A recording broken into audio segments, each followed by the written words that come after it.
A man obtained a magical recharge system, where recharging $1 could return $10,000, but the money could only be spent on women rated above 90 points. To activate the system, he had to find a woman with a rating of 90 points and spend $1 on her. In order to activate the system, the male protagonist took out his phone and transferred $10 to the most beautiful girl he knew, Xiaoruyan. Upon hearing the activation successful message, his account was credited with $100,000. Just then, Xiaoruyan replied with a mocking message, calling the male protagonist, Qin Shen, a failure for even sending $0. She then transferred $20 back and said she never wanted to see him again. Qin Shen felt embarrassed and didn't know how to reply to Xiaoruyan's question. He quickly sent another transfer of $100,000 to test if the system was reliable. To his surprise, the transfer was successful. Qin Shen was astonished that the system balance could be converted into money. He felt conflicted about the large sum of money and contemplated withdrawing it to his account. However, he decided to recharge $100 million first and negotiate with the campus beauty to split the money. Just as he was about to proceed, a warning message appeared, stating that asking the goddess for money was considered cheating and could result in a ban of up to 200 years. Shocked by the consequences, Qin Shen immediately backed down. Realizing that the game required spending money on women to increase favorability in order to cash out, Qin Shen's eyes lit up at the thought of converting the investment into cash with an 80 favorability rating. He quickly recharged $5,000 into the system, excited by the 8-digit figure in his fund. He was determined to use the money to win her over, but he was unsure if the campus beauty would fall for his tactics. As he anxiously waited for her response, Xiaoruyan in her ordinary apartment was stunned after counting the transferred amount. Initially receiving a $10 red packet, she assumed the sender was a loser. However, upon receiving a subsequent transfer of $100,000, she was left dumbfounded. Confused by the unexpected turn of events, she asked Qin Shen for an explanation. Qin Shen replied casually, expressing his desire to reconnect. Xiaoruyan, curious about his identity, checked his social media profile but found limited information. After a brief exchange, she directly asked, "Who are you?" To which Qin Shen promptly replied, "Qin Shen." Xiaoruyan recalled Qin Shen from their university days, a seemingly average student from a modest background. Could it be that he is rich now? Looking at the tempting transfer information, she endured and endured. She wanted to accept it directly, but was afraid of appearing too materialistic. Xiaoruyan thought for a moment and sent a reserved voice message, "What do you want?" When Qin Shen heard the goddess's gentle voice, his heart raced for a moment, and boldly replied, "I want." Xiaoruyan knew this joke and blushed instantly. Faced with such straightforward teasing, she was annoyed. Usually when encountering such frivolous people, she would block them. But considering that this guy had transferred $100,000 at the beginning, Xiaoruyan was willing to give him another chance. She typed, "Why did you transfer money to me? This is a token of my appreciation. Consider it a gift for our meeting, no extra conditions." Absolutely none. Xiaoruyan became suspicious. Was there really someone who used $100,000 as a meeting gift? What kind of person would dare to be so arrogant? She had met many wealthy second-generation individuals, but none had thrown out $100,000 right from the start. Faced with this huge transfer, she was cautious. Because she had experienced being asked to return money before, she asked solemnly, "Is this a voluntary gift?" She received a straightforward reply, "Yes." Xiaoruyan scrolled back and forth on the screen, checked the chat records repeatedly, and after feeling that there was no problem, she excitedly clicked to accept. Hearing the sound of coins being received, she eagerly opened her WeChat balance and saw an additional $100,000, showing a bright smile on her face. "Qin Shen, you are so generous. Have you recently made a fortune?" Qin Shen did not reply. He was studying the expanded information in his mind. Goddess database update, name, Xiaoruyan age, 25 charm, 93 occupation, beauty salesperson features, good kisser-like ability, 15, acquaintance, number of relationships, for strategy reward, superb physique amount spent, $100,000. After reading it, Qin Shen exclaimed, "Wow." The goddess was truly extraordinary. The strategy reward was also good, and the superb physique sounded impressive. He wondered if he could handle his few $1,000s. Regardless, he decided to invest $10 million first to test the waters. After all, $10 million was equivalent to $1,000. Qin Shen's eyes became determined, and he replied, "I made some money from investments recently." "Are you still in Jiangcheng?" "Yes, I am working in Jiangcheng, earning a meager salary, unlike you self-employed big bosses." As long as she was still in Jiangcheng, it would be easy. Qin Shen took the initiative. "Are you free tomorrow to meet up?" Xiaoruyan hesitated, "Just the two of us?" Qinshan joked, if you're afraid I'll eat you, you can invite more people. After a moment of hesitation, Xia Ruyan glanced at the transfer record and replied decisively, okay, where shall we meet? You decide. Then let's meet at Wanda Plaza, I happen to work here. Nice. Unexpectedly, he managed to successfully invite the campus belle out. Qinshan rubbed his hands excitedly like a fly. It seemed that this game wasn't too difficult. He was secretly thrilled. In the past, even if he managed to invite someone out, he wouldn't dare to meet them. But now, looking at all those zeros in the system, he felt unusually confident. As the saying goes, money is the courage of heroes. He wasn't a hero, but now he felt bold. Back home, it was already past midnight. He rented a shabby house of less than 40 square meters. It was not decorated, all bare, without even a floor, just cement. The walls were so broken that you could see the red bricks underneath. There wasn't a decent piece of furniture, but the monthly rent was very cheap. Qinshan had been busy all day and was exhausted. Lying on the hard bed, he stared at the system in his mind and chuckled foolishly. With this thing, why bother being a security guard tomorrow? Wouldn't it be better to hang out with the campus belle every day? He fantasized about a better life and soon fell asleep. The next day, confirming that the system was still there, he promptly fired his boss, took off the security guard uniform symbolizing the watchdog and threw it into the trash can.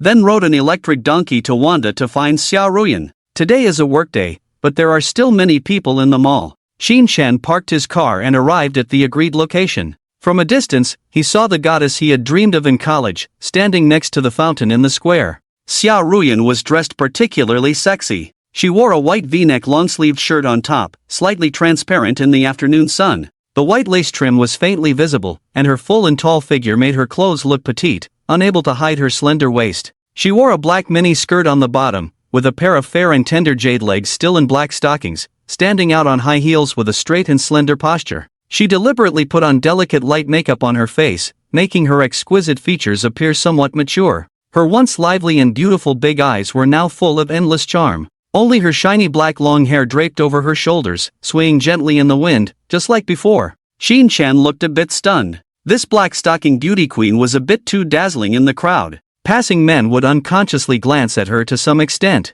Some even, as bold as Qinshan, stood still and openly admired her. Qinshan! Xia Ruyan turned her head and immediately recognized Qinshan, who hadn't changed much since their college days, and called out to him. Qinshan was awakened, quickened his pace, and came to her with a smile, saying, Xia Ruyan, we meet again. You are still so charming. For some reason, with the system in place, despite feeling a bit nervous, he didn't show any fear on his face and spoke very calmly. Thank you for the compliment. Xia Ruyan tugged at the corner of her mouth, smiled slightly, and quietly assessed this man. Standing at about 1.78 meters tall, with thick eyebrows and big eyes, he was somewhat handsome and smiled like a breath of spring breeze. It's just that his clothes seemed a bit cheap, more like 2 t-shirts for 9 yuan on Taobao. Then she looked down at his somewhat old sneakers, her expression somewhat unnatural. This person's attire didn't look like that of a wealthy person no matter how she looked at it. How could he afford 100,000 yuan meeting gift for her? She couldn't figure it out.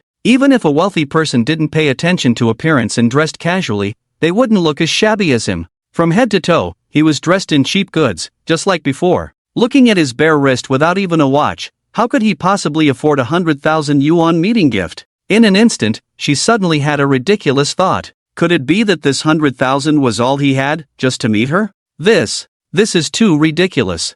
Qinshan had no idea that the school beauty was treating him as a scapegoat. Looking at the beautiful school beauty in front of him, he smiled brightly. I feel like you look even more beautiful now than at school. Qinshan's flirting skills were a bit lacking, but everything he said was sincere. In the past at school, the school beauty mostly wore skirts with bare legs, looking very pure. Now, after entering society and wearing black stockings, she not only appeared more mature but also gave people a sense of both purity and desire. Really? Xia Ting heard such a straightforward compliment, and although she felt happy inside, her expression was a bit awkward. She lightly twirled her hair with her hand and then casually asked, Didn't see you drive here? Qinshan didn't dare tell the truth. He drove a second-hand Yachty. He had changed the battery, and it could run 80 kilometers. He felt that saying this would make him looked down upon, so he casually dodged. I thought it was close, so I walked over. Oh, Xia Ting glanced suspiciously at Qinshan but didn't pursue it. After all, asking someone what car they drive right after meeting was too direct and would seem impolite. Qinshan changed the subject. Do you work here? Xiaoting naturally replied, yes, I sell skincare products on the second floor of the mall. Qin Shen was afraid of disturbing her work and asked one more question, are you out here for no reason? Xiaoting replied nonchalantly, it's fine, there are other people in the store. After a few questions and answers, they ran out of topics. The scene fell silent for a moment. Qin Shen saw the beautiful goddess standing there, feeling a bit nervous, not knowing what to say. To avoid awkwardness, he suggested, how about we go shopping together? Xiaoting hesitated for a moment. She had already prepared for a shopping date when she agreed to come out with him. She had deliberately changed her outfit and put on makeup, but she didn't expect this man to dress so casually and not care about looking good when meeting a woman. It seemed like he didn't value this meeting at all. She lowered her head, her eyes wandering, looking somewhat reluctant. It felt embarrassing to go shopping with this man. If people she knew in the mall saw her with such a low-class man, she didn't know how they would judge her. But she didn't know how to politely refuse.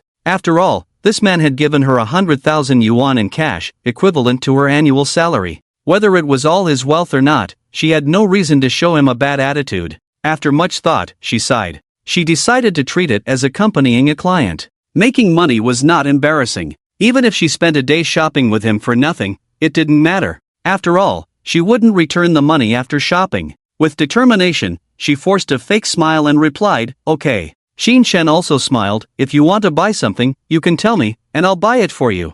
Really? Xiaoting raised her eyes, looking somewhat incredulous. She carefully re-evaluated the man in front of her. He didn't have that insecure look in his eyes, only confidence and pride. What? Don't you trust me? Qin Shen raised an eyebrow. It's not that, it's just that we're not that familiar yet, so it's not right for you to spend your money like this. Xiaoting's eyes flickered. We've known each other for so many years, and we're still not familiar? Qin Shen joked with a smile. This man may not look outstanding, but he spoke with exceptional confidence. This made Xiaoting doubt her judgment. Was he deliberately hiding his wealth and pretending to be poor? Was this a special quirk of wealthy people? After hesitating for a while, she finally mustered the courage and took Qin Shen's hand proactively. Regardless, for the sake of the 100,000 yuan, it was worth taking a chance. Then let me take you to see where I work, Xiaoting smiled sweetly. Qin Shen's heart trembled at being led. Oh my! So enthusiastic right from the start? He felt his arm surrounded by a strange tenderness. Glancing sideways, the delicate jade-like hand and the beautiful green silk hair were so alluring. This scene made his face slightly blush in an instant, even causing a hint of impulse. Passers-by couldn't help but stare at them. The girl was stunningly beautiful, dressed in a pure and attractive style. The boy next to her looked like a loser, with a messy hairstyle and an embarrassed expression. Seeing the intimacy between the two, it was clear that they had a close relationship. Everyone sighed for this stunning beauty. It's like putting flowers in cow dung. Why not put it on yourself if it's the same cow dung?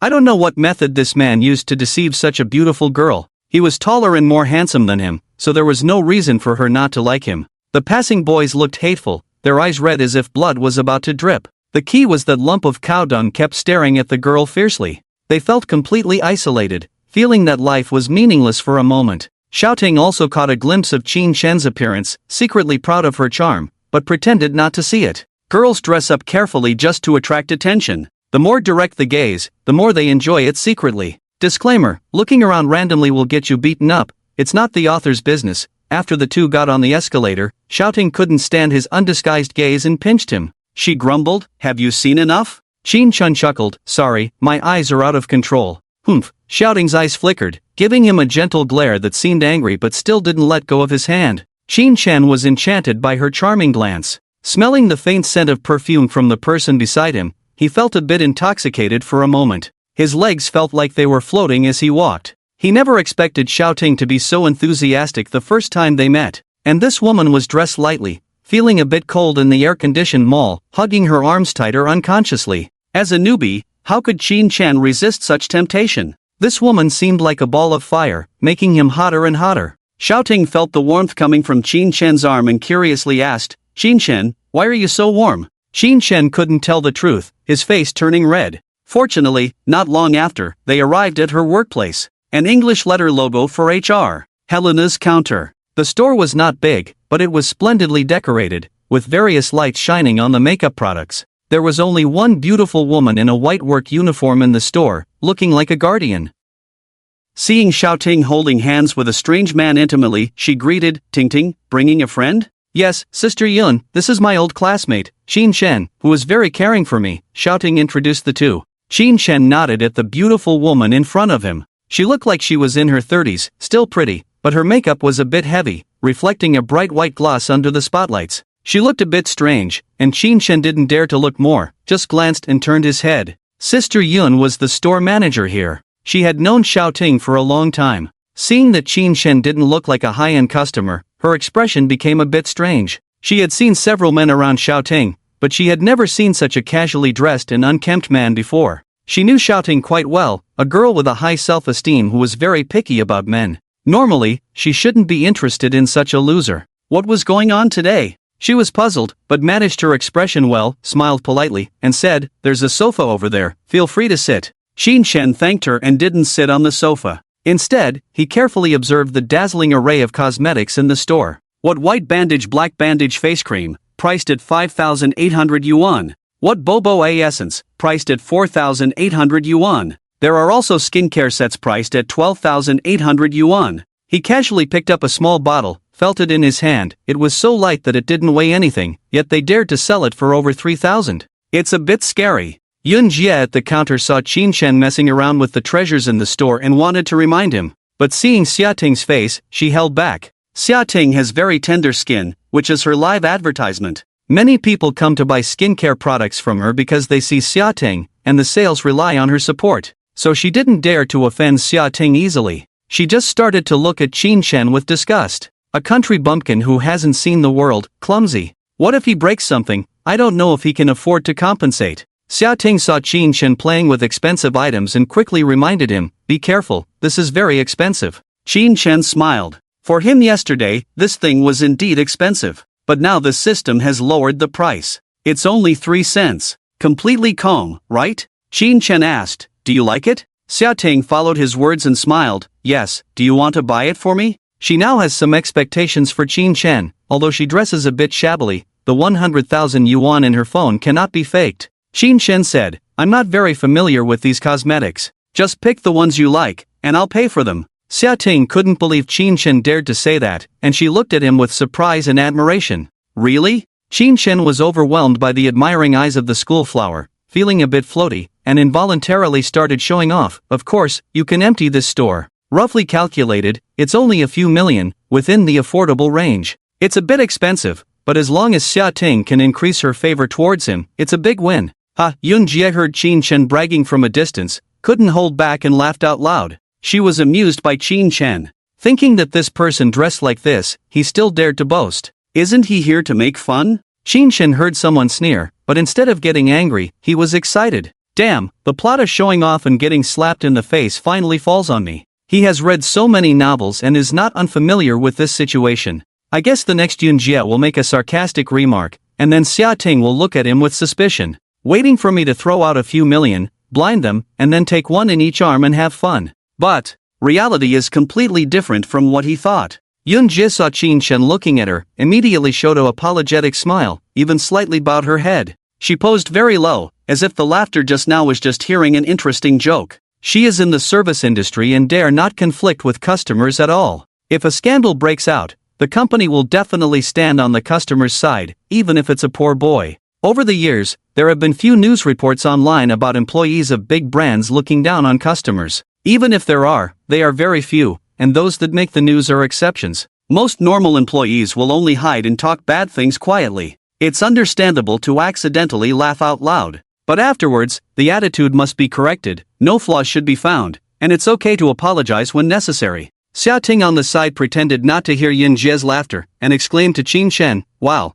I didn't expect Xin to be so rich now." Hearing Xiaoting's voice, Xin Shen had 1,000 whys in his heart. Did you get the script wrong? The plot shouldn't be like this. How can I show off and get slapped in the face with you two like this? Xiaoting skillfully walked to the counter, bent down and took out a large box set from inside, saying to Qinsheng, "Can I take a New Year set? It's 38,000. She wanted to test Qinsheng's strength. She deliberately took the most expensive set. Since he dared to say he could buy out the store, he should have some strength. Xiaoting quietly observed Qinsheng's expression. If he showed a little hesitation, she would immediately switch to a cheaper set to let him off the hook. Qinsheng was not feeling good. Only 38,000? Is this a joke? If the foreigner next door sees this, they might think I can't afford it. Give me 10 sets. 1 set per person. Xincheng was afraid that Xiaoting wouldn't give him a chance to show off, so he advised, is 1 box enough? Do you want to take 2 more boxes? Seeing how indifferent he was about spending money, Xiaoting happily bounced like a cute jade rabbit. Enough, enough. 1 box can last for half a year. Thank you, brother Xincheng. Xincheng's eyes trembled along with her body. So pleasing to the eye. And she called him brother. Her voice was soft, tender, like summer ice cream, cool and sweet. I really want to taste it. Xincheng looked at the little white rabbit in front of him, with a faint green light in his eyes. Xiaoting held the box in her hands, feeling delighted, and gave him a sweet smile. Xiaoting's favorability +5? Favorability increased. At this moment, Xincheng was all smiles, his mouth curved like a bottle of mineral water. He really wanted to empty this store and give it to Xiaoting. Xincheng warmly said, really don't need anything else? Take a look around, don't be polite with me. Most of the items in the store are included in the set, and Helena's skincare products are considered expensive, ordinary people can't afford them. Okay, let's go to another store then. Seeing her satisfied look, he felt a bit regretful. He didn't insist on buying more. Wooing a girl is a psychological battle, spending money inappropriately is a big deduction. He took out his gold card, waved it in front of the absent-minded Yunjie, and reminded, Beauty, swipe the card. Yunjie then reacted, took the card with both hands, and nervously said, oh, okay. She had been wondering who Xincheng really was. Buying skincare products for over 30,000 casually, as if buying vegetables. Did she misjudge him? Is he really a wealthy person? As the card was swiped, the machine was printing the receipt. She glanced deeply at Xincheng. Right, with her high standards, how could the man she fancied be a poor guy? Xincheng kept staring at Yunjie's expression, hoping to see a hint of sarcasm. She was laughing loudly before, if she could say something sarcastic now. Then he could naturally say that classic line, I'll take everything here. He was still upset about not being able to show off. He quietly watched Yunjie, hoping she would give him a chance. But after watching for a while, Yunjie's face, which had been smiling faintly, suddenly blushed inexplicably. This startled Xincheng. Damn, is she sick? Why is she blushing? Yunjie saw Xincheng leaning on the counter, smiling at her, and thought he was interested in her. She smoothed out the stray hair by her ear, glanced at Xiaoting packing beside her, and gave a meaningful smile, hinting with a soft voice, Mr. Xin is really bold, a perfect match for our Xiaoting. Sister, can you not smile so frivolously when you say that sentence? Xincheng pulled the corners of his mouth. Earlier, this woman looked at him as if he were a country bumpkin. Now that he's paying, she's smiling like a flower. Who knows what's going on in her head? He gave a perfunctory smile. Reaching out to take the gold card handed to her, Xincheng suddenly realized that the woman's hand had hooked his palm. Looking up, he saw a teasing look in her beautiful eyes. What does this mean? Being flirted with by an ant? Xincheng was shocked. Looking at the coquettish ant, he couldn't bring himself to say a word, fearing she might misunderstand. He could still distinguish between what was important and what was not. Can't pick up sesame seeds and lose watermelon. Moreover, Yunjie's information showed that she was 39 years old, with a charm value of 67, and had been in love 59 times. Wow, she had quite a wide social network. Yunjie's smile froze. Clearly, he had taken the initiative to flirt with her, so why did she agree and then coldly reject him? Was it because she had just laughed at him, deliberately embarrassing him? She was itching with anger. She glared at him fiercely. Xincheng saw her furrowed brows and feared that the powder on her face would crease, so he fled in panic. Xiaoting did not see their interaction and said to Yunjie, let's leave the things in the store and go somewhere else. Yunjie forced a smile, okay, you guys have fun. Xiaoting naturally took Xincheng's hand and asked, Brother Xincheng, where do you want to go next? Xincheng thought for a moment, let's go wherever you want. Xiaoting felt a bit embarrassed. She wanted to go to Chanel, to LV. But dragging someone to such expensive places on their first meeting would make her seem materialistic. But missing this opportunity might mean missing out on a good catch. After hesitating for a while, she timidly said, I want to see Chanel's handbags.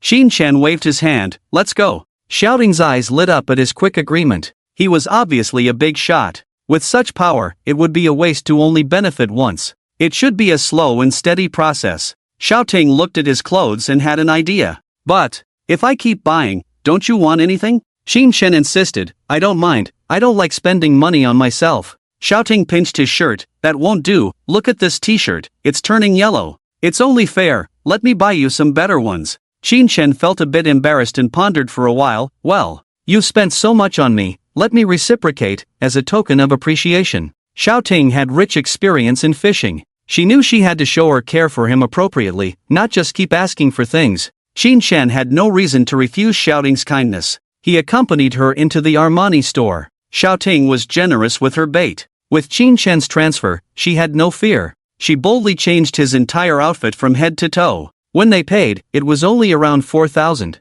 Men's things are cheap. At that moment, Qin Shen looked quite stylish. He wore a black cotton short-sleeved shirt with slim-fit jeans and sneakers with hidden heels. He looked refreshed. His height of 1.78 meters jumped to 1.82 meters with the new shoes. Walking down the street, the air felt fresher. Clothes make the man. Indeed, it was true. Originally a passable Qin Shen at 60 points, after changing into suitable new clothes, he could easily reach an 80. Walking on the street, more girls smiled at him. Xiao Ting is also very satisfied with the current Qin Shen. Walking with him, she doesn't have to worry about being looked down upon. Her good feeling increased by 2 points. When it reached 22 points, acquaintance, Xiao Ting patted Qin Shen's shoulder and casually asked, "Qin Shen, do you not have a girlfriend to dress you up?" Even the silly Qin Shen could tell she was asking if he had a girlfriend. Without hesitation, he replied, "Yes, I've been busy with work before. Now that I've made some money, I'm thinking about it." Xiao Ting believed him.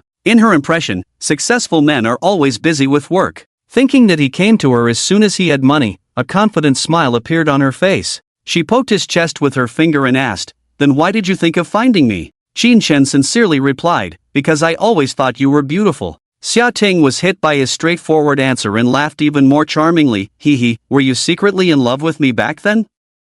"A little bit," Qin Shen admitted frankly. Xiao Ting lightly punched him, "A force that even ants couldn't kill, you're so bad. I remember you had a girlfriend in school." Qin Shen immediately explained, "I didn't have a girlfriend in college. I did pursue a girl for 3 years, but unfortunately, it didn't work out in the end." This was a past he didn't want to bring up. Just like how every good woman is hurt by a scumbag, all good men have a lover they can't get. When love disappears, it's as if it never existed. He believed that if he saw that woman again, he wouldn't have any emotional fluctuations. Seeing his low spirits, Xiao Ting comforted him, "It's her loss. Don't take it to heart." Qin Shen nodded expressionlessly. Seeing this, Xiao Ting simply took his hand and said, "Let's go shopping at the mall." "Honestly, I haven't been shopping much since I started working here." Qin Shen was puzzled. "I remember you used to be popular. Why don't you have anyone to accompany you shopping?" Xiao Ting sighed, "Don't mention it. They were all show-offs. I met a guy recently who rented a sports car to show off.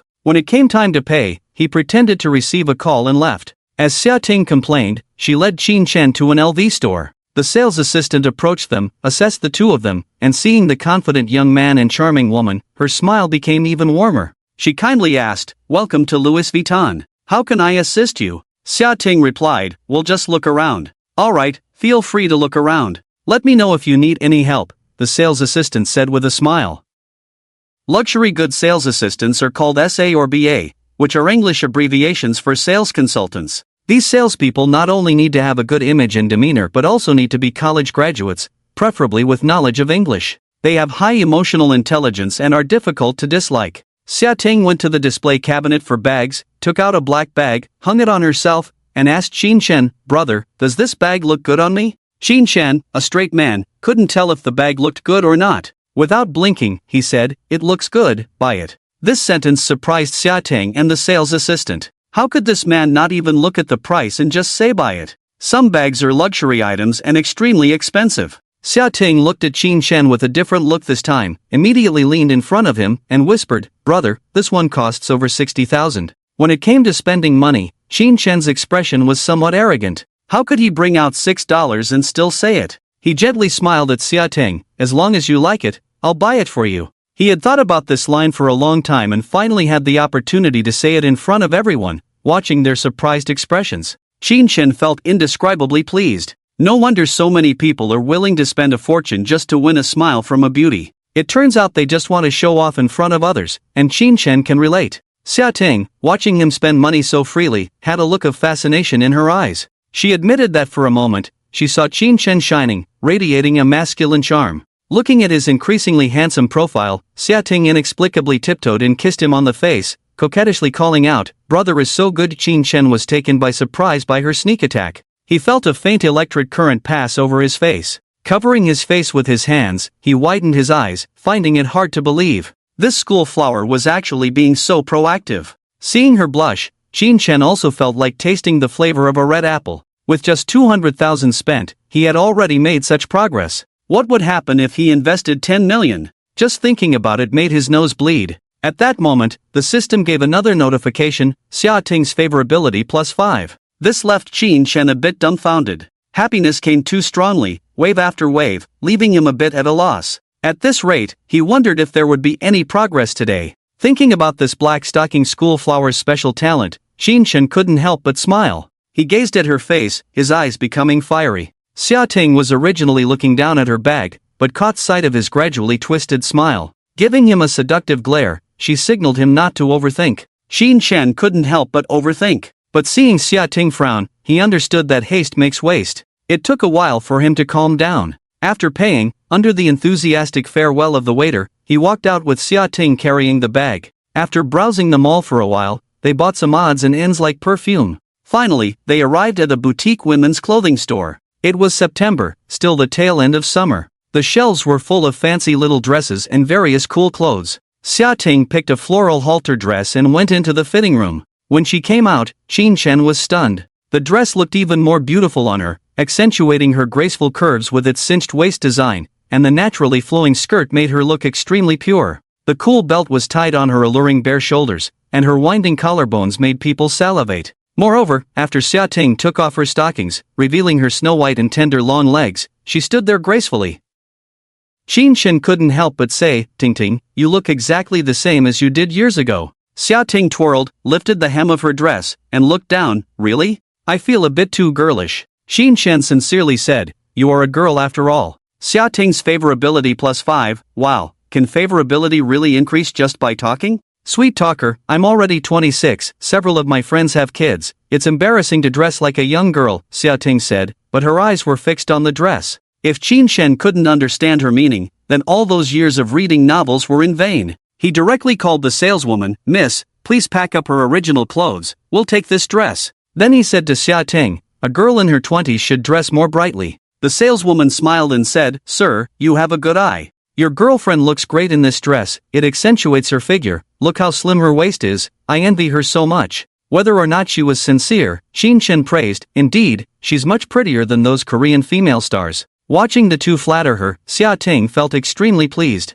So, she followed his words and cut off the dress tag. They walked out like that. When they linked arms again, their skin touched intimately, unlike before when long sleeves and clothes covered them. Xia Ting also felt a bit strange. Her eyes were wandering, looking elsewhere unnaturally. Qin Shen's heart became even more restless. The way he looked at her was like a hungry wolf staring at a little white rabbit. He leaned in closer, gently sniffed the fragrance near her neck, with a hint of infatuation in his expression, and deliberately said, "Xia Ting, why do you smell so good after changing clothes?" Xia Ting raised her delicate fingers, pinched her clothes to smell, and said in confusion, "There's no difference." This action made Qin Shen, who was standing beside her, inadvertently see some scenery. The delicate collarbone was exquisite, leaving Qin Shen wide-eyed and tongue-tied, unable to speak clearly. Xia Ting noticed Qin Shen's wolf-like gaze wandering over her. Realizing she was being taken advantage of, she stomped her foot, pouted, and said, "Pervert." Then she let go of his arm, turned her head, and walked ahead pretending to be angry.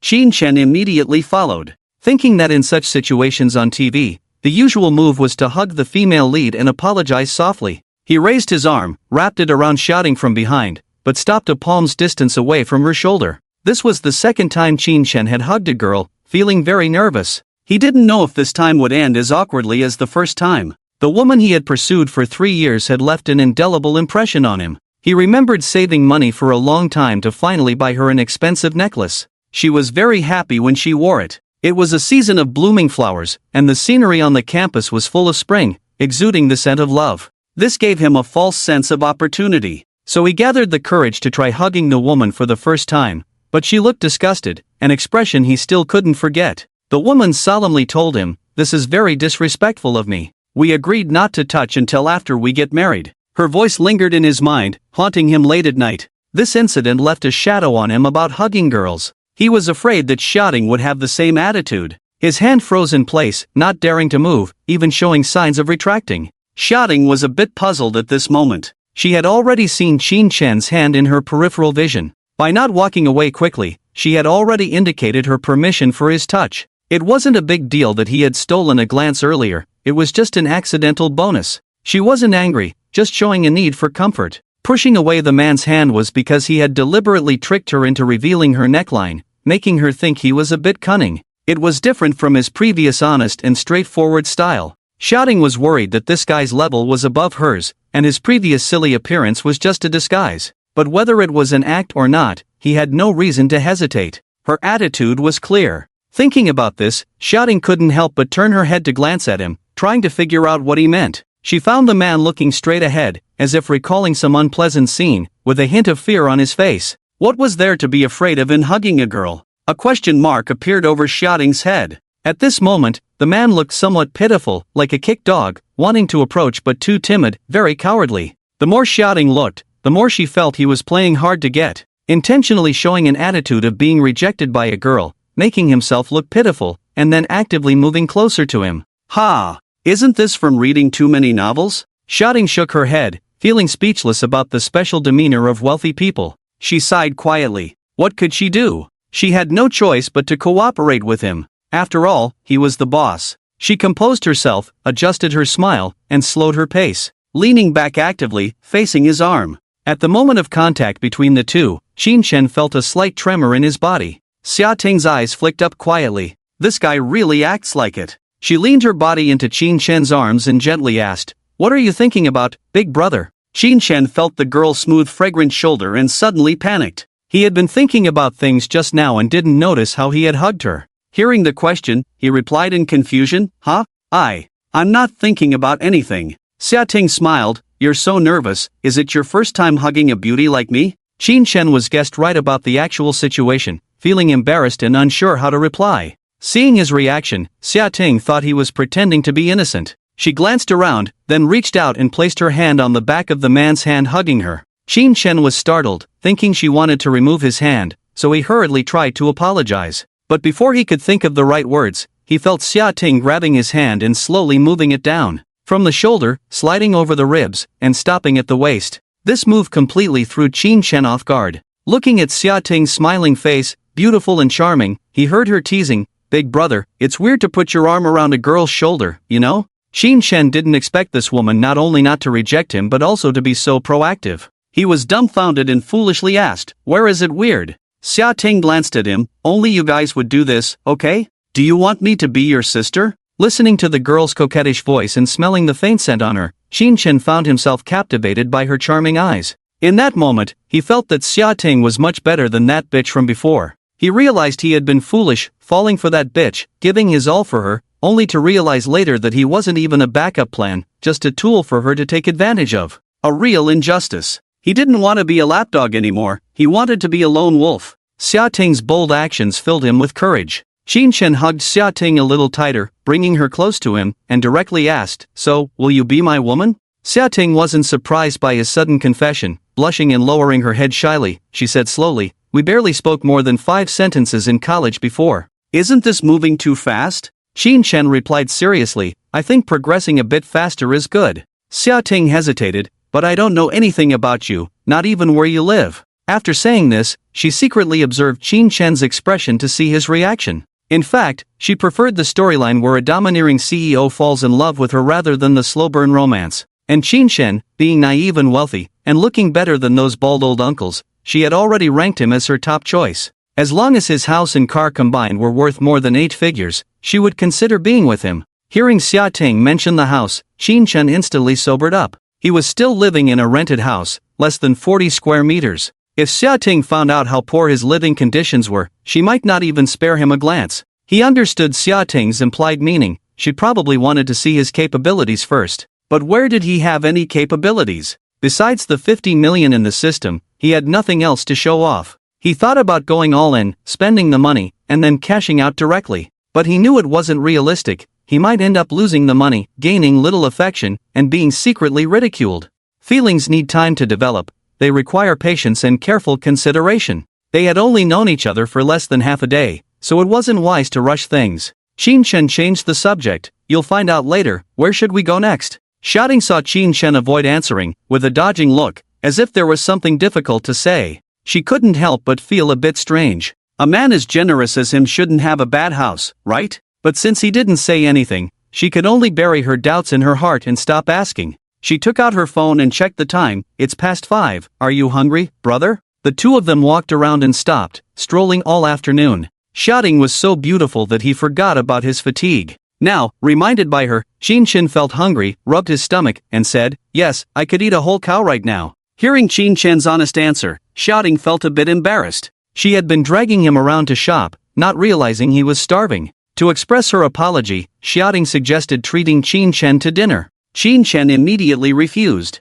Jokingly, he said he could expense their meal together, eating until he was sick of it for $1. Of course, paying for it himself was more cost-effective. Qin Shen took Xiaoting to a high-end seafood restaurant. They ordered the most expensive king crab, geoduck, giant unknown sea snail, Australian dragon, sea urchin scrambled eggs. He had been craving a seafood feast for a long time but never dared to order it alone. He had only tasted Australian dragon at someone else's wedding, barely getting a taste before it was gone with just one bite. This time, his wish was fulfilled. Including the WeChat transfer, he spent a total of 250,000. Xiaoting's favorability towards him rose rapidly. Currently, it was at 42 points, familiar. This seafood restaurant was a bit expensive, with a minimum consumption of 2,800 for a couple's private room. But the food was really good. The main attraction was the visual enjoyment. Their specialty was to broadcast the kitchen's monitoring video in the private rooms, allowing everyone to watch the cooking process. All the ingredients would be shown in front of the camera to ensure they were all fresh seafood.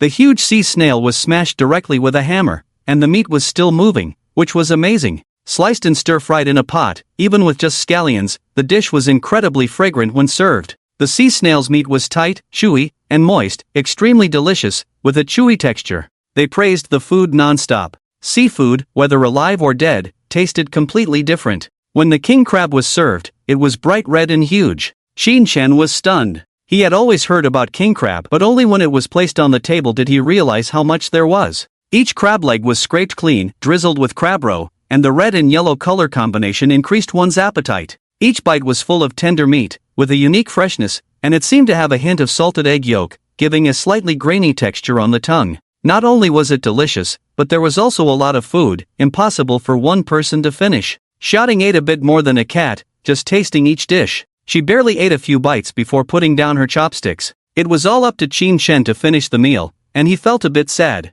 whether to eat until he couldn't afford it or to eat until he was full. He ordered a bottle of Penfolds red wine for 7,500. Originally, he wanted to order Lafite, which cost over 20,000, but he was afraid of showing off too much, which would make Xiaoting uncomfortable, so he chose a cheaper option. The waiter brought the red wine, showed them the label and bottle, then opened it in front of them, pouring a small glass for Qin Shen to taste. Qin Shen didn't find the taste exceptional and preferred to be bold. However, he nodded slightly in approval, pretending to be impressed, and said it was okay. Then the waiter brought wine glasses and poured the wine for both of them. Xiaoting didn't want to drink, as girls drinking could give boys opportunities. But seeing Qin Shen order such an expensive wine, she couldn't resist and had 2 glasses. After the meal, Xiaoting's eyes were already a bit hazy, her cheeks blushing, looking incredibly beautiful. As they left the restaurant, Qin Shen saw her steps were unsteady and wanted to hug her. Unexpectedly, she hugged his arm instead, then leaned her head on his shoulder. Qin Shen's heart was in turmoil, and he instantly lost his composure. In the city at night, neon lights flicker,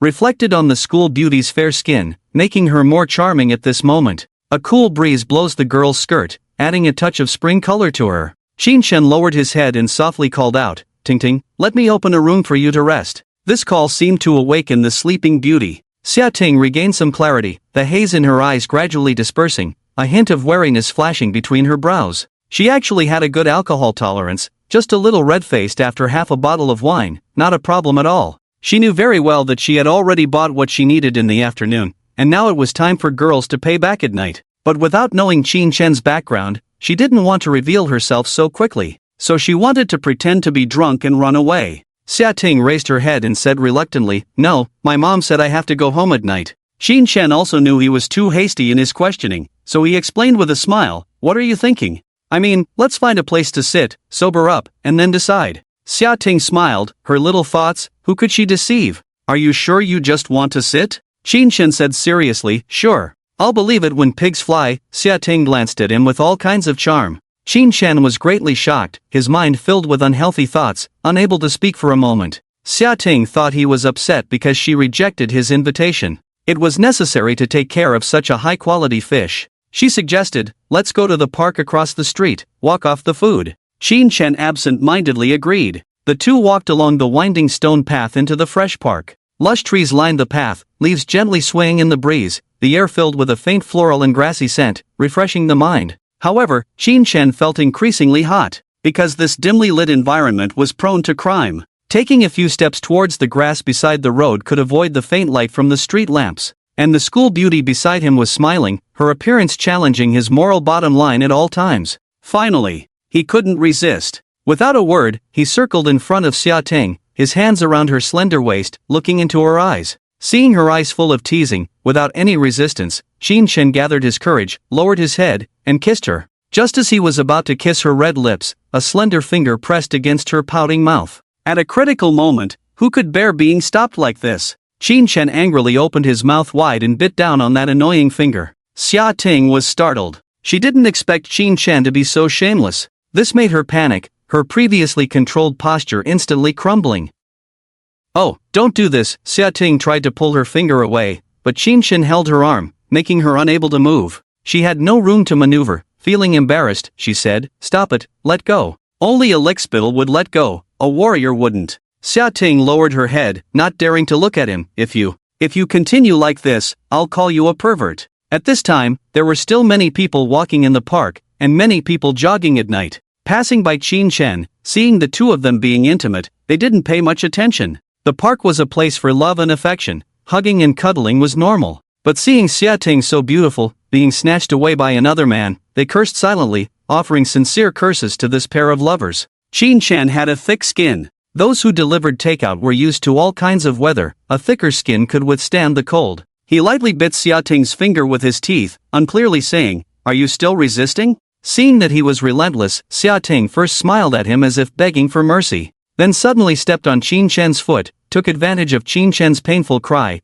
pulled out his finger, pushed Qin Shen away, and ran away, leaving behind a string of silver bell-like laughter. Qin Shen held his foot and hopped twice on one leg behind. After the pain eased, he immediately caught up with her. Fairy, offended the abbot, and still want to run? Although Xia Ting had long legs, she was wearing thick-soled sandals and couldn't run faster than Qin Shen in sports shoes. She was caught up in no time. Then she was embraced and teased by the man. After taking advantage of a not-so-cheap advantage, Xia Ting grabbed his hand from her clothes. She turned her head and glared at him angrily. If you do this again, I won't talk to you. The previous Qin Shen might have been scared by this sentence and backed off. But now, he had let go of himself. With money on him, he was not worried at all. There are so many 9 out of 10 beauties in the world. If this one doesn't work out, there will be another one. With money, why worry about not finding a woman who can tolerate him? Qin Shen raised his other hand behind Xia Ting. Amid Xia Ting's screams, he patted her thigh and admonished, "See if you dare to step on my foot again."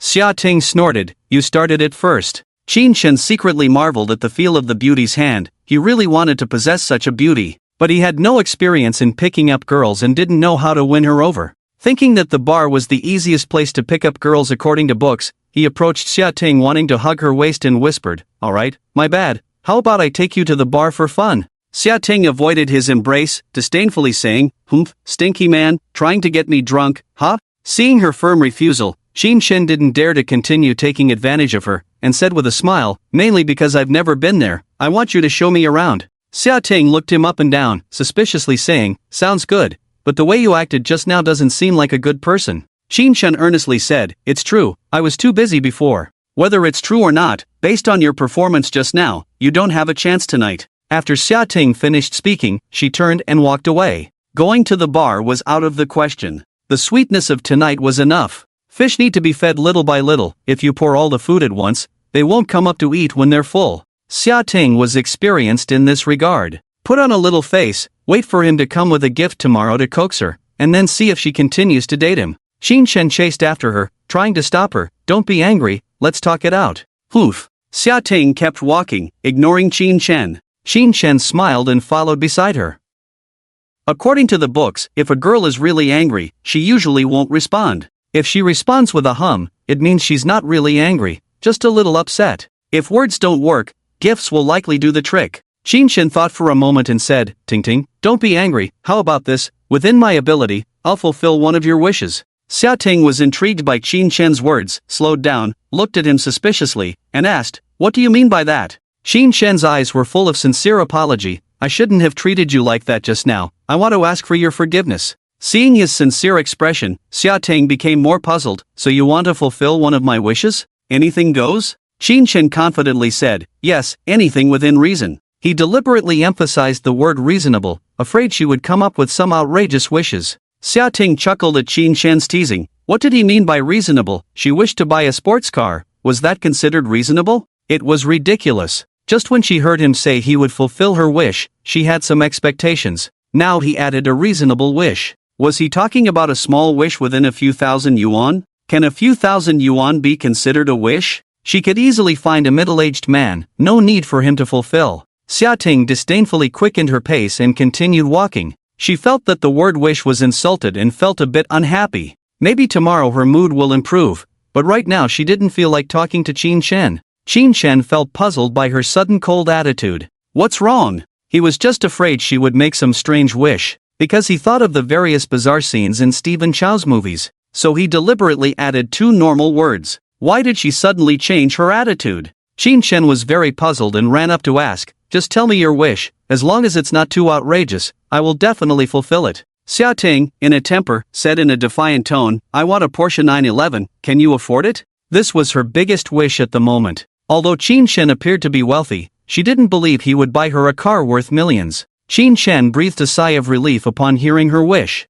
He thought it would be something really strange. Is that it? I can buy you two without any problem. If you think it's too much, you can even give me one. But he didn't know if this behavior would be considered cheating, so Qin Shen didn't dare to take the risk and gave up on this dangerous idea. He calmly took Xia Ting's hand, showing a confident smile, and agreed, okay. Xia Ting widened her eyes and looked at this man again. The man smiled calmly, as if he was talking about a Mercedes worth tens of thousands. But this was a Porsche 911 worth millions. Would he really buy it so easily, or was he just teasing her? Xia Ting lightly covered her lips, incredulously asking, are you serious? Qin Shen affirmed with a smile, yes. Xia Ting confirmed again, you're not lying? Qin Shen seriously replied, lying to you would be a sin. Xia Ting stared into his eyes, carefully examining them, but she didn't see any signs of guilt, evasion, or bluffing, only a confident and sincere look. She had a certain ability to distinguish whether a man's words were true or false. Qin Shen gave her a feeling of sincerity and calmness,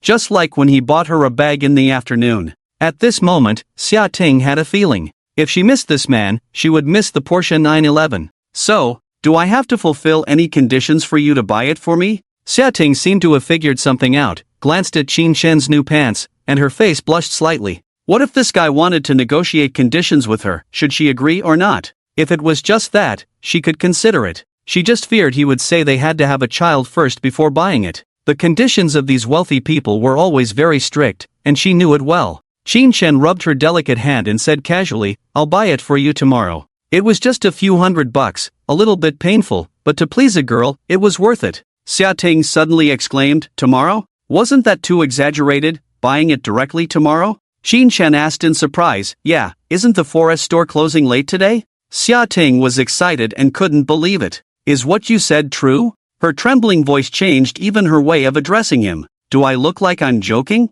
No, you don't. Xia Ting was so excited that she couldn't speak clearly, but this is a Porsche 911. Qin Shen chuckled, so what? As long as you like it, I'll buy it for you. Brother, I love you so much. Xia Ting hugged Qin Shen, giving him a series of kisses on his face. Xia Ting's favorability plus 20, Qin Shen, with kisses all over his face, didn't want to wipe them off and laughed happily. He didn't expect that his favorability would increase by 20 just by not buying the car yet. Women are indeed emotional creatures. No wonder some people can captivate women by deceiving them. Even some girls are deceived for money and love, and end up borrowing money to spend on men, which is simply outrageous. Qin Shen sighed deeply. Xia Ting was very much looking forward to Qin Shen's performance. From today's performance, it seems that Qin Shen's financial resources are bottomless. She hugged Qin Shen's neck, hung on him, and gently said to him, brother, you wanted to drink, so let me accompany you a little. Qin Shen teased, didn't you say there's no chance?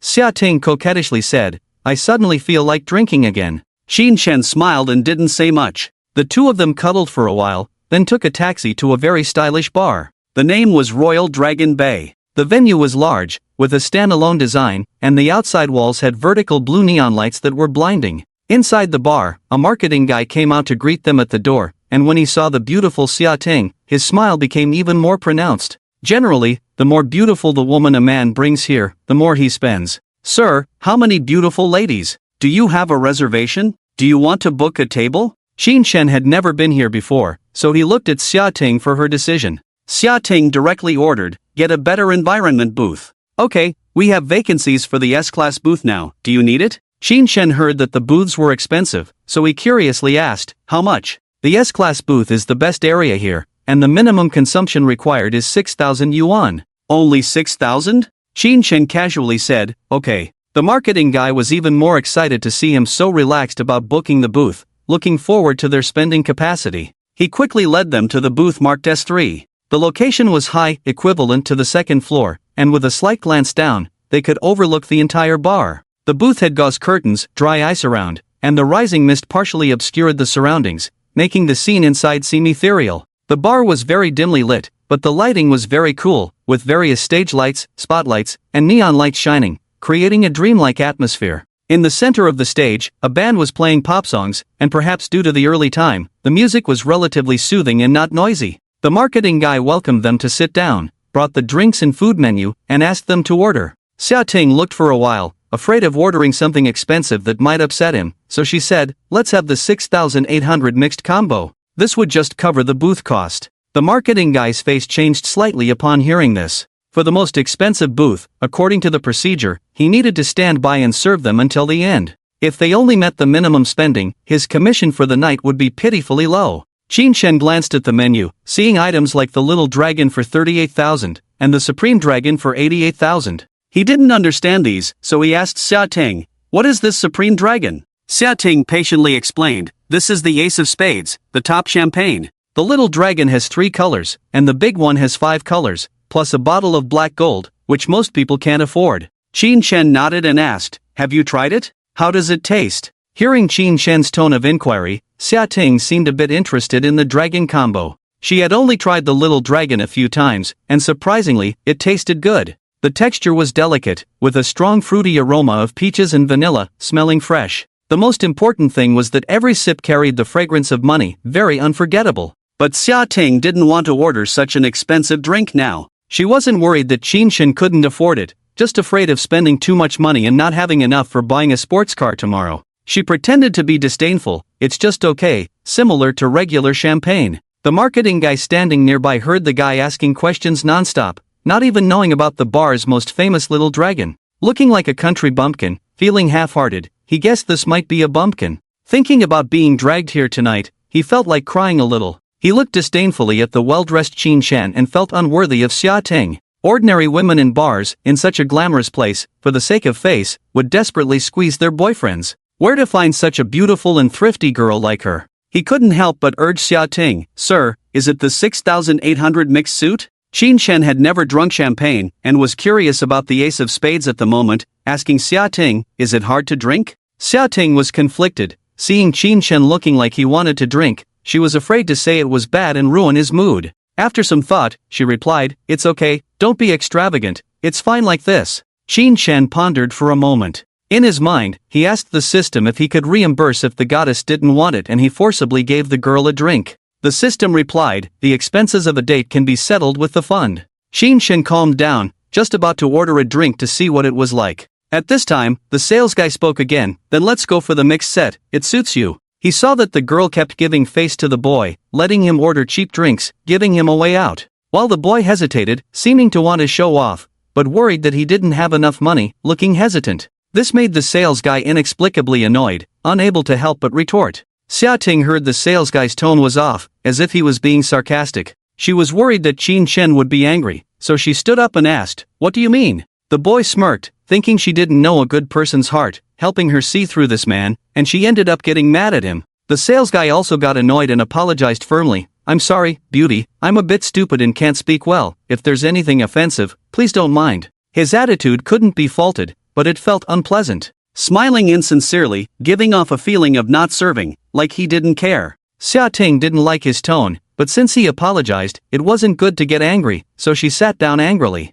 Xin Shan worked as a security guard for takeout and was used to this kind of cold gaze. He could tell that the guy's tone was contemptuous, guessing that maybe he ordered too little and the guy was unhappy. But even if he wasn't happy, he couldn't let his woman get angry. If she got angry and didn't want to drink, wouldn't he have to go to bed early that night? He felt it was necessary to show off a bit and teach this arrogant young man a lesson. He said to the sales guy indifferently, "Go call your manager." The boy sneered, feeling no fear in his heart. He had been polite throughout. Even if the manager came, he couldn't do anything to him. And Qin Shen occupied the highest grade booth, only spending so little, the manager would probably have the same attitude as him. He muttered under his breath, then turned and left. His arrogant attitude, looking somewhat proud, made people wonder what he was so proud of. Qin Shen smiled at Xia Ting and reassured her, "Don't be angry, I'll teach him for you." Xia Ting felt a little guilty, thinking about sports cars, ordering cheap drinks, making Qin Shen look down on her. "It's okay, brother, how about we don't drink anymore?"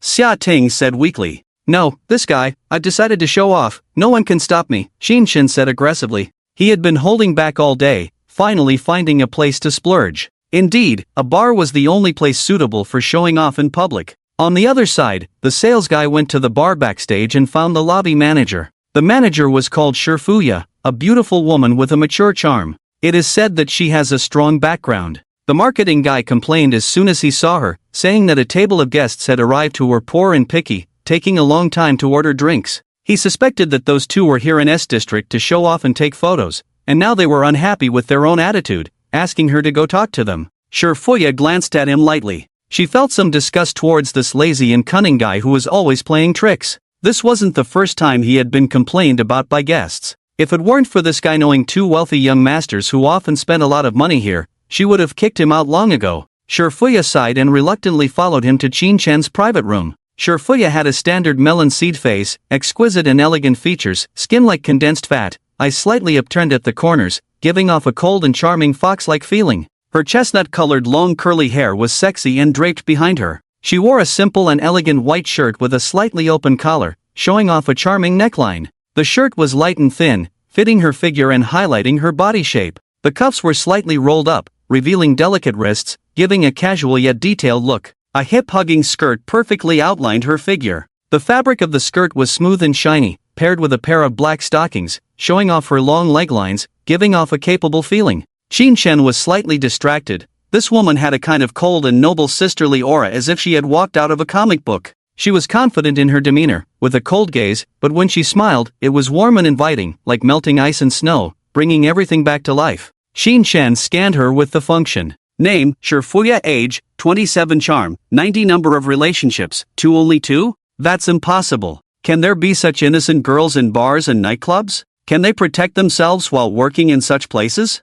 Qin Shen was surprised. When he entered the bar, he roughly scanned the girls around. Most of the girls here were very beautiful, with several 90-point beauties, but most of them had many relationships, mostly in the double digits, and some even in the triple digits. The most exaggerated was seeing an 86-point beauty who had achieved 1,000 relationships. It was terrifying. It would take 3 years even for one person a day. How did she manage to have thousands of people taste her lips before the age of 30? Qin Shen couldn't imagine. He didn't dare to provoke these girls, mainly because he didn't dare to flirt in front of Xia Ting, and trying his luck was a bit dangerous. At least he needed to have a super strong physique before attempting it. Shifuya saw Qin Shen staring at her so directly and couldn't help but wonder. She had seen men's lecherous eyes or appreciative gazes before, but this kind of gaze that seemed to see through her was the first time, and his eyes were full of surprise. It was as if he was looking at something unbelievable. She quickly glanced at her outfit, seeing nothing wrong. She had also checked her appearance in the mirror before coming.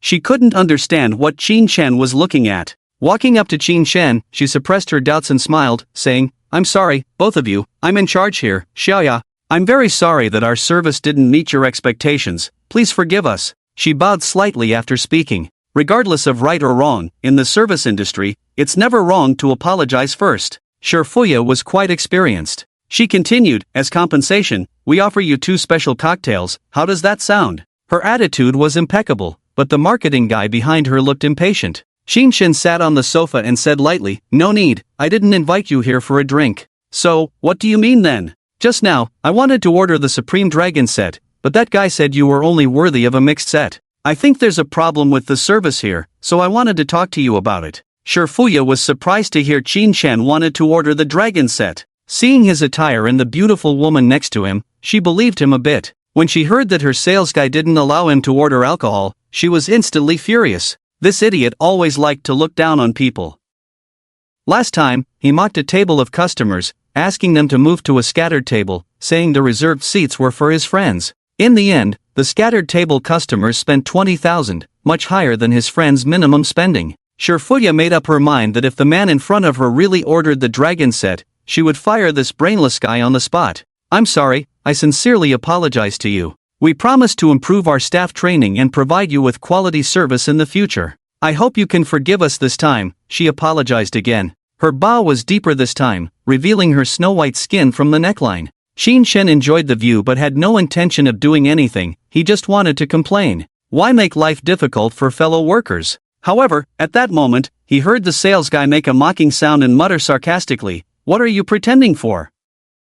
With your appearance, ordering the dragon set, are you here to joke around?" He didn't believe these two poor guys could afford the dragon set, and he didn't want to be submissive in front of them. Though his voice was low, everyone present heard him. Shifuya's face darkened. This guy offended a customer in front of her, showing no respect for her. She had little patience left and turned to him coldly, "You're fired. Pack up and get out of Yulong Bay." The guy shouted, "Why? I'm stating facts." With his knowledge, how could he possibly order the dragon set? Shifuya looked at him with disgust. This unlucky guy, no wonder people online always said their service was bad. It turned out this idiot was causing trouble. She didn't want to waste time, so she took out her phone to call someone to take him away. The guy became anxious and arrogantly said, "Think about it. My friends will never come here to spend money again." Shifuya ordered coldly into her phone, "Send a few men from S03, quickly." She had great authority in this bar, and everyone followed her commands. Calling a few strong men would only take a minute. The guy, seeing her determination, cursed, "You bitch, firing me for a worthless guy, F***CKU.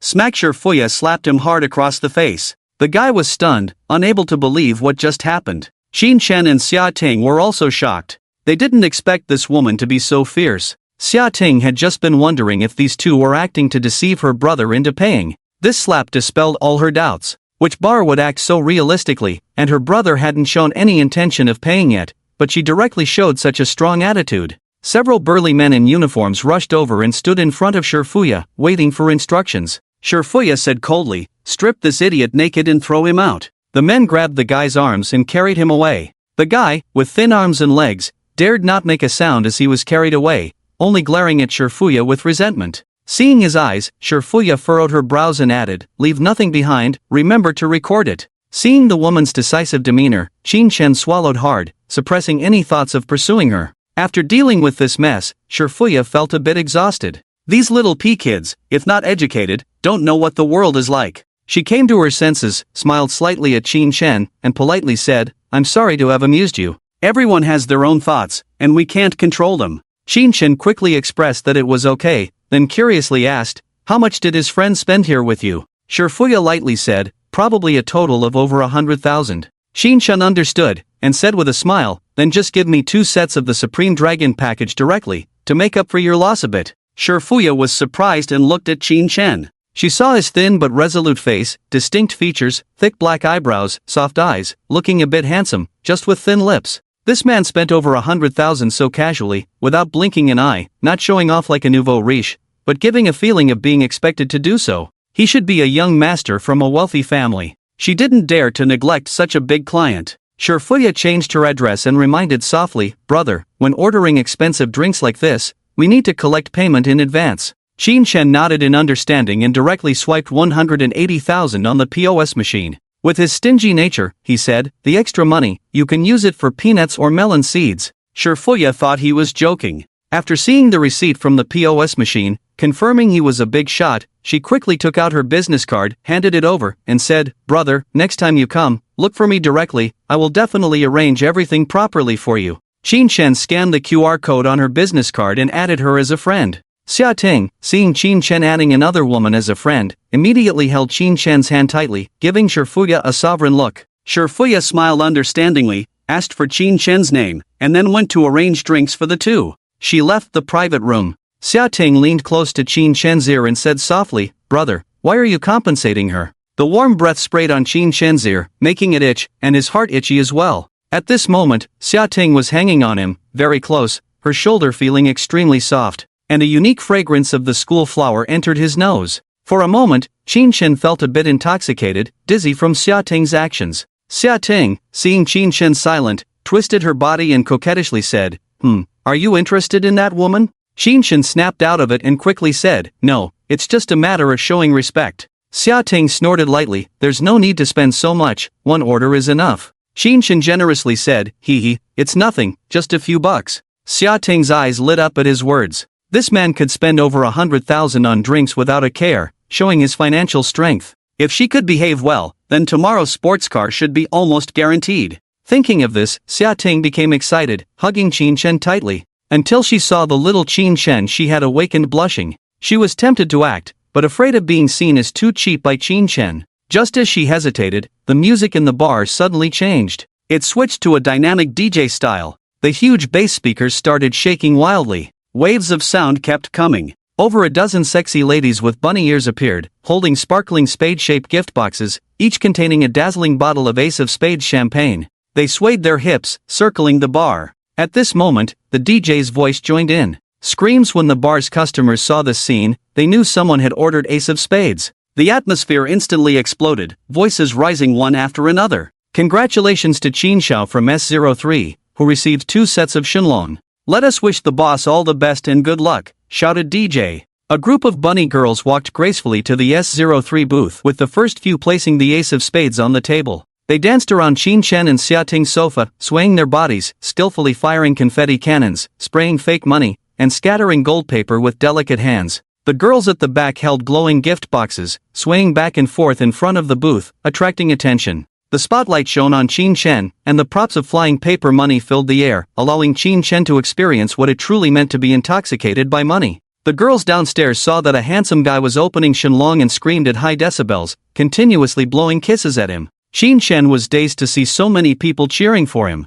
Is this what it feels like to spend tens of thousands in an instant? Is this the life of those rich young masters? To be honest, it feels really good, making one feel a bit ecstatic. Xia Ting was also surrounded as the center of attention for the first time, equally excited. She had only experienced this kind of atmosphere with a group of women before. Occasionally, she envied and fantasized about the warmth and romance of other couples drinking together. She never expected to experience the feeling of being the center of attention next to Qin Chen today. She looked at Qin Chen, her eyes filled with tears of emotion. Xia Ting's favorability +5. Qin Chen received a system message and glanced at Xia Ting's profile. The current favorability is 57, familiar. Expenditure, 420,000. Qin Chen was overjoyed at the moment but did not show it on his face, continuing to pretend to be indifferent. Ting Ting, I saw at the bottom of the list earlier, there's a bottle called something like Remy Martin Louis XIII, do you want to try it? Xia Ting was startled. That kind of liquor was as expensive as gold. A bottle cost 200 to 300,000. She had seen the grandeur of that liquor's appearance. It was like a wedding procession, with a group of girls holding lanterns in front and 8 strong men carrying an emperor-like sedan chair behind. Leaning on the sedan chair was Remy Martin Louis XIII Black Pearl. The style and aura were explosive as soon as it appeared. Xia Ting truly felt it was not worth showing off for. Drinking it was not as good as buying gold for herself. Brother, don't order it, we can't finish all this alcohol. Xia Ting felt heartbroken. At this moment, she just wanted to save some money for Qin Chen and hoped he would give her all the saved money. Qin Chen was slightly disappointed. He really wanted to order more drinks to increase favorability quickly. But Xia Ting said no, forcing a show-off might backfire. He had to give up. After a while of revelry, everyone slowly left. A few girls asked Qin Chen softly if he needed them to stay. Qin Chen shook his head in refusal. None of them even scored above 80. Their fake expressions were so obvious. Keeping them would be worse than finding that 85-point beauty, who was truly enchanting. Just now, she was blowing kisses at Qin Chen from below, making his heart race. If Xia Ting wasn't there, she would have rushed up already. Xin Xiao, let me open a few bottles for you to drink first, and I'll save the rest for you, said Shifuya, bringing peanuts, melon seeds, and a fruit platter, smiling.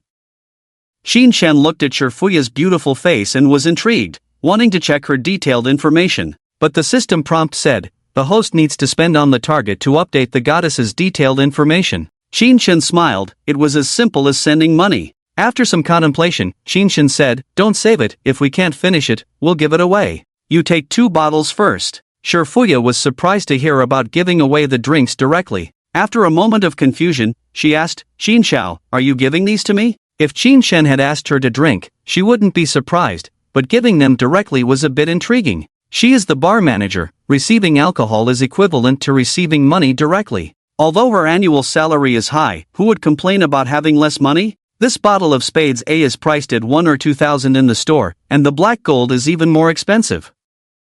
Xin Shen nodded, when you leave, just take 2 bottles directly, as a gift from me. Xiaoting's jealousy was about to overflow as she hugged Xin Shen, glaring at Shifuya with resentment, not saying a word. Shifuya, seeing Xin Shen's girlfriend by his side, still dared to show her affection, couldn't help but smile. She speculated that he might want her to accompany him for a drink, hence trying to impress her with money.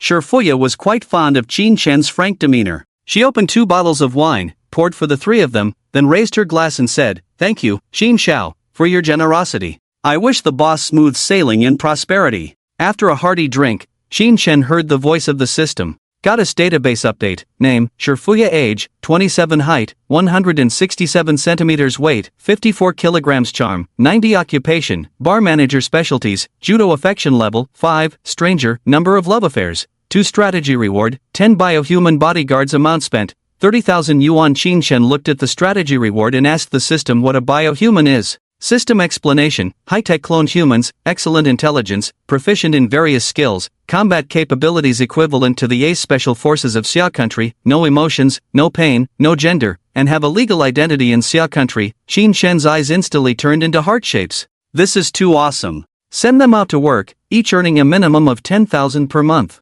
10 people would be 100,000. Making money lying down. Isn't this great? If the previous emperors had this, they would probably die laughing. No need for eunuchs anymore. After finishing her drink, Shifuya saw Xin Shen's enthusiastic gaze, like a big bad wolf seeing a little white rabbit. She speculated that he might think of her as one of those hostesses who can be taken away casually. Shifuya couldn't help but smile, not explaining that she was different from those women. After all, he didn't ask directly, so it would seem silly to emphasize that she was a decent girl. But to make him come back often, a little acting was necessary. She smiled and said, Xin Xiao, why aren't you drinking? Xin Shen took a sip of wine and said, don't call me Xin Xiao, it sounds like a beast, weird. Shifuya chuckled, can I call you Qinzong then? Xin Shen felt that this title was a bit old-fashioned but acceptable, so he nodded. Xiaoting watched as Shifuya bent over to open the wine, deliberately showing some cleavage, cursing her in her heart. But she smiled and said, Sister Xiaya manages such a big bar alone, it must be very hard. Shifuya smiled back, not hard, it's all trivial matters. If you come to play every day, it's considered supporting my work. After pouring the wine, she handed a slice of watermelon to Xin Shen, then habitually adjusted the hem of her skirt and naturally sat on Xin Shen's right side. With Xiaoting on the left and Shifuya on the right, smiling without a trace, she probed his background. Xinzong looks young and generous. Your family background must be extraordinary. Shifuya exuded a charming scent, rich and sweet, like fine wine. Xin Shen was intoxicated by the smell and unintentionally revealed the truth. There's nothing special at home, just serving the people. This was what other security guards used to praise themselves when he was a security guard. Saying it nicely was serving the people, saying it harshly was just a watchdog. Shifuya was secretly shocked upon hearing this. So this man wasn't a second-generation rich. He was a red second generation. Only those with officials in the family would humbly say they serve the people. He didn't seem like someone who frequented such entertainment venues. Probably strict family management, rarely going out to play. No wonder the marketing person said he didn't understand the God-Dragon set at the beginning. She looked at Xin Shen with a different look in an instant. Shifuya favorability +5, current favorability 10, acquaintance? Xin Shen was inexplicably puzzled. How did the favorability increase? Xiaoting didn't think much, just saw Shifuya's eyes become strange, and suddenly became alert. She quickly attracted Xin Shen's attention, afraid that he would make eye contact with that slut. Brother, I toast to you, Thank you for giving me so many gifts, I am very touched. Qin Shen looked at Xia Ting, who suddenly became enthusiastic, even more puzzled. The atmosphere changed a bit quickly. Smiling on the left, flirting on the right. I didn't do anything myself. Shifuya heard that Qin Shen's girlfriend was showing off. She couldn't help but laugh secretly. She didn't dare to have any special thoughts about Qin Shen. This kind of family background is not something ordinary people can climb up to. As long as such a noble son can bring more friends to play, she will be very happy. Shifuya raised her glass and said, General Qin, I also toast to you. Thank you very much for heating up the venue tonight. Qin Shen didn't know how to refuse, drank on the left and then on the right. With the wine before, he was a little tipsy now. Listening to the dynamic music, in the stimulating atmosphere, a group of men and women downstairs were releasing themselves under the vibrant lights. And there was a DJ girl leading the rhythm of the whole venue on the stage. She covered her ears with headphones, pointed to the dome with one hand, danced to the beat, and waved her hand. In such a passionate place, it is really easy to make people excited. Xia Ting saw that he seemed to want to move a bit, so she took Qin Shen's hand and led him to dance. There was a small independent dance floor next to their booth. Xia Ting danced boldly in front of Qin Shen, with her hands raised high, swaying left and right, twisting vigorously. Although Qin Shen was not good at dancing, with the atmosphere here, he could only follow and jump around randomly. With Xia Ting's good guidance, she held his hand, placed it on her waist, and swayed with him. This kind of random dancing was not very difficult,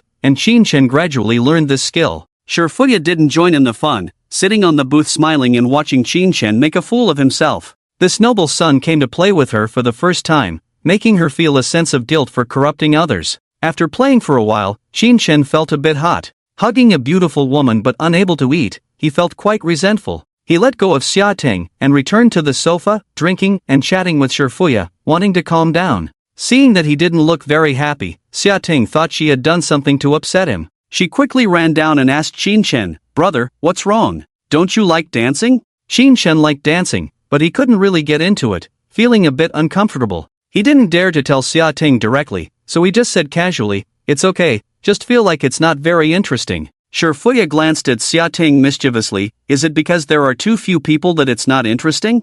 Xia Ting was awakened. She felt that what Shifuya said made sense. Which man wouldn't want to be surrounded by a group of girls? He probably felt constrained because she was there and couldn't call other girls to have fun, so he wasn't enjoying himself. She should be more generous and let him have fun. After all, if he's happy, her dream will come true tomorrow. Thinking of this, Xia Ting hesitated for a moment and impulsively said, How about I help you call a few girls to drink and have fun together? After saying this, she saw Shifuya's sly smile and instantly realized her mistake. She cursed herself for being too stupid in falling into the trap. How could she actively call girls for her man? What if Qin Shen likes other women? What should she do then? Xia Ting wanted to slap herself at this moment. When Qin Shen heard Xia Ting's words, he was happy and wanted to take off. Embraced on the left and right, with the girls feeding him grapes. This scene, which man has not fantasized about? He didn't expect Xia Ting to be so generous. But seeing her forced smile, Qin Shen quickly realized that she was not willing. Indeed, no girl can tolerate her man fooling around outside. And his purpose for this trip is not to have fun, but to pick up girls and get cash back.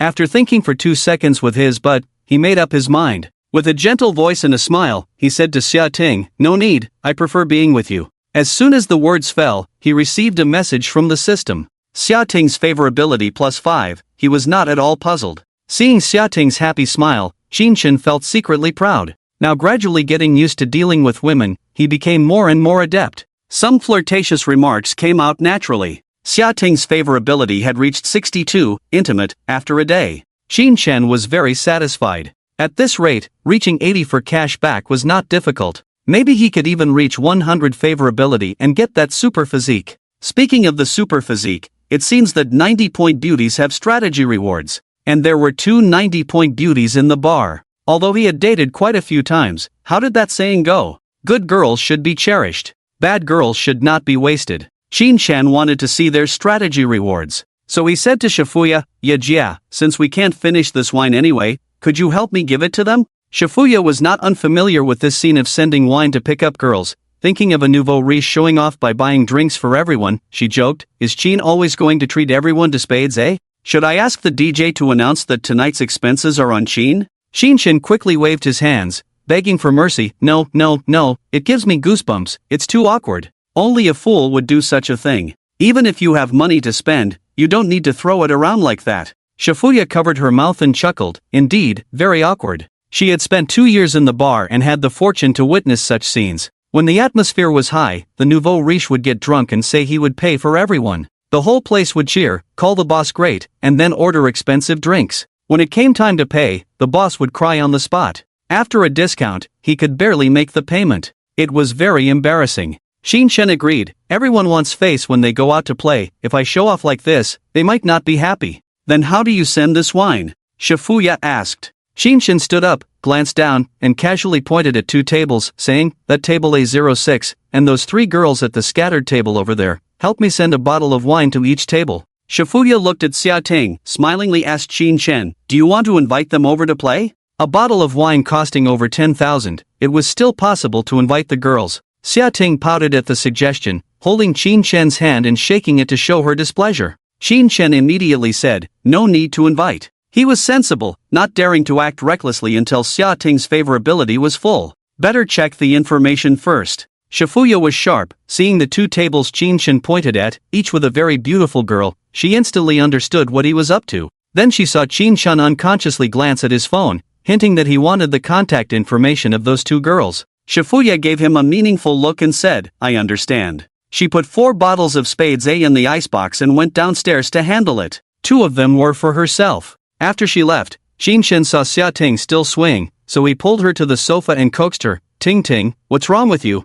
Xiating gave him a look. You're so happy sending wine. Why do you care about me? Go drink with those girls. Shin found her jealous look extremely cute. He had never had a girl jealous of him before. He smiled and said, don't be angry, it's just a little alcohol, we can't finish it anyway. If you don't like it, I won't send it to you anymore. Humph, sweet words, pretending to be honest at first to deceive me. I didn't deceive you, I really haven't gone out to play much before. I promise to listen to you in the future when we come to these places. Is that okay? Shin said seriously. Xiating saw him speaking so earnestly, feeling warm in her heart. Whether it's true or false, as long as he sweet-talks you, it means he cares about you. She leaned against Shin's chest, drawing circles with her fingers, her tone a bit coquettish. Then you can't secretly go to bars by yourself in the future. Okay, I'll take you wherever I go in the future, trust me. Shin couldn't wait to have her tied to his belt. Before his favorability rating was full, he could only spend money with Xiating. Of course, he hoped to be with her all the time. Xiating didn't know if he was telling the truth or not. But sweet words indeed touched her heart. She lay on Shin, looking at his handsome profile slightly dazed. The live music was loud, so they had to speak into each other's ears to chat. Shin listened for a while, didn't hear anything, turned his head to see what was going on. As a result, when they turned their heads, their noses bumped together. Then their lips met. At this moment, their lips were like magnets. Attracted to each other, they gently pressed together. In an instant, their hearts beat faster, and they couldn't help but embrace each other, their breaths mingling. This was Shin's first kiss. Without any defense, Xiating took it away just like that. Shin was unwilling, trying to take more, continuously savoring her honey like nectar. This kind of honey collecting skill doesn't need to be taught, guys are born with it. Xiating was breathless from the kiss. Her eyes were misty, her body weak, the electrifying sensation made her respond involuntarily to Shin. After a while, their lips parted. A glistening thread connected their mouths. Shin knew that if he could say something nice at this moment, they could go further tonight. He racked his brains, thinking about how the male lead in novels would say it. But at the critical moment, he couldn't think of anything. Looking at the rosy cheeks, watery eyes, and luscious lips in front of him, he could feel the warm breath exhaled by Xiating at such a close distance. They gazed at each other for a long time. Shin was at a loss for words, unable to say anything. Just as he was about to boldly suggest something, Xiating spoke up. Brother, I've had a bit too much to drink and feel dizzy. Xiating finished speaking and turned her head slightly. Even a fool could understand the meaning behind her shy appearance. I'll take you to rest, Shin replied tremblingly. Xiating lightly bit her lip, looking embarrassed, and weakly said, to your place? To a hotel. Shin didn't wait for her consent, took her hand, and was ready to take her to a room. He wasn't a saint of abstinence. Since Xiating was so proactive, if he took a step back, what was the point of keeping those extra pounds on him? Might as well chop them off.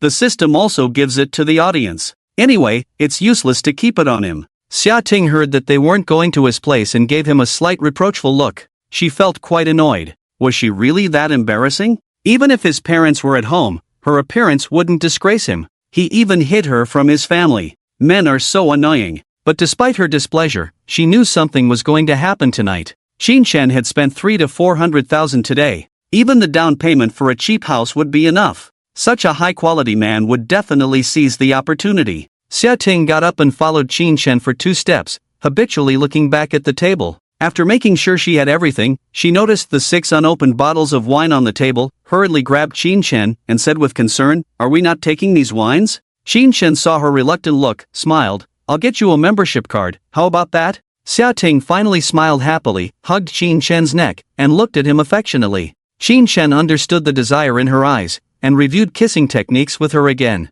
He kissed Xia Ting until her cheeks were red and almost out of breath before letting her go. At this time, his phone vibrated. Qin Shen looked and saw a message from Shifuya. First, a sneakily taken photo. The photo showed 3 girls at a table, with one very beautiful girl circled in red. A phone number was marked. Then there was a text message. It roughly said that the 2 men and 2 women at table A06 did not accept Qin Shen's drink, so he didn't get the girl's number. Qin Shen smiled, not too concerned about being rejected. If there were guys around, giving them drinks would be a bit of a slap in the face. He really liked Shifuya's meticulous way of doing things. Everything was clear at a glance. The 3 girls accepted Qin Shen's drink, and he received a system prompt. Goddess database update, name, Tang Yao age, 29 height, 158 centimeters weight, 41 kilograms charm, 90 occupation, voice actor features, different voice styles favorability, 0, stranger, number of relationships, 49 strategy reward, top combat skills.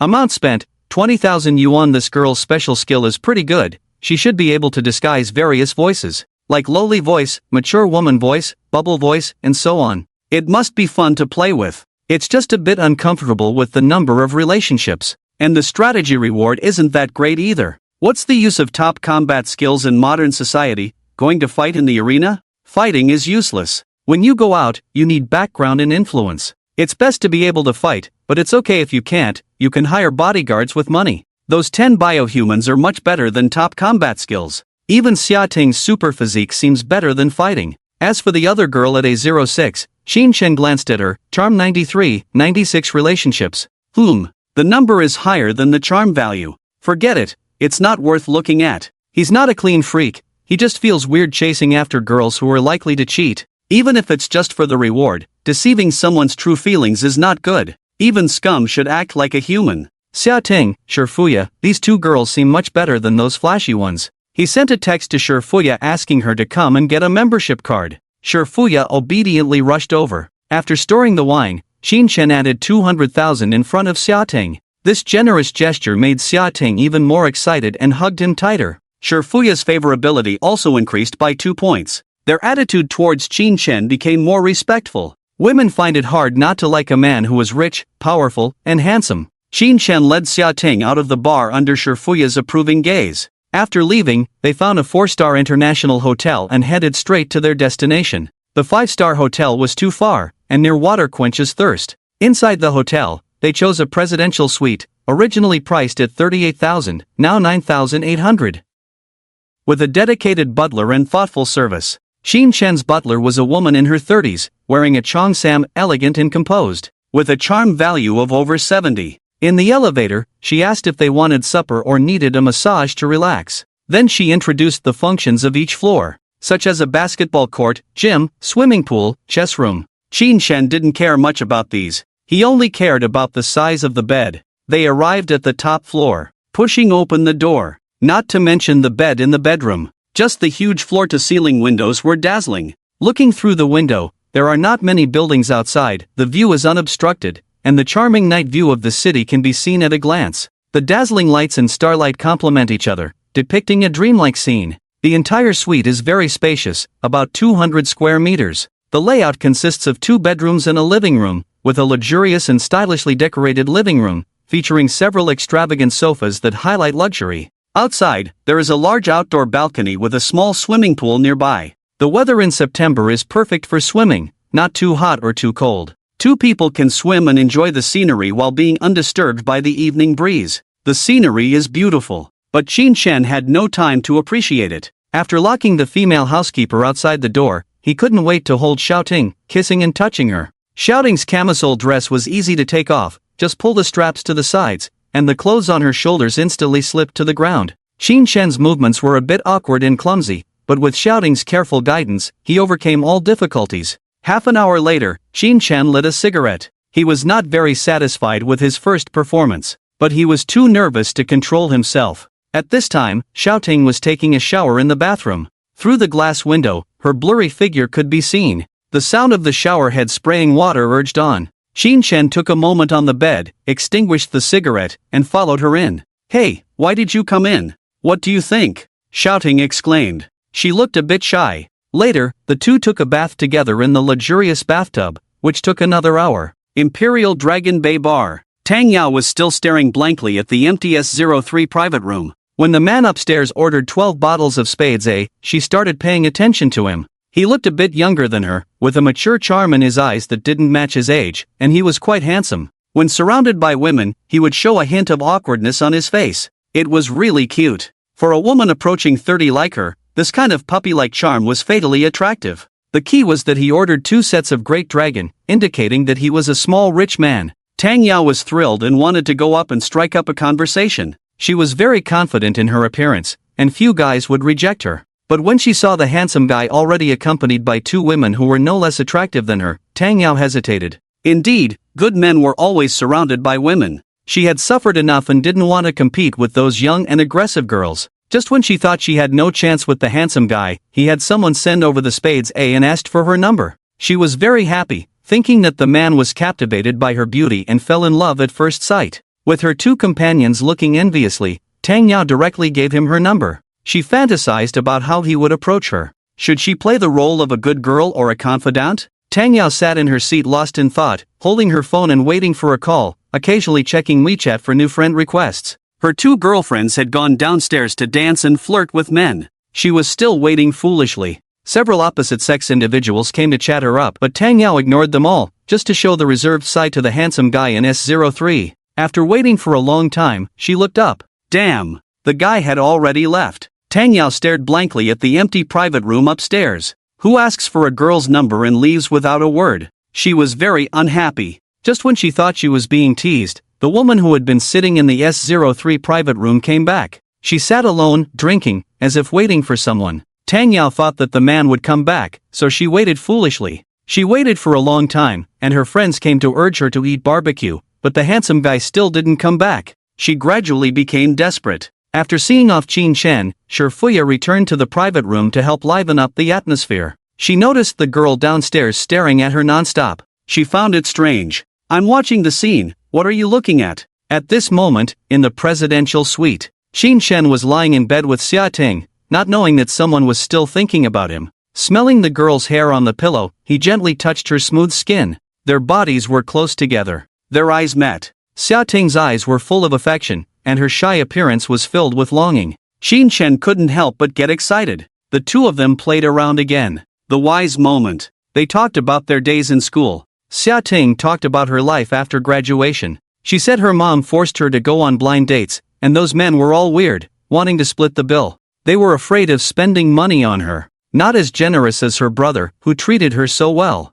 Her brother was the best guy she had ever met in her life. Her words were full of charm, making Qin Shen fascinated. Men loved to hear this. But as she kept talking, she fell asleep, probably due to exhaustion from today. Qin Shen wasn't tired of listening. He closed his eyes for a while, without any drowsiness. So he gently pulled his arm out from under Xia Ting's neck. He went to the balcony alone and sat on the rocking chair. There were fruits, snacks, and drinks on the coffee table beside him. It was quiet late at night. The night breeze was slightly cool. He took out his phone from the bathrobe pocket. He looked at the glorious moments at the bar tonight in the album. He posted a picture of himself with a group of bunny girls. The beautified girls gathered around him, showing brilliant smiles. Qin Shen smiled faintly among the girls, calm and composed, a smile that only extremely noble people would have. He selected 2 photos, along with the night view photos taken in the hotel room, and posted them on his moments. He added a sentence, "From a boy to a man, the pressure is huge, I don't know if I can handle it." There were no relatives or elders in his WeChat, only classmates and friends, so he could post whatever he wanted without any worries. This moment's post didn't have any special meaning, just commemorating the loss of his virginity. After posting, Qin Chen shook his head and chuckled at his childishness. From then on, he was no longer a boy, and when encountering things, he had to be more composed and not make a fuss. Qin Chen scorned himself, opened WeChat, and wanted to chat with Shifuya about feelings. The biochemical bodyguard was really attractive, although Shifuya seemed difficult to handle, he still wanted to give it a try. He sent a greeting, "Are you still busy?" The response came quickly. "Almost done, not very busy." "Qin Chen, it's really hard, busy until so late every day." "Shifuya, need to eat, just get used to it." "Shifuya, isn't President Qin accompanying his girlfriend? Why do you have time to message me?" Qin Chen turned to look at Xiating sleeping soundly on the bed. He was about to reply that she was asleep. Suddenly, he realized that if the girl across from him heard such scumbag remarks, she would probably block him directly. He hesitated. "I'm outside alone enjoying the breeze." Shifuya smiled slightly, thinking that Qin Chen wanted to invite her out to play. She was also experienced with such unruly guests and typed, "Where are you? I'll call a few pretty girls to accompany you." Qin Chen was completely exhausted today. If he called another woman, he was afraid he would be drained. And he couldn't just leave Xia Ting alone in the hotel and sneak out to play. Xia Ting was drunk and sleeping deeply. In case he comes back and finds that she has had 6 relationships, when he asks her what's going on, she looks confused, and Qin Chen can't stand it. He declined, saying, "No need, I just want to chat with you." Shifuya teased in a playful tone, "Brother secretly chatting with me, won't your girlfriend be angry if she finds out?" Another girl who was full of tea. Qin Chen smiled, it seems that beautiful women are born with good tea skills. He remembered a novel he had read before and answered in a scumbag way, "No, she is very obedient. Only scumbags are qualified to have green tea." Shifuya hinted with a smile, "But I'm not obedient, if my husband dares to cheat, I will send him to the palace."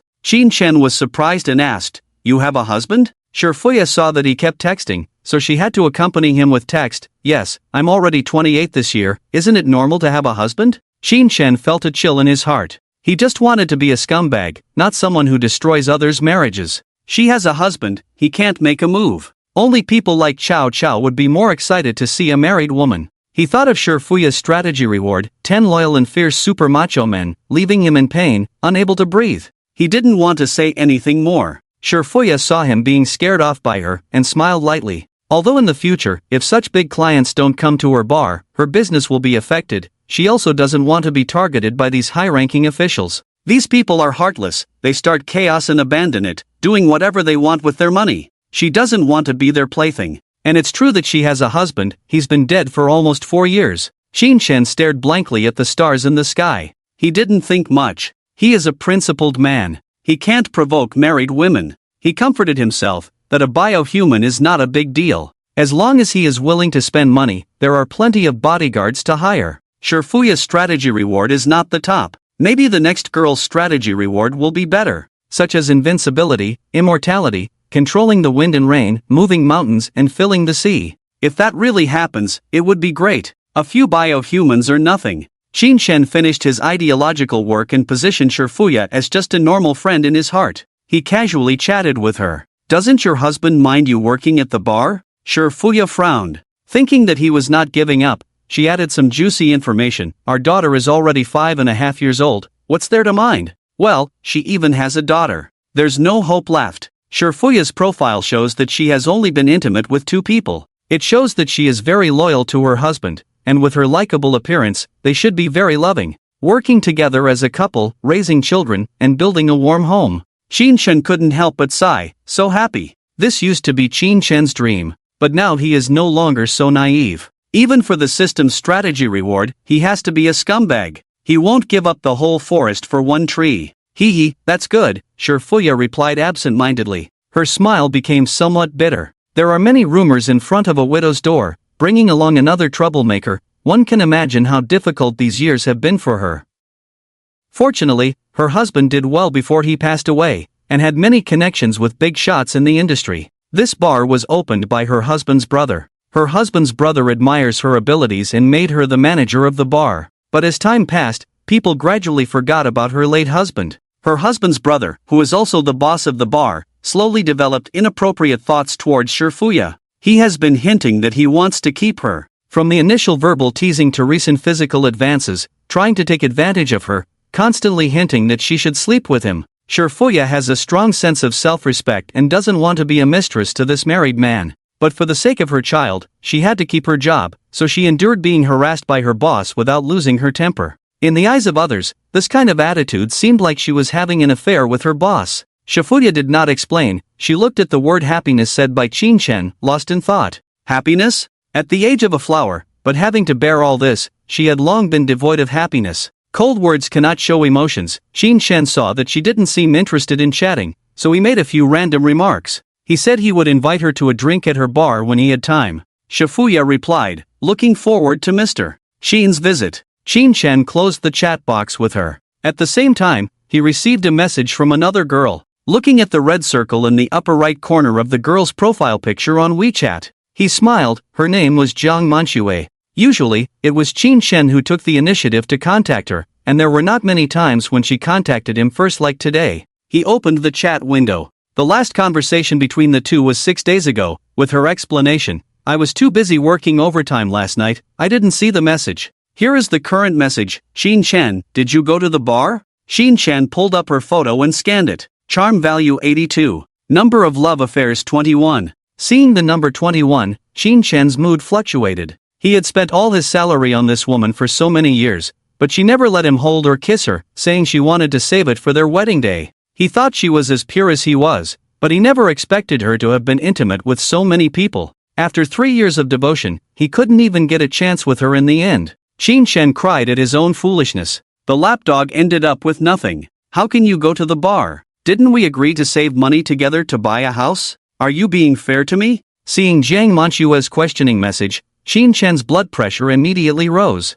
1,000 grass-mud horses galloped through his heart. He didn't expect this woman to come and accuse him. He almost got intimate with another man in the car, and she still had the nerve to say he was not treating her right? He thought he was still the same old fool. Qin Chen took a deep breath. He tried to calm himself down. It's not worth getting angry over this kind of woman. He replied indifferently, I'm not your boyfriend, how am I treating you unfairly? Jiang Manxue, we know our relationship in our hearts, do we have to make it clear? Jiang Manxue, are you trying to force me to be your girlfriend by going to the bar? Are you childish or not? Jiang Manxue, what's with the friend circle saying becoming a man? It's disgusting, you really disappoint me. Alright then. Is this how you want to play? Qin Chen was so angry that he turned into a piano-playing master from Zuan and directly retorted. Girl, wake up. Why don't you take a look in the mirror at how to write the word disgusting? I find it dirty to even scold you. With your kind of quality, even the garbage collector wouldn't look at you. I was blind before, but now my eyes are open. Please don't bother me in the future, thank you. To make her even more unhappy, Qin Chen added a sentence. By the way, I forgot to tell you that I won 90 million yesterday, too bad you're not qualified to spend it. Jiang Manxue was dumbfounded by the scolding, holding her phone not knowing how to reply. She absolutely didn't believe that a loser like Qin Chen could win a prize. Nowadays, lottery companies only care about making money. How could an outsider win a prize? Seeing him scold her like that, Jiang Manxue was so angry that she wanted to block him. She had so many fish in her pond, losing one more wouldn't make a difference. But on second thought, it would be a pity to just throw him away. Among all these fish, Qin Chen was the dumbest. He would send her gifts worth 3,000 to 4,000 every month at the very least, and seeing how he dressed like a fool at the bar, he might actually strike it rich one day. Jiang Manxue gritted her teeth and typed with anger. What's wrong with you? Have you been through something traumatic? Qin Chen's weird attitude. No, it's just suddenly having money, can't share it with you, feeling a bit sad. Jiang Manxue, can we talk nicely? We were fine before. Qin Chen, you also said it was before, now you are you, I am me, no relation. Seeing him so resolute, Jiang Manxue was shocked and asked, have you fallen for another woman? Qin Chen, it's none of your business, I'm going to sleep, goodbye. Jiang Manxue, come back, explain clearly, who is that woman? Besides the third party, Jiang Manxue couldn't figure out why Qin Chen suddenly changed. Over the years, she was very satisfied with Qin Chen's behavior. He would do whatever she asked, obedient like a dog. Even in the deep night of winter, if she wanted to eat spicy hot pot, Qin Chen would get up from bed to bring it to her. And whenever she got angry, Qin Chen would immediately soften, humbly accompanying her with a smile to appease her. If it weren't for earning less money, Jiang Manxue would have considered giving him the title of boyfriend. But now he suddenly said they had no relation, which made Jiang Manxue feel extremely upset. It was like the fish she had painstakingly raised for 2 or 3 years had inexplicably slipped into another woman's pond. She wanted to bring Qin back, kept messaging him, "Are you fair to me? We've been together for so many years. Are you breaking up with me because of another woman? I wear the necklace you gave me every day, others laugh at my ugly $8,000 chain, but I still wear it because you gave it to me. I can feel you by my side. But what have you become now? Have you forgotten your previous vows? Qin, I'm sorry." Jiang Manhwa felt a bit relieved when he apologized. She guessed he might have spent a lot of money at the bar tonight and was not in a good mood. She planned to forgive his offense just now, but unexpectedly, he sent another message. "After letting you go, I realized the beauty of the world. Thank you for helping me grow." Jiang Manhwa was puzzled and sent an inquiring message, but she saw an angry exclamation mark in front of her text. That bootlicker had deleted her. Jiang Manhwa was furious. She also blacklisted Qin and vowed not to let him out even if he begged on his knees. Jiang Manhwa firmly believed that a man like Qin, without a car or a house, would probably be dumped by a woman soon, and he would come back begging to her. When that time comes, if he doesn't buy her an iPhone, Jiang Manhwa, will never forgive that bootlicker. Qin stood up from the balcony lounge chair and checked the time. It was almost 2 o'clock. He remembered he had to buy a car for Xiating tomorrow, so he quickly went inside to sleep.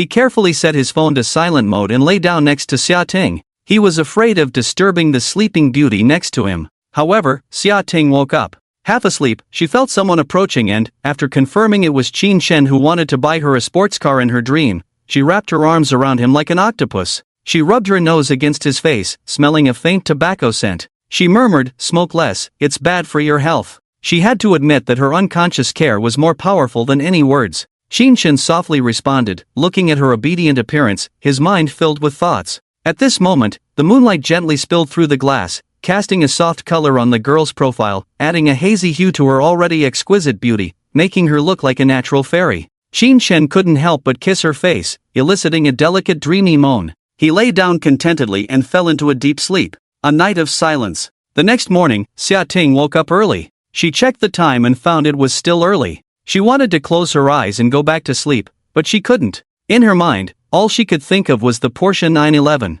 After enduring until 8 o'clock, she used her hair to tickle Qin, trying to wake him up, but the effect was not ideal. Pushing him with her hand also yielded no response. This man slept like a log, impossible to wake up.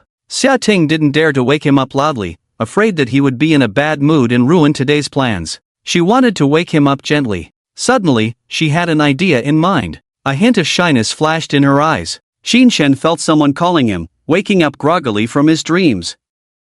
He had worked hard last night and didn't want to wake up so early, but Xiating seemed a bit anxious, insisting on him getting up. After a few minutes, she went to wash her face and brush her teeth. Qin lay on the bed motionless. After feeling refreshed, the two got dressed neatly. Xiating wore a long black strapless dress today. The black tone made her skin look pale, with a large neckline revealing her charming collarbones. The dress had some lace trim, accentuating her figure perfectly. The high side slit revealed her legs as she walked, paired with cool high heels, exuding a mature woman charm. This outfit was also bought yesterday. Qin found her more and more beautiful. "This outfit is really beautiful, almost like those rich girls on TV. Today we're going to the 4S store, so we should dress a bit decently," Xiating said as she twirled in front of the full-length mirror. "No need to be so grand, just buying a car, not a big deal," Qin said, approaching her and wrapping his arms around her waist. His tall figure in a crisp shirt and trousers looked very compatible with Xiating. Xiating listened to his tone. Buying a car worth millions seemed as casual as buying vegetables,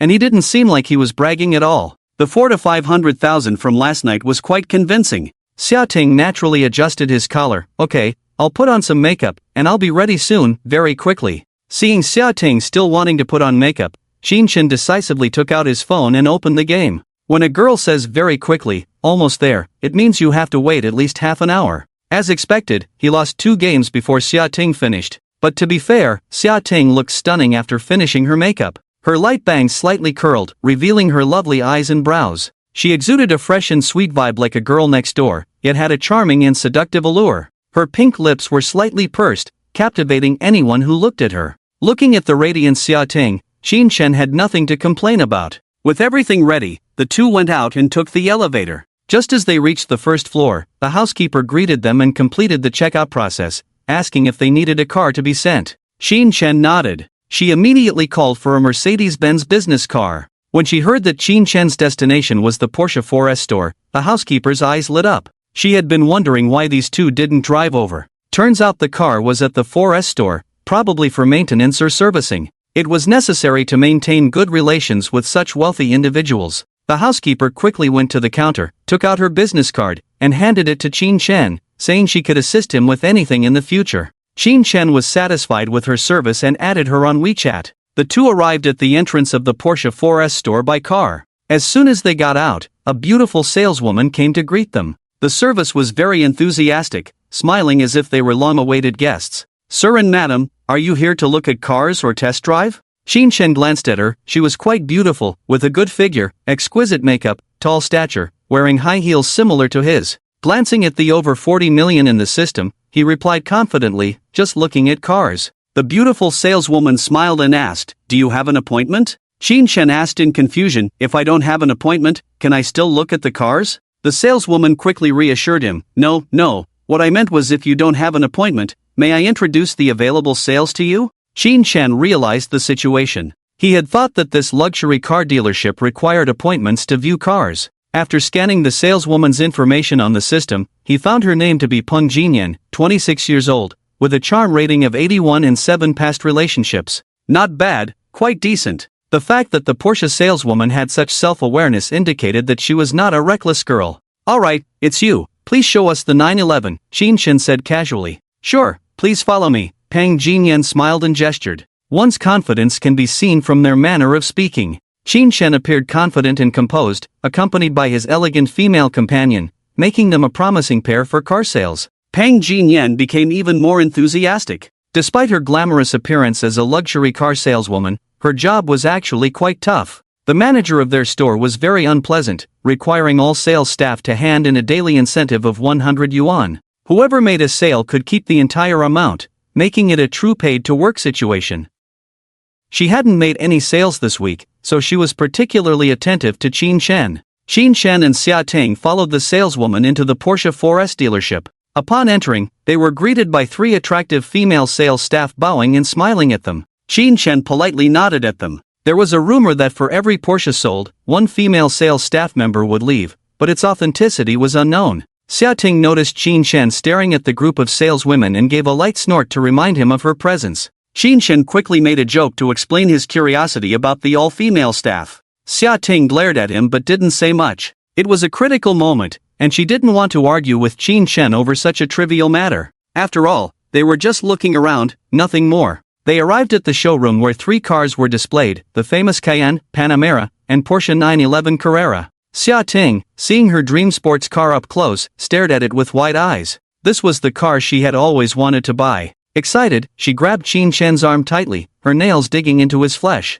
Qin Shen winced in pain, thinking she did it on purpose. Xia Ting realized her mistake and apologized, asking if he was hurt. Qin Shen, trying to hide his pain, replied with a smile, "It's okay." In reality, he was in agony. He thought about finding a chance to persuade Xia Ting to trim her nails, as they were too long. "Why don't you sit inside and have a look?" Qin Shen opened the car door. Xia Ting was immediately captivated by the interior and forgot about Qin Shen's hand. She sat in the car, exploring every detail and enjoying the luxury. Seeing her excitement, Qin Shen asked, "Do you like it?" Xia Ting nodded eagerly. Qin Shen, standing on the other side, raised an eyebrow and asked, "Are you sure about this car? Have you considered other options?" Xia Ting replied, "I want this one." Peng Jinyan, as a professional salesperson, saw their strong desire to buy a car and immediately stepped forward to introduce with dedication, "This 911 is the most classic sports car in the world, with a sleek and elegant appearance, simple and atmospheric interior, equipped with a 3.0T engine, maximum horsepower of 385, and luxurious leather seats."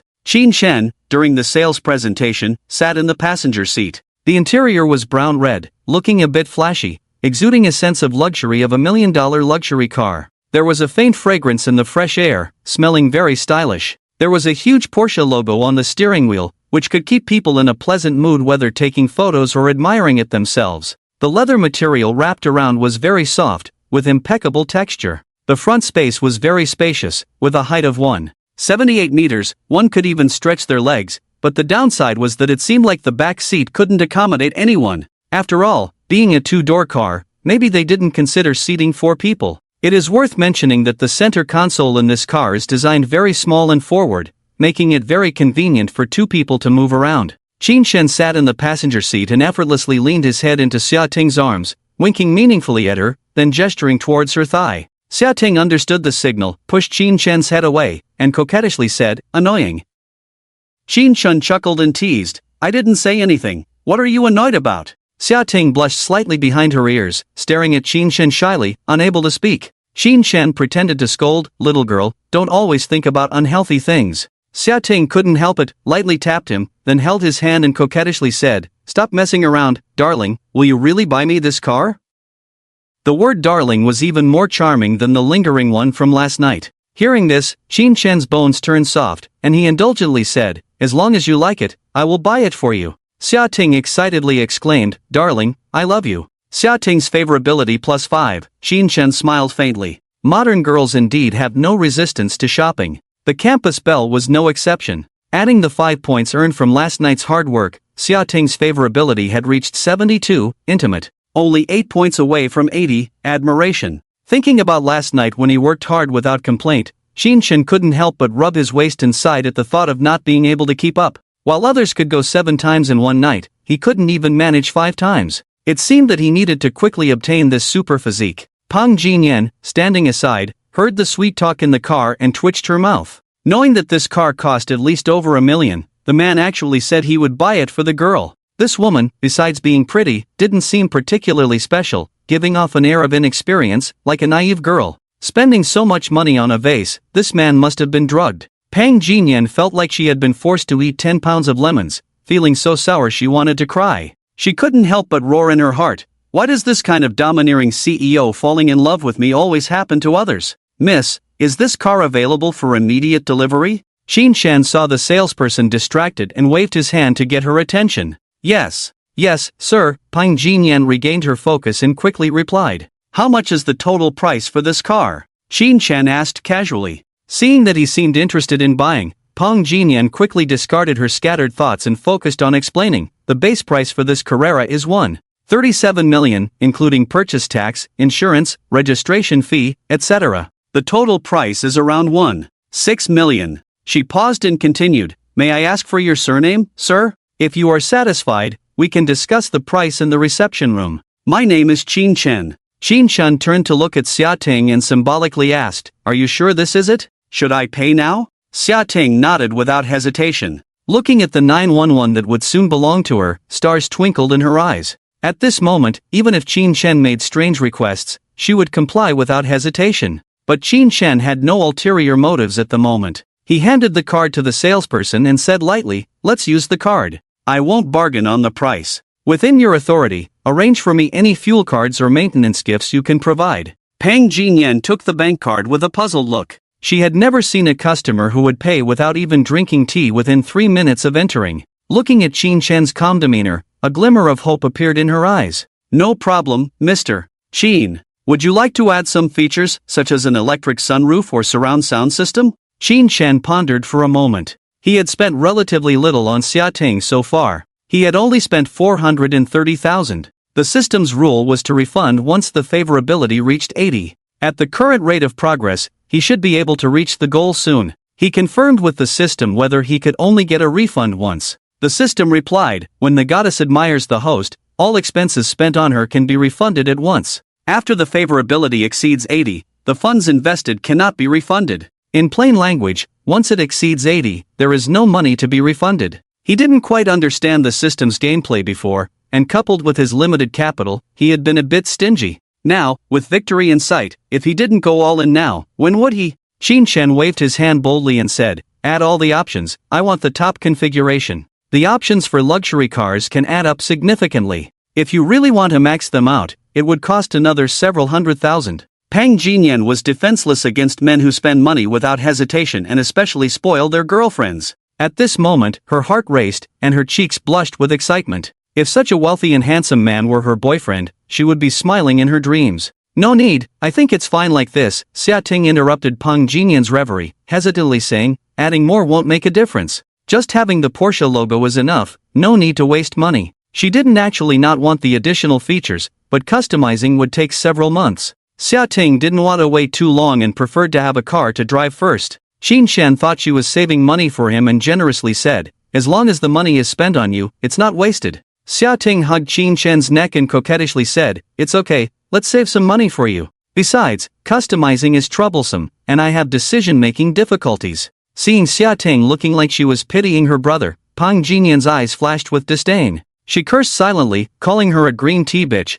pretending to be someone she's not. But she smiled and persuaded, "Miss, many of our customers customized their 911s, from the body color to wheel selection, interior components, and comfort features. Everything can be assembled according to your preferences, and you can have a unique exclusive sports car." Qin Shen also agreed, "Yes, adding some features will make it stand out. You're a girl, driving such a dark car looks gloomy. A brighter color would look better." Xia Ting's small hands were entwined, looking somewhat conflicted. Qin Shen was right, black did seem a bit dark, and she had the opportunity to add features, but foolishly declined, showing a bit of a petty side. But she really didn't want to wait that long, so she raised her head and asked the salesperson, "Do you have a top configuration car in stock here?" Pang Jinyan thought for a moment and said, "I remember a female customer who previously customized a luxurious convertible turbos, but the deal fell through due to financial issues with her company. The car has been sitting in our shop for months and hasn't been sold. It's a flashy red female model with luxurious features, slightly expensive." Qin Shen doesn't know much about cars but agreed to take a look. Pang Jinyan excitedly led the way, describing the car's features to Qin Shen. Qin Shen didn't understand much but was impressed. They arrived at the indoor parking lot, where a covered car was parked. When the cover was removed, a shiny red sports car appeared, exuding elegance and quality. Xia Ting was immediately captivated by the car's appearance. She reached out to touch it, but Pang Jinyan stopped her, saying it's against the rules. Xia Ting felt disappointed but refrained from touching the car. Pang Jinyan quoted the price of 3.2 million yuan, surprising Xia Ting. She hoped Qin Shen would understand her desire to buy the car without explicitly saying it. Qin Shen asked about the price, and Pang Jinyan confirmed it was 3.2 million yuan. Xia Ting was shocked by the price, realizing it was double the cost of the previous car. She could see Qin Shen was hesitant, likely due to the high price, but she really likes this car. In the moment it was uncovered, she had the illusion that she was the car itself. Covered by the dust of the world, unable to find someone who appreciates her, she could only stay in a corner and admire herself. She was really moved, wanting to drive it away. But Qin Shen's silent demeanor made her uneasy and unsure. Qin Shen rubbed his chin and clicked his tongue. He also thought the car had a beautiful design, but he was not satisfied with the price. Just over 3 million. Who do they think they are looking down on? In the world of Tomato Tycoon, everyone has a Lamborghini. Driving a 3 million car, they couldn't even lift their heads in front of them. With Xia Ting's stock situation so good, it felt like a waste to buy a luxury car worth hundreds of thousands. Useless Porsche, why not bring out a car worth tens of millions for me to consume? Brother, can we buy this one? Xia Ting bit her lip and pleaded, "I still have over 300,000 saved up here, you see how much more is needed, I can even take out a loan?" When Qin Shen heard Xia Ting say she wanted to take out a loan, he smiled instantly. She really didn't have much confidence in him. He was just afraid of not spending the money properly and getting less cash back.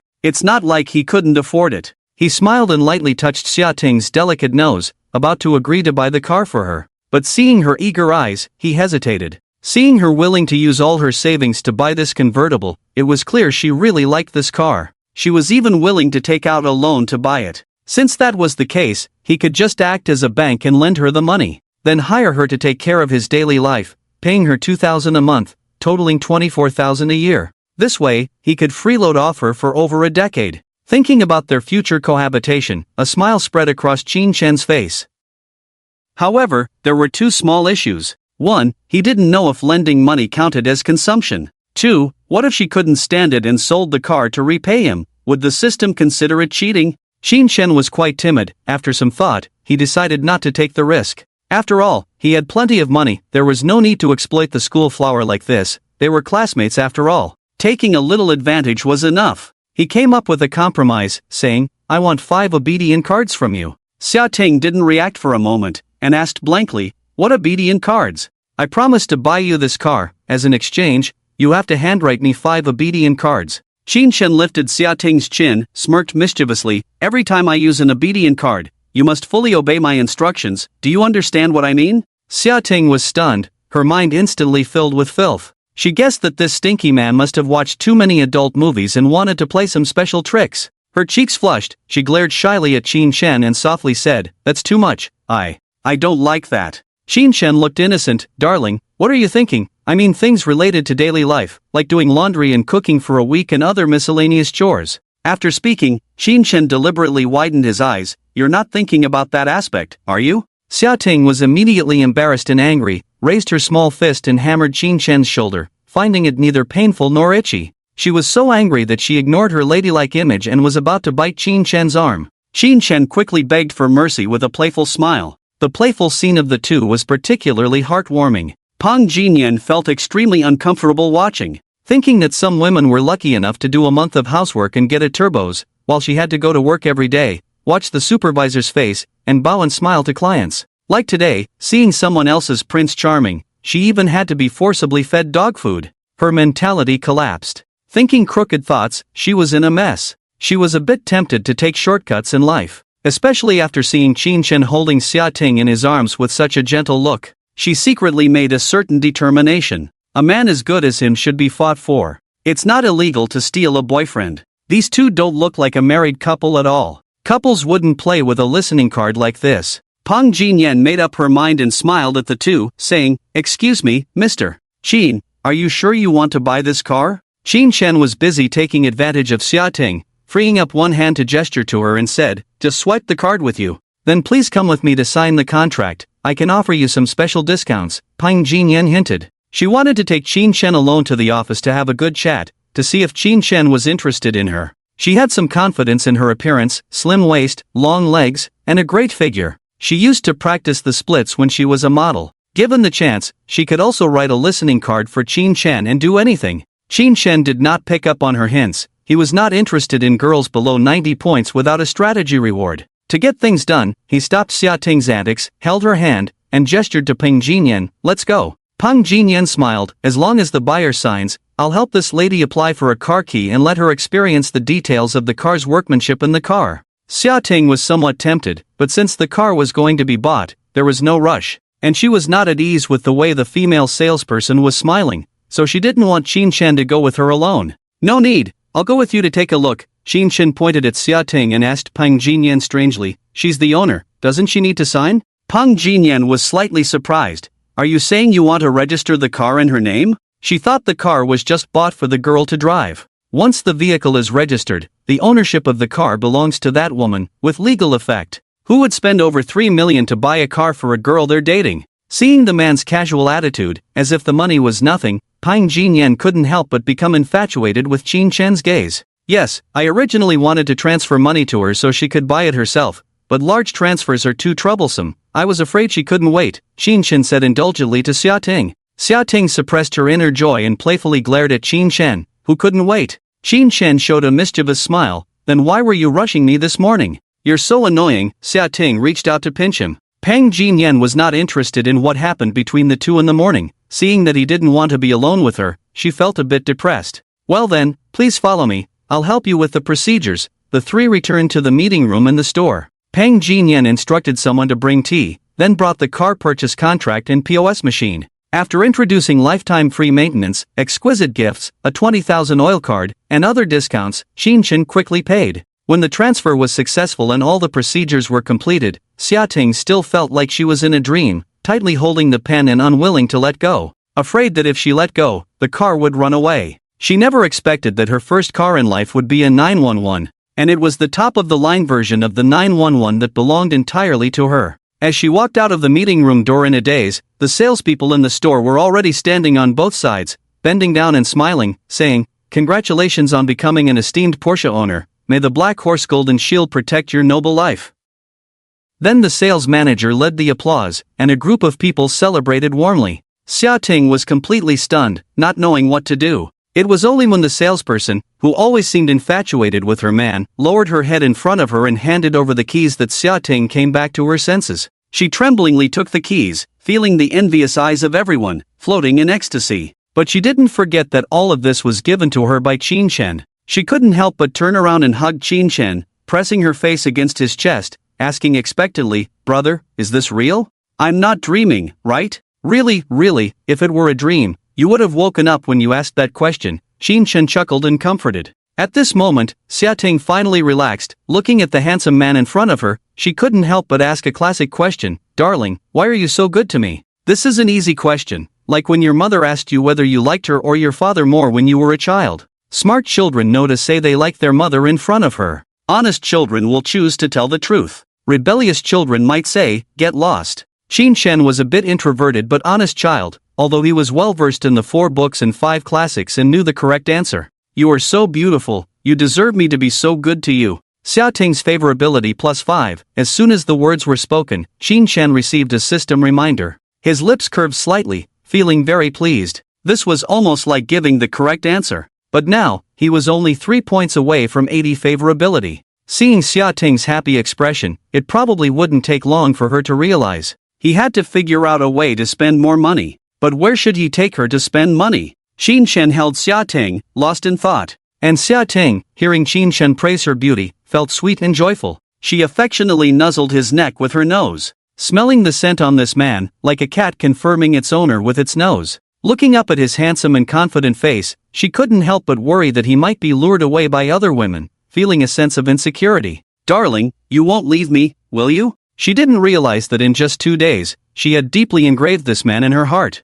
Although she knew Qin Shen wouldn't say no, she just wanted to hear his assurance. "Don't worry, even if the sky falls, I won't leave you," Qin Shen smiled and reassured her. Xiating was very satisfied, boldly tiptoed in public and gave Qin Shen a sweet kiss. The people in the store turned their heads away, not wanting to see others show affection. The supervisor saw that it was none of their business and let everyone go back to work. Several female salespersons gathered together and whispered. Yan said that the car was bought by that man for that woman, or he paid in full. Wow, this man is really rich. Is he a noble family's son? People are really envious. That woman doesn't have more eyes than us. How come her luck is so good, finding such a handsome and wealthy man? If you're not convinced, go for it. They don't seem to be married yet. You still have a chance. If you want to, go for it. Later I'll ask Yan for his phone number. I really envy you single nobles. You can do whatever you want. I, as a married person, have no freedom at all. I'll get into a fight if I'm late for a minute. Your husband is too petty. If I were you, I would have left him long ago.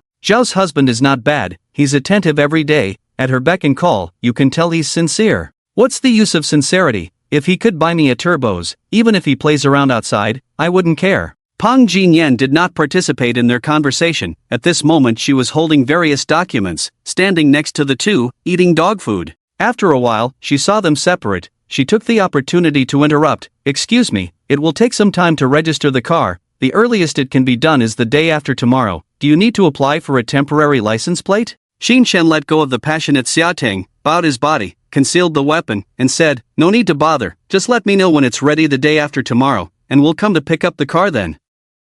"Okay, I'll contact you in the afternoon when we pick the license plate. Also, I informed the original buyer of this car just now. She asked me for your number. Can I give it to her?" Peng Jinyan asked. "You can," Xin Shen said indifferently. Xia Ting opened her mouth to say something but didn't. She just looked at Qin Shen with resentment. Qin Shen didn't see her expression as he was discussing some matters about the new car with Peng Jinyan. After finishing up, Peng Jinyan took a pile of documents to submit. He turned back and saw Xia Ting pouting, looking unhappy. He was puzzled. "What's wrong with you?" "Oof.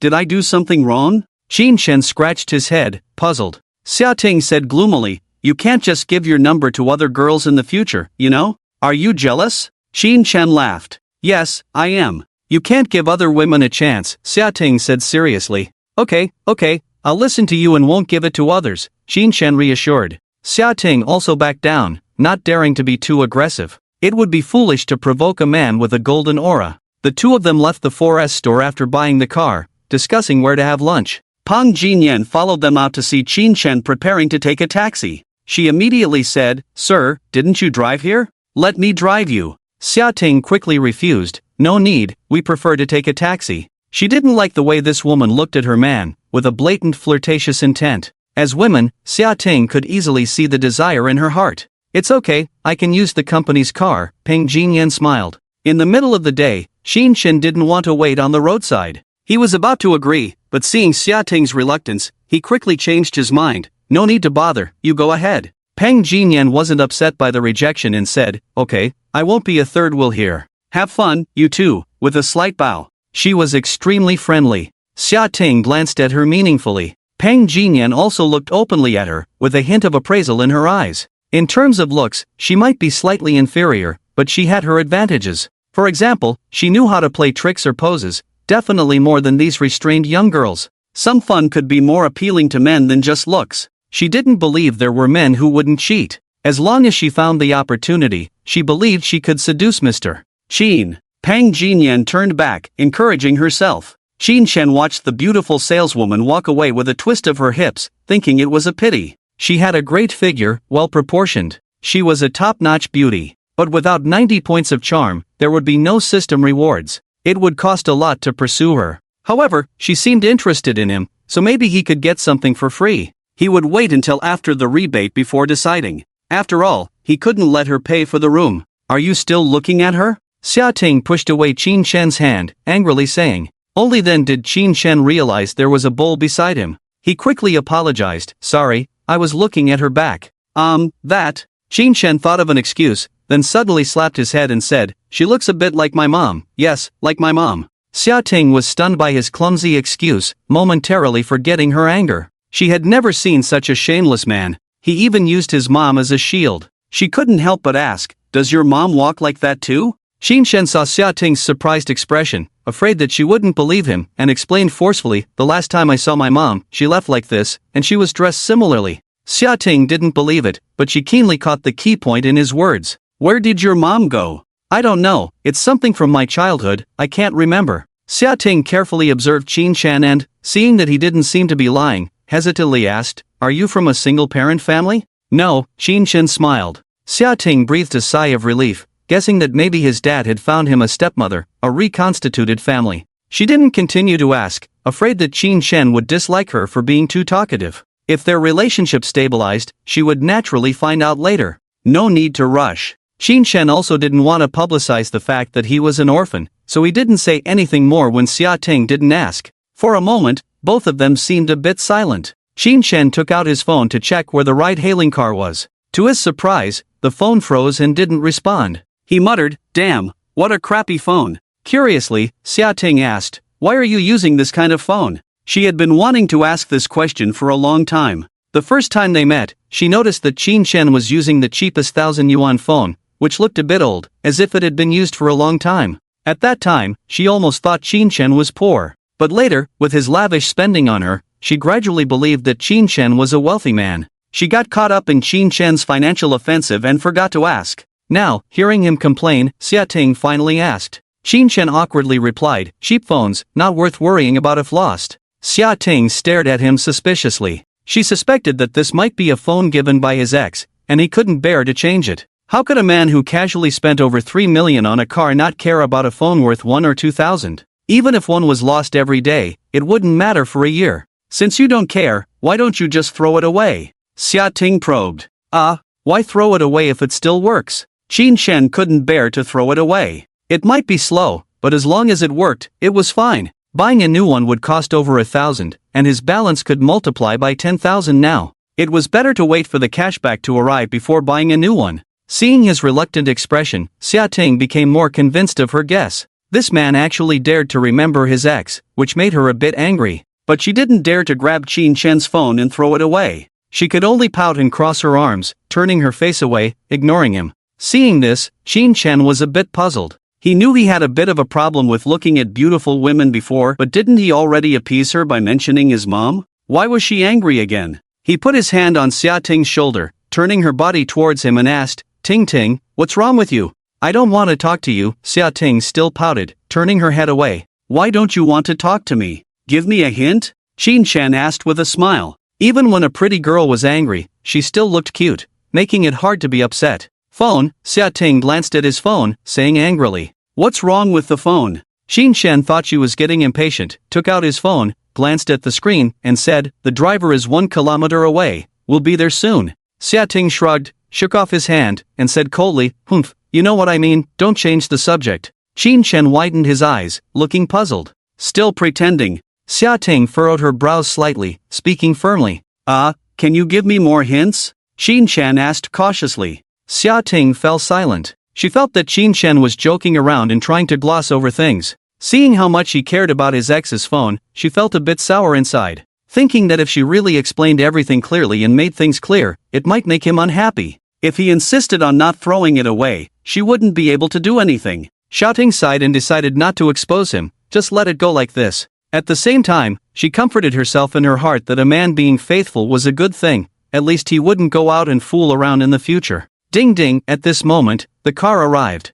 Qin Shen held Xiao Ting's hand, sensing her symbolic struggle, and just held it with his own. Thinking she wasn't particularly angry, Qin Shen smiled apologetically. Let's talk inside the car, it's hot outside. Xiao Ting had a cold expression, silently got into the car with him. The private driver was very professional, wearing white gloves to close the door for them, reminding them to fasten their seatbelts, and informing them that there was mineral water to drink. The car was filled with cool air, making people feel comfortable all over. Qin Shen politely thanked the driver, then fastened Xiao Ting's seatbelt for her, but didn't fasten his own, leaning over to her and continued coaxing. Baby, don't be unhappy, just say if you have any requests, as long as I can do it, I will definitely do it. Sounds nice, Xiao Ting said resentfully, clearly unwilling, yet pretending to be generous. What a stinky man. You say first and try, how would I know if you don't say? With the air conditioning, the contact with Xiao Ting was not as hot as it was outside, and it was in a relatively private space. Qin Shen couldn't help but start to get handsy. One hand hugged Xiao Ting, while the other hand was touching her. The driver was even more considerate, adjusting the rearview mirror with a camera slightly upwards and remained silent. The car drove steadily. Xiao Ting blushed from being touched, gently resisting Qin Shen's hands. You asked me to say it. You say it. Xiao Ting stared at Qin Shen's phone, thought for a moment, and said, I will give you the latest cutting-edge phone. Will you promise to only use the phone I give you in the future, okay? Not only Qin Shen, but even the driver in front was stunned. What the heck is this? A gigolo? So awesome? When they got into the car earlier, he saw the beautiful woman who looked like a star with a cold expression, while the handsome young man was trying to please her.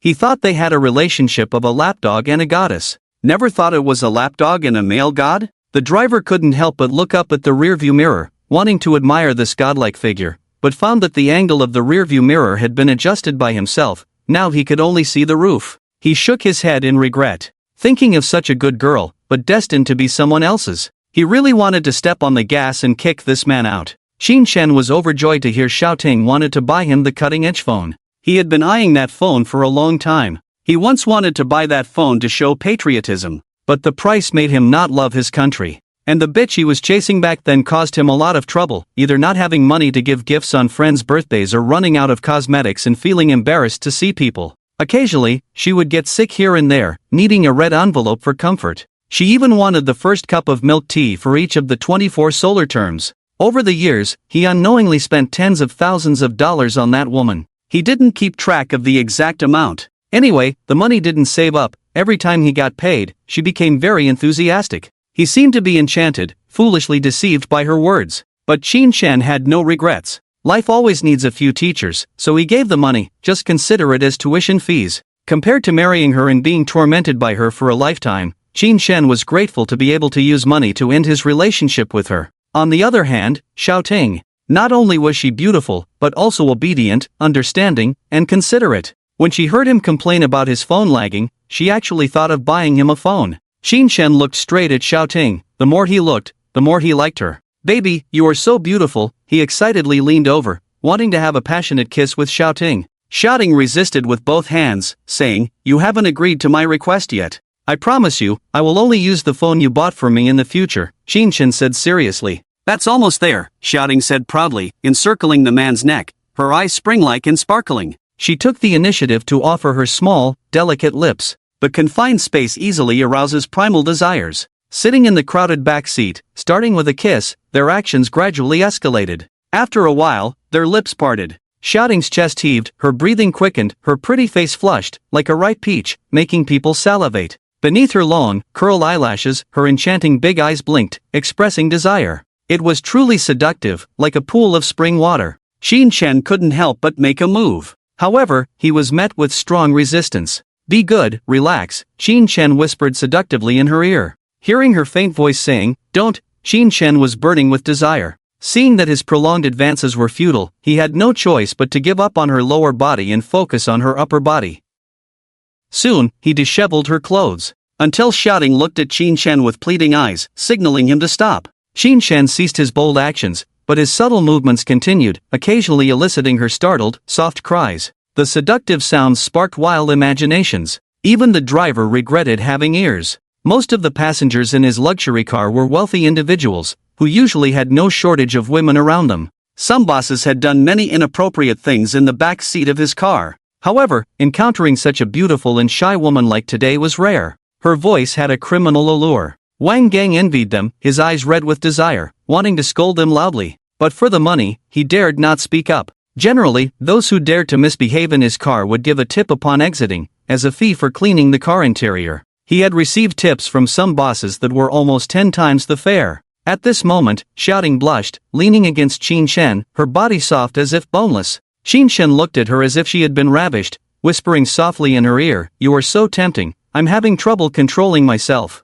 Shouting, holding on to her last bit of reason, resisted the tantalizing desire, saying, "No, we can't do this here." After all, modern luxury cars had cameras, and if they were recorded and posted online, she would be finished. "This situation is unbearable, I feel so uncomfortable," Qin Shen said emotionally. Shouting glanced at him and saw that he was indeed uncomfortable. She said irritably, "You brought this upon yourself." Qin Shen accidentally dirted the back seat. Being a generous person, he could claim the cleaning fee, so he politely handed the driver 800 yuan. On Douyin, it was said that deep cleaning a car cost only 500 yuan, so giving him 800 yuan was to avoid any arguments. Unexpectedly, the driver had a good attitude and didn't mind Qin Shen dirtying his car at all. He first thanked Qin Shen and then gave him a business card, saying he was available whenever needed. Looking burly and tough, not someone to mess with, Wang Gang's good temper was surprising. Qin Shen looked at the business card. The driver's name was Wang Gang. With his well-defined features and honest appearance, and his thoughtful gesture of adjusting the rearview mirror upwards, it was evident that he was a considerate person. Qin Shen couldn't help but have some ideas. He felt it was necessary to hire a bodyguard as a transition before receiving the system reward. It's better to be safe than sorry. A pretty girl like Shouting might attract trouble. Having a bodyguard standing behind them, just his imposing presence alone could scare people away. Wang Gang's tough exterior and gentle interior suited Qin Shen's requirements. In addition, he can also drive, which will make it much more convenient for Shouting and him to sit in the back in the future. The only problem is whether this person's character is trustworthy. After Qin Shen's desire subsided, he became particularly calm and thought carefully. He decided to try to recruit him first. In a bustling world where everyone seeks profit, money should not be a big issue. However, this requires Shouting's agreement, otherwise the system will not reimburse. Qin Shen took Shouting's clean hand and said softly, "How about I ask Wang to be our exclusive driver?" Shouting asked in surprise, "Didn't you just buy me a 911?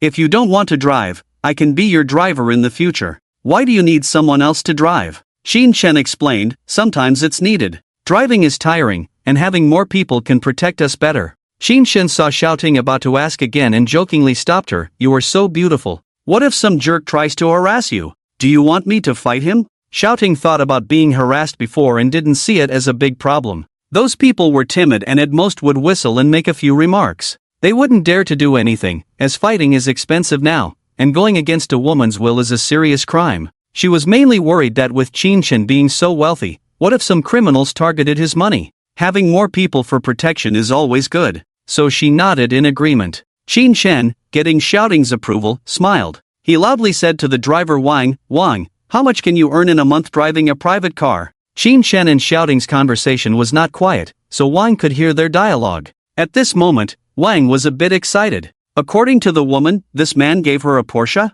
Regardless of its truth, someone extending an olive branch to him was a form of recognition. Wang quickly humbly said, "Just call me Xiao Wang, I dare not be called Wang." After being polite, he answered Qin Shen's question, "This job also depends on luck.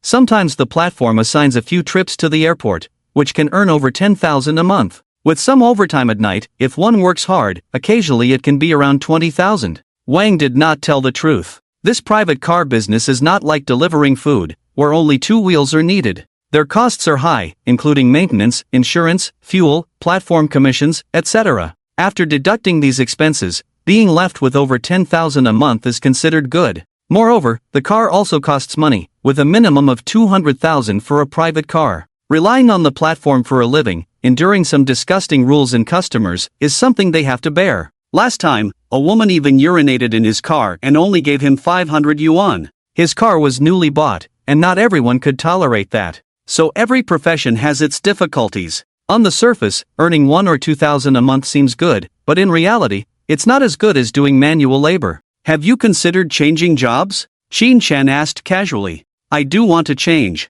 Driving every day has caused my lumbar disc to protrude a bit. It's just that I'm not very smart and can't communicate well. I'm not good at dealing with people, Wang said with a silly smile. He actually really wanted Xin Chen to recruit him. A big shot like Xin Chen, who easily pays an 800 car wash fee, shouldn't be stingy with the salary. As you heard earlier, we think highly of you and would like to hire you as a driver and bodyguard. The working hours may be late, requiring you to be on standby all day. How much salary do you think is appropriate? Xin Chen said. Wang did not expect Xin Chen to let him negotiate his salary, so he was a bit at a loss for a moment. He first drove the car smoothly to the destination, then quietly contemplated. Xin Chen did not disturb him, as this was a big decision, and it's always good to think more. He and Xiaoting chatted softly, enjoying each other's company. Wang Gang looked conflicted, unsure of how much to ask for. He was worried about asking for too much and being rejected, but also didn't want to settle for less. Even though he had only known Xin Chen for less than half an hour, he didn't think it was a scam. He was a principled person who would work for money but not pay out of his own pocket. He refused to pay any membership fees or entrance fees, regardless of what others said. He was not envious at all. His only concern was that someone might target his car. He had just bought the car not long ago, a pure electric SUV that cost 280,000 yuan. Wang Gang cherished it. After thinking for a while, he hesitantly asked, "Boss, do you need me to use my car for transportation?" Xin Chen directly refused, saying, "No, I'll get you a more presentable car to use." Xin Chen planned to buy a car with a logo that had wings on it, as he heard that wealthy people rode in such cars. Wang Gang felt relieved that Xin Chen only wanted him and not his car. He thought that in a modern and harmonious society, he wouldn't be kidnapped and sold to Myanmar. Wang Gang thought for a while and felt that Xin Chen didn't seem like someone short of money, so he nervously proposed an ideal price. "Boss, how about 20,000 yuan? He paused and quickly added, "I used to be a soldier, and I still do military boxing every day. I can easily handle 2 or 3 ordinary people, and I can drive. I was also a chef before and have been to many places." Xin Chen was satisfied with him as a person but not with the salary he asked for. 20,000 yuan a month was not enough. Human nature is fragile, especially in jobs like bodyguards or drivers. If someone took money and drove the car to an abandoned building, the consequences would be unimaginable. People like that would definitely need to be paid handsomely. Xin Chen said calmly, "Okay, we'll go with your 20,000 yuan proposal for a trial month." Wang Gang was overjoyed and said, "Thank you, boss. I will work hard to satisfy you." For him, 20,000 yuan a month meant doubling his income. He had no reason not to choose to be a bodyguard, even if it meant harder work, more danger, and less dignity. "My name is Xin Chen, and she is Xia Ting. We will rely on you for our safety from now on, Wang Gu." Xin Chen was very polite to those around him. Wang Gang quickly smiled and said, "Just call me Xiao Wang, Boss Xin." Xin Chen smiled, finding this thoughtful bodyguard more interesting than the emotionless biohumans. However, he didn't agree to call him Xiao Wang and insisted on calling him Wang Gu. He said, "You look older, so Wang Gu is fine. Don't worry about the title, just do your job well." He continued, "No need to sign a contract. I'll pay you for this month first, 20,000 for the trial period." Xin Chen transferred the money and saw Wang Gang's surprised smile. He then added, "After the trial period, your salary will double. If you perform well, I will increase your salary by 1,000 yuan every month for the next 5 years. If I see your sincerity, I will give you a big surprise at the end of the year." Wang Gang was shocked to hear this. Doubling the salary to 20,000 yuan and increasing it by 1,000 yuan every month? What was going on? Did he hit the jackpot? Wang Gang turned to Xin Chen, who seemed serious. His heart started pounding. When he saw the 20,000 yuan in his Alipay account, he believed it, but the sudden wealth left him a bit dazed. He confirmed, "Boss, are you serious?"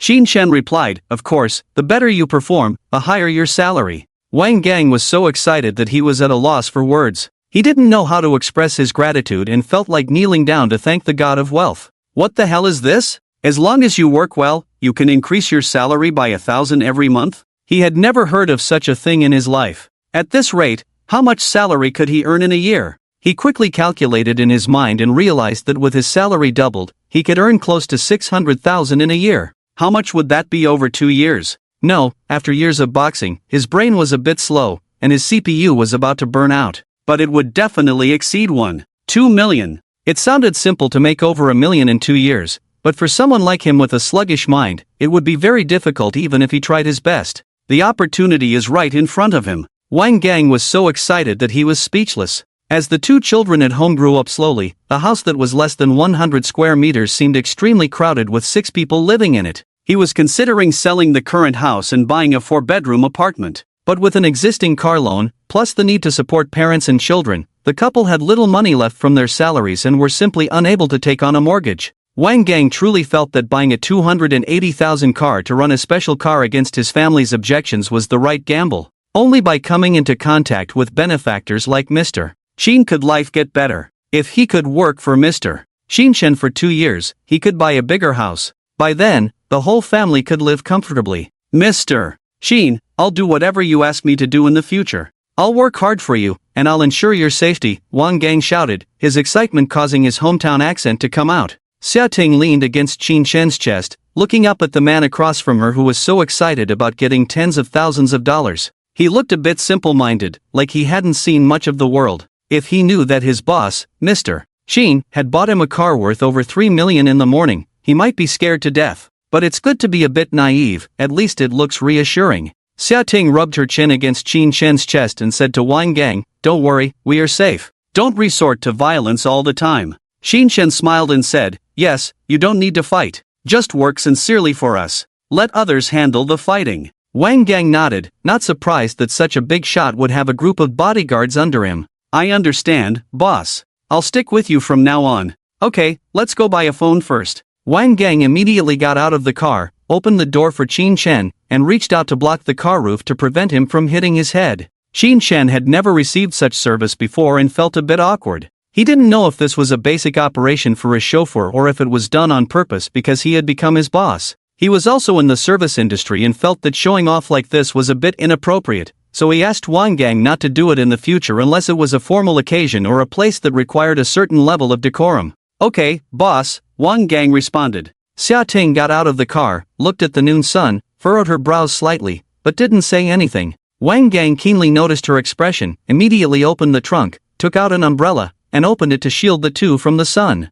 He then followed behind them, smiling like a servant. Xia Ting was very satisfied with Wang Gang's performance. The sun in September wasn't too strong. It was a bit of a distance from the parking lot to the mall. Having someone hold an umbrella not only prevented their skin from being sunburned but also gave her a sense of vanity, as if she were a lady of importance. "Thank you, Wanga," Xia Ting said with a sweet smile. Wang Gang bowed his head and smiled in response. Dressed in a shirt, trousers, and white gloves, he kept a low profile and didn't look like a bodyguard but more like an attendant. The 3 of them swaggered towards the mall, attracting a lot of attention around them. Passers-by saw the couple being specially attended to with an umbrella and couldn't help but point and talk about them. Some were envious, some were disdainful, and some were both envious and disdainful at the same time. Compared to the natural shouting, Qin Shen felt his cheeks burning under the gaze of passers-by on the street. He couldn't appreciate the finer things in life. As an ordinary person, suddenly being served by others made him feel a bit uncomfortable.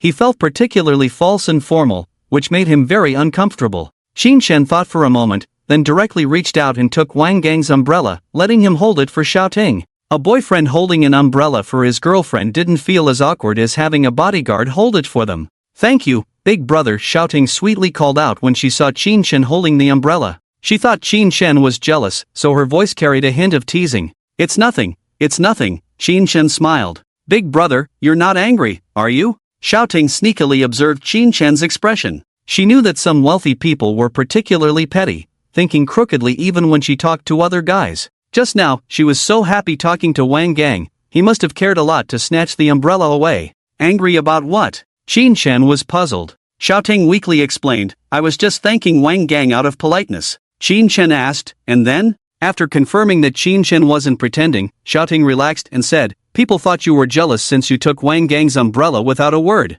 Qin Shen was speechless. "Well, I just felt he was showing off by holding the umbrella, it made me uncomfortable." Xiao Ting joked, as long as you're not feeling sorry for Wang Gang, it's fine, huh? Qin Shen smiled faintly and didn't say anything. Xiao Ting, seeing his understated expression, suddenly remembered when she first met him, his clothes were old. Standing among the crowd like an ordinary person, no one could tell that such a guy could be a super wealthy person. Indeed, wealthy people were especially good at pretending. Xiao Ting was glad she didn't block him the other night. She didn't know how to forgive herself for missing out on such a man. Thinking about the 20 yuan red envelope she sent that night, Xiao Ting felt embarrassed to look at Qin Shen. Wang Gang, who was following them, relaxed a bit after realizing that his boss didn't like superficiality. He had been a soldier, a tough and straightforward man. He had reached this point today because he didn't know how to flatter. Actually, he felt very uncomfortable just now, like having his face stepped on by others. But for money, he could only degrade himself as shown on TV.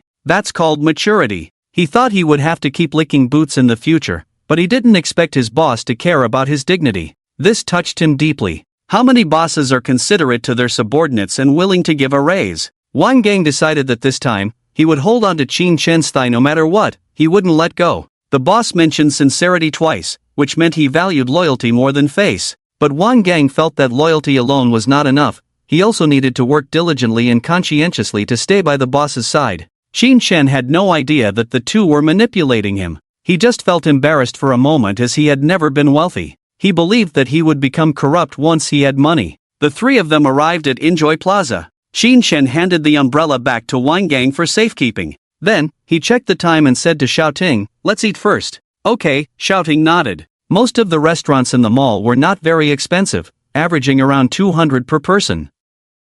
However, places like Haide Leo might be a bit pricier. Qin Shen had been there a few times. Not only were the prices high, but the overly servile kneeling service inside discouraged him. The fake smiles made his scalp tingle, as if they hadn't cut off the braids on their heads. Qin Shen couldn't enjoy it. The two of them wandered around and randomly chose a well-decorated restaurant called Fangmenting. Qin Shen and Xia Ting found a table for four in the lobby and sat down, only to discover that Wang Gang was still standing straight next to them. It was the peak time for customers. Wang Gang was slightly taller than Qin Shen, close to 1.9 meters, with broad shoulders and a wide waist. He was the brightest figure in the room with his tall stature. "Brother Wang, sit down and have a meal together, don't be polite, the food will definitely be filling," Qin Shen persuaded. "No need, boss, I already had lunch," Wang Gang declined. "With your size, having another meal should be no problem, sit down, it's not good to stand there." Qin Shen stood up to invite him to sit down, thinking that even the bodyguard should be able to eat.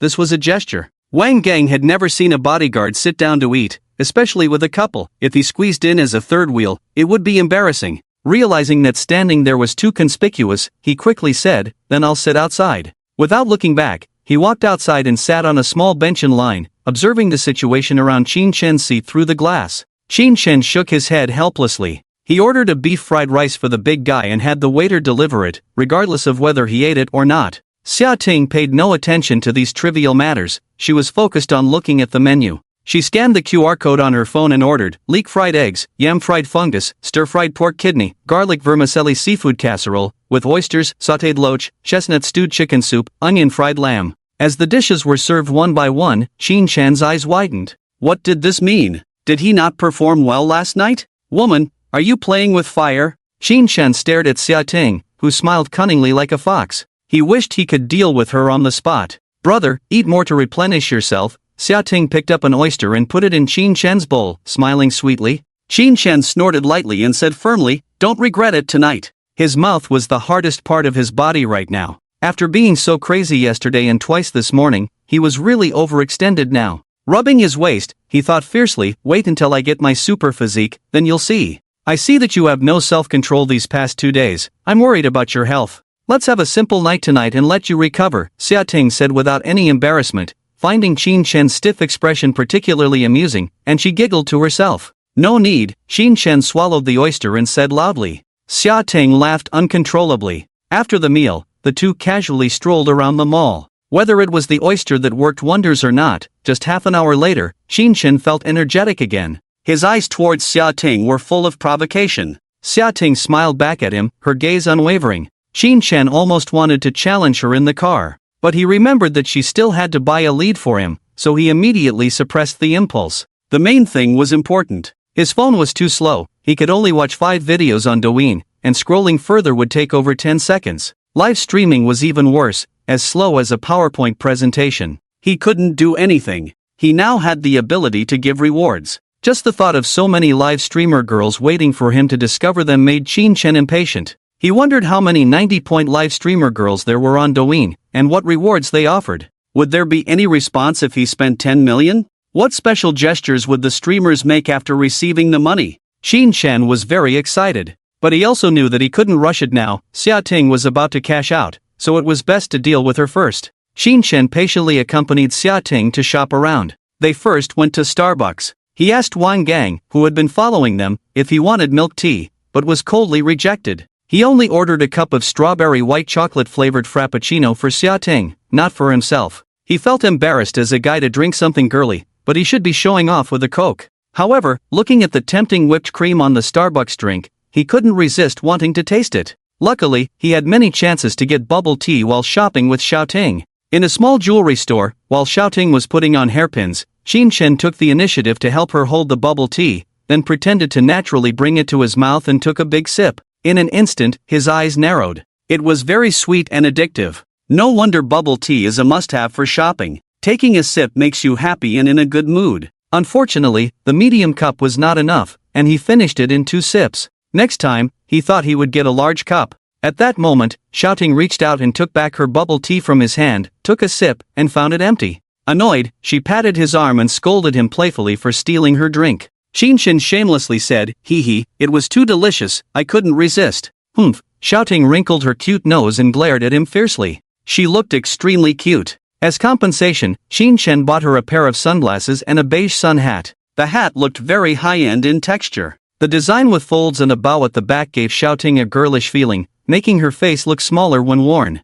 The hat brim had a metal wire that could be shaped to fit one's preference. Xiao Ting arranged it with a few shell-like folds, wore it with a particularly white-black dress, and looked like a pure beauty ready for a beach vacation. Qin Chen was captivated by her fair and tender appearance. "Do you like it?" Xiao Ting asked. The hat wasn't expensive, but Qin Chen's unwavering gaze made her very happy. Qin Chen nodded vigorously. Hee, since you're so honest, I'll forgive you." Xiao Ting smiled and said, "Let's go, let's buy a phone." She packed everything and handed it all to Wang Gang. Lightly holding Qin Chen's arm, she walked towards the Huawei Experience store. This was where the importance of having a bodyguard became evident. Having someone help carry things made it much more convenient than carrying them all by oneself. If they had a bodyguard yesterday, Qin Chen wouldn't have had to run around delivering the things he bought for her. They arrived at the Experience store. Xiao Ting asked the staff if they had the most expensive Huawei Porsche.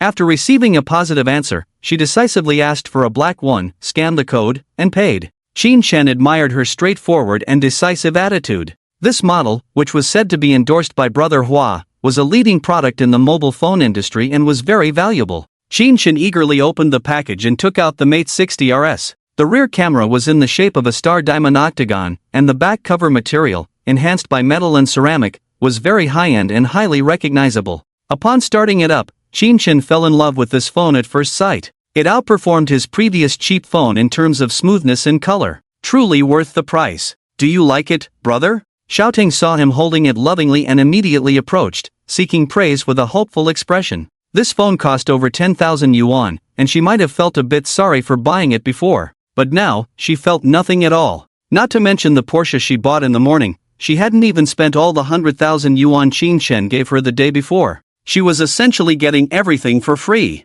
As long as Qin Chen remembered that she bought the phone every time he used it, she would be profiting. "I really like it. Thank you for the gift, darling," Qin Chen said joyfully, pinching Xiao Ting's cheek. "If you like it, then you can't use your old phone anymore." Xiao Ting gently held his hand, stopping him from doing anything reckless. "With this phone, how could I still use the old one?" Qin Chen said indifferently. Who knows what you men are thinking," Xia Ting sneered, implying something. "I'll sell the old phone after I finish copying the data," Qin Chen promised. Xia Ting opened her mouth, wanting him to throw away the old phone in front of her, but she was afraid of being too forceful and causing his displeasure. So she snorted lightly and teased, "Your phone can only sell for 200 at most, why not sell it to me?" Qin Chen asked in surprise, "What do you want with this old phone of mine?" Xia Ting stared silently into his eyes without speaking. Qin Chen felt a bit embarrassed under her gaze, smiling sheepishly. He had actually had a bad idea in his mind just now. He was thinking of selling the new phone, then buying a 2 to 3,000 phone, which would give him an extra 7 to 8,000 in cash. A 3,000 phone was still pretty good. The extra money could be used in the system to directly activate the extravagant reward mode, giving warm care to those female anchors. But then he thought, Xia Ting's favorability was more important. What if she got angry seeing him change phones? A bird in the hand is worth two in the bush. Thinking of this, Qin Shen steadied his mind. Since he was already far ahead, he could now unleash his ultimate move on Xia Ting, breaking through the final favorability barrier. This was the spending plan he had come up with when buying the car in the morning. He was very confident that when this was unleashed, the favorability of most women would explode. Even men would obediently bend over and take the beating. He asked affectionately, Ting Ting, are you still living with your parents? Xia Ting didn't understand, and seeing him avoid the question about the old phone again and change the subject, a hint of worry flashed in her eyes as she casually replied, yes, my mom doesn't agree with me renting a place outside, saying that girls should be cautious. After glancing at Qin Shen, she complained, I'm not living with other men, I just want to live with my girlfriends, but they all refuse. If I don't come home at night, I have to report, it's so annoying. Auntie is right, many girls living alone have messed up schedules, eating and drinking irregularly, looking like ghosts. Qin Shen comforted. When he used to deliver takeout at night, he found those women living alone to be scary. Not only were they pale as if they were about to faint at any moment, but their houses looked like crime scenes. Dirty and messy, with instant noodle boxes piled up, worse than himself, a big man. He felt that girls like Xia Ting, who were obedient, were better, at least someone to take care of them, someone to restrain them. How could I be that kind of girl? Xia Ting said irritably. You say my mom is right, then do you agree that I must be home by 10 tonight? Qin Shen hesitated. One cannot understand the suffering of others. Since her mom didn't interfere with him, he could speak without worry. He wanted to experience a 5-star presidential suite today and didn't want Xia Ting to go back. Seeing the situation was not right, he quickly corrected, I didn't mean that,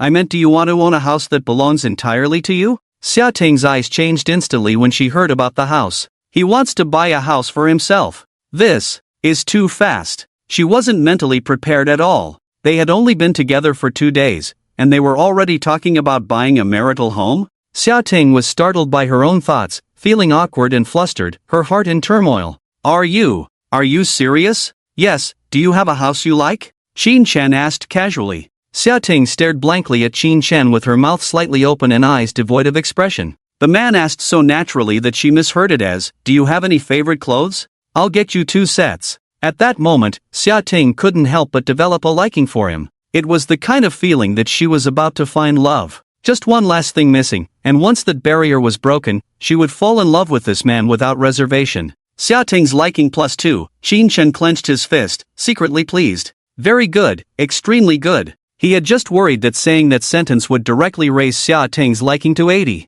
Leaving just a little bit for later, after buying the house and increasing her liking, he would be able to get a big sum of money back. Since we have time this afternoon, let's go buy it. Qin Shen couldn't wait to say as he saw Xia Ting's dazed expression. Xia Ting's 79 liking was very dangerous now. If he said the right thing, he could easily increase his liking and lose a house. He wanted to pay the money in one go. Xia Ting was stunned by this sudden move and tremblingly asked, are we going today? She didn't doubt Qin Shen's ability, just found the pace of progress a bit hard to accept. Which girl could handle buying a car in the morning and a house in the afternoon? Life's few big events were all squeezed into one happy day. What about the days after that? Would they be too good to be true? And the car was a Porsche, the house would at least be a villa, right? Xia Ting's eyes sparkled with anticipation. Well, do you have a house in mind? Qin Shen asked with a smile. Yes, I saw a beautiful villa before. Xia Ting hurriedly took out her phone and showed him a detached garden villa she had seen on Xiaohongshu.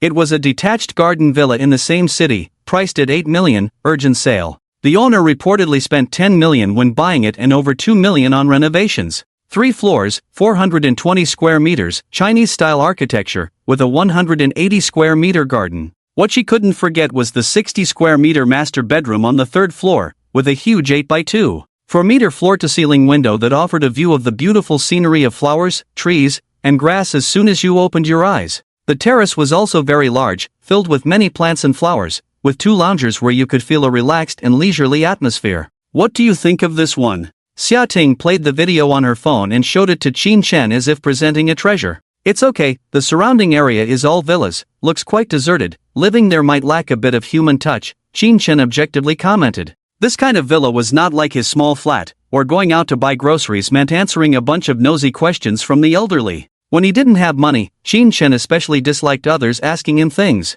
And now that he had money. Sorry, I want to announce to the world that today I didn't just buy broccoli and potatoes, I also got a Porsche. If you like it, this is my dream house, Xia Ting coquettishly said. When she saw this villa, she imagined living there with the person she liked. She would be willing to live 5 years less. If she could also not work, not worry, just do yoga, plant flowers, raise a dog every day, and wait for her man to come home. If she got bored, she could chat with her sisters about daily gossip in the villa. With a nanny taking care of the children, her life would be easy and carefree, and she would only need to live until 70 to be satisfied. But now a man was actually saying he would give her this villa? Oh my god. Was heaven not planning for her to live until 70? Xia Ting started to daydream again. Qin Shen saw how much she liked this villa, and thinking about quickly finalizing the purchase. 8 million plus the previous over 3 million, if he could successfully get the money back, it would be enough for him to splurge for a while. He contacted the agent with Shouting's phone, asked about the situation of the house, and hoped to go see it now. Fortunately, the agent was free now, and the key was with him, so they could go directly. After confirming the address with the agent, Qin Shen smiled and said to Shouting, let's go see your future home. Shouting excitedly jumped up and hung on Qin Shen, wanting to wrap her legs around his waist, but it seemed inappropriate in public, so she had to stand on the ground. She expressed her excitement by pecking his face affectionately. Brother, I love you so much. Don't rush, wait until I buy the house, then you can love me, Qin Shen quickly pushed back. Brother, how much money do you have? What companies do you invest in? Shouting asked curiously. Although she knew she shouldn't be so eager to ask these questions, she couldn't help but feel curious seeing Qin Shen's calm demeanor. She really wanted to know his financial strength. You don't need to ask about these, as long as it's something you like, I can buy it for you, just don't go overboard, Qin Shen said confidently. 10 million times 10,000 equals how many billion? Not rich enough to rival a country, but buying things a woman likes is still manageable. Those shiny little diamonds, pearls, no matter how expensive, can't be too expensive. Qin Shen waved his hand, signaling Wang Gang standing in the distance to go back to the parking lot. The confidence he exuded at that moment made Shouting's heart flutter again. She admitted that she was charmed by Qin Shen's generous demeanor. Shouting gazed at this man infatuatedly. Biting her red lips lightly, her eyes were full of naked affection. Suppressing her excitement, she got into the car with him and obediently sat in the back seat. Even if Qin Shen did something excessive to her at this moment, she wouldn't get angry, and she might even want to take the initiative. She refused the seatbelt Qin Shen handed her, leaned on him, encircled his neck, and gazed at him with watery eyes. There seemed to be endless affection between her brows and eyes. It felt like as long as Qin Shen hinted a little, she would lower her noble head and do things she hadn't done before. But Shouting was disappointed. Qin Shen didn't respond to her, but instead rolled down the window and called out to Wang Gang standing outside, Brother Wang, what are you doing? Come up and drive. Wang Gang hesitated for a moment. He thought they were going to do something in the car because of Shouting's enthusiastic attitude just now. He was afraid of disturbing their mood and didn't want his ears to be contaminated, so he didn't get in the car. Only when he heard Qin Shen's voice did he reluctantly open the front door and sit in. He kept telling himself mentally, there might be more scenes like this in the future. He had to stay calm and get used to it. Use your car for the next few days, and I'll get you a new car in a few days. Qin Shen ignored Shouting's affectionate eyes and pretended to chat with Wang Gang. Do you think Bentley or Mercedes is better? Qin Shen calmed down this time and felt that his body needed a break. Even if he was young, he couldn't be so frequent. His body had felt weak before, as if he had been hit by a dog's skill, and he thought it was going to break. But he didn't dare to show off in front of Shouting again. Calling Wang Gang was also an excuse to resist Shouting. Wang Gang, puzzled, answered honestly, when I was in the army, I thought driving a Hongqi was the most prestigious. After coming out, I liked those wide and spacious RVs, you can go anywhere with them. Qin Shen's eyes lit up. He thought RVs were pretty good too. Young people all have dreams of traveling. You can stay overnight in an RV anywhere. You can even take a girl to see the stars. How much does a good RV cost? The better ones cost around 7 to 800,000, and the even better ones are hard to say, ranging from hundreds of thousands to tens of millions, mainly because the modifications inside are quite expensive. Xiaoting already had a car and didn't want to talk about cars with Qin Shen or anyone else. Seeing Qin Shen ignoring her, she twisted and turned in his arms, attracting his attention like a charming snake. At the same time, she interrupted and steered the conversation towards the topic of the house. Brother, will this house be in both our names? Qin Shen fell silent for a moment, sighed helplessly after receiving the system's response, and said, only your name. Xia Ting noticed that Qin Shen's expression was a bit strange, but she didn't think too much about it. As soon as she heard that the house was bought specifically for her, her heart almost flew out of her chest. At this moment, Qin Shen was like a shining treasure in her eyes, emitting dazzling golden light that was hard to look away from. Xia Ting was not worried at all that he couldn't afford the 8 million house. Just based on what he said in the mall earlier, she felt that Qin Shen's savings might exceed 9 digits. Let's just put both our names on it. After all, the house is for both of us to live in, Xia Ting politely suggested. This house was different from the car, it held great significance. It was their home. Writing only one person's name would make it seem like she was after his property. Writing yours is enough. I want to give you enough security to take care of me at home with peace of mind. Qin Shen fabricated insincere reasons, making up nonsense for Xia Ting. The house cost 8 million, and he really wanted to add his name to it, but there was nothing he could do if the system didn't allow it. They say a goddess should have absolute autonomy. Damn it! The simping system is really good at simping. Xia Ting didn't insist any further. Since he said so, she would be underestimating herself if she kept pushing. However, thinking about living with this man in the future, she was worried that she wouldn't do well enough and would be criticized. She weakly said, I'm a bit lazy. I don't want to clean such a big house alone. Can we hire a maid to help? This man pays the bodyguard 50 to 60,000 a month. Hiring a maid for 10,000 should be no problem. It was a bit embarrassing for a woman to say such a thing. Letting the maid do all the work made her seem like she only knew how to eat, drink, and have fun at home, like a dreamless salted fish, lying around every day enjoying others' service. She was worried that Qin Shen would look down on her, so when she made this request, her cheeks were a bit flushed, and her ears were red. Yes, of course, we can hire one. Whether it's a cook, gardener, personal doctor, personal trainer, etc. I'll arrange everything for you, as long as you are happy in the future. Qin Shen painted a beautiful picture of their future. He also longed for these things, but the prerequisite was a successful investment return. Xia Ting was mentally dazed by Qin Shen's grand promises. After graduating for so many years, she had met many people. The harsh reality gradually made her give up the dream of marrying a super rich man and becoming a wealthy wife. As she grew older, at 26, she had lowered her criteria for a partner to having a 7-digit savings account. The additional conditions were that the age difference should not exceed 3 years, and the person should care enough for her. Xia Ting didn't think her conditions were bad, and her requirements weren't too high. She couldn't possibly not find a husband, but reality gave her a harsh slap. The young rich second-generation men she dated gambled, loved to party, and even did drugs. The older uncles were extremely stingy, saying that money was meant to be shown to women, not spent on them. Such damn remarks would get one thrown into a pigsty in their circle. There was also a potential stock, young and decent-looking, although not very wealthy, but stable, a public servant. She had been dating him for almost half a year, and he actually worried that she was too beautiful and would cheat on him in the future, so he dumped her. Damn it, can't a woman fish for one man at a time? Her best friend is not as good-looking or well-built as her, with a small-minded personality, always suspicious and paranoid. Despite this, she managed to find a husband with a net worth in the 9 digits, who was only 2 rounds older than her, and she couldn't see any flaws.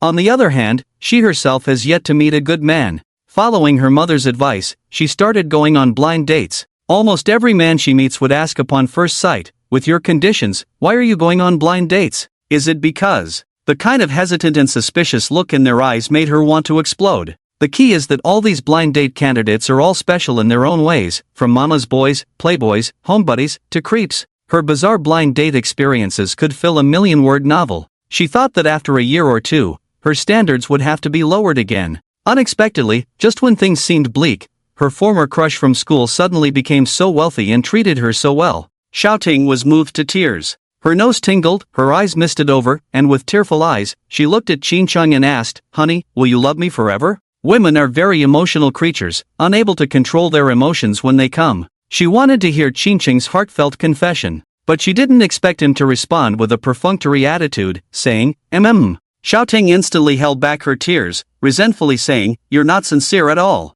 Qin Cheng knew the correct answer, but was afraid that saying the right thing would add points. After all, they hadn't even bought a house yet. Fortunately, this emotional state came and went quickly. Qin Cheng didn't receive any system prompts, so he relaxed and said with a smile to reassure her, I love you, I love you.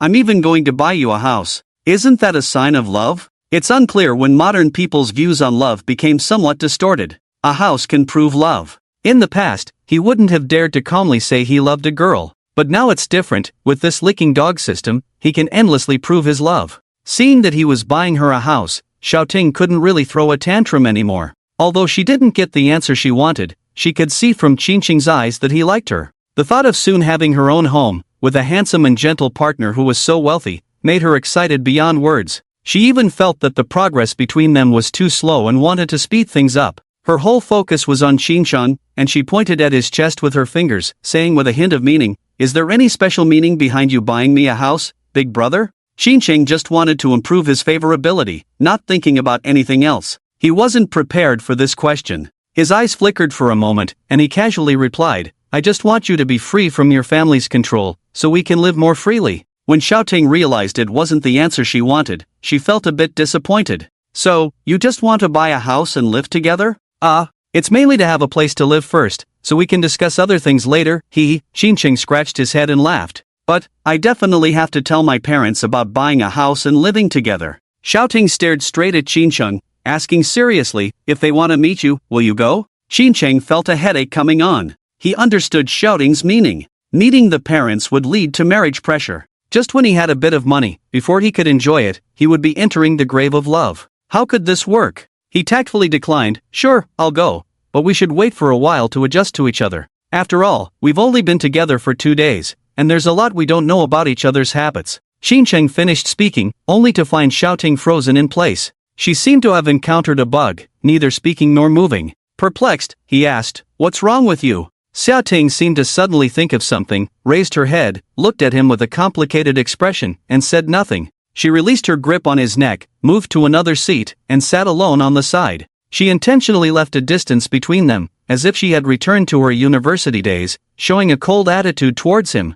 Xiaoting favorability -1, Xiaoting favorability -1, Xiaoting favorability -1. Qingqiang was shocked. He never expected his favorability to drop like this. The system indicated that his favorability dropped from 79 all the way down to 69 before stopping. Looking at Xiaoting's expression, cold as ice, he was sweating profusely and feeling nervous. He quickly leaned over to salvage the situation. "Darling, don't be like this. I was just a bit nervous earlier, which is why I said we would meet your parents later. Please don't be angry." Xiaoting remained unmoved. With a cold gaze, she looked at him as if he were a scumbag. Qingqiang, feeling pressured by her stare, didn't understand why she was angry. He had bought her a car and a house, yet her favorability still dropped, making him a bit irritated. Unable to contain himself, he raised his voice slightly. "What else do you want from me? Just tell me, as long as I can do it." Unexpectedly, Xiaoting sneered and said stubbornly, "I want the house to be in both our names." "Can you do that?" Qingqiang didn't expect her request to be an impossible task. How could he proceed like this? Qingqiang also wanted to have his name on the house, but the system wouldn't allow it. Moreover, wouldn't it be enough to have her name alone? Qingqiang felt impatient, furrowing his brows in silence. The atmosphere in the car became heavy. System prompt, Xiaoting favorability -1, what the heck is happening? If this continues, my favorability will drop to 0. Qingqiang scratched his head in frustration, almost going crazy. He had never been this anxious even when he couldn't find the right place last night. Suppressing his annoyance, he asked in a deep voice, "Is adding a name so important?" Xiaoting, caught up in her emotions, insisted on the name, questioning, "Are you willing to add the name then?" Qingqiang was speechless. If someone had offered him a villa before, he would have treated them like a god every day. But with Xiaoting, not only did his favorability decrease, but she also proposed an impossible condition. Seeing the opportunity slipping away, Qingqiang didn't want his efforts to go to waste. Despite his anger, he chose to compromise. He wanted to see if he could salvage the situation. "I really can't add my name to this house, but I can add it to the next one. Isn't that acceptable?" Xiaoting's heart ached faintly. She wanted to shout out loud, "Will you add your name after you divorce? Is that it?" But she didn't dare. This man had never made a commitment from the beginning, so she had no right to blame him. She felt extremely wronged. Tears welled up in her eyes, leaving 2 wet marks on her delicate cheeks before dropping onto her chest. She felt foolish. She had thought there was a man in this world who loved her like an angel, but it turned out to be the same. All devils in hell. She should have woken up from her dream long ago. "Wangu, stop the car," Xiaoting's sobbing voice rang out. Startled by Xia Ting's tearful appearance while contemplating his next move, Qin Shen softened. He hugged Xia Ting, comforting her. Darling, please don't cry. Didn't I promise to add my name? Xia Ting struggled to push Qin Shen away, her trembling voice filled with immense grievance.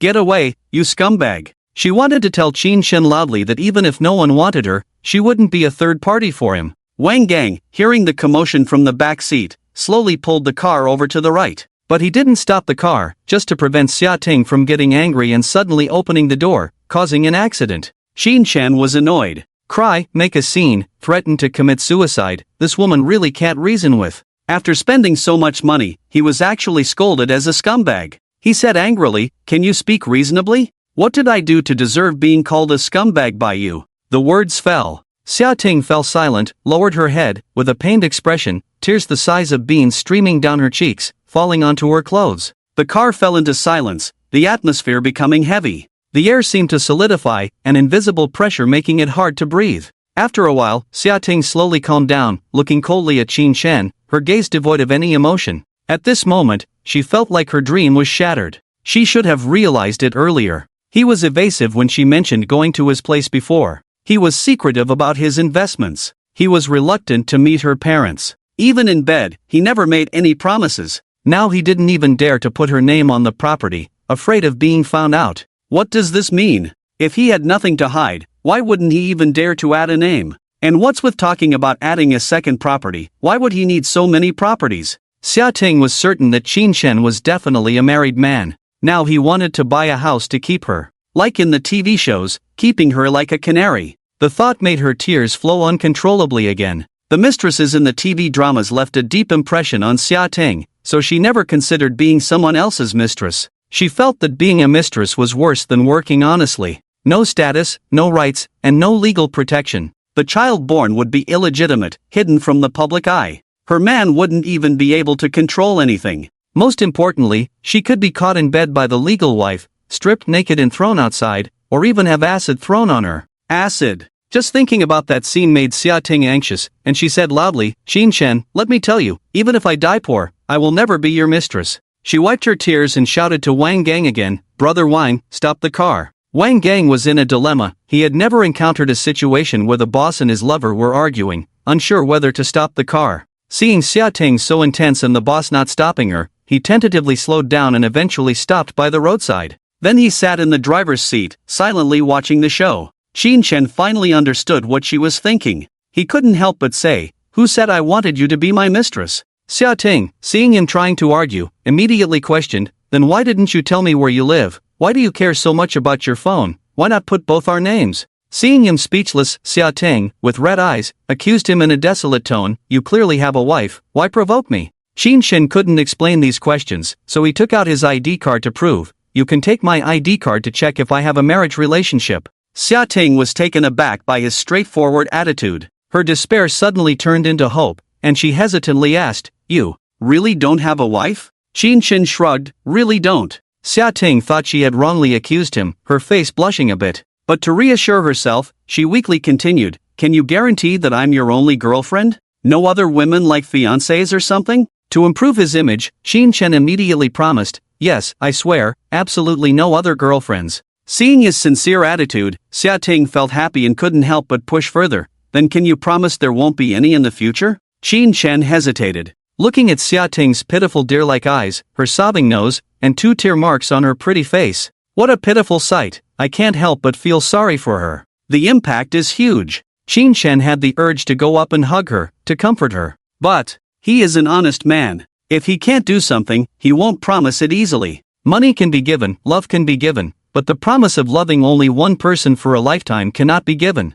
He didn't want to give up the whole forest for Xia Ting. Nor did he want to deceive as a scumbag. If Xia Ting couldn't accept that he had other women, then they might as well stop here. Although he didn't get the cash back, at least he had a place to sleep. A sports car could be considered as overnight expenses. There are so many beautiful women in the world, there must be many women who like money. If this one doesn't work, there will be another one. There will always be a woman who can tolerate herself. Moreover, the live broadcast girls are said to be more practical, who knows if it's true or not. He hugged Xia Ting, rubbed her head, and didn't answer her question. He let her understand through silence. He planned to give Xia Ting the choice, let her choose for herself. Continuing to follow him will not lead to any results, and there will definitely be other women involved. Xia Ting waited eagerly, but didn't hear his affirmative answer. As each second passed, her heart slowly sank. She understood that this man was telling her in this way that he would have more than one woman in the future. After all, she would still be the third party.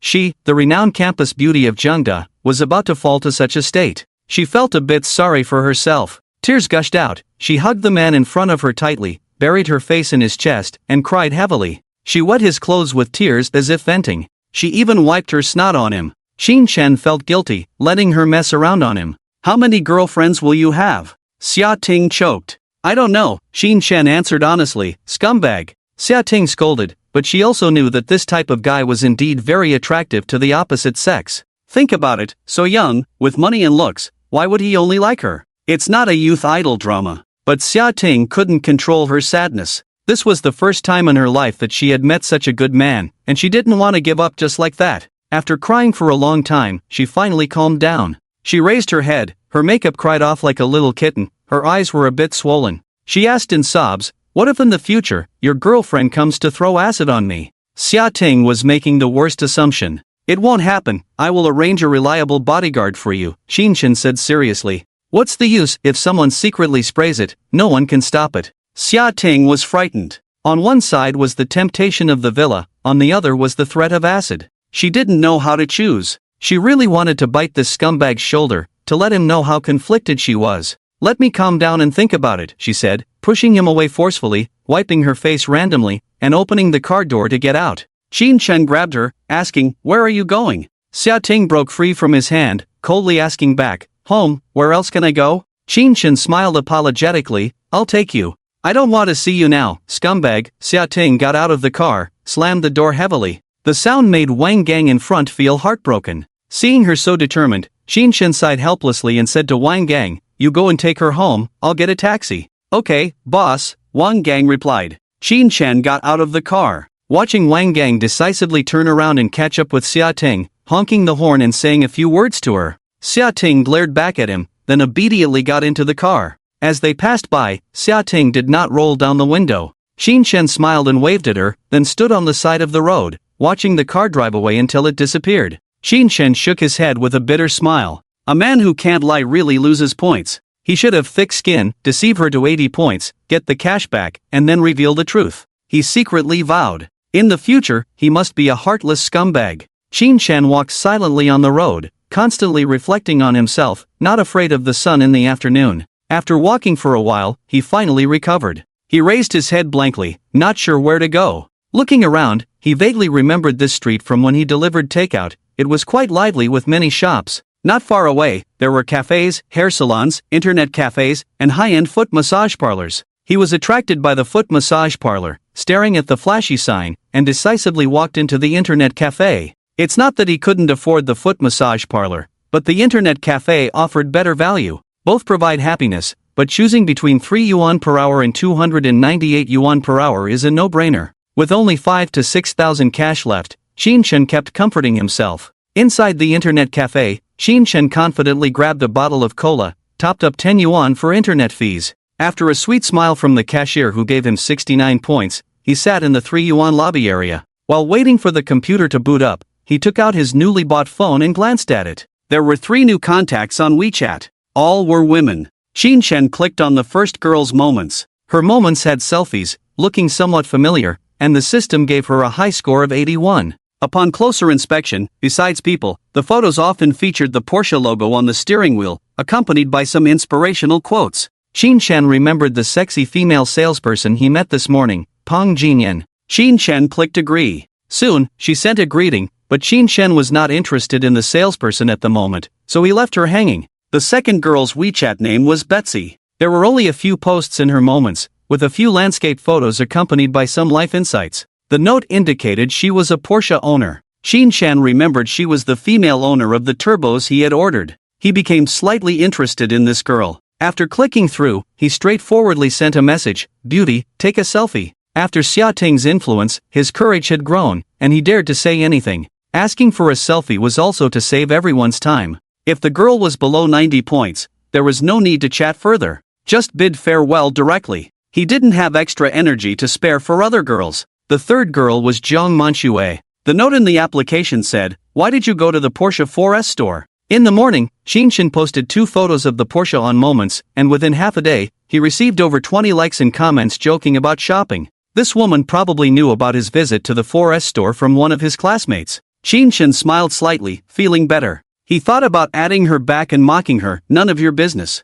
But he felt it was a bit low. After all, he was a man with an ID card. No need to show superiority in front of such a woman. It made it seem like he cared about her. He directly clicked reject and blocked her. Indifference is the most hurtful language. Just like how she ignored him in the past. Only those who have experienced such violence can understand its terror, the feeling of having scorching magma in the chest but covered by layers of ice and snow.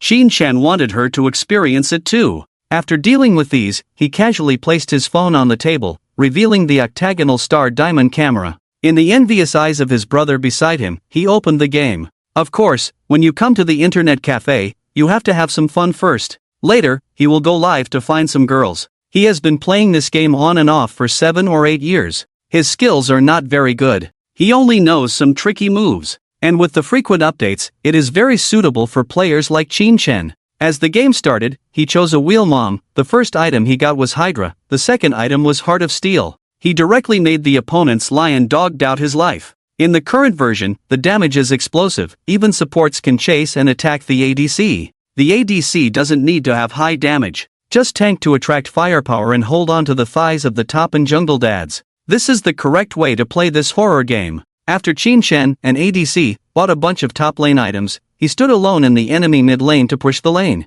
Successfully, with his seemingly weak body, he lured the enemy mid laner Yasuo. He took the enemy's ultimate skill head-on, and Yasuo chased him for half the map, but he wasn't killed. When Qinshan's teammates arrived and surrounded Yasuo, Yasuo still wanted to dash and attack Qinshan before dying. This grudge was very stable. The team, with a numerical advantage, took the Baron. At a critical moment, it was Qinshan, the ADC, who used a magic claw to pull the lion dog from the bush. Then he stood there and fought back without fear. After the lion dog used all its skills, it was shocked to find that the ADC still had half of his health left. After being focused down by his teammates, the lion dog kept spamming question marks in disbelief. Qinshan cooperated with his teammates to take down the dragon, kill enemies, and push towers, directly ending the game. Awesome! This version is simply a paradise for ADCs. Previously, one needed to be cautious about positioning, output, and dodging skills. Now, just tanking as a tool is enough, and the outcome of the match has nothing to do with oneself. In the late game, even pushing towers doesn't require the AD's damage. This makes Qinshan very comfortable to play. Mom doesn't have to worry about me being taken out in one combo anymore. Just as he was thinking of playing another round, Wang Gang called and said he had safely sent Xiaoting back and asked where he was, as he wanted to come and pick him up. Qinshan didn't ask him to come over, as he was playing a game and felt weird having such a big guy standing behind him. Qinshan told Wang Gang on the phone to come pick him up at the bar later in the evening, as he had nothing to do now and could go anywhere to rest. Wang Gang thought this job required 24-hour companionship and had prepared to stay up all night with dry rations.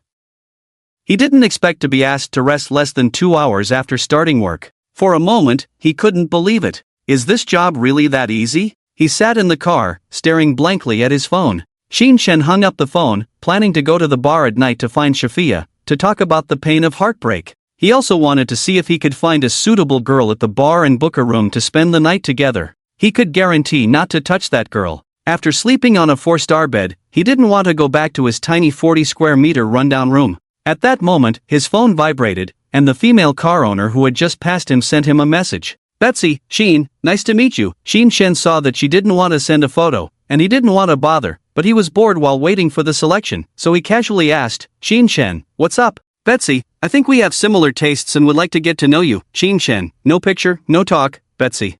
Betsy sat in her office, staring blankly at the message on her phone. She thought that a man who could pick the car she liked must have similar tastes to her. She didn't expect that the first thing he asked for was a photo. His attitude was so frivolous, like a confident loser. Tsubeshi considered herself a generous person, thinking it was too hasty to judge others based on just one sentence, so she decided to learn more before speaking. But after these 3 sentences, she drew a conclusion. If this man is not a loser, he must be the foolish son of a landlord. She originally didn't want to deal with such uncultured men. However, she happened to be quite good-looking. Everyone had praised her as a princess since she was young. At this moment, she hesitated to take a photo, feeling like she had no face to show. Subeishi thought for a moment, took a selfie with her phone, and sent it over. Betsy, image, Qin Shen, smirking. As soon as she sent it, she immediately received a reaction from that man. Subeishi smirked, feeling proud. She had some confidence in her beauty. Now she had the initiative in the conversation. "Can we chat now?" Qin Shen stared at her photo with great interest. This melon seed face, these charming red lips, these double eyelids with peach blossom eyes, truly clear eyes, picturesque brows, and red lips. With such a beautiful face, coupled with delicate fair skin that seemed like it could be broken with a touch, plus the glossy, silky golden long hair cascading down her shoulders, like a dazzling golden lotus. At first glance, she was indeed very beautiful. Qin Shen was worried that her photo was edited or her face was artificially enhanced. He immediately activated the scanning function to check. Name, Subeishi. Age, 25. Charm, 92. Number of relationships, 2. Damn, she's a real goddess. What are we waiting for? Let's go straight for it. You initiate a transfer of 100,000 yuan. After transferring the money, Qin Shen said arrogantly, "Check out the legs." He had learned a lesson from Xia Teng, that rich people don't need real relationships, just spend money. Don't bother with anything fancy. Find more girls and spend together. With $1 billion in hand, he didn't believe no girl would fall for him. He wanted to test if this woman was money hungry with this 100,000 yuan. A girl who could afford a Porsche was probably a rich woman. If she didn't like him spending money, she could say goodbye now. On the other side, Subeishi saw that he was still unreasonable, daring to say check out the legs. Her face darkened slightly. But the clear 100,000 yuan above made her abandon the idea of blocking him. In the past, if someone had offered her 100,000 yuan to send a photo of her legs, she wouldn't have even considered it. But now was different. After her father's accident, her restaurant business suddenly declined. Negative news occasionally surfaced in the shop, and old customers demanded refunds. Banks were unwilling to lend, and her former friends had all disappeared. She was now struggling to make ends meet, on the brink of bankruptcy. This was the restaurant she had worked hard on for several years. She didn't want to let it fail like this. 100,000 yuan wasn't much, but it could alleviate the immediate crisis. Just taking a photo of her legs. Subeishi's eyes flashed with determination as she accepted Qin Shen's money. She raised her phone, aimed at her smooth and shiny jade legs, and snapped a photo. Betsy, image. When she sent it, she felt overwhelmed with shame. Her face was slightly flushed. Qin Shen saw those full and slender white legs, and he smiled lasciviously. At this point, the system judged the transaction successful. Goddess database updated. Name, Subeishi. Age, 25. Height, 167 centimeters. Weight, 50 kilograms. Charm, 92. Occupation, restaurant owner. Features, devilish figure. Favorability, -5. Indifferent, number of relationships, 2. Strategy reward, understanding women's hearts. Total spent, 100,000 yuan. This strategy reward seems pretty good. If he could understand a woman's heart, wouldn't it be easy to pursue other girls in the future? And this devil figure, while tempted, career comes first now, family matters can wait. Let him gather strength and then study how devilish this figure really is. But the current issue is, Subeishi's favorability rating is actually negative, which puzzles him. Did giving her that 100,000 yuan reduce her favorability? This is getting tricky. Thinking that asking her to clap her thighs for money might have made her unhappy just now, Qin Shen quickly tries to salvage his image. Sorry for being presumptuous just now, it's okay. Thank you for the red envelope, General Qin. You're welcome, Miss Su. Your photo is really beautiful. Thank you for the compliment. Subeishi felt extremely disdainful seeing how she acted like a dog when she saw her own photo. System prompt, Subeishi favorability -5? Qin Shen was dumbfounded by the system prompt. It's fine if I arrogantly reduce favorability, but with my good attitude, my favorability is still reduced? Fine, you want to play like this. Since it's all about reducing favorability, then I won't pretend anymore. He clicked on transfer again, entered 200,000 yuan, and sent it. Miss Su, I boldly bought your car to win your love. It was presumptuous of me. To express my apology, can I invite you to dinner? This time, Qin Shen planned to communicate face to face, using money to impress her. Let her see what financial ability means. Subeishi stared blankly at the 200,000 yuan, hesitating to accept. She was a bit flustered by Qin Shen. To casually take out 300,000 for a stranger, is this man a bit too overbearing? Is he a rich fool or a nouveau riche? In any case, he is a wealthy man. Such people are easy to deal with when things go their way, but once they don't, it can be very troublesome. She didn't want to provoke such a person. Initially, she sought out Qin Chen not only because she thought their tastes were similar and wanted to make a friend. She also thought if she could borrow some money from him, it would help her get through a difficult time. But with this nouveau riche, she was afraid the money would burn her hands. If she were to be taken advantage of, there would be no place to reason. Looking at the shiny 200,000, Subeishi resisted the temptation and refused. "I'm sorry, I have plans tonight." "It's okay even if you have plans, keep this money. Aren't you running a restaurant? Just consider it as me having a meal at your place." How did he know what she does? Subeishi was surprised again. It's not strange that he knows her name, maybe it was leaked by the 4S store, but she never mentioned her job to anyone. Did this man, in just a few minutes, using only a photo, find out her name and job? This man has a big background. She must be very cautious. General Qin is joking. A meal doesn't cost 200,000. Having a meal with a beauty like you, I think it's worth the price. Huh, General Qin really knows how to make people happy. I'm a straightforward person. If you think it's not enough, I can add more money. That's enough, General Qin. Don't be angry, I really have something tonight. Subeishi forced a smile, but she was still entangled. If he were to add more money, who knows if he would give the money to someone else and have them do something bad. 30,000 is already enough for many to break the law.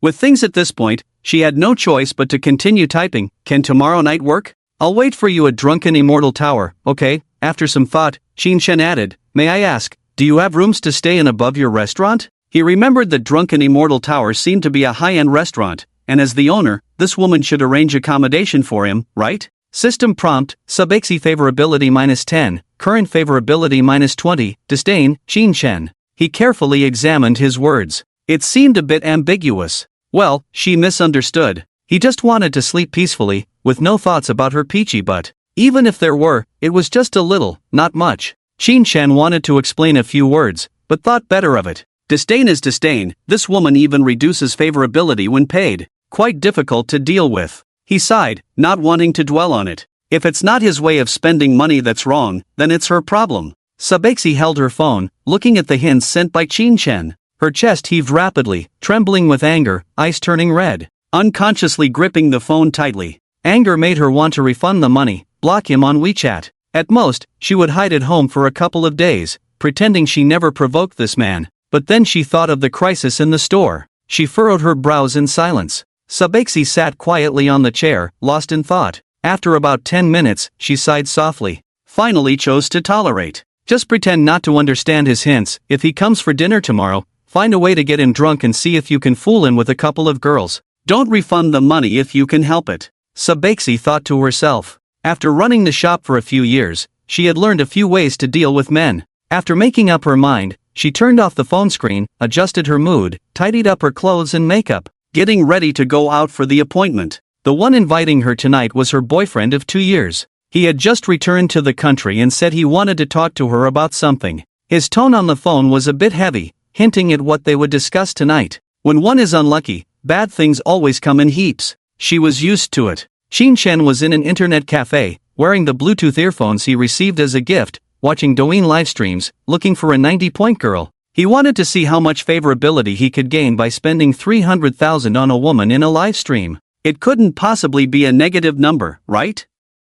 He scrolled through one live stream after another. He found that all the female streamers were very beautiful, not a single ugly one. Each face was stunning, dressed extremely provocatively, either in a cheapao slit to the waist, or in very tight yoga pants, or in a super short skirt, with stockings of various colors, or using a red leg garter tied around their smooth legs. They flirted and showed off the beauty of women to the fullest, especially in the multi-person dance live streams. The 5 slender and plump sisters took turns dancing, each one charming, alluring, and graceful. You send gifts, and they keep dancing in a loop. The stage background was a huge moon, and the girls looked like fairies descending to give the common people a delightful song and dance experience. Qin Chen's heart surged, his eyes fixed on the screen. No wonder you can't find beautiful women on the streets, they're all hiding in live streams. He thought with so many beautiful women here, he should be able to find a few 90-point goddesses. But after using the scanning function, it was like using a demon revealing mirror, one by one revealing their true selves.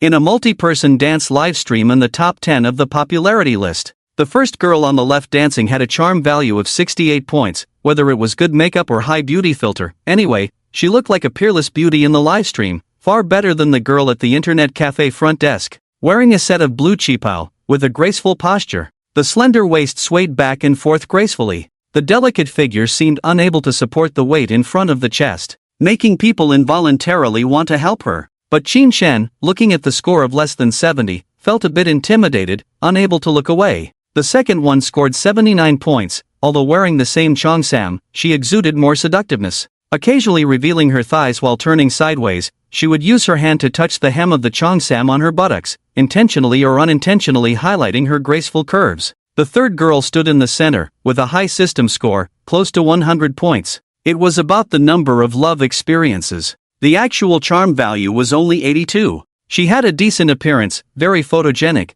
but after looking for a while, her face seemed a bit artificial. If one had to describe it, her features seemed as if they were carved by a divine craftsman, delicate like a wax figure of a celebrity. Very beautiful, but not suitable for prolonged staring. It was easy to create an illusion of looking at a robot. Out of the 5 girls, none scored above 90 points. There were quite a few viewers, over 10,000 online. Qin Shen was secretly amazed. He scrolled through this live broadcast room, continuing to search for a real goddess he could spend money on. After swiping for several minutes, all he saw were some overly whitened, face-slimmed anchors. Nowadays, the number of people doing live broadcasts was increasing. As long as they used beauty-enhancing technology, even a man wearing a wig in a live broadcast room could appear so attractive as to spark one's imagination. Not to mention those girls with a bit of natural beauty. They painted their faces thickly with various colored powders, creating highlights, shadows, and a sense of three-dimensionality. They applied bright lip colors, double eyelids, and heavy false eyelashes.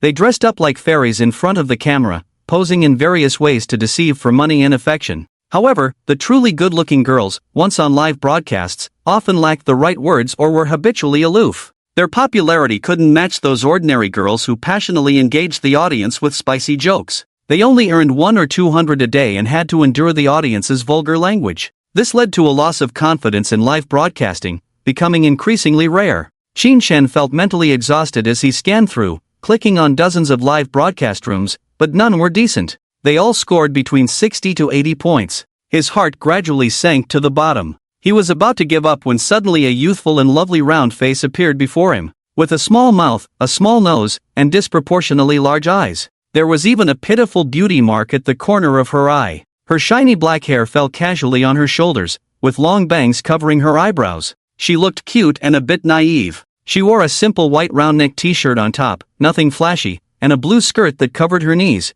revealing only a section of tender white legs. This conservative style was completely different from the other glamorous anchors. Name, Zhongwan, and age, 21, charm, 95, love experiences, 0? It's 0. What a miracle. Qin Shen was ecstatic. Not only did he find a goddess, but her love experiences were 0. It wasn't in vain that he had searched so hard. Truly, effort pays off. Zhong Wanan was daydreaming at that moment. Seeing a newcomer entering the live broadcast room, she casually said, "Welcome, freeloading great sage, please follow and support." Qin Shen didn't expect his secondary account to be called out by the anchor, so he obediently followed. He didn't do much live streaming before, never being called out by an anchor or spending money. His main focus was on companionship, determined to stick to freeloading. Hence, he chose the name Freeloading Great Sage. "Brother, do you want to join the fan group? Just 1 cent." Seeing someone follow her, Zhong Wanan's eyes lit up with joy. Following the live streaming techniques she learned yesterday, she reluctantly showed a subtle smile. Qin Shen didn't have time to respond to her. At that moment, he was busy recharging. Recharging on Douyin was troublesome, requiring 5,000 at a time. For such a rare beauty, 1 cent wouldn't be enough. He had to give her a generous gift. Zhong Wanwan saw the new audience not speaking or giving gifts. With a name starting with freeloader, her smile faded slightly. Many viewers are more rational and won't spend money recklessly. Just getting a follow is already good enough. She didn't say anything else, just her eyes dimmed. Zhong Wanwan quietly stared at the screen in a daze. At this moment, a high-level viewer in the live broadcast room spoke up. 55 loves coriander. If the host dances provocatively, I'll send you a sports car if I enjoy it. Although this person is level 55, they were quite rude. Zhong Wanwan's face stiffened, feeling awkward. "I'm sorry, I'm not a dance host." She really can't dance. And her chest is a bit big, dancing would be awkward and unattractive. 42 wandering slippers, isn't dancing a basic skill? If you can't even do that, what kind of host are you? This remark instantly triggered a response from a viewer in the live broadcast room. 10 Fenghua, Our bunny is a pure and beautiful host, not dancing on the edge. Wandering slippers, in this day and age, still talking about purity. Manhwa, go watch provocative dances elsewhere, we focus on a quiet atmosphere here. Wandering slippers, you want me to leave? Manhwa, bunny, they're together, let's ignore them. Zhong Wanwan lightly furrowed her brows, lowered her head, and remained silent. Some wealthy people online are not very polite in their speech. This made her feel uncomfortable. Loves coriander, why is the host looking upset? Don't want the sports car anymore? Zhong Wanwan has been live for over a week, with few viewers and not much income. But she didn't want to compromise her dignity for money, dancing to please those annoying viewers. So she pretended not to see this message, hoping that the person would get bored and naturally leave the live broadcast room later. She had dealt with many unruly people like this before, but what she didn't expect was that these two individuals became more and more disrespectful. Loves coriander, does this woman have eye problems? Doesn't she know to come over and flatter us high-level people? Wandering slippers, exactly, dressed so plainly, like a bumpkin. Loves coriander, look at her foolish look, not sure what she's waiting for. Wandering slippers, maybe the host is waiting for that freeloader saint to send her fanlights, Loves coriander, even with money, she can't earn it, what a trashy host. Wandering slippers, maybe she likes being freeloaded by a level 1 account. Level 1 freeloader? Xin Chen worked hard to accumulate 2 million, and inadvertently saw someone mentioning freeloading, so he checked it out. He found himself inexplicably mocked. He expressed his lack of understanding. He hadn't said a word, yet he was being ridiculed? Is it not okay to have the nickname Freeloader Saint? He slowly typed a question mark. Loves coriander, level 1 account, don't speak out. At Freeloader Saint Wandering Slippers, do you have the right to use a question mark? At Freeloader Saint Xin Chen's face looked unpleasant, suspecting these two had a problem. Unable to resist, he typed, can't even watch a live stream quietly? Wandering Slippers, just be a member of your freeloading party, don't seek attention. Loves coriander, forcing money out and talking nonsense. Zhong Wanwan saw the situation escalating and finally spoke timidly, can you, please stop arguing? Her voice was soft and lacked persuasiveness. Loves coriander real name is Zhou Chirue, considering himself a person of status. He didn't like talking to level 1 losers, finding it annoying. To avoid seeing Xin Chen's messages, he directly sent a Porsche worth 120 yuan.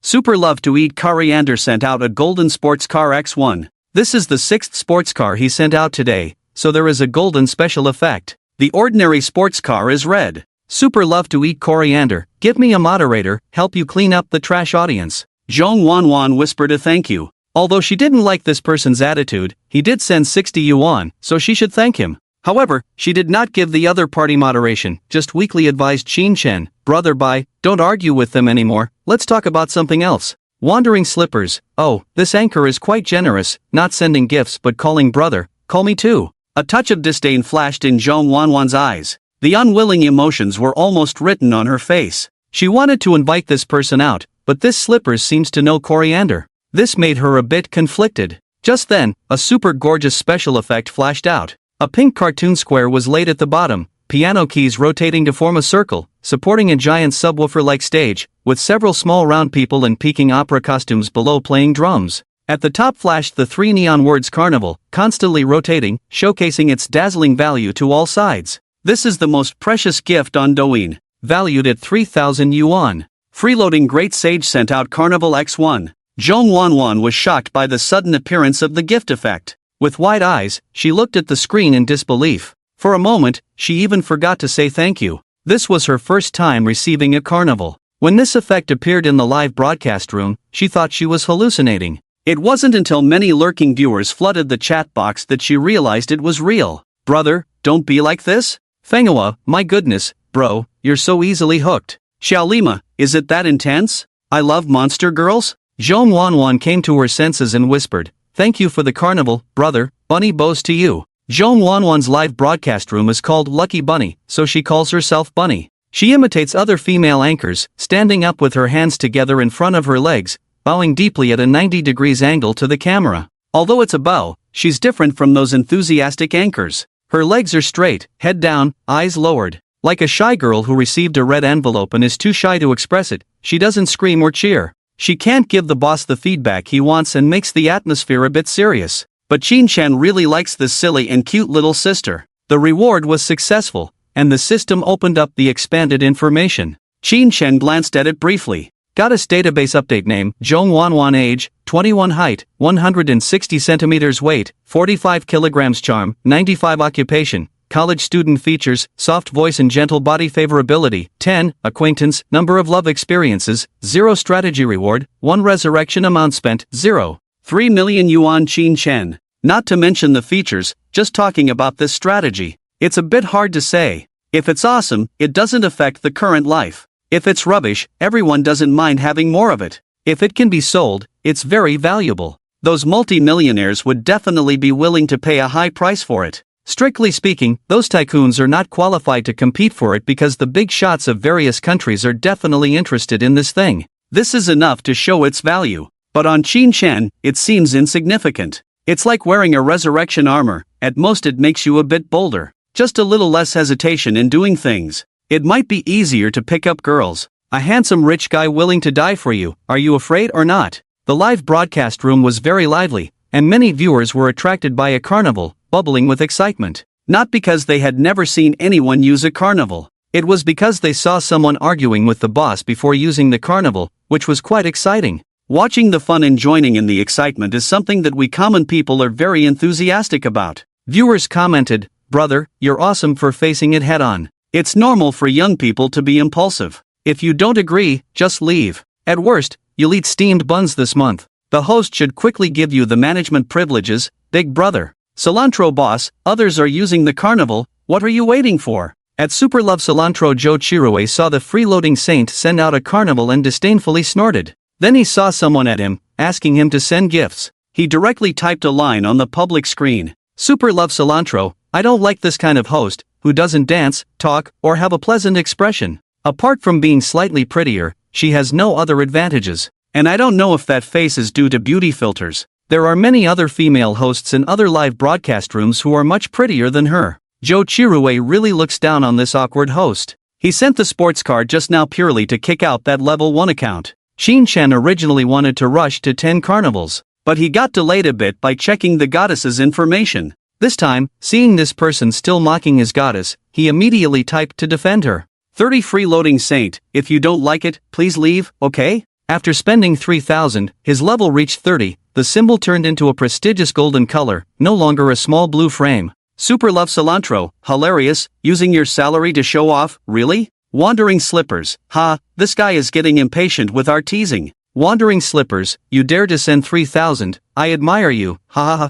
Manhwa, brother, don't get carried away, a carnival is quite expensive. Zhong Wannan saw them say that the freeloading saint was using his salary card to reward, and thought that there was really such a possibility. She immediately became anxious. Brother Saint, thank you very much for your gift, but please don't squander your salary. Qin Chen was a bit annoyed by the two clowns, but after hearing Zhong Wannan's advice, he suddenly smiled. This girl is really a bit silly. Freeloading saint, don't worry, it's just a few bucks. Wandering Slippers, as soon as you send a carnival, you start showing off. Super Love Cilantro, what level are you to show off here with me? Freeloading Saint, send a carnival times 1, Freeloading Saint, send a carnival times 2, Freeloading Saint, send a carnival times 3. Qin Chen smiled faintly and started to get angry. One carnival after another bombarded the screen. He wanted to see what those two idiots would say after sending 100 carnivals. It's just money. In front of high-scoring beauties, the thing he lacked the most was money. Qin Chen slid his thumb and quickly sent out gifts.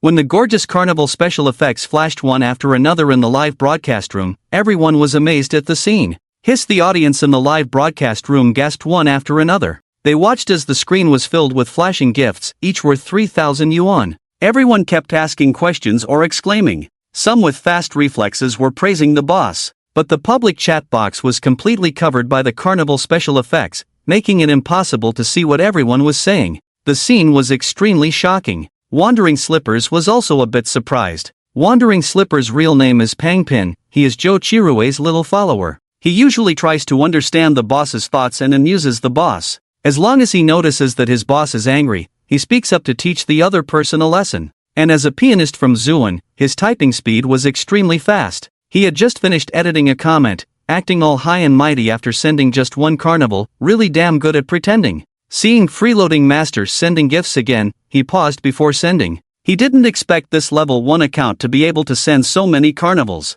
He deleted the number 1 in the text box, wanting to see how much power this person really had. But as he watched the carnivals change from X10 to 20, then to 30, and still not stopping, a hint of seriousness appeared on his face. When the numbers reached 40, 50, 60, his eyes began to show fear. He decisively deleted all the text he had just typed. He wasn't stupid. Someone who could afford to send so many gifts was definitely not someone he, a small follower, could afford to provoke. He dared not bark recklessly anymore. If he angered the other party couldn't touch his boss, but could easily deal with him. It's better to behave with a bit of humility. The female anchor in the live broadcast room, Zhong Wanwan, had her eyes wide open at this moment. Her dark and bright pupils were like startled deer. Her pink lips were slightly open. Like other viewers, she looked at the computer screen in disbelief. Holding her breath nervously, her pores stood on end. Sitting there stupidly, she didn't dare to move, taking a while to recover. When she received the first carnival, she was happy, but also worried that Freeloading Master was spending his salary on this. But she didn't expect him to start sending carnivals one after another at a very fast pace.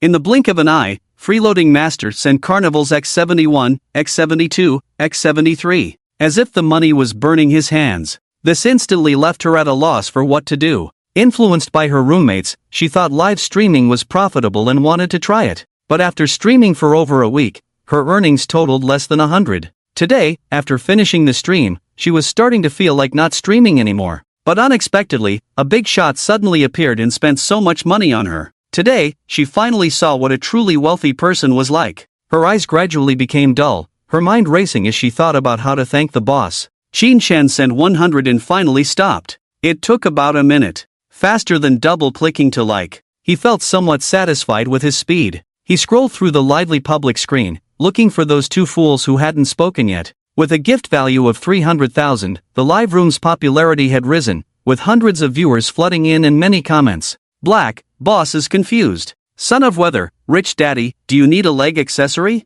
Don't change name without buying Maybach. Freeloading Master is awesome. Can't help but admire. Invincible Big Pineapple, what's going on? Is it New Year's? Delicious you, I don't know either. It's so crowded that I got dragged in. Pretty and lovely, low-key Big Shot is being teased, showing off wealth, everyone don't be nervous. XIN, brother, check my private message, there's a special surprise. I want 2/3 of a bowl of rice. This anchor looks so cute. Qin Shen couldn't find the comments from those two, thinking he had scared them off. He slowly typed a question mark. Freeloading Master? This question mark was the same as last time, but it made Zhou Qirui's expression turn dark, with a fierce intent flashing in his eyes. He felt extremely bad this time, feeling like he had become someone else's stepping stone. This trash called Freeloading Master actually dared to show off in front of him. He couldn't tolerate this. Just 100 carnivals, he could afford it too. Even 200, 300 were not a problem for him. Super cilantro lover, hee hee, you like to show off, huh?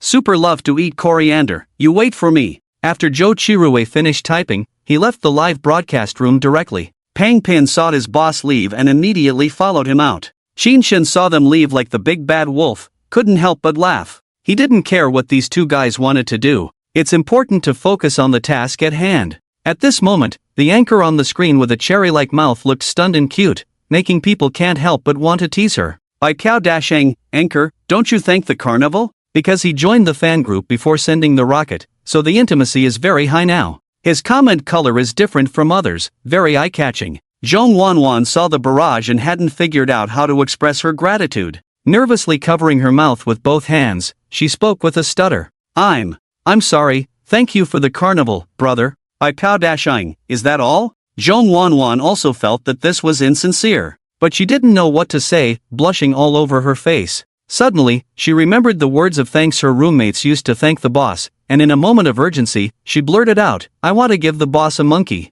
The scene fell silent. No one typed, and the live broadcast comment section seemed frozen. No one expected the anchor to say that. This innocent girl saying such fierce words was quite impactful. Qin Shen's eyes lit up. Excitedly, he jumped up from the sofa. He quickly typed, is that true? Zhong Wanwan's face turned red instantly, and her beauty couldn't hide the beautiful blush. She regretted saying that. She had been hearing her roommates say that to thank the boss recently, and without thinking too much, she blurted it out. Seeing Qin Shen taking it seriously, she suddenly felt hesitant to speak. Nervously looking around, she felt he was joking on one hand, but also feared he was serious. The audience couldn't help but smile at her conflicted expression. Then, the live broadcast room lit up again with the exaggerated special effects animation of the carnival. By Piao Dashing, send out Carnival X1, X2, X3. Qin Shen was so excited that he couldn't contain himself, so he kept sending gifts to express his excitement. This once again left Zhong Wanwan at a loss, who had wanted to explain. She never expected that one sentence from her could make the big shot rise again. Once again, she didn't know what to say, staring blankly with her eyes wide open. Qin Shen's speed was even faster this time, and in an instant, the carnival had been sent X97, X99, X99. He was completely focused on showering his crush with gifts. Zhong Wanwan also stared blankly for over a minute. There was no music in the live broadcast room, nor the screams of a female anchor. Only a slightly silly bunny. Seeing the gifts floating up, the audience couldn't control their hands anymore and typed, "Rich Daddy, do you want a son?" So awesome, I've been doing live broadcasts for so long, and it's the first time I've seen someone showering carnival gifts like this. Father-in-law above, I bow to my son. Is this female anchor knocked out by money? Not moving at all? Of course, if you get hit like this, would you faint or not? Zhong Wanwan regained a bit of composure. She rubbed her eyes that had been open for a minute and felt sore. Timidly, she said, "Thank you, Dashang brother, for the gifts." She looked nervous and confused, with a hint of uncontrollable trembling in her voice. She looked like a startled little rabbit, incredibly cute. Qin Shen's heart was stirred, and he continued to shower gifts even more enthusiastically. Freeloading Great Sage sending out carnivals times 100, times 101, times 102. At this moment, Pan Fugui, sitting in the seat next to Qin Shen, returned from the toilet, shook his hands, and was about to sit down to continue surfing the internet. He saw Qin Shen playing with his phone, smiling lasciviously. He quietly leaned over to take a look and glanced at the phone, as if he was giving gifts to the female anchor in the live broadcast room. Pan Fugui was not convinced. How could someone in an internet cafe have money to give gifts to a female anchor? At most, they could send some flowers and hearts. But when he carefully looked at the gifts Qin Shen was sending, he was suddenly shocked. He actually saw someone continuously sending carnivals, and it had already reached 178, 179, 180, and still sending. This is impossible. Pan Fugui was momentarily stunned, couldn't help but look up at Qin Shen. He saw Qin Shen smiling like a flower, leisurely sending gifts. Pan Fugui instantly understood what was going on. It must be a fake Douyin. It must be a live streaming platform that couldn't be exposed, imitating Douyin and creating something similar. Those carnivals must cost only a few cents. Otherwise, this guy wouldn't be so enthusiastic. Pan Fugui felt proud of his cleverness for a while, reached out and touched Qin Shen's arm, and asked, "Brother, where can I download this live streaming app? Recommend one to me." Qin Shen took off his earphones, turned his head to look at him. The man was about the same age as himself, looked a bit sleazy, and his front teeth were a bit protruding. He smiled like a weasel. "Brother, don't you know Douyin?" Qin Shen asked back. "I know, but a normal carnival costs 3,000 yuan, and you're acting like it's free." Pan Fugui pointed at Qin Shen's phone, puzzled. "You've almost sent 200, if it's a real carnival, how much would that cost? Even if you're using a Porsche phone, you can't really send so many gifts." Pan Fugui thought to himself. He had never seen a wealthy person sitting in an internet cafe playing live streaming and giving tens of thousands of gifts to others. This must be fake. "Not much, just a little money," Qin Shen smiled and replied. Seeing that Qin Shen was unwilling to share and pretending to be ignorant, Pan Fugui didn't say anything either. He just smiled and sat back in his seat. He secretly speculated that the app might not be publicly promoted, and it probably had a membership system where only acquaintances could join.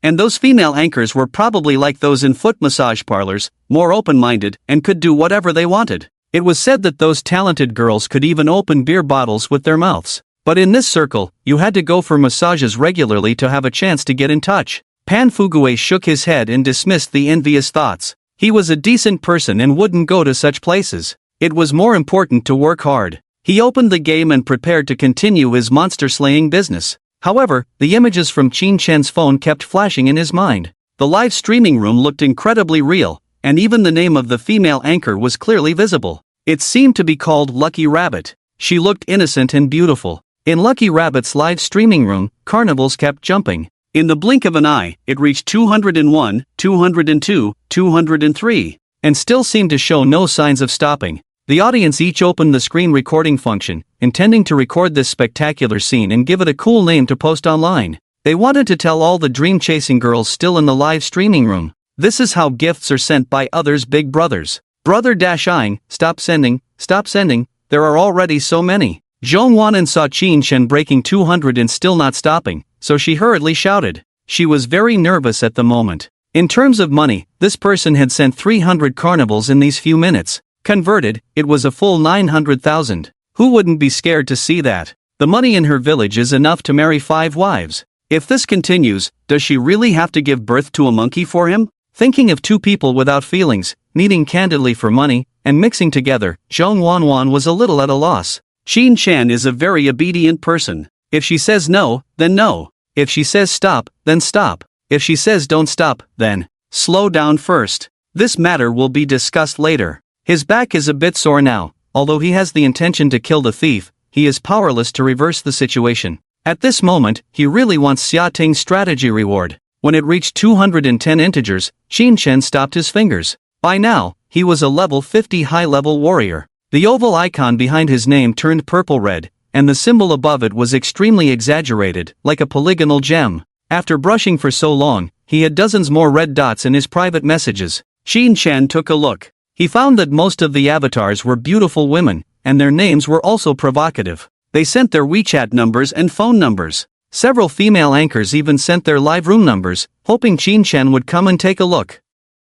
There were bold girls who directly said, 1,000 for a flight anywhere in the country, rich man seeking support, just need a carnival, send abalone to the boss to replenish the body, boss, want to take a bubble bath? Qin Shen was momentarily tempted, but he quickly calmed down. Meeting people online had risks. What if a middle-aged woman showed up? He didn't want to hear the words, should I leave then? And with such beauty in front of him, running to find an unknown middle-aged woman would be foolish. He set his profile to prevent non-followers from private messaging him. Then he sent a private message to Zhong Wanwen. Then he said in the public chat, the anchor is checking private messages. Zhong Wanwen opened the private message and saw that he wanted her contact information. She guessed that this freeloading saint might want to meet her offline. She hesitated for a moment, but eventually sent her number. Zhong Wanwen had heard of online rewards and offline hotel encounters. She always thought it was far from her. She didn't expect it to happen so suddenly. She didn't know if the person on the other side was fat or thin, tall or short, old or young. What if it was a bald, greasy uncle? Zhong Wanwen shivered and dared not think further. She cautiously asked, brother, I was just kidding earlier, you don't really want me to have a child, do you? Hearing the female anchor playing tricks and backing out, the audience in the live room laughed, jokingly saying, heartbreaking boss, smashing a set of houses. The female anchor actually refuses to pay the bill, boss, 300 carnivals in 5 minutes, too awesome, enough to go down in history. I didn't expect you to be this kind of anchor. Others kindly give you rewards. And you actually want to have a child to retaliate against him. If the boss smashes more than 900,000 on me, let alone having a monkey, it's okay to lock me up and perform as a monkey. Boss, if you want a child, tell me, although I am a boy, I can be your child. Get lost, you are not worthy to talk to my dad. Zhong Wanwen looked at the audience's comments, tears welling up in her eyes, not knowing what to do. Qin Shen was not surprised by Zhong Wanwen's playing tricks. After all, she was an inexperienced girl. Feeling shy about having a child was understandable.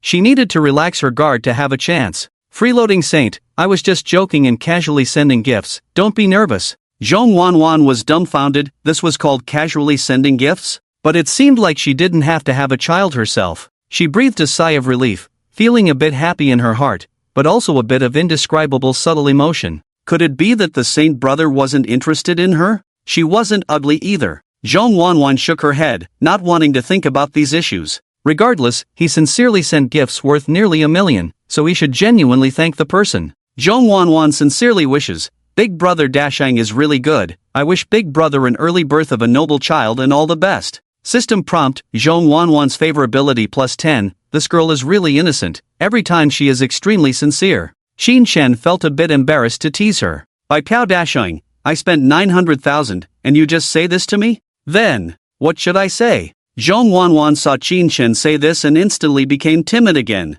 Even at this point, she still couldn't believe she had received over 300 carnivals. Zhong Wanwen really didn't know how to thank the super rich who rewarded her. But no matter what, as long as it's something she can do, she should strive to do it. The audience was very enthusiastic, actively giving her ideas. Say, I love you, husband, silly. Ha! Isn't the host supposed to wish herself and the boss an early birth of a noble child? You guys are too dirty, the host looks so obedient. The person upstairs has an unhealthy mind, I suggest catching and investigating. Zhong Wanwan felt a bit embarrassed by the netizens teasing her, lowering her head and staring straight at her fair and tender legs, not daring to look at the public screen. Seeing her shy appearance, Qin Shen couldn't help but tease, "Call me master and let me listen?" Zhong Wanwan raised her head and saw Qin Shen's message. Her pupils dilated instantly, repeating in disbelief, "Mas, master?" When she said this, she didn't think too much, it was completely unconscious. But this soft master made Qin Shen very satisfied. His courage grew, and he made a new request, "Good, dance again." Zhong Wanwan blushed. She didn't expect Qin Shen to be so excessive, asking her to call him master and even to dance. Thinking of her roommates dancing wildly, Zhong Wanwan said with a grievance, Rabbit only knows how to sing, I've never danced before." This immediately led to teasing comments about the host's lack of understanding. After spending so much money, as a host, how can you not dance? All the viewers felt sorry for the boss and teased Zhong Wanwan at the same time. Zhong Wanwan also felt a bit guilty from the audience's comments. Putting herself in their shoes, they spent 900,000, and she casually said master, as if she lacked sincerity. After hesitating for a while, she said hesitantly, "If you want to see Rabbit dance, Rabbit can learn and dance at the same time, just don't laugh at me if I dance poorly, big brother." Qin Shen looked at her figure. Although the girl was wearing a loose t-shirt, covering everything that needed to be covered, upon closer inspection, one could see her proud curves. Without a sufficiently large capital, one couldn't support such curvature. Occasionally revealing her slender waist and playful belly button, Qin Shen imagined the host's bouncing appearance. He swallowed his saliva, eagerly typing on his phone. By Piao Dashing, just dance a simple big pendulum, twisting a bit is good for your health. Boss is generous, brothers have benefits to watch. I like watching the little sister who can't dance. This little girl's figure is quite attractive. Hurry up. With the boss spending so much money, the host is still hesitating. Zhong Wanwan lightly bit her lip and resignedly searched online for a tutorial video on the big pendulum dance. As the video played, her face became increasingly flushed. In the video, the dancing girl slowly raised her hands over her head, then lightly supported the back of her head. Opening her elbows, she swayed back and forth to the ethereal music rhythm. Wearing a graceful short skirt, the skirt fluttered up with the dance moves, complemented by a teasing expression. Those bewitching eyes made Zhong Wanwan, a girl, dumbfounded. Too seductive. Zhong Wanwan felt embarrassed at the thought of having to dance, her face flushed with heat, and her ears felt like they were smoking. She hesitated and said, "Brother, can we change it to singing?" The audience was not pleased. Singing was pointless, dancing on the edge was the correct way to start a live broadcast. Besides, wouldn't it be more interesting when her classmates returned? Anyway, the rich big brother was there, ready to spend money to make them dance together. It's better to have fun together than alone.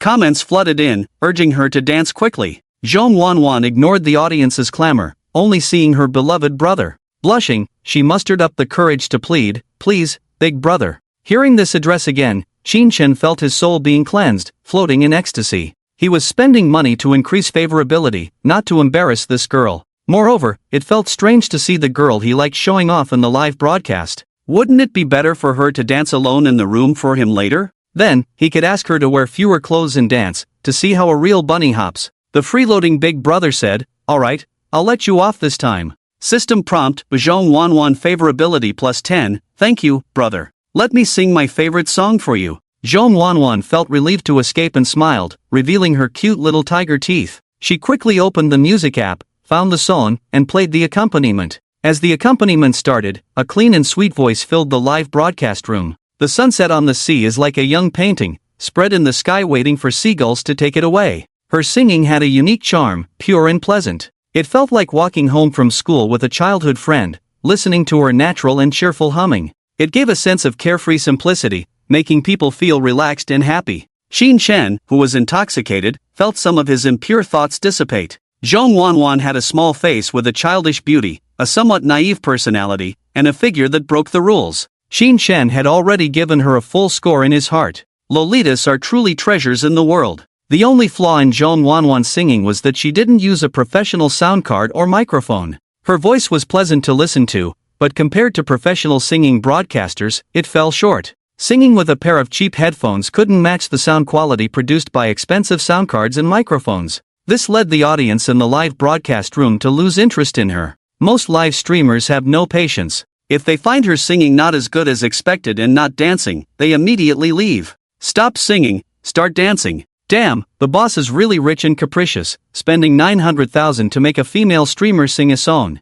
I'm out. I thought there would be something special to watch. The streamer's singing is so bland, lacks passion. The online world is a place for people to vent. The remaining audience felt that Qin Shen's spending was not worth it, considering him a fool. The tone of the comments became increasingly impolite. Some even stood on a moral high ground, accusing Qin Shen of showing off his wealth. Octopus without meatballs, this female streamer is too cheeky, not dancing or singing, yet the boss keeps foolishly spending money on her, really stupid. Hell is empty, exactly. Why not donate this 900,000 to poor children in mountainous areas who can't afford to go to school? Dong Dong is a handsome man. Spending your parents' money like this, doesn't your conscience hurt? At freeloading Big Brother Goji Berry Tea, showing off just because you have some money, how disgusting. Qin Shen now had administrator privileges. Seeing someone attacking him personally, without saying a word, he directly transformed into a moderator dog and asked them to leave the live broadcast room one by one. Jokingly, if you engage with them even for a moment, they will pull you into their logical trap.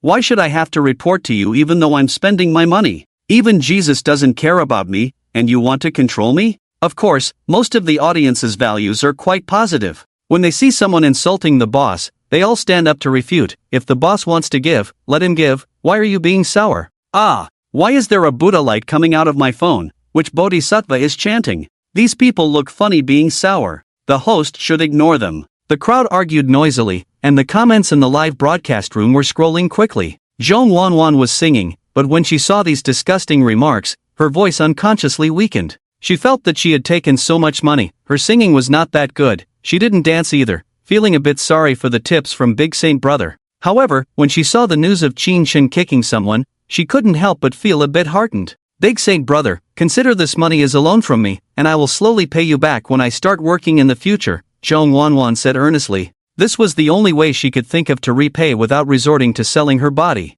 Qin Shen looked at her clear and foolish eyes, laughing uncontrollably. There were even hosts who spit out what they had swallowed. Isn't that too cute? He sent 3 more carnivals, afraid that she would pay back the money. The host sings so beautifully, I really like your songs. Really? Zhong Wanwan, who was feeling a bit guilty, was instantly healed by Qin Shen's words. Being recognized by someone she cared about made her eyes light up again. Then let me sing another song for brother. Freeloading Big Saint, for every song you sing to me in the future, I will give you a gift. Brother, you don't need to send so many gifts, this money is already enough. Zhong Wanwan quickly shook her head and refused. Freeloading Big Saint, gifts represent liking, you can't deprive me of the right to like you. System prompt, Zhong Wanwan's favorability +10. Zhong Wanwan was caught off guard by the flirtatious words, her eyes widened again, and her slightly trembling eyelashes showed her inner panic. Her 2 fair little hands were entwined, not knowing where to put them. At just 21 years old, she was still in her 2nd year of college.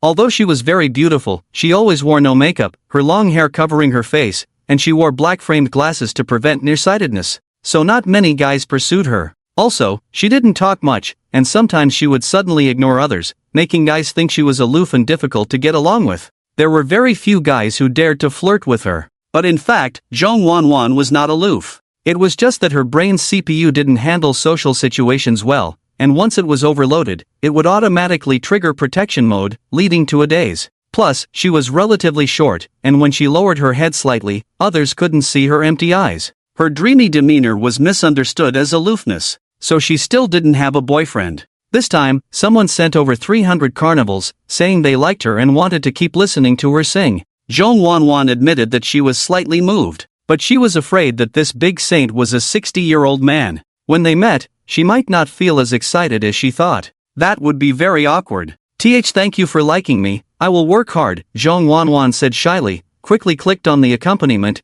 using her singing to cover up her nervousness. Soon, the live broadcast room was filled with the sweet voice of the young girl again. The sparrows outside the window were chattering on the power lines. You said this sentence gives a summer feeling. Qin Shen listened with a smile to the innocent voice of the young girl, occasionally sending 13-14 little hearts to support and encourage her. He was really starting to like this naturally silly girl more and more. Consumption reached 930,000, and the favorability unexpectedly reached 40, familiar. With just 2 sentences, favorability came. Thinking that this girl might become the first cashback goddess, Qin Shen smiled brightly, thinking about how to win her over. At this moment, a discordant voice suddenly appeared on the live broadcast screen. Super love to eat coriander, the anchor dares not accept the PK challenge? Jo Chirue found a familiar female anchor and asked her to challenge Lucky Rabbit in a PK. But even after applying several times in a row, all were rejected by Zhong Wanwan. She even turned off the PK function. Jo Chirue immediately ran to the live broadcast room and mocked Zhong Wanwan. Your big brother has given out 100 carnivals, and you still dare not accept the PK challenge?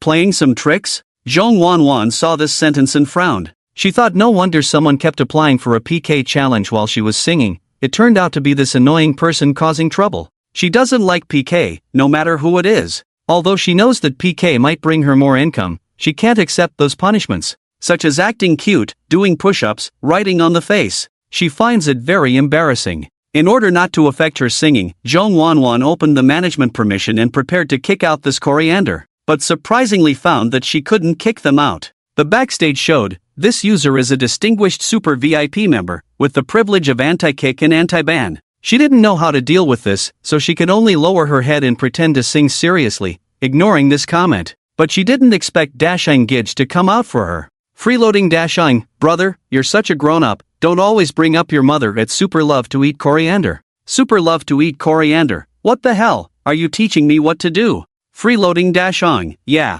Super love to eat coriander, F***K, F***K. Shin Shun chuckled, this guy doesn't even know how to curse, he had to teach by example. Freeloading Dashang, stupid. Freeloading Dashang, B****ch. In Zhong Wanwan's live broadcast room, the new audience saw a big shot coming to cause trouble, and instantly became interested. They kept inciting and watching the excitement on the side. Coriander boss has a high level, I think what the coriander boss said is right. So exciting, the first time I've seen two level 50 bosses arguing. Two tycoons quickly spend money on PK, the loser calls daddy. Reminder to the coriander boss, just now Dashang Gij sent 210 carnivals. Upstairs is wrong, Dashang initially sent 100, a total of 314. My goodness, so the freeloading boss just reached level 52? Jo Chirue's originally annoyed expression, after seeing the text on the screen, his pupils contracted, becoming serious. Over 200 carnivals still have some strength. It's worth dealing with seriously. Super love to eat coriander, dare to PK in challenge? At freeloading Dashang. Seeing him provoking, Shinshin laughed and clapped his thigh. He was worried about how to send his gift. That girl's face was so thin, she wouldn't even accept money, he didn't dare to force it. Unexpectedly, this fool gave him a chance to show off. Freeloading Dashang, don't cry if you lose, kid. Super love to eat coriander, damn, let your wife open the PK. Freeloading Dashang, buddy baby, let's play a game with him, don't worry, we'll win. Although Zhong Wanwan didn't like PK, she also knew that when men showed their dominance and wanted to fight, it was best not to defy them. At this time, men needed face, if she refused for him, it would be like admitting defeat for him. I've opened the PK challenge, Dashang Gij, don't fall into their trap, I think winning or losing doesn't matter, worst case, I won't live stream anymore, Zhong Wanwan whispered. She was already satisfied with the 300,000 today and didn't want Qin Chen to spend money impulsively. White Piao Dashang, rabbit, don't you believe me? No, rabbit just doesn't want you to be impulsive. Even if you have money, you can't spend it like this. Keeping this money can be used for many meaningful things, Zhong Wanwan said with concern. White Piao Dashang, spending money on you is the most meaningful thing I've ever done. After saying this, Qin Chen saw Zhong Wanwan stunned for a moment, suddenly silent.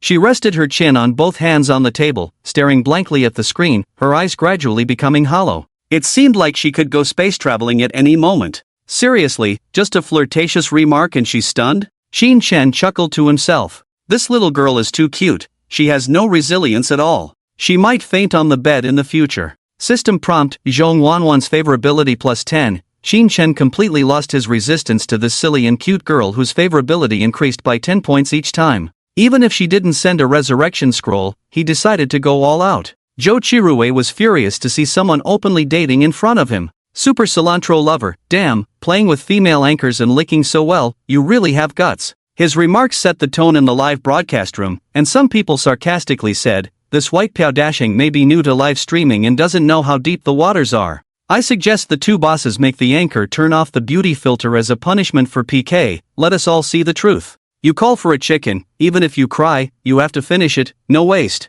Now, whether human or ghost, everyone is squeezing into the live broadcast. Qin Shen was in a good mood at the moment and couldn't be bothered with these people. White Piao Dasheng, are you still playing? At Super Cilantro Lover, accept the PK, as you wish, beautiful and pretty.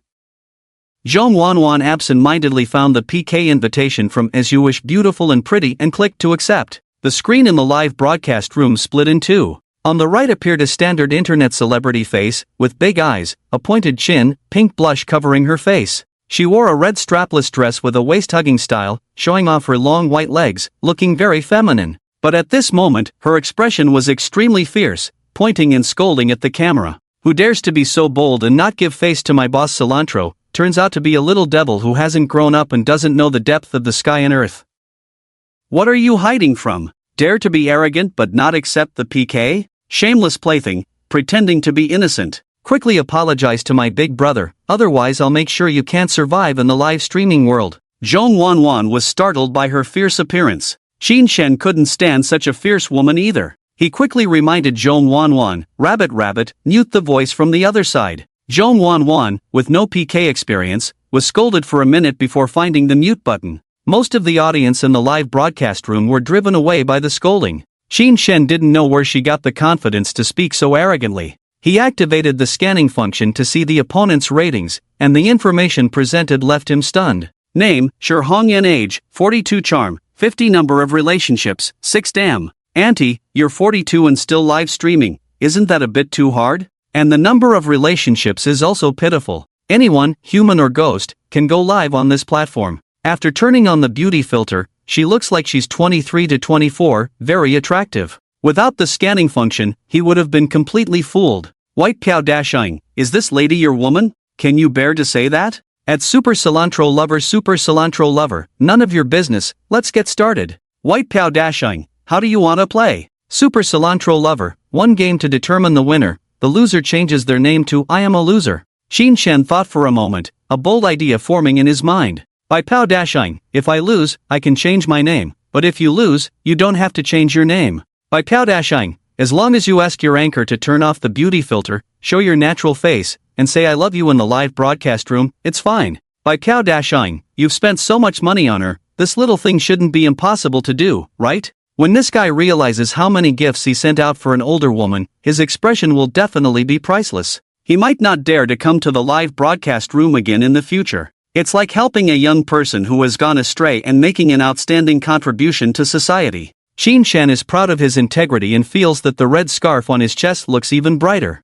Zhou Qirui didn't realize that there was a problem. Although he hasn't met the anchor in person, he has video chatted with her on WeChat, and she looks similar to how she appears during the live broadcast. Very fair-skinned, with a sharp face. As everyone knows, video chatting on WeChat is impossible to deceive. Super Cilantro, okay, if you lose and don't change your name, just wait for me to find you in real life. After Zhou Qirui finished speaking, he entered the opposite live broadcast room and had his beautiful anchor start the PK. The older woman also knew that her boss and the guy opposite had a grudge, so she was excited to engage in a real money-spending PK. She cunningly chose a 10-minute match. Live PK matches can be 5, 10, or 15 minutes long. She wanted to choose the longest time, but was afraid of revealing her intentions, so she compromised and chose 10 minutes. In these 10 minutes, the bosses had enough time to fill the room with money and shower gifts. As the PK bar appeared, the countdown began for 10 minutes, and the PK started. A red and blue health bar appeared in the middle of the screen, with the score at 0 to 0. Zhong Wenjin's live room had the red health bar on the left, while the opposite side had the blue health bar. Taking the initiative, Zhou Qirui threw out a dragon ranger worth 3,000. A big green dragon appeared in the beautiful anchor's room, instantly raising her points to over 30,000, directly overwhelming Zhong Wenjin's health bar. When Zhong Wenjin came to her senses and saw her PK bar being crushed, a hint of worry appeared in her eyes. She wasn't worried about losing. She just thought about people buying cars and houses online, and giving gifts to female anchors. She was afraid that her big brother might also do something foolish like selling a house to give rewards. She didn't know what to do. If he really gave her all his money, and then couldn't afford to eat, should she return the money to him? No, she couldn't return it to him. With his impulsive nature, he would surely waste the money again. She just needed to take care of his food and shelter, providing him with security. But in that case, was she considered to be supporting him? Lost in thought, Zhou Wenjin's eyes became unfocused, staring blankly at a spot, with a subtle hint of shyness flashing in her eyes. Qin Chen didn't notice Zhou Wenjin's expression. He had finished moving his fingers and was ready to start spending. I Piao-Dashing, send out Carnival X1, X2, X3. Points increased rapidly to 30,000. The health bar quickly caught up with the opposite side and successfully surpassed it. Several minutes later, Lu Fuguei in the next seat exploded a weapon worth 200 yuan, boldly asking the network manager to make him a packet of instant noodles. When he stood up and stretched, he saw Qin Chen still watching the carnival on Douyin. He leaned over again and glanced at the phone. He suddenly found it amusing that after all this time, he was still in this Lucky Rabbit's live broadcast room. It seems that the female anchors on this app are scarce. Suddenly, he no longer envied Qin Chen. The 200 yuan he had just earned put him in a great mood. Humming a song, he confidently approached to watch the female anchor. Bro, are you tired? You keep sending gifts non-stop. Are you on a mission? Oh, I'm in a PK match, Qin Chen casually replied. You're pretty fierce. The opponent seems to have a similar reaction speed as you, Pan Fuguei commented on the PK score. Our side has 3.6 million sound waves, while the opponent has 3.4 million sound waves. It's very close. If we calculate based on real Douyin, 3.6 million sound waves equal 360,000 renminbi. Yeah, the opponent insisted on challenging me to a PK. My thumb is getting sore, Qin Chen complained. Pan Fuguei noticed that Qin Chen's thumb was indeed a bit stiff, and the gifts he sent were getting slower, as if he was about to be overtaken by the opponent. So he smiled and said, how about I help you with the swiping? When my right hand is in a circular motion, my speed can break the speed of light. Qin Chen's eyes lit up. He was indeed getting tired of swiping, as dragging the gifts upward was quite exhausting. Plus, he had been busy flirting and chatting with Zhou Wenjin, holding his pee until now. Seeing a helpful guy, he handed his phone over and said, I'll leave it to you, I need to go to the restroom. Qin Chen wasn't worried at all that the guy would run off with his phone. Internet cafes are becoming more standardized now, requiring not only an ID but also facial recognition to access the internet. With so many cameras around, daring to steal a high-value phone like this, the police would be alerted today, and the thief would be caught tomorrow. Institutions in China can still be trusted. Pan Fuguei took the metallic remote control feeling, touched it front and back, then slid the screen and clicked to send the carnival. He was instantly conquered by the silky smooth feel of the phone. This phone is awesome, I'll buy one when I have the money, he envied. Freeloading Great Sage sent out Carnival X169, X170, X171. His right hand speed was indeed fast, quickly pulling ahead in the scores. He even had time to admire the two girls in the live broadcast room. Their own anchor was a bit dull, while the one opposite was enthusiastic. Even though he couldn't hear her voice, just by seeing her hysterical shouting, he knew she was about to climax. Looking at an interface identical to the real Douyin, Pan Fuguei smiled. It really was like that. But when he read the audience's comments, he felt that something was off. Boss is awesome. Why isn't the anchor saying anything? Do you know you're about to top the Douyin popularity chart? Damn, the boss is angry in the PK, sending over 200 gifts non-stop. He's definitely going to make headlines tomorrow. Everyone, go to the other side and listen to the anchor calling for Dad. It's so exciting. Her dad sounds even more affectionate than a real dad. Dad, when will you recognize me as your son? Over 5,000 viewers were online in the live broadcast room. The public screen was filled with new messages, some flattering the boss, some asking to be taken care of by the boss, and some even offering to have the boss's child. One flattering comment after another, constantly reminding him that this live broadcast room could be real. The guy next to him could also be a real big shot. Pan Fuguei broke out in a cold sweat. If the gifts he had sent were real money, then the 2 million sound waves he had just sent would be a real 20,000 renminbi? When did his fingers become so precious? Pan Fuguei was secretly alarmed. To verify if this was a Douyin live broadcast room, he could simply search for this room on his phone. He took his phone, entered the live broadcast room name while searching, and found the Lucky Rabbit's live broadcast room. This room was already the number 1 in the local area and in the top 20 of all Douyin. Pan Fuguei trembled as he clicked to enter. Suddenly, a gorgeous carnival special effect popped up, almost blinding his eyes. The anchor above is the girl who looks a bit silly. Take another look at the constantly appearing big shot's name. Freeloading Great Sage, send out Carnival times 302, times 303, times 304. And what she is holding in her right hand is the phone of Freeloading Great Sage, constantly sending gifts to the carnival. Damn! This is real. Pan Fuguei stood up immediately, afraid of dirtying Qin Chen's seat. Thinking that a godly figure was sitting here, he was completely stunned. 3 philosophical questions emerged in his mind. Who is he? What does he want to do? Does he need a son? Qin Shen finished using the toilet and leisurely returned to his seat.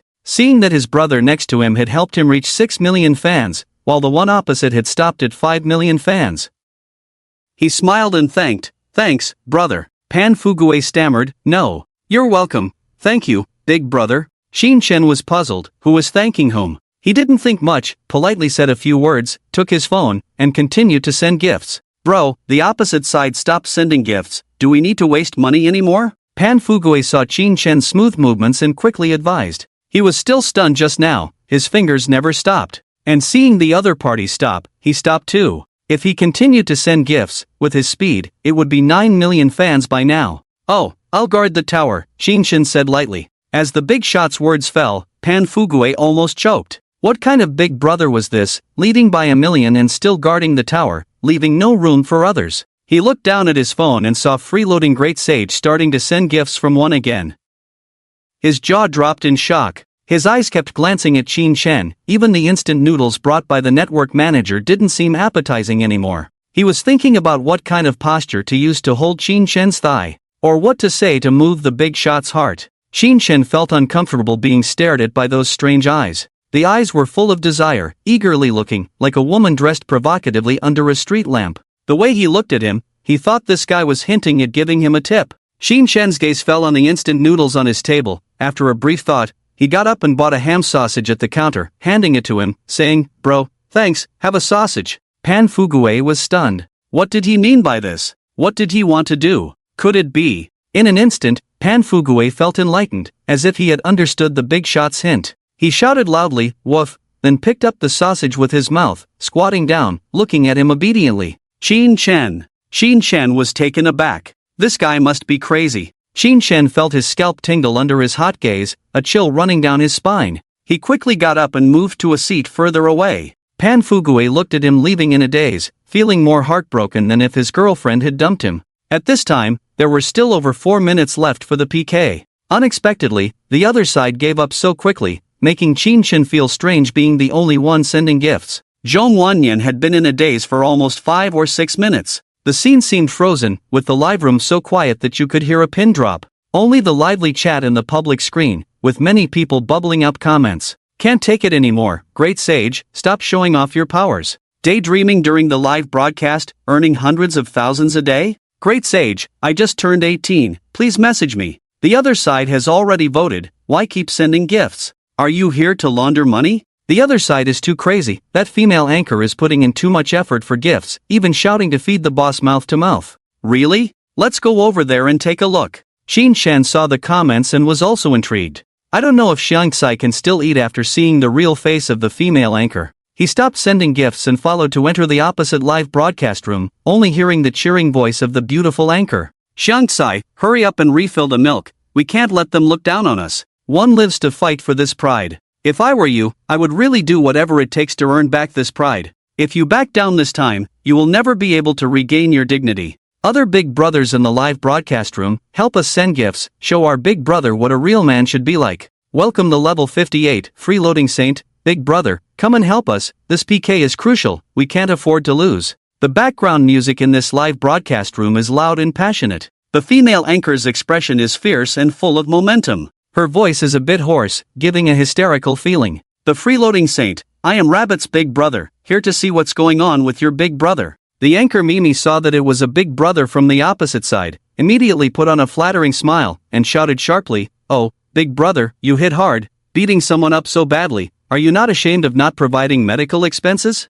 Qin Shen sent a 1-cent beer. This money was from the red envelope he snatched from the yellow weasel just now, so he didn't have to spend his own money. He estimated that the anchor would have a hard time later, so he sent a gift to show his goodwill. The freeloading saint, is your big brother still there? Ask him if he can still handle it. The anchor Mimi immediately shouted, "He can handle it, absolutely, my big brother is rich, this money is nothing." "Xiang Tsai boss, the big brothers have come to visit, why are you hesitating? Quickly show them some color." Zhou Chirue was busy calling friends to help and had no time to deal with this female anchor. Seeing her boss silent, Mimi thought he had given up, and complained bitterly, "Xiang Sai boss, you have caused me trouble. Which female anchor can turn off the beauty filter? If I go live without makeup, I might as well go die." She knew her own situation. Once she appeared without makeup, her live broadcast career would be over. So she planned to shift the blame later no matter what. Or just end the broadcast directly. Losing one boss is better than losing all bosses. Super love for Coriander, anchor, don't be a jerk, continue.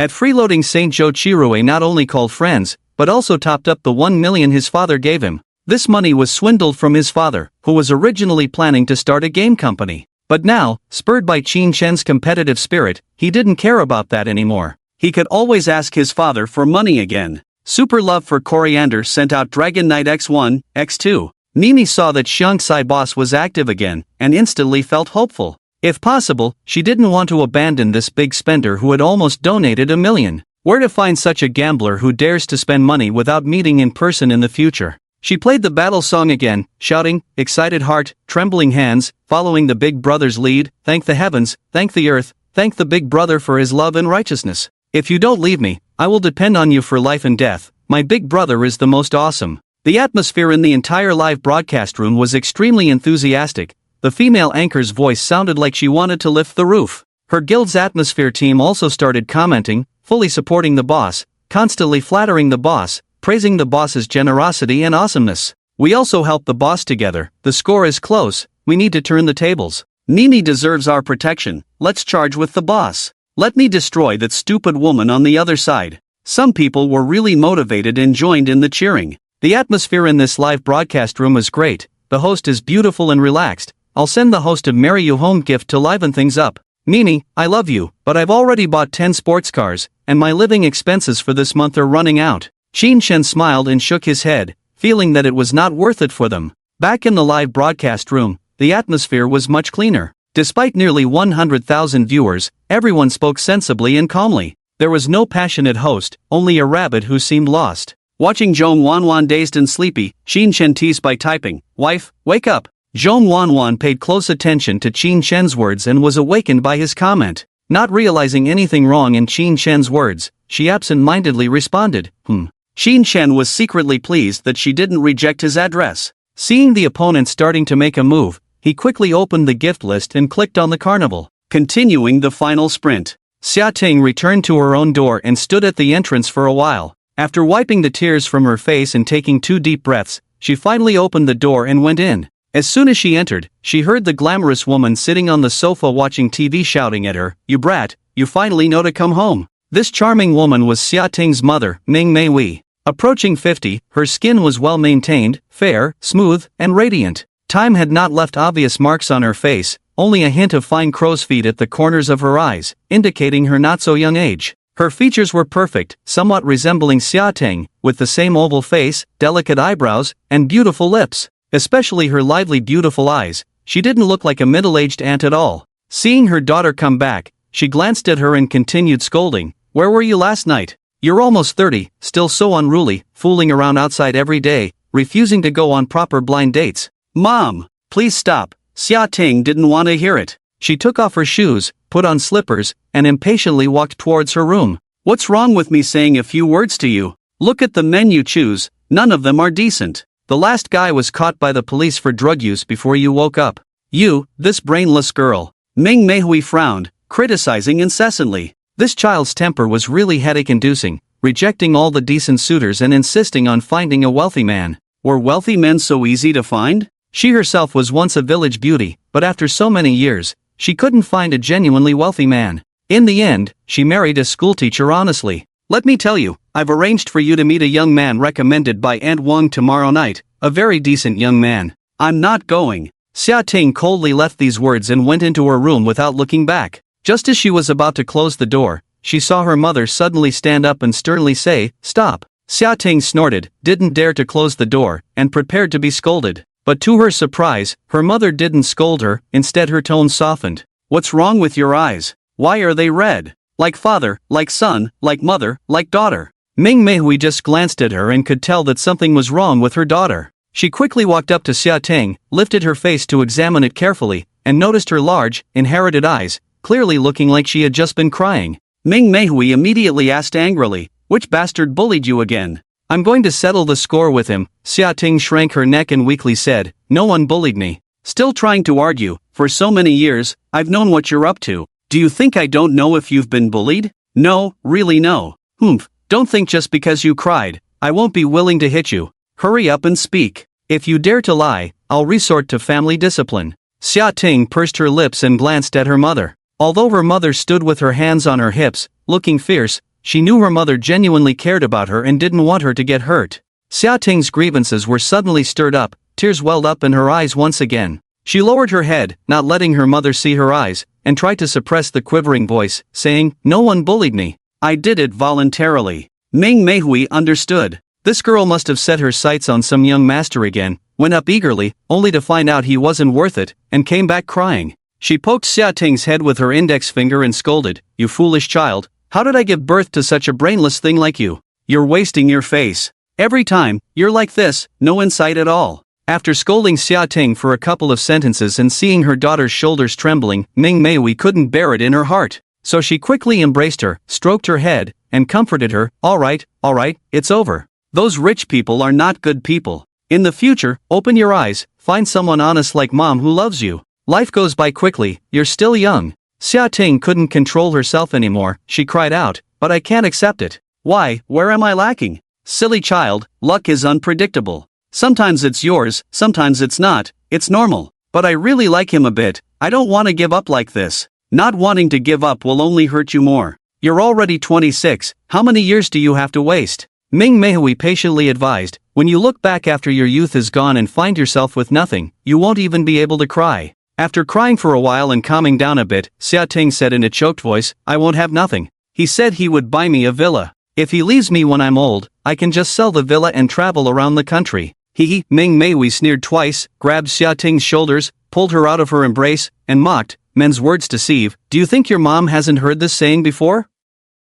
He's dangling a carrot in front of you, fooling you. Ming Meihui looked her daughter up and down, worriedly said, did that guy sleep with you last night? Did you take any precautions? Xia Ting's eyes flickered, I didn't have time to buy the pills. You're really driving me crazy. Ming Meihui angrily reached out to pinch Xia Ting's arm, muttering, letting you lose self-respect, letting you be deluded, letting you. Stop. Unable to bear the pinching, Xia Ting shouted and threw her shoe, escaping to the bed, stubbornly saying, he said he would buy me a villa, and he will. All right. Ming Meihui put her hands on her hips, pointing at her foolish daughter, saying good 3 times. Then she turned and left the room, ready to bring out the family discipline stick that had been put away for 2 years. Mom! Listen to me. Xia Ting saw the situation was not good, quickly jumped down to hug her mother's willow waist, explaining, he's an honest person, a man of his word. He promised to buy me a Porsche yesterday, and he bought it for me this morning. Really, the receipt and contract are in my bag. Ming Meihui paused, turned around with a face full of doubt. Are you sure he bought it from a real Porsche store? Could it be a play staged by someone else paying for it? Oh my, your daughter seems like a fool. Xia Ting burrowed into her mother's arms again, twisting her body and acting coquettishly. Show me the contract. If he dares to forge the car purchase contract, I will report him for fraud to the police, Ming Meihui said loudly. She never believed it was real. This Porsche was not cheap, and she had only seen people spending such a large amount to impress girls on TV. Xia Ting quickly pulled out the car purchase contract, transfer receipts, and various insurance documents from her bag and handed them all to her mother. Ming Meihui took the contract, first looked at the Porsche's official seal, and asked, how much is the car? 2 million. Xia Ting held up 3 slender fingers. How much? Ming Meihui was shocked. 2 million. Xia Ting pointed to the total amount of 3,200,000 written in the contract, and said seriously. Ming Meihui flipped through the contract, raised her head, and asked incredulously, are you the owner of the car? Yes. When are you picking up the car? The day after tomorrow. Ming Meihui fell into thought. After a while, she came back to her senses, looking at her daughter with a complex expression. So, how old is he? What does he look like? Is he not older than your father? Mom, how can you doubt your daughter's taste like this? Xia Ting stamped her foot, broke free from her mother's embrace, and said angrily, he is my college classmate, over 1.8 meters tall, extremely handsome, used to be a very honest person, secretly in love with me until now, recently became successful, and wants to be in a relationship with me. Ming Meihui leaned closer to Xia Ting, touched her forehead, and said strangely, you're not running a fever, why are you talking nonsense in broad daylight? It's true. Mom. Xia Ting waved her hands back and forth, stomping her foot again. So what? You came back crying just to show off that your boyfriend gave you a Porsche? Ming Meihui's temper flared up again, threw the contract on the sofa, looked around for a handy weapon. This girl needed to be taught a lesson. Just now, seeing her with red eyes, she thought something serious had happened and was startled. She didn't expect it to be tears of joy. Damn it. If you weren't my daughter, I would have turned my back on you long ago, Ming Meihui thought to herself. No, he. Xia Ting's voice trailed off as she thought of Qin Chen being a scumbag. Seeing her like this, Ming Meihui frowned, a bad thought crossing her mind. After hesitating for a moment, she cautiously asked, he can't perform? Xia Ting was shocked. What a vulgar question. No, don't curse him, Xia Ting blushed and said softly. He's a bit better than my previous boyfriend. Ming Meihui's gaze shifted to the plastic clothes rack on the balcony. It was plastic, so it shouldn't cause any serious harm when used as a weapon. Oh, he has other women following him. I'm afraid I won't win in the end. Xia Ting felt the killing intent and quickly blocked her mother's gaze with her body, explaining with a look of embarrassment. He's not married, right? Ming Meihui asked. No, Xia Ting replied. If you really like him, just go with the flow, Ming Meihui suggested. If he dares not to marry you, you can beat him up in person. Xia Ting was dumbfounded. If he still doesn't marry you by then, I'll go up and tear him apart, Ming Meihui said domineeringly. But what if another woman gets pregnant with his child first? Ming Meihui advised, you won't know if you don't try. Forget about everything else for now, let him buy you a villa first. Ming Meihui coaxed, remember, it's best to have the house in your name only, understand? Xia Ting hesitated, but wouldn't that be inappropriate? Ming Meihui snapped, how would that be inappropriate? Otherwise, you will end up like me, finding someone to live a plain life with, it's up to you. Ming Meihui saw her daughter bowing her head in silence, sighed, and helplessly said, you said you like each other, and the other person likes you too. Instead of worrying about others interfering, why not strive for it? Xia Ting's expression showed some interest.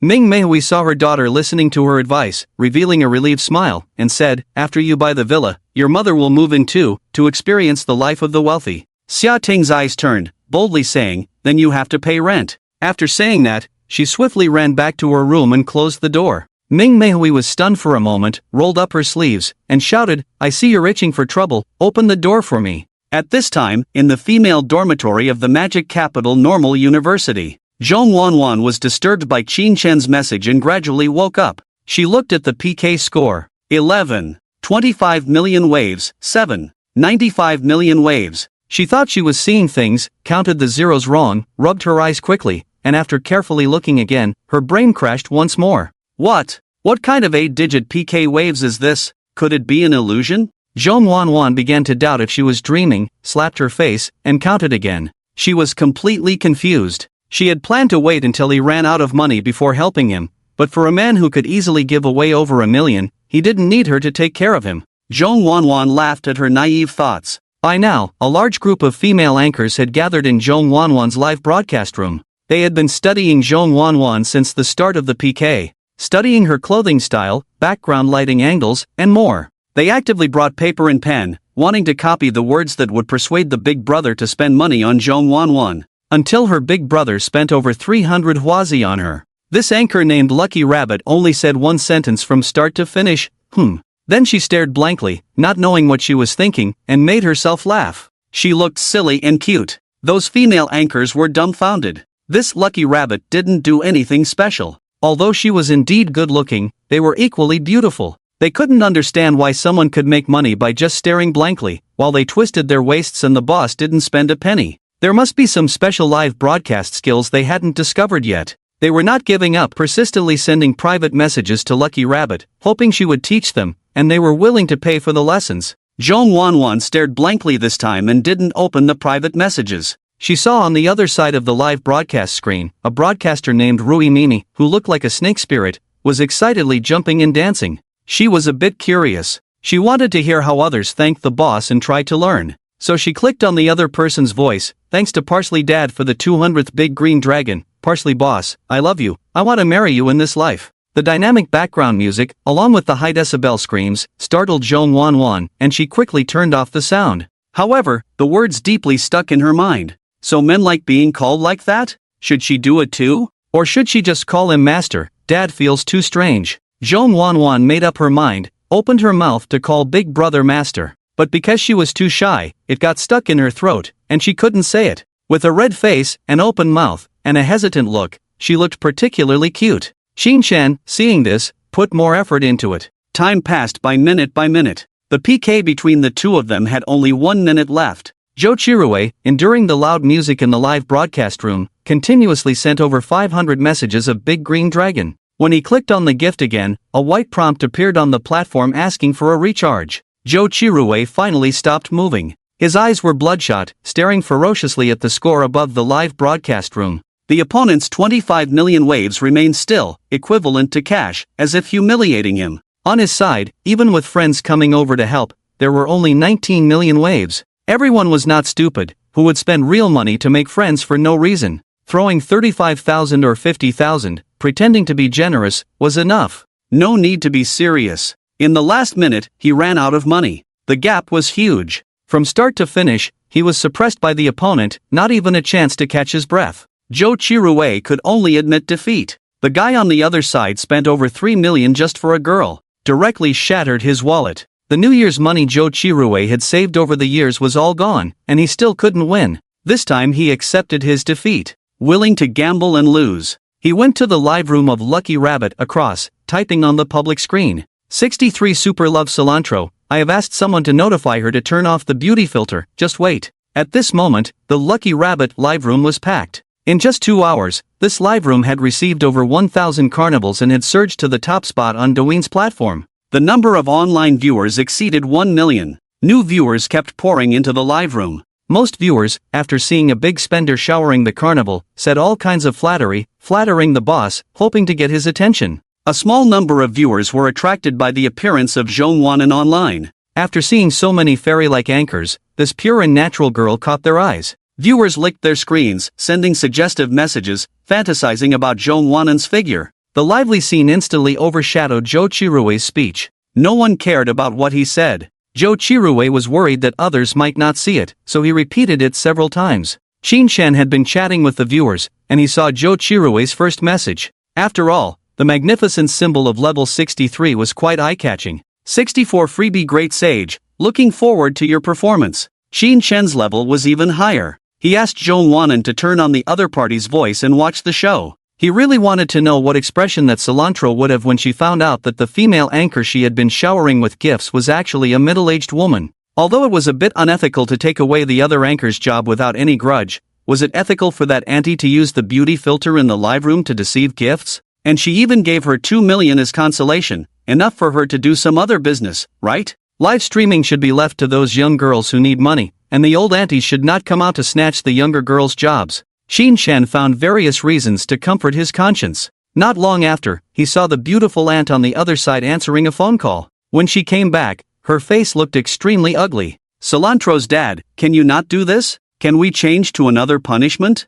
I really can't show my bare face to you. As soon as the beautiful aunt came back, she started crying. She had just received a call from her guild, saying she had to accept a PK punishment. Because the boss had contacted them through some tough connections, if they didn't comply, their guild might get into trouble. Boss, can you see it this way? I'm willing to risk being banned. How about I do a striptease for you? Don't make it difficult for me, this little anchor, please. Our anchors really have a hard time. Our bare face is our second face. If you tear it off, I won't be able to face anyone in the future. The beautiful aunt cried and begged. Her acting made Jongwanan feel uncomfortable. Seeing the other side begging like this, she couldn't bear it. Brother great sage, that. You. Jongwanan hesitated to speak up and help plead for the other side. But she also knew that this gambling had nothing to do with her, and she was not qualified to speak. Others had spent so much money, finally won, and it would be annoying if she made sarcastic remarks on the side. She was soft-hearted but also very sensible. Shin-chan understood Jongwanwan's meaning inside, that there was still such a pure girl nowadays.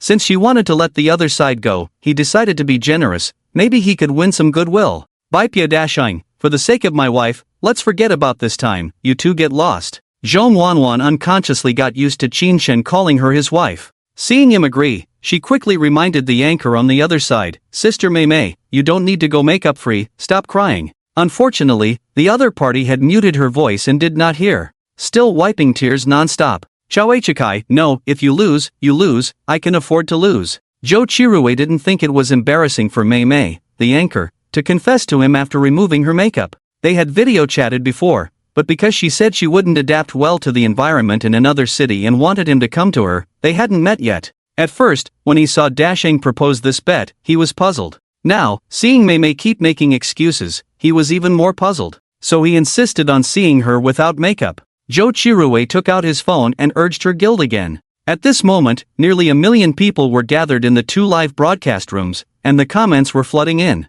If you can't afford to lose, don't agree to others' PK challenges, wanting money but not willing to accept punishment. Just by looking at her like this, you can tell she's another fake beauty. I feel like I can already see the ending, feeling sorry for the boss's 400 green dragons. You people are so malicious, Mei Mei, the anchor, don't be afraid, I support you, makeup or no makeup, I've closed my eyes. 23333 Now is the moment to witness a miracle. In Mei Mei's live broadcast room, suddenly 2 men in black appeared. Without a word, one of them went straight to the camera to turn off the beauty filter, while the other stopped Mei Mei from escaping. Their division of labor was clear, obviously no strangers to this kind of thing. When the slim face, skin smoothing, breast enhancement, and long legs filter was turned off, the monsters in the live broadcast room appeared. Her head had grown a whole circle, her face was thick with makeup as if painted. Even so, it couldn't hide the large pores and wrinkles on her face. Her small, swollen eyes, a nose as flat as a pancake, and obvious sagging flesh on both cheeks.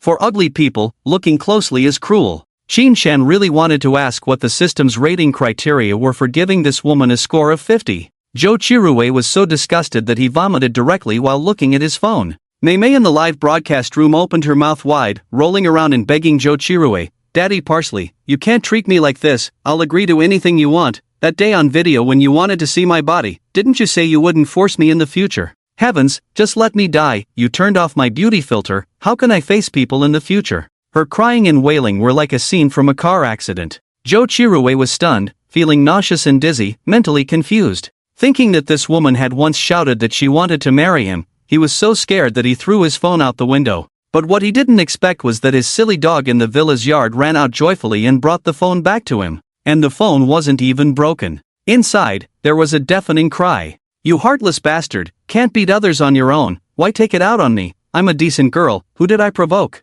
Jo Chirue was so angry he almost had a heart attack. He kicked the wagging tail of the silly dog. Then he took the phone and pressed the power button, the screen dimmed. The world became quiet. But he was not calm inside. He knew there were still a bunch of people in that live broadcast room making fun of him. Most importantly, his friends were also there. At this moment, Jo Chirue wished he could find a crack to hide in and disappear from this noisy world. Can't stop laughing, someone spent 2 million to flirt with a middle-aged woman. Ha ha ha, I'm going to post this material online. From now on, there is one more sad person in the world. I guess the bunny on this side is also a streamer who dies in the light. Bunny, dare to turn off the beauty filter, let our boss also experience the feeling of heartache? Boss, ask the streamer to turn off the beauty filter, see if the money spent is worth it. Qin Shan smiled, he didn't want to prove anything to everyone, but men always like to show off. Having a beautiful woman makes him feel proud. He asked Zhong Wanwan to turn off the beauty filter and let everyone see what a real beauty looks like.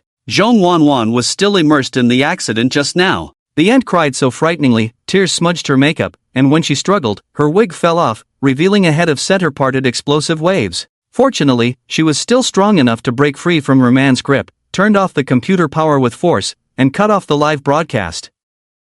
Otherwise, if you look at this scene for too long, you will be traumatized. Zhong Wanwan came back to her senses and saw that Brother Dashang asked her to turn off the beauty filter too, so she immediately clicked to turn it off. She used the beauty filter because the lighting in her dorm was not good, making the screen look dark. So she used the beauty filter to brighten the screen, without turning on other special effects. Since everyone said they wanted to see it, she didn't mind. Besides, she was also worried that Brother Dashang would mistakenly think she was also an ant. "This is how Bunny looks, not lying to brother," Zhong Wanwan said weakly. The live broadcast screen instantly darkened a bit. The girl in front of the camera didn't change much. Instead, because of the lack of that cold white light effect, her face looked more real. Under her long eyelashes were bright black eyes, with slightly deep eye sockets, highlighting her small nose, giving her an exotic girl's delicate feeling. Her pink cherry lips were not painted with any lipstick, but still looked bright and charming. Her whole features were as beautiful as a Barbie doll, and the most recognizable beauty mark was still at the corner of her eye, clearly indicating that this was not a beauty filter effect.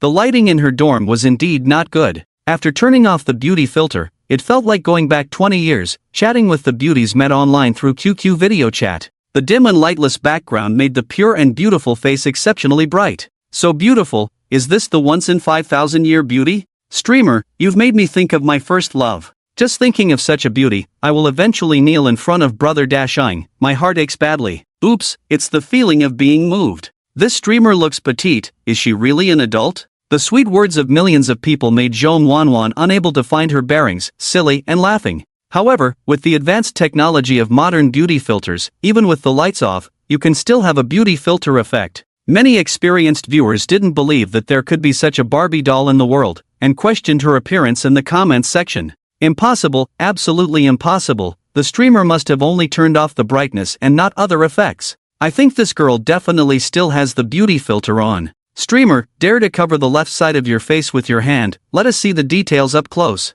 Cover the top half of your face with an A4 paper, including both eyes, and you will see if her nose and mouth deform. You are all too old-fashioned, just show your ID card directly. What do you need to verify? The last comment from the old brother received unanimous agreement from all viewers. The live chat was full of the phrase, show your ID card, forming various lengths of cues. At least thousands of such comments were made at this moment. Everyone was like a broken record, demanding the female anchor to show her ID card. Zhong Wanwan didn't think it was a big deal, obediently got up to find her identification. Qin Shen was worried that she might inadvertently reveal her ID number, so he sent her a WeChat message to remind her. Zhong Wanwan got something and replied with a got it on WeChat. She hurried back to her seat. Holding her ID card in front of the camera, she covered the information below with her hand, only showing the portrait. There, do you believe me now? Zhong Wanwan had lost her ID card once before and had recently gotten a new one, so the photo was recent. There wasn't much difference in her features. It's just that when she took the photo, she followed the police officer's advice and combed all her hair back. Coupled with her short stature, the angle of the photo made her forehead look unusually wide and bright. There is an idiom that describes it aptly, a broad and bright forehead. Wife, looking at your face, your destiny lacks me. This little brain looks smart at first glance. This damn, she's really a beauty, damn. The boss hit the jackpot. Such a beautiful girl, I'm following her. The bunny is so cute, I want to steal it. The guy upstairs, think twice, her brother spent 3 million in an afternoon, you can't afford to play. The live chat room was lively, with all sorts of comments. Qin Shen was enjoying himself, but he was worried that the audience might influence Zhong Wanwan, so he used WeChat to ask her to end the live stream quickly. He was about to start his offline strategy. Zhong Wanwan behaved very obediently, bidding farewell to the audience in the live chat. The audience tried to keep her and asked when she would go live again. Zhong Wanwan thought for a moment and said, I don't know. Now that she had money, she no longer needed to go live. She just thought that Big Brother Dashing might want to hear her sing, so she answered that she didn't know. The audience in the live chat room saw her getting the Big Brother's favor and wanted to leave, sighing. Another beauty is about to leave the live chat room. Over 3 million in an afternoon, coming a few times directly to the peak of life. With the Big Brother's support, it's cool. So annoying, why can't I be a girl? Just lying down would be enough. Bro, do you know that guys can also lie down? Zhong Wanwan ignored these comments and decisively ended the live stream. When hundreds of thousands of viewers were told to leave, they left. Then they quietly waited for Qin Shen's message. By now, it was getting dark, and Qin Shen's stomach was growling. He messaged Wang Gang first, asking him to come pick him up to go to the bar for dinner. Then he said to Zhong Wanwan, I'm going to eat, do you want to come? Zhong Wanwan was stunned holding her phone. Was it finally time to meet? Her eyelashes trembled slightly, her eyes full of panic. After a moment, she replied as if she had made up her mind, I'm in Modu. Qin Shen saw that it wasn't too far away, and if he drove fast, it would only take a little over 2 hours. I'm in Jiangcheng, are you coming? I'll treat you to spicy hot pot. Zhong Wanwan immediately replied, I'm not hungry. What a pity, the hot pot here is sweet and delicious. But, I have classes tomorrow, I can only come out on weekends. Okay, how about Saturday, will you come? Qin Shen pursued her relentlessly, afraid that the rabbit in his hand would escape. It was only Tuesday today, with 4 more days, just enough time to take a break. Zhong Wanwan. Qin Shen, what's wrong, don't you want to see me? No, Zhong Wanwan replied with a conflicted expression, I'm thinking about what Big Brother looks like. She heard that wealthy people live a life of luxury, eating and sleeping all day. She was worried that he might be a 300-pound fat pig. Shen didn't say a word, took a selfie directly, sent it over, and said, "The looks my parents gave me, if not handsome, I can't help it." Zhong Wanwan enlarged the picture and saw a person with handsome features, high nose bridge, and a noble bearing. Handsome indeed, except for slightly thin lips. People say men with thin lips are usually unfeeling, don't know if that's true. But this is 1,000 times better than the uncle she imagined with big ears. Zhong Wanwan was relieved and replied, "Brother is very handsome, I really like it." Xin Chun chuckled and flirted, "I like you too." Zhong Wanwan also smiled foolishly and didn't reply. System prompt, Zhong Wanwan's favorability plus 10, wow, the over 3 million spent was worth it. Xin Chen followed up, "Shall I book a flight for you?" "Let me think about it." Zhong Wanwan was somewhat afraid that Xin Chen would eat her up. Although not against it, sending herself into his mouth after just a few hours of online acquaintance was a bit hard to accept. "How about I come to see you?" Xin Chen typed with a mischievous smile. With a favorability score of 60 and so many gifts as a foundation, Xin Chen couldn't think of any reason for her to refuse. She wouldn't say she's on her period, right? Before Zhong Wanwan could make up her mind, her roommate came back. "Wanwan, who are you chatting with?" laughing so lasciviously. Shelly came back to see their dorm's cute goddess giggling at her phone. She was experienced, this was definitely the silly smile when chatting with a man. Shelly ran over excitedly, wanting to see who was so capable of charming this little cutie. No, Zhong Wanwan didn't want her roommate to know she was chatting with a rich guy she met online, hurriedly trying to hide her phone. "Hey, let me see, let me give you some advice." Shelly, taking advantage of her height, snatched her phone away. Opening her chat history, she ran to the side and quickly flipped through it with Jin Yoon who came in behind her. "Give it back." Zhong Wanwan blushed with embarrassment, trying to reach for her phone. But Shelly held the phone high, out of her reach.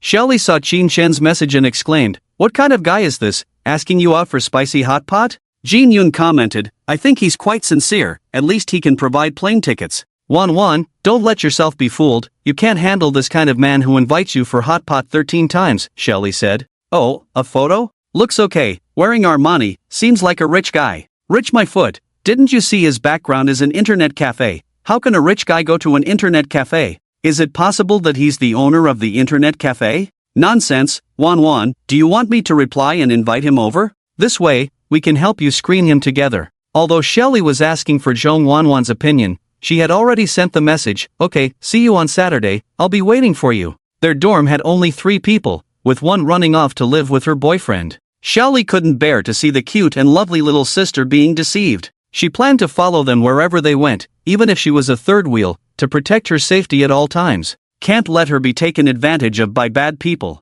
After Zhong Wanwan got her phone back, she hurriedly wanted to retract, but saw the other party had already sent an okay gesture. She silently gave up, lowered her head, with a slightly awkward expression. Jin Yoon thought Shelly had agreed on her own, making her unhappy, and comforted her, "Don't be angry, little Wanwan. If you don't want to meet him and regret it now, just say you suddenly remembered you'll have your period this weekend. I guarantee this guy won't continue to ask you out." Shelly dissatisfiedly said, "We're helping you, some things you only know if you meet in person, no matter how good it sounds online, it's all fake." Zhong Wanwan whispered, "I'm not blaming you, just. Zhong Wanwan was now in a dilemma. What if she met Dashangage and he made some unreasonable demands? She really wasn't mentally prepared yet, and the thought of reaching that stage made her nervous. Seeing her hesitant, Yun Yun walked up to her with a smile, bent down, looked up at her from below, and excitedly said, "Wow, you remind me of a shy and hesitant girl about to be married in ancient times, a little shy and confused about the future."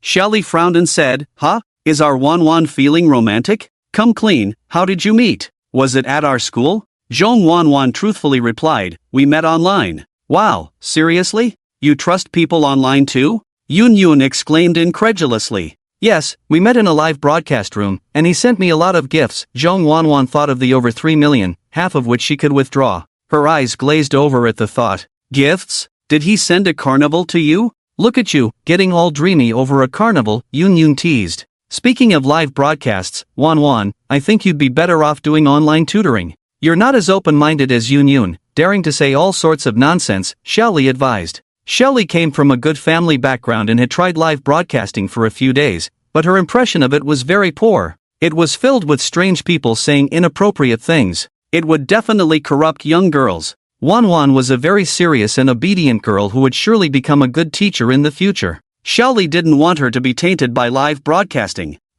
He seemed to have sent. 1146, Zhong Wanwan carefully recalled and confirmed. Although she was daydreaming throughout the live broadcast, her brain automatically remembered everything her eyes saw. This ability had been with her since she was young, so her excellent grades and admission to a top university in the city were not surprising. Yun, somewhat incredulous, asked, "Are you talking about hearts or roses?" Zhong Wanwan emphasized, "It was a carnival." Xiaoli instantly lost her composure. This silly girl never lied. If she didn't say it, it was the truth. Where? Let me see. Xiaoli knew that Zhong Wanwan was live streaming on her computer, so she immediately brought her laptop over. Upon opening the screen, she was shocked by the numbers displayed. Received gifts, 35. 9 million. New followers, 67,000. Number of viewers, 1.05 million. Surpassing 99.9% of broadcasters. Xiaoli knew that one gift was equal to 0.1 yuan. In other words, this girl received over 3 million in gifts? Her eyes widened, trembling as she pointed at the word million on the screen, unable to believe it. Wanwan, did the platform make a mistake and add an extra zero? Zhong Wanwan, feeling embarrassed, lowered her head and simply explained, "I had no classes in the afternoon, so I live streamed for a while. A big brother and others were in a dispute, and he asked me to PK, which resulted in receiving so many gifts." This statement was like a bolt from the blue to Yun. She couldn't help but exclaim, "What? You just had a PK in the afternoon and received over 3 million in gifts?"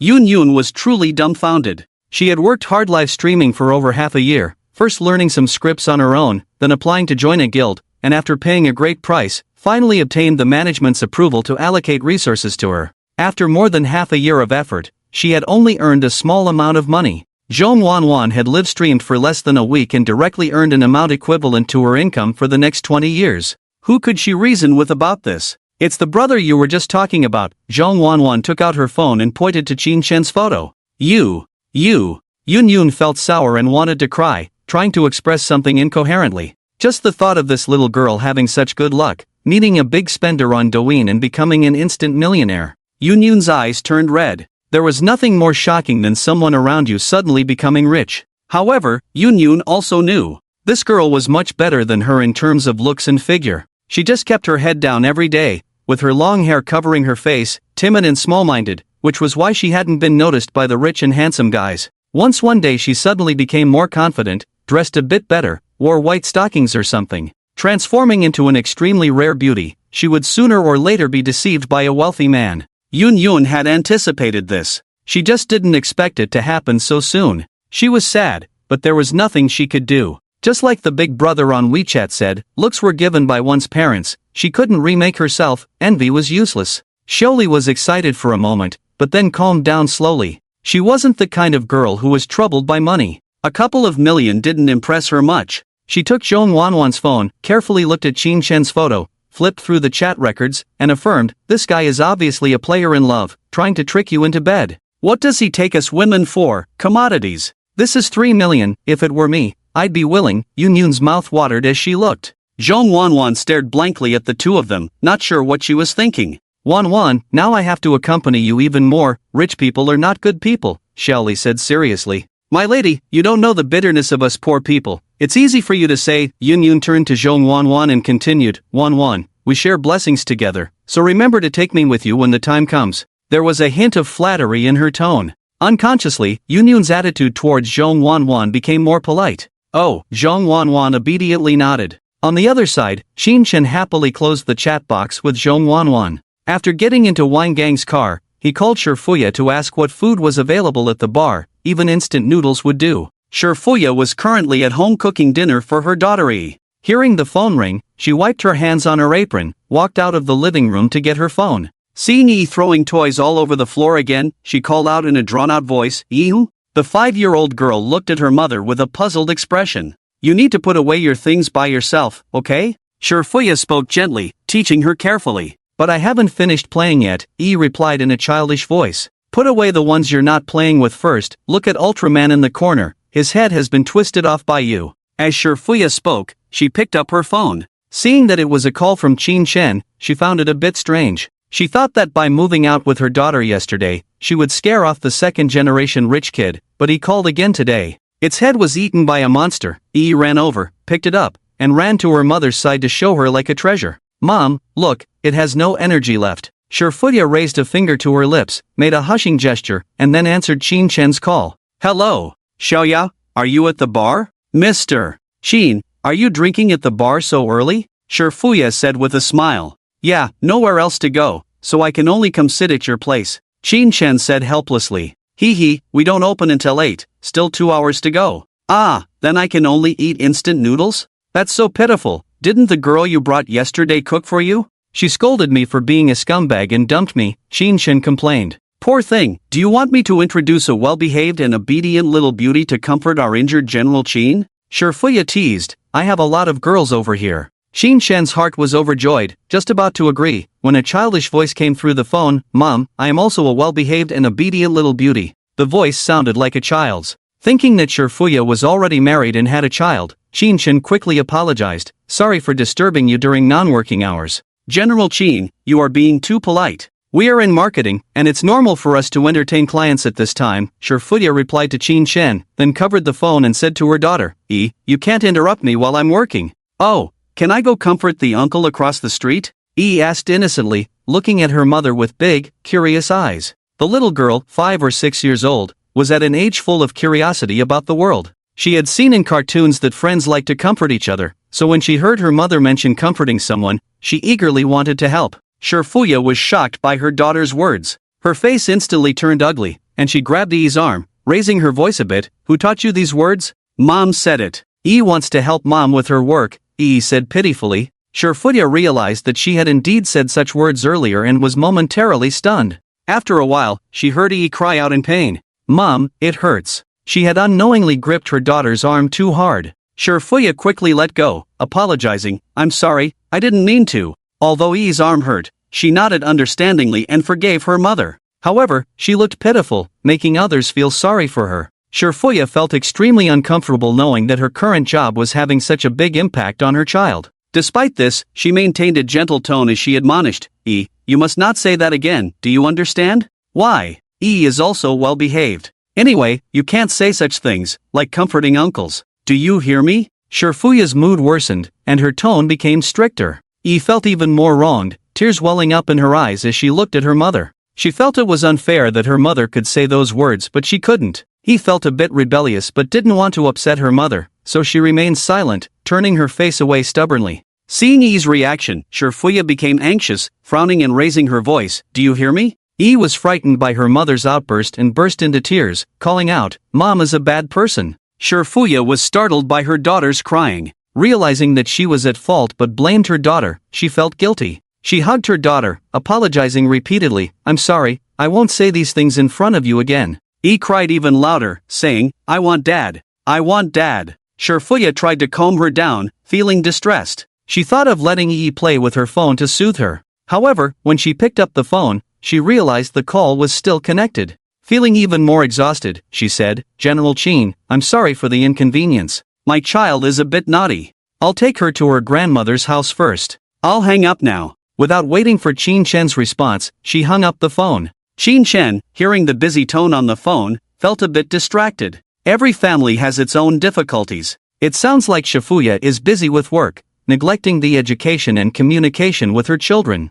Qin Shen felt a bit sorry when he heard the little girl crying just now. He wanted to transfer a few $100,000 to Shifuya to give her more time to spend with her children. It's just a few $100 anyway, maybe it will increase goodwill. Even if there is no physical interaction, just reaching out emotionally, there is still a possibility of a strategy. But as an outsider, it's inexplicable to say you want to give her money. Regardless of whether she is willing or not, if her husband finds out, he will definitely be angry. I don't know what the little girl's father is doing, why he hasn't come home to help take care of the child so late. Qin Shen sighed. The couple must focus on the children. Always having the elderly take care of the children will make them lose confidence. Ask Shifuya tonight, Qin Shen is worried. He sent a message, tell me after work. Then he reclined his seat and began to rest with his eyes closed. Unknowingly, he fell into a dream. Time slowly passed to 8 o'clock. Night fell, and the dimly lit streets once again displayed a scene of bright lights and bustling crowds. The Yulum Bay Bar is located in the city center, surrounded by a lively atmosphere with jewelry stores, luxury shops, beauty salons, and hotels, all attracting customers with magnificent lights.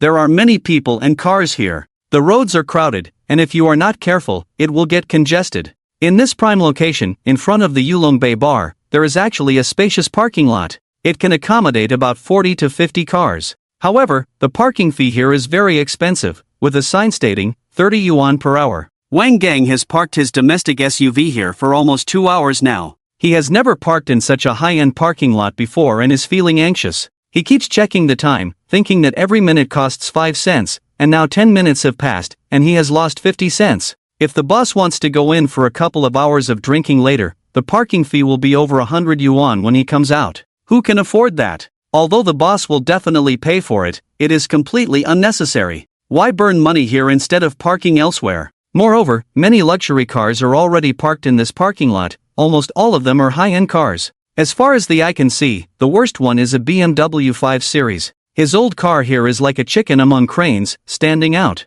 Wang Gang feels a bit out of place. Seeing that it is exactly 8 o'clock, according to the boss's instructions earlier, he promptly woke up Qin Shen. Qin Shen was dreaming, and his dream was full of roasted chicken. He was starving, and when he saw someone disturbing him while eating chicken, he woke up angrily, wanting to see who the daring person was. When he opened his eyes, he saw a burly man taller and stronger than him. He got angry for a moment, but when he recognized Wang Gang's face, his anger disappeared. Seeing Wang Gang honestly guarding the car for 2 hours, Qin Shen politely said, "Thank you, Wang Gu." "It's nothing, he." Wang Gang laughed innocently. Qin Shen looked at his phone and saw that Shifuya had sent a message saying she had already arrived at the bar around 7 o'clock. He was also planning to go into the bar to chat with Shifuya and have a meal. Qin Shen put his hand on the door handle. Suddenly, a graceful figure appeared in the distance. Qin Shen squinted and confirmed that it was indeed Shifuya. She was wearing the same tight skirt with a white shirt, the same chestnut-colored long curly hair,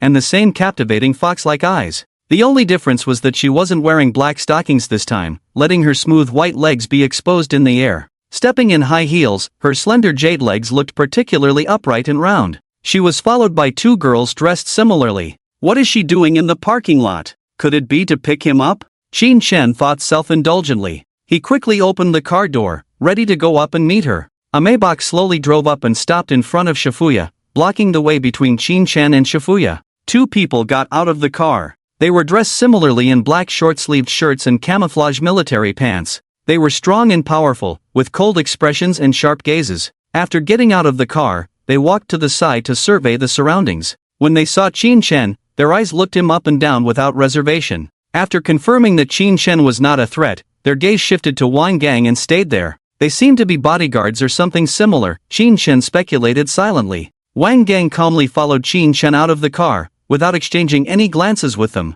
The last person to get out of the car was a middle-aged fat man wearing a floral shirt and beach pants. He had a thick gold chain around his neck and was completely bald. He was smoking a cigar, wearing slippers, and resembled the kind of villain seen on TV who does whatever he wants. As soon as the fat man got out of the car, his greasy laughter filled the air. "Ha, little sister, I told you not to come out to pick me up. Look at you, still so formal." Shifuya greeted him warmly, but a hint of helplessness flashed in her eyes. She had wanted to take a day off to stay home with Yi today, but her boss said to come to the bar, so she reluctantly left Yi with her mother and came to the bar to welcome her boss's inspection. Her boss, Luo Yanhua, was her husband's sworn brother. He rarely came by, only occasionally to check the accounts and see how things were going, and to take advantage of the situation. "You, always making yourself work so hard when you could be resting in bed," Luo Yanhua joked. He walked up, opened his arms, and hugged Shifuya's waist openly. "I can't help it, the fortune teller said I'm destined to work hard," Shifuya replied with a smile.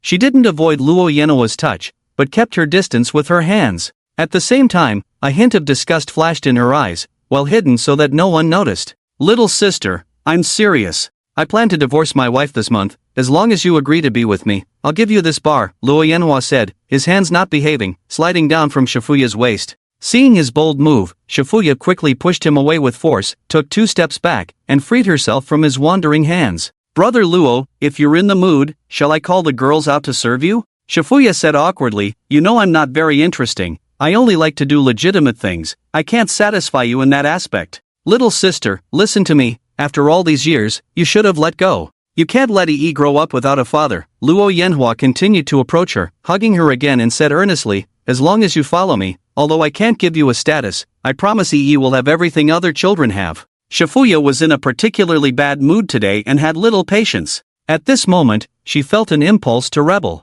She endured and endured, but when the man in front of her put his hand on her buttocks again, her face turned cold, and the chill in her eyes was chilling. Shifuya made up her mind to say something polite and part ways with this man. After all, he had taken care of her for the past few years, and she couldn't afford to offend him. They were not far from Qin Shen, and they were not deliberately speaking quietly. Qin Shen was stunned by what he heard beside the car. So Shifuya's husband was gone, no wonder Yi was crying for her father. If it weren't for today's incident, he wouldn't have known that she was raising her child alone. Qin Shen was deeply impressed by Shifuya. This woman was decisive, appeared gentle, but was actually resolute. The attitude towards others is neither close nor distant, gentle and polite, but when it's time to act, they act decisively, never dragging their feet. Moreover, their mind is particularly agile. They can manage a bar in an orderly manner. Qin Shen greatly admires her. How shameless this man named Luo Gu is, daring to flirt with a widow with a child. How could he bear to do such a thing?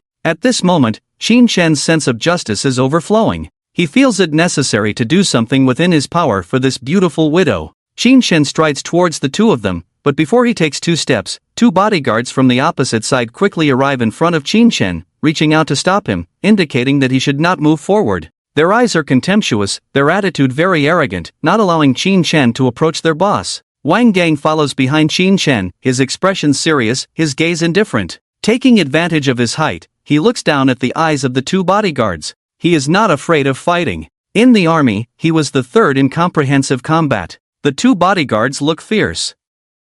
But from their floating footsteps and the way they keep inhaling to push their beer bellies towards their chests, it can be seen that they have not exercised properly in recent years. Now, they only rely on their intimidating physique, but when it comes to fighting, their hands and feet are definitely not as agile. He could take them down in just 1 minute. However, the consequences of fighting would be troublesome. Whether it's the public security on the surface or the big shots who seem difficult to provoke, he can protect Qin Shen from harm, but if he has to resort to violence himself, Wang Gang feels a bit awkward. It's going to cost more. Brother, excuse me, I'm going to talk business with your boss, Qin Shen calmly said to the bodyguard. No, the bodyguard said firmly. Can you speak for your boss? Qin Shen raised his voice a bit, coldly asking. His confident attitude stunned the bodyguard. The commotion quickly caught the attention of Shifuya and Luo Yanhua. Shifuya saw Qin Shen and a hint of surprise flashed in her beautiful eyes. Mr. Qin, what are you doing here? Luo Yanhua frowned, displeased with the interruption.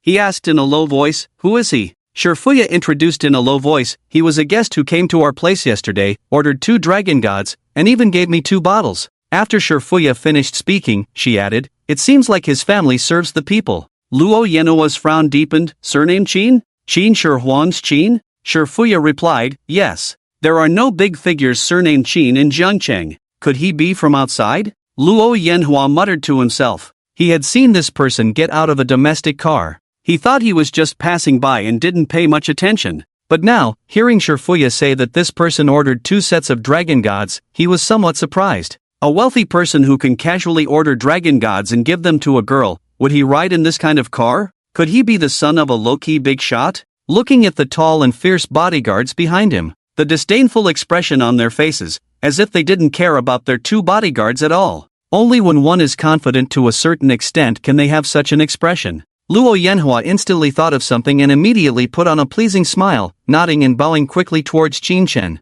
Laughter arrived before the person. Ha ha ha. Luo Yanhua pushed aside the bodyguard in front of him, grabbed Qin Shen's hand and shook it vigorously. Mr. Qin, hello, I am the owner here, Luo Yanhua. Thank you for visiting, Mr. Qin. That young man just now was blind, please don't mind. Mr. Luo, hello, I am Qin Shen. Qin Shen looked at the greasy fat man who was much shorter than himself, smiled faintly. The fat man just said he wanted to send a gift to Shifuya's bar, which reminded Qin Shen. Since Shifuya no longer has a husband, why wouldn't he send her something? I have no money or power now, and I urgently need a steady source of income from a physical industry. So why not find a smart and sensible goddess and give her a bar? A smart girl would surely not need any hints from me. Maybe she will voluntarily give me the profits every month. Anyway, as long as she is the nominal boss, I can transfer a few million to her and let her take over the shop. Without saying a word, the system can't do anything to me, right? Thinking of this, Qin Shen's smile became warmer, and he said, let's go to the bar and talk more.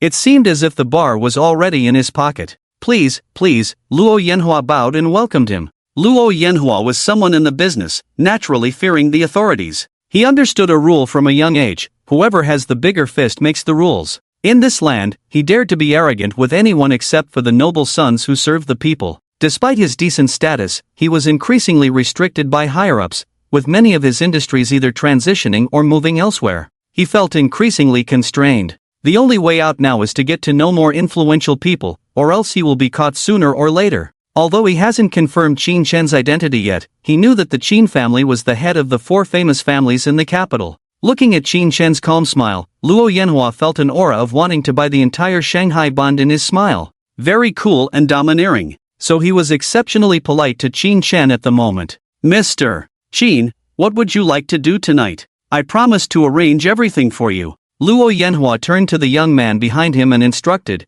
go make a call and invite our Jiangqing 12 beauties to accompany Mr. Qin for a drink. Qin Shen declined, saying, no, I am a decent person. I can't handle those girls. Just like yesterday, it's good enough to have Miss Xiaoya accompany me. A decent person? That's right. Luo Yanhua believed him a bit, but then he became suspicious. Was this person here for his employee, Shifuya? In fact, Luo Yanhua quite liked Shifuya. She was smart, courageous, not only beautiful but also capable. As soon as she came, the turnover of his bar doubled. Who wouldn't want a woman who was both capable and competent by their side? But she had a strong personality, and he was afraid that using force would make her retaliate recklessly. So he had been holding back, patiently waiting for her to give up and take the initiative to come to him. He never expected that after waiting for so long, a big shot would take an interest in her. Luo Yanhua was reluctant to let go of such a high-quality woman. But if the big shot really liked her, he had no choice. After all, he couldn't fight against someone more powerful.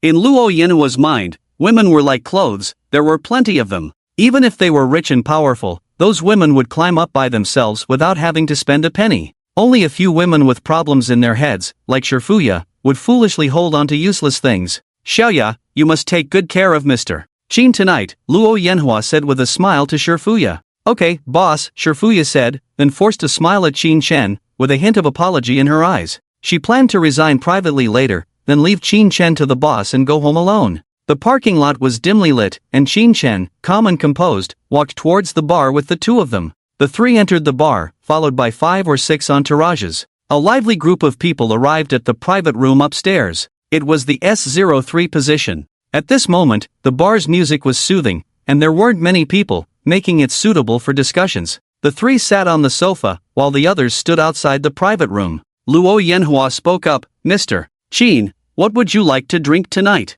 We have a limited edition bottle of Louis XIII in our store, which is not usually available for sale. Would you like to try it? The wine he mentioned is Louis XIII Timeless, with only 786 bottles released worldwide, each bottle numbered and auctioned for 800,000 on the auction market. Very impressive. Luo Yanhua brought out this expensive wine not only to build a good relationship with Qin Shen but also to hint that he could offer money to Qin Shen. As long as Qin Shen agreed, he would have established this relationship. Qin Shen didn't mind. He wasn't very knowledgeable about wine and didn't particularly enjoy drinking. There was nothing special about drinking such an expensive wine. He shook his head and asked Shifuya, Xiaoya, what do you like to drink? Let me treat you. Shifuya was surprised by the attention and suggested, I think Black Ace is good. Shall I bring you the Black Ace you had last time? Qin Shen didn't dare touch Shouting's wine, not knowing if the system would approve, and fearing Shouting's anger if she found out he had secretly come to the bar. Don't use the last one.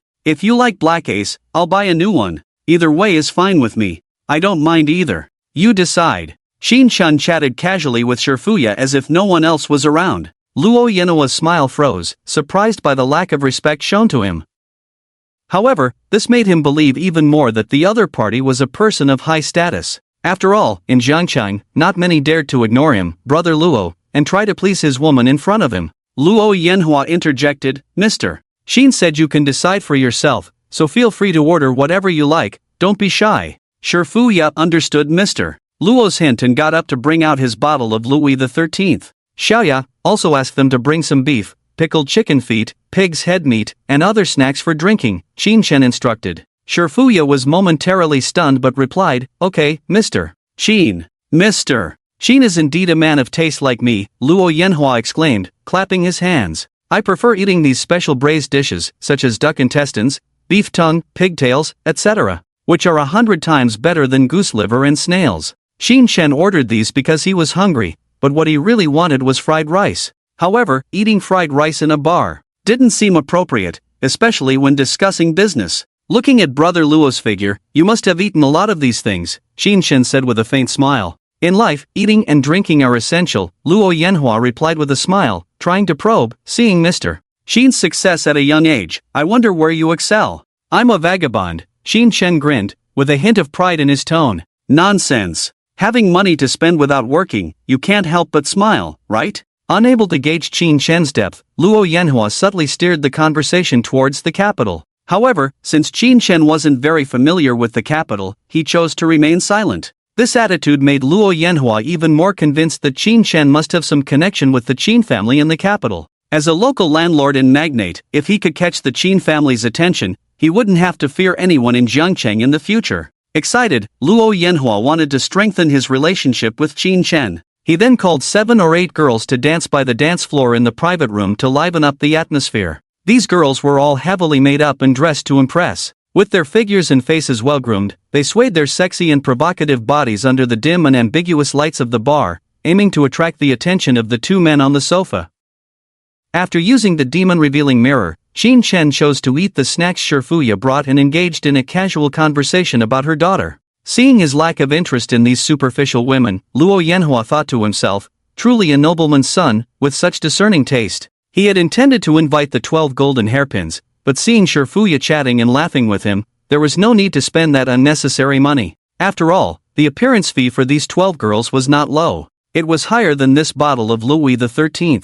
Luo Yanhua opened the limited edition bottle of wine, poured it full for Xin Shen, then raised his glass to toast Xin Shen. When clinking glasses, the rim of the glass was deliberately an inch lower than Xin Shen's. His whole posture was very low. No one would have expected that a young man with hundreds of people under his command, including 3 casinos, a bath center, a bar, and some big shots in the candy business overseas, would be so polite to him. Xin Shen did not know Luo Yanhua. He thought the bar owner was just an ordinary wealthy person. In terms of financial resources, the money in Xin Shen's hands had all been converted into licking dog gold, probably totaling more than 1 billion. Coupled with the advantage of height, he was not inferior to Luo Yanhua, the short and fat boss. So he behaved without any scruples, confident. He appeared cultured, but not too much. Xin Shen generously clinked glasses with Luo Yanhua. Then he took a sip of the wine, smacked his lips, feeling that the wine tasted mellow and fragrant. It was very good, but he didn't like it. Xin Shen gently placed the wine glass on the table, calmly picked up another glass, and poured some spades A into it.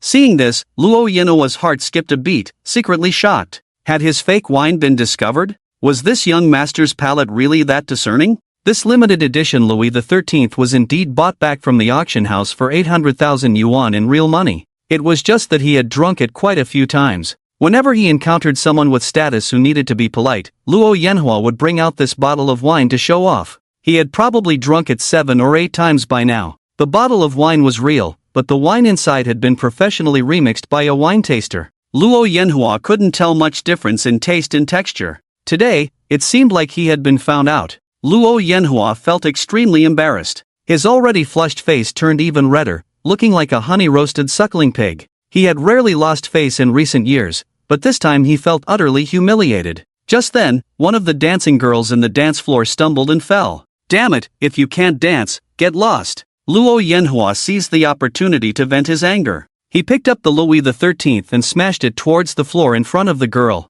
Bang! The glass bottle shattered on the ground, splashing the wine everywhere. The sudden action startled the girls, and screams filled the air. At that moment, Wang Gang was standing outside the private room. Hearing the commotion, he rushed in and discreetly put his hand into the inner pocket of his suit. He had just bought a wolf repellent spray in the afternoon, thinking it would be useful as a bodyguard in crowded places. He also planned to buy a stun gun, but no one dared to sell it in the small commodity market, so he had to order it online. Wang Gang looked cool at the moment. He was tall and imposing, with a stern face, one hand reaching into his pocket as if he was about to pull out something extraordinary. As soon as he appeared, he instantly attracted everyone's attention. The girls stopped screaming, Luo Yanhua stopped shouting, and his men halted their actions of driving the girls away. They thought the glass breaking was a signal, preparing for a big move. The scene fell into a terrifying silence. Qin Shen was the first to react, smiling. "Brother Wang, I'm fine, don't worry." Wang Gang glanced at the bottle of wine, which was far away from Qin Shen, nodded, then silently turned back to his previous position. At this moment, Luo Yanhua had no more doubts about Qin Shen. No wonder he dared to go out with just one bodyguard. Turns out he was carrying a weapon. He also had such a cylindrical item, but he kept it at home. He didn't dare to carry it with him. Back when the rules weren't so strict, he gave each of his loyal subordinates a weapon. But one time, things went wrong and he was caught by the police with guns, almost leading to his own arrest. He spent a lot of money to bring in a big shot to resolve the situation. Now, the big shots in their city are keeping a close eye on him. He doesn't want to be the one who gets killed. Mr. Qin, you see, I can't control my emotions, it's really boring. So, I'll punish myself with a drink. Luo Yanhua picked up a glass of over 40-degree white wine and downed it in one gulp. After drinking, he pursed his lips, emptied the glass, and showed it to Qin Shen. "Mr. Luo, you can really hold your liquor," Qin Shen praised with a smile. Watching him with his mouth full of alcohol, his jaw protruding like a frog, was quite amusing. So he stared at him with a smile. Luo Yanhua faced Qin Shen's unwavering gaze. He waved his hand helplessly, signaling to his subordinate holding a towel to step aside. His alcohol tolerance was still good. This glass of wine probably contained about 3 taels. He wouldn't get drunk from it, but he would definitely feel a bit tipsy. Luo Yanhua let out a long sigh after finishing the drink. He took a piece of beef and pressed it against his mouth to counter the effects of the alcohol. "This foreign liquor is really hard to drink. I can't take it anymore, I need to take a break," Luo Yanhua said as he slumped onto the sofa, covering his forehead. With one hand, he discreetly signaled to Shifuya to quickly persuade Qin Shen to drink. A henchman approached and whispered in his ear, "Boss Luo, do we need to go back and get our weapons?" Luo Yanhua waved his hand, "No need." The henchman gave Qin Shen a deep look and stepped back. Shifuya had been quite frightened by Wang Gang just now. After hesitating for a moment,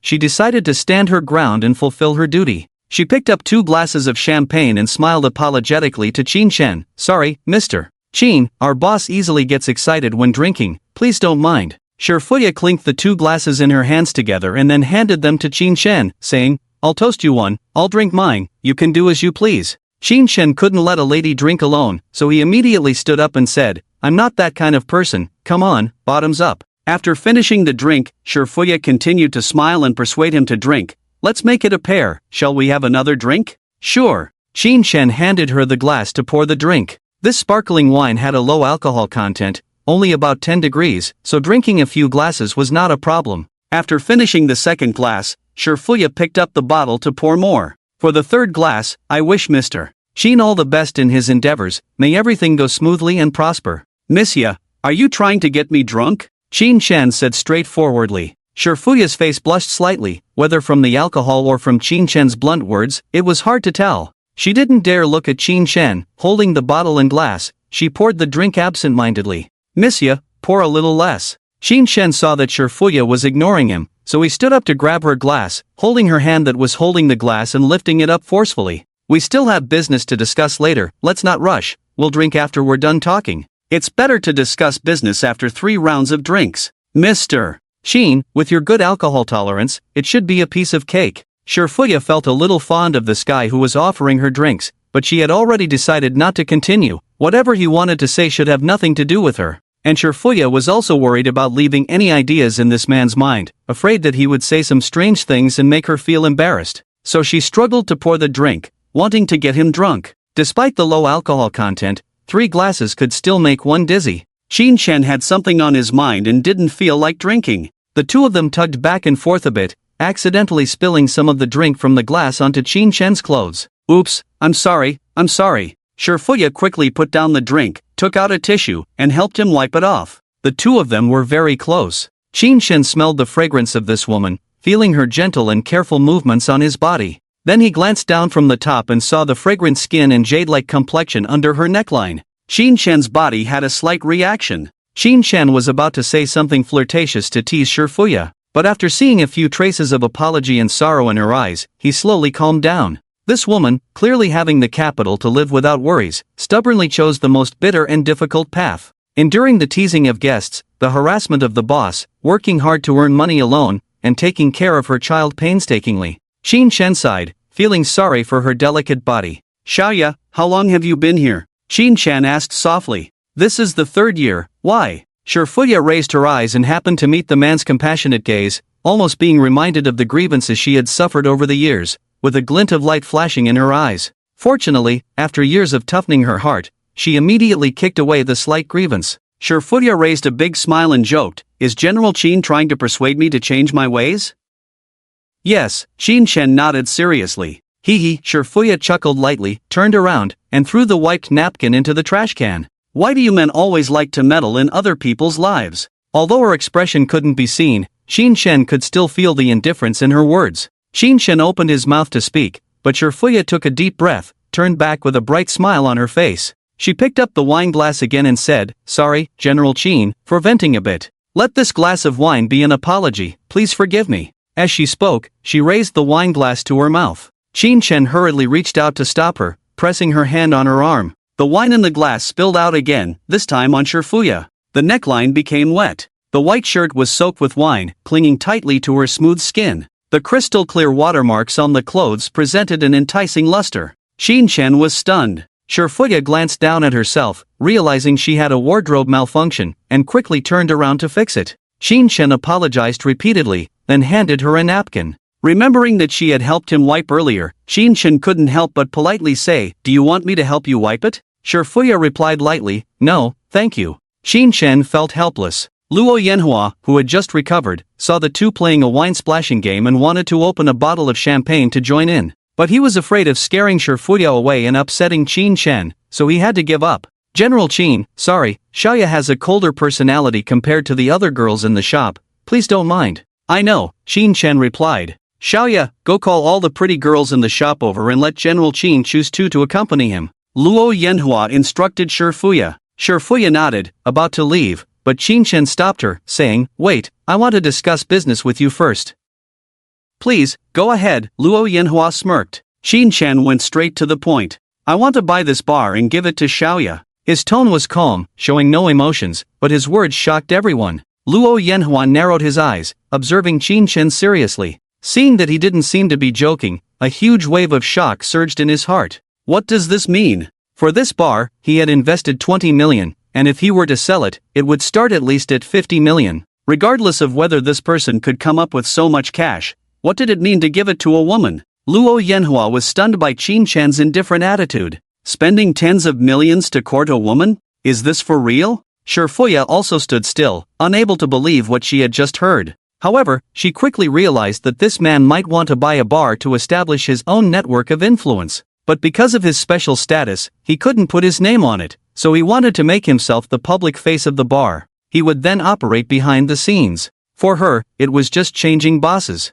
Shifuya didn't show much excitement and smiled faintly, saying, Mr. Qin has great courage. This bar is not cheap. I am very grateful. Let me toast to you again. Qin Shen saw that her expression was different from what he had imagined, so he guessed that she might not take it seriously, and said, Miss Xiaoya, don't you believe me? I believe you, but I think there's no such thing as a free lunch in this world. You have to give something to get something, Shifuya said. Sitting down with her legs crossed, holding a glass of wine, she took a sip and smiled, saying, Mr. Qin is a big shot. To be honest, I have no right to negotiate with you, but I'm sorry, I actually came here today to resign from my position as the boss. I appreciate your kindness. I see. Qin Shen thought for a moment and asked, You don't want to work at the bar anymore? Yes, Shifuya nodded, without mentioning the reason being her child. Then what business do you want to do? I can give you some startup capital, Qin Shen said enthusiastically. Thank you for your appreciation, Mr. Qin. I haven't decided yet. I plan to go back and rest for a while, Shifuya politely declined. Seeing that things were cooling down, Qin Shen was not in a hurry, but another person was. Xiaoya, don't be stubborn. It's rare for Mr. Qin to appreciate you like this. Luo Yanhua shook his head and came over to persuade her. He did intend to sell this bar. He had casually acquired it 3 years ago when he was bored and played with it. Not many people knew about it. Because he had been arguing with his wife and was on the verge of divorce, the woman was having his background checked. That's why he had mentioned giving the bar to Shifuya in the parking lot. If this woman followed him, then her money would still be his. It was just a matter of changing all the names that could be found to her name. It was like getting something for nothing. The bar was doing so well, all thanks to this woman. But now that this woman had caught the attention of the young master, she would probably be taken away soon. Instead of leaving the bar unattended and causing trouble, it would be better to sell it directly. Luo Yanhua persuaded Shifuya for a while, and after she remained silent, he recommended to Qin Chen, Mr. Qin, the reputation of my bar in Jiangcheng is good. It has an average daily turnover of tens of thousands to 200,000. During holidays and events, it's even more. And all the relationships have been established, so no matter what you want to do here, it's very convenient. Won't you consider it? Qin Chen casually asked, how much are you selling this bar for? Just this amount. Luo Yanhua extended 6 fingers and waved them in front of Qin Chen. Qin Chen guessed it was 60 million. If it was true that the daily turnover was 200,000, this kind of profitable entertainment venue could pay for itself in about a year. Qin Chen was also very tempted, but since Shifuya didn't want it, he couldn't do anything. He sighed with regret. If Mr. Qin thinks it's too expensive, we can negotiate the price, Luo Yanhua said cautiously. The price doesn't matter. It's just that Miss Xiaoya doesn't want it. So there's no point in buying this bar, Qin Chen said indifferently. Luo Yanhua understood and went to persuade Shifuya. Xiaoya, think about it.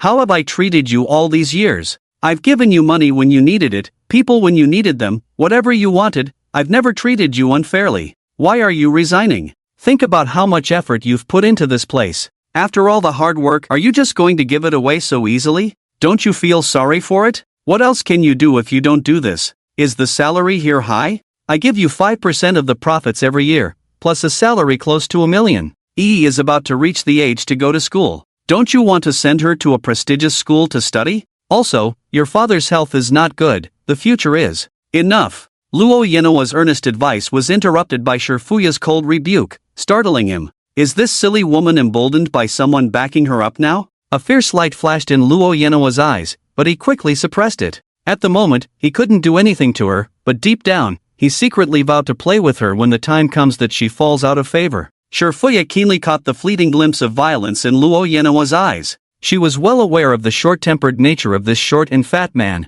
He had a small mind but could endure a lot. He acted as if nothing had happened. But once he found an opportunity, he would turn into a raging beast. His cruel methods towards enemies were always chilling. Now, he was clearly dissatisfied with his own performance, and if she insisted on resigning, he might target her. Shifuya didn't care about herself. She could hide a small knife in her hair and exchange one life for another with him in bed. But she couldn't bear to see her daughter all alone in the world. After much thought, she finally chose to compromise. Okay, I'll take the bar, Shifuya said decisively. Hey, that's great, Luo Yanhua beamed. The bar sent by General Qin, it's really a sign of great fortune hitting you. Shouldn't you have a good drink with him? Thank you, General Qin, Shifuya said with a bitter smile, pouring a drink for Qin Chen and placing it in front of him. System prompt, Shifuya's favorability -1, Qin Chen was puzzled. What's with your attitude? Damn it, I sent a bar, not poison. Why are you acting so wronged? I didn't mean any harm.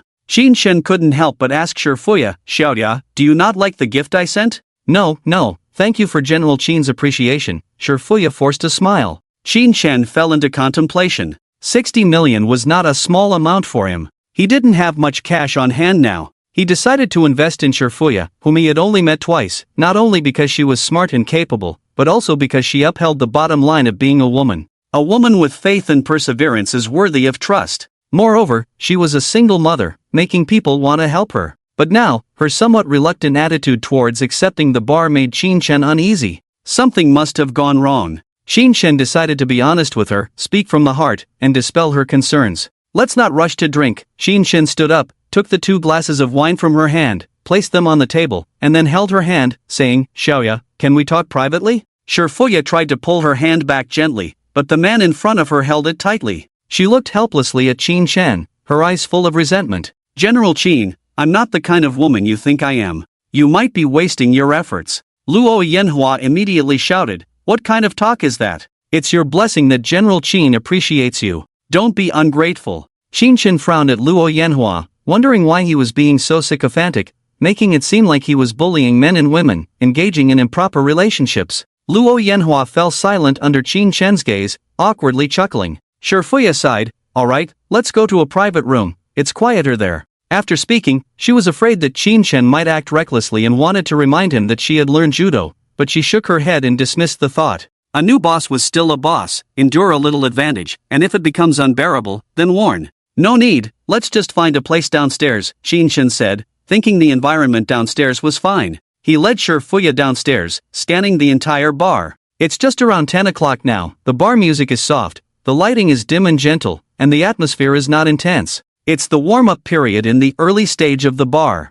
Guests are entering the venue one after another at the entrance. On the first floor, many men and women are playing drinking games at small tables, cheering and laughing. Many of the groups of beautiful women are there to attract customers to the bar under the guise of free drinks. The bar is more popular with female customers, which also attracts male customers to spend money. The girls who come to play with free cards also enjoy being surrounded by men. They are very open-minded girls. When they see handsome men, their eyes light up, and they are willing to spend money to sleep with them. Shin is just a little handsome, but he has received the attention of several girls. If it weren't for him behaving intimately with the woman behind him, some girls would have made a move already. Shin remains calm and composed in the face of the naked gazes of many girls. With no women in his heart, his sword is naturally sharp. He just scanned the place earlier and now he doesn't find these 60 or 70-point girls attractive. He casually found a table to sit with Fuya. Shin still didn't let go of her hand. Xiaoya, don't be afraid, I'm not a good person.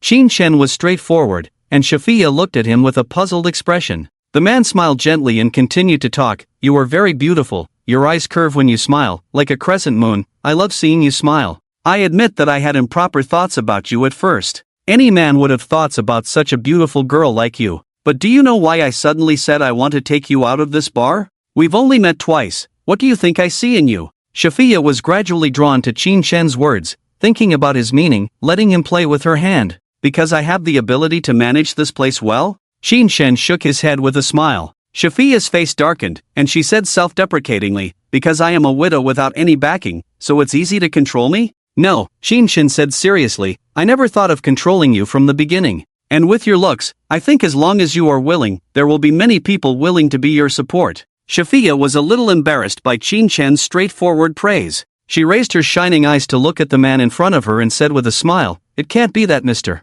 Shin fell in love with me at first sight, wanting to give me wealth and peace for a lifetime, right? Shin was stunned by her words. He did want to give her a lifetime of peace, but not in such a crude way. Nowadays, long-term affection is more popular, and love at first sight is not as appealing. He laughed heartily. How is that possible? You girls love to dream about the domineering CEO falling in love with you. Fuya smiled faintly, her eyes filled with loneliness. She used to fantasize about a domineering CEO falling in love with her, but now she no longer has such dreams. Her current dream is a domineering CEO falling in love with a divorced woman with a child. Perhaps in the future, she will dream of a domineering CEO falling in love with her at the age of 58, still charming. Fuya chuckled at her own naivety. Hearing Shin joking so openly, she also felt relieved, at least what he said was sincere. She had been in the bar for so long, had experienced many one-night stands, but had never experienced love at first sight. Then what is it that Mr. Shin sees in me?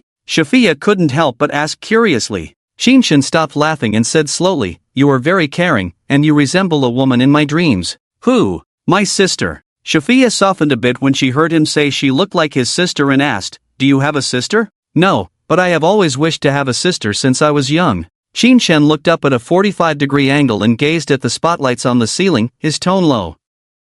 From the first time I saw you, when you stood up for me and scolded that waiter, I felt a sense of being protected. Later, the way you accompanied me drinking, your demeanor and tone were exactly like the sister I had imagined. At that time, I thought, how nice it would be if you were my sister. But when you messaged me at night, saying you have a happy family, I couldn't bear to disturb your life, so I wanted to bury these feelings deep in my heart. But tonight, when I heard about your situation from your boss, I was very, very angry. Not because you lied to me, but because someone dared to take advantage of you. I am a petty man, I can't stand seeing my sister being taken advantage of. In the parking lot, I even wanted to rush up and give that short, fat man a big slap. Shin spoke, even convincing himself, and he couldn't help but grip Fuya's hand tightly. He slowly turned Fuya's body straight, facing her deep eyes with an affectionate tone, saying, Sister, I want to protect you, not let other men bully you. I want to be Yi's uncle, I want you to not have to work so hard in the future. This money is willingly given by me. This bar will completely belong to you in the future. I will at most come over to eat and drink for free, without interfering in anything else. Shafia was a bit stunned by this heartfelt confession. Her eyes were lifeless as she looked at him, trying to confirm if he was joking. But she saw the man earnestly saying, "If you don't believe me, I can give you the money first and let you buy this bar yourself." She was stunned. She felt her heartbeat slow down, feeling at a loss, as if the world had turned blank. Her eyes were full of shock and confusion, unable to believe everything she heard. Time passed slowly. It took Shafia a while to snap out of her shock. She didn't doubt whether Qin Shen could afford to buy the bar. She just found it unbelievable that she resembled his imagined sister. No wonder when she first saw him, she felt his gaze was a bit strange. He mistook her for his sister? "Qin, you. Please don't do this, I am not your sister," Shafia hurriedly declined. "This bar is worth millions, even if she looks similar, she couldn't accept such an expensive gift. Whether you acknowledge me as your brother or not, I consider you as my sister," Qin Shen said firmly. "But, Shafia was extremely nervous, stuttering and not knowing what to say. Qin Shen stopped her from speaking with a sincere look, gently persuading, "I just want you and EE to have something to rely on. You can use this 6 million to run the bar or open a hotel, just have a tangible source of income, so you can save some dowry for EE in the future." Thinking of EE, Shafia couldn't hold back. She had decided to resign for EE's future.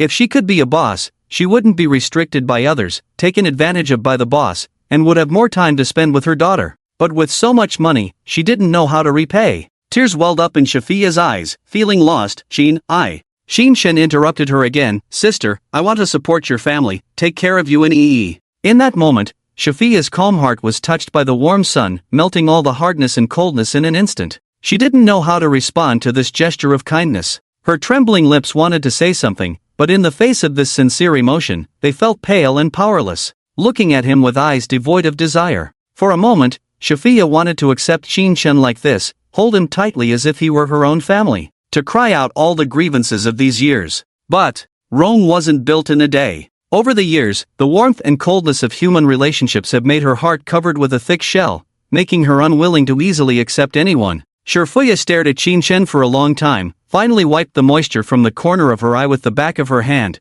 and forced a smile, saying, "Mr. Qin, stop kidding, it's not good to joke like this with a widow like me." Qin Shen was angry, thinking, "I've maintained this appearance for so long, and you're telling me it's a joke? Sis, if you don't believe me, I'll go up now and take out the 60 million for that short fat guy," he said, pretending to leave. "Wait, Mr. Qin." Shafia hurriedly got up to stop him, persuading, "Don't be agitated, I believe you." "I'm not agitated, I just feel a bit heartbroken when I hear you still so formally call me Mr. Qin Shen said, grabbing her wrist, his eyes full of sincerity. "Be good, be my sister." I can't." Shafia's heart was beating fast, her eyes evading. Qin Shen's original plan was to have a place to eat and drink if the system left him, and he could even boldly ask for pocket money, being a man who takes advantage of others. But now the atmosphere had reached this point. Qin Shen was even moved by himself, his voice full of tempting tenderness. "Sis, let me give you freedom, okay?" Shafia lowered her head, not letting the tears in her eyes show.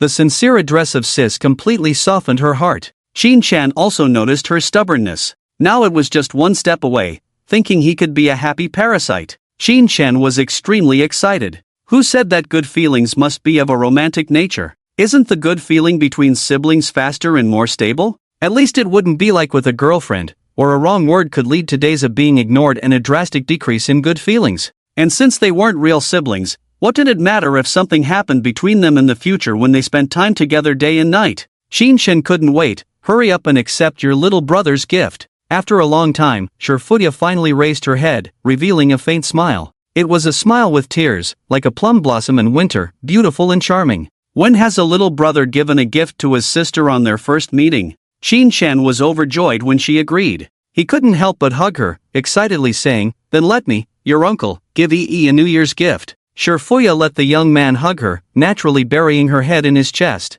Her hands tightly wrapped around his waist, afraid he would disappear like mist. Her smile remained, but tears wet her clothes. System prompt, Shafia's favorability plus 60? Qin Shen was stunned. Originally hugging Shafia, her soft body made him a bit restless. But after seeing such a terrifying favorability score, he immediately shrank back. With the previous 11 points, Shafia now had 71 points of favorability. Oh my, Xia Ting only had 68 points now, and Zhang Wanwan had 60 points. 71 points of favorability ranked Shifuya as the highest among the 90-point beauties Qin Shen knew. This familial bond was indeed dominant. Once accepted, it almost filled the favorability directly. Qin Shen secretly rejoiced. Fortunately, he didn't lose his composure just now. Otherwise, the favorability he had just gained would probably have dropped instantly. Relationships between men and women could wait, building favorability was the priority. Moreover, this woman had 10 Super Soldier King strategy rewards, making people drool.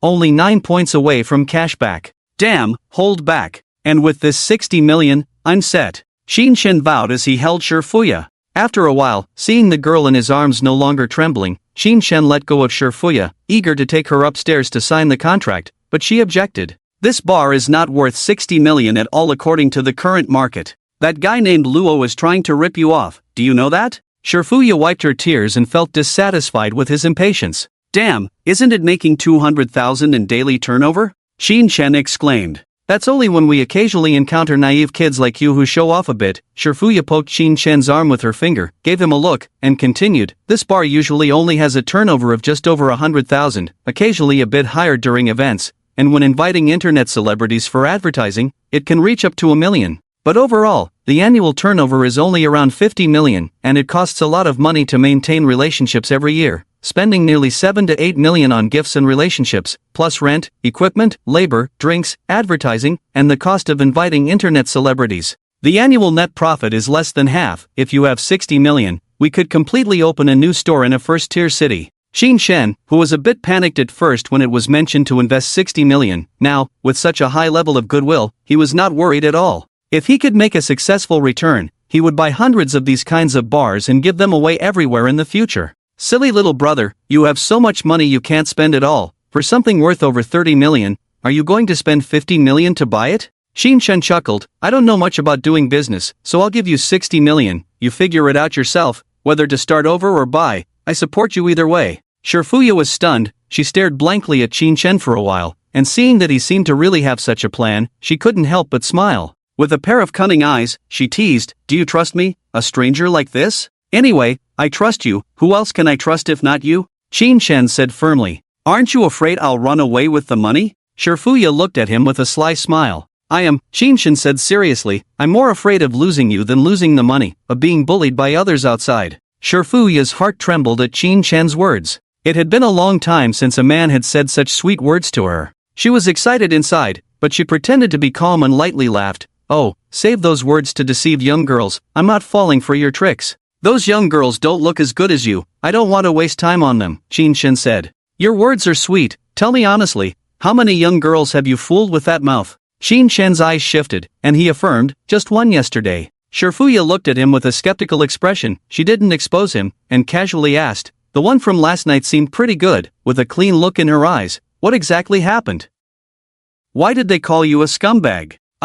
It's just, Qin Shen's mind raced, he definitely couldn't confess that he wanted to have a harem, she disagreed, and then left with a grim face. Shifuya elongated her voice. She didn't realize it herself, but at this moment, her tone was somewhat like the one used for her daughter. It was an affectionate inquiry. Qin Shen was pushed to the edge, and vaguely summarized, I bought her a villa, but she insisted on adding my name to it, I refused, and then she left. Why didn't you add your name? Shifuya, smart and clever, quickly understood after a little thought. She glanced at this mysterious big boy, wisely choosing not to inquire about his family background. Let's go up and talk to Brother Luo to see how low we can go.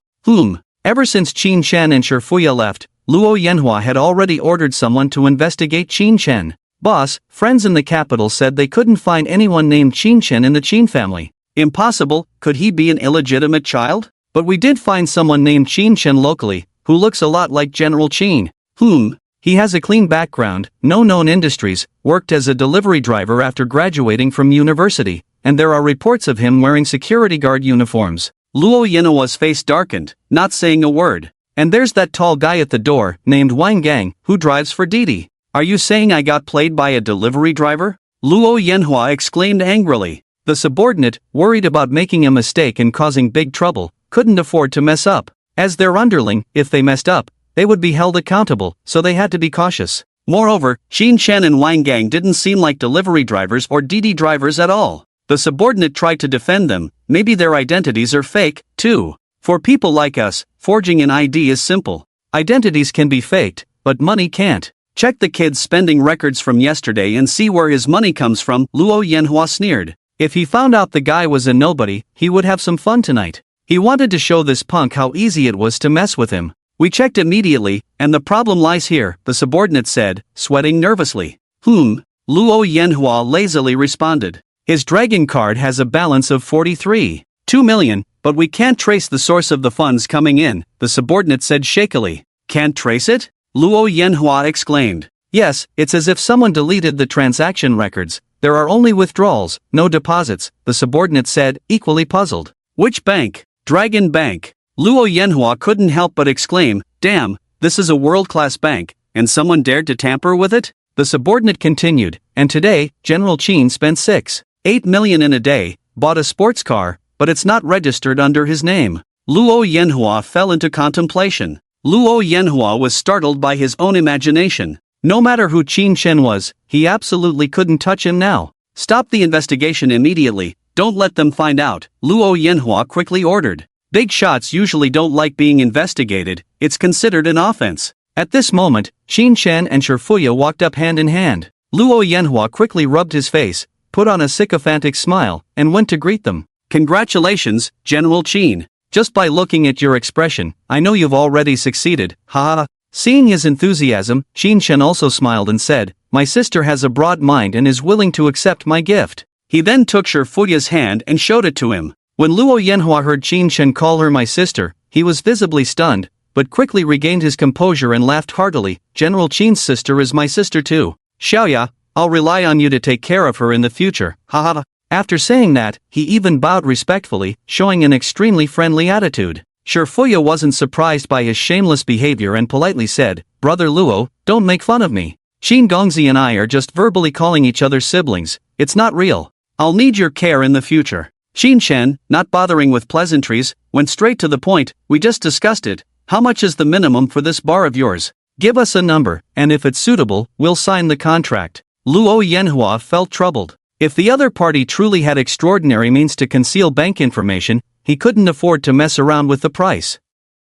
Luo Yanhua gritted his teeth and gave a bottom price of 40 million. He didn't want to sell for less than that price. Although the bar industry is fast-moving, over time it loses its freshness, the number of people decreases, and it will require a renovation and rebranding, which costs money. But from the current situation, his bar can last at least another 2 to 3 years. With some reputation and fame in Jiangchang, 40 million is already a sincere offer. Qin Shen remained silent, unable to negotiate, hoping for Shifuya and Mr. Luo to discuss. Unexpectedly, Shifuya also remained silent, just poured him a glass of wine and accompanied him slowly. Luo Yanhua thought the price was too high, and Qin Shen deliberately ignored him. Frustrated, he reluctantly reduced the price by 2 million. Crying and shouting that he couldn't go any lower, he would rather not take a penny and give it directly to General Qin, just to make a friend. Shifuya whispered to Qin Shen and finally Qin Shen agreed to the price. After all, this place still needed Luo Yanhua to run it. Luo Yanhua and Shifuya discussed some details of the transfer,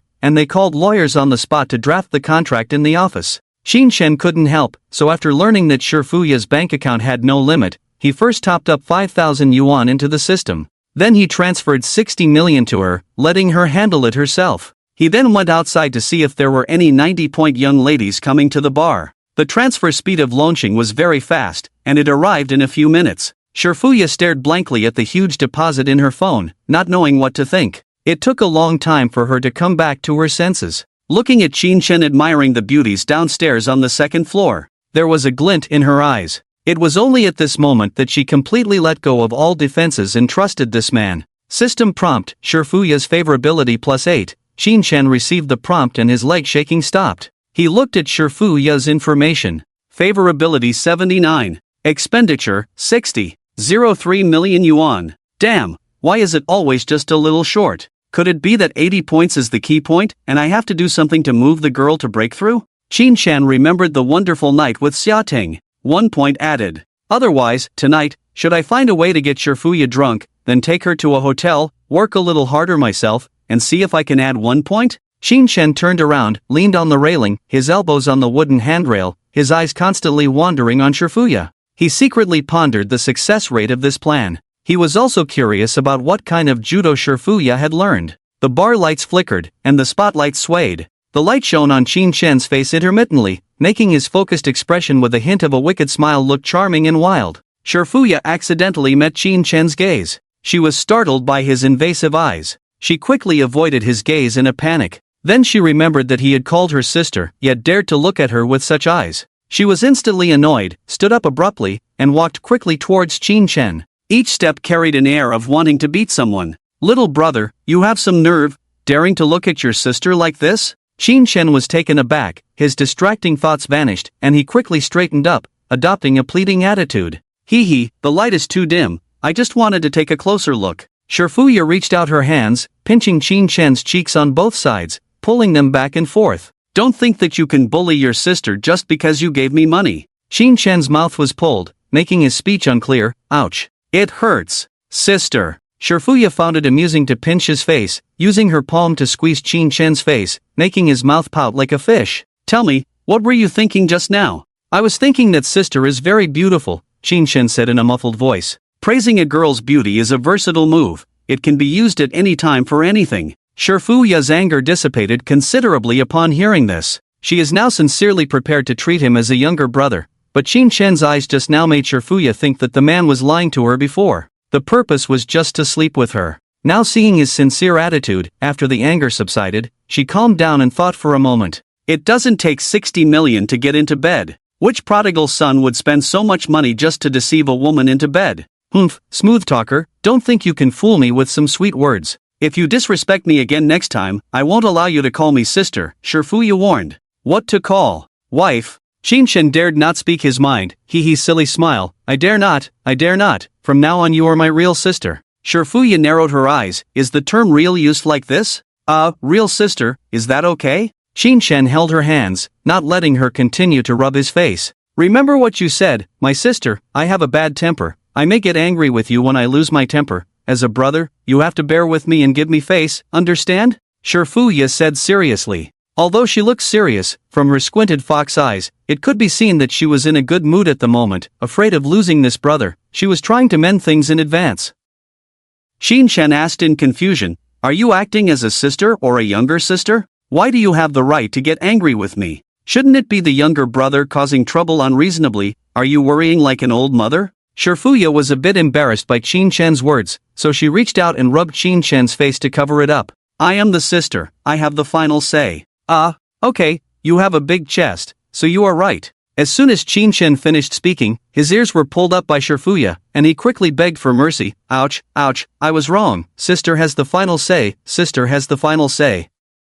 See if you dare to mess around in the future. Shifuya didn't use much force, and when she saw him pretending to be in pain, she lightly hummed. She helped him rub his red ears and blew on them intimately. Luo Yanhua, who was sitting there, saw the two of them being affectionate, and his eyes turned red with envy. He had known Shifuya for 2 or 3 years, always cold and doing things properly. She was the kind of girl who was warm on the outside but cold on the inside. No matter how much money was spent, she would smile, but there would definitely not be much of a reaction in her heart. He had never seen her be gentle and caring towards a man, and he didn't know what tricks this man had used. He had also sent the same wine, so why was there such a big difference? Luo Yanhua was puzzled, but he didn't care much about women. With money, what kind of woman couldn't he get? He was supporting 5 mistresses, and 2 of them were blonde, blue-eyed twins. He was in a state of overdraft every day. No matter what he ate, he couldn't make up for it. He envied the atmosphere between Qin Shen and Shifuya, but he didn't want to work hard for 3 to 5 minutes.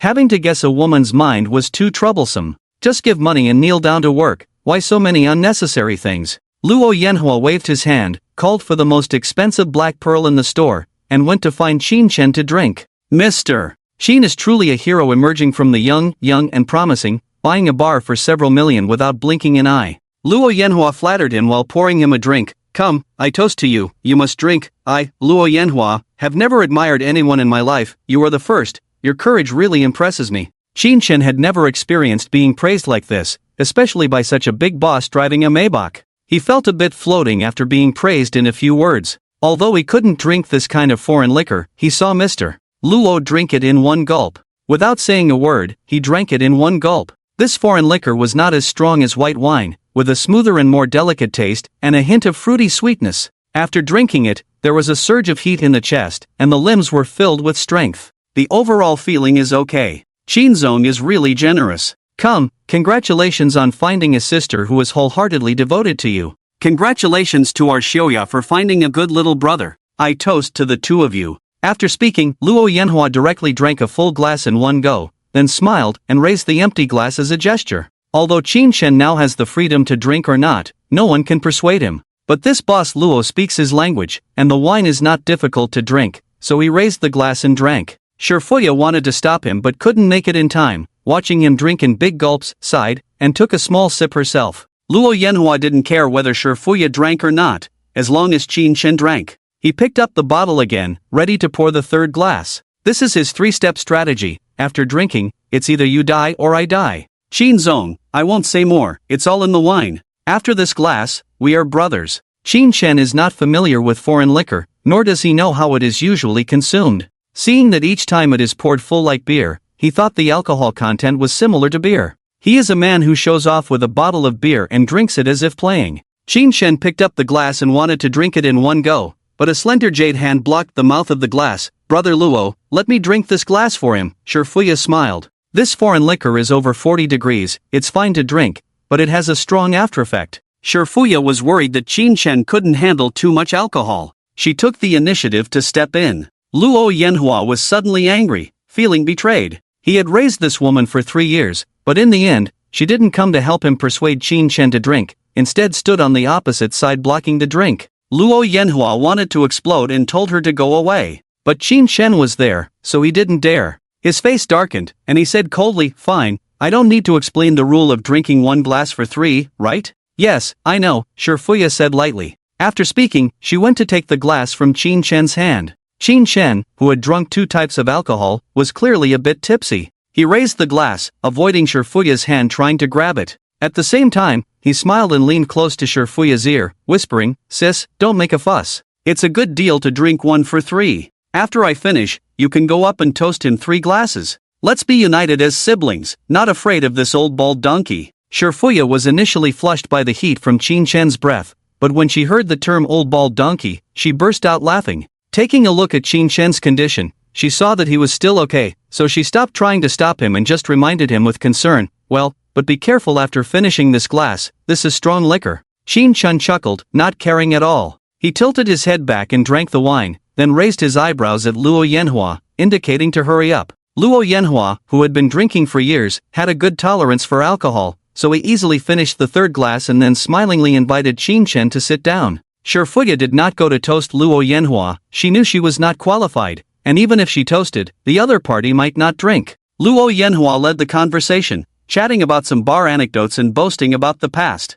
Qin Shen, listening to the conversation, started to feel dizzy from the alcohol, feeling a bit lightheaded and having blurred vision. Shifuya handed him warm water, fed him fruit, and wiped his sweat with a damp towel. Qin Shen was extremely comfortable, smiling foolishly with his eyes half closed. At this moment, Luo Yanhua suddenly asked without a trace, Qinzong, do you know Qin I mean? After speaking, the scene fell silent. No one spoke, as if even the music in the bar had quieted down a bit. Luo Yanhua stared at Qin Shen with shining eyes, trying to see some clues from his face. This is Qin Shen's father's name. Whether Qin Shen shows recognition or pretends not to know, as long as there is a slight fluctuation in his expression, it means this kid has a problem. Shifuya saw Luo Yanhua's eyes were not right, the problem was strange, and her heart tightened. Looking at Qin Shen with a nervous expression. Sigh. It sounds familiar, wait a moment, let me think. Qin Shen frowned, pointed at his temple, trying hard to remember something. Then, as if recalling the answer to a test, he excitedly clapped his hands and replied, oh, right, that's my dad. Luo Yanhua was stunned, then burst into laughter. So it's General Qin's nominal father, ha ha, my mistake, my mistake. At this moment, Luo Yanhua had no more doubts, Qin Shen's performance dispelled his last trace of suspicion. Seeing him like this, he must have forgotten the information and took a while to remember. Little did he know, Qin Shen's father had passed away when he was young, and over the years, if it wasn't for the need to process documents, he wouldn't have remembered. Luo Yanhua now truly regarded Qin Shen as a big shot, afraid to ask any probing questions that might upset him. So he sincerely invited Qin Shen to his bath center to relax with a massage, play cards later in the evening, or watch an exciting reality show on a cruise ship. He would cover all expenses. Qin Shen was intrigued and wanted to broaden his horizons. However, his feelings were a bit lacking, making it hard to leave. He didn't want to repeat past mistakes, so he resolutely declined the offer, feigning fatigue from alcohol. Then he leaned on Shifuya's shoulder, closed his eyes, and rested.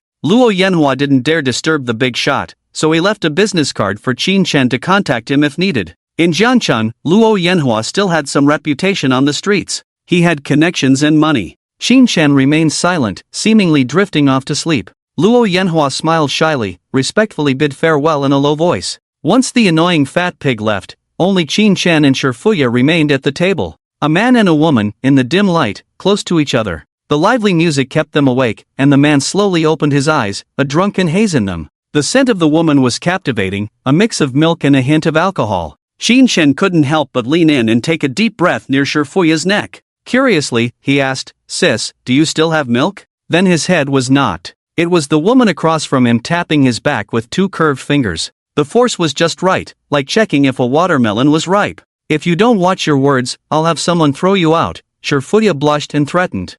Sis, you smell so good, I like being with you." Qin Shen leaned in next to Shifuya's blushing ear and said foolishly. Alcohol emboldened him, and he uncontrollably hugged Shifuya, greedily inhaling her scent. Shifuya, embraced by the hormonally charged man, stiffened, her heart beating rapidly. But he was her younger brother, and she didn't want their sibling interactions to become ambiguous. She suppressed her desires, furrowed her brows, and warned, "I'm your sister, you can't touch me like that." After saying that, she pushed Qin Shen away forcefully. However, to her surprise, the man fell as soon as he was touched. Pretending to be drunk was a skill men were born with, just like how women act coquettish. Drunk men would often take advantage of the situation and act shamelessly. However, very few actually misbehaved when drunk. If a man drank too much, he would be like a pig. Those who truly misbehaved were usually pretending. They would act drunk to take advantage of women. Sometimes, inexperienced rookies pretending to be drunk would actually fall asleep. Qin Shen was undoubtedly one of those rookies. He fell back on the sofa. He thought if Shifuya didn't kiss, hug, or lift him up, he wouldn't get up. Unknowingly, he woke up the next morning. A strange ceiling. The bed was soft, the sheets fragrant. The furnishings in the room are filled with an exquisite and elegant taste, like a girl's boudoir. Carefully placed on the bedside table is a glass of water. Qin Shen sat up slightly, glanced around. There was no computer in the room, only a dressing table with many bottles and jars. On the left side of the bed is a wardrobe covering a whole wall, and there is a mobile clothes rack in the aisle, with spring and autumn coats hanging on it. On the other side is a little girl, looking quite cute. In her big, bright eyes, there was a curious light, staring straight at him. Behind her was a window with the curtain open, the sunlight shining on the little girl, emitting a faint halo, like a living angel. Wait, living? Qin Shen woke up, looking carefully. The small nose, small mouth, and features were somewhat similar to Shifuya. Wearing a small pink and white hanfu, with a few braids tied up like bows on her head, a few red ribbons tied to her hair falling on her shoulders. The bangs were neatly cut, shiny black, setting off her chubby, white and tender face. She looked like a chubby ancient princess, adorable, making people want to pinch her cheeks. Qin Shen thought to himself that this little girl was probably Shifuya's daughter, and he was brought home by her last night. Qin Shen asked uncertainly. "Uncle is awake?" Saw Qin Shen awake and sweetly called out. Qin Shen was instantly touched, his eyes softened, speaking softly, afraid of scaring the little girl away. "Yes, good morning." Unexpectedly, this little girl was very bold, not afraid of Qin Shen, a stranger, and naturally grabbed his hand. "Uncle, get up quickly, uncle, get up quickly." She grabbed Qin Shen's fingers with her small hand, leaning back to pull him up. Qin Shen showed a friendly smile, accommodating her as he slowly sat up. From the living room came Shifuya's voice. Don't disturb uncle's sleep, okay?" Qin Shen replied loudly, "Sister, I'm already awake." Echoed, "Yes, uncle is awake, he said he would play with me." When did he say he would play with her? Qin Shen wondered, are beautiful little girls naturally good at lying? He felt it was not good, couldn't help but reach out his sinful hand, gently pinching the cute girl's face, smiling as he admonished, "Uncle can play with you, but children shouldn't lie, okay?" Justified confidently, didn't lie. Asked uncle just now, and uncle agreed. Did he agree while he was asleep? Qin Shen was puzzled by the child's tactics. Who talks while asleep? Where did she learn all this? He didn't know what to say for a moment, thinking that he should lock the door when sleeping in the future, not letting her in. Xiaofeng, come out for breakfast, ignore Yi, she's very lively, Shafia shouted. Yi pouted unhappily, her face full of displeasure. Qin Shen responded, smiling and coaxing Yi, I'll play with you after I finish eating, okay? Really? Of course. Hee, uncle is so nice, Yi happily said, can we go out to play? Yes, we can, Qin Shen nodded. Can we go to the mall? Yi blinked her big, sparkling eyes, full of anticipation. She had been waiting for uncle to wake up since she returned home in the morning and heard that there was an uncle at home. She wanted uncle to accompany her to play on the climbing wall in the mall. She loved climbing high, but her mother was too busy to play with her, and her grandmother wouldn't allow it, so she had never been able to fulfill her wish. This time, with an adult at home, she had to seize the opportunity. No problem, Qin Shen smiled. It seems that regardless of age, girls have such a deep obsession with malls. Qin Shen really likes this cute little girl, rubbed her little head, and planned to buy things for her. In the little girl's cheers, he walked out of the room. He came to the living room and looked around at the home of the mother and daughter. This is a high-rise building, and through the view outside the window, he estimated that he was about in the middle. The layout is 2 bedrooms and 1 living room, with an estimated area of only about 100 square meters, around 80 square meters excluding public areas. The other room is a bit smaller but has a balcony where girls' clothes are hung. In the middle of the living room floor, there are specially laid foam floor mats. On top of it is a box of neatly arranged toys. Near the kitchen door is a round small dining table, 2 white high stools, and a children's chair with a ladder. The house looks small but is filled with a cozy atmosphere. Guided by Yi, Qin Shen finished washing up in the bathroom and sat at the dining table. There was already a bowl of pumpkin congee and pickled cucumbers on the table. Fuya came out of the kitchen. Her hair was casually pinned up with a hairpin. She was wearing a loose white tank top, an apron, and home shorts. She had open-toed slippers on her feet, with orange nail polish on her toes, making her fair feet look even whiter. She held a just-baked egg pancake in her hand, her fox-like eyes curved with a smile, looking like an elegant and charming young woman. That scene, whether it was the person or the egg pancake, Qin Shen wanted to eat. Taste my cooking, see how it compares to the egg pancakes outside. Fuya put down the plate, wiped her hands on the apron, sat on a high stool, and with Yi on one side and Qin Shen on the other, they stared at Qin Shen eating breakfast without blinking. Everything seemed so natural. Eating breakfast while being watched by a mother and daughter, Qin Shen didn't feel embarrassed but instead experienced a warmth he had never felt before. Ignoring the hot food, he picked up the egg pancake and took a big bite. The pancake was not greasy but crispy and tender, the food in his mouth swirling on his taste buds. The aroma of the egg and sauce lingered perfectly between his mouth and nose. For some reason, the simple egg pancake with sesame, scallions, and ham made Qin Shen feel it was more delicious than any other delicacy in the world. He wolfed it down, continuously giving thumbs up. Fuya suppressed a smile, reminding him to eat slowly since she and Yi had finished eating and wouldn't snatch it from him. Unexpectedly, Yi, seeing him enjoy the food, clamored to have some too. Qin Shen, feeling sorry for her, used chopsticks to give her a portion, then quickly finished his own. Indeed, good things taste even better when shared. By the way, that girl Xiaoting called several times last night, Fuya casually mentioned. Ah, and then? Qin Shen felt a hint of joy when Xiaoting took the initiative to contact him but didn't show it. I think that girl is not bad. I answered the phone for you and comforted her, Fuya said, thinking about how the girl was too scared to speak when she heard her voice. How did you comfort her? Qin Shen asked in surprise. Just said you drank too much and would sleep at my place tonight, Fuya said with a mischievous smile. Oh no, Xiaoting might think he's a scumbag after hearing that. Qin Shen felt a bit sad. He still liked Xiaoting a lot. Not only because her 100-point strategy reward was a powerful physique, but also because she was his mentor, guiding him to become a real man. Now that she heard he was sleeping at another girl's place, she might hate him. Qin Shen felt helpless. He didn't blame Fuya for answering his phone calls randomly. He just felt a bit sad that Jin Chang and Huang Jinya were drifting away from him. He didn't know if he could still spend money to save her. He sighed and looked at Xiaoting's profile, favorability, 73. Qin Shen was shocked. It was 68 before, how did it increase by 5 points? What's going on? What did they say last night? Qin Shen asked Fuya a few questions, but she was evasive and unwilling to talk, so he messaged Xiaoting to ask about last night, but there was no reply. He thought for a moment, opened the call records to check. Damn, the call lasted for an hour and 30 minutes, chatting until 2 in the morning. Goodness. I wonder how these two women are gossiping about me behind my back. Qin Shen was very curious, feeling like a cat scratching inside. But Fuya refused to say, and he couldn't do anything about it. Quietly finished breakfast. Lowering his head, he saw Yi gently tugging at his clothes. Although she didn't say a word, the bright eyes shimmered with the meaning of hurry up and take me out to play. Even those who have never taken care of a child could see it. She's so well behaved and cute. Qinshen put aside his doubts, picked up Yi, and rubbed her little face with his nose, making her giggle. Let's go, Uncle will take you to empty the mall, Qinshen said confidently. Yay! Going out to play, Yi kicked her feet in excitement and familiarly hugged Qinshen's head. Shifuya scolded Yi yesterday, so as a compensation, she asked for 2 days off from work and planned to take a few days off to take her out to play. Unexpectedly, Qinshen suddenly appeared and said he would take care of the two of them. Watching the two of them having a good time, Shifuya felt a bit emotional. She rarely hugged Yi, mainly because she couldn't lift her. This little girl, although she looks small, is quite heavy, weighing 34 pounds last time. Now seeing this girl being easily carried by a man with one hand,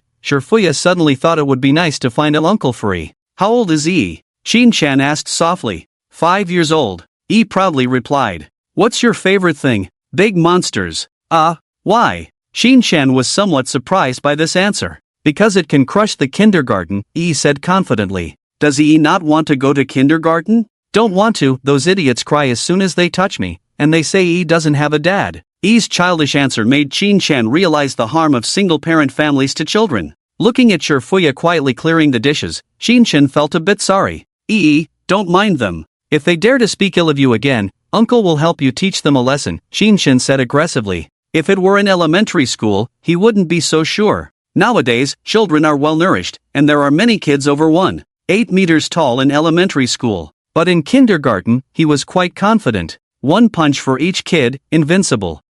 Yi smiled. After playing around for a while, when Shifuya changed her clothes, the three of them took the elevator downstairs and drove to the supermarket. Shifuya drove a second-hand Mazda. Yi sat obediently in the back seat, fastened her seatbelt, looking excitedly out the window. Qinshan sat in the passenger seat, while Shifuya wore a black silk camisole-tight dress, with a light coffee-colored coat on the outside, wearing sunglasses, one hand resting on the car window, the other hand on the steering wheel, occasionally glancing at the rearview mirror of the passenger seat. The breeze lifted her long hair, and the sun gently touched her skin. That aura, both beautiful and cool, fully displayed the mature woman's charm. Qinshan didn't have any ulterior motives at first, but Shifuya kept glancing at him, making him feel hot all over. This kind of proud and aloof woman would make people feel a desire to conquer no matter what she did, especially with those mysterious eyes hidden behind sunglasses. But no matter what those eyes meant, Qinshan planned to wait until he got the 80% cashback before figuring out how to get her into bed.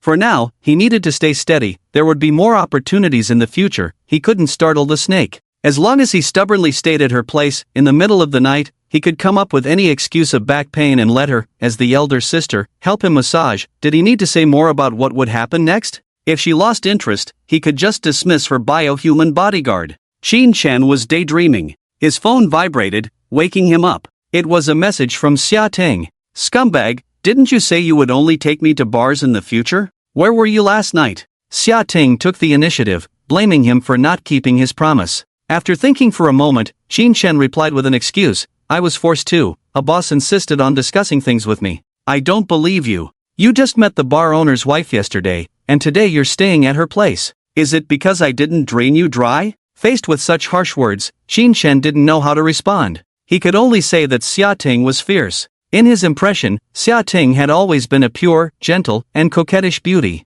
He didn't understand how she suddenly became so open-minded. Was it because of the distance through the screen? Or did something strange unlock after having physical contact? Qinshan was puzzled. Don't misunderstand, she's just someone I met yesterday. Xia Ting chuckled. All afternoon yesterday, she had been waiting at home for Qinshan to come and apologize. But until the early morning, this stinky man didn't say a word. Is it so hard to appease an angry girlfriend? As long as he said something nice, promised not to mess around in the future, even if it was a lie, she would be willing to continue being deceived. But what does this silence mean? The more Xia Ting waited, the more furious she became. Finally, she couldn't help but call and ask him what he wanted. Unexpectedly, he didn't answer the first call, nor the second. He answered the third call, spoke a lot, but there was no response from the other end for a while. When there was finally a response, it turned out to be a woman's voice. Startled, Xia Ting hung up immediately. She thought the other person was the main wife and had disturbed their sleep.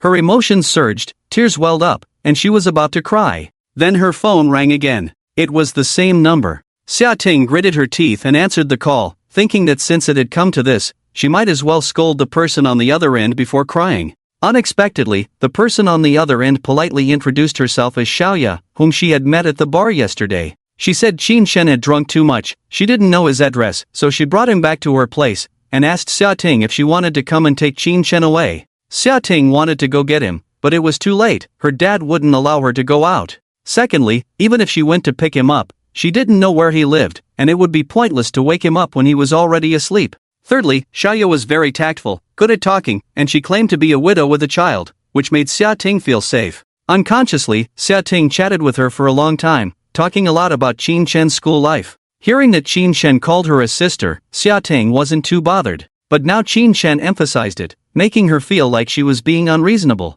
She was very angry. Qin Shen, how many good sisters do you have? Just this one. What about younger sisters? None. Okay, I've taken a screenshot. If any other sisters appear around you, I'll turn this chat record into a poster and hang it at your door. Feeling Xia Ting's overwhelming resentment, Qin Shen quickly spouted sweet talk. Baby, no matter how other women are, you will always be first in my heart. Oof. Don't be angry. How about I accompany you to pick up the car tomorrow? Thinking that she would be able to drive a Porsche tomorrow, Xia Ting's anger subsided a bit. Then where are you going today? She wanted to stick to Qin Shen, but she expressed it more subtly. I'm taking my niece to the mall, Qin Shen replied honestly. Xia Ting was grinding her teeth. Fine. No more sisters, but now there's a niece. Xia Ting knew that Qin Shen was with the mother and daughter, Shifuya. She wanted to find Qin Shen, but her mother advised her not to be too proactive and not to throw herself at him. This will make oneself appear very concerned about this man, very passive.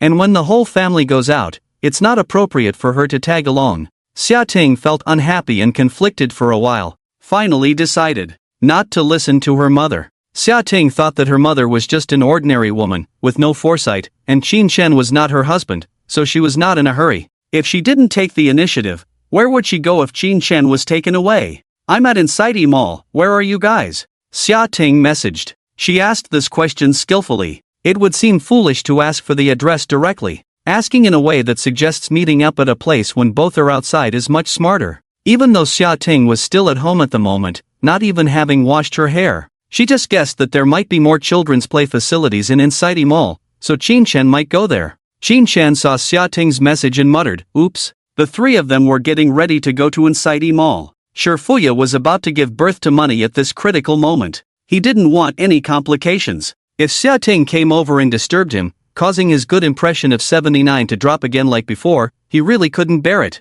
This was 60 million, all in cash. Qin Shen thought for a moment, didn't reply to the message, and first said to Shifuya, sis, let's go to Wanda. Shifuya turned her head and smiled, is there something going on at Inside? Qin Shen was embarrassed, no, nothing's going on. Shifuya raised her eyebrows, oh, if nothing's going on, why can't we go? E wants to go rock climbing, and only Inside has it. E shouted from behind, E wants to climb to the highest place today. Qin Shen couldn't hide it, hesitantly said, well, Xia Ting is also there, I'm afraid you might mind. Shifuya smiled lightly, my brother's girlfriend, why would I mind? That girl is quite innocent, I like her a lot. Qin Shen was puzzled, should I invite her over? Shifuya didn't mind, sure, we girls are going shopping, leave E with you, sis will help you observe that girl more. Qin Shen looked at her natural smile, unable to tell if she really didn't mind or was pretending not to mind. He guessed that maybe she really saw him as a brother and wanted to help him choose a good girl. Qin Shen suddenly felt a bit ashamed, he had just planned to deceive this generous sister into bed, but now seeing her magnanimous behavior, he felt guilty.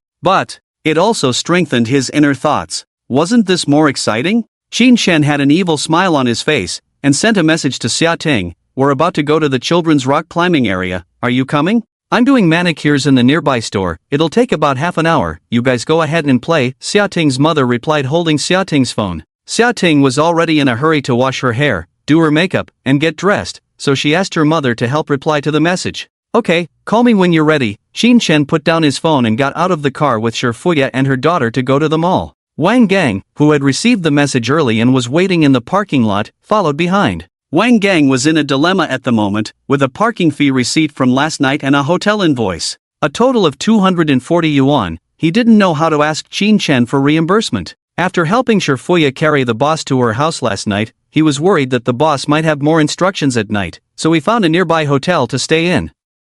Thinking that in case the boss had any sudden issues, needed to go home or go to the hospital, he could respond promptly. But after a night passed, everything was fine. This self-initiated wasteful behavior made him hesitant to ask for reimbursement.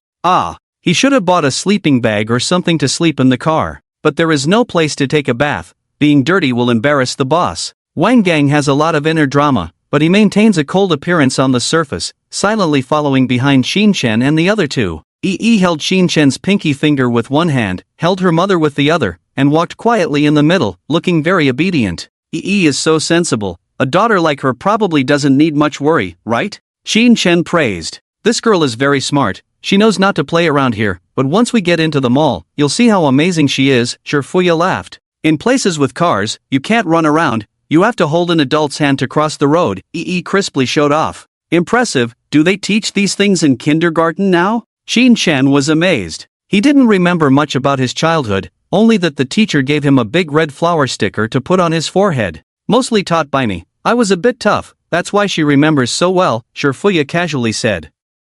Xin Chen could sense a strong killing intent from Shifuya's tone. Indeed, a mother's love is fierce. Seeing him silent, Shifuya explained with a smile, fearing he might think she mistreated Yi. I only spanked her once or twice, most of the time I reason with her, but sometimes kids just don't communicate without a bit of force. You'll understand when you have children. The two chatted casually while holding Yi's hand, like a sweet family from a wealthy household. Regardless of gender, anyone who saw this scene shed tears of envy. The man was elegant, the woman was beautiful and charming, the child was pretty and cute, and there was a big guy behind them like a bodyguard. A real-life winner template. Passers-by couldn't help but envy and secretly wish they could find such love someday. Xin Chen and his group arrived at the mall, with Yi pulling them along, running skillfully to the central hall climbing area. This was a 9-meter-tall rectangular building with 4 sides. Each side had a climbing wall with brightly colored wooden boards embedded with various colored climbing stones, making it look very eye-catching. Even though it was working hours, there were still several children playing on the climbing wall.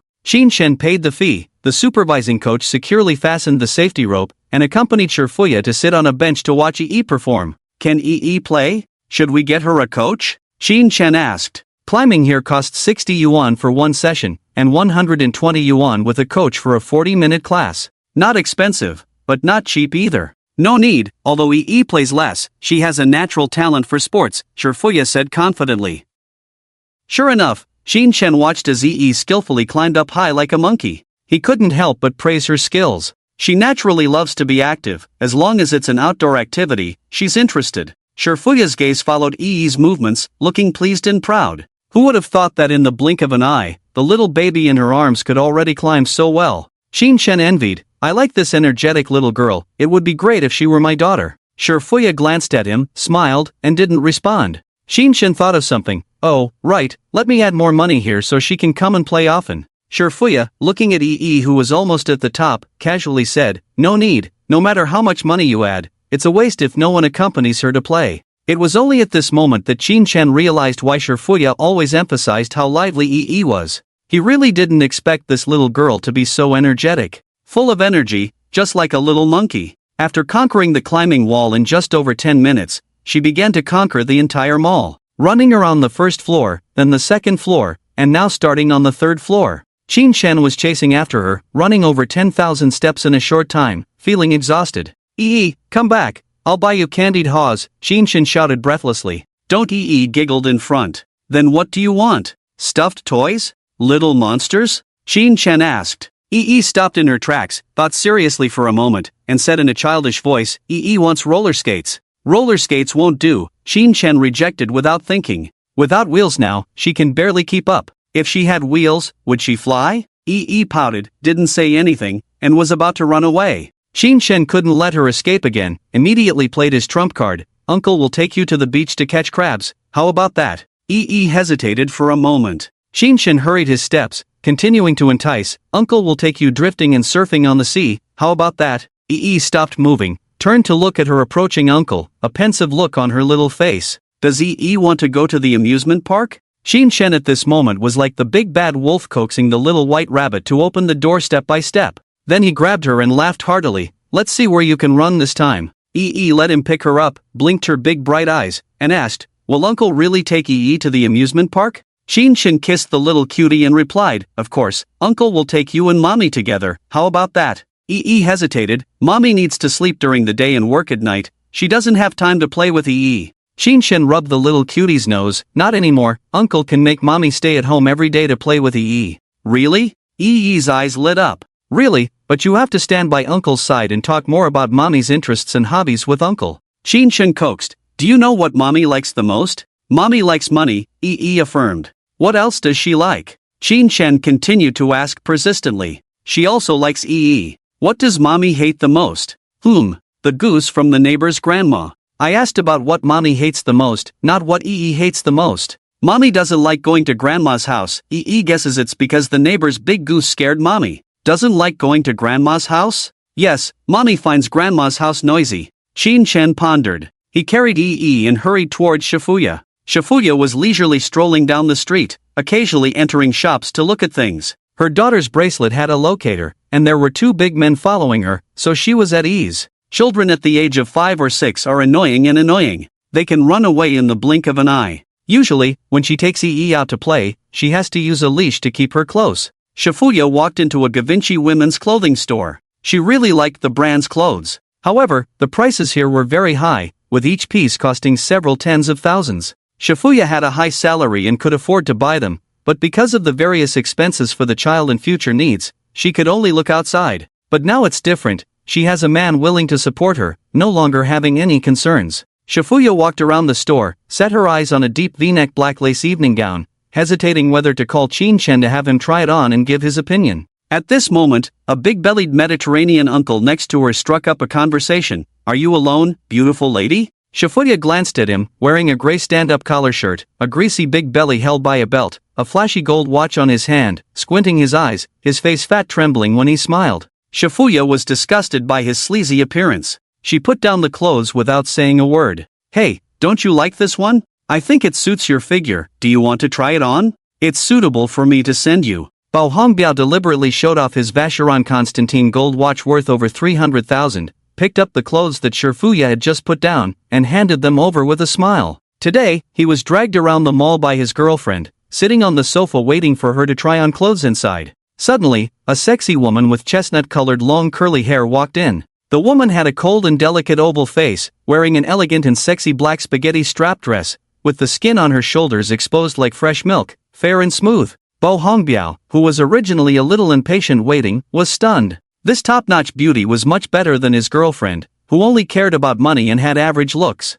He was instantly attracted. "No need, my husband is rich," Shifuya refused expressionlessly. Bao Hongbiao saw her shopping alone, knowing that her relationship with her husband was probably not good. So he started criticizing her husband. "Your husband is really something, how can he bear to let a beauty like you wander around alone, really thoughtless?" This self-righteous ugly man made Shifuya feel disgusted. "Get lost." Bao Hongbiao didn't care about her attitude, but instead became more excited. "Beauty, don't be so fierce, it's fate that we meet, let's exchange WeChat and chat." Shifuya frowned, coldly looking at this rude middle-aged man, wondering whether to slap him. But she didn't want to leave a widow's impression on Chen, so she chose to endure it, turned around without a word, and walked away. Bao Hongbiao was stunned by Shifuya's cold gaze, then stirred up by an inexplicable desire to conquer. He had recently made a big profit, and his courage had also grown. Bao Hongbiao caught up and tried to stop her. "Hey, beauty, how much money do you want to accompany me once? Just name your price."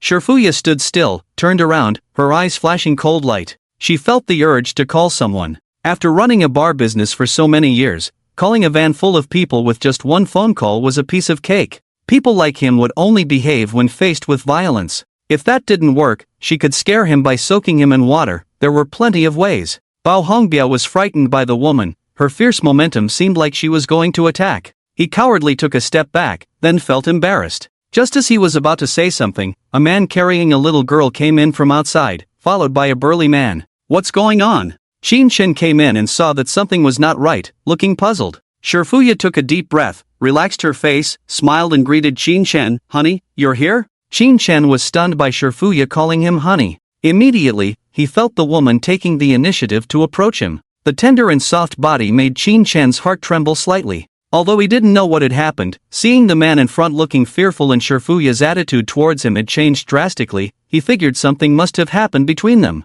Following Shifuya's address, Qin Shen hugged her waist and asked, "Wife, what's wrong with him?" This bold move made Shifuya's eyelashes tremble slightly, a hint of panic flashed in her eyes. She knew that Qin Shen wasn't trying to take advantage of her, he just wanted to protect her and support her. It had been a long time since she had felt the sensation of being held by a man. Involuntarily, she raised her eyes and met the caring and gentle gaze of the man. Shifuya quickly lowered her head, trying to remain calm, and replied, "It's nothing, he was trying to hit on me." Hearing this, Qin Shen frowned and looked at the bald man. It was normal for a beautiful woman to be approached by other men, but it still made him uncomfortable when it was his woman. He coldly asked, "Who are you?" Bao Hongbiao saw the beautiful woman's husband coming over, accompanied by a bodyguard, and was suddenly taken aback. Bodyguards were not something that just anyone could afford. Without a family background, hiring bodyguards is a waste. Only truly wealthy people would be willing to spend this money. Judging by the man's expression, he doesn't seem like a good person.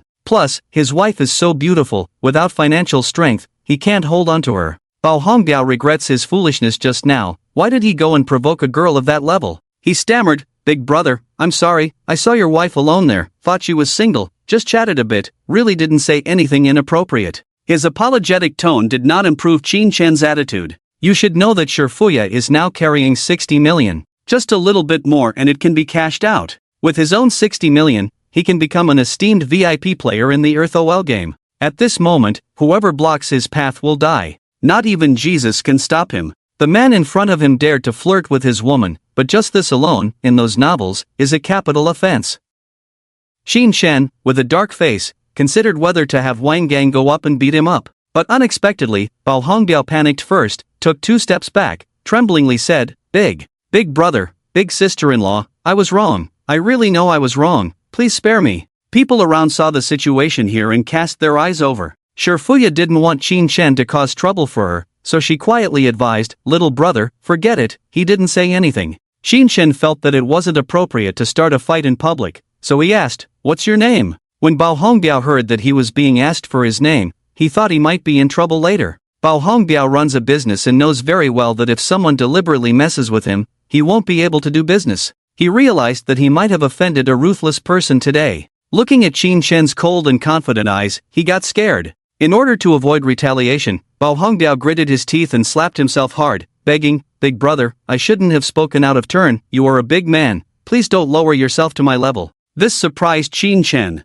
He felt that the other party looked familiar, as if he had seen him somewhere, which is why he asked. He didn't expect the other party to be so cowardly, even slapping himself. Shifuya was also very surprised. This middle-aged man was so honest in front of her little brother. Do they know each other? The salesperson not far away saw the conflict and hurried over to apologize, hoping that they wouldn't escalate the situation. Shifuya didn't want to make a big deal out of it, so she pulled Qin Shen's arm and softly said, "Let him go, I still want to continue picking clothes." Seeing that Shifuya didn't seem angry, Qin Shen didn't want to forcefully stand up for her, so he coldly said to the man, "Don't let me catch you next time." Upon hearing this, Bao Hongbiao was overjoyed as if he had been pardoned, continuously thanking, thank you.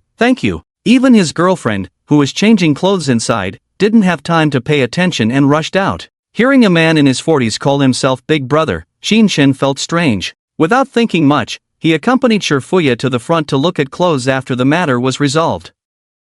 The onlookers who had gathered to watch the dispute just now scattered and left. The more beautiful the girl, the more likely she is to attract attention. If a man is incapable, his beautiful girlfriend can easily be seduced away. They sighed as they walked. Just when everyone thought the show was over, a girl who looked pretty good suddenly appeared from nowhere and shouted loudly at that couple, "Qin Shen, did you only dump me because you hooked up with this rich woman?" "What? Hooked up with a rich woman? Heartlessly dumped his girlfriend?" The onlookers were now really excited. The previous incident of flirting with someone's wife had nothing on this. But the scene of the rich woman on the list dumping her faithful wife is really intriguing. The crowd couldn't help but gather around again. The shop assistants didn't intervene, insisting on finishing the melon no matter what. Qin Shen heard the familiar voice behind him and stiffened. He turned around directly, staring fiercely at the imposing woman. She was wearing a red dress with the Givenchy logo, her face heavily made up. Narrow eyes, sharp and harsh features. Jiang Manhwa. Qin Shen instantly realized. He had found the middle-aged bald man's appearance a bit familiar earlier, trying to recall where he had seen him. This woman's appearance reminded him, the man who was with Jiang Manhwa, the one he had seen clearly in the car that night. Qin Shen sneered and asked, What does it matter to you who I'm with? You're not my girlfriend. Jiang Manhwa widened her eyes, her face full of anger, her voice sharp and piercing. I've been with you for so many years, and now you're running off to be a father to her child for this woman's money. Are you even human? Jiang Manhwa did come with Bo Hongbiao. She had heard the argument outside the dressing room earlier. She heard Qin Chen's voice and Bao Hongbiao begging for mercy. She mistakenly thought Qin Chen had caught her with another man shopping and had come to catch them in the act. So she had been lingering in the dressing room, afraid to come out. But then she remembered that she and Qin Chen had broken up, so he had no say in who she was with. She quietly came out to take a look, only to find her boyfriend had been chased away. Qin Chen, on the other hand, looked happy holding a little girl, with a beautiful woman beside him looking at him affectionately. The harmonious atmosphere among the three immediately provoked Jiang Manhwa. Why should you be happy and carefree while driving away my man? She thought back to 2 days ago when Qin Chen suddenly deleted her from WeChat and scolded her, saying he had money now. She felt Qin Chen must have hooked up with a rich woman to be so confident. Jiang Manhwa couldn't take it anymore. She wanted to expose this man's true colors. Qin Chen, you make me sick. You're willing to be a sugar daddy for money. I will never respect you in my life. Before, when you were a security guard, delivering food, I endured gossip and being looked down upon with you, but I never gave up on you. I foolishly protected myself for you, but what about you? You have to go lick a second-hand goods. Seeing the other party making a scene, Qin Chen was a bit disgusted and impatiently said, "Can you have some dignity? Stop being disgusting." He then pointed to his head with his finger and explained to Shifuya, "Don't mind this lunatic, she has some issues." Jiang Manhwa pretended to be heartbroken, crying out, "Look at yourself now, have you forgotten what you said to me before? You said I was your redemption, that you only love me in this lifetime, that you would strive to give me the best life, even if you had to suffer. I never expected you to delete me for this kind of woman. Is money so important to you? Are you worthy of our many years of love?" Qin Chen's eyes slowly turned cold. This woman had ruined 3 years of his life and now wanted to destroy his life. This made him a bit angry. "Wang Guo, help me hold her down. I'm going to shut her mouth today." Wang Gang's eyes narrowed, striding towards Jiang Manhwa. Jiang Manhwa thought that Wang Gang was Qin Chen's friend. Seeing him approaching aggressively, she didn't dare to take risks and quickly moved behind the onlookers, shouting, "Murder! This couple is going to kill someone, help!" As she hid, she continued to shout, "Everyone, please help me. This man is cheating, and the woman must be no good either, maybe fooling around behind her husband's back." Her words sparked a lively discussion among the audience. "This woman is too beautiful, clearly not a good person. I heard in the news about a wife teaming up with a mistress and poisoning her own husband. Wow, so thrilling, a modern version of Wu Song? People nowadays, they can do anything for money. Look at that man, he's only with that woman with a child for money, right? Rich people play in a twisted way. That man must be very good with words, super sweet talker. Even if he's great, what's the use? Now that his ex-girlfriend exposed him, look at how angry the rich woman is, maybe they'll break up when they get back." Shifuya's face looked ugly. No matter what Qin Chen did before, she wouldn't let this woman off for speaking ill of her man. With too many people around now, it wouldn't look good if she called the bar's bouncers. She could only leave first and deal with that woman later when her people caught her, then strip her naked. She held Qin Chen's hand and whispered, "Let's go, little brother, don't get angry because of this woman, it's not worth it. Everyone will do something particularly shameful in their life, and it will be embarrassing to think about it in the middle of the night." Qin Chen was very angry because he did indeed do many foolish things before. Now being exposed by this woman in public, he even wanted to strangle her. However, when Shifuya held his hand, he slowly calmed down. He knew that Shifuya's feelings were the most important at this moment. Seeing victory within reach, he didn't want Shifuya to be upset. Qin Chen put down Yi in his arms and entrusted her to Wang Gang. Then he held Shifuya's hand and comforted her softly. "Wife, don't listen to that woman's nonsense, I was just fooling around with her before." I know," Shifuya nodded. She didn't care much about the woman's accusations against Qin Chen. With Qin Chen being so wealthy, how could he be a delivery guy? Which delivery guy could have 60 million and still be willing to deliver food? This should be a rich man's son experiencing life. Shifuya didn't doubt Qin Chen, she was just worried that being with her, a widow, would become a laughingstock. The little brother just now was not only for Qin Chen to hear but also for herself. Indeed, for a widow, being a sister is much better than being a wife. At least it wouldn't make her little brother lose face like this. She didn't plan to covet anything, she was just slightly moved when Qin Chen held her and called her wife earlier. Full of guilt, Shifuya softly said, "In the future, just call me sister." Qin Chen looked at Shifuya with pitiful eyes. He suddenly realized that this woman might be afraid of dragging him down, afraid of being laughed at. That's why she asked him to call her sister. Qin Shen suddenly smiled. If he didn't care about others' opinions, would there be a chance to increase her favorability? Now was a good opportunity. He wanted to try. Sister, don't be afraid. Qin Shen boldly stepped forward and hugged Shifuya's delicate body, gazing deeply into her eyes, and softly said, "No matter what others say, I like you." Shifuya was shocked by this sudden confession, her pupils dilated, heart racing. Qin Shen noticed a slight tremor in the woman's body in his arms, a faint smile on his lips, and continued, "Since they say I'm after a rich woman, let's show them. In the future, I'll give you money, and you can take care of me, how about that? I will also treat Yi as my own daughter, okay?" Shifuya's eyes had a hint of confusion, wanting to say something but not knowing how, so she could only stand still foolishly. Qin Shen saw Shifuya slightly opening her mouth in a daze. Those alluring red lips were especially sexy. It made him have the urge to kiss her. Qin Shen decided to follow the impulse of desire and, in front of everyone, fiercely kissed her as Shifuya looked at him in disbelief. Their lips met, smelling the unique fragrance of this woman. Qin Shen instantly lost himself in her kiss.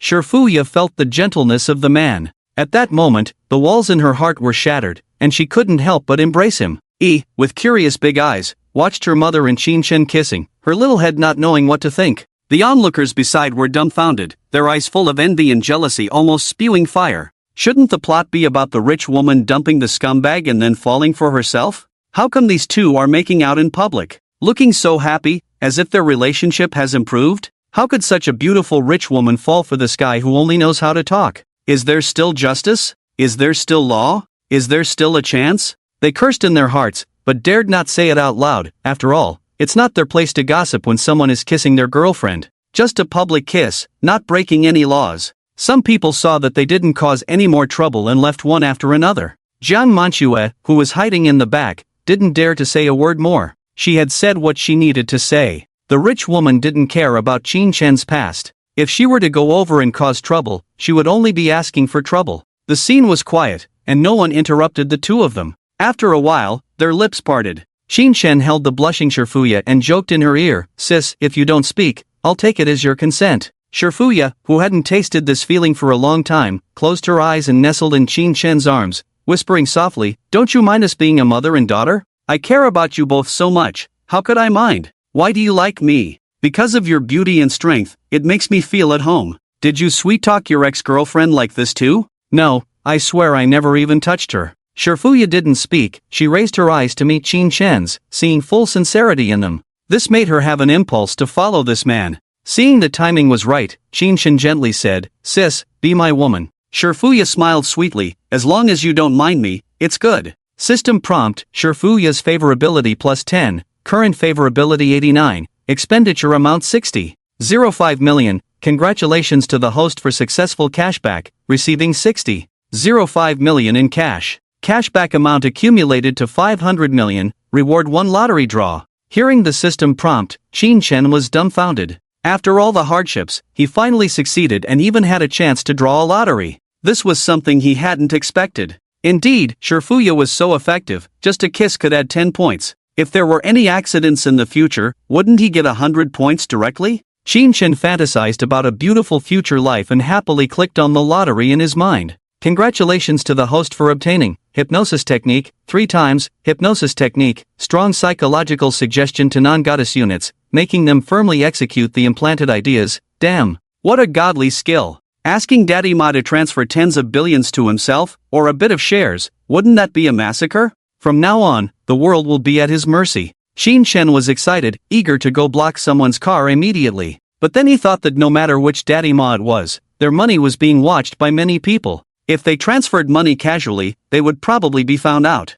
And now that he had money, he was basically rich enough to rival a country. There was no need to cause trouble for a little money. Qin Shen calmed down and extinguished the thoughts in his mind. It seemed that this hypnosis could only be used for self-defense, or to show off. Well, at least he had a skill to use now. If that Jiang Manhwa came to provoke him again, he would make her understand what cruelty meant. Qin Shen took advantage of the situation and acted cute. Looking at the charming Shifuya, he couldn't help but kiss her. The onlookers were infuriated by this shameless display of affection by the couple. They thought, why wasn't the man's ex-girlfriend speaking up at this moment? Why wasn't she rushing over to tear these two apart? Jiang Manhwa also wanted to intervene and ruin Qin Shen's good time, but she was afraid of the rich woman seeking revenge on her. Thinking of the revenge methods of the wealthy, Jiang Manhwa immediately backed down. She planned to slip away quietly. Just then, a beautiful woman suddenly ran out from the crowd, angrily shouting at Qin Shen and the others, "What are you doing?" Bao Hongbiao, who had just covered his face and not gone far, felt ashamed and angry, thinking about finding a woman to vent his frustrations on, wanting to regain his lost dignity in bed. He remembered that his girlfriend was still changing clothes in the store just now, so he stood in place and messaged her, telling her he was waiting for her in the car. Suddenly, he noticed a beautiful woman walking towards him, even more beautiful than the woman in the store just now. Coincidentally, she was alone, looking around as if she was shopping alone. Her oval face was bright and beautiful, with delicate features. Dressed in a pure and alluring JK outfit, she wore a small, tight bright shirt with a red bow tie on the chest, the top slightly open, and a pink checkered skirt below, with 2 white stockings wrapping around her long, shapely thighs, paired with round-toe leather shoes, looking particularly innocent and enticing. Bao Hongbiao's mouth watered as he watched her pass by with a fragrant breeze, and without thinking, he followed her, thinking about how to ask for her contact information. This beautiful woman was Xia Ting. Despite her conservative mother's opposition, she deliberately dressed up to look innocent and sweet, even wearing a slightly conservative white silk outfit, all to highlight her youth and beauty compared to Qin Shen's sister.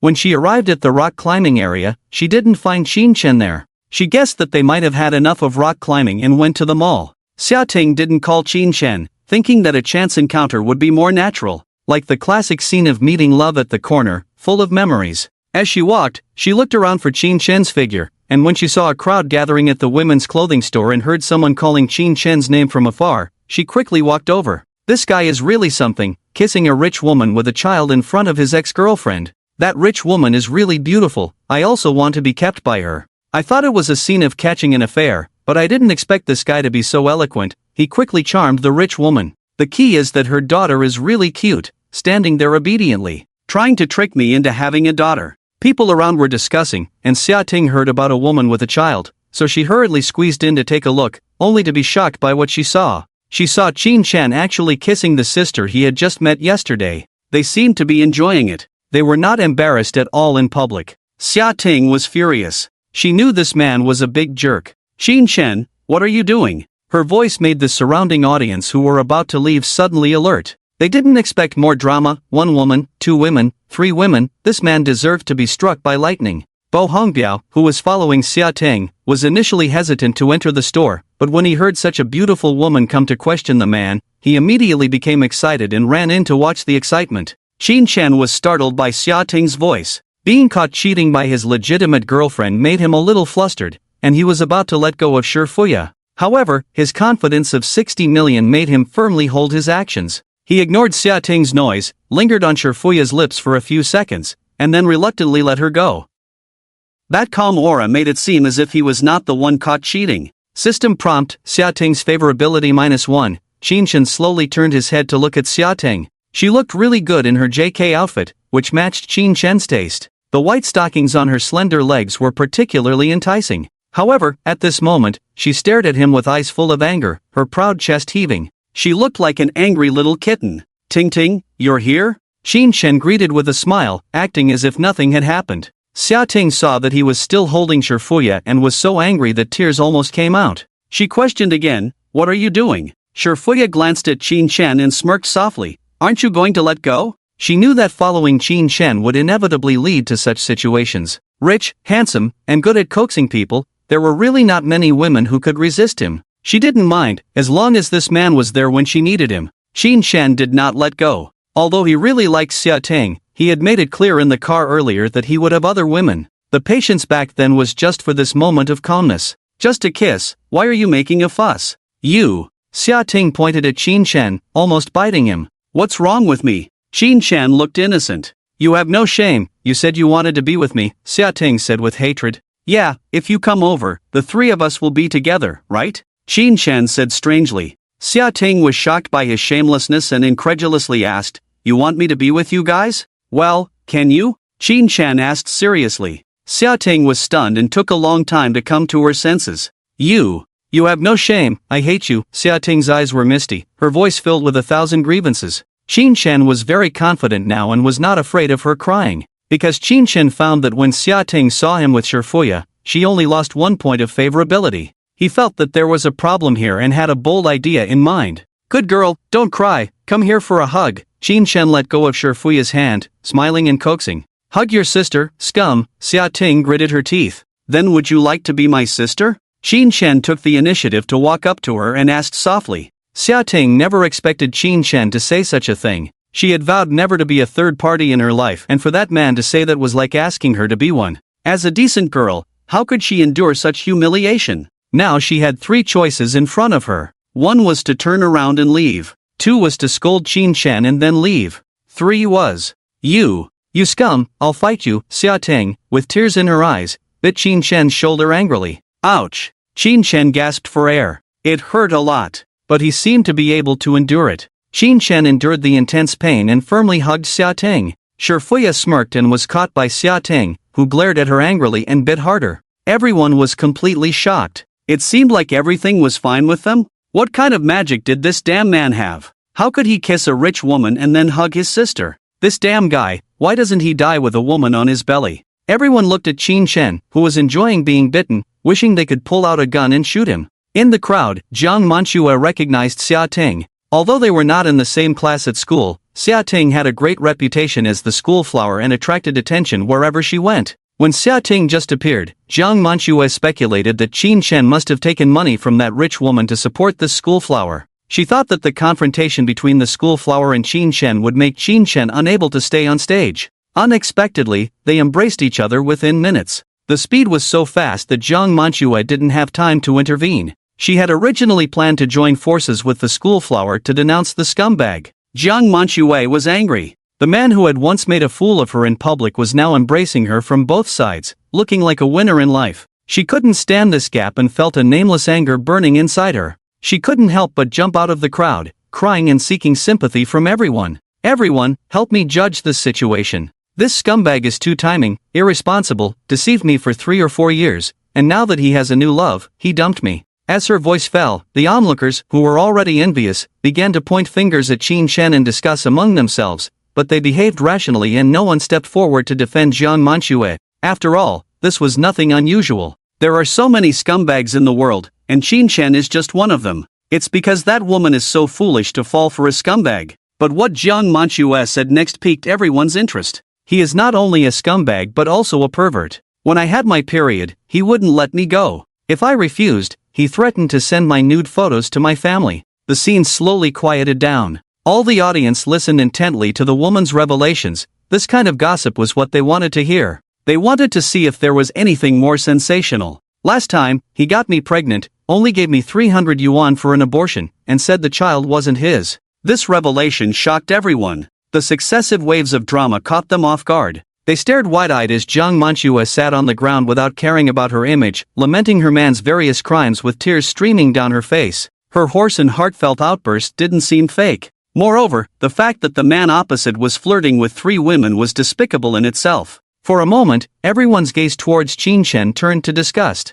They never expected that the somewhat handsome man would be such a scumbag, making them want to curse at him. The voices at the scene gradually grew louder. The crowd was in an uproar, with people talking incessantly. Various voices mixed together, making it impossible to discern what was being said. It was noisy and unbearable. Xia Ting heard Jiang Manhwa's cries and momentarily forgot about confronting the scumbag. She stared blankly at Jiang Manhwa, then at Qin Shen, her eyes filled with disbelief. She wasn't surprised that Qin Shen was a scumbag but was surprised that this man actually enjoyed bloody battles. This was unacceptable. It could make someone sick. Xia Ting felt it was necessary to give Qin Shen a lesson on women's health. At this moment, Qin Shen felt uncomfortable, as if sitting on pins and needles. He hadn't expected this woman to say such things just to discredit him. He wanted to explain a few words, but the other side seemed unreasonable, throwing a tantrum and cursing at him, leaving him helpless. Qin Shen couldn't help but sigh. Since it was played this way, he could only play along to the end.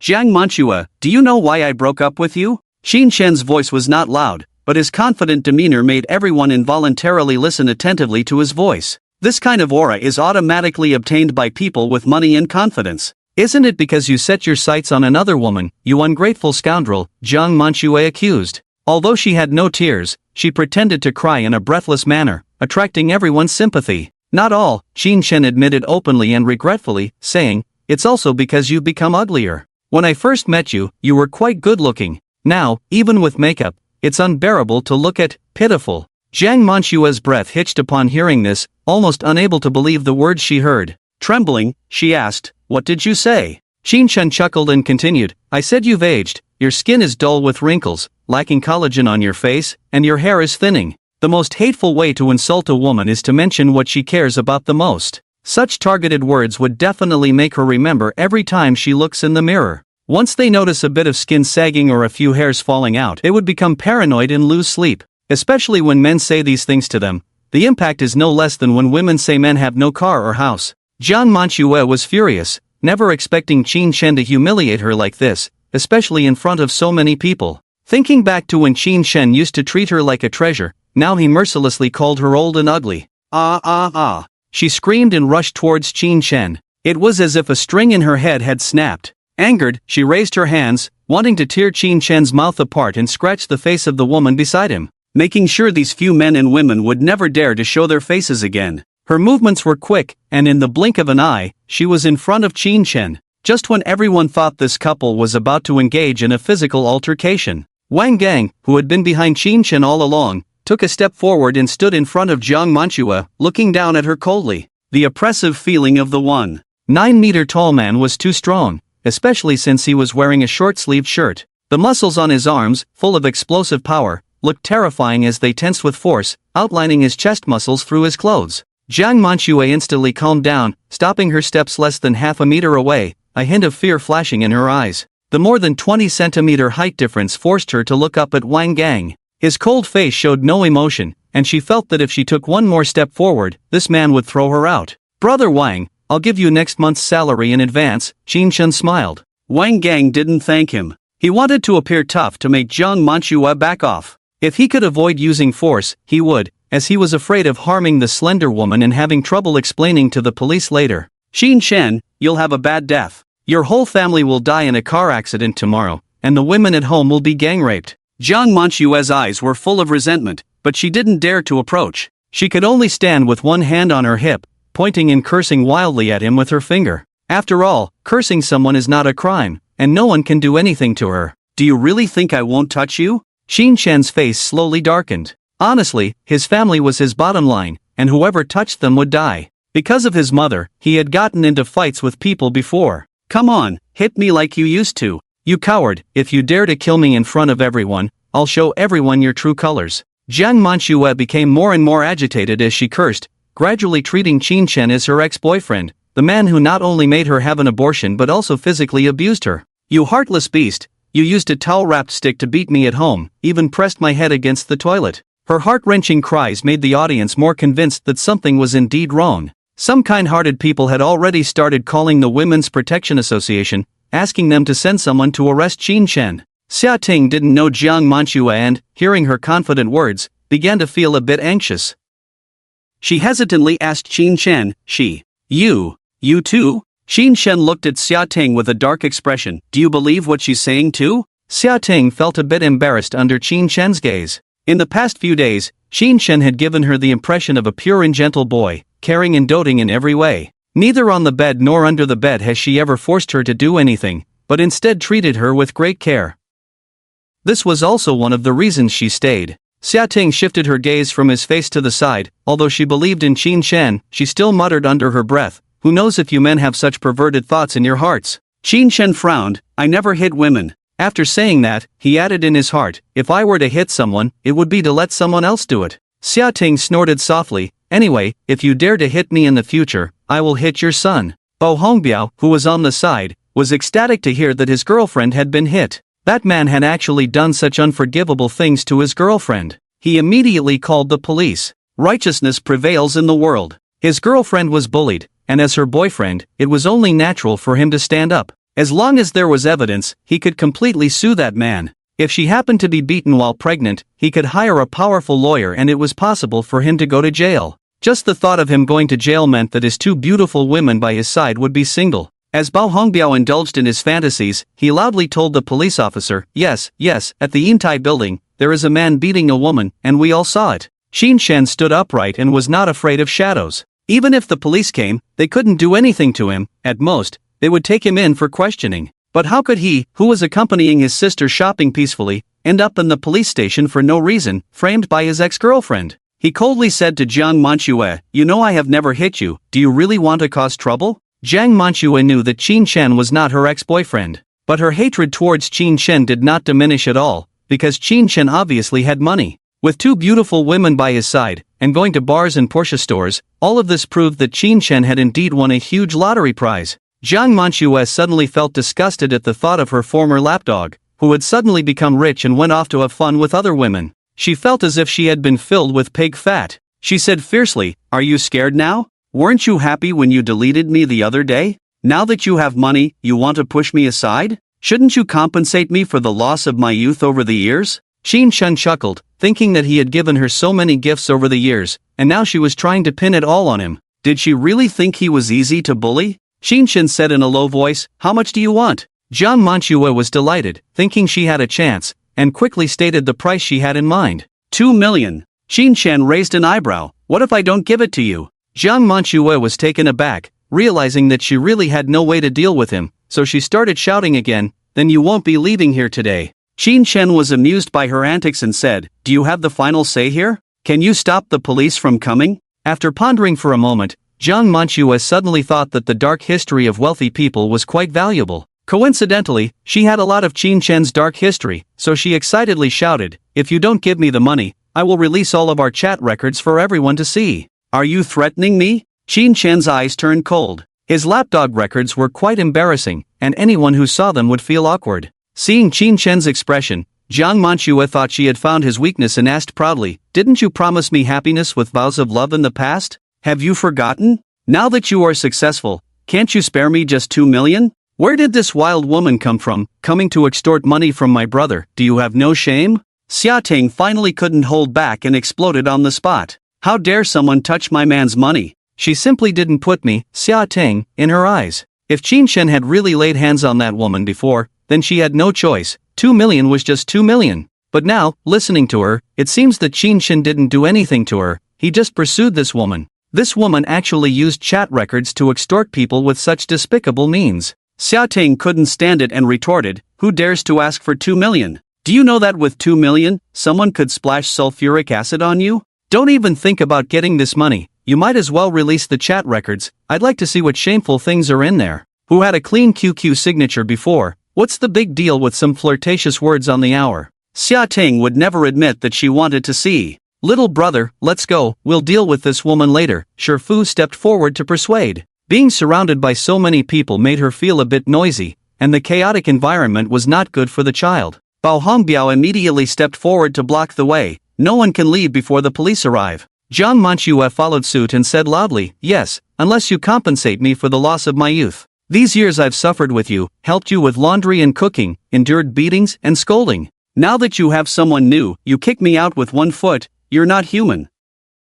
Upon hearing this, the female onlookers expressed their support one after another, morally criticizing Qin Shen. "A girl's youth is so precious, all given to you, this scum. 2 million is not too much at all. Oh my god, even beaten and had an abortion, if it were me, I'd sue you for everything you've got. Sisters, don't be afraid, we've got your back. If he doesn't bring out the money today, we won't let him off. Yes, let's quickly take photos and expose this man on the internet. A scum who starts chaos and abandons it, everyone must punish him, the law can't control you, but I can." Seeing so many people supporting her, Jiang Manchue became even more emboldened, blocking Qin Shen with her hands, not letting them pass. The male crowd, under the bombardment of female fists, felt fragile and dared not speak up, fearing to upset their girlfriends. Only a few men stood up as fake good guys and said a few words to save face. "Brother, you seem to have money, just consider it as paying for a lesson. A man should have the courage to admit when he's wrong, and in the future, be careful with your buddies. 2 million is not a loss, she at least washed your clothes for years, and even had an abortion for you."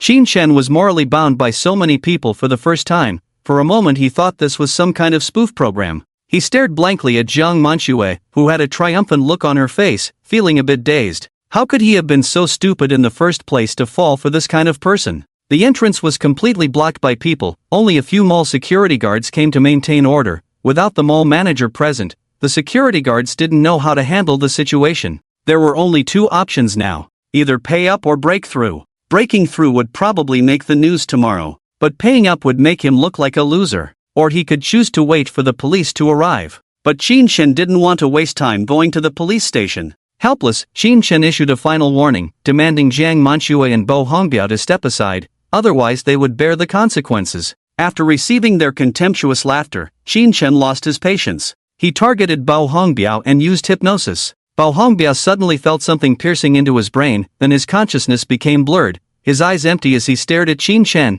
as if waiting for something. Although it was the first time he used this skill, Qin Shen seemed to know how to use it right away. In simple terms, he could suggest his thoughts to Bo Hongbiao through his mind. At this moment, no matter what he said, Bo Hongbiao would firmly believe it. Qin Shen originally wanted Bo Hongbiao to beat up Jiang Manxue, but seeing how fun this skill was, he decided to go big. He fabricated a story in Bo Hongbiao's mind: "You are a reincarnator, traveling back from the future. My name is Bo Hongbiao, I have been reborn. In the not-so-distant future, I will marry the woman next to me named Jiang Manxue. I love her very much. I work hard to earn money for her, leaving early and returning late, to provide her with a good life and meet any of her needs. She also loves me very much and gave birth to a chubby little boy for me. I thought I was the luckiest person in the world. But I never imagined that one day, when I came back early, I found this woman actually sleeping with another man while I was not at home. I questioned her, but she said, 'It's just a misunderstanding. It's not what you think, he's just a friend. We just slept together, nothing happened. It's not my initiative.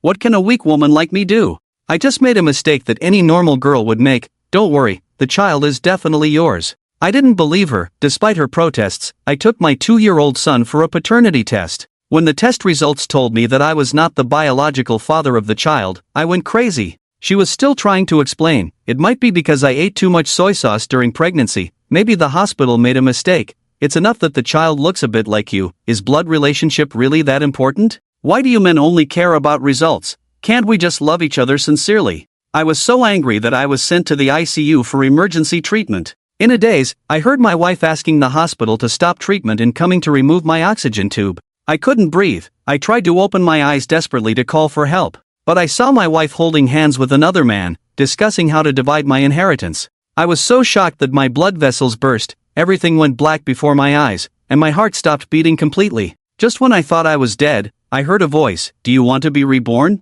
Yes, I want to be reborn. I want to take revenge on that woman. The next moment, I found myself back in the mall 3 years ago. Tears streamed down my face. God had actually given me a chance to live again. I swore that I would spend my whole life taking revenge on that woman. Jiang Manxue. A violent roar echoed through the entire hall, making everyone tremble with fear. Before anyone could react to what had happened, the man who was originally with that woman suddenly slapped her hard across the face. Smack, a loud slap. The sound indicated that it was a powerful blow. The woman's head was knocked askew. Jiang Manxue felt a fiery pain on her face, her cheek instantly swollen high, sharp noises stimulating her eardrums, a taste of blood filling her mouth. Her mind went blank. She had no idea what was happening, covering her face in shock, looking at her boyfriend. The world fell silent, as if the air had solidified. "You slut, I'm going to kill you." Bo Hongbiao felt unsatisfied, ran over, grabbed Jiang Manxue's hair, raised his hand and repeatedly slapped the woman's face. Smack, smack, smack. The man swung his hand with force, hitting the woman's face one after another. Each blow was full of strength. The continuous slaps sounded like firecrackers exploding on the scene. The crowd was stunned. No one dared to breathe.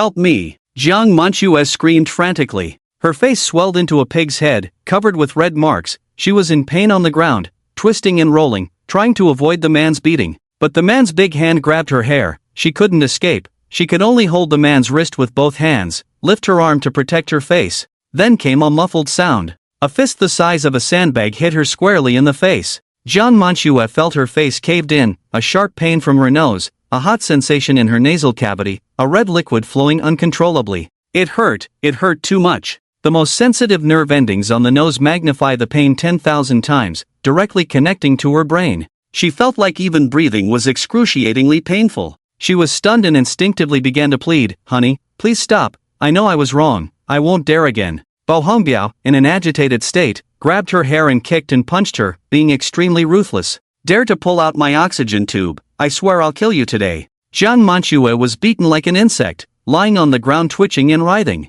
Her teeth were loose, blood flowing from the corner of her mouth, a large clump of hair pulled out, in excruciating pain, screaming repeatedly, "Ah, ah, ah, ah, ah, murder, help, it wasn't me, I really didn't." Qin Shen also didn't expect hypnosis to be so domineering, and after a short moment of daze, he woke up. He quickly pulled the equally stunned Shifuya and Xia Ting back, giving the stage to the couple who were madly in love. Qin Shen and a few others quietly mingled in the crowd to watch the show. The audience stared intently at the scene of domestic violence, not realizing that the original male lead had mixed in. The female audience who had previously wanted to support Jiang Manchue now saw the fierce man committing violence and immediately shrank back, hiding behind their boyfriends, not daring to make a sound. The male audience couldn't bear to see a woman being beaten and wanted to step forward to intervene, but they were worried that the madman would turn on them in his frenzy. After all, this was a matter between the man and woman, and it wasn't appropriate for outsiders to interfere. 4 or 5 security guards were very diligent and quickly ran over to stop Bao Hongbiao from hitting people. After all, fighting and arguing were different, and if something really happened, they couldn't afford the responsibility. "Brother, calm down, things will go wrong if you keep going. Let's talk it out, don't use violence. Stop hitting her, is it right to hit a woman?" The 4 or 5 strong security guards soon restrained Bao Hongbiao, but he held onto Jiang Manchua's hair tightly with one hand, struggling to kick her. "Get the hell out of here, it's none of your business, I'm going to kill this woman today." The security guards gave Jiang Manchua a chance to catch her breath, crying and shouting, "Ah, Bao Hongbiao, have you gone crazy? Why are you hitting me? What did I do wrong?" Bao Hongbiao, in an agitated state, said, "You know what you've done? I knew you weren't good when you went to the bar alone last time, and you still have the nerve to ask?" Thinking the truth was out, Jiang Manchua panicked, "I just had a few drinks, it's not what you think." "Then what is it?" "They are all my best friends, they were heartbroken, I couldn't help but comfort them, it was their initiative, I didn't want that." The audience was in an uproar. All right. Bao Hongbiao was held down by the security guards and couldn't continue to act, so he let go of her hair and pointed at her with hatred. "I will definitely make you suffer, just wait and see." Jiang Manchua finally broke free from the man's grip on her hair. At this moment she was covered in injuries, in excruciating pain, lying on the ground crying loudly. "Why do you have the right to hit me?" Bao Hongbiao roared, "I not only want to hit you, I want you to live a life worse than death for the rest of your life." The man's threat made Jiang Manchua completely explode. She was not someone easy to mess with. She had dealt with different men and knew many wealthy people. Bao Hongbiao wouldn't even make it to the top 5 in her pond. She struggled to stand up, her hair disheveled, looking fierce like a female ghost from hell. "You fat pig, have you ever looked at how disgusting you are? If it weren't for money, do you think I would willingly lick you? You slut, you like messing around so much, huh? Laozi will spend money to invite black people in the future." "Bao Hongbiao, this matter is not over today, I will sue you for everything you have, damn it, I want your life," Bao Hongbiao said fiercely, breaking free from the security guard's restraint and rushing forward, grabbing Jiang Manchua's throat tightly. Jiang Manchua did not back down, reaching out to poke his eyes. Both of them tilted their heads back, throwing punches at each other's heads at the same time. It was like a fight between groundhogs. The audience was stunned. "Oh my, please let them get married on the spot, don't let them cause trouble for others anymore." Many people opened their cameras, recorded the exciting dialogue between the two, and posted it online for others to enjoy. Materialistic green tea *TCH versus irritable man. "No, I can't swallow this melon today, I just arrived, did the class representative tell me what happened? According to that guy, this girl seems to be quite promiscuous, even having multiple men, TSK. Damn, does this kind of woman have the qualifications to go accuse her ex-boyfriend? The woman is at fault, but is it right for the man to use violence? This guy is not a good person either, he hit so hard, I saw one of the woman's teeth fly out just now exactly, she's not his wife, why is he so worked up?" Yi hugged Shifuya's thigh and asked, "Mom, why did that uncle hit that aunt?" Shifuya didn't know why they suddenly started fighting, but she had seen scenes of guests going crazy after drinking too much, so she didn't take it seriously. Some men would occasionally lose control even without drinking. She squatted down and solemnly told Yi, because she was naughty and didn't listen. Yi's frightened eyes darted around and said weakly, "Yi is very obedient." "Yes, our Yi is the most obedient, let's go out." Shifuya smiled. She didn't want Yi to see this, so she told Qin Shen that they should go out for a walk first, and then she pulled Yi up to leave. Yi was being dragged by her mother but kept looking back, wanting to see how the uncle and aunt would end up. Finally, the mall manager arrived late with several security guards, who separated the two and pinned Bao Hongbiao to the ground to prevent him from causing more harm. and then called the police. It seemed that the two wouldn't fight anymore. Qin Shen was afraid that the police would come later and things might implicate him, so he followed Shi Fuya out. Halfway there, he noticed Xia Ting hadn't followed. He turned back to hold Xia Ting's hand. "Brother, is that woman your ex-girlfriend?" Xia Ting couldn't help but ask. Zhang Manchua's behavior had challenged her worldview. At this moment, she looked at Qin Shen with disbelief, unable to imagine that Qin Shen would like this kind of woman. Qin Shen immediately distanced himself. "I have nothing to do with her, we haven't even touched hands." Xia Ting frowned slightly, feeling that things were not simple, but she didn't ask Qin Shen further. Not actively asking about a man's secrets is a basic operation for a smart woman. She naturally took Qin Shen's arm. It was as if they had returned to yesterday, intimate as if there had been no quarrel. "Brother, where are we going?" Xia Ting asked with her head tilted. Qin Shen didn't know where to go, so he casually asked Shi Fuya, who was waiting at the door. "Sis, where are we going?" Unexpectedly, as soon as he spoke, he felt a twisted pain in his arm. Ouch! Qin Shen took a deep breath, turned to look at Xia Ting in confusion. "What's wrong with you?" Xia Ting snorted coldly and said, "I asked you where we're going, why are you asking her?" Aren't we together?" Qin Shen thought Xia Ting staying meant she agreed to peacefully coexist with Shi Fuya. He even wanted to see if he could have the best of both worlds. "I didn't expect that when I went out, I found that shouting didn't seem to mean that at all," and he widened his eyes. "You're dreaming. Don't think her matter will just pass like this," Shouting said while secretly sizing up Shi Fuya. This woman had a small chest and buttocks, but her melon-seed face was pretty, and her temperament was dignified and elegant. Her fox-like eyes looked cold and unfeeling, but Shouting knew very well how powerful those eyes were to men. As Shouting looked, she inadvertently met her gaze. Seeing the faint smile in her eyes, a gentle and virtuous appearance, as if she didn't mind holding Qin Shen. Suddenly, her gaze became serious. She thought that yesterday this arrogant woman deliberately lowered her posture, made her let down her guard, deceived her intelligence, and then secretly embraced Qin Shen. Today, being caught in the act by herself, she still had a smiling face, without a hint of embarrassment. She was a master. "Ting Ting, what do you want to go shopping for?" "Let's go, not with those boys." Shi Fuya looked at Shouting with a serious expression, smilingly inviting her. Dreaming of stealing my position as the main wife." Shouting muttered in a voice only she could hear, then showed a brilliant smile and said, "Sister, it's better to bring Yi along, I'll just go shopping with my brother." "Ting Ting is so beautiful, are you afraid your boyfriend will run away?" Shi Fuya smirked. Who knows if he might suddenly be indiscriminate in his appetite. Shouting glanced meaningfully at Qin Shen. Shi Fuya keenly sensed a hint of hostility from the girl, not getting angry, just saying lightly, "Men cheat maybe because women are not capable enough." I'm not as capable as you, sister." "You call him brother in front of others, but who knows what you call him behind his back." "Your words are a bit hurtful, sister. I thought we had a good chat last night." Shouting was angry at the thought of last night, wishing she had gone to pick up Qin Shen. "I even wanted to acknowledge you as my sister last night, but I didn't expect you to attract my boyfriend's attention." Shi Fuya smiled faintly. "I didn't have that intention, you saw it yourself, it was your boyfriend who took the initiative. What can a weak woman like me do?" The two of them exchanged sharp words,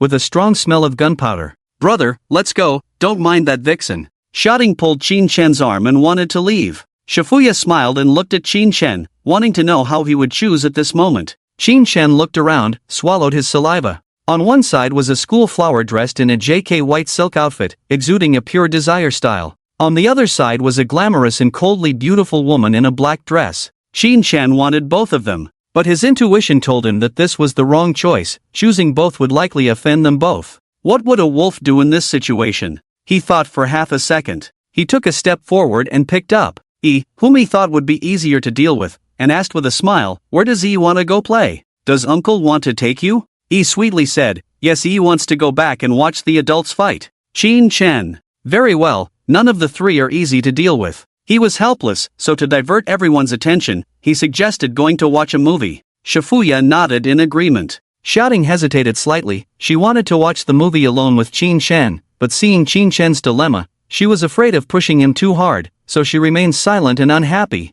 Qin Shen took it as her consent. The group arrived at the mall cinema. The hall was not crowded, decorated in a high-end and elegant style, with soft lighting on the ceiling, and the blue neon lights on the counter were eye-catching. Several self-service ticket machines stood on one side. Next to them were transparent glass containers filled with popcorn and various snacks. E wanted to buy snacks and Shi Fuya went with her, while Shouting and Qin Shen went to buy tickets together. Do you want to book the whole theater? Qin Shen, with his 60 million, was gradually becoming more extravagant. He rarely goes to the cinema and has never experienced the feeling of booking the entire theater. Ha! Why book the whole theater, such a waste of money, Xia Ting said reluctantly. I roughly calculated, buying all the seats would only cost around 20,000, Qin Shen said. Brother, 20,000 is my 2 months' salary, Xia Ting said indignantly. I'm the one paying, not you. Why are you trying to save money for me? Qin Shen asked curiously. Xia Ting pouted, looking as if she saw someone wasting food, showing a bit of pettiness.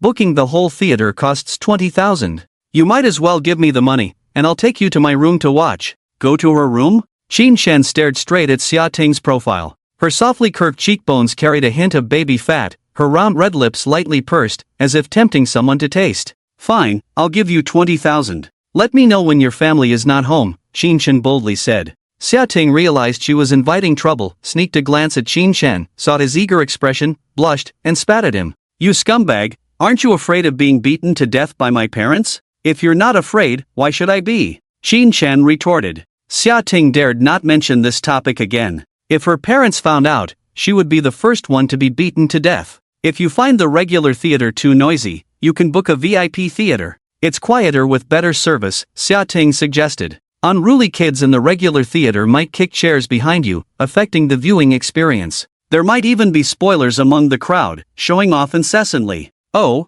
there's a VIP theater? Qin Shen exclaimed. Of course, but it's more expensive, not very cost-effective for ordinary people. Okay, then book a VIP theater. In the end, Qin Shen insisted on booking a small VIP screening room. Booking a VIP theater costs over 10,000. But to avoid disturbances, this money was well spent. Qin Shen had never been to a VIP theater before and didn't know what it was like. Following a dedicated attendant, he arrived at the VIP lounge to rest and wait. The lounge offered some snacks, cakes, cold dishes, popcorn, fries, and Häagen-Dazs ice cream for unlimited consumption. Yi's eyes lit up at the sight of ice cream, clamoring to have 2 bowls. Shifa agreed to let her have 1 bowl. Qin Shen was defeated by Yi's pleading eyes and gave her a large, overflowing bowl. Xia Ting complained that the cinema was too stingy. These items had no packaging, making it impossible to sneak some into a bag. After a while of eating, the attendant announced that the movie was ready. The group followed the attendant through a separate VIP passage into the theater.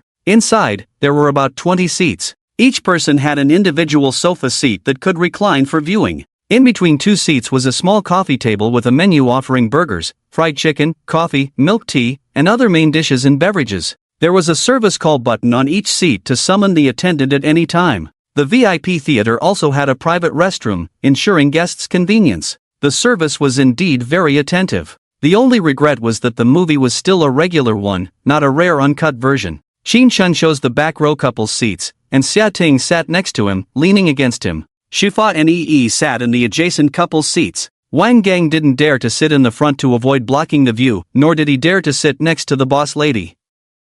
So, he took a blanket, sat on a small stool in the corner, pretending to be invisible. As the movie began, the lights dimmed. The sound system was loud, vibrating with the ups and downs of the plot, occasionally shaking the audience. It was a romance movie, but Yi wasn't interested and fell asleep shortly after watching. The remaining adults were engrossed in watching. The film reached its climax, with the male and female leads passionately kissing, making Qin Shen restless, especially in this intimate and dimly lit room, with a captivating girl in his arms, her delicate body pressed against his, with only 2 thin layers of clothing separating them. The girl's dark hair emitted a faint fragrance, causing Qin Shen's breathing to become heavier. However, with Shifuya beside him, he dared not touch the girl in his arms. He was worried that Shifuya would lower her favorability. After all, he was just 11 favorability points away from owning 10 biohumans. Qin Shen really wanted these loyal, skilled, fearless bodyguards. With them, he would no longer have to worry about being blackmailed. Moreover, the system said that hypnosis and biohumans belonged to the same level. If hypnosis was so powerful, wouldn't biohumans be even better? If that biohuman was a template for a war god, a king of soldiers, or a super mercenary, who in this world could stop him? As Qin Shen thought about it, his desire gradually dissipated. His gaze became focused, not being impudent towards Xia Ting, but watching the movie seriously. However, while he restrained himself, the woman in his arms began to act recklessly. Xia Ting used her fingertips to draw circles on Qin Shen's chest. intentionally exhaling hot air, tickling Qin Shen's neck, and even kissing his face. Qin Shen shuddered all over, goosebumps rising. Xia Ting leaned close to his ear and said playfully, punishing you for flirting around. The inexperienced Qin Shen couldn't handle this, his body burning up, his nose emitting waves of heat. He maintained a clear mind, gritting his teeth and enduring. You're playing with fire, demon. I am playing. What can you do to me? Xia Ting chuckled, her eyes full of teasing. Do you believe I can make you regret? Qin Shen suppressed the flames in his heart. Humph, aren't you afraid of scaring away your sister? Xia Ting raised her eyebrows, showing no fear. Only her blushing cheeks betrayed her, proving that she was equally nervous. Qin Shen's heart fluttered, looking down at the girl in his arms. He couldn't help but reach out and pinch her face. Xia Ting was startled and quickly covered Qin Shen's hand. Her eyes were evasive, her face red, and she softly pleaded, "Brother, I was wrong." Qin Shen wasn't buying it. Weren't you having fun just now? I won't dare anymore. What do you suggest? Xia Ting's eyelashes trembled slightly. She bit her lip lightly, shyly saying, "Let's talk about it at the hotel." The movie theater was dimly lit, with low visibility, and the sofa where the two were sitting had armrests blocking the view. The people nearby wouldn't notice what was happening here if they weren't paying close attention. Qin Shen softly said, "Are you tired? Do you want to lie in my arms and rest for a while?" Xia Ting gently shook her head, feeling sleepy even while watching the movie. How could she raise her head in front of his sister in the future? Her heart was pounding wildly, and in her confused thoughts, Qin Shen pinched her. Ah! Xia Ting couldn't help but exclaim. This movement made Fuya furrow her brows. She had been enduring for a long time, watching the two of them gradually losing control. She glanced at Yi beside her and calmly interrupted, "Qin Shen, don't bully the girl in public." Initially, Qin Shen just wanted to teach Xia Ting a lesson, but her behavior got him a bit excited, leading to his request. Hearing Fuya's displeased tone, he calmed down slightly. As rationality gradually took over, his desire subsided. "She's the one bullying your brother and me," Qin Shen protested. Xia Ting didn't expect him to shift the blame onto her. Feeling angry, she said, "You shameless." "You're the shameless one." Xia Ting was both angry and embarrassed. "Shameless." Qin Shen said sternly, "Watch the movie properly." "Where do you think you're going?" Xia Ting widened her beautiful eyes, looking at the man who had just been eager a moment ago.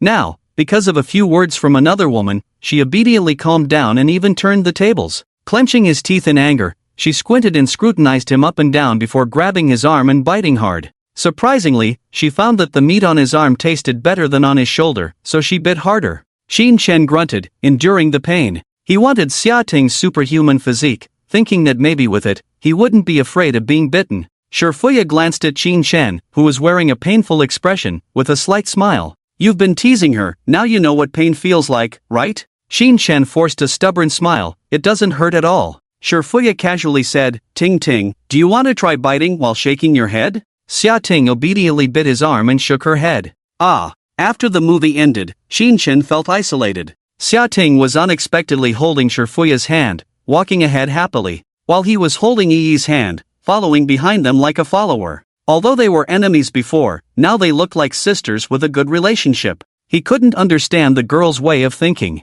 but it was a good thing that their relationship had improved. After strolling for a while, it was time for dinner. The group randomly found a restaurant in the mall, and the four of them sat in the hall. Wang Gang stood at the door, but Qin Shen pulled him in. He asked Wang Gang to eat at another table and order whatever he wanted. Wang Gang hesitantly ordered fried rice. Qin Shen felt that Wang Gang was questioning his ability as a boss, so he picked up his phone and ordered 7 or 8 dishes, preparing to pay. Someone called. Looking at the note, it was the devilish figure. Oh, it was Su Beishi, who offered a 20% discount on 300,000. He suddenly remembered that he had promised to have dinner at Su Beishi's restaurant tonight. After hesitating for a moment, Qin Shen directly hung up the phone. He hadn't settled things with the two women in front of him, so he wasn't in a hurry to meet that woman. Acting as if nothing happened, he looked up and saw Xia Ting staring at him suspiciously. Fuya lowered her voice while talking to Yi, clearly interested in the phone call Qin Shen received. "Ha, a friend of mine, we agreed to have dinner tonight," Qin Shen explained casually. "Is it a man or a woman?" Xia Ting asked bluntly. I haven't met her either," Qin Shen replied vaguely. He indeed hadn't met her, only seen her photo. But this evasive answer made it sound like a woman to the others. Their relationship seemed complicated. Fuya was a little angry. Although she didn't mind her man having other women, she did mind him fooling around outside. A man who loves one woman after another usually won't give his heart sincerely. This made her feel deceived. In just one day, there was already an ex-girlfriend, a current girlfriend, an online friend, and now her, the sister. Ha, let's go back and eat. Uncle has something to do tonight, Shifuya said lightly to Qin Shen. Little brother, you go ahead. It's not good to stand someone up after making plans. Qin Shen was surprised, sweating coldly. Shifuya seemed calm on the surface, speaking for her own sake. If the system hadn't hinted that she was angry, Qin Shen wouldn't have noticed any problem. These women were too sensitive, getting angry over a phone call? Qin Shen stopped Shifuya, helplessly explaining, Sis, I don't have anything with that woman. I just bought the Porsche she customized and chatted with her for a bit. I didn't ask, why are you in such a hurry to explain? Shifuya glanced lightly at Qin Shen and smiled. I'm afraid you'll be unhappy, aren't I? Qin Shen asked with concern. Don't overthink it, I'm not unhappy, Shifuya said softly, with a faint smile on her face, as if she really wasn't unhappy. Qin Shen, however, was cursing in his heart, damn, you're not unhappy, but you're lowering my favorability. Xia Ting, upon hearing that the buyer of the Porsche, also felt a bit emotional, and sarcastically said, oh, brother is so amazing. Just accompanied someone to buy a car yesterday, and already made plans for dinner tonight with someone else. Qin Shen was afraid that another jealousy incident would lower favorability, so he quickly explained, it's not what you think. She owns a restaurant, and I casually mentioned going to support her, so she asked me to come today. If she wants you to go, then go, Xia Ting said. I'm afraid I won't have dinner today, Qin Shen replied. I doubt that, Xia Ting said. After Xia Ting suggested joining them for dinner, Qin Shen was in a dilemma. Will this be inappropriate? Taking two girls on the first date might seriously damage Su Beishi's favorability. How will I pursue her in the future? Her characteristics and rewards are quite good. Understanding a woman's heart, this skill can make it easier to pursue other girls in the future. Qin Shen hesitated and asked Shifuya, Sis, do we really have to go eat at her place? Shifuya casually replied, it's up to you, either way. Qin Shen sensed from her tone that she wanted to go. After some thought, he decided to give up on Su Beishi for now. After all, dealing with her money spending and favorability reduction was a bit tricky. It's better to focus on stabilizing the blossoming relationship with Shifuya and Xia Ting. So, he decisively called Su Beishi, explained that he accidentally hung up earlier, and said they would go eat together, 5 people. Since he no longer had feelings for Su Beishi, he decided to just have a simple meal without worrying about anything else.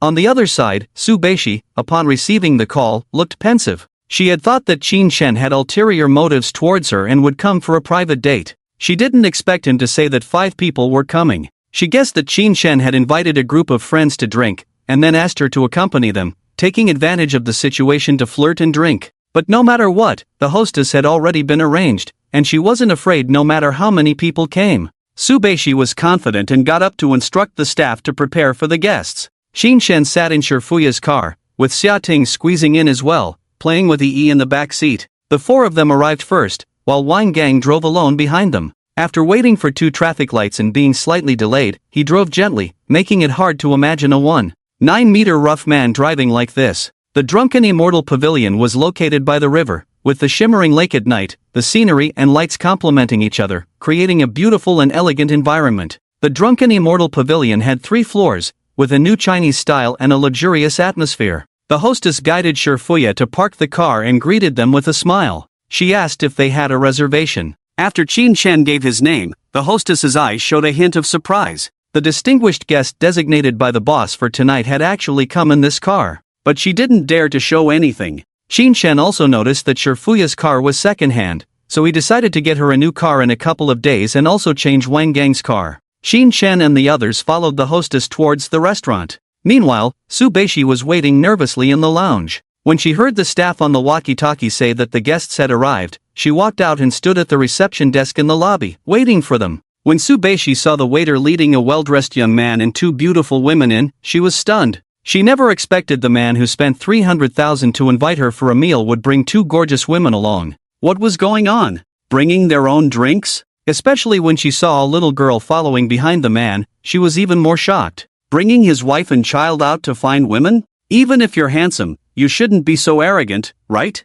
She couldn't help but size up Qin Shen, who was well-dressed and elegant, not exactly handsome but still charming. He looked young, but the maturity in his eyes gave off a sense of stability and maturity. Especially when he coaxed the little girl with an indulgent smile, he seemed like a perfect husband figure. For a moment, Subeishi was lost in thought and forgot to greet them. It wasn't until Qin Shen looked straight at her that she snapped out of it. She hurriedly stood up and approached, extending her hand, saying, "Mr. Qin, right?" Qin Shen, without looking away, pretended to be unable to shake hands due to holding the child and did not shake hands with her. He simply smiled and nodded slightly, saying, "Miss Su, hello." The woman in front of her, standing at 168 centimeters in 10 centimeters silver high heels, was only slightly shorter than herself. Her face was palm-sized, resembling a Hong Kong movie actress from the past. Under her willow-like eyebrows, her almond-shaped eyes with a slight uplift at the corners were deep and charming. The lip gloss on her small mouth sparkled brightly. Dressed in a white shirt and black silk skirt, her OL attire neither revealed her chest nor buttocks, but judging from the curved silhouette, her figure was definitely top-notch. Especially with her golden wavy hair cascading down her ample chest, shining brightly under the Grand Hall's lights, she stood out. Her beauty was different from Shifuya's cold allure or Xiaoting's sweet enthusiasm. It was a sensual beauty that aroused primal desires in men. A hint of desire flashed in Qin Shen's eyes, but he concealed it well. He dared not get too involved with her for the time being. Shifuya and Xiaoting exchanged a glance upon seeing the dazzling Subeishi, sensing the seriousness in each other's eyes. This woman must be the boss lady Qin Shen mentioned, with an excellent figure and appearance. No man could outshine her. Subeishi felt a bit embarrassed at the moment. Her hand was left hanging in the air by Qin Shen. It was the first time a man had refused to shake her hand. Her appearance was attractive to men, and most men would give her face to some extent, but today she was embarrassed. She casually took her hand back, pretending nothing had happened, and smiled at the little girl behind Qin Shen, saying, "Mr.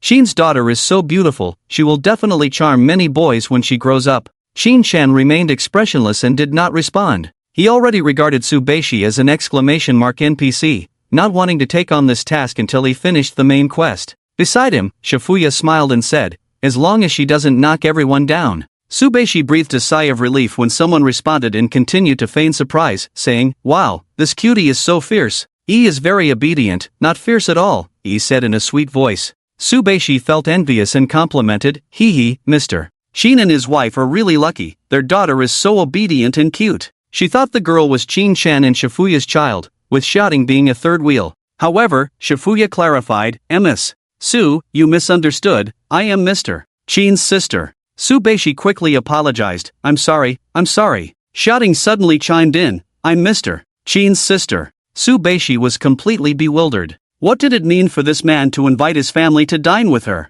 Blind date? Soon Subeishi realized she was overthinking. Qin Shen has always maintained a respectful and distant attitude towards herself from start to finish. Cold and indifferent, neither hot nor cold. You should know that relying on her appearance from childhood to adulthood, most boys have been very obedient to her. But the boy in front of her said he would treat her to a meal, even bringing 2 other girls along. What does it mean to be so indifferent? Subeishi was a little annoyed. After bringing them to the private room, she made an excuse to check if the food was ready and left. Qin Shen and the others took a look at this private room. The private room was quite interesting, decorated in a style reminiscent of ancient taverns with windowside elegant pavilions. At the entrance was a screen blocking the view, with landscaping paintings on the walls on both sides. The wall facing the river was completely open, leading to a balcony with a 1.6-meter wooden guardrail emitting a faint blue glow. Standing on the balcony, you could see the colorful river view on the opposite side. Upon entering, they were amazed and led Shifuya to run out to see the river.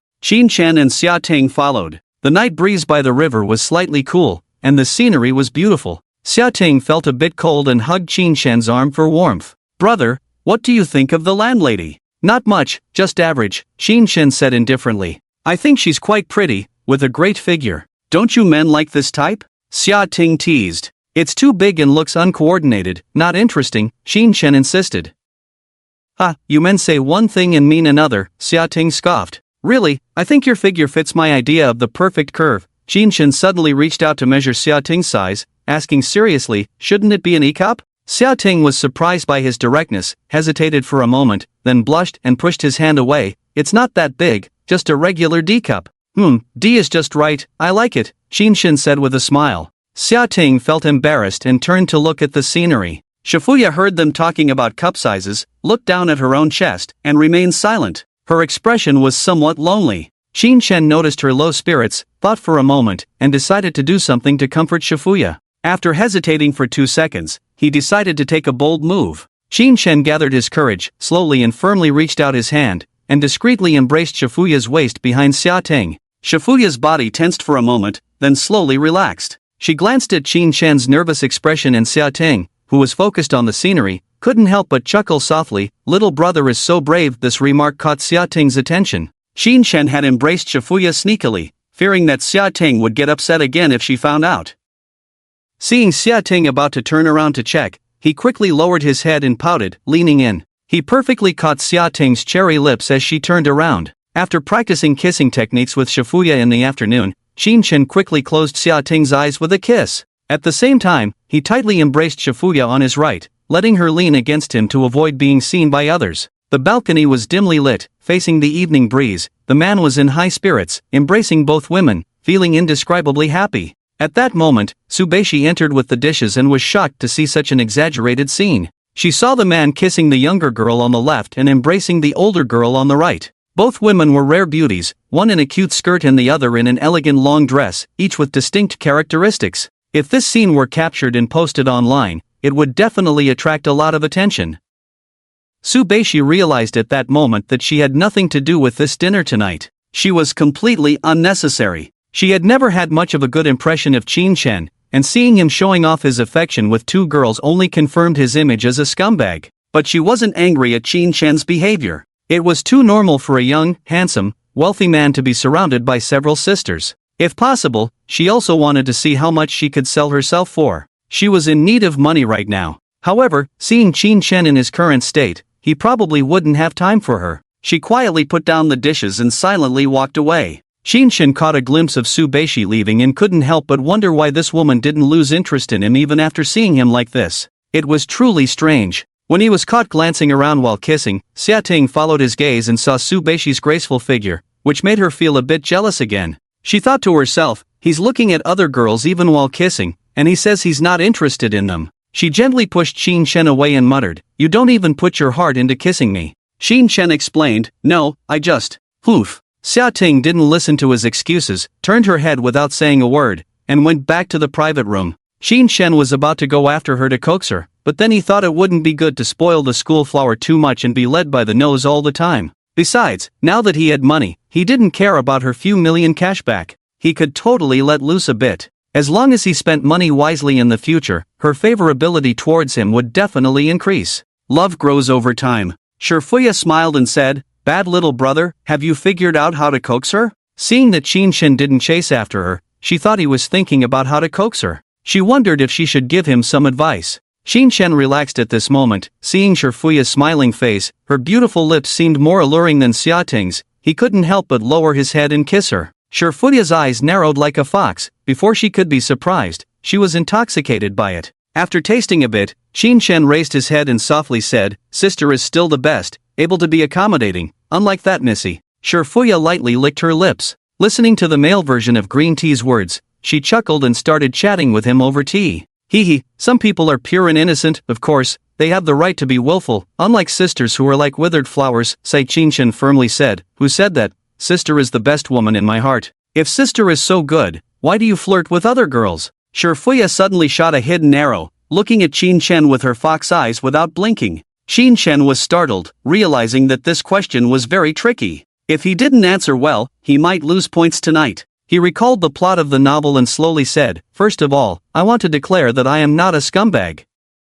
Secondly, I just feel that I have the ability to give the girls I like a warm and happy home. Lastly, I am very generous, and you can all live comfortably." He tried to show more sincerity, but these words were already too far-fetched. No matter how sincere he was, he couldn't hide his philandering nature. Shifuya listened quietly, a hint of inexplicable smile in her eyes. "So if Xia Ting and I fell into the water, who would you save first?" Oh my god, here it comes. The question of the century, folks. Qin Shen frowned and pondered for a while before coming up with an answer. "I will always prioritize your safety and do my best to prevent such a situation from happening. If I had to choose one, at the moment, I would probably save you first. Because you give me money, and your favorability is high." System prompt, Shifuya favorability +6, nice. Favorability is back. Qin Shen breathed a sigh of relief. In fact, the answer to this kind of question is very simple. There are standard answers. No matter how the question changes, As long as you answer you are the most important, I love you so much, it's fine.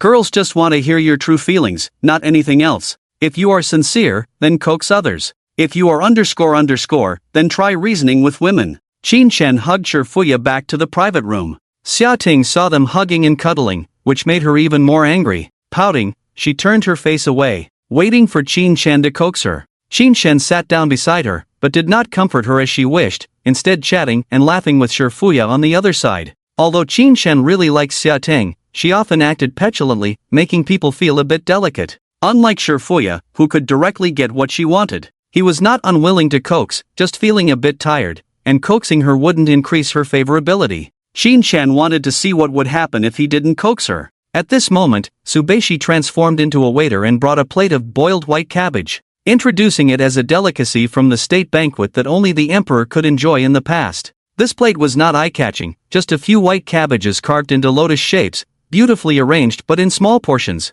Qin Shen asked about the price, got the answer of 648, and was stunned on the spot. A large plate of cabbage with meat slices at a roadside stall was only 18 yuan. These few cabbages cost 648? Zhongli couldn't afford it, right? Qin Shen had never eaten such high-class dishes before, thinking that rich people were fools, making a fuss over a few cabbages that would end up the same in the stomach. He was full of disdain for the wealthy. Until Tsubeshi came over with a small teapot, pouring clear chicken soup over the white cabbage like jade. In an instant, this dish exuded a strange fragrance. Although it looked like clear soup with no meat, it smelled meaty, increasing one's appetite. Just as Qin Shen was about to try it, Shifuya gently picked up a piece of cabbage for him, put it in a clean bowl, scooped some soup, and placed it in front of him. Then she did the same for Yi, patiently feeding her. The whole process looked very considerate and natural, as if everything should be like this. Comparing it to the sulking schoolflower next to them, Qin Shen felt that they would definitely receive a prompt if they had a system for this situation.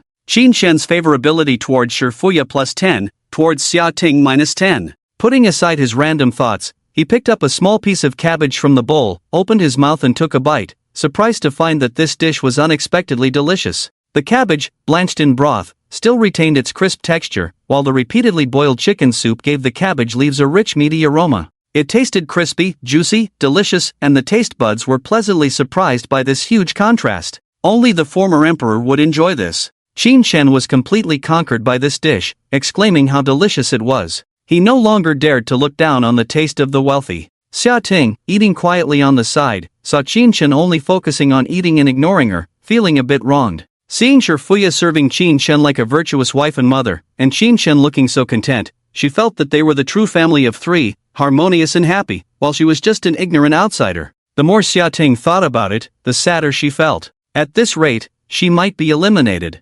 No! Why should she let go of such a good man? Xia Ting cheered up, got up, and also served a bowl of cabbage for Qin Shen, placing it in front of him, softly saying, "Brother, if you like it, eat more." Qin Shen looked at Xia Ting in surprise, not expecting that not coaxing her could calm her down. "Are you not jealous?" "I'm not jealous, how could you think that of me?" Xia Ting coquettishly replied. "Ah, that's good if you're not jealous. Try it yourself, it tastes good." Qin Shen smiled. No, Xia Ting picked up the bowl, used a spoon to pick up the cabbage and sent it to Qin Shen's mouth, seriously saying, "If you ate hers, you must also eat mine." Qin Shen felt a bit full after this meal. A dish was served from the left, and another immediately followed from the right. Not eating was not an option. The restaurant landlady Tsubeshi did not sit down to eat, behaving like an ordinary friend, coming over midway to toast and exchange a few pleasantries. Seeing Qin Shen being attentively served and fed by two women, she did not find it strange. She just found it unbelievable that these two women, who were in no way inferior to herself, were willing to harmoniously coexist and serve a scumbag together. This made her somewhat incredulous. Women are naturally drawn to strength, and seeing Qin Shen being so popular, the idea that had been forming in her mind appeared more and more frequently. But she didn't dare to speak it out loud. After all, it was impolite to make such a request after only meeting once. After toasting around and seeing that they were using tea instead of alcohol, she tactfully excused herself and left. Qin Shen and the others finished their meal and prepared to take a walk to aid digestion. They went to the front desk to settle the bill with Tsubeshi. Unexpectedly, Tsubeshi smiled and declined, saying, "Mr. Qin is too polite, the previous 30,000 was enough, there is no need to give extra money." Xia Ting and Shifuya were not around, so Qin Shen changed to a more domineering tone and said, "Take it, consider it your service fee." After saying that, he transferred 100,000 yuan to her directly. Su Beishi looked deeply at Qin Shen, lowered her head and softly said, "Thank you, Mr. Qin. No need to thank me, the food here suits my taste. Next time I come alone, remember to drink with me."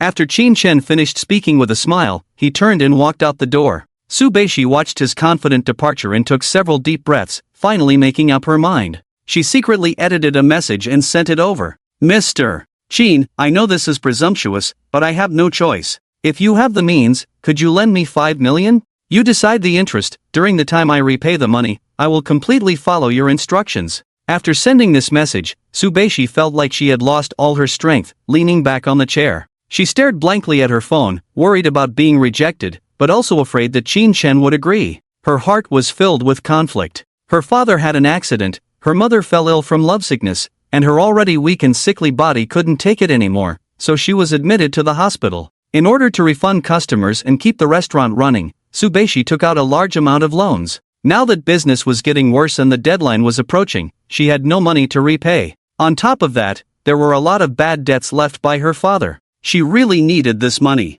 Qin Shen strolled along the riverbank with the two fairies, chatting and enjoying the beautiful scenery. Seeing the message from Su Beishi asking for money, he was a bit stunned. It was the first time he had encountered a woman asking directly for 500, and it seemed like she was willing to follow his orders? This was amazing. Qin Shen smiled, he was very interested in Su Beishi's figure. "Is 5 million enough? Give me your card number." Su Beishi was slightly surprised to see that he didn't ask anything and directly asked for her account number. She quickly sent the number and typed, "It's enough, thank you, Mr. Qin, I will definitely find a way to repay you." Immediately after, her phone received a message of the amount being credited. Launching ending in 7350 card, online banking credited with 8,000,000 yuan, balance 8,032,223.91 yuan. Just one sentence, that man actually transferred 8 million for her? Su Beishi was a bit dazed, feeling like she was dreaming. Holding her phone, she tried to edit a thank you message,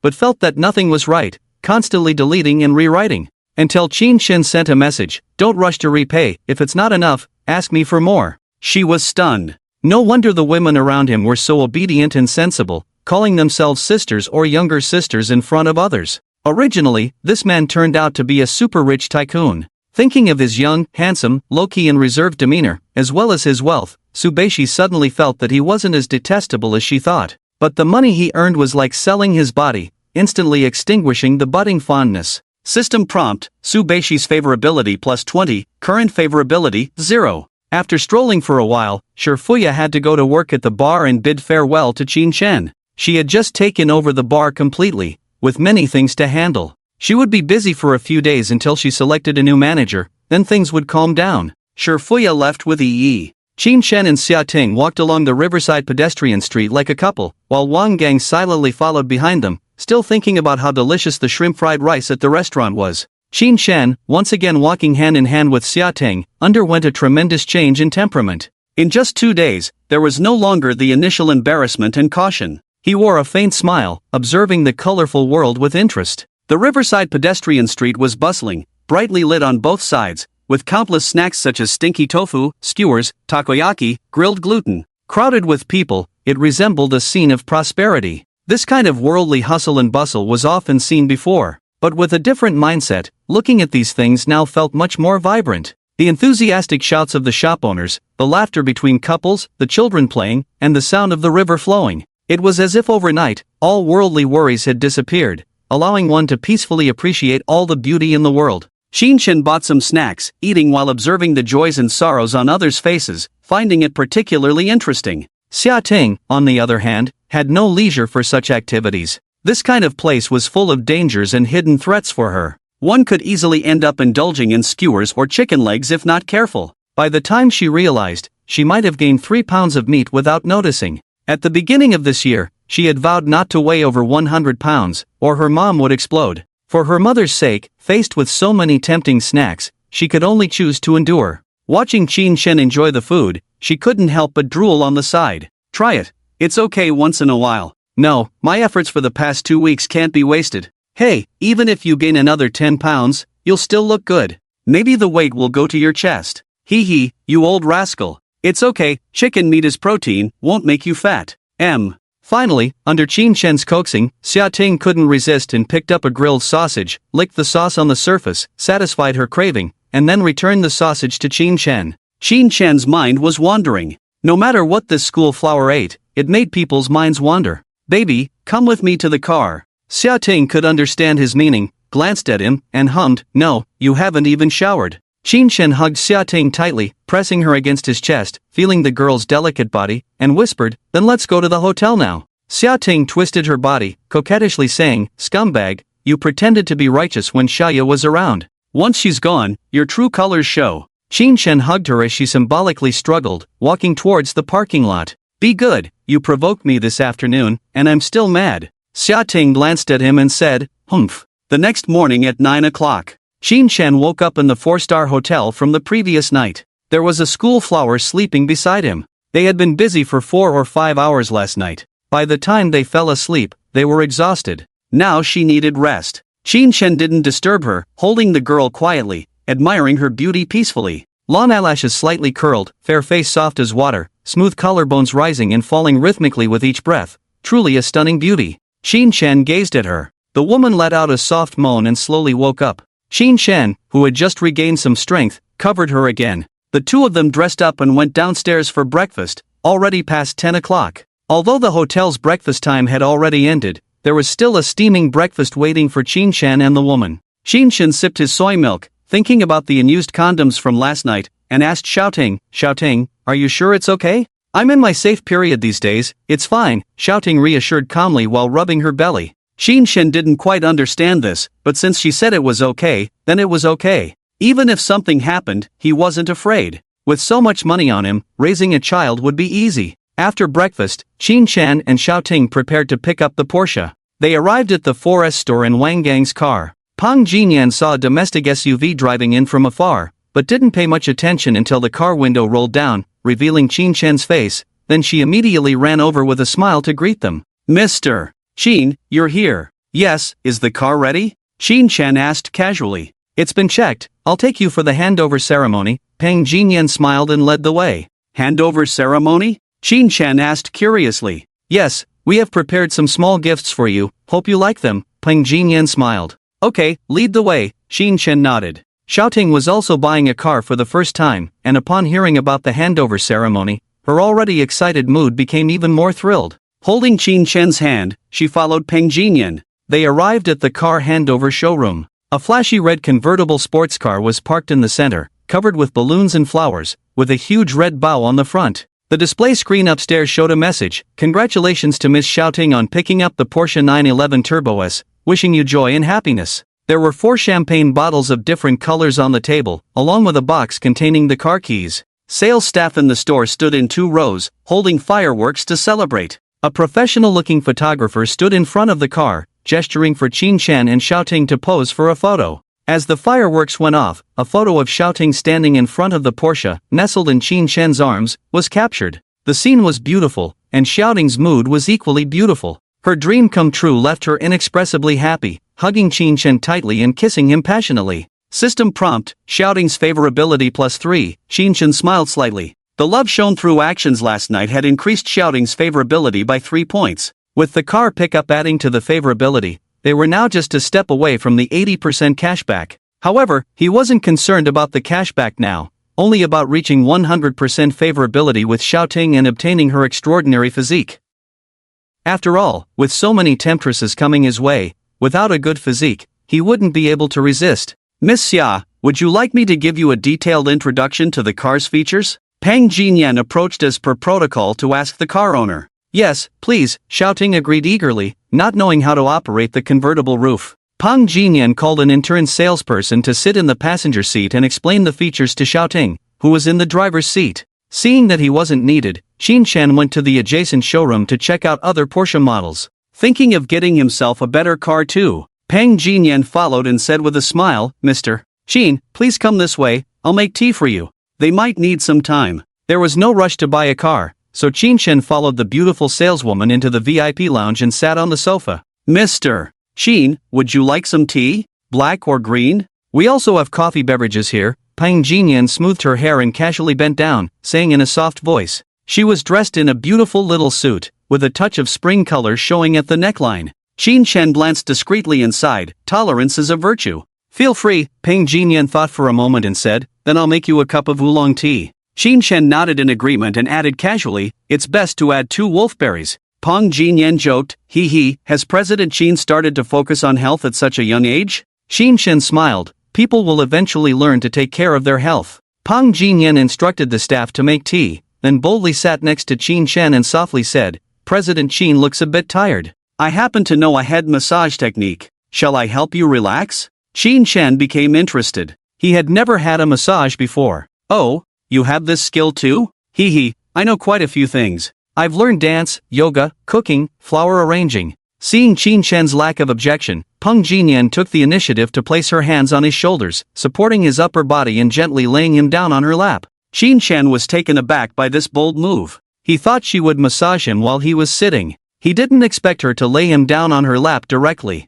Just as he was about to speak, he felt the woman's delicate hands rubbing his chin and gently massaging around his ears. Qin Shen was momentarily speechless, feeling a tingling sensation where she had touched his face. Looking up, all he could see were towering mountains blocking his view of the woman's face. Smelling the unique fragrance in her embrace, Qin Shen felt a slight impulse, but he had indulged too many women before and couldn't waste his energy on someone who offered no rewards. He knew that every physical pleasure had the potential to increase a woman's favor towards him. Qin Shen silently recited a calming mantra, closed his eyes, and simply enjoyed her massage. Peng Jinyan lingered on Qin Shen's face as if scratching a cat's chin, then used her thumbs to press his head, while her middle and ring fingers gently massaged his scalp.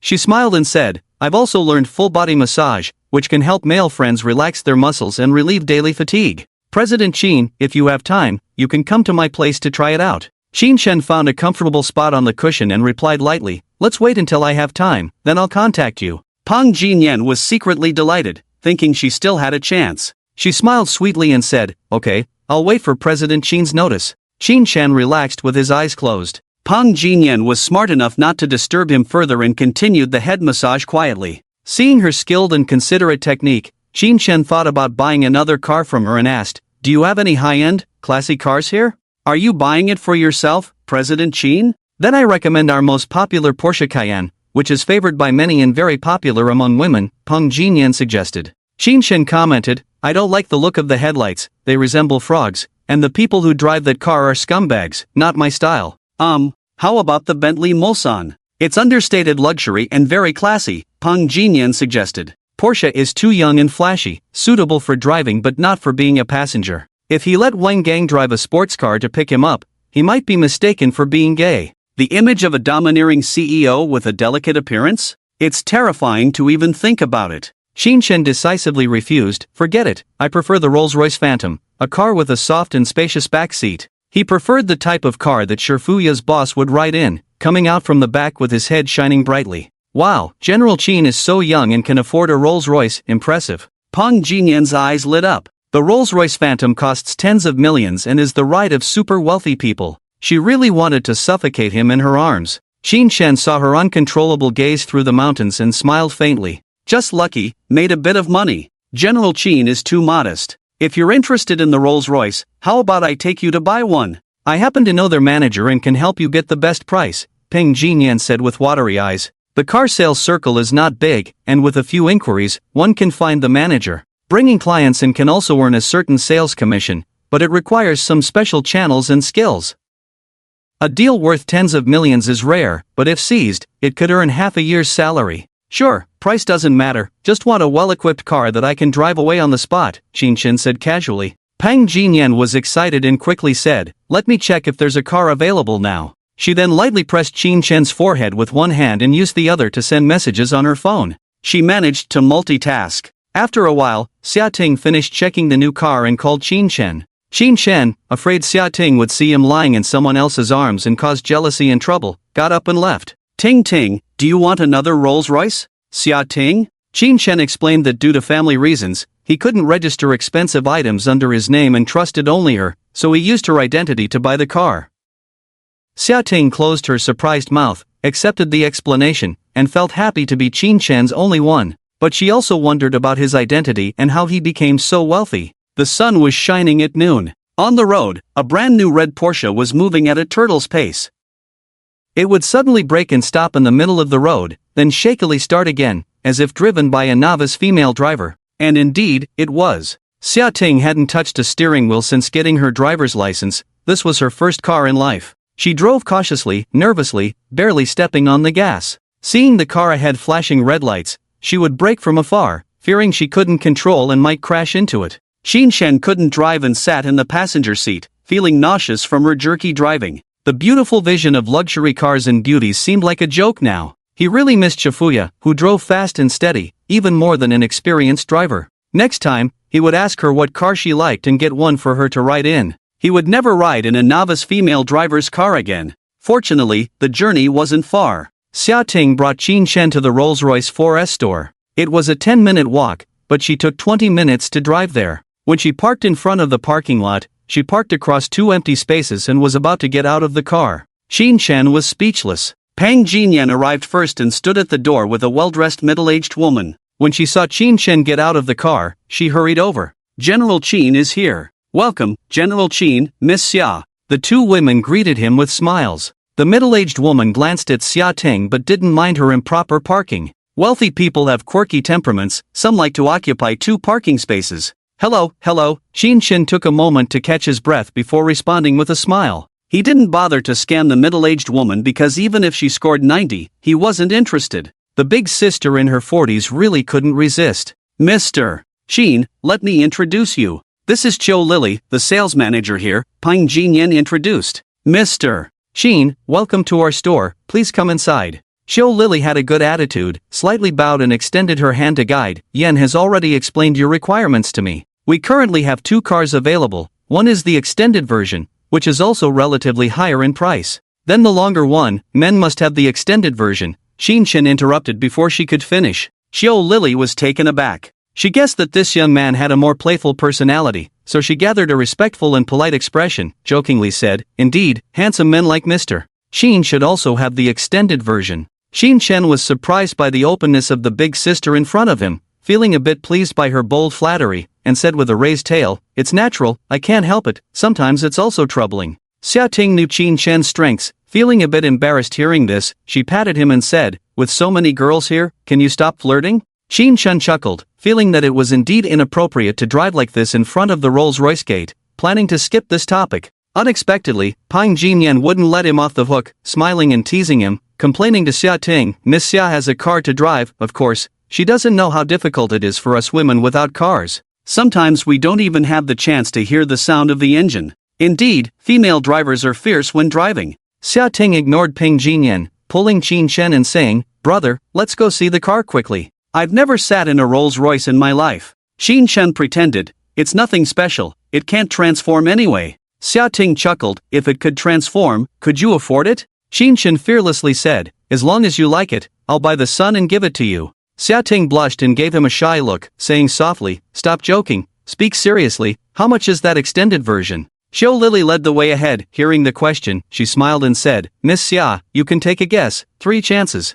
If the difference is not more than 1 million, I'll give you 3 sheepskin foot mats, each priced at 68,000. Xia Ting's mouth slightly opened, secretly amazed. 68,000 for 1 car foot mat? 3 is the price of an ordinary car. If 1 foot mat is so expensive, what about the whole car? In her mind, Porsche was already the pinnacle of life. She never even thought about a more expensive car. 10 million? Xia Ting guessed on the higher side. It's far off, Qiu Lily smiled. 2,000? Xia Ting let her imagination run wild. Too much, not that outrageous. Qin Shen, who had read countless novels, although he had never driven, had a rough idea of the price of this car. It's probably around 18 million, Qin Shen said casually. Qiu Lily admired him, clapping lightly and flattering. Indeed, Mr. Qin is worthy of his title. Even without seeing the car, he can guess the price out of thin air. Truly knowledgeable and admirable. She seemed to be amazed by Qin Shen's ability to guess the price on the surface, but in her heart, she was a bit skeptical. The car did cost over 18 million. There could be many possibilities for guessing the price. It could be a coincidence, or Qin Shen might have known in advance that they had such a car here. In wealthy circles, most things are interconnected. Asking around would reveal such information, nothing extraordinary. "So expensive," Xia Ting exclaimed. Yes, Rolls-Royce is already in a class of its own in the automotive industry, and the goddess of celebration is a symbol of status and identity. So your boyfriend has a good eye, he only chooses the best in both cars and people. Xiao Lily's flattery made Xia Ting feel pleased too, looking at Qin Shen with a smile. A group of people chatted and laughed as they arrived at a small exhibition hall, where only a black car was parked, shining in the gorgeous lights. The car was nearly 6 meters long and 2 meters high. Quietly lying there, it resembled a sleeping steel beast, exuding a powerful aura. The iconic square waterfall grille on the front face, with the headlights at both ends, looked very compelling. The classic suicide doors design also showcased the uniqueness of the car model. The celebratory goddess statue at the front of the hood welcomed Qin Shen and others. Mr. Qin, let me introduce the overall price of this Rolls-Royce Phantom to you. Base price of 9.8 million, plus 2.6 million in taxes, and 5.7 million in optional extras. Total price of 18.1 million. Xia Ting was amazed and muttered, "Are the options so expensive? You could buy 2 Porsche 911s with that." The hall was quiet, and Xia Ting's words were clearly heard by Qiu Lily. She smiled and put on gloves to touch the steering wheel, saying, "The black fully polished wheels option costs 380,000, equivalent to a BMW 5 Series. Rolls-Royce is a luxury brand under BMW, so comparing it to BMW was effortless." She guided everyone to the rear and pointed at the chrome exhaust pipes, 150,000. The illuminated welcome lights with our logo under the door, 180,000. Embroidered patterns on the seat headrests, 140,000. Electric rear window curtains, 260,000, equivalent to a BMW 3 Series. 2 executive airline seats in the rear, 900,000. Golden gallery on the center console, 700,000. The most eye-catching Starlight headliner, 600,000. And there are audio systems, body assistance systems, electrically retractable emblems. "Stop, please," Xia Ting exclaimed, holding her head. After seeing such an exquisite car, she suddenly felt that her 3 million Porsche was no longer appealing. At this moment, she really wanted to sit in and experience it. But having been rejected once before, she didn't dare to approach. Qin Shen, on the other hand, didn't have much of a feeling. Money was just a number to him now, and buying this car was mainly for its comfortable rear seats and prestige. Driving it on the road could avoid many unnecessary bad moods. He patted the serious-faced Wang Gang and asked, "Wang, can you handle this 6-meter car?"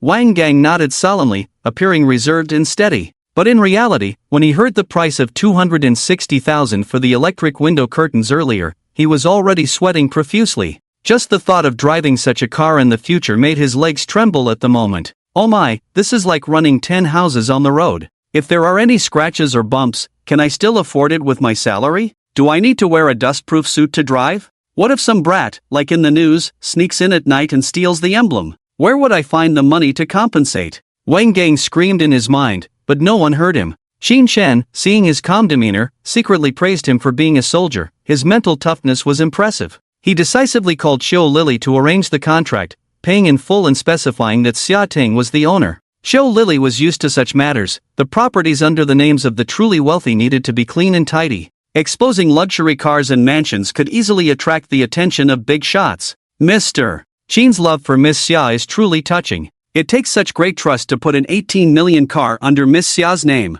Your relationship makes even an old lady like me envious. Xia Ting listened to Qiu Lily's words, looked at Qin Shen with joy, her face full of happiness. Qin Shen was also pleased. Every word from this lady touched his heart. This is why ancient emperors liked flatterers. Good flattery could make the emperor very pleased. Watching Qiu Lily constantly flirting with Xia Ting made Qin Shen have some thoughts about her. If he could hire her as a housekeeper, she would definitely take good care of the girls he brought back in the future. "Manager Qiu, may I ask how much you earn in this job?" Qiu Lily was surprised, but quickly understood the meaning behind his question. She smiled and replied, "The salary is decent, slightly higher than average, but nothing extraordinary. The job is easy, not too many tasks throughout the year, not tiring to manage, and it's close to home." Qin Shen understood her implication and sighed, "Oh, that's a pity." Pang Jinyan sensed something and teased Qin Shen, "Is Mr. Qin trying to poach someone?" "Yes, Manager Qiu is beautiful and meticulous, pleasant in speech and behavior.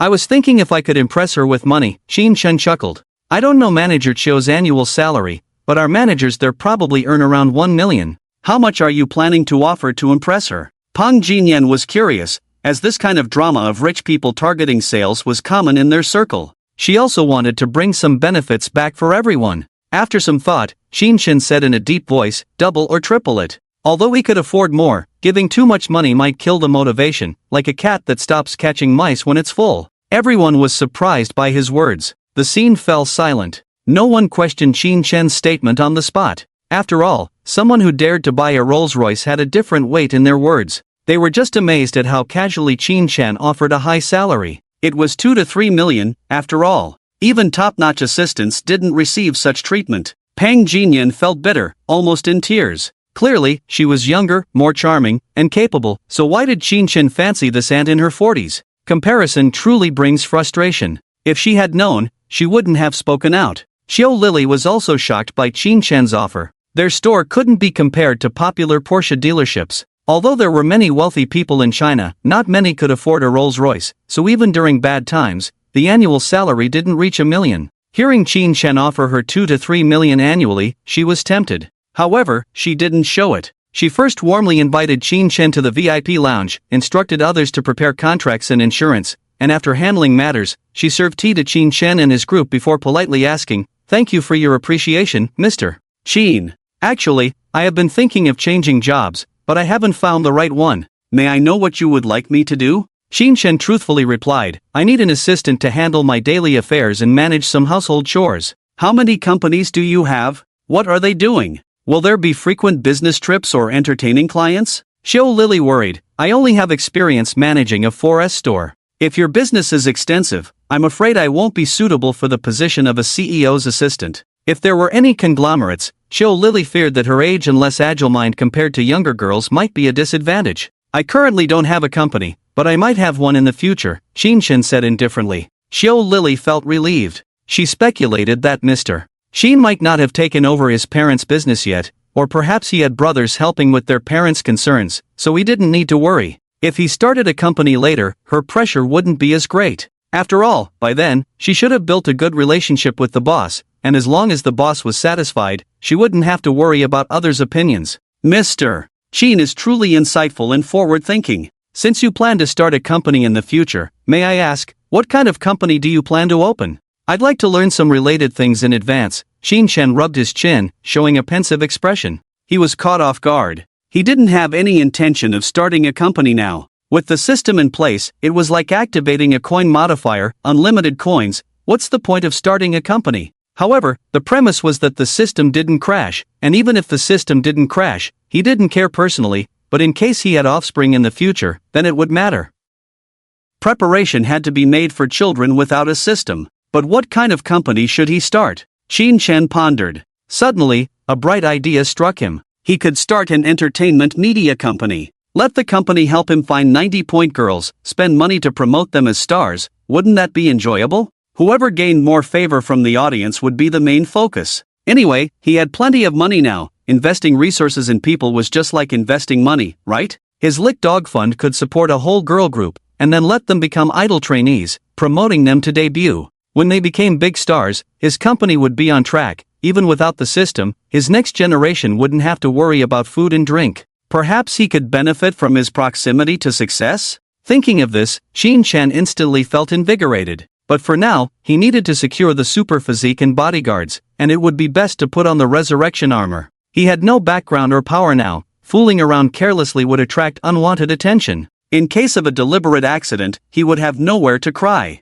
Sleazy development, better not to be reckless. Qin Chen restrained his expression and said loudly, "No rush for the company, it's mostly about entertainment media. Your main task now is to manage the trivial matters of my family, arrange my and Miss Xia's daily life." Xiao Lily was stunned for a moment and couldn't help but ask, "Are you saying you want to pay me 2 to 3 million to be a nanny?" I mean, the housekeeper for me and Miss Xia," Qin Chen explained. When Xia Ting heard that Qin Chen had hired someone for her, she immediately perked up. She carefully examined Xiao Lily, a middle-aged woman with a tall figure and a dignified face. Time had left a trace on her face, but it added a unique charm. Her demeanor exuded a roundness and wisdom in dealing with people. Xia Ting quite liked this elder sister and had no objections to Qin Chen hiring someone, just hoping he didn't have any special quirks. Well, Xiao Lily was unsure about the feasibility of this matter, hesitated for a while, and said, "Mr. Qin, this is a big leap across industries. Can I have a few days to consider?" Qin Chen nodded in agreement. "Of course, being a nanny may require a long working time, full-time care. You need to inform your family first. When Xiao Lily heard it was still a nanny job, she smiled bitterly. As a manager of a high-end car 4S store, it was embarrassing to go take care of someone else's child. If it weren't for the double or triple salary, she wouldn't even consider it. I'm divorced, my child was given to my ex-husband, I have no problem with the working hours, but I haven't served anyone before, worried about not taking care properly. You don't have to worry about that, just be as you showed earlier, we are all decent people. Xin Shen was very satisfied with Xiao Lily, she understood boundaries, was obedient, and had management experience. In the future, he would definitely have more than one villa and would need a bunch of servants. Entrusting this insightful woman was more reassuring. And with so many girls, she could help coordinate and take care of them. Xin Shen never thought of having 90-point women serving other 90-point women. He was afraid they would engage in palace intrigue every day. Taking care of the mistress, of course, was better done by this smart elder sister. If you agree, the annual salary will be calculated at 2 million first, perform well, and the year-end bonus will not be less than 1 million. If I can make my woman happy and make her like me more, how much salary increase you say is up to you? The additional offer made by Qin Shen completely touched Xiao Lily's heart. Following a generous boss indeed offers more prospects than staying here. Some attractive salespeople were noticed by the boss and directly resigned on the same day, and many followed the boss. Just didn't expect to encounter such a thing at this age. Thank you for your kindness, General Qin. I will give you an answer by tomorrow at the latest, is that okay with you? Xiao Lily said cautiously. She already had a rough idea in her mind, but a little restraint could make her appear more important. Xin Shen nodded, then looked at the silent Wang Gang and said with a smile, Wang, you will also follow this standard. Your performance these days has been good, so consider yourself promoted early. Wang Gang widened his eyes, not expecting to be included, overflowing with joy. In less than 3 days, what kind of experience is it to go from an annual income of 100,000 to 2 million? This happiness came too suddenly, he was not prepared at all, and didn't know how to express his excitement. Thank you, boss, I, Wang Gang, am willing to go through fire and water for you. Why would you go through fire and water? Xia Ting hated this kind of fighting, couldn't help but retort. Wang Gang hesitated, thinking of offering the moon to the boss, but afraid of being misunderstood by others, he forcibly held back his words. No need to go through that, just next time if someone dares to disrespect me, don't wait for my instructions, just pin her down first, Xin Shen said indifferently. Wang Gang realized the boss was referring to the incident at the mall yesterday. At that time, he mainly considered that the woman was the boss's ex-girlfriend, so he didn't act. And at that time, he only thought about defending against physical attacks, not mental attacks. Now, hearing the boss's words, he immediately assured, Boss, rest assured, if anyone dares to disrespect you next time, I will definitely lift her up with one hand. Xin Shen waved his hand, not asking if the other person was a 200-pound fat guy, whether you could lift him or not. Returning to the main topic, he asked Xiao Lily, when is the earliest you can deliver the car? Xiao Lily immediately replied, we can deliver the car tomorrow. Xin Shen nodded, okay, then I will have Wang come over to pick up the car, pay attention. Okay, Xiao Lily took the documents handed over by the salesperson and said to Xia Ting, please sign here, Miss Xia. Xia Ting signed happily. After seeing another Rolls-Royce under her name, her gaze towards Qin Shen changed. Previously, she only thought Qin Shen was a successful person with a net worth of over 10 million. But Qin Shen's performance today made her realize that Qin Shen's net worth was definitely not simple. It is very likely that he is a big shot with a net worth in the tens of billions. For ordinary people to reach the level of millions or even tens of millions, it may require a lifetime of effort and luck. But to break through to billions, it requires the power of a family. She speculated that Qin Shen's father might deliberately pretend to be poor, hiding the fact that he is a billionaire, raising Qin Shen in poverty from a young age to toughen his will. Like the spicy prince in the news, whose billion-dollar family fortune was hidden for over 20 years. Or perhaps being found by a long-lost biological father who was wealthy and influential, and then Qin Shen transformed from a poor boy into a nobleman. Having a boyfriend who was a nobleman, most people would be ecstatic. But Xia Ting couldn't be happy. This meant that their backgrounds didn't match, and he might not be able to marry her. Xia Ting was very conflicted, not sure if the trick of arranged marriage would work on his father. She heard that some wealthy families only want the child, not the child's mother. The more Xia Ting thought about it, the more scared she became. All the procedures were completed. Pang Jinyan and Xiao Lily went outside to discuss the issue of commissions. Qin Shen sat in the lounge waiting for their receipts and some miscellaneous documents. He turned to see Xia Ting looking worried and couldn't help but ask, Baby, are you not happy about buying the car? Xia Ting looked at him sadly and said, I'm not unhappy, I'm just thinking about our future. Qin Shen smiled and said, in the future, I will love you just like now, making you live happily.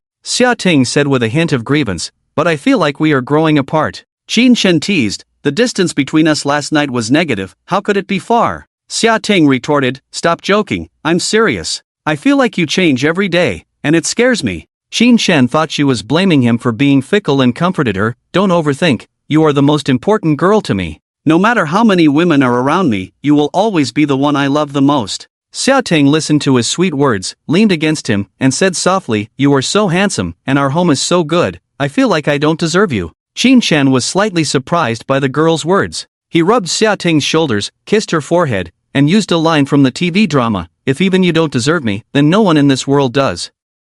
Xia Ting smiled and teased him, smooth talker, are you like this with other girls too when you deceive them? Qin Shen caught the key point in her words and said earnestly, I don't deceive, everything I say is sincere. Xia Ting playfully called him a scoundrel, feeling much better. She looked at the man she liked more and coquettishly asked, brother, will you ever leave me in the future? Qin Shen firmly replied, no. Xia Ting hesitated and asked, then, is there a possibility of us getting married in the future? Qin Shen frowned, realizing this was a complicated question. Last time when Xia Ting's favorability was at 79, he didn't agree when she wanted to meet his parents, causing her favorability to drop. Now, at 79 again, it felt like a similar situation. He knew that answering yes could increase favorability to 80, but he didn't want to rush into marriage. To avoid repeating the same mistake, he decided to take a different approach. Before I answer that question, I want to ask you.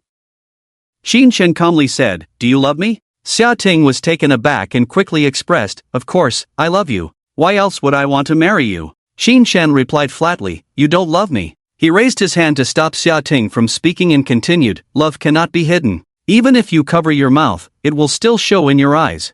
I don't see love in your eyes, only possessiveness. Xia Ting panicked, trying to prove herself but realized she hadn't done anything truly moving for Qin Shen besides enjoying physical pleasure. She reflected on his tolerance and indulgence towards her, realizing she might have been selfish. She was startled to find that she might not have truly fallen for Qin Shen, only greedy for a comfortable life with him. Shouldn't marriage be a testament to love between two people? She saw Qin Shen's love, but she hadn't even given her true heart. Now she even demands that he marry her, which does seem a bit excessive. Xia Ting shook her head in pain, lowered her eyes, and mist filled her eyes. Qin Shen, on the other hand, smiled at the sight. The current appearance of the school flower is very similar to how he used to be, being asked to prove his true feelings in front of the person he liked. Back then, he was like a lapdog, not knowing how to prove himself, just wanting to show his heart to the person he liked, only to be played with in the end. Now the tables have turned. He has become the one in the advantageous position, while the school flower looks speechless and lost. Qin Shen wants to savor this rare opportunity. Just as he was about to continue with his intensity, Pang Jinyan and Xiao Lily entered the reception room. Qin Shen didn't want to be disturbed, so he gestured for the two women to leave. Pang Jinyan and Xiao Lily, seeing Qin Shen's gesture, quickly bowed apologetically and left. In the reception room, Qin Shen's soul was being questioned. Look at Miss Xiaya, she also likes me, but does she get jealous like you? Does she act unreasonably like you? Does she talk about marriage every day like you? If you truly like me, you should consider me more, instead of thinking about using marriage to bind me. Marriage is just a piece of paper, what's important is the person. If the person is wrong, the relationship is doomed. That piece of paper will be torn, and in the end, having divorce written on your marriage certificate, wouldn't that be more painful? Xia Ting was originally very sad and self-blaming, tears welling up in her eyes. But, after hearing Qin Shen praise Shafia as gentle and virtuous, her stubbornness instantly rose, driving the tears away. She also wanted to control her temper, to be gentle and generous like the main wife, to give Qin Shen a good impression. But she couldn't do it. Whenever she saw other women around her man, she wanted to bite them to death. She could compromise on marriage, but she couldn't compromise on Qin Shen's other women. She thought she would have to drain Qin Shen every day in the future, let him go out and play, and see how capable he was. Brother, I won't mention marriage again, please don't be mad at me. Hearing Xia Ting's pitiful tone, begging for forgiveness, Qin Shen suddenly felt pleased again. Thinking that his words had worked, he patted Xia Ting's head and encouraged her like the scumbag he used to be. I currently have no plans to get married, but if I do want to get married in the future, I will only choose a girl who truly likes me. And you are my first choice. If you can follow me wholeheartedly. Qin Shen looked gently at Xia Ting. Seeing hope light up in her eyes, she nodded heavily and said, "Yes, I will make my feelings clear to brother. I look forward to your performance. Brother, I love you. I love you too." Qin Shen was extremely happy. After this round of PUA, his favorability should increase, right? Will it skyrocket directly? Thinking about it, he was a bit excited. He quietly waited for the system prompt to sound. 10 seconds passed. 30 seconds passed. 1 minute passed. Xia Ting's expression remained sincere, tears in her eyes, looking like she wouldn't abandon him. But the favorability didn't increase. What's going on? This shouldn't be happening. Before, when he heard that he could get married, his favorability was almost over 100, he had even thought of the child's name, and even bit the bullet and bought the $8,000 necklace on the spot. How come with Xia Ting, there was no increase in favorability at all? System, did you make a mistake? System, say something. System prompt, Xia Ting's favorability plus 0, damn. Is this a joke? Does this PUA technique only work for women? Can't men use it? Isn't this a waste of effort? He felt a headache. He felt that a woman's heart, like a needle at the bottom of the sea, was completely unpredictable. In fact, what Qin Shen didn't know was that after a woman's favorability reached a certain level, it could only be broken through by stimulating special things to generate emotional feelings.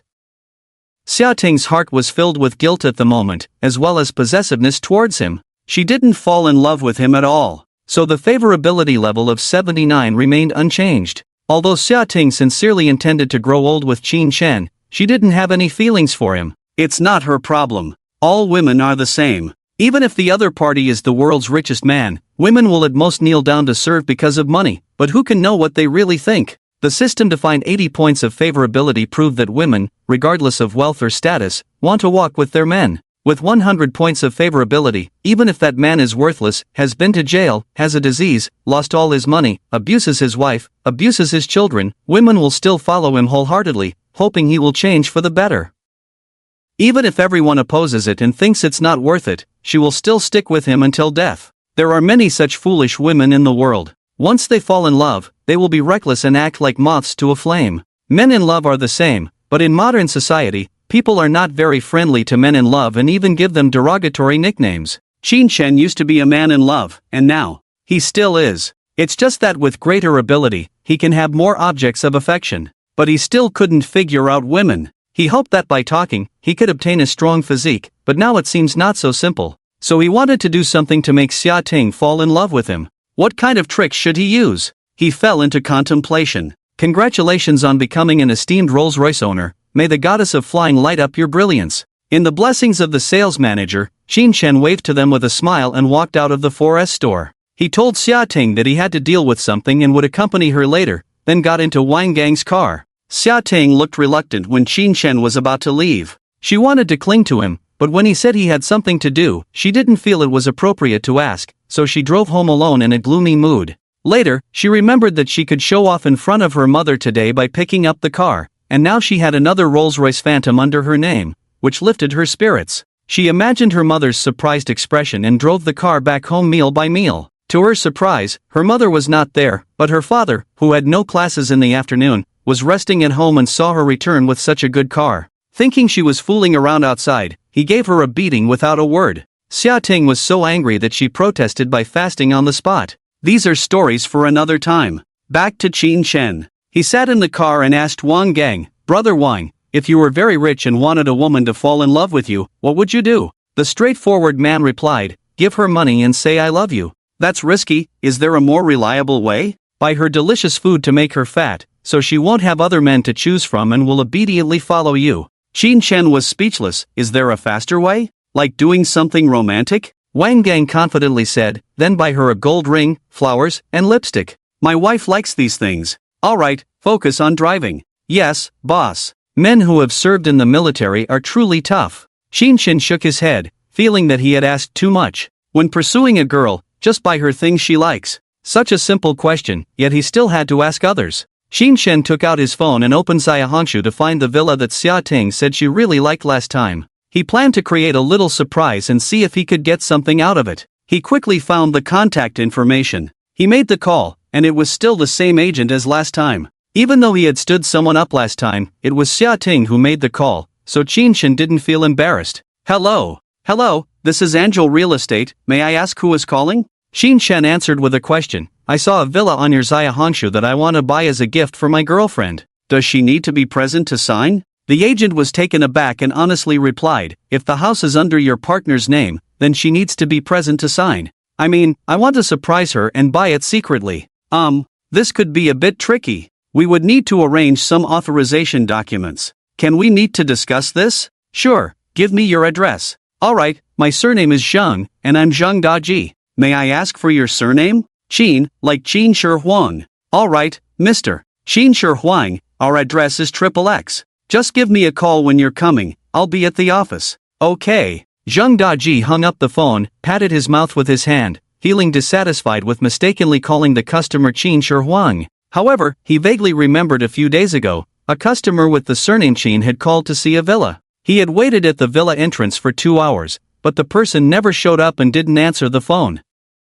The voice this time sounded somewhat similar. Could it be the same person? Zhang Daji furrowed his brows, lost in thought. Xin Shen arrived at the designated office, got out of the car, and made a call. A young man with a sly look, dressed in a suit and tie on a hot day, ran out. He looked around and saw Xin Shen and a tall man standing at the door. He immediately put on a monkey-like smile and said, Big brothers, welcome. I'm Xiao Zhang. Which one of you is Mr. Xin? I am. Xin Shen stepped forward. Zhang Daji greeted them, shook Xin Shen's hand, and turned to Wang Gang, asking, how should I address this big brother? Wang Gang stood behind Xin Shen and did not respond. Xin Shen smiled and said, his surname is Wang, and he's not much of a talker. Oh, Wang brother, welcome, please come inside and have a seat. Zhang Daji gestured towards their office. Okay. Xin Shen followed them inside and looked around. It was a small real estate agency, with a lobby area containing a few sofas and coffee tables, and a separate manager's office. 5 employees, both male and female, were busy working on their computers. Xin Shen calmly sat on the sofa, feeling a bit disappointed for not meeting the rumored beautiful female agent. Wang Gang remained sternly behind him. Seeing the two men's demeanor, Zhang Daji felt puzzled. This setup looked like a boss and a bodyguard. However, he didn't treat Wang Gang as a subordinate. He brought 3 glasses of water to the table and politely said, would you like some water? It's really hot today, even though it's autumn. Look at the sun outside. Xin Shen was not in a hurry. He glanced at Zhang Daji's suit and casually chatted, yeah, just wear less if it's hot. Zhang Daji lamented, I wish I could, but the company doesn't allow it, I have no choice. Xin Shen smiled and said, you can go outside to take it off. Zhang Daji sighed, no matter where, if I'm seen, they'll still deduct my pay, sigh. The two chatted casually. For some reason, Xin Shen felt a natural fondness for this young man who had just met and was already complaining about his company. In him, he seemed to see his own shadow, both running for money, being carried along by society to grow. Although still young, he put on a mature suit, looking like a grandson. However, Xin Shen is not a saint and can't help him. At most, he can help him buy a house and get a commission. Let's not talk about other things. How can I buy a house for someone without their consent? Getting to the point, Zhang Daji became serious, took a sip of water, and began to explain, bro, let me tell you, secretly buying a house to give to a girlfriend is quite troublesome. First, you have to pay in full for the house because involving a loan with the bank, we can't deceive the bank. Secondly, you need the girlfriend's hukou and ID card. Lastly, we need to get someone to prepare a power of attorney, which is simple, but we will charge extra fees because we can't do this for free. You understand what I mean, right? After Zhang Daji finished speaking, he raised his eyebrows, looking even more cunning. Xin Shen thought everything was fine except for the hukou issue, it's just a matter of money. Plus, the system allows secretly buying gifts for others. He contemplated for a while. He messaged Xiao Lily, asking her to contact Xia Ting to bring her hukou to the car dealership for registration, to see if they could deceive their way through. Xiao Lily quickly contacted Xia Ting. Xia Ting had just arrived home and hadn't been scolded yet, so she agreed without much thought. As soon as she entered the house, she went to ask her father for her hukou. Her father had never heard of needing a hukou to buy a car, and the fact that it was a genuine 3 million Porsche made him angry, leading to a physical altercation. Seeing things going smoothly, Xin Shen smiled and casually said, alright, you can start the process directly. Money is not an issue. How soon can it be done? Zhang Daji was stunned, completely unprepared. He didn't even know which house Xin Shen had chosen. Boss, have you already picked a house? Xin Shen replied, that villa for 8 million that your friend Honshu showed me. Zhang Daji scratched his head, boss, I don't remember hosting you. Xin Shen awkwardly explained, I called you a few days ago, but something came up. Zhang Daji exclaimed, "Wait, you're the one who stood me up the other day?" Qin Shen embarrassedly replied, "I'm sorry, something came up at that time." Zhang Daji, still in shock, speculated, "You didn't even see the house and you want to buy it directly?" Qin Shen nodded with a smile, "I just didn't have time to go see it." He thought, the house is there, the size is there, worst case scenario, he could renovate it. It's just a few million, not worth wasting time going there. You're not negotiating the price? No. What about our commission? No. Is he crazy? Zhang Daji couldn't believe it. Ha! Qin Shen looked coldly at him. Wang Gang also looked up, a bit unsure if this was a mental attack. He thought to himself, let's wait and see. Zhang Daji's voice was loud, and other salespeople craned their necks to eavesdrop. The two didn't deliberately lower their voices, so anyone interested could hear the conversation. The salespeople whispered to each other, "Do you think this guy is a real big shot or just here to mess with Xiao Zheng? I think he's here to joke around. Who buys an 8 million villa without even looking at it? Very likely. Did you see his car? I saw him getting out of an ordinary domestic car outside. Then that settles it, he must be a joker, coming here to play with Xiao Zheng. Why are there such boring people?" Zhang Daji graduated from college and had been working at this company for nearly 2 years. He had never seen someone buy a house like this. In just 3 minutes of meeting and a video, he said he would spend 8 million to make his girlfriend happy. How is that possible? Even TV dramas wouldn't dare to portray it like this. If there are big shots who spend money without blinking, there will also be financial professionals to provide services for them. How could they personally come to the small shop and say they want to buy a house in full payment, and still buy it sneakily? Plus, last time he stood himself up, Zhang Daji dares to bet. These two are definitely crazy. Brother, don't mess with me, I'm just an ordinary person. If you like watching villa videos, then I recommend a few villas worth over 100 million. You can talk to their agents, okay? Qin Shen maintained his composure and said lightly, I don't mess with men, I'm not joking with you. No, Zhang Daji emphasized, this is an 8 million villa, not $800. Brother, who buys a house like buying watermelon, without even looking and letting the boss choose? Qin Shen looked at his phone, and Fuya asked if he had time to take Yi out to play. Qin Shen replied to the message while saying, if you don't believe me, then I'll go to the neighboring real estate company to inquire. There should be more than one of you with housing resources, right? Zhang Daji didn't believe that this show-off could afford a villa. At this moment, seeing him calm and composed, pretending to be decent, Zhang Daji couldn't help but say in a huff, okay, if you can pay a 100,000 deposit, I'll call you dad on the spot. Qin Shen smiled, what if I pay 1 million? Zhang Daji said angrily, I'll take off my pants and run outside naked on the spot. Qin Shen asked, for real? For real, Zhang Daji insisted. Qin Shen gave him a thumbs up. Alright, you have guts. Go make the contract, and give me a business account number, I'll make the payment first. As soon as the words fell, the onlookers were stunned. Damn, this guy seems to be serious. Could he be a real big shot? It's going to be a good show. Whether it's true or not, I feel like Zhang is going to be in trouble. If the big shot pays, and Zhang doesn't go naked, how will the big shot react? I don't know, but if he really goes naked, the company won't want him anymore. He deserves it for being so talkative. Exactly, working overtime every day, backstabbing his own people, it's better for him to leave early. Those shifty eyes, clearly not a good person, always pretending to be a good guy, too hypocritical. Zhang Daji ignored the surrounding comments, his face flushed at this moment, standing still and not daring to go sign the contract. He regretted making this bet. Once this old guy really takes out the money to slap him, whether to run naked and get fired, or to offend the big shot, running naked is a lifelong shame, something that can't be washed away. But if he chooses to play dumb and offend the big shot, the consequences are also unimaginable. These big shots who spend millions to please girls are a bit scary. Who knows what they might do? Just as he was in a dilemma, unable to get off the tiger, the door of the manager's office opened, and a graceful woman walked out. Dressed in a beige suit with a white shirt inside, a tight skirt showcasing a pair of snow-white slender legs. Simple and elegant, yet sexy, with a very feminine look. Qin Shen took a glance, 29 years old, 88 points. It's a pity, just a little bit short. Seeing this woman named Lu Ziki come to him, she scolded Zhang Daji, Xiao Zhang, what's wrong with you, why are you shouting? Can't you talk properly when there's a problem? I didn't cause trouble, Sister Lu, it's this big brother who said he wants to buy an 8 million villa in full payment. He made me a little flustered, that's why I shouted. Lu Ziki was slightly surprised. She only heard her people shouting inside, so she came out to see what was going on. Now, hearing Zhang Daji's words, an 8 million villa? That's indeed worth screaming about. She turned her head, her originally angry face instantly becoming radiant. Sorry, Mr. Sheen, our staff service was not attentive enough. If you have any requests, please let me know, and we will try to satisfy you. Sheen Chun chuckled, I don't have any requests, I'm just curious because I've never seen anyone streaking before. Lu Ziki was puzzled for a moment, then realized after listening to Zheng Daji's brief description of the bet that had just taken place. She assessed the composed Qin Shen and the stern Wang Gang behind him, and as someone well-versed, she immediately understood. Quickly putting on a smile, she apologized, Mr. Qin, I'm really sorry. Our staff is quite young, they speak without thinking and like to joke around.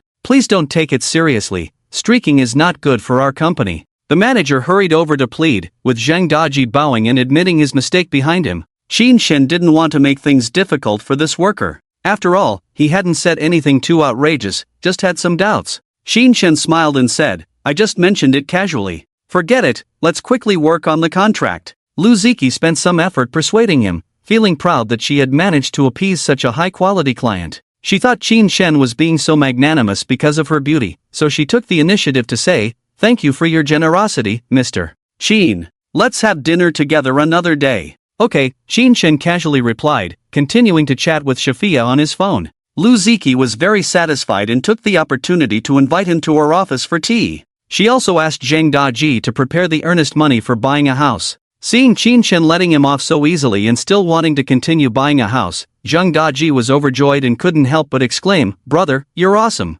Qin Shen, seeing his excitement, teased, What did you want to call me earlier? Zheng Daji, with a thick skin, directly shouted, Daddy, you're awesome. As long as I'm not embarrassed, others will be. Qin Shen was indeed embarrassed, it's a bit disgusting. Then how about calling you foster father awesome? No, just call me big brother like earlier. An elder brother is like a father, a foster father, I want to take care of you in your old age. After signing the agreement with the agency and paying 1 million as earnest money for buying a house, they arranged to meet the homeowner the next day to sign the formal contract. This time, the other salespeople started to show respect towards Qin Shen, while also feeling envious of Zheng Daji for encountering such a wealthy big brother. Damn, he can really flatter, even calling him daddy. If a stupid dog brings in business, I wouldn't want it even if it's given to me. How come this idiot has such good luck, easily attracting wealthy clients to buy houses? Maybe little Zheng has a different background, with connections at home, definitely knows wealthy people. That's true, really disgusting. In the end, it's all about relying on family to achieve success. The discussions among the surrounding salespeople were filled with a sour taste. They envied Zheng Daji for making tens of thousands from a single deal. They didn't want to work as hard as him, so they secretly united to ostracize him. After all, finding reasons to discredit others is more satisfying than acknowledging someone's excellence. Therefore, people who are not good-looking naturally have to put in more effort than others. Fortunately, in this world, there is a comrade named Ma who has set a good example for these people. Lu Ziki, seeing Qin Shen actually signing the agreement and confirming that he was a wealthy person, became even more enthusiastic. Mr. Qin, are you free tonight? We still have some residential and office buildings for sale here. If you're interested, let's have dinner tonight and chat a bit. As she said this, she happened to be pouring tea for Qin Shen, bending very low at the waist, and they were in her office, with no one else present except Wang Gang. Qin Shen glanced casually at the woman's neckline. The view inside was indeed good. The career line is quite clear, delicate and exquisite, fair and dazzling, making it hard for people to look away.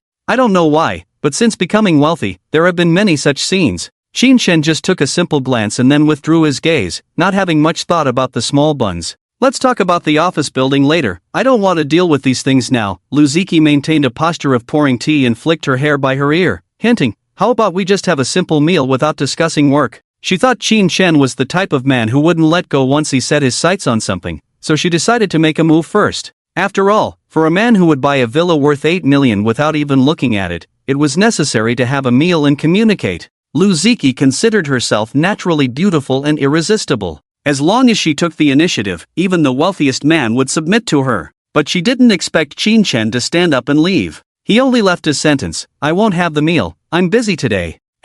Lu Ziki reached out and stared blankly as the man disappeared at the office door, her eyes widened, showing a surprised expression. The man didn't even mention when he would be available. Father-in-law, if you have any orders in the future, just give me a call, and I promise to be there at your service, Zheng Daji said excitedly as he saw off Qin Shen. Actually, there is one thing. Qin Shen thought for a moment and said, I want you to find a wedding planning company or event planning company to decorate that villa in a more romantic way, so I can surprise her, you understand?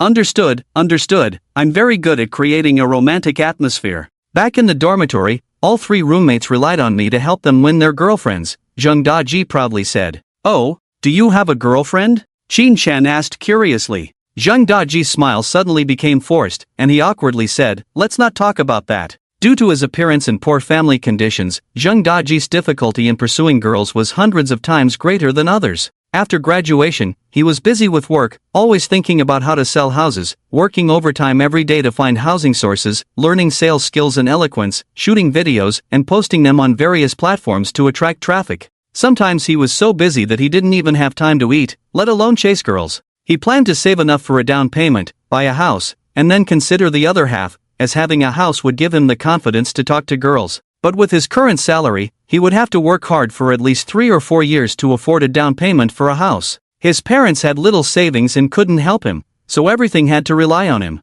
Qin Shan saw his embarrassment and didn't ask further. Being an adult is not easy, and it's normal not to have a girlfriend. After giving a few instructions, as long as the result was good, money was not a problem. Then he got in the car and headed to Shifuya's community. Shifuya had been busy all night and woke up at noon. She took Yi from her parents and planned to take her out, but Yi insisted on going out with her uncle. So Shifuya sent a message to Qin Shan, asking if he had time to accompany Yi. After receiving a positive reply, she held Yi's hand and waited for Qin Shan at the entrance of the community. The mother and daughter were wearing the same style of white floral t-shirts and shorts. Standing together, they looked exceptionally eye-catching. Passing men couldn't help but feel envious of the woman's husband, marrying such a beautiful wife and having an equally beautiful little fairy. If they had such a good-looking wife and daughter, they would work 3 jobs a day just to support them. In the midst of the frequent glances from the crowd, Shifuya softly advised Yi not to eat recklessly, not to run around, and not to shout when outside. Before she could finish her sentence, a domestic SUV slowly approached. Uncle Yi cleverly recognized Wang Gang's car from afar, immediately let go of her mother's hand, and shouted loudly as she ran towards him. Shifuya shook her head helplessly. Qin Shan saw Yi running towards him from afar, quickly got out of the car to greet her.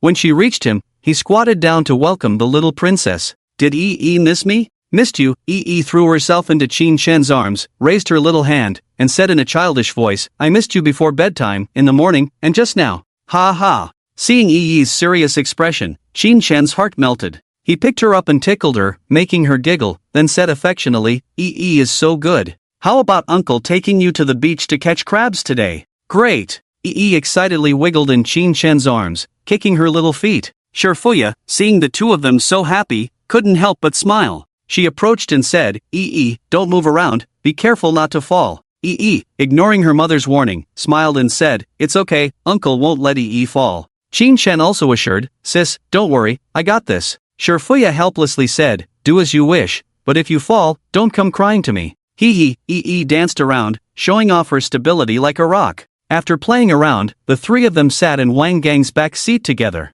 Did Yi greet anyone? Shifuya instructed Yi. Hello, Uncle Wang, Yi obediently called out, her sweet voice softening Wang Gang's stern face. Hello, Yi, the muscular man said with a yeah, giving Qin Shan goosebumps. As the car slowly started, Yi became mischievous. Sometimes she stood up, leaned on the 2 front seats, asking Uncle Wang Gang how much longer. After getting an answer, she would run to the left window to look at the scenery, then to the right.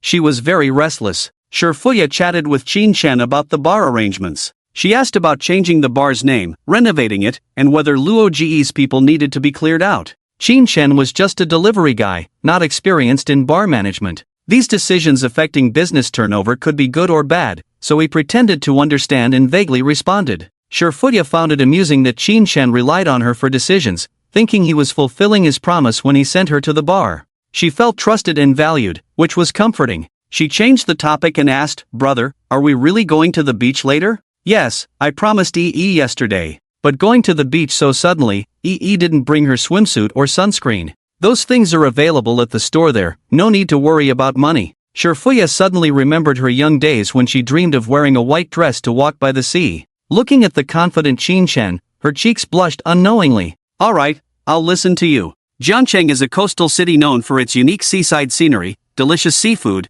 and pleasant climate, attracting numerous tourists for vacations. The beach is not far, just over an hour's drive from the nearest seaport. After passing a few mountains, they arrived. Getting out of the car, they saw a row of small shops selling beach toys on the street, offering various water guns, plastic shovels, buckets, swim rings, slippers, swimsuits, swim trunks, sun hats. They randomly chose a store, went in to browse, bought what they needed, and hung everything on one gang. Then they went to the next clothing store and bought a few sets of clothes to wear at the beach. After everything was settled, Shinshin held the lively Yi's hand and walked down the embankment along the path to the beach. Shifuya picked up her phone and secretly took pictures of the two of them. Wang Gang behind carried a lot of things in his hands, with 2 water guns hanging on his shoulders, walking carefully step by step, afraid of dropping things. Several people arrived at the beach. A special bathhouse was built on the beach where you could change clothes inside, 10 yuan per person, a public bathhouse. You could also choose a private shower room, 100 yuan each. Xin Shen, in order to save money, only booked one private shower room. Because there was only one showerhead, he intended to squeeze with Shifuya, but unexpectedly, Shifuya and Yi pushed him out together. Xin Shen had no choice but to go to the public bathhouse. After taking a shower, amidst the secretly shocked eyes of others, he put on a floral shirt and shorts. He walked out of the bathhouse and stood at the door of Shifuya's room, waiting. Before long, the door opened. Shifuya was wearing a newly bought white suspender dress. The dress was long, almost to the knees, revealing only round and slender jade legs. The fabric on top was minimal, showing a large area of smooth and fair back, with only chestnut-colored hair slightly covering it. The sexy off-shoulder style highlighted her exquisite figure, like a goddess by the seaside. Xin Shen couldn't help but stare. Shifuya was obviously not used to wearing such a pure and girlish outfit, feeling somewhat awkward in front of Qin Shen. Especially seeing Qin Shen's naked gaze made her even more embarrassed. Shifuya gently tapped him, indicating not to stare. Then she took Yi, who was wearing a sweet princess-style pink children's swimsuit, and prepared to go to the beach. With beauty in front of him, Qin Shen's heart was stirred, wanting to admire up close. He came up with a plan and quickly grabbed Shifuya, saying, "Sis, you didn't apply the sunscreen evenly on your back. There's still some white on it. Let me help you reapply it in the room." Shifuya looked at Qin Shen, seeing his serious and resolute appearance. She couldn't help but feel suspicious. She didn't have much confidence in her daughter. It would indeed be a bit unsightly to leave a white spot on her back. Yi defended herself on the side. "I applied it evenly, uncle is talking nonsense." In order to prove that there was indeed some left, Qin Shen used his index finger to wipe Shifuya's back and showed it to her. Shifuya saw a bit of sunscreen on his finger, so she believed his nonsense. Back in the room, facing away from Qin Shen, she casually said, "Just wipe off the excess, no need to reapply." "That won't do, the sun is so strong, it will clump if not applied evenly. Why don't you lie on the bench, and I'll help you reapply it." Qin Shen closed the door, smiling mischievously. "Yi is here, are you afraid I'll do something to you?" Yi, feeling her efforts denied, stood with her hands on her hips. Clearly her mother didn't have sunscreen on her back just now. Fine, after some thought, Shifuya lay on the bench, her flesh wrapped into a ball. Qin Shen's trick succeeded, he chuckled. Indeed, online tricks were effective. He squeezed out some sunscreen, rubbed his hands, and gently applied it to Shifuya's back. The palm felt smooth and soft, slightly cool. He clearly felt the woman tremble slightly. Her body tensed instantly. "Sis, relax, you won't apply it evenly like this." Qin Shen's hands slid gently on Shifuya's back, as gentle as touching a beautiful jade. Shifuya took a deep breath, quietly relaxing. Although she was prepared, the skin-to-skin contact still made her body sensitive. Perhaps it had been a long time since she had been touched by a man. Her heartbeat was a bit fast. To ease this emotion, she pretended casually, "Little brother, your technique is so skillful, did you learn it from which girl? Besides my sister, I haven't applied sunscreen to any other girl like this before." "Ah, do you believe what you just said? Well, you were the first one, so deal with it," Qin Shen teased. Shifuya chuckled and ignored him, turned her face to the side, slowly closed her eyes, feeling the strength in the man's hands, inexplicably comfortable, couldn't help but say, "You can use a little more force." Qin Shen, emboldened by her words, changed his technique from gentle strokes to kneading. In order to spread it evenly, he even reached into her clothes, using 4 fingers to apply it along her ribs. "Stop!" Shifuya was startled and quickly stopped him. Sitting up, she pushed Qin Shen's hand away and glared at him. He, didn't you ask me to give you a massage?" Qin Shen scratched his head and laughed. Shifuya wasn't angry, just gently reprimanded him in his ear. "Yi is still here." Qin Shen's heart blossomed upon hearing this. If Yi wasn't here, could he proceed? At this thought, he wished he could kick Yi out right away. However, he also knew that if he left Yi alone outside, Fuya would definitely turn against him. Therefore, children are the bond of marital affection, but also the obstacle to marital happiness. Shinshin pouted, feeling like he had taken advantage of the situation but couldn't do much now. He decided to wait until evening to send Yi to her grandmother's house. The four of them arrived at the beach. Although it was a tourist destination, it was the beginning of the school season and not yet the Golden Week, so there weren't many tourists. The temperature in September was just right, slightly warm, but the sea breeze dispersed the heat. At 2 o'clock in the afternoon, looking into the distance, the golden coastline curved like a crescent moon. The seawater in the distance was calm and silent, shimmering under the sun, merging with the sky, vast and boundless. The nearby waves were bustling, occasionally surging onto the beach, crashing against the rocks, emitting cheerful sounds. The sand further away from the sea was hot, reaching temperatures of 60 to 70 degrees Celsius from prolonged exposure to sunlight. It was too hot to walk barefoot on it. Yi ran barefoot, but quickly jumped back, shouting for Qin Shen to carry her over. Qin Shen, wearing slippers, carried her and held Fuya's hand, walking slowly to the seashore. Seeing the vast and boundless sea, Qin Shen marveled at its magnificence. On the other side of the sea, there must be another sea. The waves occasionally surged up to kiss their feet, leaving a wet trail before shyly retreating. The sand here could be molded as it had absorbed water. Several children around were building sandcastles. Qin Shen put Yi down in a safe place to play with sand, find crabs, and asked Wang Gang to watch over her. Then, holding Fuya's hand, they strolled leisurely on the beach. As they walked closer to the seawater took away the heat from the sand and also Qin Shen's desire. They chatted about trivial matters of life, mostly about Yi. Living by the sea breeze brushed their faces, bringing a cool breeze with a hint of saltiness, making their mood calm and peaceful. "Sis, you live in Jiangchun, have you never been to the seaside?"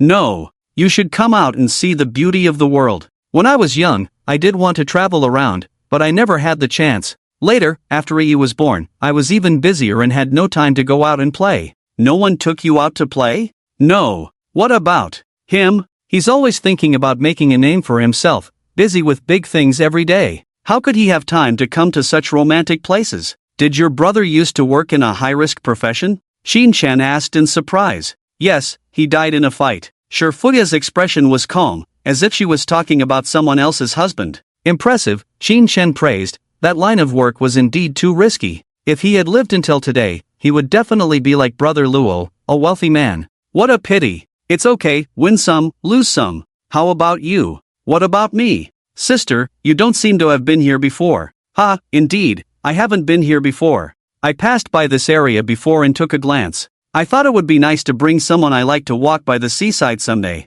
"Have you found the person you like now?" "I'm already holding hands with her." Fuya smiled softly and said, "Besides sister, do you have anyone you like?" Qin Shen immediately mentioned a name without hesitation, Xia Ting. "Anyone else?" "No one else." Fuya laughed. She could feel the sincerity of this big boy, just like that night when he said he would help her build a home. "Little brother, there are many bad women out there. If you trust sister, you can bring the girl you like next time, and sister will help you check her out to avoid being manipulated by women later." "Aren't you jealous?" Qin Shen carefully observed her expression to confirm if she was sincere. "I am, but jealousy is useless. It's better for me to watch out for you, so you won't be taken advantage of by women later," Fuya said with a hint of concern on her face. "Don't worry." Qin Shen relied on the system to detect affection levels and didn't care about women's schemes at all. "Your little brother is very smart. Usually, only very foolish people keep hinting that they are smart." Fuya covered her mouth lightly, her fox-like eyes filled with a smile.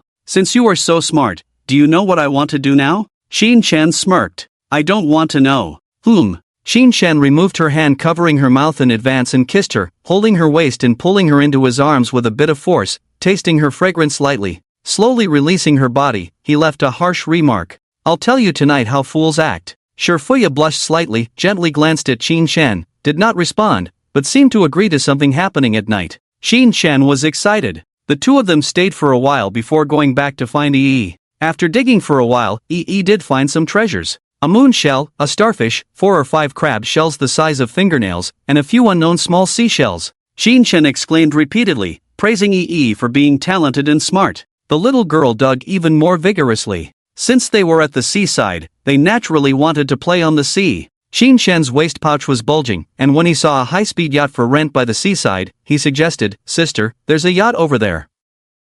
Let's rent one and take a spin in the sea. No, EE is too young to go. Then the two of us can go, and Wangu can watch over EE. Shurfuya looked embarrassed. She didn't really want to go on the yacht, mainly because she didn't want EE out of her sight, especially when they were out having fun. It wasn't that she didn't trust Wangang, but EE was more important to her than life itself. If something went wrong, she would go crazy. Seeing her like this, Qin Shen tactfully didn't force her, but watched the young people riding the yacht with envy. Little brother, I'm sorry, Shurfuya apologized. Let's bring Ting Ting next time. You and her can go surfing, and we'll wait for you on the beach. Qin Shen comforted her with a smile. It was indeed inconvenient to bring a child, and they didn't dare to go to any dangerous places. When they passed by the pier earlier, there were several fishing boats docked by the sea. There was a sign that read, 1,000 yuan per boat for a fishing trip. All seafood caught can be taken home. Qin Shen wanted to ask Shurfuya if they should go, but seeing EE in his arms, he instantly dismissed the idea.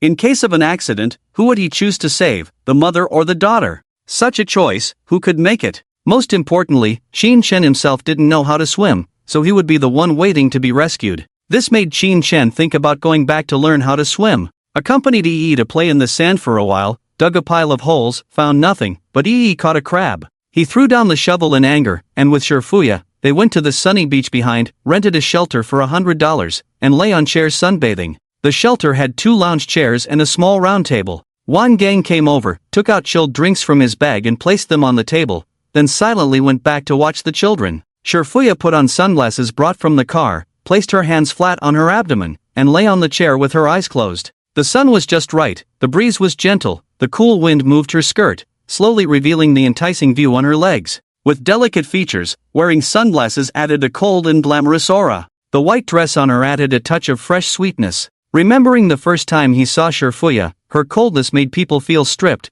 as if she were a big sister. Now she lay quietly beside him, occasionally looking at EE, like a virtuous wife and mother. This contrast fascinated Qin Shen. Sis, how about I buy you a villa with a swimming pool, so you can sunbathe like this every day without worrying about EE running around? No need, EE likes running around outside. Then I'll buy you a car. What brand do you like? Porsche? Mercedes? What's wrong? Do you feel embarrassed by the car your sister drives? No, I just want to give you a better quality of life. Ha, silly little brother, if I wanted a better quality of life, there would have been plenty of rich men willing to support me over the years. Shurfuya pushed her sunglasses onto her hair, looked at Qin Shen and smiled. As long as I have a car and a house, I'm not a woman who seeks enjoyment. My biggest wish now is for EE to grow up happily and for my brother to live safely. Her tone was gentle yet firm, with expectation in her laughter, like expressing an ordinary wish. But even such an ordinary wish made Qin Shen's heart skip a beat. He had to admit that he was attracted to this woman.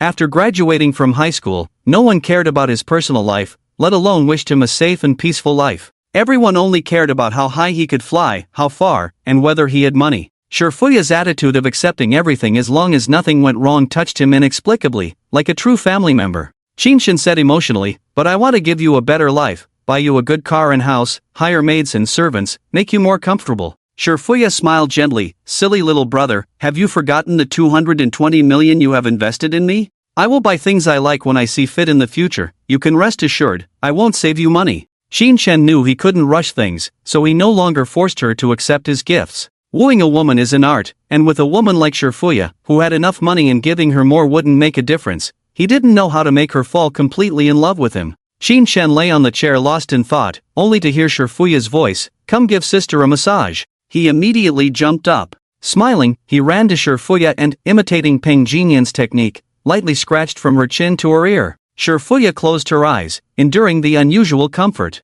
Qin Shen's hands moved from her neck to her shoulders, then down smoothly. After being patted, he ran to the side to give Shurfuya a leg relaxation. Her tender white legs gently bent, avoiding Qin Shen's not-so-honest hands. It was almost 5 o'clock when they returned from the beach to Shurfuya's house. The three of them were a bit dirty from the seawater. Shurfuya took EE to bathe first, while Qin Shen sat bored on the sofa, messaging and comforting the beaten Xiating. Xiating cried and sent a voice message. I just said this was bought by my man. It's none of your business. My dad hit me 555. My mom came back and didn't help me. She even said my car is ugly, not as good as a Yamaha. I can't stay in this house for another day. Brother, take me away. Qin Shen guessed she might be beaten for her household registration book. Putting oneself in the shoes of a parent, imagine your daughter not returning home all night, then driving a luxury car back the next day, demanding the household registration book and saying my man is rich, it's none of your business.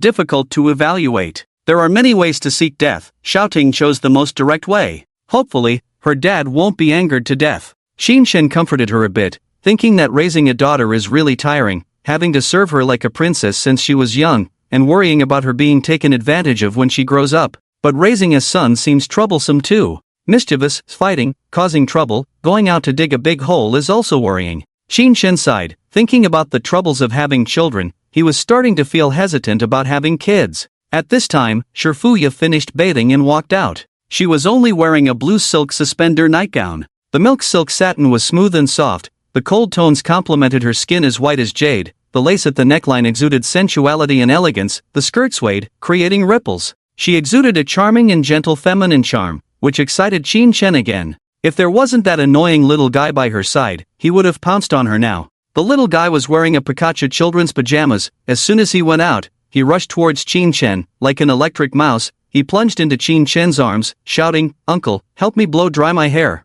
Shinshin helplessly looked at Shifuya, who just smiled and shrugged, indicating she couldn't help. He had to go get the hairdryer to blow dry the little girl's hair. When you grow up, you have to blow dry your hair yourself. Doesn't want to grow up. When you grow up, you can go out and play by yourself, without mom's supervision. No. When you grow up, you can eat ice cream, wear nice clothes, and have many people to play with you. Will Uncle play with me too? Uncle has to accompany your mom. Then doesn't want to grow up. Sat on a stool, swinging her feet, tilting her head back to look at Shinshin, and said seriously, wants to be with you forever. That's not up to you. Shinshin muttered to himself, this troublesome little brat, when you grow up, I'll send you to a boarding school, I'll take your mom out to play every day, so you won't have a chance to be a third wheel. Uncle, don't you like anymore? Sensing his impatience, E's expression changed, pouting her small mouth and looking at him pitifully. No one could resist a little girl acting pitiful. Shinshin was defeated by her watery eyes, and helplessly coaxed, I like it, Uncle likes the most. Then why doesn't Uncle want to be with Uncle misspoke just now. Shinshin coaxed the little troublemaker for a long time before calming her down. He carefully blow-dried her hair, found a tutorial on tying a little girl's hair, and made a simple bow tie for her while watching. This made her smile even more charming. Seeing the two getting along well, Shifuya smiled and quietly went to the kitchen to cook noodles, served 2 large bowls on the table, and called them to eat. Shinshin took over to sit down. The noodles were just ordinary noodles, with a fried egg, a few vegetables, sausages, and beef inside. The color was bright, the aroma was appetizing, and it looked very appetizing. Shinshin didn't mind the heat, rolled up a big chopstick, blew it slightly, and took a bite. His cheeks bulged, and he chewed a few times before swallowing. Like a wolf, he devoured the food. Who was being fed by her mother, stared straight at Shinshin, her big eyes wide open and the spoon in her hand dropping into the bowl. Seeing him eating eagerly, Shifuya quickly said, slow down, no one is competing with you. The noodles made by sister are really delicious, I can't control myself, praised Shinshin as he scooped up the beef. Are you full? Should I get you another bowl? Shifuya asked. No need, it's better to eat less for dinner. Shinshin waved his hand and continued, otherwise, I won't be able to eat supper. Wants supper too, shouted. Supper is poisonous, children can't eat it, Shinshin advised kindly. Mom, is it really poisonous? It is, Shifuya nodded with a light smile. Looked up, seeing her mother smiling casually, feeling that it didn't seem true. She couldn't help but furrow her brows slightly, pouting, her eyes drifting left and right, lost in thought. Shinshin was afraid that this little one would disturb his good time, so he hurried to send her away. Be a good girl and go to sleep with Grandma at night. Uncle will take you to the amusement park tomorrow. No, coquettishly said, wants to sleep with Uncle. Shinshin was shocked and quickly coaxed, Uncle is going to fight tigers tonight, are you scared? Weakly said, is a good baby, tigers don't eat good babies. Shinshin emphasized, wild tigers don't eat good babies, tonight Uncle is going to fight a female tiger, very fierce, eats everything. Shifuya's ears were a little hot, she glanced at Shinshin with annoyance. Her beautiful eyebrows and eyes, with a slight tilt at the corners, exuded charm, very seductive. Shinshin was mesmerized by her fox-like eyes, and seeing her not objecting, he couldn't help but show a silly smile on his face. Shifuya blushed, couldn't help but say, don't spoil looked at Shinshin on the left and her mother on the right, sensing something amiss, she shouted, Uncle is lying, there are no tigers at all, Uncle just doesn't want to sleep with At this point, Shinshin really wanted to kick out. Don't make trouble, Uncle will buy you a big toy car tomorrow, let you sit in and play, how about that? No. How about roller skates? Oof. Then what do you want? I want Uncle to tell me stories and lull me to sleep. Qin Shen was entangled by the little demon, feeling helpless, with a face full of distress. Shifuya chuckled on the side. Qin Shen had planned to sneak away and come back after the little one was sent away. But seeing the little one looking like she was about to cry, he sighed softly, reluctantly agreeing. Endure it tonight. There will be many opportunities in the future, no need to rush, time is on our side. Unexpectedly, the little one cheered and added, Mom, come sleep with us. Qin Shen was annoyed, this little brat was taking advantage. With Shifuya there, it was absolutely impossible, only making his torment worse. Qin Shen was about to refuse, but Shifuya said, if he can eat well, Mommy will sleep with you. Great, Mommy, roll more noodles like Uncle, I want to eat a big bite. Watching the excited Qin Shen swallowed hard. He was a bit afraid of the night to come. By 9 o'clock in the evening, after taking a bath and changing into a new men's pajamas, Qin Shen played childish Ultraman games with After Shifuya helped Qin Shen wash his clothes, she went to the balcony to answer a call from the bar and remotely directed the affairs of the bar. As played, she pounced into Qin Shen's arms, yawning, resting her head on Qin Shen's shoulder, slowly falling silent. She didn't nap at noon and played all day, now she was really tired. The surprise came too suddenly. Qin Shen was overjoyed, gently carried into the room, put her on the bed, absent-mindedly coaxed her for a few words. Seeing her asleep, he suppressed his excitement and quietly left the room. Arrived at the balcony of another room. Is it the guy we threw out last time? How many of them? Just blocking the door to hand out flyers? Did they also open a small bar? Let Zhang San handle it, don't be too heavy-handed. Shifuya was talking about the matter when suddenly she was hugged from behind by a man. Startled, she let out a cry, then quickly controlled her instinctive reaction, endured it, and continued on the phone, No. Nothing, come see me tonight, send me a message if anything comes up. Qin Shen leaned his head on Shifuya's neck, gently placed a strawberry, his hands restlessly wandering on the silk pajamas. Listening to the panicked voice of a girl on the phone, Xiaoya, are you okay? Are you sick? Where are you? I'll take you to the hospital. I'm fine, just like this. Shifuya nervously hung up the phone, feeling the man breathing heavily, his body becoming hot, but still pretending to be calm, holding down the man's hand, softly asking, asleep? Qin Shen's throat made a muffled sound, like a lion's excited growl before attacking. Shifuya's heart was beating fast, sensing the man's fingers gently wandering around her waist, each touch making her body tremble. In the room, the light control switch, pressing once is a bright self-illuminating light color. Pressing twice will turn it into a warm orange color. After 3 times, Shifuya gave up the struggle with Qin Shen, accommodating him, letting the seductive warm tones surround her body, the ambiguous atmosphere unabashedly filling the room, making people start to feel breathless.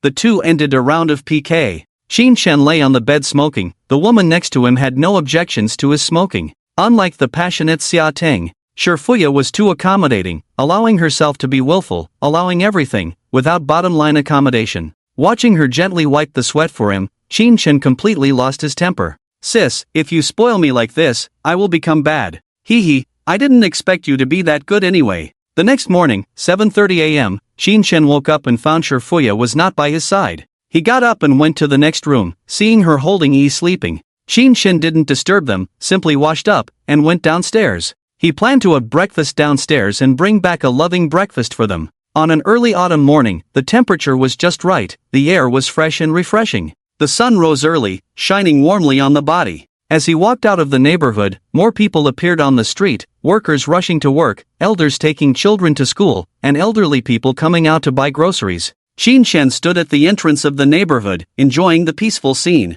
Suddenly, a beauty ran past him, creating a gust of fragrant wind. She wore a pink yoga top that accentuated her figure, paired with sports shorts, her 2 long and slender legs shining in the sunlight. A red headband with the words "Struggle and Strive" tied on her forehead, her black hair casually tied up, bouncing with each step. Her profile was stunning, delicate features, a straight nose, rosy cheeks, truly a beauty that dazzled like spring flowers. Watching her pink figure disappear into the distance, it seemed to add a beautiful color to this lovely morning. The more Qin Shen looked, the more attractive she seemed, a feeling of familiarity creeping in. It seemed like he had seen this beauty somewhere before. But based on just a profile, he couldn't remember who she was. Qin Shen opened the scan and looked from afar. Name, by seeing age, 22 charm, 91 number of relationships, 8 the name didn't ring a bell, at such a young age, she definitely wasn't a classmate or the like. But looking at this young girl, she seemed to have quite a rich experience in relationships. She should be a pretty open-minded girl.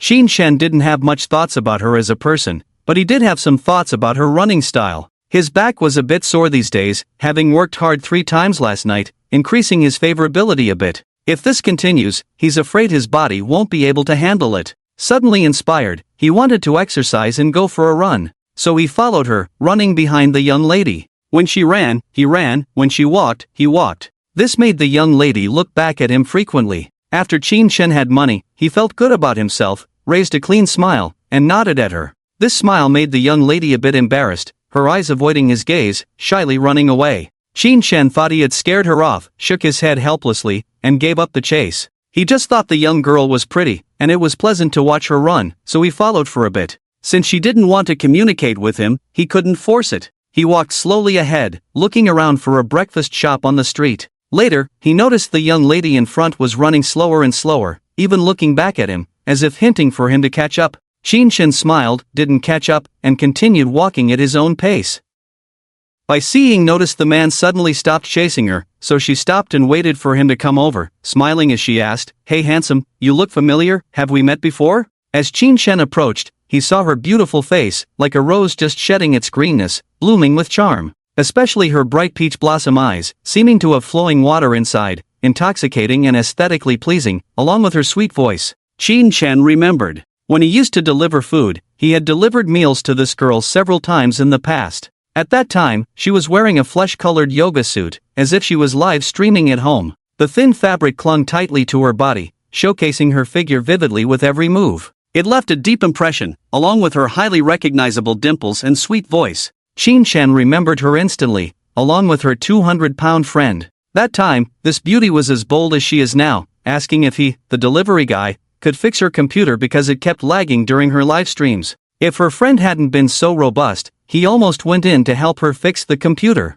"Maybe I look quite common," Qin Shen said with a smile. Bai Xiying, holding her chin, thought carefully for a while but still couldn't remember who Qin Shen was. Who would remember what a delivery person looks like? She didn't mind and casually greeted, "Are you out for a morning run too?" "No, I'm out foraging," Qin Shen replied. "Then let me recommend a super delicious breakfast shop for you. Their specialty crab roe buns are incredibly fragrant, and the spicy soup warms the stomach," Bai Xiying said enthusiastically. "Oh, where is it?" Qin Shen was interested in the crab roe buns. "Turn right ahead, about 300 meters away," Bai Xiying pointed warmly at the fork in the road ahead and said with a smile. Infected by the girl's enthusiasm, Qin Shen was in a good mood and thanked her with a smile. "I'm actually looking for a breakfast shop." "Thank you very much. How about I treat you to breakfast?" No need, don't be polite. I'll continue my run." Goodbye. Bai Xiying waved at Qin Shen with a smile and then continued with her long strides towards the lakeside park. She found Qin Shen somewhat familiar just now. His calm and composed demeanor, carefree smile, and the floral shirt he wore all gave off an extraordinary vibe, prompting her to strike up a conversation. Meeting someone by chance and going to eat with them felt a bit strange. If she agreed so easily, he would definitely think she was not a reserved girl. So she declined politely and hurriedly ran off. She hoped that Qin Shen could catch up with her, repeatedly inviting him, so as to show some sincerity. Her followers were all like this, licking her. Qin Shen saw the girl looking back and smiling at him frequently, with a hint of seduction in her eyes. He smiled faintly and waved to the girl. He didn't go after the young girl who had been in 8 relationships at such a young age. Inviting her to dinner was just to check out her background information, strategy rewards, and so on. He still had a child waiting to be fed at home, and a bedridden sister. He had no time to fool around. Besides, pursuing a girl like her, who was full of peach blossoms in her eyes, was not worth it. Today she might smile ambiguously at you, and tomorrow she would do the same to other strangers. At most, if they met again in the future, he would spend money to taste it, so as not to play the game of chasing each other with her.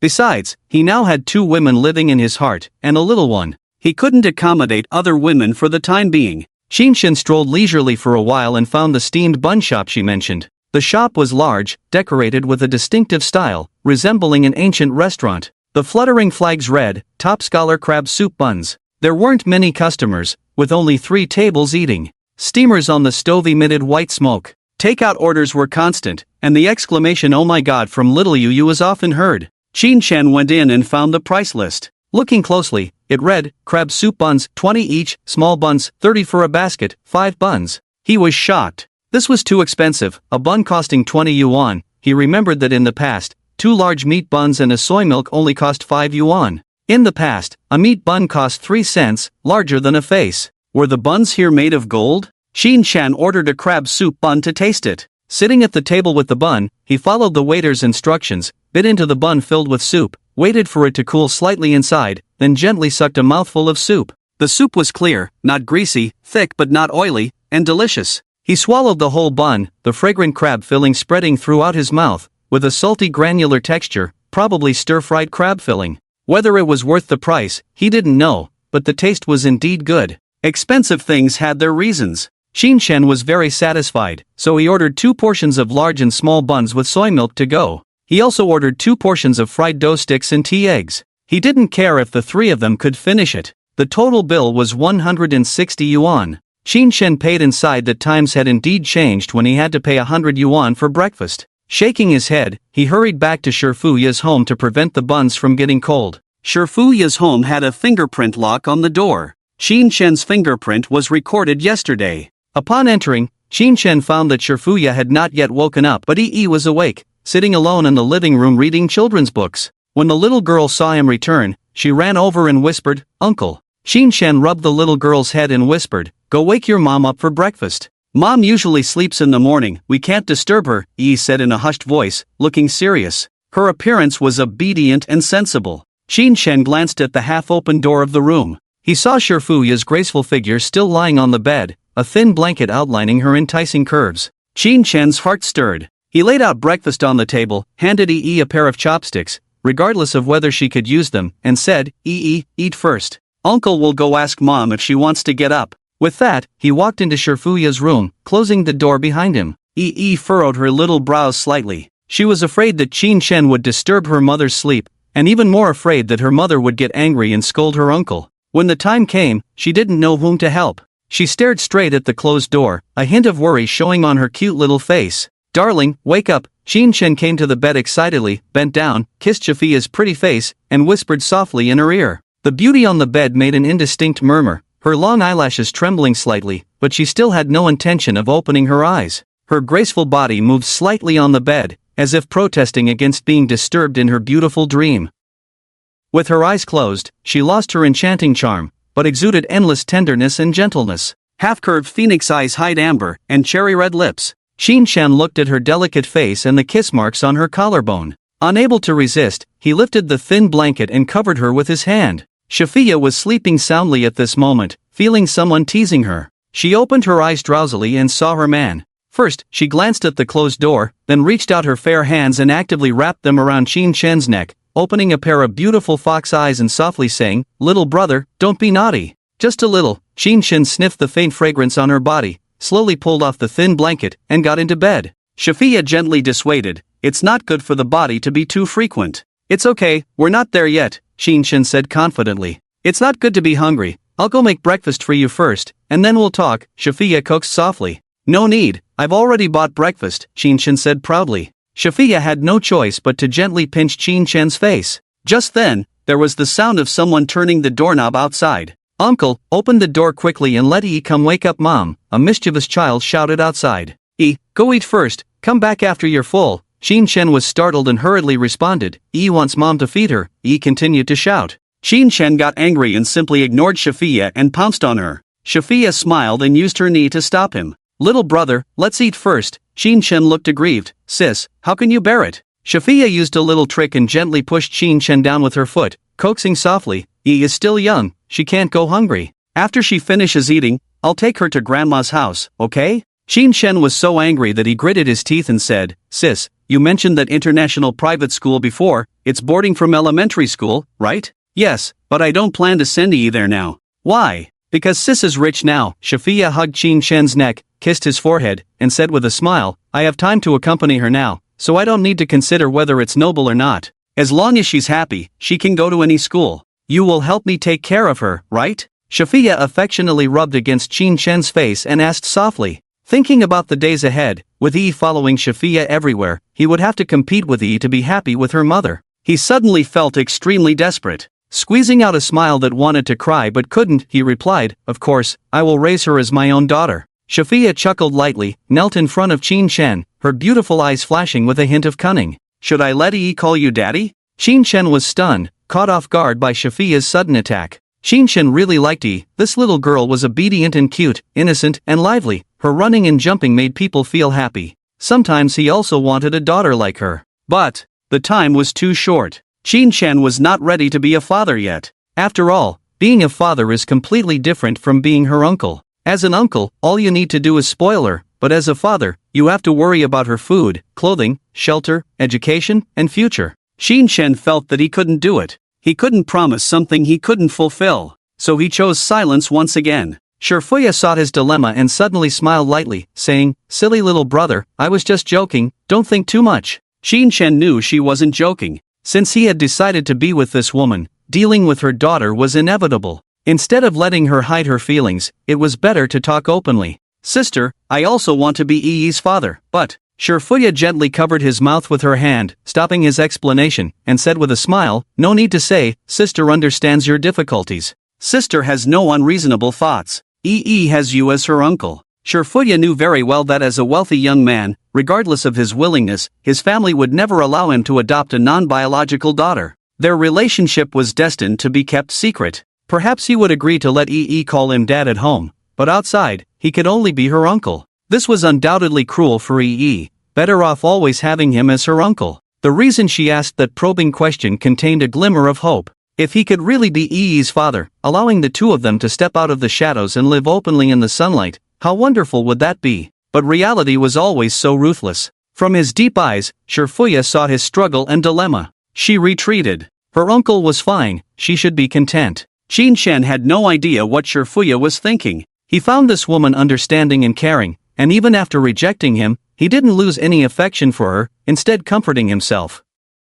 He felt a bit guilty, but being a father was not something you could just do. After all, Yi was not his own child. Suddenly being called dad by her made him uncomfortable, but he didn't want to hurt Shafiya either. After some thought, he reached out and hugged Shafiya, saying firmly, "Sister, how about you give birth to a child for me?" Shafiya was stunned. She had thought of many possible responses, but she never expected Qin Shen to say that. She stared blankly at him, completely at a loss. With our own child, I can rightfully be Yi's father. Qin Shen felt proud of his cleverness. Our child? Shafiya asked blankly. She had always been thinking about Yi and had never considered herself. Yes. Sister, do you know? Among all women, you are the only one who has touched my heart. I love you, and consequently, I love Yi too. I also want to give you and your daughter a decent home. Qin Shen's sweet words fascinated Shafiya. She desperately wanted all of this to be true. Tired of the darkness, she urgently wanted to return to the sunlight.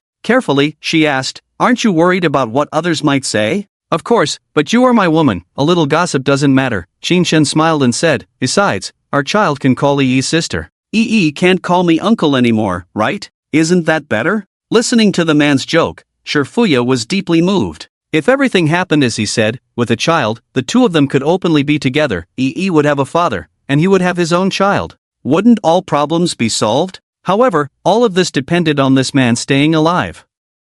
"Little brother, will you, like him, abandon us again?" Qin Shen promised, "No, I will shoulder the responsibility of being a father, let the children grow up happily, and protect you and your son." Shafiya's heart gradually became enthusiastic with Qin Shen's words. "If you can do it, I will follow you for the rest of my life and serve you." Qin Shen smirked, "Who knocked me down just now?" Shafiya wiped the joy from the corner of her eye with the back of her hand, looked gently at Qin Shen, and said with a smile, "I'm sorry, sister was wrong." Before Qin Shen could say anything, she said to the door, "Have breakfast by yourself, mom will sleep a little longer," and then she pushed Qin Shen onto the bed. System prompt, Shafiya's favorability +5, current favorability, 96. Shafiya slept for 2/4 of an hour, walked out of the room with a spring in her step. The remaining blush on her face made her look charming. Qin Shen's legs were a bit weak, sitting at the dining table feeling restless. No, this super physique must be obtained as soon as possible. Even if it means deceiving, it must be obtained.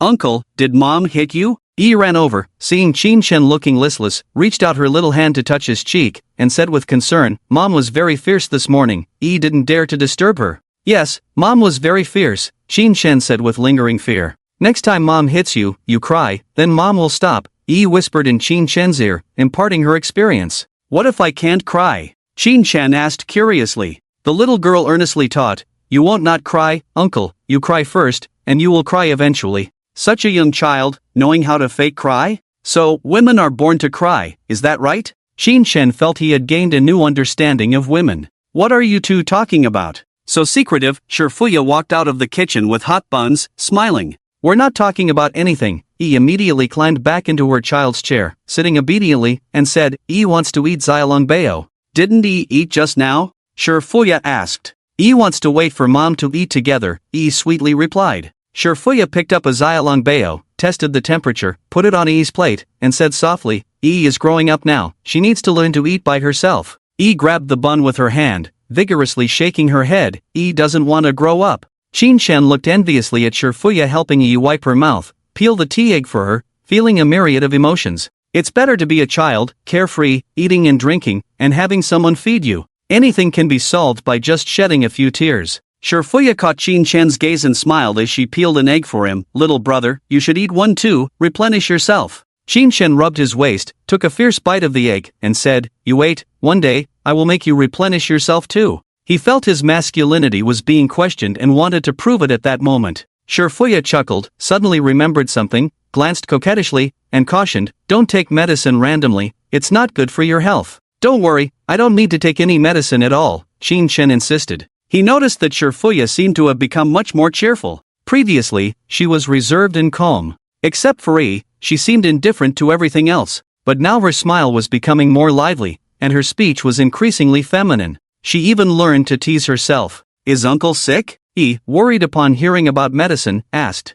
Shifuya gently patted Yi's head. Uncle is not sick, don't say that. Oh, Yi lowered her head and took small bites of the bun, her eyes wandering. Qin Shen ate his meal in silence, focusing on replenishing his energy. 3 people finished breakfast. Yi ran to turn on the TV and sat on the sofa to watch cartoons. It was probably because her mother was sleeping earlier, so she didn't watch. The well-behaved and sensible child is truly likable. Qin Shen rested by the kitchen door for a while, watching the busy woman tidying up in the kitchen, feeling relieved. He walked over, closed the sliding door of the kitchen, and hugged Shifuya, who was only wearing a silk nightgown from behind. Hee, aren't you afraid of everything going up in smoke? Shifuya chuckled lightly. Not afraid, for the sake of our child. Qin Shen spoke with a sense of righteousness and began to act, but clearly felt a bit inadequate. Because he had received a lot of instructions from Xiating a few days ago, one egg really wasn't enough. Stop messing around, be good. Shifuya wiped her hands, turned around, and stopped his excessive behavior.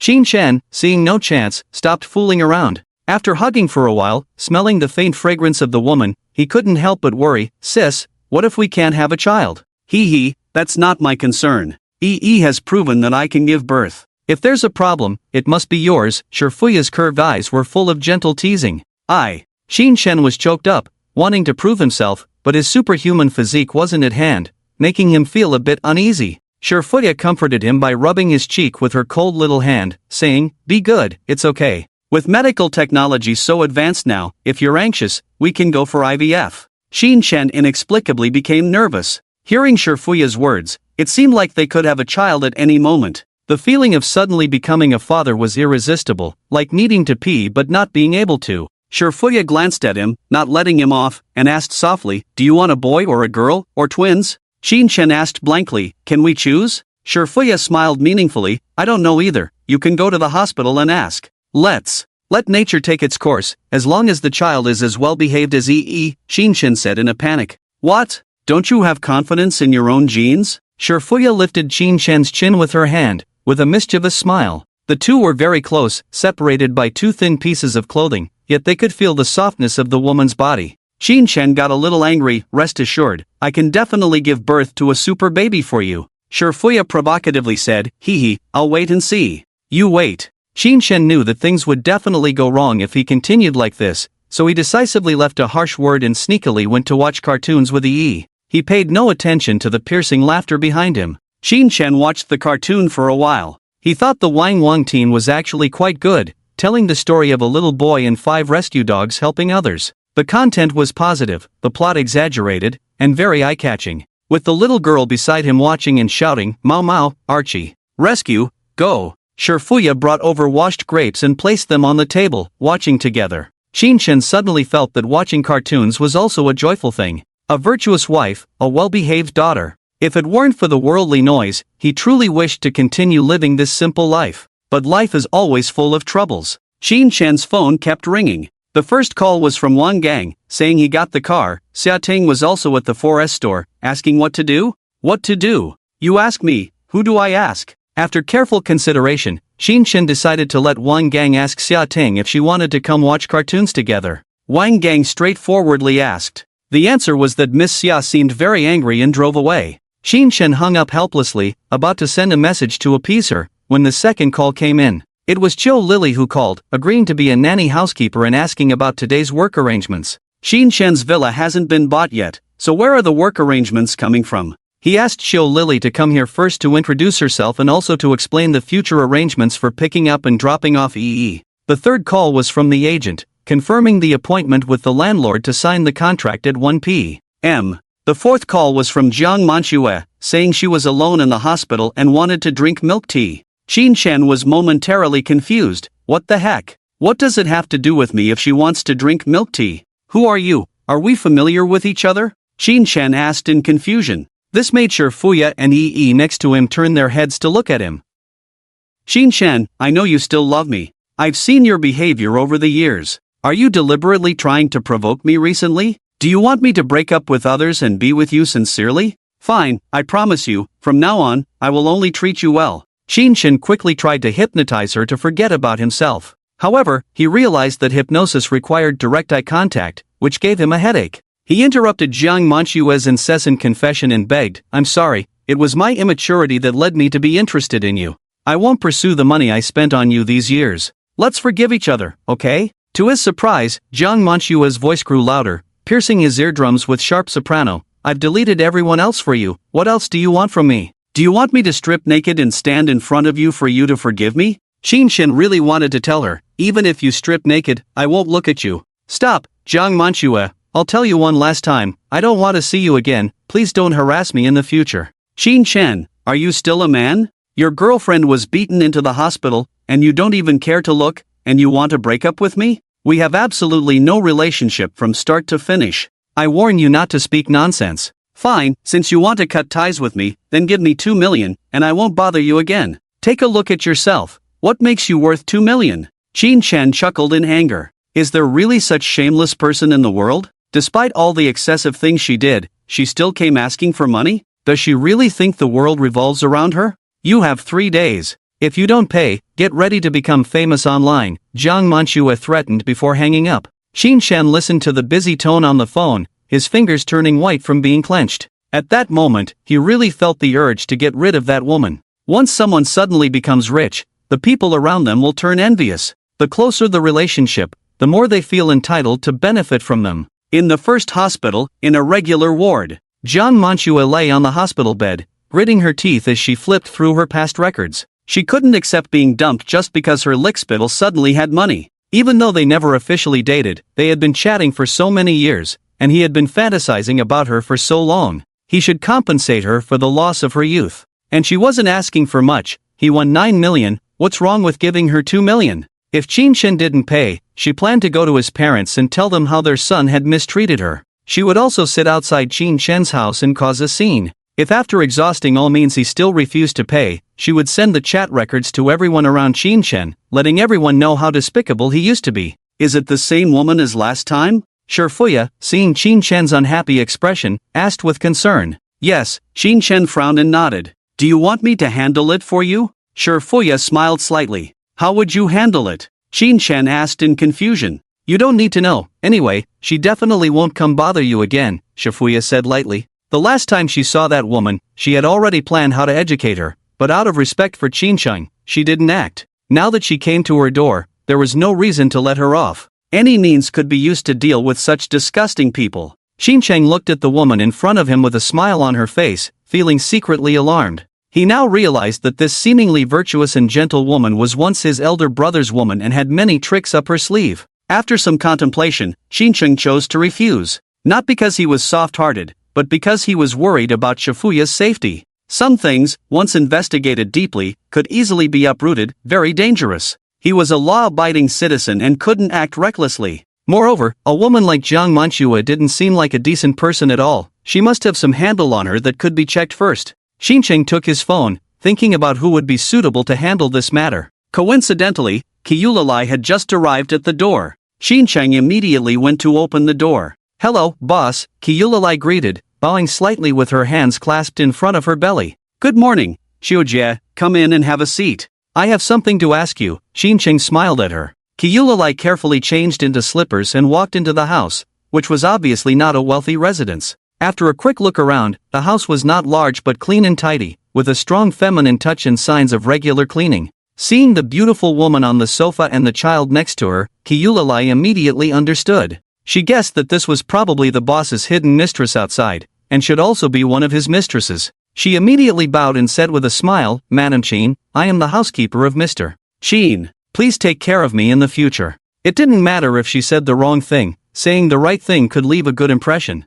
"Hello," Shifuya looked at Kyulalai, who was dressed modestly and mature, and smiled, then waved to come and say hello to Auntie." "Hello, Auntie," sweetly called out, staring at Kyulalai with her big round eyes, not looking shy at all. Xincheng briefly introduced the two and invited Kyulalai to sit down. "Mr. Qin, you don't have to be polite. I'm used to standing. If you have anything, just tell me," Kyulalai said with a smile. "Well, then I'll be direct. You've been in sales for so long, you should know some professional private detectives, right?" Xincheng asked. "Who does Mr. Qin want to investigate?" Kyulalai asked curiously. "A woman who wants to extort money from me," Xincheng said lightly. "I see, Mr. Qin, how do you want to proceed?" Kyulalai understood. There were too many money-minded people, and there were always some who overestimated themselves and tried to blackmail wealthy people. As a manager of a 4S store, she dealt with wealthy people every day and was not unfamiliar with such matters.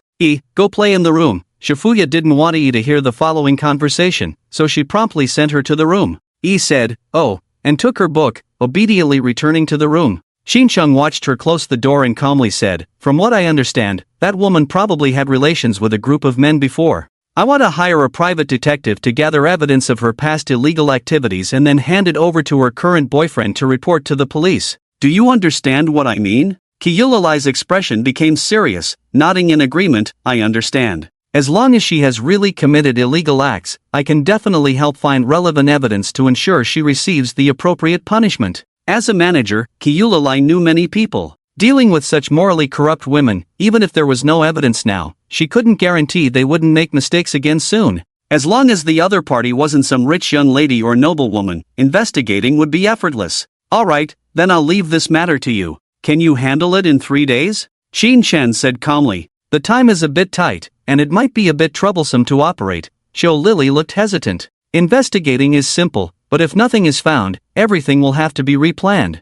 "How long do you think it will take?" Xinchen asked. "About a week or so. I don't want to wait. Is there a way to get it done faster?" "If the budget is sufficient, and everyone is motivated to work overtime, it should be possible to speed things up," Xiao Lily hinted apologetically. Xinchen also knew it was a matter of money. Without giving money, how could one be motivated to work actively? He smiled and asked, "How much money do you need?" "If everything goes smoothly, around 100,000 should be enough. Private detectives are not expensive, and investigating something shouldn't cost much." However, Xiao Lily patiently explained, in case of unexpected incidents, it might take tens or even hundreds of thousands to resolve, because there are many areas where money needs to be spent. Xinchen held up 2 fingers and asked calmly, 2 million, can you get it done in 3 days? "Yes," Xiao Lily immediately assured. 2 million would be more than enough. There are people willing to work overtime. "Alright, I'll send you the money and her identity information. Go and handle it now," Xinchen said with a smile. "Thank you for trusting me, boss." Although she knew that the boss who could afford a Rolls-Royce was not short of money, facing such a generous and trusting boss, Xiao Lily couldn't help but feel excited. Sometimes, it's more important to choose the right person than to work hard. Xinchen picked up his phone to transfer the money and added casually, "I won't check your accounts, and you don't need to give me an invoice. Just get my job done. How much you can get is your ability. If things go wrong, then I don't know what will happen. Boss, rest assured. I have been serving wealthy people for many years, and I still have professional ethics. I will only spend the money you give me on your matters and will not do anything inappropriate, Xiao Lily said confidently. No one dislikes money, but at her age, the desire for money is not as strong. She just wants to work hard for a few more years, earn enough for her retirement fund. After all, at her age, she can't afford to be tossed around. Having some money that she rightfully earned, living the rest of her life with a clear conscience, isn't that good? Well, I trust you. If you do a good job, I'll give you a big red envelope. Xin Chen nodded and sent over the information and money. Thank you, boss. I'll go and get things done. I'll report the progress to you tonight, Xiao Lily said with a smile as she glanced at her phone and bid farewell. After Xiao Lily left, the house became quiet. Shifuya did not ask Qin Chen about his ex-girlfriend. She changed the channel with the remote and started watching a melodramatic love drama with great interest, occasionally putting a grape in her mouth. Naturally, Qin Chen didn't explain anything either. Seeing Shifuya leisurely eating grapes, he opened his mouth and made a sound, ah. Shifuya smiled and picked up a grape, ready to feed him. Unexpectedly, this man took advantage of the situation and lay on her lap, looking up with his mouth open, as if waiting to be fed. Don't do this. EE will see if she comes out, she said, but still fed him the grape. It's okay. Let her adapt in advance and see how her parents show affection. Xin Chen chewed the grape, skin and all, and then opened his mouth again, indicating he wanted more. Seeing Shifuya extending a small hand slightly curled, placed near his mouth as if waiting to receive something, Xin Chen was puzzled and made another ah sound. Shifuya glanced at him, chuckled lightly, took a grape, gently peeled it, and fed it to him. Without the grape skin, the sour taste was much less, and the sweetness filled his mouth. Xin Chen couldn't help but squint his eyes. Carefree time always passes quickly, and in the blink of an eye, it was already noon. After eating the lunch prepared by Shifuya, Xin Chen planned to take a nice nap. But upon hearing Shifuya's reminder, he remembered about the 8 million house waiting for him to sign. After thanking Shifuya with his mouth, Xin Chen got into the Rolls-Royce and headed to the agency. Wang Gang drove with a serious expression, maintaining a slow and steady speed. His eyes revealed tension, fearing someone might jump out to extort money by pretending to be hit by the car. Xin Chen rested in the back seat, enjoying the 6 meters of space that allowed him to stretch his legs comfortably. The massage function on the airline seat automatically raised the leg rest when reclined, and after a brief exploration, Xin Chen quickly figured out how to use it. Enjoying the comfort brought by money, he closed his eyes for a nap. By the time the car slowly arrived at the agency's door, he had already drifted off to dreamland. Wang Gang parked the car and saw the boss sleeping, snoring peacefully. Would he be in a bad mood if his sweet dream was disturbed? Wang Gang wondered silently. It was almost 1 o'clock, and he hesitated whether to wake the boss up. Zheng Daji was looking around at the store entrance, where the landlord had already arrived and had several cups of tea in Lu Ziqi's office. He was sent to welcome his adoptive father, but as he waited anxiously, his father's modest domestic car was nowhere to be seen, making him a bit impatient. Instead, a Rolls-Royce, which he couldn't afford to offend, parked in the reserved spot for his father. There were only a few parking spaces in front of the store, usually not for outsiders. Encountering such a luxury car worth millions, he didn't dare to ask the owner to move it. He could reason with owners of million-dollar cars, but facing such an obvious super-rich person, he decided against it. Just a touch could lead to compensation. As the agreed time approached, he was about to call his father when a well-dressed young man with gold-rimmed glasses and a somewhat arrogant demeanor walked out of his store. "Miss Lu, didn't we agree on 1 o'clock? It's already past that. My time is precious," the man impatiently said loudly, exuding a strong presence. Following him, Lu Ziqi came out, apologizing profusely. "Sorry, General Wei, Mr. Qin might have been delayed by something. Let me have someone call and check." This man was today's seller. Not knowing why he was so angry, Zheng Daji quickly turned back to persuade him with his supervisor. "General Wei, I'm already making the call. Please don't worry." Wei Fan frowned and sternly said, "How do you guys handle things? How much of my time will be wasted because of his mistake?" Lu Ziqi soothingly said, "General Wei, calm down. It's just the time, maybe he was stuck in traffic, he might be here soon. What's the use of coming now? Time waits for no one, a missed appointment is a missed appointment." Wei Fan was about to walk back to his car. Seeing this, Zheng Daji hurriedly went up to stop him, saying, "General Wei, give me a minute, let me check the situation first, okay?" Wei Fan shook off Zheng Daji's hand and loudly said as he walked, "I hate 2 types of people the most in my life. One is those who are not punctual, and the other is those who show off in front of me. So what if he paid $1 million in deposit?" At this moment, not far from them in the Rolls-Royce, Qin Chang was awakened by a phone call and saw that it was already past 1 o'clock. Without hesitation, he blamed Wang Gang directly. "Brother Wang, didn't I ask you to call me at 1 o'clock? Wang Gang felt wronged to death. If Qin Sheng had really said that, he wouldn't have been so conflicted for so long. I'm sorry, Wang Gang looked aggrieved. Let it go, I'll pay more attention next time. Qin Shen opened the door and got out of the car, seeing a few people arguing at the door. He walked up with a smile and said loudly, Xiao Zhang, Sister Lu, sorry for being late. The people across suddenly quieted down, staring blankly at the man getting out of the Rolls-Royce. No one stepped forward to speak. Zhang Daji was a bit stunned. He didn't dare to look at the car just now, so he didn't see Wang Gang. Seeing that it was his adoptive father's car, everyone was shocked. He couldn't believe that his adoptive father was driving a domestic SUV yesterday and a Rolls-Royce today. The gap was too big. After a 3-second pause, he finally reacted and wanted to greet, but someone was faster than him. General Qin, I've heard of your great name, I'm sorry for my disrespect. Wei Fan quickly walked forward, warmly extended his hand, and flattered, I'm the owner of the villa you bought, Wei Fan. You look older than me, so you can call me Little Wei or Little Fan. Hello, I'm sorry for being late, it's all because the driver forgot to wake me up. Qin Shen smiled and shook hands with him, explaining, You're not late, it's our fault for not keeping time. General Qin arrived just on time. Wei Fan was overly flattering, mainly because he recognized the Rolls-Royce. It was the latest extended version of the Phantom this year, priced at 18 million. In Jiangchang, only a few people could afford a Rolls-Royce, all of them either rich or noble. Although his biological father also had an old model, he still needed to flatter someone of this caliber.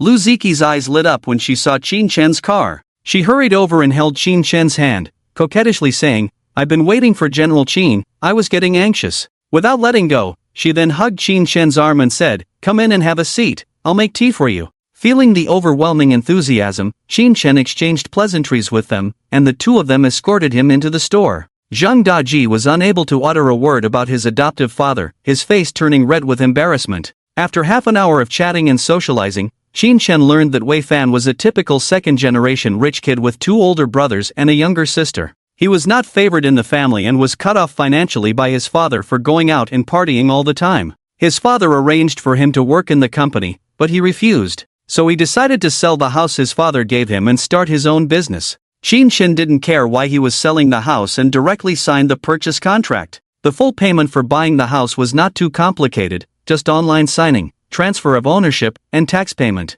But it would still take a few days to complete. Qin Shen was too lazy to bother and directly transferred the money to the agent, entrusting his godson to handle it. Thank you for your trust, I, Daji, am willing to serve my adoptive father. Zhang Daji, who had thrown away his shame in front of everyone, said passionately. Qin Shen blushed at his words, quickly asked him to lower his voice, and inquired about the arrangement of the villa. I visited several wedding planning companies and got a few proposals from them. Please have a look, adoptive father. Zhang Daji took out his phone and said seriously. Qin Shen took a brief look at the renderings, various balloon arches, red carpet lawns, flowers and ribbons, bonsai props, all flashy, and then looked at the prices below. The most expensive package was 180,000, including a large background display screen that could play custom videos, and 2 sets of wedding dresses. Qin Shen frowned slightly, showing a pensive expression. Imagining if he were a woman, facing such a scene, would he agree if the man beside him proposed? It was romantic, but it just didn't seem sincere enough, lacking that surge of emotions and overwhelming surprise. He clicked his tongue, shook his head in dissatisfaction. Wei Fan, who was drinking tea next to him, ran over and looked at the plan given by Zhang Daji, asking Qin Shen, Fengge, are you proposing to your sister-in-law? It's not a proposal, it's a declaration of love, Qin Shen corrected. Oh, I see, Wei Fan's face showed a knowing smile, then he looked at a few other plans and exclaimed to Zhang Daji, young man, let me tell you, what you're doing is completely inadequate, it lacks class and grandeur. This kind of setup might fool some inexperienced college students, but anyone with a bit of sophistication won't be fooled. Zhang Daji felt a bit indignant at being criticized and remained silent. He had the wedding planning company design everything to the highest standards, and after looking at it, he couldn't think of any improvements needed. Lu Ziqi took the phone and scrolled through it, finding no issues, then asked with a smile, Wei, Zhang just graduated and lacks experience, so how should we proceed? Wei Fan leaned back on the sofa, took a sip of tea, and said, you're thinking about it the wrong way. I'm declaring my love, and you're setting up a grand scene worth 180,000 yuan? Where does that leave Feng Ji's face? In these plans, I only see scenery, not people. Without people, there won't be any envious screams. Without screams, where's the atmosphere and romance? Also, you've only focused on the surface. What about the decorations inside my house? What about the Chinese, French, Korean-themed blue starry sky, crystal banquet, flower sea fantasy, pink flowers? Why haven't you added these for Fonggu? These sceneries may look good, but can you eat them? Can you hear them? Do they have any taste? Aren't you going to have a band playing? And some Western cuisine, desserts, cakes, red wine, and so on? If possible, decorate the sky as well, arrange a few rainbows, float some hot air balloons, shower some flower petals, repaint the villa to make it look more beautiful and exquisite. Wei Fan went on, vividly describing the luxurious and romantic ceremony. In an instant, Lu Ziqi's mind conjured up an extremely exaggerated scene, and she imagined herself as the leading lady, realizing she wouldn't be able to resist such a sugar-coated bomb. The scene was too beautiful, and she was intoxicated by this fantasy. If a man was willing to go to such lengths for her, then she would be willing to try some new things for him, even tolerate some particularly unreasonable requests. Zheng Daji also listened in a daze, only coming back to his senses after a while, tremblingly asking, Wei, with all this, won't it cost at least $1 million? Wei Fan glanced at Qin Shen, who was nodding in approval, and knowing he was satisfied with his plan, he raised his nose and proudly said, that's why you small-time workers have limited vision. Is this about money? This is about Feng Ji's love. Is Feng Ji's love only worth 180,000? It should start at 1.8 million at least. Have you ever thought about what Feng Ge wants when buying a house? Listen to me, quickly find high-end event planners, hire professional designers, make the scene more extravagant and grand. Money is not something you should be concerned about. Zheng Daji blushed and felt extremely embarrassed. He had initially thought the house was the main focus, but as long as he presented the property deed and set up the scene with care, any normal woman would agree to the proposal. 18,000 was not a small amount, and he hadn't thought about making it a big event. But after hearing Wei Fan's words, he understood that the rich truly played by different rules. This kind of extravagant romantic setup with money, which woman wouldn't be moved or confused upon seeing it? He felt like kneeling down himself. Zheng Daji finally understood. He put away his phone and looked at Qin Shen with a pleading expression. Adoptive father, give me another chance, I will definitely make the plan beautifully. Qin Shen doubted his ability a bit and said lightly, are you sure you can handle what Wei just said? I am sure, absolutely and definitely, Zheng Daji assured. This kind of spending activity, anyone can do it. As long as the money is in place, what can't be done? He looked eagerly at Qin Shen, eager to prove himself. Qin Shen and Zheng Daji exchanged a glance, seeing full of desire in his eyes. So they decided to trust him once again. Well, you go ahead and make the plan, and also include the time needed to set up the scene. Qin Shen patted Zheng Daji's shoulder and casually said, remember, my requirement is to be fast and good, unleash your imagination, money is not a problem. Zheng Daji now completely believed in Qin Shen's ability and nodded heavily. When Wei Fan heard Qin Shen say to be fast, he immediately took out the villa keys, placed them on the table, and said to Qin Shen, Brother Feng, here are the keys for you.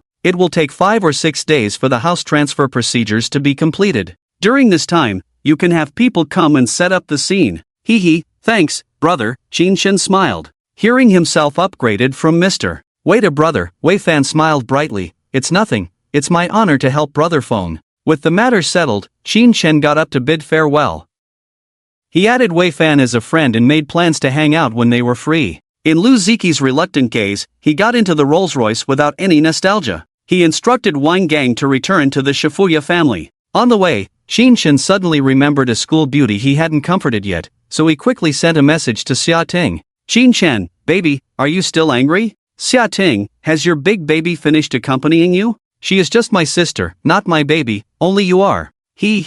Don't me. Hoof. Baby, be good, didn't we agree last time not to be angry all the time? Xia Ting sat at home all morning waiting, not seeing Qin Shen comforting her, already in a bad mood. Now seeing him trying to comfort her after just a few words, she felt even more impatient, making her even more unhappy. I'm not angry, I'm just your mistress, what right do I have to be angry? Qin Shen felt a headache seeing Xia Ting's ambiguous words. After thinking for a while, not knowing how to respond, he replied with a classic quote, if you think so, I can't help it. Xia Ting became irritated. What does he mean he can't help it? Is he admitting she is the mistress and Shifuya is the main wife? Go watch cartoons with your sister, don't bother about me. Seeing Xia Ting so jealous, Qin Shen felt a bit overwhelmed, rubbed his waist, and helplessly said, stop messing around, how about I accompany you to watch a movie tonight? He planned to sacrifice a bit, but unexpectedly Xia Ting kept questioning, no, your sister is working tonight and can't accompany you, so you came to find me, right?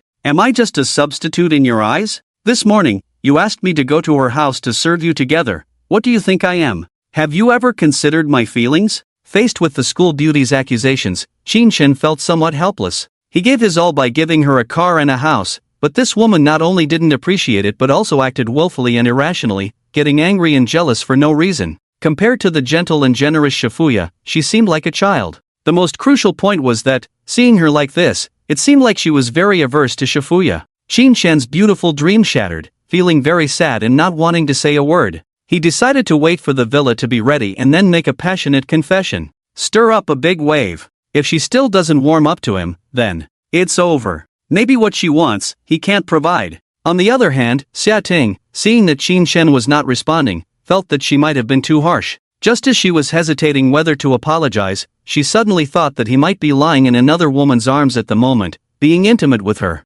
She instantly didn't want to apologize anymore. Moreover, after being hit by her father for taking the household register yesterday, and being fired by the company today for being absent from work for several days, now her man didn't come to comfort her. Instead, the more she thought about it, the more wrong she felt. Unable to hold back, she started crying. Qinshan returned to Shifuya's residence. Shifuya was preparing dinner in the kitchen, while Yi was watching TV alone. When they saw him return, both of them smiled. The younger one ran to hold his hand, wanting to play games with him. The older one asked what he liked to eat, and she arranged for food to be delivered to cook for him. This warm atmosphere suddenly made Qinshen feel a sense of belonging here. He happily picked up Yi and went to the kitchen, saying to Shifuya, "Whatever Yi likes to eat, I will like to eat. She's a rabbit, likes carrots and vegetables. Are you sure you want to eat these? What do you usually eat at home?" "Usually, Yi has dinner at the kindergarten around 4 o'clock. I usually cook a pot of nutritious vegetable soup for her around 7 o'clock, with an egg." Looking at Qinshen's embarrassed expression, Shifuya chuckled and said, "Think about it and then tell me, what do you want to eat?" "Meat," Qinshen answered loudly. "Meat," Yi echoed with a smile. Night came. After the three of them had dinner, Shifuya was going to take Yi to her grandmother's house and then go to work at the bar. Qinshen had nothing to do and didn't want to stay home alone, so he accompanied her to take Yi. Wang Gang drove the Rolls-Royce, carrying the three of them to Shifuya's hometown. It was an old residential area. The houses were not tall, the outer walls were mottled and old, and countless wires swayed overhead. The overgrown lawns, dilapidated public facilities, indicated that this was an old neighborhood. This kind of neighborhood had more elderly people. The cool breeze blew away the summer heat, and in the evening, there were many old men and women coming out to enjoy the cool air. The old men played cards and chess by the small shops. The older women gathered in groups, sitting on the long street, gossiping about others. "Have you heard? Yan Hong's husband has been released and is now lying at home. Why can't he do something good? Always gambling, he lost all 3 houses, now his wife is talking about divorce, no one to take care of the child, it's a disaster." Exactly, his mother was almost so angry she wanted to jump off the building. Really, he had a good hand and played it to pieces. Qinshen got out of the car to buy cigarettes and overheard some gossip from a few women passing by. It had been a long time since he had been interested in gossip, so he slowed down and listened carefully. "I heard your son graduated from a prestigious university. How much does he earn a month now?" "Just around 8 to 10,000, not as much as Shiwei's daughter. After all, my son works for a reputable company. You know, even though Shi's widow is quite charming, working in that kind of place, she must be making money fast. Even if she looks good and earns a lot of money, what's the use? If she can't have a child, and she killed her husband, who will marry her in the future? In the end, she might end up lonely. It's her fault. Her mother didn't allow her to marry that person, but she didn't listen. Now look at her." Qinshen didn't expect to hear gossip about someone he knew, and it seemed that Shifuya didn't have a good reputation in the village. In addition, Yi had mentioned before that Shifuya didn't like the neighbor's goose. It seemed that Shifuya had had enough of the gossip from these people, which was why she moved out to live with Yi. Qinshen returned to the car, pondering quietly amidst the smoke. Everyone cares about their reputation, and Shifuya was no exception. People talk behind her back, even causing her parents to lose face. She must be very upset. If I can help her raise her head in front of her parents and relatives, will she appreciate it? It's worth a try. But how can I make her family proud? I can't control what others say. Even if I marry Shifuya with great fanfare, the gossips in the village will still talk. They might even start talking about me. Shin Shen couldn't come up with a good solution, so he saw Shifuya finishing her performance and walking over. He kept his thoughts to himself, pretending not to know anything, and chatted with Shifuya with a smile. The three of them went to the bar, still at the S03 booth. Shifuya said she needed to go backstage to settle the bill and asked Shin Shen if he wanted her to call a few girls to accompany him. Shin Shen once again admired Shifuya's generosity, gently shook his head and declined her offer. At that moment, he had no interest in other women, he just wanted to wait for her to finish work and go home together to sleep in her arms. Shin Shen obediently sat at the booth, occasionally playing with his phone and eating some fruit. 2 bottles of spades sat on the table without moving. However, he had no interest in the women, but they were interested in him. "Hey handsome, can we sit here with you?" "No, goodbye," Shin Shen coldly refused. 3 girls, 1 in her 60s and 2 in their 70s. Shin Shen had no interest at all, so he lowered his head again and continued playing with his phone. The 3 girls stomped their feet in anger and said, "Proud man," then turned and left. Shin Shen rejected 3 waves of girls who tried to chat him up at the S booth that night. The ones who failed probably spread the word, and then no one dared to approach him. Shin Shen was happy with the peace and quiet. Occasionally, he played with his phone and scanned the bar for beautiful women. There were plenty of attractive women at the bar, but very few were rated above 90. Throughout the evening, there were only 2 women who scored over 90 points. Moreover, both of them had been in numerous relationships, which made him uncomfortable. After all, how many women who go to bars are not interested in playing around? And a stunning woman who scores 90 points must have many suitors, including wealthy men or handsome and talented individuals. They would do anything to win her over, and once they crossed a certain line, the woman would no longer be reserved. Shin Shen, using the bar owner's name, sent them drinks and obtained their contact information. The unexpected rewards were quite good. One was the golden eye, which could explore, see through, and discern the truth. With it, one could gamble, see through deception, and play with antiques, easily reaching the peak of life. It could also be used to ogle at girls on the street, which was quite exciting. However, it was not a life-saving skill and didn't offer much help to Shin Shen, who was already wealthy. The second was the unrivaled holy doctor, a super life-saving skill, but for saving others. Since he was currently healthy, he didn't need it. Although having medical skills could help him save the father of a beautiful female CEO in the future, impressing her and leading to a romantic relationship, this wasn't a TV drama. Where would he find a female CEO? At most, he would encounter some wealthy people seeking medical treatment. If there were a female CEO, she would likely be in her 30s or 40s, which he wasn't interested in. These 2 rewards were optional for Shin Shen. Having them was good, but not having them was fine too. He snapped his fingers, called over a familiar marketing staff, and asked him to get the contact information of those 2 beautiful women on his behalf. He told them that if they provided their numbers, they would get free drinks and a set of Dragon God. After seeing Shin Shen smiling at them from the S booth, the 2 women readily agreed. One of them, named Nana, even came over to offer a drink and chat for a while. This earned him an additional 10 points of goodwill. Shin Shen smiled faintly, appearing gentle, calm, and composed.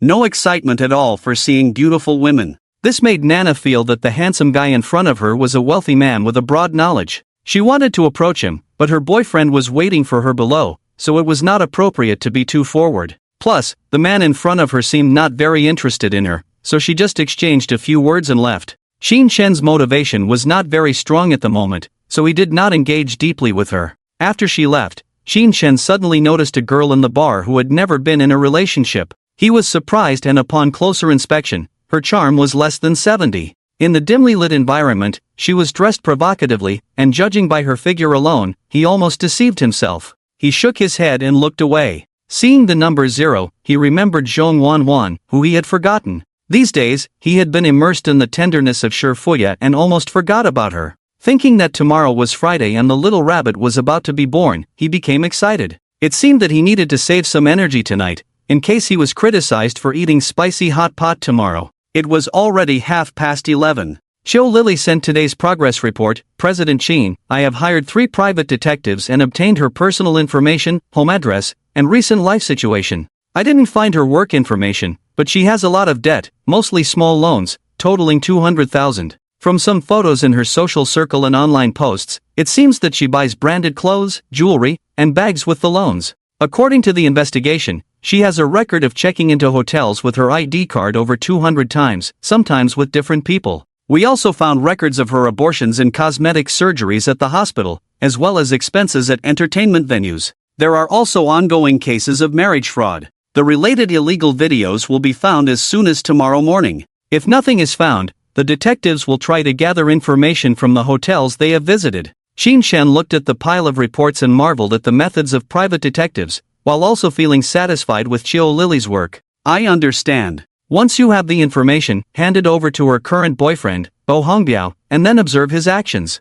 Okay, I got it. Qin Shen was worried that Bao Hongbiao might be soft-hearted, so he planned that if he couldn't bear it, he would find someone else to sue. At this time, the noise in the bar started to get louder, making it uncomfortable. Qin Shen was not used to this kind of place. He told Shifuya and got up to take a walk outside. He strolled through the streets, admiring the lively night scene with colorful lights. In the bustling city, the lights were bright, neon lights flickered, and the streets were well lit with street lamps. Shops lined the streets, and crowds of people flowed by, while cars sped past, their headlights dazzling. Despite having over 50 million in his pocket, Qin Shen, who was used to poverty, still felt disconnected from this prosperity. With money, he seemed even more empty. At this moment, he felt that his soul needed cleansing. So he walked into a high-end SPA called Qinyuemingji. The sign above read, "The Hermes of the Wellness World." The decoration was stylish, with a dimly lit lobby upon entering, a misty large bathtub in the middle, shining under blue lights, emitting a dreamy glow.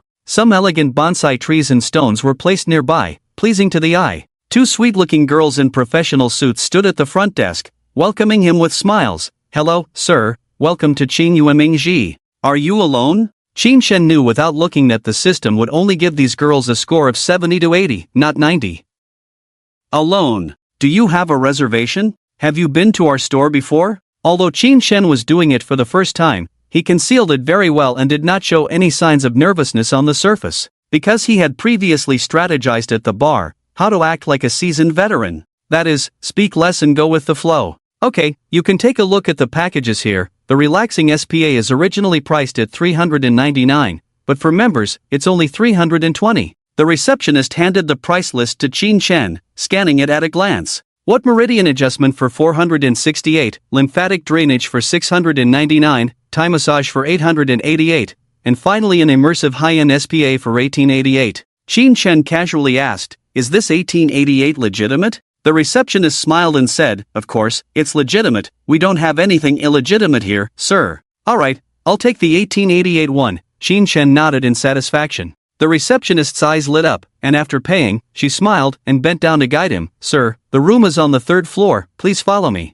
Please change your shoes. Do you have any items to store? Please change into the bathrobe. Our items are changed for each guest and disinfected. Please feel free to use them. Here is your ordered tea. Please wait a moment, we are arranging an aromatherapist for you." There is no need to be too restrained during the SPA. Because you have paid, everything is arranged for you clearly. Even your shoes are taken off for you, just relax. After soaking in the bath, Qin Shen was taken to a luxurious room, sitting comfortably on the sofa, waiting for the therapists to come in. The 1888 package includes 2 masseuses, one massaging the head and the other the feet. A full 120-minute session. Under the vigorous manipulation of the 2 ladies, Qin Shen felt completely relaxed, with his whole body feeling refreshed. The fatigue from the morning was completely swept away, and his posture even straightened a bit. Then the reception brought delicious snacks and asked for Qin Shen's satisfaction. After receiving Qin Shen's praise, everyone left the room for the guest to rest alone, informing that if additional time or services were needed, they could ring for service or sleep in the room until dawn.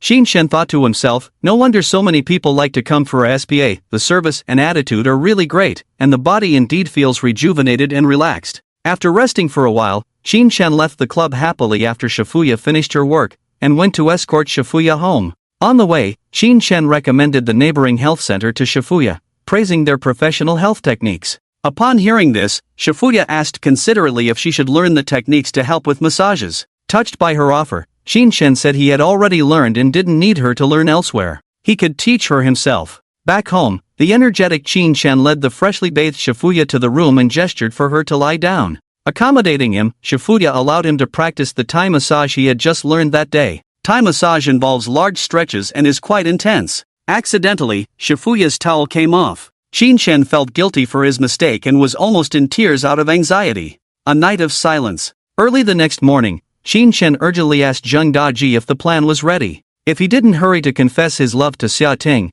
he wouldn't be able to hold on much longer. Zheng Daji had been busy all night. There were still many details to be sorted out, such as the wedding company not having a hot air balloon, requiring approval to release one. Hiring chefs, bands, actors all required time to find at different stores, as well as the exterior wall cleaning and painting by the household company, renting a sprinkler truck to create a rainbow, and so on. Even just inquiring about the prices for half a day was exhausting. The key issue was that the efficiency of those big companies in providing quotes was extremely slow and very strict. Zhang Daji had no money at all, only his mouth, and his offer was not enthusiastic. After hearing Zhang Daji's complaints, Qin Shen felt sorry for him for 2 seconds, then sent him 10,000 yuan as a hard work fee. He then called Butler Chiu and gave her a budget of 3 million to assist Zhang Daji in handling the matter. The reason for not entrusting Chiu Lily alone is that she is very busy, and because dealing with romance, boys are better than girls. And people like Zhang Daji, as long as he is still single, the success rate of bringing others together is very high. This is metaphysics. In the morning, Qin Shen stayed at Shifuya's house and watched a movie with her. After eating her lunch, he took a beautiful nap. It feels great to be kept at home as a waste. Even dreams are sweet. Around 1:30, he was awakened by Shifuya. Because in the morning, Qin Shen told Shifuya that he was going to see a friend in the afternoon. Shifuya looked at his hair, which was like a chicken's nest, and frowned slightly. "Little brother, you need a haircut." This kind of image is very disrespectful to both men and women. "The shop that used to cut my hair has closed, and I'm looking for a new one recently." Every haircut is a gamble. A man's loyalty to his barber is no less than his loyalty to his wife. Unless absolutely necessary, he won't easily change barbers. "You look so listless. How about I give you a new style?" Shifuya teased Qin Shen. "I really don't know how you, a sloppy guy, managed to win Xia Ting over. If you go to see other girls like this later, even if they don't say it, they will have opinions about you." Qin Shen adjusted his bangs, which were just at eye level, a bit long indeed. "What style do you want to give me, sister?" Shifuya, seeing Qin Shen acknowledging the other party as a girl, showed no change in expression and said with a smile, "Follow me." Shifuya took Qin Shen to a high-end image design shop and explained their requirements to a professional designer. Qin Shen remained silent. He let Tony the stylist cut his hair as he pleased. Half an hour later, his hair on both sides was shaved off, his long black hair on top was cut into pieces, slightly combed back, revealing a firm and full forehead. His features were rugged, with clear lines, effortlessly pulling off this textured side-parted hairstyle, paired with a newly bought white shirt and brown casual pants. A perfect sunny young man. But Shifuya was still not satisfied, pointing at her lips, looking left and right. Finally, she unbuttoned one more button on Qin Shen's shirt collar, put on sunglasses and a silver necklace for him. After turning him into a gentlemanly image, she nodded, revealing a brilliant smile. Qin Shen looked in the mirror, smirked, feeling his charm had increased a bit. When a person gains confidence, their temperament changes. He now exuded a carefree and unrestrained temperament from the inside out, like a wanderer playing in the world. After Shifuya dressed up the wanderer, he sat in the car with a guilty conscience and set off to find other women in the Magic City. Too scummy. Just too scummy. Having such a gentle, considerate, and beautiful woman by his side, yet still going out to pick up other girls. "I really am a scumbag." Qin Shen blamed himself for 2 seconds, then thought of the cute little white rabbit and her characteristics. A mischievous smile unconsciously appeared on his lips. Instantly tossing aside the guilty feelings, he messaged Zhong Wanyan, "Baby, when do you finish class?" In a university classroom, Zhong Wanyan was staring blankly at the content on the projector. Her brain was automatically recording what the teacher was saying. She hadn't slept well these past few days. She withdrew 1.8 million and quietly waited in her bank account, feeling dazed every time she saw it. The strict education from her parents instilled in her the concept of earning money steadily and securely from a young age. This sudden windfall had a huge impact on her values and beliefs. She felt like she hadn't done anything to deserve the large sum of money her boss gave her. As the date approached, she felt anxious and confused. She hadn't figured out how to handle it if her boss made unreasonable demands. Her roommate Shelley suggested returning the money, warning her not to let money tarnish her purity. Influenced by her parents' traditional beliefs, Zhong Wanwan believed that certain things should only happen on the wedding night.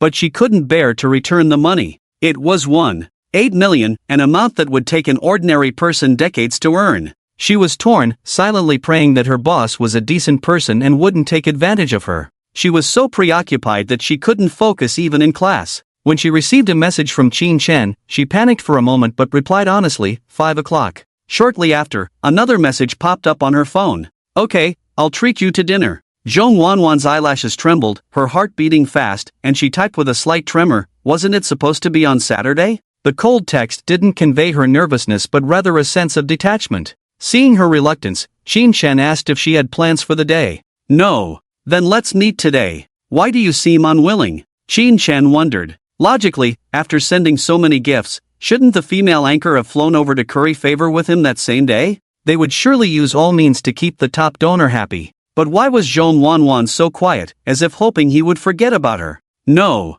"Then it's settled." The other person was typing but didn't respond for a while. Thinking she was making excuses to decline, Xin Shen coldly typed, "You can't refuse the host's invitation." Zhong Wanwan remembered calling Xin Shen the host in the live broadcast room and felt ashamed. Her face turned red with embarrassment, but luckily, her hair covered her face so no one could see. Not knowing how to refuse, she weakly replied, "Got it. What do you want to eat tonight?" "Anything is fine." Xin Shen smirked, about to say something suggestive. But considering she was still a young girl, not like Shifuya or Xiaoding who could eat anything, he decided not to scare her and said, "It's my first time in the Magic City, so you host and treat me to dinner." "Okay." After 5 o'clock. At the entrance of the Magic City Financial University, students were gradually leaving after class. Many cars were parked at the entrance, from Mercedes-Benz, BMW, Audi to Porsche, all kinds of luxury cars were there to pick someone up. However, when a Rolls-Royce slowly appeared, the other luxury cars worth hundreds of thousands instantly paled in comparison.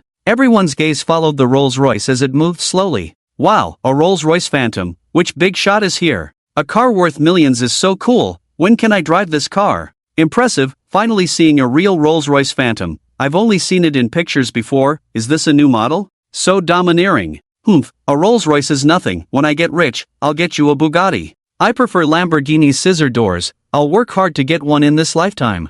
The eyes of the university students who had not yet entered society were full of innocence. They believed that hard work could earn them money and lead them to the peak of life. However, in reality, hard work could indeed earn money, but it didn't guarantee reaching the peak of life. An ordinary person may not earn $1 million in their lifetime. Luxury cars like a Rolls-Royce are beyond reach. The car worth 18 million yuan parked at the school gate, the rear door opened, and a male student who perfectly fits everyone's image of a male god came out. The girl's eyes turned into hearts instantly, staring at the handsome guy in a white shirt. "So handsome, is this guy our senior? I should have gone back to put on makeup first, how can I show my bare face? At least you washed your hair, I didn't even wash mine, lost my love, I don't want to live anymore. Wow, he's looking over here, I can feel from his eyes that he likes me. Let's go ask for his number, that handsome guy is smiling so gently, he shouldn't refuse us." Xin Shen faced the enthusiastic gazes of the crowd and smiled calmly. He got out of the car just to scan the girls more comprehensively. Compared to the girls in bars who easily number in the double or triple digits, there are very few girls at the university gate, most of whom have never been in a relationship. They are as pure and elegant as white lilies, with a refreshing smile. There are several 90-point beauties as well. But Xin Shen didn't rush to greet them because he knew that being greedy would lead to no good. He hadn't settled the 2 women he was currently dealing with, so getting involved with others would be futile. The priority now was to acquire a life-saving skill first. He looked around. After about 2 minutes of rejecting 2 groups of girls trying to strike up a conversation, Xin Shen finally sought his little white rabbit. The short girl walked out of the school with her head down, wearing a plain t-shirt on top, white fabric slightly yellowed, and faded English letters on the chest. She wore black pants that covered her legs completely, and a pair of white canvas shoes that seemed a bit old. Carrying a backpack, wearing black-framed glasses, her hair naturally fell down to cover her cheeks. Her whole outfit was indescribable. She looked like a poor student from a mountainous area. It was clear she was very thrifty. If it weren't for the system rating her at 95 points, for Xin Shen, who was used to seeing beautiful women, this long-haired, face-covered girl would score at most 65 points. The extra 5 points were because her hair looked shiny and glossy. Xin Shen leaned against the car, arms crossed, watching with interest as the little white rabbit came out of the gate. He wanted to see how this girl, who always walked with her head down, would find him if he didn't speak. Zhong Wannan walked to the side of the road without saying a word, took out her phone, and typed, "I'm done with class." Xin Shen, less than 10 meters away from her, replied on his phone, "I know. Have you arrived?" "Yes. Where are you?" "At the school gate." Zhong Wannan received the message, raised her head slightly, glanced around at people's pants, and then lowered her head to type and ask, "What color clothes are you wearing?" "White shirt, khaki shorts, black casual shoes." After introducing his outfit, Qin Chen received a location sharing request from the other party on WeChat. He smiled, shook his head, agreed. Modern technology was so convenient that it couldn't stump her. As expected, not far away, the little white rabbit turned 360 degrees holding her phone, then walked straight towards him. When she reached Qin Chen, confirmed the color of his clothes, and asked softly, "Are you Big Brother Dashang?" Her voice carried a delicate girlishness, like a tender bud, exuding a fresh innocence. No, Qin Chen couldn't help but tease her. Zhong Wanan looked at the two icons overlapping on her phone, raised her head in confusion, and saw a handsome face with a mischievous smile. His facial features are strong and deep, with a bold and handsome hairstyle. Set against the backdrop of a black car, a brand new white shirt looks noble and fashionable. The collar of the shirt slightly reveals a sexy chest, and a silver necklace shines brightly in the sunlight. He exudes a unique male charm, like an extraordinary prince from a fairy tale. Zhong Wanan was stunned for a moment, her heartbeat uncontrollably speeding up. She quickly lowered her head again, too nervous to speak. "Aren't you supposed to call me master?" After being trained by two women, Qin Chen was now very relaxed when facing this little girl. He even reached a state of being carefree. He reached out, pinched Zhong Wanan's chin, and slowly lifted her small face. He carefully admired her cute and charming bare face. Her fair face, petite and straight nose, and pink cherry lips. Her big watery eyes were full of innocence. The more Qin Chen looked, the more he liked it, and he coaxed, "Good, call me master and let me hear it." Zhong Wanan accidentally met Qin Chen's aggressive gaze, full of scrutiny and appreciation. Under his gentle smile and seductive tone, Zhong Wanan almost called him master, but she reacted in time and stopped herself. She felt extremely shy, her face turning as red as a cooked crayfish. After stammering for a while, she was completely at a loss, feeling flustered and confused. The sunlight painted the two of them in gold, their actions resembling a scene from an animation. A handsome and romantic young master was teasing a naive student girl, and that was indeed the case. Passing male students, after seeing Zhong Wanan's appearance, were full of envy and jealousy. They wanted to rush up and shout, "Let go of that girl." But when they saw the Rolls-Royce behind Qin Chen, they immediately held back their words. The girls, on the other hand, couldn't contain themselves earlier. Now, seeing the sunshine male god actually liking this country bumpkin girl, they felt indignant. They almost wanted to rush up, push her away, and take her place to be flirted with. A bold girl nearby heard Qin Chen's voice and walked over, saying, "Handsome, I'm willing to call you master." Zhong Wanan was invited into the Rolls-Royce by Qin Chen. Once inside the car, she stared blankly at her knees without saying a word. In her mind, she replayed Qin Chen's rejection of the girl just now. "Sorry, master is just a joke between me and my girlfriend, not what you think." He said this with a sincere smile and a calm tone, not sounding like he was lying. So, master was just a term of endearment between lovers? But when did she agree to be his girlfriend? And what did he mean by "not what you think"? Zhong Wanan's small head was filled with big confusion. "Classmate Wanan, what do you plan to treat me to?" Qin Chen sat next to her and asked. "Don't you want to eat spicy hot pot?" Zhong Wanan came back to her senses and asked blankly. "I ran so far, and you're treating me to hot pot?" Qin Chen widened his eyes. "Then, what do you want to eat?" Zhong Wanan shrank her neck and hugged her school bag tightly. "I want to eat spicy rabbit head," Qin Chen smirked. Zhong Wanan's face showed a troubled expression at the mention of rabbit head. She didn't like eating rabbits, let alone rabbit heads. But she didn't dare object, so she sat there in silence. Seeing her look of distress, Qin Chen guessed that she didn't dare to eat rabbit head. He chuckled lightly and asked, "Don't you want to eat it?" Zhong Wanan nodded repeatedly. "But what if I want to eat it?" Qin Chen smiled mischievously to tease her. Zhong Wanan fell silent again. The more Qin Chen looked at her, the more he felt like teasing her. "We don't have to eat rabbit head, but you have to agree to a small request." Show me the JK outfit tonight." Qin Chen licked his lips, the curve of his mouth rising significantly. "What is a JK?" Zhong Wanwan asked foolishly. "Sailor suit, ultra-short skirt, white stockings." Every time Qin Chen mentioned a word, Zhong Wanwan's face blushed a little more, her charming appearance particularly enticing. Qin Chen imagined a plump figure in the flashy clothes, dancing in ecstasy in the room, shouting "master" from his mouth. No, it seems like he needs to buy some tonics to replenish his body today. Zhong Wanwan blushed with embarrassment, her face almost steaming. She finally raised her head, looking at Qin Chen with a pair of pitiful big eyes. I can't wear it." "What can't you wear about the clothes?" "If you can't wear it, I can help you wear it," Qin Chen said excitedly, rubbing his hands eagerly, looking like a hungry wolf. Zhong Wanwan felt a little nervous under his direct gaze, clutching her school bag tightly. Her eyes glanced at the car door handle. While the car hadn't started yet, she could still escape back to school. But she ultimately held back,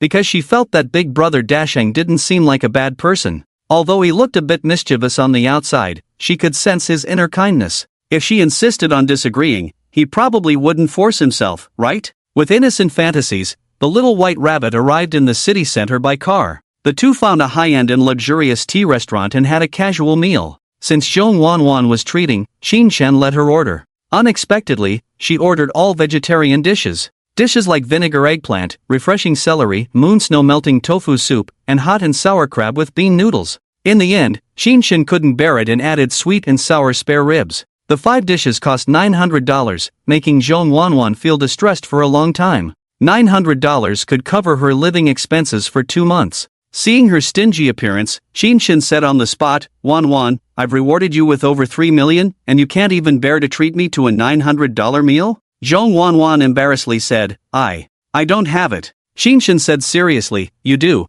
I know that expression of yours very well." Zhong Wanwan remained silent, sipping the full bowl of tofu soup in small sips. Xin Shen was speechless at her behavior, wondering why she was so stingy even though she had money. 3 days passed, and she didn't even buy a single piece of clothing. Looking shabby like a village girl, it was a bit embarrassing to walk with her on the street. Xin Shen suddenly understood the awkward feeling he had when he first met Xiaoting.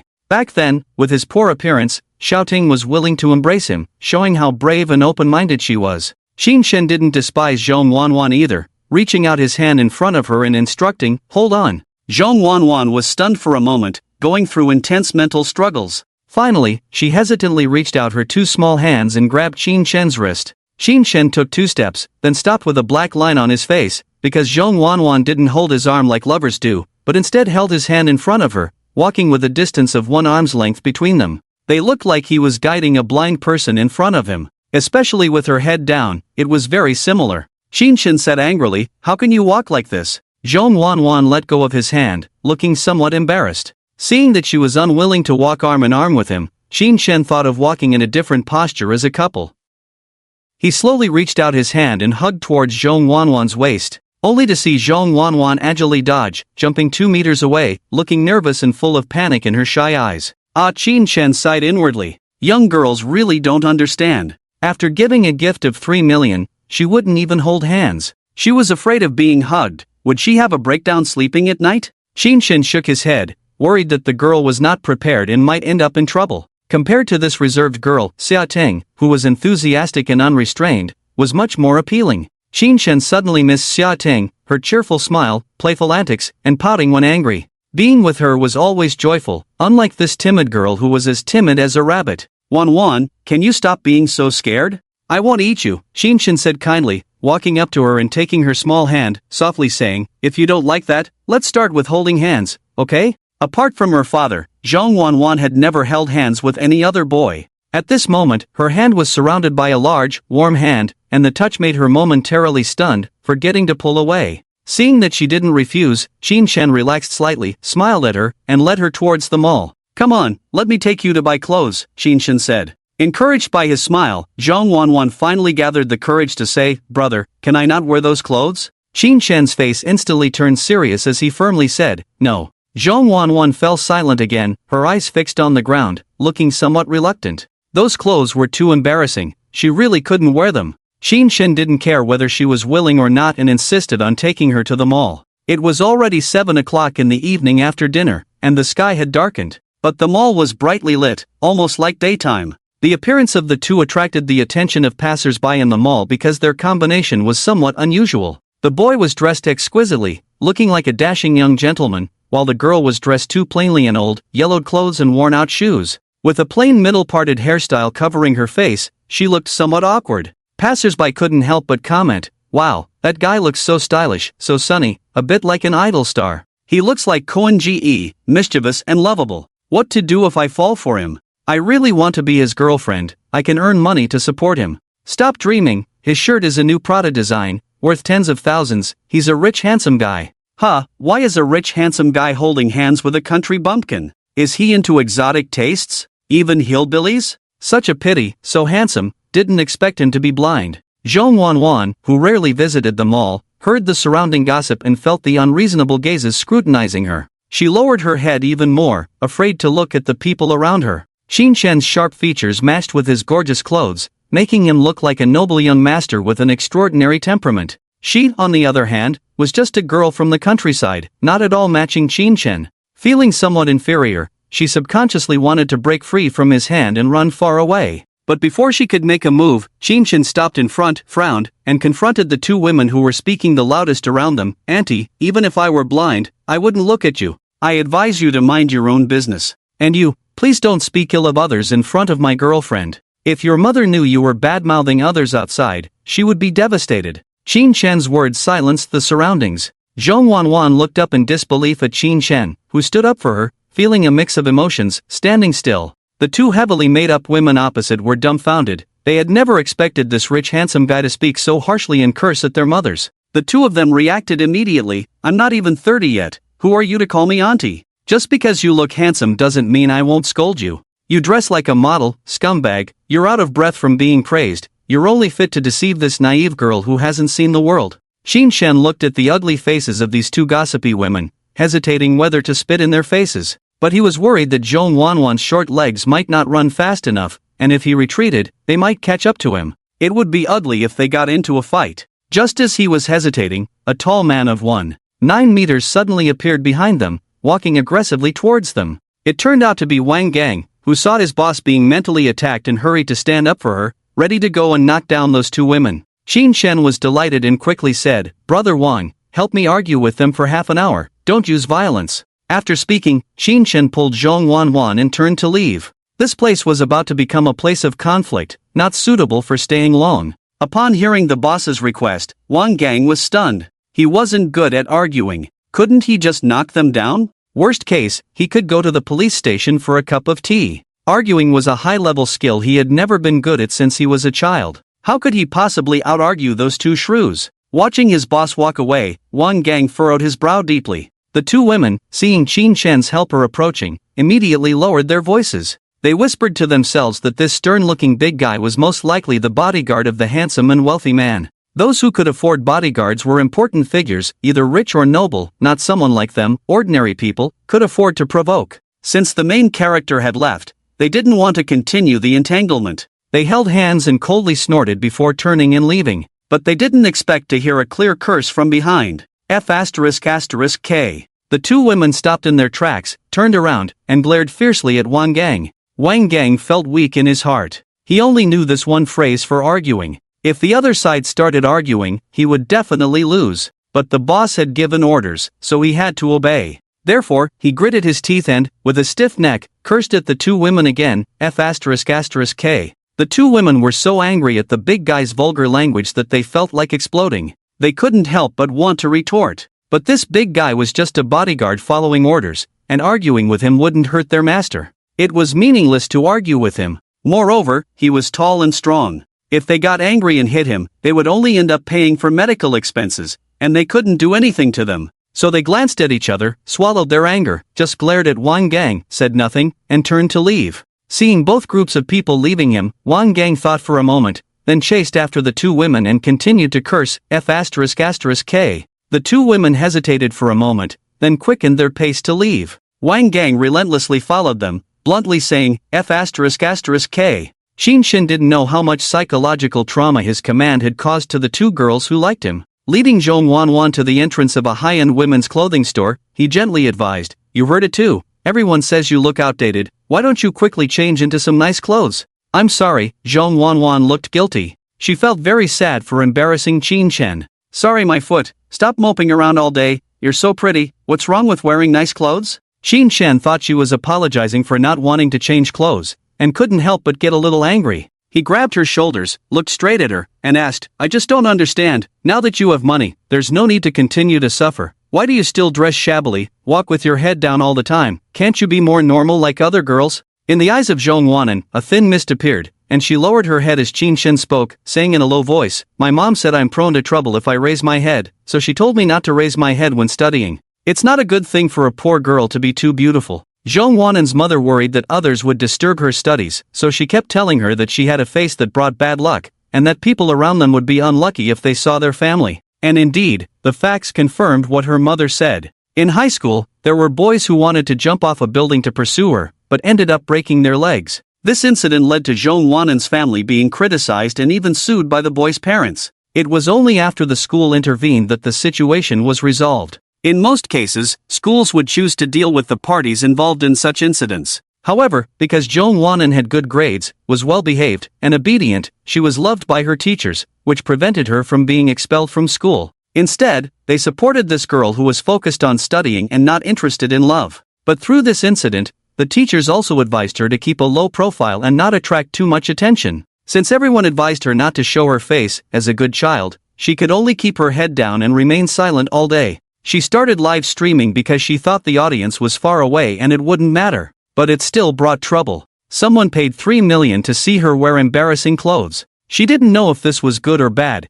and she looked very aggrieved at the moment. Qin Shen listened to her words, evoking painful memories. He sighed and said softly, "We are both fallen people. My mom also told me not to raise my head, saying she would get annoyed just by seeing me. Forget it, if you don't want to wear a school uniform, then change into regular clothes. Anyway, you have to get rid of this one," Qin Shen said, pulling at her collar with disdain. "Your clothes have faded. I used to be better than you." Zhong Wanan, at a loss, lowered her head again and was foolishly led into a high-end women's clothing store. The saleswoman inside greeted them with a smile. "Welcome, please feel free to look around. If you find something you like, I'll help you find the right size. Pick 2 sets of clothes suitable for school and 2 sets for going out," Qin Shen said to the saleswoman, pointing at Zhong Wanan. The saleswoman glanced at the logo on Qin Shen's clothes and knew he was a wealthy man, so she enthusiastically introduced clothing styles to Zhong Wanan. "Miss, how about this blue dress? It's our new autumn style and suits your temperament. Don't like it?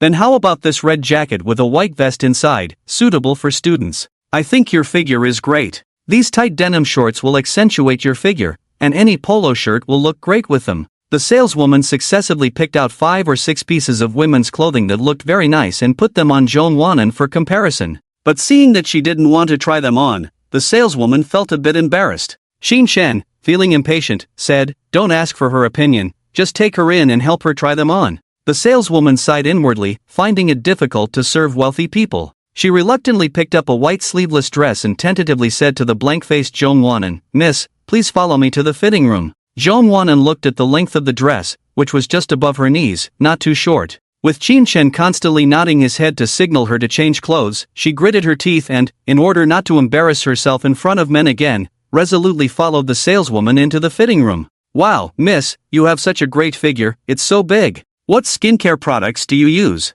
Your skin is so fair, like milk. Your hair is so smooth, it's so enviable. Let me tie it up for you, it doesn't look good hanging on your face." Faint exclamations came from the fitting room. Qin Shen was restless, wanting to rush over and help. After waiting for a few minutes, Zhong Wanwan shyly walked out of the fitting room. Qin Shen was stunned. The girl in front of him was too beautiful, just changing into a new outfit made her look completely different. Her snow-white skin was even whiter than the white dress she wore. The off-shoulder style exposed her fragrant shoulders in the air, looking delicate and charming. Her black and thick hair was tied behind, with long bangs naturally falling on both sides, revealing a delicate and rosy face. After discarding the loose t-shirt, her figure was no longer hidden. The slightly tight top emphasized her plump chest, the slender waist resembling an hourglass, connecting the upper and lower parts in an S-shaped curve. The hem of the skirt revealed a pair of flawless white feet, captivatingly beautiful. Especially when wearing a white dress, her pure and charming temperament was fully displayed.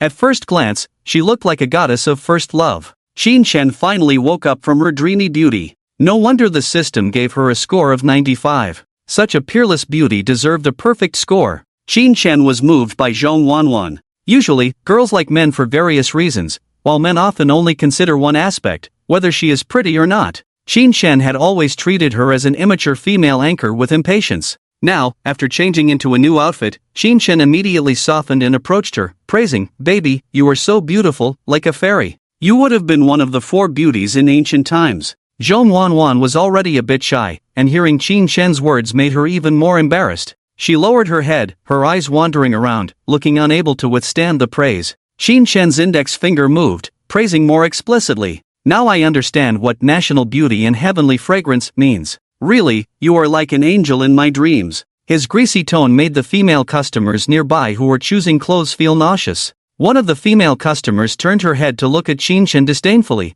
seeing his flashy appearance and a face of a scumbag. As an experienced person, she was very sure that this man had definitely said the same words to other girls, not less than 10 times. She despised this kind of smooth-talking scumbag who deceived girls, sneered, and looked full of disdain. As for Zhong Wanwan, who heard this kind of compliment for the first time, her face blushed even more, completely at a loss for words. Her two small hands were tightly clasped in front of her, not daring to look Qin Shen in the eye. Qin Shen pulled her hand away, carefully examining her clothes from top to bottom, and smiling, said, "Raise your head and let me see." Zhong Wanwan gently shook her head. Qin Shen knew that this girl was more passive, so he reached out, pinched her chin, and lifted her head. Bright eyes, white teeth, lips like rosy clouds, she looked like an ethereal beauty. Qin Shen's heart fluttered. Looking at her avoiding eyes, he softly said, "Don't be afraid, I'll be here in the future, you don't have to bow your head anymore." Zhong Wanwan's eyelashes trembled, inevitably meeting Qin Shen's deep eyes that she was not sure what was inside,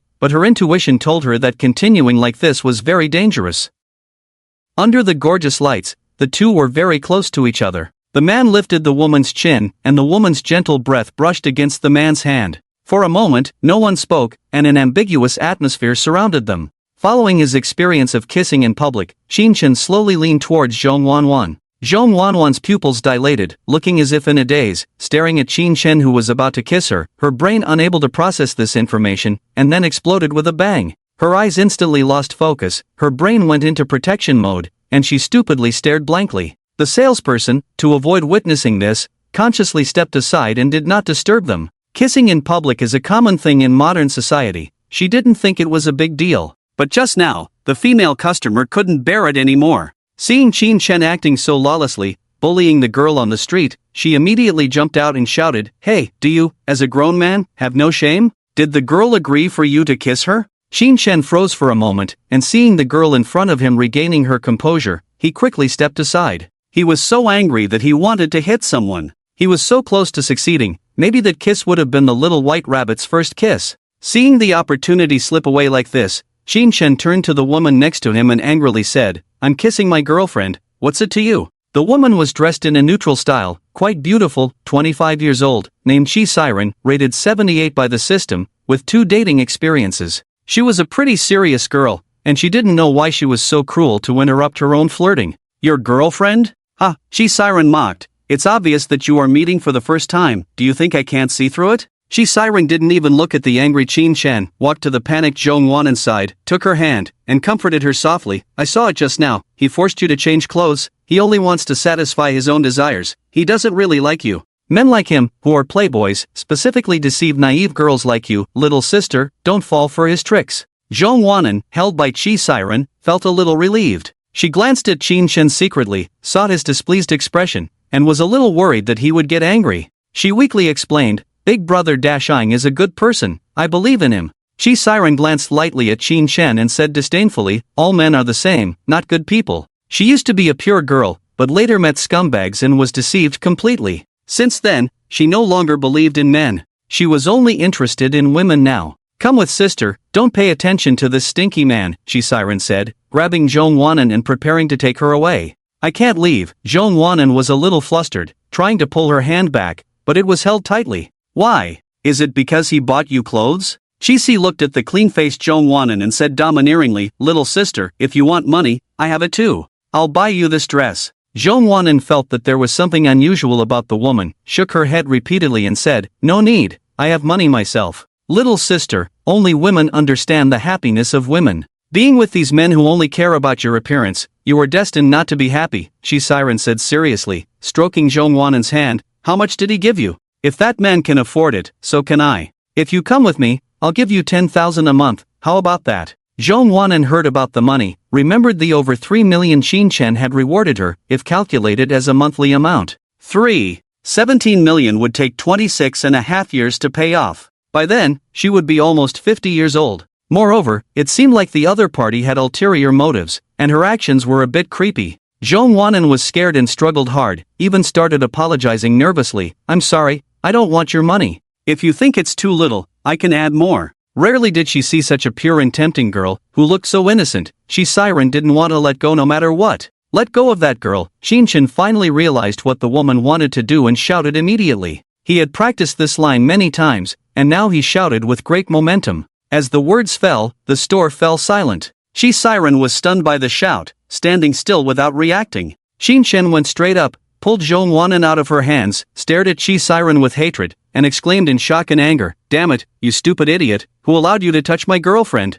Chi Siren came to his senses, with one hand on his hip and the other pointing at Xin Shen sharply. "Who are you calling a loser?" As a woman, she naturally belonged to the disadvantaged group, and with a bit of money at home, she was used to being arrogant. No one had ever dared to insult her like this before. "Indeed a loser, needing someone to repeat it for you to understand," Xin Shen sneered. "You." Chi Siren had little experience in arguing, and she couldn't find words to say while pointing at Xin Shen. The salesperson nearby saw them arguing and quickly stepped in to stop them. "Sir, this is a public place, please mind your behavior." Suppressing his anger, Xin Shen coldly snorted, "I won't lower myself to your level. Female competitors nowadays are getting stronger, adept at taking advantage of the weak. Getting involved with them will only lead to more trouble." Xin Shen didn't want to provoke strange women. He turned to Zhong Wanwen with concern, "Are you okay?" Zhong Wanwen shook her head lightly, looking a bit frightened. Seeing this, Xin Shen didn't want to stay here any longer. He told the salesperson, "Wrap up the clothes she tried on earlier,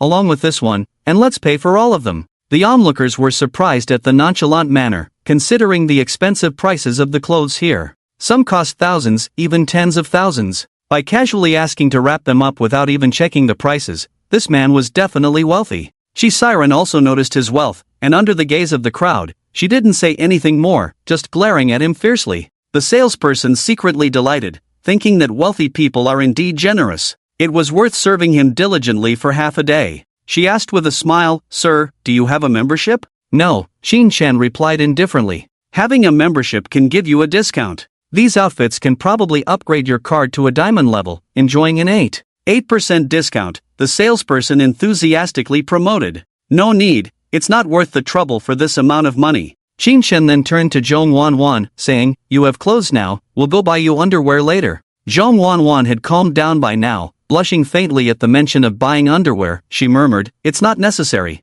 It's a must, from head to toe, inside and out, everything needs to be changed," Xin Shen said with a mischievous smile. The intimate interaction between the two made Chi Siren's face look unpleasant, unable to resist making sarcastic remarks, "Feeling proud just because you have money, thinking you're something special? Just average, not as wealthy as you. I can't afford to spend 10,000 just to keep someone," Xin Shen replied, despite disliking Chi Siren. However, he remained magnanimous in the face of her accusations of being rich. Chi Siren felt ashamed and angry at her own words in front of him. Frustrated, her voice became sharp. "Using your parents' money to chase girls without any guilt, huh? Without your parents, what are you?" She couldn't contain her anger and turned to Zhong Wanwen indignantly, "I advise you not to be with this kind of person for money. Following him will only ruin yourself." Zhong Wanwen lowered her head timidly at the remarks. Xin Shen couldn't bear to listen any longer, but he didn't want to argue with this woman either. After all, Wang Gang hadn't returned yet, and there were no winners in arguments.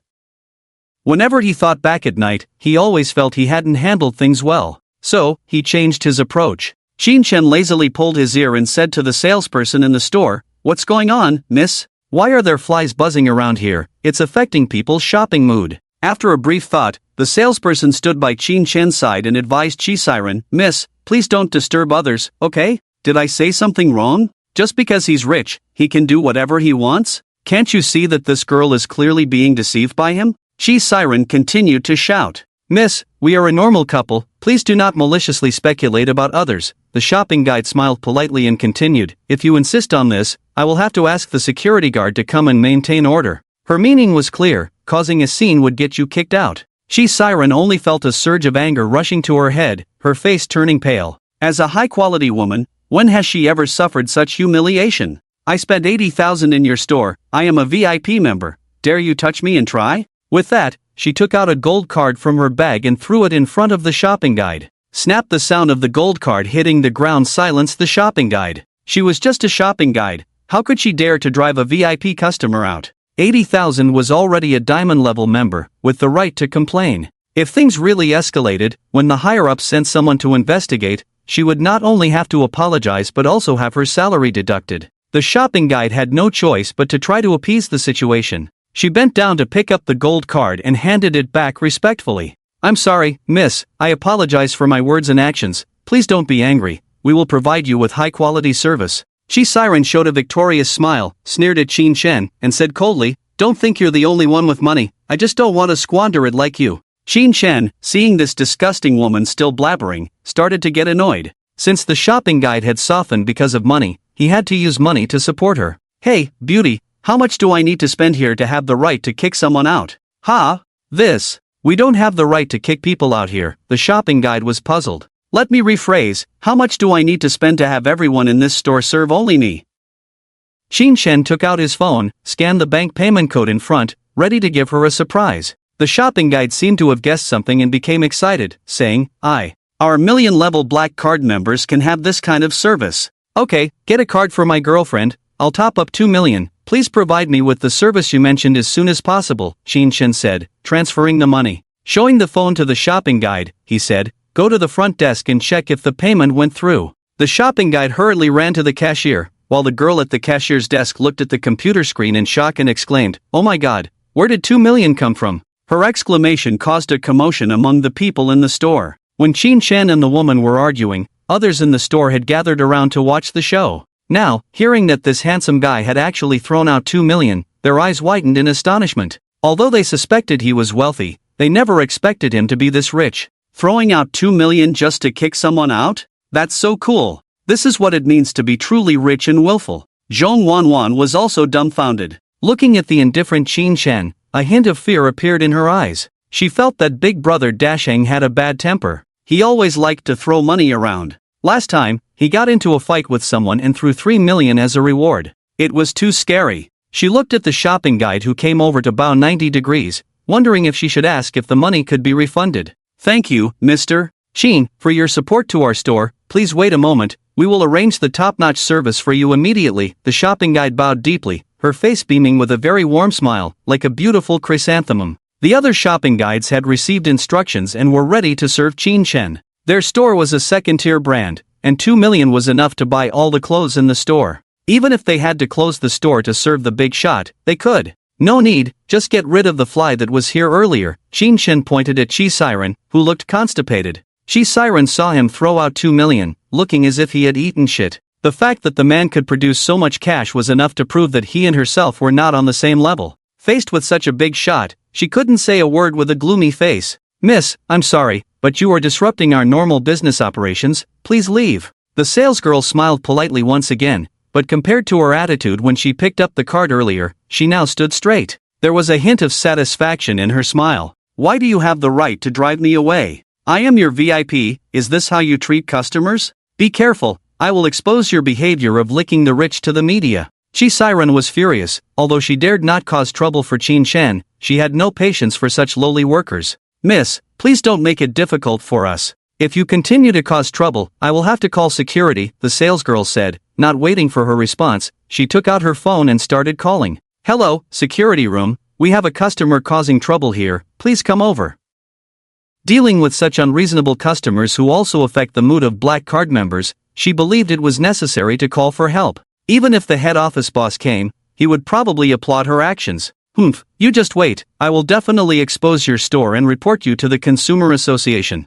Chi Siren cursed and slammed the door as she left. With the clown gone, the scene quieted down for a moment. Then a lot of discussion voices arose. Several other customers were discussing. Wow, I didn't expect this guy to be so rich, giving his girlfriend 2 million to top up her card. Why can't I find a young and wealthy handsome guy like him? 555 honey, look how good he is to his girlfriend. So what? If you have a girlfriend as beautiful as his, I'll top up 2 million for you too. The voices of the crowd reached Qin Shen's ears. He smiled faintly, very satisfied with the salesgirl's actions. Just and impartial. This smart salesgirl, Qin Shen felt it necessary to let her continue to serve him. Beauty, my girlfriend still needs to buy underwear and shoes. Can you accompany us to pick some good ones? My girlfriend is quite shy, she may need your help. Can I give you 10,000 as a reward for your hard work? The salesgirl's name was Su Wenjie. When she heard the big shot's invitation, she nodded excitedly. Joking, she earned less than 8,000 a month including commission. Accompanying the big shot for a while could earn her 10,000, only a fool would refuse. As for it being working hours and her leaving her post without permission. Joking, she had just brought in 2 million in recharges for the store. The recharge target for the entire store this year had been met. Who would dare to say she was doing private work during working hours? Even the store manager would have to be polite and buy her a milk tea. Thank you, my service will definitely satisfy you. Qinshen smiled and nodded. He didn't let Zhong Wanwan try on other clothes, as the one she was wearing was enough to outshine all the girls in the entire mall. Zhong Wanwan silently paid the bill and walked out of the store. Su Wenjie happily carried 5 sets of clothes and followed behind them. Seeing her helping him carry things so diligently, Qinshen didn't call Wang Gang over. At the same time, Wang Gang was contemplating on the main road. The two women had taken a taxi and left. It was still 10 minutes short of the boss's stipulated half-hour scolding. As a real man who meticulously followed orders from his superiors, Wang Gang was considering whether to drive his Rolls-Royce to catch up and continue scolding. But he was worried about scratching the boss's car and working for nothing for a year. Moreover, driving a Rolls-Royce to scold someone on the street always felt a bit strange. There were no other taxis around, so he couldn't catch up. He could only watch the other car disappear into the distance. He felt very distressed about not being able to complete the task. It turns out being a bodyguard is so troublesome, it's easier to run 10 kilometers. In the mall, Su Wenjie led the two of them to a high-end lingerie store as requested by Qin Chen. There was no rule against boys entering, so Qin Chen boldly walked in. Under the warm-colored lights, all you could see were colorful lingerie, some styles looking quite bold. The visual impact was strong, and Qin Chen felt a bit uncomfortable sitting in the men's rest area. But he had no intention of leaving. Su Wenjie, with Zhong Wannan as if she were a puppet, picked out lingerie. Miss Zhong, I just estimated that you should wear a cup, suitable for this kind of anti-gravity comfortable and seamless lingerie. If you need to run, you should choose a supportive style with strong wrapping. You don't want to look bigger, right? Then you should go for a tight-fitting push-up style, very thin and breathable. Qin Chen didn't even see it and got angry. There were partitions in this store, and the people inside wouldn't open the door. Zhong Wannan was timid and didn't let him see, so he had no way. Qin Chen was very angry and thought fiercely that he would turn on the lights to see clearly at night. The two girls spent a long time inside. They brought in 4 or 5 pieces of lingerie, but in the end, Zhong Wannan only chose one. Qin Chen asked Su Wenjie how the other pieces they tried on were. If they looked good, he planned to buy them all. Su Wenjie meant that you need to know a girl's feelings about these things. If a girl doesn't say, you can't buy randomly, or it will be uncomfortable to wear later. Qin Chen thought Su Wenjie made sense and was a pretty good shopping guide, so he added her as a friend, planning to consult her in the future about issues related to girls. Su Wenjie had a gregarious personality and jokingly said, "Boss, do you want to consider hiring me as a companion shopper? Just 10,000 a month, I can accompany you all day long, accompany you to eat, play, and shop, I'm really good at it." Qin Chen looked her up and down and the system gave a rating. Charm, 80, age, 24, number of relationships, 3. She was about 1.7 meters tall, wearing a red and white professional outfit, high heels, with a beautiful face and delicate makeup. Although her skin was not as fair as Zhong Wannan's, it was smooth and delicate. With a peach blossom face, she looked quite sweet when she smiled. "Do you have a boyfriend?" Qin Chen asked. "I do, but sometimes it's not much different from not having one," Su Wenjie replied with a smile. "Your boyfriend doesn't get jealous when you accompany us all day to eat and shop?" Qin Chen asked curiously. "He will understand for the sake of work." Su Wenjie smiled freely and said, "If he doesn't understand, we can just break up. I don't owe him anything." It was clear that this girl also liked money. She would even give up her boyfriend for money. Qin Chen couldn't help but think that if Zhong Wannan had the same personality, it would be much easier to pursue her. He happened to have money. Buy whatever you want, the feeling of being liked is so satisfying. I wonder if her personality can influence Zhong Wannan. Anyway, it's just a few tens of thousands of dollars, trying it out won't hurt. Okay, I'll hire you as a playmate, but not to play with me, but to play with her. Qin Chen pointed at the wide-eyed Zhong Wannan and said with a smile, "I want you to take her out more, go shopping, chat with her, don't let her keep her head down and silent all day. If you can make her cheerful, I'll give you 20,000 a month. What do you think?" Su Wenjie was slightly surprised. Damn, doubling the pay directly? Going out every day, 2,000 a month? What a magical job. Indeed, holding onto the thighs of the rich is the correct way to open up in life. Su Wenjie was so excited that she hurriedly shouted, "Boss, wait for me, I'll resign right now." After saying that, she was about to run back to the store, but after taking 2 steps, she paused, turned back, and said, "Boss, just to confirm, the expenses for going out can be reimbursed, right?" Qin Chen nodded with a smile, "Of course, I'll give the money to Miss Zhong, you can go out and she will foot the bill, with no limit on the amount." Su Wenjie was too lazy to go back to resign, so she took out her phone and sent a message, "Ha, I quit." After sending it to the manager, she didn't wait for a reply. She immediately warmly held Zhong Wanwan's hand and fawned, "Miss Zhong, from now on, I will be your loyal personal maid. I will accompany you wherever you go." While the two were talking, Zhong Wanwan did not express any opinions, just silly staring off into space. It seemed like as long as she didn't have to speak, everything else was fine. It was only when Su Wenjie grabbed her hand that Zhong Wanwan came back to her senses, her eyes showing a hint of panic. She didn't know how to respond to the enthusiasm of strangers, so she could only truthfully refuse. I still have classes, I can't go out to play." "Wow, madam is still studying. What year are you in?" Su Wenjie asked. "Second year." Zhong Wanwan felt a bit embarrassed by being called madam, so she quietly added, "Just call me Wanwan." "Okay, Princess Wanwan, do you plan to continue your studies?" Su Wenjie asked enthusiastically. "I probably won't, I need to graduate and work to earn money." Zhong Wanwan's eyes dimmed slightly. She wanted to continue her studies, but the conditions didn't allow it.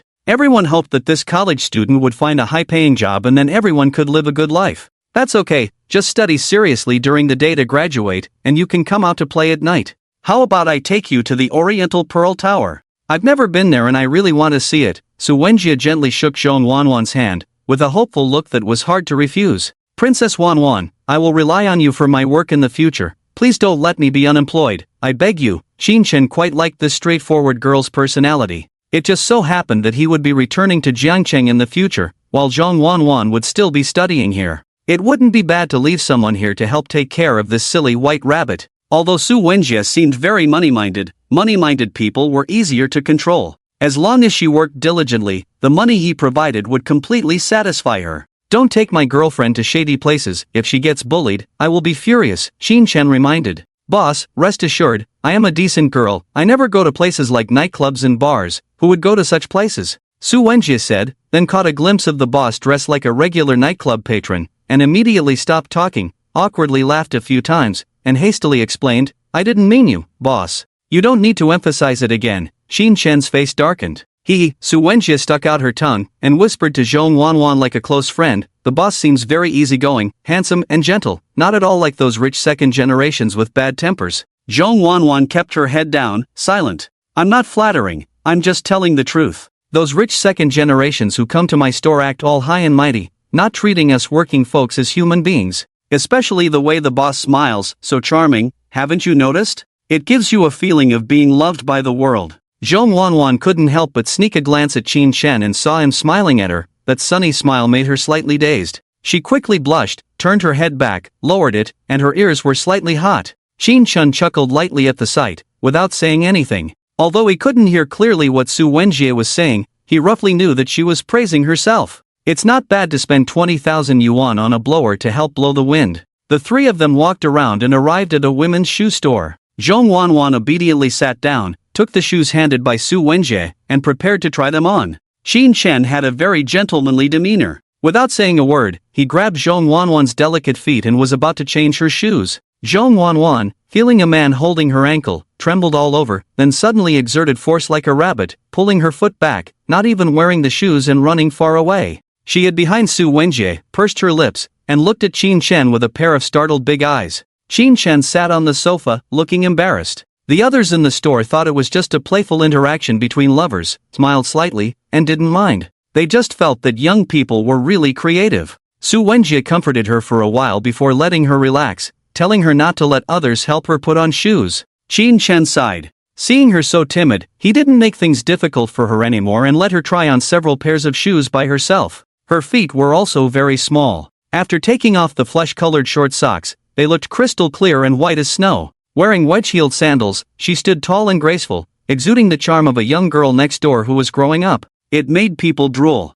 Qin Chen bought her several pairs of shoes, flats, sandals, sneakers, high heels. When leaving, they had quite a few bags, which were not easy to carry. Fortunately, Wang Gang arrived in time and took over the bag-carrying task. Hearing his report that he had driven away those two women, Qin Chen praised him generously. He didn't expect that this honest-looking man turned out to be a strong and assertive person. He was both civil and martial, a talent for a general. Later, they strolled around a bit and passed by a leading experience store. Qin Chen remembered Xia Ting's excitement when she bought him a phone. He suddenly realized that common items like phones were more likely to evoke memories. Giving a phone as a gift to a girl was a good choice. So he took Zhong Wanwan inside and bought her a red phone of the same model as his without hesitation and stuffed it into her arms. Zhong Wanwan finally reacted a bit. She held the unopened phone box, looked at Qin Shen carefully, and weakly said, "Brother, I can't accept such a valuable thing. Silly girl, the clothes you're wearing cost almost 10,000 yuan. Why can you wear clothes but not accept a phone?" Qin Shen rubbed her head and said with a smile. Zhong Wanwan couldn't say anything and silently added the cost of the phone to the total amount Qin Shen had spent on her. She kept track of the money Qin Shen spent on her. Su Wenjie watched Qin Shen casually give out the top-of-the-line phone, her eyes filled with envy turning slightly red. There is no harm without comparison. She also used an 8,000 yuan Mate 60, boasting that her boyfriend gave it to her. In fact, she scrimped and saved for a month to buy it herself, just to show off how caring her man was in front of others. Now seeing wealthy people casually giving gifts of over 10,000 yuan, it seemed as casual as picking a flower by the roadside. And the girl receiving the gift seemed somewhat reluctant. Su Wenjie felt a sense of separation and bitterness, shouting in her heart about the unfairness of the world. On the other hand, Qin Shen saw that Zhong Wanwan was holding the phone box without any intention of opening it, so he reached out and took the box from her arms. The box still retained the girl's body temperature, feeling slightly warm to the touch. His heart stirred slightly, but relying on his recent cultivation, he suppressed the urge to act like a loser. Calmly, he opened the box and took out the phone inside. "Do you want me to help you change the phone?" Zhong Wanwan shook her head slightly and whispered, "I can do it. Let me help you. I've changed phones before and have a lot of experience." Qin Shen gestured for her to hand over her phone. Zhong Wanwan hesitated, unsure how to refuse. For a girl, a phone is a private item, and it feels strange to show it to a guy. But facing the enthusiastic Qin Shen, she couldn't think of a reason to refuse. "It's just changing a phone, nothing to be embarrassed about." "Hurry up and show it to me," Qin Shen said as he stood up to unzip her backpack. Zhong Wanwan sat there blankly, letting him search for her phone like a lamb playing dead, with no choice but to escape. Qin Shen smoothly took her phone, a smirk forming at the corner of his mouth. This girl was too soft, she could easily show her phone to anyone. Later, when he tricked her into going to a hotel, it would be as easy as pie. Qin Shen happily thought about how to eat rabbit for dinner, then picked up her phone to take a look. He found out that the poor girl was using an iPhone. Qin Shen had never used an iPhone before, so he swiped left and right on it, unable to find the app for data transfer. But he remained calm, opened TikTok, searched for a way to transfer data, and in 2 seconds, a bunch of tutorials popped up. Following the instructions step by step, he cloned the data over, casually saying, "Since you like using an iPhone, how about I buy you the latest model?" "One is enough," Zhong Wanwan said earnestly, watching the progress bar without hesitation. "Your phone must be expensive." "I didn't realize you were a little rich girl," Qin Shen teased. He had a vivid memory of iPhones. When he was about to graduate, a certain woman had agreed to be his girlfriend if he bought her the latest iPhone. At that time, he was broke and had to take out a loan for university, so he couldn't afford it. When he saw that woman again, she already had an iPhone. She claimed to have bought it in installments and asked for help sharing the burden. He was so foolish back then that he actually believed her nonsense and handed over his hard-earned money. "It was given to me by a classmate," Zhong Wanwan explained as she looked at her phone. "Miss Wanwan is quite popular, receiving gifts of iPhones," Qin Shen remarked, unknowingly changing his tone. "They are very kind and take good care of me." Zhong Wanwan thought of her classmates in the dormitory and smiled slightly. "And them?" Qin Shen emphasized the word them. "Ha?" Zhong Wanwan raised her head in confusion, looking at Qin Shen strangely. Qin Shen took a deep breath and reassured himself. It was normal for such a beautiful girl to have 2 or 3 guys pursuing her. Plus, she was soft-spoken and not good at refusing, so receiving gifts was normal. As long as she didn't accept gifts from guys in the future. "You are my girlfriend now. I've given you money, so take it out and pay off what you owe others. If it's not enough, I'll give you more," Qin Shen ordered indifferently. His tone carried a hint of coldness, indicating his displeasure. Seeing Qin Shen's attitude change so drastically, Shui Wenjie felt anxious for Zhong Wanwan. This honest and naive girl was too foolish, always saying everything and even mentioning gifts from other guys in front of her current boyfriend. Wasn't that asking for trouble? Seeing the girl lower her head and remain silent, Shui Wenjie, in order to keep her new job, quickly interjected to appease, "Is there a possibility that this phone was actually given to Wanwan by a girl? Didn't we just have girls fighting to give clothes to Wanwan?" Shui Wenjie found her own words amusing, knowing that girls wouldn't give other girls iPhones. She said this just to lighten the mood and change the subject among classmates. "But I didn't expect Zhong Wanwan to nod seriously and say, 'It was given by my roommate.' She got a new one, so she gave me the old one. Su Wenjie saw that she seemed to be telling the truth and believed most of it immediately. No matter how absurd the situation is, as long as an honest person says it, even if it sounds like a fantasy, the credibility will be higher by a few points. Boss, it's not very nice to ask them to return the money after receiving gifts from the dormitory sisters, right? Qinshen subconsciously believed Zhong Wanwan's words, and his face looked much better. Since it was given by your roommate, it would hurt the relationship to return the money. How about this, do they have anything they like? Buy a few things to give back to them. Got it, Zhong Wanwan said softly. Let me see their information and help you see what they like, Qinshen said as he opened Zhong Wanwan's WeChat chat records without waiting for her consent. Without many friends, she probably had only about a dozen. In the order of recent chats, the first was herself, the second was a girl named Li Jie. Every 1 or 2 days, Zhong Wanwan would send messages to the other party. Do you want me to bring you lunch? Yes. Lunch? Yes. Food? Yes. No, I'm going out to eat today. Interspersed with some daily life matters. The last chat was at noon today, and the other party sent a voice message. Qinshen clicked to convert it into text. When is the boss you recommended coming tomorrow? Have you made an appointment? Zhong Wanwan replied, he didn't say. Li Jie, forget it, I'll keep the whole day free tomorrow to accompany you, so you won't be taken away by others. Seeing this, Qinshen glanced at the blushing Zhong Wanwan and a subtle smirk appeared on his face. The third person should also be a dormitory sister, chatting about things like helping her take notes for makeup classes. It can be seen that the other party's study is not very good. The fourth person called her cousin and talked about family matters. Qinshen only glanced at it and didn't dare to look closely, because Zhong Wanwan was obviously feeling uncomfortable at this time and reached out to grab the phone back. After all, letting others see chat records is like standing outside naked for others to admire. Qinshen blocked her with his arm, then exited the chat box and quickly opened the remaining contacts. The next few were conversations from about a month or two ago, which were not very substantial, and Zhong Wanwan did not reply to the other party. Some didn't even have chat records, just added as friends. Such chat records can be said to be cleaner than Qinshen's face. A 20-year-old girl, pure and flawless, and looks like a fairy. Who could resist this? Qinshen's fondness for her increased like crazy. He handed both phones over as if nothing had happened. Do they like cosmetics or handbags? I'll get you a few sets to take back. Zhong Wanwan took back her phone, seemingly not angry, and replied softly, Junjun likes cosmetics, Li Jie doesn't need anything. Since she doesn't need anything, don't give her anything. I'll take her out for a meal tomorrow to thank her for taking care of you. Qinshen didn't treat himself as an outsider, looking like he was considering her. Oh, Zhong Wanwan nodded. This kind of easygoing personality is really likable. Qinshen decisively reached out and pinched her face, then continued to take her shopping. Accessories, cosmetics, handbags, notebooks, daily necessities. Regardless of whether she agreed or not, Qinshen bought her everything he lacked during his university days. Spending money was indeed very enjoyable, with smiling faces everywhere he went. All kinds of flattery and thoughtfulness. It felt like he was really like a god. After this shopping trip, he spent nearly 200,000. There were too many things for Wang Gang to carry alone, so he had to bring them back to the car in one trip,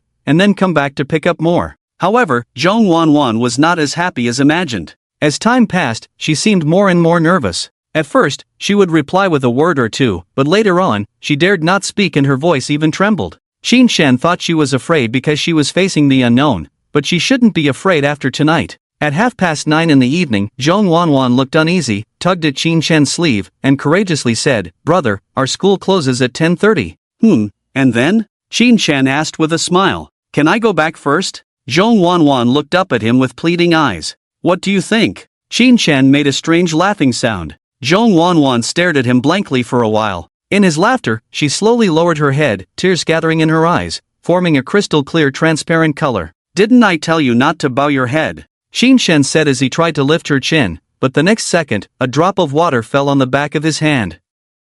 He paused for a moment, gently lifted her chin, revealing a pitiful face. Her dark eyes were filled with tears, shimmering like dewdrops on wild grapes, with an unsettled look. The corners of her lips tilted slightly downwards, enough to break one's heart. Qinshen was completely at a loss. Especially when faced with the tears of such a beautiful girl, the impact was huge, making him feel very guilty, as if he had done something unforgivable. Qinshen was at a loss, not knowing what to do. Seeing this, Su Wenjie quickly took out a tissue from her bag and handed it to Qinshen. As he wiped her tears, he comforted her, "Don't cry, it was just a joke to lighten the mood." Zhong Wanwan believed him, her tears subsided, and she asked in sobs, "Can I go back?" Qin Chen sighed. If he insisted on not letting her go back now, he might lose her favor. But he didn't want to give up the rabbit meat that was almost in his mouth. After some thought, he rubbed Zhong Wanwan's head and softly reassured her, "Of course, don't cry. We'll have supper later and then I'll send you back." "Really?" Zhong Wanwan cried tears of joy, her big eyes shining brightly at Qin Chen.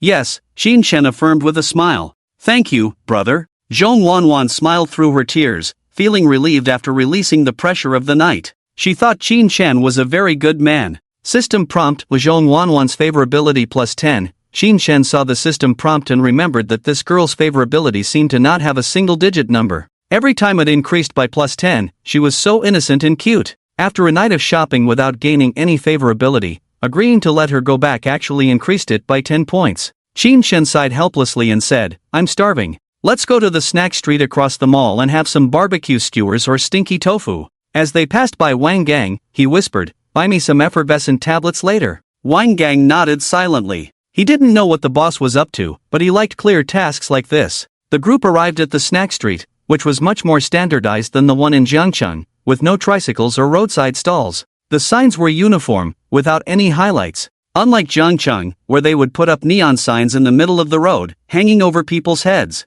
Qin Chen bought snacks like grilled oysters and cold noodles, slowly savoring them, deliberately taking half an hour. When he saw Zhong Wanwan constantly checking her phone, he leisurely got up to prepare to send her back. Wang Gang drove over, and Su Wenjia's eyes turned into hearts when she saw the Rolls-Royce. At this moment, as long as Qin Chen beckoned to her, she would willingly wear the collar. Unfortunately, Qin Chen did not have any intention of inviting her into the car. He just transferred 20,000 to her and told her to call her over again if needed tomorrow. Su Wenjia really wanted to ride in the Rolls-Royce. She remembered how the boss had compromised as soon as Zhong Wanwan cried, so she also held back 2 drops of tears. But all she got in return was the exhaust of the Rolls-Royce. She stomped her foot in anger. Qin Chen drove Zhong Wanwan back to school. In the car, the two of them sat in the back seat again. Taking advantage of the 70 points of favorability, Qin Chen unceremoniously held Zhong Wanwan's hand and played with it nonstop. "Are you happy today? Can you show a bit more reaction?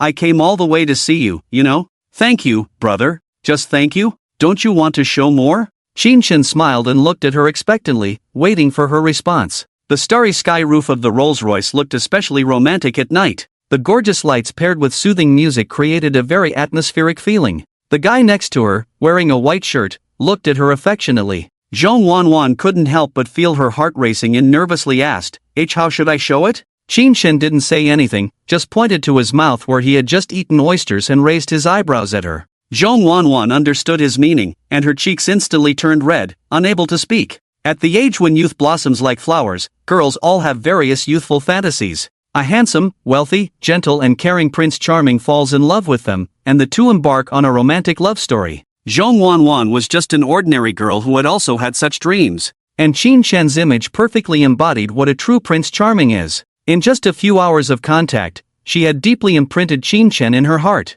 But she was too self-conscious and nervous, feeling like she was in a dream all night, not knowing what to do. Like a puppet, at the mercy of others. It wasn't until they got closer to the school, feeling safer, that she relaxed a bit. Now, facing Qin Chen's request, her emotions drove her to kiss him first, but her rationality stopped her, feeling too embarrassed. In her dilemma, her whole body heated up, her body temperature about to explode. At that moment, Qin Chen made a move. He wrapped one arm around Zhong Wanwan and gently lifted her chin with the other hand. Zhong Wanwan realized what was happening, tightly closed her eyes, her heart pounding loudly. She held her breath, waiting for that dominant kiss to land. Her long eyelashes trembled slightly, her pink face blushing. Qin Chen admired her for a moment, then leaned down and lightly pecked her plump, red lips. Her lips were sweet, like soft cotton candy, emitting a fragrant scent. Kissing her didn't have that passionate desire, just a sweet satisfaction, like quenching thirst with nectar. Qin Chen was getting addicted and couldn't help but take a few more sips.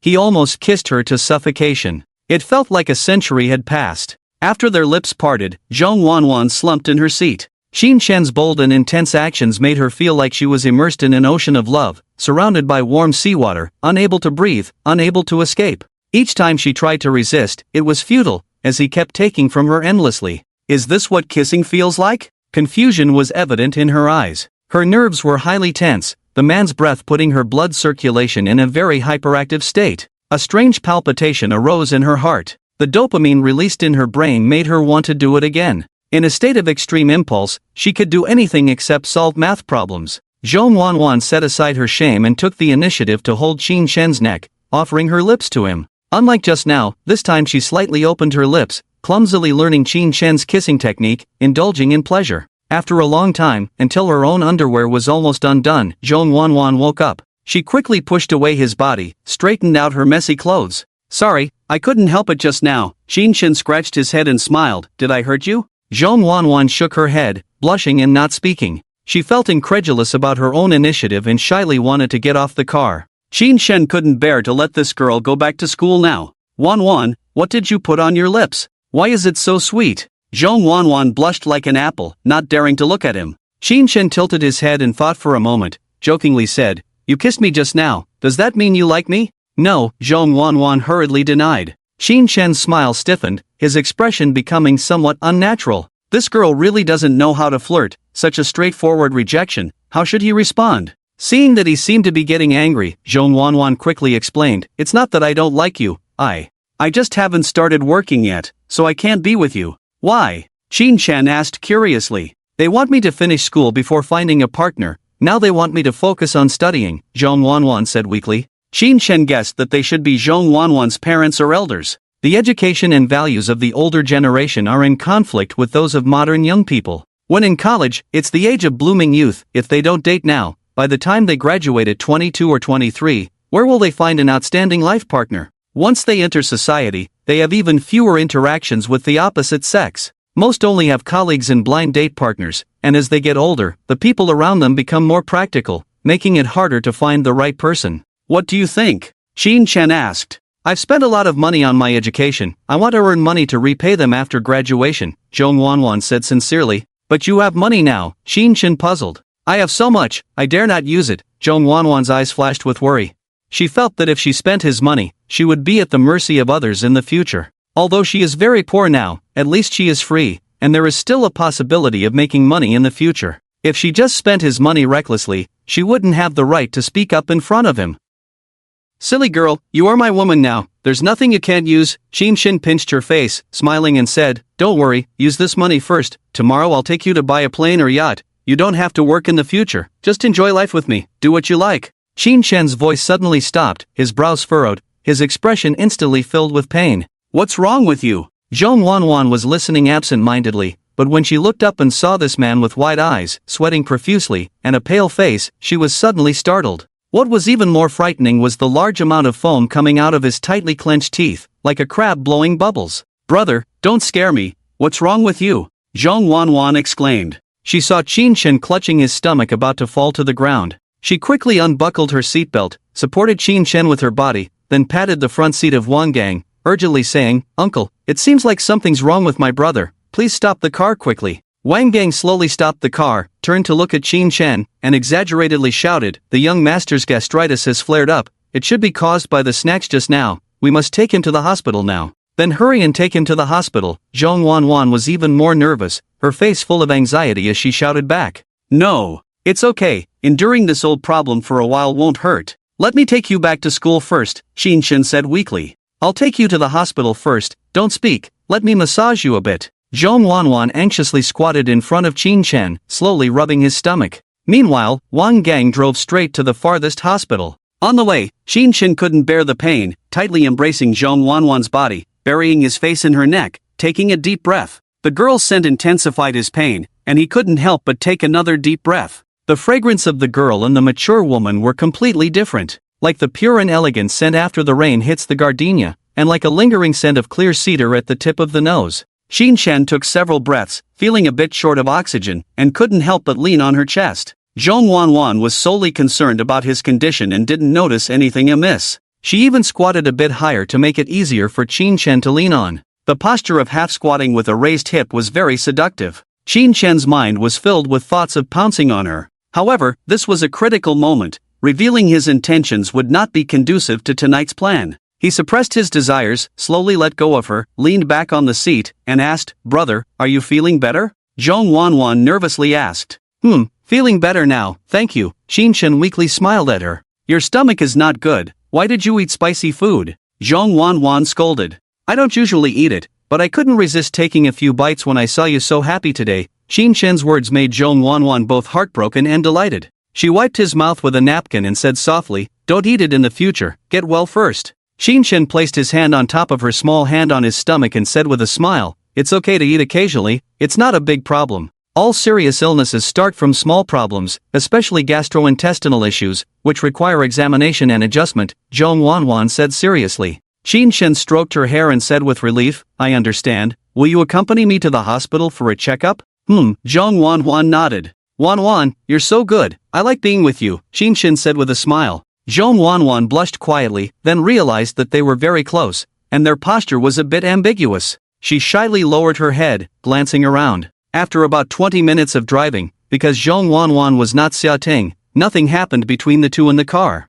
Arriving at the hospital, with Zhong Wanwan's support, Xinshen unknowingly started limping. She was too soft and fragrant. Xinshen's arm was tightly wrapped around her, the touch was ethereal and intoxicating. What used to be one step now took 3 steps to walk. After finishing the emergency treatment and blood tests, they waited for the report and returned to the doctor. You have chronic gastritis caused by Helicobacter pylori, which is quite troublesome and requires bed rest. I suggest hospitalization, the doctor said solemnly, frowning. Zhong Wanwan was shocked by the doctor's expression. She didn't expect Xinshen's condition to be so serious that he needed hospitalization. Xinshen calmly said, no need, I know my condition is troublesome, just prescribe me some Stada. The doctor glanced at this generous young man, and although Stada was not a prescription drug, he nodded slowly and prescribed it, reminding him to say 100 times a day, remember not to eat spicy, greasy, or cold foods, and don't smoke or drink. Zhong Wanwan thanked the doctor repeatedly, then helped the still weak Xinshen back to the car.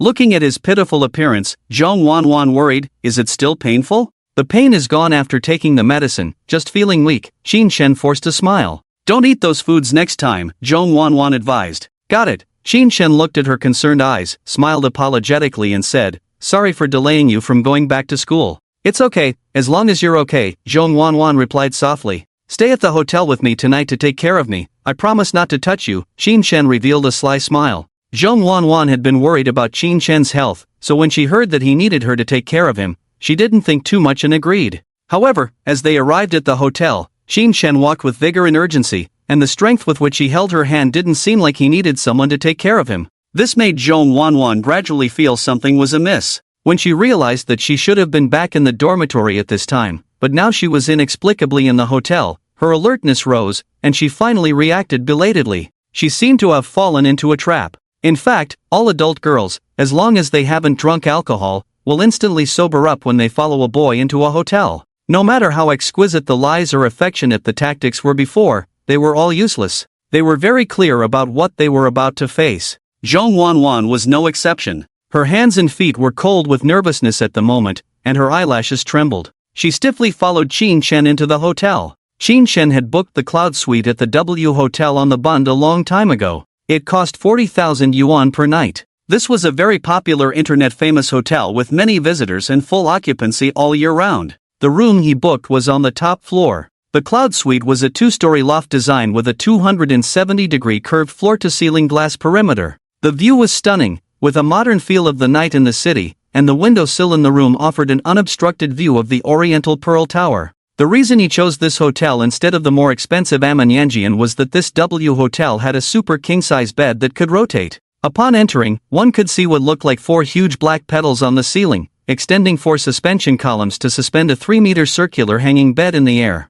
Lying on the bed, it would slowly rotate 360 degrees, imagining the romance of sleeping in the clouds, making the person on the bed even more excited. There was also a large bathtub facing the exterior glass, which was already filled with petals. While bathing, one could enjoy the magical bustling night view naked. Xinshen couldn't wait to lead Zhong Wanwan into the room, and when they reached the bathtub, he said, darling, you go take a bath first, I absolutely won't peek. Zhong Wanwan saw the large bed and her mind went blank. She was completely unprepared, feeling confused and not knowing what to do, so she begged Xinshen, brother, I'm afraid. What are you afraid of taking a bath? Do you want me to help you? Xinshen smirked. Can we not do this? Zhong Wanwan's eyes were full of pleading. Don't worry, I said I won't touch you, so I won't. Be good, don't be afraid, Shin coaxed softly. This sentence gave Zhong Wanwan a little courage. She closed the bathroom door, bathed while lost in thought, and then walked out wrapped in a towel. The snow-white towel almost couldn't cover her proud figure. Suppressing his anger, Shin hurriedly took a bath and then pulled her onto the bed to sleep. After turning off the lights, Shin became restless after a few minutes. I have a stomachache, help me massage it. Let's sleep hugging each other, it's okay. I'll just touch a little, don't be afraid. The little rabbit who had been lying still foolishly suddenly tensed up. When Shin pounced on her, she reacted as if startled, kicked him hard, grabbed the fallen towel, and ran into the bathroom. She didn't open the door no matter how much Shin knocked on it from outside. Shin knocked on the bathroom door for half an hour, tried various methods, and coaxed in various ways, but the bathroom door remained closed. Shin finally had to admit defeat. Alright, come out, I really won't touch you this time, I swear. I'm serious, come out and sleep. What do you need to believe me? Zhong Wanwan remains silent inside. It can be seen that if a girl firmly disagrees, some things are difficult to proceed with. It was already late. Shin was afraid she would stay inside all night, so he completely gave up the idea of eating rabbit. He left the suite. He went to the next room, lay on the bed, thinking about the beauty in his arms just now, tossing and turning unable to sleep. Shin was very sad. This was his first defeat. Whether it was Xia Ting or Shifuya before, there was no resistance, making him feel at ease. He thought that younger and more innocent girls would be easier to handle. Unexpectedly, he stumbled. The more he thought about it, the angrier he became, so he put on his clothes and prepared to go to the bar in the W Hotel. He planned to have a few drinks, then spend the long night with a beautiful girl by paying for her company. At that moment, his phone rang. Zhong Wanwan sent a message, "Brother, I'm sorry." Shin was angry and didn't want to reply, but he thought she was still young and a bit scared, so it was normal. Shin, I was too hasty, didn't consider your feelings. Zhong Wanwan, it's my fault, I shouldn't have done that. Shin, hee, if you regret it, we can continue. Zhong Wanwan, brother, do you love me? Shin was surprised. How did this girl become so bold to ask such a question? Without thinking, he answered, I love you, you are the woman I love the most. Zhong Wanwan, then come back, I'm ready this time. Shin was overjoyed and quickly went to the next room and knocked on the door. Soon, Zhong Wanwan, with a dazed look and flushed face, opened the door. Shin walked in and smelled the scent of wine, furrowing his brows. Have you been drinking? Zhong Wanwan took the initiative to hold his neck, tilted her head and smiled foolishly. How much did you drink? I don't know. Shin was silent for a moment, then gently picked her up and walked towards the bed. Zhong Wanwan clung to Shin like a sloth, hugging him tightly and rubbing her head against his cheek, foolishly muttering to herself, Brother, I love you too, do you know?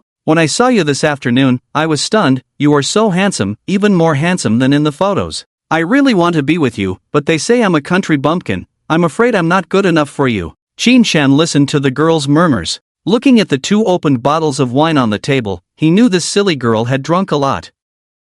Although the girl's appearance was tempting, Shin didn't want to take advantage of her while she was drunk. As a wealthy man worth billions, did he need to resort to such means? He gently placed Zhong Wanwan on the bed, intending to wake her up with a glass of water. But he found that she clung to him like an octopus, unwilling to let go. I've thought a lot just now, whether you are sincere or just trying to trick me into sleeping with you, I'm willing to give myself to you, because you are the first man who made me lift my head. Then why were you hiding in the bathroom? Shin asked faintly, smelling the girl's wine breath. I was afraid you would disappear after loving me, Zhong Wanwan smiled, tears streaming down her face again. And I don't want to sleep with you just because you gave me money. I feel it's wrong, but in reality, it's because you gave me money that I came out. I don't know what to do, I don't know what I want to say. She wiped her tears, let go of Shin, then swayed and stood on the bed, untied the towel around her body. In the warm yellow light, her crystal clear and delicate body was exposed. Brother, if you like it, take it, this is all I have. Shin was stunned for a moment. The scene is really visually impactful. It's a good thing I didn't restrain myself these past 2 days, or else I would have definitely pounced on her. On such a beautiful night, Shin didn't want her to pass out in a daze. And the taste of this drunken rabbit should be a bit worse than a normal rabbit. So Shin princess carried her and threw her into the bed. I'll take it back when you're sober, now quietly go to sleep, Shin said, then turned to get her a hot towel and hot water. Zhong Wanwan blinked at the man's back, feeling the alcohol rush, and asked in a daze, why? Because I like you. Shinshin brought a towel and wiped her face, saying lightly, so I don't want to force you to do things you don't like, I want my woman to be happy. I like you too, big brother, Zhong Wanwan smiled. Well, sleep peacefully, Shinshin said perfunctorily. Big brother, sleep with me, Zhong Wanwan raised her hands. Alcohol is really something good. It makes timid people brave and gives men and women an excuse to roll together. Shinshin gently held her, persuading her until she fell asleep. He sighed, realizing he couldn't go to the bar this time. He had to resist the temptation and take care of her. Damn it, should have ignored her messages. Shinshin cursed in his heart, took off his clothes, and lay down beside her. Fortunately, the 3-meter bed was wide enough. There was a milky way between the two. Without physical contact, Shinshin slowly calmed down and drifted into sleep. In his dream, he held Xiating on the left, Shifuya on the right, and a lazy Zhong Wanwan in the middle. The next morning, Zhong Wanwan woke up. Opening her eyes, she found herself not in the dormitory, feeling a bit confused. White sheets, extravagant ceiling, and a man close by. She was naked, curled up in his arms, everything made her at a loss. After a while, her brain slowly helped her recall what happened yesterday. Remembering how shameless she was, she felt too embarrassed to open her eyes for a moment. Fortunately, the man was sleeping soundly. Zhong Wanwan looked at the man in front of her carefully. He had rough skin, as if weathered, and his features were ordinary individually but looked very handsome when put together, exuding a masculine aura. Waking up to find the dream prince charming sleeping beside her. What kind of experience was that? Zhong Wanwan looked at him, her eyes showing a blurry affection. This man was young and wealthy, gentle, and considerate. He didn't take advantage of her, didn't force her when she didn't want to. Instead, he took care of her all night and said he wanted to make her happy. Thinking of this, Zhong Wanwan felt a bit tipsy again. She boldly leaned over and kissed his lips. Unexpectedly, this action seemed to awaken the sleeping princess. The man in front of her slowly woke up. Shinshin slowly opened his eyes, glanced at her, and smiled, saying, "Baby, good morning." It was the first time Zhong Wanwan had such close contact with the opposite sex as an adult. Feeling a bit flustered, she repeated, Good morning." Shinshin slowly turned over, reached out to hold her in his arms, and whispered in her ear, "Awake?" Blushing, Zhong Wanwan didn't answer. Shinshin smirked, "I endured all night, now it's your turn." The hammock finally began to rotate slowly. Spring colors were rippling in the room. The bright red sun rose from the pearl of the Orient. Everything was reviving, with grass growing and birds flying, full of vitality and romance. Half an hour later, the world calmed down. Shinshan received a system message. System prompt: Zhong Wanwan's favorability plus 20 cashback successful. Congratulations to the host for receiving 5.35 million yuan in cash. Zhong Wanwan's current favorability is 90. Wow. So much favorability added unexpectedly. Looking at the bloodstains on the bed, Shinshin guessed that this might be the first time involved. "Does it still hurt?" Shinshin asked with pity, holding the girl who had just become a woman. The girl gently shook her head in his arms, her hair brushing against his cheek, feeling a bit itchy. Shinshin smiled and rubbed the girl's shy head that was tucked away, saying, "From now on, you are my woman. Is there anything you want to say to your brother?" Shinshin hugged her body, their hearts close together, but he couldn't feel her heartbeat, indicating how strong she was. Zhong Wanwan twisted her body slightly and shyly said, What do you want to say?" Seeing her reaction, Shinshin's smile widened, teasing, "You dared to say anything last night, now suddenly mute?" Zhong Wanwan buried her slightly blushing face in the man's chest, too shy to say a word.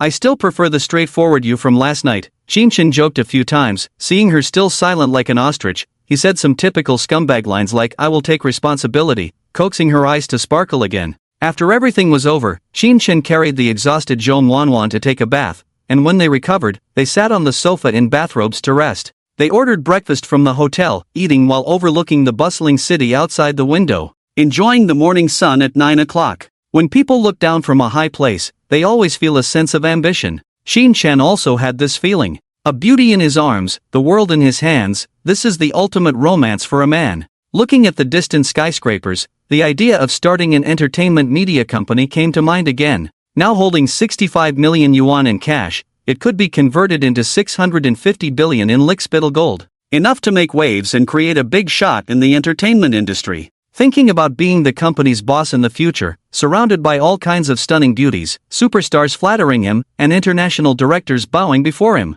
Shinshan's mouth curved up in a smirk. After the company became profitable, he also wanted to implement a dream fulfillment plan. Every day, he would pick a few ordinary people on the street and help them fulfill their wishes. giving away sports cars, luxury homes, and millions in cash. Even if someone wanted to stand out, he could provide resources to help them succeed. Then, he would broadcast these acts live for everyone to see. The effect would be amazing, and the viewership would be enough to support a live streaming platform. By then, every word he said would cause a sensation. His influence should be no less than that of a top-tier celebrity. So what if he couldn't sing, dance, or rap? He could still captivate thousands of men and women. But all of this required the ability to protect oneself first. Otherwise, one might suddenly disappear while making waves. Qin Shan understood the principle of keeping a low profile and not revealing one's wealth from a young age. What would happen if a poor person suddenly received a sum of money that even big shots coveted? There were so many people willing to take risks for money,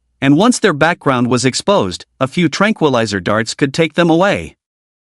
If he were locked up for research, no one would be able to save him. The system currently only gave him a hypnotic technique, which could only be used twice and was practically useless. Once the amount reached billions, it would attract a horde of predators. When he sent gifts to the Shifuya bar last time, he could already sense that Luoge was itching to make a move. Fortunately, he was quite principled and very friendly, but he couldn't bet on everyone being good every time. So, survival skills were crucial. He had to secure one before anything else. Only with superpowers could he confidently and boldly use his financial abilities. Among the 3 girls who have had a relationship, Zhang Wanwan is the easiest to break through 80. Just by giving 3 million, charging 2 million on the card, plus a hard work, she directly succeeded in getting the cash back. Simple girls are really easy to deceive, but it's just because they are too simple. It made Qin Shen a little uncontrollable and fell in love with this girl. Although the two have had a short time together, they have only met twice, but sometimes feelings are something that no one can explain. In addition, her reward is a one-time resurrection skill, a life-saving technique. No matter what the purpose is, Qin Shen has decided to spend these 2 days with Zhong Wanwan to see if he can make her score 100 points. On the other hand, Bao Hongbiao was sentenced to 5 days of administrative detention and fined 500 yuan by the public security organs in accordance with the Public Security Management Punishment Law for provoking trouble, assaulting others, and refusing to mediate, rejecting compensation other than medical expenses, lost work fees, etc. Today is the day he is released from detention. He has been in there for a full 5 days, always figuring out how to deal with the woman who hurt him the most. According to some tricks taught by the old guys in the detention center, he is confident that he can deceive the woman into bankruptcy and force her to sing on the street. When he got his phone back from the police station, he was surprised to find a lot of dirt on that woman in it. There were many men's transfer screenshots, hotel date records, villa party videos, hospital infertility test reports. Bao Hongbiao was shocked. Damn, with all this, what's the point of arranging anything? Just send it to people she knows, and she will be ruined, especially her family. She will never hold her head up again. Then report to the police. She gathered a crowd, find a good lawyer, and a 3 to 5 year sentence is no problem. When she comes out, she will be in her 30s. If she wants to find a job, she can reveal her imprisonment, and I believe no one will hire her. Finally, he will recruit her to work in the store, make her work overtime every day, and make her clean the toilet every day. Thinking of this, Bao Hongbiao rushed back to the police station. Find the police comrade in charge of his case. Tearfully complained, "Comrade police, do you know why I hit my girlfriend?" The police asked in confusion, "Isn't it because you were jealous? Suspecting your girlfriend of cheating?" No. Actually, it's because I knew my girlfriend was cheating a long time ago, and I hit her out of anger. Bao Hongbiao handed the phone to the police. "Comrade police, I want to report a case. My girlfriend secretly gathered and fought with multiple men behind my back. She also has a marriage fraud case, and even after the judgment, she didn't return the money to the other party." As the police looked at it, his expression gradually became serious. Zhang Manhwa stayed in the hospital for a few days and was discharged. When she was first taken to the hospital, she kept complaining of ringing in her ears, headaches, and discomfort all over her body. She requested to be hospitalized and asked the hospital to provide her with a light injury diagnosis report. The hospital conducted a comprehensive examination and found that apart from some gynecological diseases, there was nothing serious. The slap marks on her face would disappear in a few days. There was no fracture in her nose, not even considered a minor injury. The hospital arranged for her to be hospitalized for observation and did not provide her with any light injury report. This kind of report is the responsibility of the appraisal organization and has nothing to do with the hospital. The medical records provided by the hospital will only be used as important evidence. Zhang Manhwa saw that there was no opportunity to extort money, so she planned to stay in the hospital. Anyway, medical expenses and lost work fees would definitely be reimbursed. But lying on the hospital bed with no one to talk to was super boring, plus the extremely bad attitude of the doctors in the hospital ward. They came to scold her every day, saying she was not sick and wasting public resources, occupying a bed without giving it to other patients in need. Jiang Manhwa and he quarreled several times without quarreling with others. All the patients in the ward also stood on each other's side and advised her, hospital beds are already tight. You, a young girl, getting slapped around like that, what kind of talk is that? Jiang Manhwa couldn't bear the humiliation and left the hospital, returning to her rented house. Since she couldn't extort money from Bo Hongbiao, she could only figure out a way with Qin Chen. Today happened to be the last day she had agreed to meet Qin Chen. She called Qin Chen, intending to ask for his forgiveness and beg for some money. She knew very well that a mutual destruction would not benefit either of them. She just wanted money. If possible, she was willing to let Qin Chen beat her, as long as he paid. But she found her number blocked, suddenly shocked and angry. She had just won 9 million, what was wrong with giving herself a little? She didn't ask for much, just a few million. He had pursued her for so long, was he not interested in her body at all? Jiang Manhwa was extremely unwilling, so she called her best friend to bring her phone. She must call Qin Chen to have a good talk. At this time, Qin Chen was having dinner with Zhong Wanwan's two roommates. A girl named Xiaoli was a local in the Magic City, with an arrogant personality. When she saw herself and Zhong Wanwan together, her face didn't look good. She pulled Zhong Wanwan aside and questioned her, even accusing her of being naive and short-sighted for being with such a playboy. Qin Chen smiled and stepped forward to protect Zhong Wanwan, educating Xiaoli, "Little beauty, why is your heart so vicious when you look so beautiful? Do you hope others don't live better than you?" Xiaoli was dressed very cool today, wearing gradient sunglasses, with two large metal earrings hanging from her earlobes, and her dark hair falling on both sides. She wore a long polo shirt that reached down to her thighs on top, and she was only wearing a very short pair of denim hot pants on the bottom, even shorter than her shirt. She was very beautiful, with bright red lips and fair, watery skin. But unfortunately, her charm was a bit lacking, just 89 points. "You're the vicious one, harassing our Wanwan and then playing the victim," Xiaoli said angrily. "I am her good friend and have an obligation to help her see clearly, don't let some scumbags deceive her," Xiaoli pouted angrily, staring at this man. This man gave her a bad feeling, dressed up with slicked back hair and powdered face, looking arrogant. Just like her cousin who flirts with girls everywhere. "When did Wanwan become yours?" Under the brown sunglasses, Xiaoli rolled her eyes disdainfully at him. "Stop arguing, let's order some food first," Yun intervened. As an experienced person, she could tell from Zhong Wanwan's strange walking posture and the fact that she didn't return to the dorm last night for the first time, what had happened. They had already been cheated, so what was the point of saying these things now? Yun flipped through the menu and asked, "Qin Chen, what would you like to eat?" "You decide. I haven't been here before, just order whatever specialty dishes they have." Qin Chen, a few years older, found it normal for these 20-year-old girls to call him brother. But usually, normal girls would call him handsome. This kind of brother nickname was too intimate. However, considering her youthful and pretty face, Qin Chen allowed her to call him that way. "Then let's try some local dishes from the Magic City, such as signature braised pork, sizzling eel shreds, golden crispy belt fish, crispy skin squab, fragrant braised fish maw, mustard prawn balls." Yun ordered dishes from the waiter.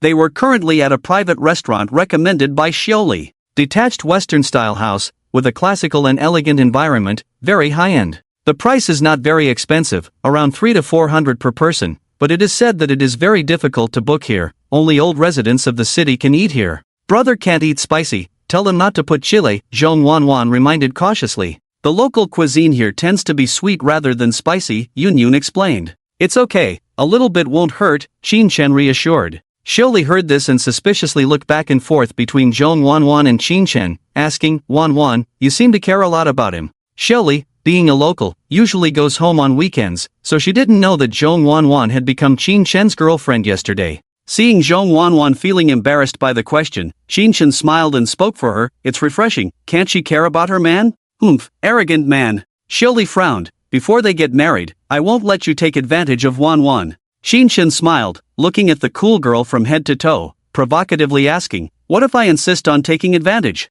Xiaoli coldly replied, "Then I'll have my dad take you away." Qin Chen was slightly surprised. No wonder this girl acted so tough. She was beautiful and clean, with a strong background that no one dared to mess with. This kind of thorny rose is hard to handle, but men like this type. Risking their lives to pursue girls is too exciting. However, Qin Chen was not very interested in her, as he already had enough attention at home. Don't worry about others, take care of yourself, little girl, Qin Shen chuckled. Humph, I won't let you succeed, old man. Shelley stared straight at Qin Shen. The two locked eyes, sparks flying between them. Zhong Wanwan, hearing them discussing her, felt too embarrassed to say anything. Yun Yun was thinking about how to discreetly get Qin Shen's phone number. The four of them fell silent in the private room for a while, until Qin Shen's phone rang, breaking the silence. Qin Shen glanced at the caller ID, which read Jiang Manchua's best friend. Seeing that it was a call from Jiang Manchua's friend, Qin Shen furrowed his brows slightly. This woman was in cahoots with Jiang Manchua, acting as a mediator between him and Jiang Manchua.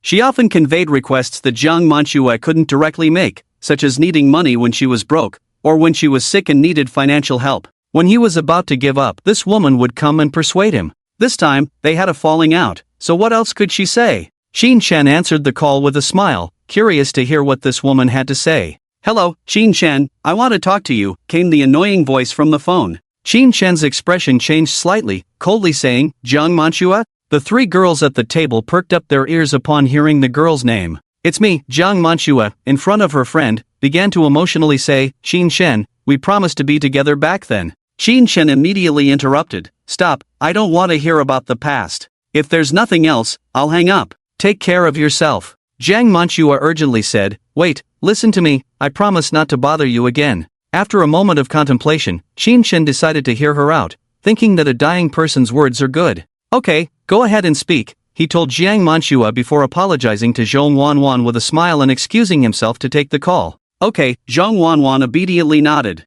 Qin Shen ruffled her hair, then got up and walked out. "I bet this phone definitely belongs to his ex-girlfriend." Shali crossed her arms, staring fiercely at Qin Shen's departing figure, looking very sure of herself. Zhong Wanwan gazed dreamily at Qin Shen's back and responded lightly. Although she was very worried that Qin Shen was a fickle playboy, worrying was of no use. She had no ability to change this man. Since she chose him, she could only accompany him. It's very normal. Handsome guys like him who spend millions with a wave of their hand, who wouldn't be tempted? Yun Yun propped her head with her hands, also staring straight at Qin Shen's back, saying softly, "It would be strange if he didn't have an ex-girlfriend. Honestly, if it weren't for Wanwan's sake, I would have charged at him." Shali glanced at her disdainfully and said to Zhong Wanwan, "Wanwan, how about we go listen to what he's saying? His tone just now was exactly like when a scumbag breaks up. I think he must be talking about breaking up now. Do you want to see his true colors? Isn't it inappropriate? Brother doesn't want us to listen." Zhong Wanwan actually wanted to listen, but she was too timid to go. "If you don't go, then I will. I must expose this scumbag." Shali stood up and quietly followed. Cicely, "Wait for me." Yun Yun, seeing someone taking the lead, also gossiped and followed along. At the dining table, only Zhong Wanwan was left, staring with a pair of lifeless eyes, blankly watching the two following Qin Shen. Unaware that two girls were tailing him, Qin Shen arrived in the courtyard where the Rolls-Royce was parked not far away. He got into the car, turned on the air conditioning, leaned back in his seat, and comfortably said to Jiang Manchua, "Go ahead, I'm listening." Jiang Manchua, who had been brewing her emotions for a long time, slowly spoke up at this moment. "Can we be good? I know you still like me, I can feel it." Qin Shen coldly interrupted again, "Is this what you want to say?" Jiang Manchua was taken aback. Seeing that Qin Shen was not receptive, she was slightly angry. Usually, Qin Shen was always obedient to her, but now that she had finally lowered her pride to apologize to him, he didn't appreciate it? Overwhelmed by emotions, she couldn't help but ask, "Do you think I want it to be like this? I'm a girl, what's wrong with wanting a better life? I also want to be with you, but what can I do if you couldn't give me what I wanted before?" After listening, Qin Shen fell silent for a moment. He didn't know who gave this woman the courage to say such things. Taking his money and then biting back at him, blaming him for not giving enough? What kind of family environment would cultivate such shameless thoughts? Women are naturally meant to be pampered. Should men be so humble and submissive by nature? So what? Now that I can afford it, I must give it to you? Qin Shen sneered. He had no patience at the moment and didn't want to talk more. If this woman said one more unreasonable thing, he would decide to block this number. But unexpectedly, the other party apologized. Jiang Manchua sincerely said, "I'm sorry, I was wrong. Can we start over?" Qin Shen fell silent. At this moment, Yun Yun, who followed Shaoli out, saw Qin Shen getting into the Rolls-Royce, and her eyes turned into heart shapes. Although it was normal for someone who could spend 3 million to drive a car worth tens of millions, seeing such a luxurious and domineering Rolls-Royce was still shocking. She really wanted to sit in that car now and experience the luxurious atmosphere inside. She was willing to pay any price. Xiaoli, on the other hand, showed no expression upon seeing the Rolls-Royce. She held Yunyun's hand and walked towards the Rolls-Royce. At this moment, a big man suddenly appeared and blocked their way. "I'm sorry, miss, this is my boss's car, you can't get close." The two looked at each other, feeling somewhat surprised. Just now, they saw the big silly guy sitting at the door eating egg fried rice, and they thought it was strange. Where did this country bumpkin come from? They didn't expect him to be Qin Chen's bodyguard. Xiaoli didn't plan to give up easily. She thought for a moment, held Wang Gang's hand, and coquettishly said, "Uncle, I'm just a little girl, I won't do anything to your boss, please let me pass." Her cute and spicy image made it impossible for most guys to resist her coquettishness. Unfortunately, Wang Gang was not an ordinary man. He shook his head slowly and said in a muffled voice, "The boss is on the phone, please don't get close." Xiaoli saw that being soft wouldn't work, so she turned around, hugged Yunyun, and whispered, "You go left, I go right, we'll go around and see who he catches. If caught, we'll shout harassment." Yunyun hesitated and advised, "Isn't it a good idea? It will leave a bad impression." "Which side are you on? This scum, why care about a good impression?" Xiaoli said angrily. "Forget it, what if he really likes Wanan? Let's not cause trouble." Yunyun didn't dare to offend this rich big shot. "So we should go listen to what he says, so we know what kind of person he is," Xiaoli said confidently. Yunyun didn't want to offend this fierce young lady, so she reluctantly said, "Okay, I'll go distract that big silly guy, try to delay him, you go listen by yourself." After that, she walked straight to Wang Gang, threw herself into his arms in front of everyone, and said loudly, "Brother-in-law, you brought me here to eat, sister won't be angry, right?"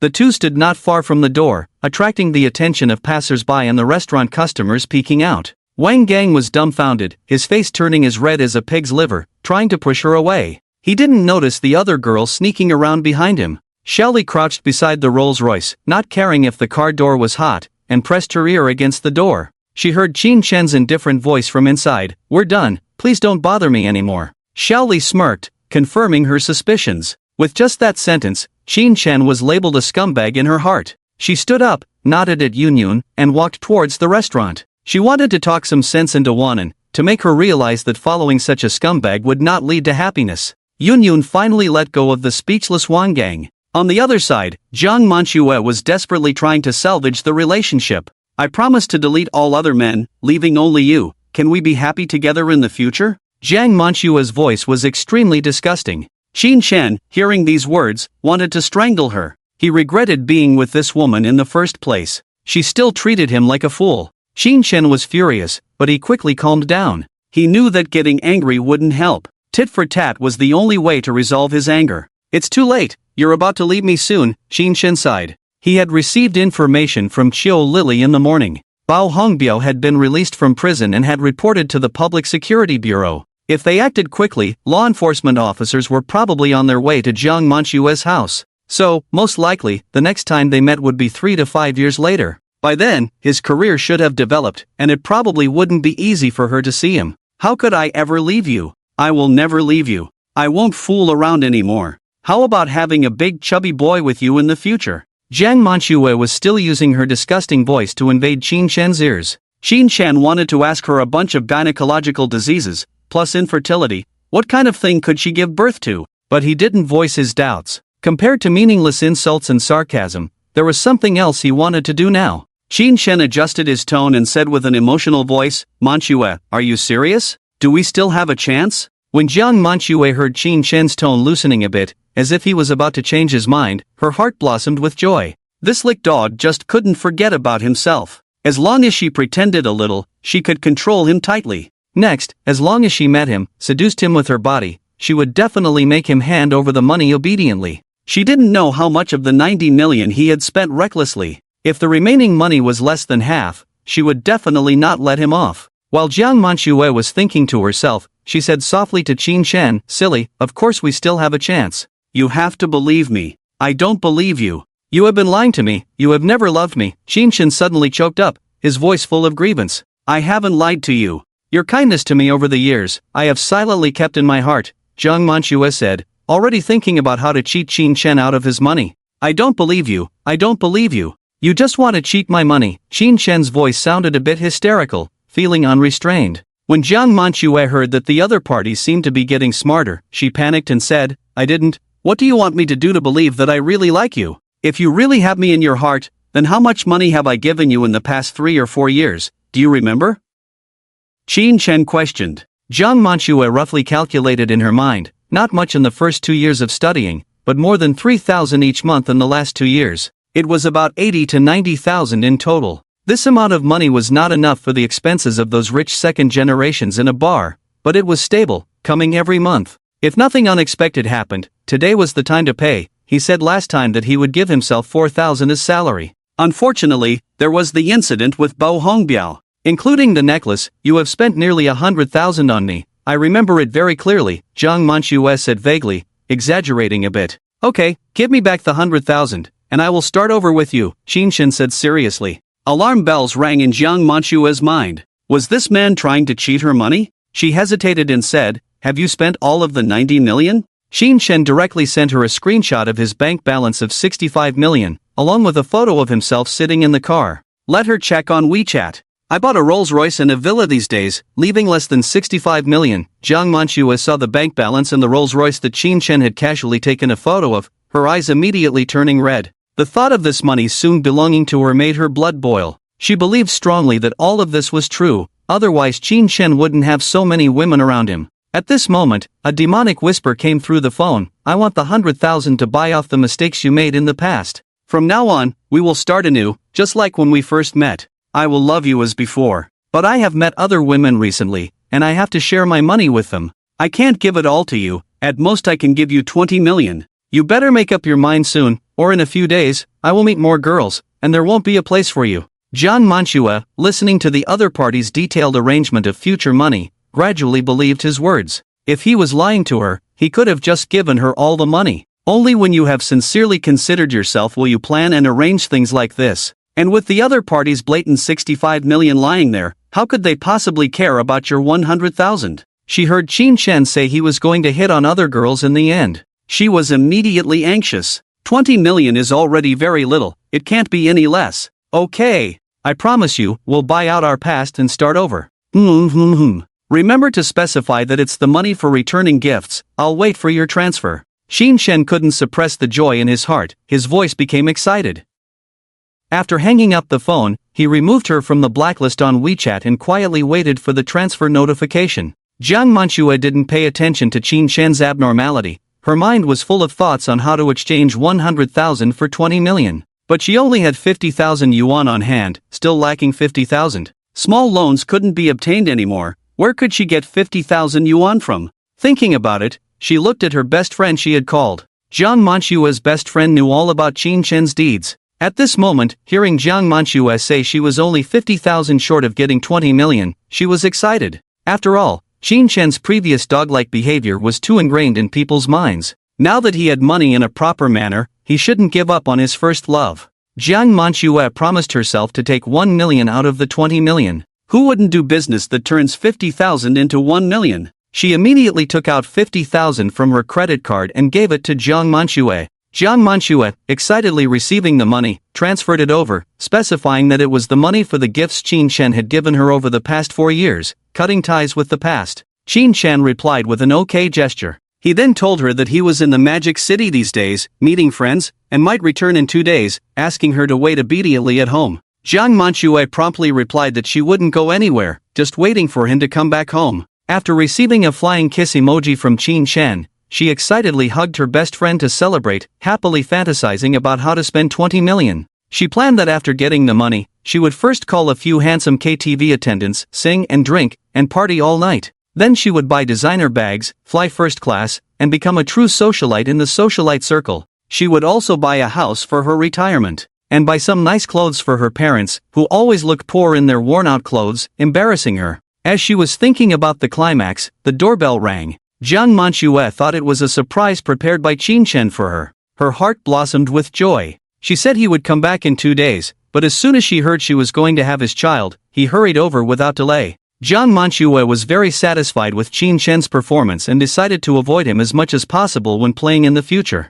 With a smile on her face, she ran to open the door. "Hey, did you lie to me, saying you'd come back in 2 days?" she said halfway through, then couldn't continue. She saw 2 men and a woman standing outside, all 3 in uniforms. The uniforms were the same style, blue shirts on top, black pants below, with the national emblem on their hats, as well as shoulder patches, police badges, and armbands on their clothes, all complete. They were holding briefcases and asked sternly, "Hello, are you Jiang Manhwa?" I.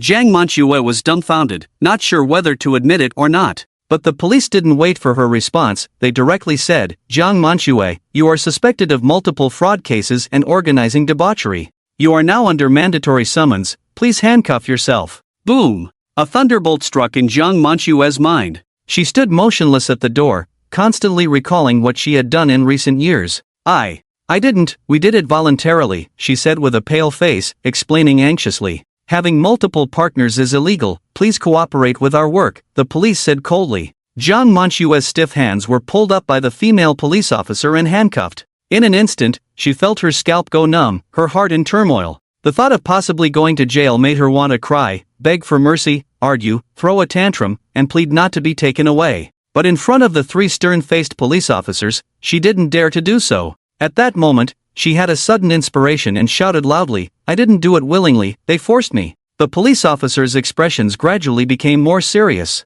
If what she said was true, then the seriousness of the matter would be even greater. Qin Chen hung up the phone. Looking at the 100,000 yuan in his phone, he shook his head with a smile. Having money made even deceiving people much simpler. This was something he hadn't expected. He planned to visit this woman in prison in a few days. By then, he would confront her about being deceived by him. Should he be straightforward and tell her he was waiting for her outside, letting her sit in jail at ease? Slap her when she comes out? Which approach was more ruthless? As he contemplated, he returned to the restaurant. Having dealt with his ex, he was in a good mood at the moment. Looking at the untouched dishes on the table, he apologized. "Sorry for chatting for so long, delaying your meal." No, Qin Chen, please sit down quickly." Yun gestured towards the seat between herself and Zhong Wanyan, beckoning Qin Chen. Seeing the Rolls-Royce, she smiled even more obsequiously. "Humph, scumbag." She sat across from him, one foot on another chair, revealing her white thighs, looking very arrogant.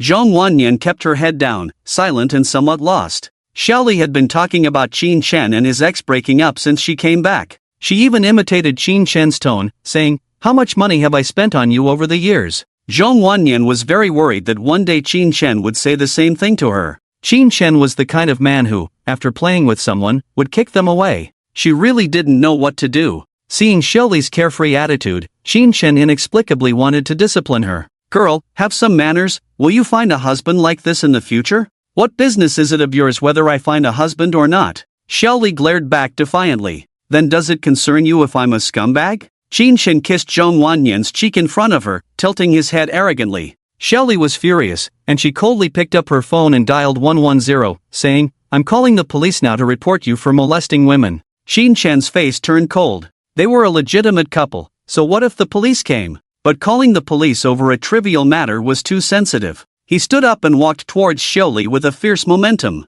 "What do you want?" Xiaoli was unafraid when she saw him approaching. Qin Chen stood in front of her, raising his hand high. "Dare me to touch you?" Xiaoli taunted, leaning her pretty face forward. She didn't believe Qin Chen would lay a hand on her, especially in front of Zhong Wanyan. But as she saw the slap coming down heavily, she couldn't help but close her eyes and let out a scream. Then she felt a breeze across her cheek, but the expected pain didn't come. Instead, her phone was gone. Opening her eyes, she saw the man playing with her phone. "Damn it, give me back my phone." Xiaoli angrily tried to snatch it back, but being only 165 meters tall and wearing flip-flops, she looked like a little girl compared to Qin Chen, who was wearing elevator shoes. Qin Chen had only wanted to take her phone to prevent her from calling the police. But after getting the phone, he couldn't help but want to pry into others' privacy. It's not illegal to look at someone else's chat history, right? Qin Chen smiled and opened the recent contacts. At the top was a boy's name, and he clicked on it without hesitation.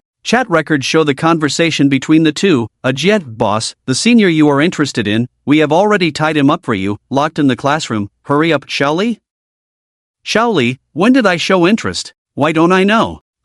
Stop pretending, boss. At the last welcome party, you said that guy sings really well, his Adam's apple is really sexy, we all heard it." "Xiaoli, get lost, release him quickly Xiaoli, don't mess around." Qin Chen glanced hurriedly, before he could open the second one. Just saw Xiaoli standing on a chair, flying towards him. Qin Chen felt like a monkey had jumped on his face. The girl, regardless of gender, clung to him, trying to grab her phone back, angrily ordering, I command you to give me back my phone immediately. Qin Shen was pressed down, unable to see anything, and muffledly said, "You get down quickly, or I'll report you for molesting men." Scumbag, you have chosen the path of death. Qin Shen didn't dare to play too hard. If Zhong Wanwan got jealous and deducted favorability points, it would be troublesome. He wiped his face on Xiao Li's tablet, took advantage of it, and threw the phone back to her after he had enough. Ignoring her hostile gaze, he smiled and returned to Zhong Wanwan's side, calmly inviting the two girls to eat. It seemed like everything was just playful banter between ordinary friends. Zhong Wanwan obediently ate. She didn't have many thoughts about Xiao Li hugging Qin Shen, just a bit envious of Xiao Li's carefree nature. She couldn't interact with Qin Shen as naturally as Xiao Li. Yun also wanted to play around with Qin Shen, then playfully throw herself into his arms. But she hesitated too much and didn't dare to do it, only hinting at Qin Shen through her eyes. The scene quieted down a bit. Qin Shen attentively served Zhong Wanwan food, casually saying, "Baby, after lunch, let's go sing, okay?" Singing definitely involved drinking. Last night, the little rabbit drank and added 20 points to herself. Qin Shen wanted to repeat the trick. "Dream on, just having dinner with you, this scumbag is already giving you face. Do you want us to accompany you to sing?" Xiao Li hated Qin Shen at this moment and immediately opposed. "If she doesn't go, will you two go?" Qin Shen ignored her, turning to the two girls beside him. "I'll go if Wanwan agrees," Yun replied, looking at Zhong Wanwan. She really wanted to go, but she didn't dare to say it in front of Xiao Li. "Wanwan, don't go, he just wants to get you drunk and then have ulterior motives against you," Xiao Li advised. Caught in a tug-of-war between the two sides, Zhong Wanwan looked at Qin Shen helplessly without speaking. Qin Shen softly said, "Baby, don't mind that coffin board, according to your inner thoughts, not if you want to go. I won't blame you if you don't want to." Xiao Li heard the coffin board person and was furious, glaring at Qin Shen, wishing she could pounce on him and bite him to death. "I can go," Zhong Wanwan's face blushed slightly, shyly saying, "I want to accompany my brother." "Then I can go too," Yun followed suit quickly after someone took the lead. "Just right, my car can only seat 4 people, excluding the driver, it's just the 3 of us, perfect," Qin Shen exclaimed excitedly. The Rolls-Royce is 6 meters long but only has 4 seats, with the rear seats being 2 separate ones, not connected. It's very inconvenient. It's not as comfortable as Wang Gang's domestic car, which, although only 5 meters long, has a huge space when the rear seats are folded down. With an air mattress, you can camp on it, and when the panoramic sunroof is opened, you can see the real starry sky. Much better than the starry sky roof of the Rolls-Royce. "I've never ridden in a Rolls-Royce before, can my brother let me take a few pictures?" Yun asked eagerly. "Take as many as you want, if you have a driver's license, you can drive it," Qin Shen said casually. "Wow, Big Brother is so generous." Yun's eyes were full of stars, but she still modestly said, "I dare not drive a car worth millions. Even a scratch would cost more than I can afford, ha ha." "No worries, with insurance, what's there to fear? Nearly $500,000 insurance a year is not paid for nothing," Qin Shen laughed. The group made their own arrangements, completely ignoring Xiao Li across from them. Xiao Li sat opposite, listening to Qin Shen show off, biting a toothmark on the restaurant's chopsticks in anger. This scumbag took advantage of her and now dares to ignore her. From childhood to adulthood, no man has dared to be so presumptuous in front of her. She said angrily, "No, you are not allowed to go." Qin Shen glanced at her indifferently and teased, "Princess, it's time to wake up, don't live in dreams all day long." Xiao Li insisted, "Wanwan, Yun, you are not allowed to go. What right do you have to stop them? Your house is by the seaside, why do you care so much?" Qin Shen retorted. "You have bad intentions, don't think I can't see through you," Xiao Li glared. "I don't want to bother with you," Qin Shen said disdainfully, then picked up a piece of braised pork for Zhong Wanwan and gently said, "Eat more meat, singing requires energy." Zhong Wanwan glanced weakly at the angry Xiao Li. Compared to roommates who often take care of her, a boyfriend is more important. Yun hesitated, she wanted to invite Xiao Li to go to KTV together, but realized that the Rolls-Royce couldn't fit 4 people, so she closed her mouth. Seeing no one speaking up for her, Xiao Li fell silent for a moment, then said angrily, "I want to go too." "Can't fit. Are you willing to lie in the trunk?" Qin Shen asked with a smile. Xiao Li looked deeply at Qin Shen and said coldly, "I will drive." Qin Shen prayed all the way for a minor car accident to extort a few $100,000 from her. Unfortunately, this little girl was very skilled at driving, and the cars around them all gave way when they saw the Rolls-Royce. At red lights, the car behind them stopped at least 80 meters away. Qin Shen expressed regret. The group successfully arrived at a KTV called Ming Men Club. The salesperson at the entrance saw the Rolls-Royce coming in and hurriedly came out to greet them. Seeing three beautiful and lively girls coming out of the car, along with a handsome man, the sales guy cleverly followed the man. "Brother, is this your first time at our store?" Qin Shen held Zhong Wanwan's hand and just nodded lightly. "Do you have any requirements for the room, sir?" the sales guy asked enthusiastically. "No requirements, just get a good one," Qin Shen said. Okay, sir, what's your surname? Can I arrange a Supreme VIP room for you?" The sales guy nodded and bowed. "My surname is Qin, you handle it." Qin Shen didn't ask about the price and followed the sales guy in. This KTV was very large, the lobby was grandly decorated. Passing by the front desk, the group was taken directly to the innermost private room. Upon entering, they were greeted by extravagant crystal chandeliers emitting dim light. Colorful spotlights around gave a mini bar-like feeling. 3 rows of sofas formed a semi-enclosed shape around a noble wooden coffee table, facing a small stage and a large screen. A plush carpet covered half of the room, with exquisite and luxurious decorations, dazzling lights, and well-designed furnishings. The extravagance of this room could be described as awesome. The 3 girls took their seats. Zhong Wanwan had never been to such a place before and looked a bit nervous, sitting upright and looking around with her big eyes. Xiaoli, on the other hand, sat relaxedly next to her, with her legs crossed on the coffee table, glancing at Qin Shen. Yunyun sat at the song selection table and chose a song, starting with a song called Love Song King. When the familiar music slowly played, it would make people unconsciously hum along. Qin Shen took the tablet handed over by the marketing and ordered some drinks quietly, asking the marketing, what kind of alcohol is both delicious and strong, and preferably fancy looking. The marketing recommended some fancy cocktails based on their names alone. Vodka plus Sprite, whiskey plus cola, Rio plus Jiang Xiaobai. These high-proof drinks mixed with sweet soda water become very tasty. The colors of the drinks are also beautiful, served on a glowing tray in heart-shaped designs, creating a lively atmosphere. A small glass with lemon ice cubes as decoration barely tastes like alcohol when consumed. At first, everyone felt a bit restrained. But after 2 drinks and the music started playing, the atmosphere immediately livened up.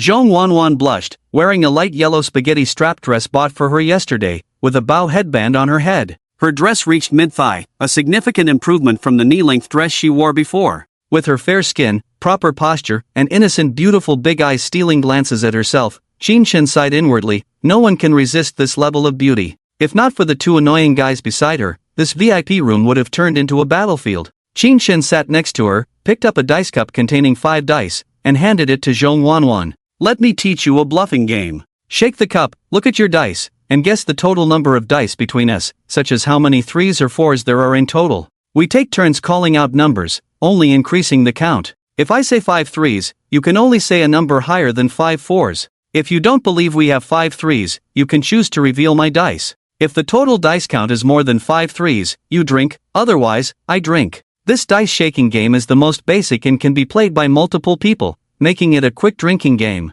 "I've never played before," Zhong Wanwan nervously said, worried about ruining Qin Shen's mood. Hee, that's why I'm playing with you," Qin Shen smirked. He wasn't very familiar with these drinking table games, but teasing a beginner was still fun. "Okay." Zhong Wanwan gently shook the dice cup twice, opened a gap, peeked inside, and closed it as if defusing a bomb. Qin Shen chuckled, shook it twice without looking, and immediately shouted, 5 SAXS. Although Zhong Wanwan only glanced once, she remembered her dice clearly. She didn't have any SIXS. With only 5 dice in total, the chance of all being SIXS was very slim. However, she didn't know if Qin Shen wanted to win or lose. After observing Qin Shen's expression, she weakly said, 6 SAXS. Qin Shen was surprised to meet a worthy opponent and quickly opened the dice cup to check. To his amazement, he had 4 SAXS. This meant the opponent only needed 2 SAXS to win this round. After a moment of contemplation, he nervously called out, 7 SAXS. Zhong Wanwan felt a bit stuck. She didn't have any SAXS, and if she continued, would Qin Shen think she was bad and not want to play with her? At this moment, Xiaoli couldn't sit still upon hearing 7 SAXS. She stepped forward, opened Zhong Wanwan's dice cup, and looked inside in disbelief. Why hesitate? Can't you play? You could have challenged him when there were 5 SAXS. She lifted the cup, revealing number SAXS on the plate. Zhong Wanwan felt embarrassed and lowered her head. Qin Shen's face flushed with embarrassment at being played by a girl. To cover it up, he downed a glass of alcohol. Seeing Qin Shen was easy to tease, Xiaoli pushed Zhong Wanwan aside and squeezed in. Move, I'll play with him." "I don't play with kids," Qin Shen refused, his target being Zhong Wanwan. Hee, you're probably too scared to play," Xiaoli sneered. "I'm afraid I'll drink you under the table, and then the planes in the sky will think they can land here. Xiaoli knew it wasn't good as soon as she heard the word plane. Without waiting for him to finish, she jumped up, barefoot on the sofa, angrily interrupted, "I've tolerated you for a long time, don't think I won't hit you just because you have money." Seeing her explode like an angry little cat, Xinshen couldn't help but tease, "Sorry, the plane probably won't land, because there are 2 pits on the runway. You want to die, I'll grant your wish." Xiaoli erupted completely, lifting her foot to kick Xinshen. In the blink of an eye, Xinshen saw a pair of white and tender little feet enlarged in front of him. With years of fighting experience, he quickly grabbed the girl's small foot. At this moment, the girl's delicate foot was only a few centimeters away from his face. Up close, the ankle was round and delicate, like a cleverly crafted cloud, light and pleasing to the eye. Holding it in his hand, it felt soft and smooth, slender and delicate. Looking from below, the girl's smooth and beautiful legs appeared snow-white. Fortunately, the girl was wearing shorts, otherwise, the posture of spreading her legs wouldn't be able to hide any secrets. "Let go." Xiaoli was grabbed by a man's big hand on her ankle for the first time, blushing with embarrassment, wanting to knock this guy out. Xinshen smirked, slightly exerting force to fling her foot outward. In Xiaoli's exclamation, she fell straight onto the carpet. Bang! Xiaoli fell stiffly on the floor. "Li Jia, are you okay?" Zhong Wanwan hurriedly went up to help Xiaoli up. Xiaoli felt her face was lost after being helped up, sitting on the ground resentfully. "What kind of man bullies women?" "Sorry, I couldn't control it, are you okay?" Xinshen apologized sincerely, seeing her lively and unharmed appearance, then began to reason, "Who told you to use your hands and feet? It was a reflex action." "I'm not done with you," Xiaoli said as she tried to pounce again. Xinshen held her head with one hand, preventing her from moving forward no matter how hard she tried. "You should have self-awareness. With your thin arms and legs, you're not even enough for me to eat. What are you trying to do?" "Ah, I'll kill you." Xiaoli couldn't get close, so she vented by raising her small fists to pound Xinshen's thighs. The force was somewhat comforting. "That's enough, if you keep hitting me, I might want to go for a massage. How about the loser takes off their clothes?" Xiaoli hit twice, feeling slightly deflated. She turned her head, twisted out of Xinshen's control, glaring and saying, "Don't think you can take advantage of me." Xinshen exclaimed, "Little girl, speak with a clear conscience. Where on you is there an advantage to take?" Xiaoli was furious, looking left and right with her eyes. Seeing the man's arms so close, she grabbed his arm and bit down hard. "Ah, let go, I was wrong." Xinshen cried out in pain. Seeing that the woman had no intention of letting go, he cleverly reached out to tickle her, trying to make her open her mouth. As a result, he accidentally touched her armpit, and was met with an even more intense bite. Fortunately, Xiaoli didn't shake her head like Xiating while biting, otherwise, a piece of flesh would have been bitten off. After biting for a while and tasting a hint of blood, Xiaoli finally let go. Xinshen took a look at his arm and couldn't help but gasp. "Damn, this woman must be a dog." Bite marks were visible. "Brother, are you okay?" Zhong Wanwan wiped the saliva off his arm with a tissue, looking at the wound with a pained expression. "Don't provoke Li Jia, she has a bad temper. She started it, she laid hands first, and now she tells me not to provoke her? What happened to gender equality?" Xinshen pointed to his wound in protest. Xiaoli also saw his wound and said a little guiltily, "You deserve it. Who told you to call me Xiong Xiao?" "Damn, can't even speak the truth. Do second-generation Reds bully people like this?" Xinshen shouted. "I warn you to be careful with your words, don't speak so harshly," Xiaoli urged. Xinshen wanted to retort, but considering that the other party was a girl after all, using foul language seemed tasteless. He snorted coldly, "I can't be bothered to argue with you." He didn't want to waste time on a girl below 90 points, so he turned to Zhong Wanwan and said, "Darling, you've been singing to me all this time. Today, let me perform my hit song for you, how about that?" Zhong Wanwan blinked curiously and nodded obediently. Xinshen asked Yun, who was sitting and watching, to choose a song, then picked up the microphone and struck a pose. He used to love this song, singing along every day, learning it perfectly. "I drink and get drunk occasionally, love freedom, often make mistakes and lie, but always feel guilty." His voice was magnetic, with a hint of hoarseness. Coupled with his mature demeanor, singing this song couldn't be more fitting. As soon as he started singing, the other 3 girls unconsciously stopped and listened quietly. "Why bother with me? I'm a scoundrel, living half my life in failure. But you never change your mind, smiling and enduring with me, even if I'm bad, I can't bear to hurt you, secretly misbehaving." After finishing the chorus, the girls' gazes towards him became different. The dim light shone on the man's deep contours, his charming voice, gentle eyes, and mischievous smile, causing the girls to be captivated. Especially when this man sang this song, it gave the feeling of a prodigal son turning over a new leaf. Although Shelley was still angry, she suddenly felt that this man wasn't so despicable. She inexplicably had the urge to forgive him. The scoundrel song finished. Qin Shan saw the three girls staring at him intently and felt a little embarrassed. To ease the situation, he held the microphone and said seriously to Shelley, "Shelley, when I was singing just now, I had a question for you." This startled Shelley, who was lost in thought. She looked at Qin Shan's serious eyes and felt flustered.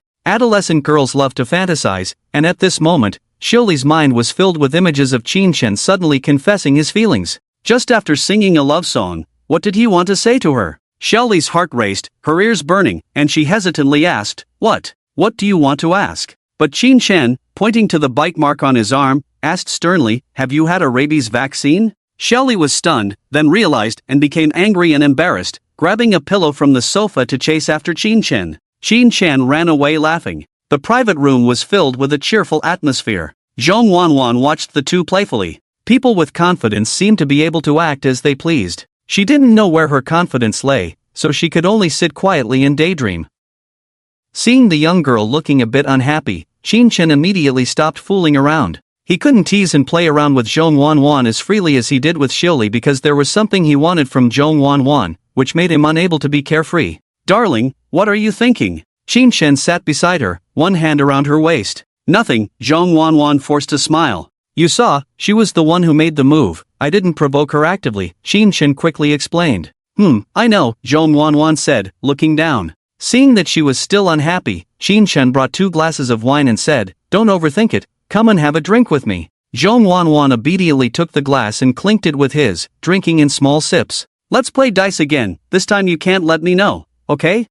Shelley felt uncomfortable seeing the two of them sitting together, so she squeezed in to join the fun. "I want to play too." Qin Shan didn't want her to interfere, but he didn't dare to refuse the second-generation red. After all, she was Zhong Wanwan's roommate, and it wouldn't be good to cause a rift. "We're out of dice, go to the front desk and get 2 dice, the 4 of us will play together," Shelley pouted. She usually didn't do this kind of miscellaneous work, but in order to teach Qin Shan a lesson, she hurried out in a flurry. Qin Shan, seeing the troublemaker leave, started tricking Xiaobai Tu into drinking. But whether it was a matter of luck or skill, he ended up losing more than winning after a few rounds. Fortunately, Xiaobai Tu's alcohol tolerance wasn't that great either, and after a few drinks, she became noticeably drunk, occasionally staring at him absent-mindedly. Qin Shan stopped the dice game at the right time, holding her and saying some cheesy words. His sweet talk wasn't that great, but it worked wonders on this inexperienced girl. In just a few words, Zhong Wanwan was coaxed into submission. She leaned against Qin Shan, feeling much bolder. She asked the question that had been weighing on her mind all day. "Brother, will you suddenly not want me like you did with your ex-girlfriend?" Qin Shan looked at Xiaobai Tu's frightened eyes, feeling a slight pang of heartache. "Silly girl, how could I not want you?" After saying that, he gently pinched Zhong Wanwan's cheek and explained softly, "Do you want to know why I broke up with her?" "Why?" Zhong Wanwan looked puzzled. "It's a bit embarrassing to say this, but because I truly want to be with you, I don't plan to lie to you." Qin Shan pulled out the investigation report that Chiu Lily had given him and showed it to Zhong Wanwan. "I used to love her very much, to the point where I gave her all the money I had. At that time, I naively thought she loved me too, but I didn't expect." Zhong Wanwan was slightly surprised to hear that Qin Shan had given all his money to that woman. She couldn't imagine how much money that was. Then she saw the shocking investigation report. The woman named Jiang Manshui actually wasn't satisfied and went to other men for money. And she was involved with multiple men. She couldn't believe there was such a shameless woman in the world. She was shocked. "If you ever become like her in the future, then..." Zhong Wanwan immediately interrupted Qin Shan, her voice unusually firm. "Brother, I will only be with you in this lifetime." I believe you." Qin Shan smiled and hugged her, then gently pecked her lips in front of Jun Jun, saying softly, "But no one can predict the future. If you want to leave me, remember to tell me in advance, I will agree." "I won't, as long as brother still loves me. Wanwan will die in brother's home even if she dies." The girl's persistence touched Qin Shan's soft heart. Adolescent girls always seem to love passionately, as if life only lasts 20 years. Silly and lovable. "If you say that, then there's no way out. Brother promises to take care of you for a lifetime, okay?" Qin Shan pinched her chin with his thumb and forefinger, looking indulgent. Young girls value promises the most, regardless of whether the man in front of them can keep them in the long years ahead. But at this moment, she believed the man's words. Tears shimmered in Zhong Wanwan's eyes. Happiness came too suddenly, and she didn't know how to embrace it. So she gathered her courage and once again took the initiative to kiss the man. System prompt, Zhong Wanwan's favorability +9, damn, why is it +9? Wanwan, Your character setting has collapsed. wasn't it supposed to increase by 10 points each time? Why is it always just a little short? Do I really have to pretend to be terminally ill for this slight increase in favorability, and stage a melodramatic scene with her on my deathbed? Isn't that a bit too melodramatic? Qin Shen muttered in his heart. He had thought about it before. Qin Shen, who was familiar with the literature of youth love and heartbreak, believed that only a deep love could make a girl fall completely in love with him. But now he felt a bit reluctant. After all, this was a living person, and a beautiful one at that. Every smile and frown was intoxicating. Especially when he looked into the girl's affectionate eyes, he couldn't treat her as coldly as he would an NPC. Who would bear to see such a girl suffer even a little bit? Qin Shen kissed the girl, secretly thinking of other ways. At that moment, his phone received a message. Wang Gang, boss, the girl who just came out seems to have gotten into a fight with someone else. Qin Shen looked and realized why he hadn't seen her for a while. She had caused trouble. The second generation Red was really arrogant,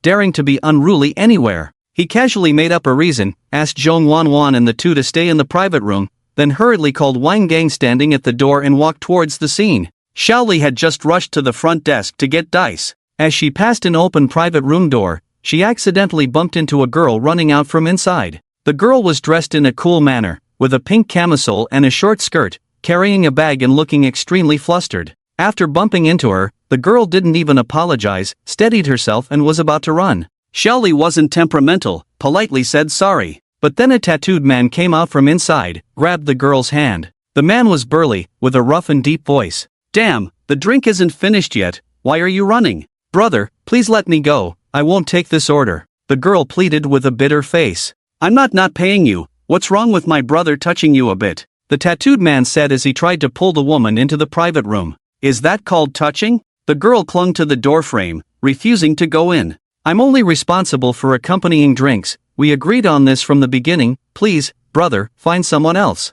My brother is interested in you as a face-saving gesture, don't disrespect him. The tattooed man turned to threaten. The girl was too scared to speak, tears swirling in her eyes, still refusing to let go. The tattooed man was about to pull her hand away when he noticed Shelly standing next to her. The girl looked fresh and charming, especially with those long legs, it made people drool. The tattooed man's eyes lit up, and he said lewdly, Hey, pretty girl, are you standing at the door wanting to come in for a drink? Xiaoli frowned, disgust evident. This man didn't look like a good person at all. Xiaoli, who grew up under the red flag, had a strong sense of justice and should have stopped such coercive behavior. But this woman was an escort girl. Since she chose to do this job, she should be prepared to encounter such customers. Xiaoli didn't want to be a saint. She had helped others before, only to be slandered by the victims afterwards too many times, so now she only saved those she cared about. She couldn't be bothered to save every Tom, Dick, and Harry. Xiaoli glared at the tattooed man, bypassed the two and continued walking forward. She heard the man's lewd voice behind her. Girl, what's your number? Come play with brother. Play your ass, Xiaoli retorted angrily. No one had ever dared to speak to her like that before. As a second-generation Red, she was grateful as long as she wasn't bullied, and no one had the guts to harass her. The girl is quite hot, dressed like this, isn't she here to make money? Make money my ass, the tattooed man grinned. After being in the game for so long, he had some brains. Seeing his appearance and the girl's foul-mouthed attitude, he knew she had some backbone. Maybe she is a little girl who came out to have fun, or maybe she has some extra money at home, a rich young lady who looks down on everyone. In any case, it's easy to cause trouble by picking fights without knowing the details. The tattooed man swallowed his anger, ignored Xiaoli, and forcefully dragged the hostess into the private room. Help, I don't want to do this anymore, young lady, please help me call the manager. The hostess looked at Xiaoli with tears in her eyes, hoping she could help. The tattooed man was furious that even this woman dared not give him face. Smack! He slapped the woman in the face. Damn it, you think you're giving me face, huh? If he couldn't handle others, could he not even control a hostess? The hostess covered her face, looking hopeless. Xiaoli was smart enough not to argue. How could this man dare to hit someone in broad daylight? She immediately took out her phone and called her acquaintance, a police officer. Just then, a drunken voice came from the private room. Shan Pao, what's the noise outside? Why do I hear a woman cursing? A man with his upper body naked pushed open the door of the private room and walked out. He looked a bit thinner than the tattooed man from earlier, but not any better, with a scar across his chest that looked fierce and terrifying. His smiling eyes occasionally revealed a hint of cruelty. Huge brother, That little girl has quite a temper. I asked her if she was here to play, and she started cursing. Oh. Following the younger brother's gesture, Scar looked up at Shelly, who was about to make a call, and his eyes lit up. This girl was quite pretty, with nice legs, just a bit short. Hey, little girl, you've got guts, daring to curse me?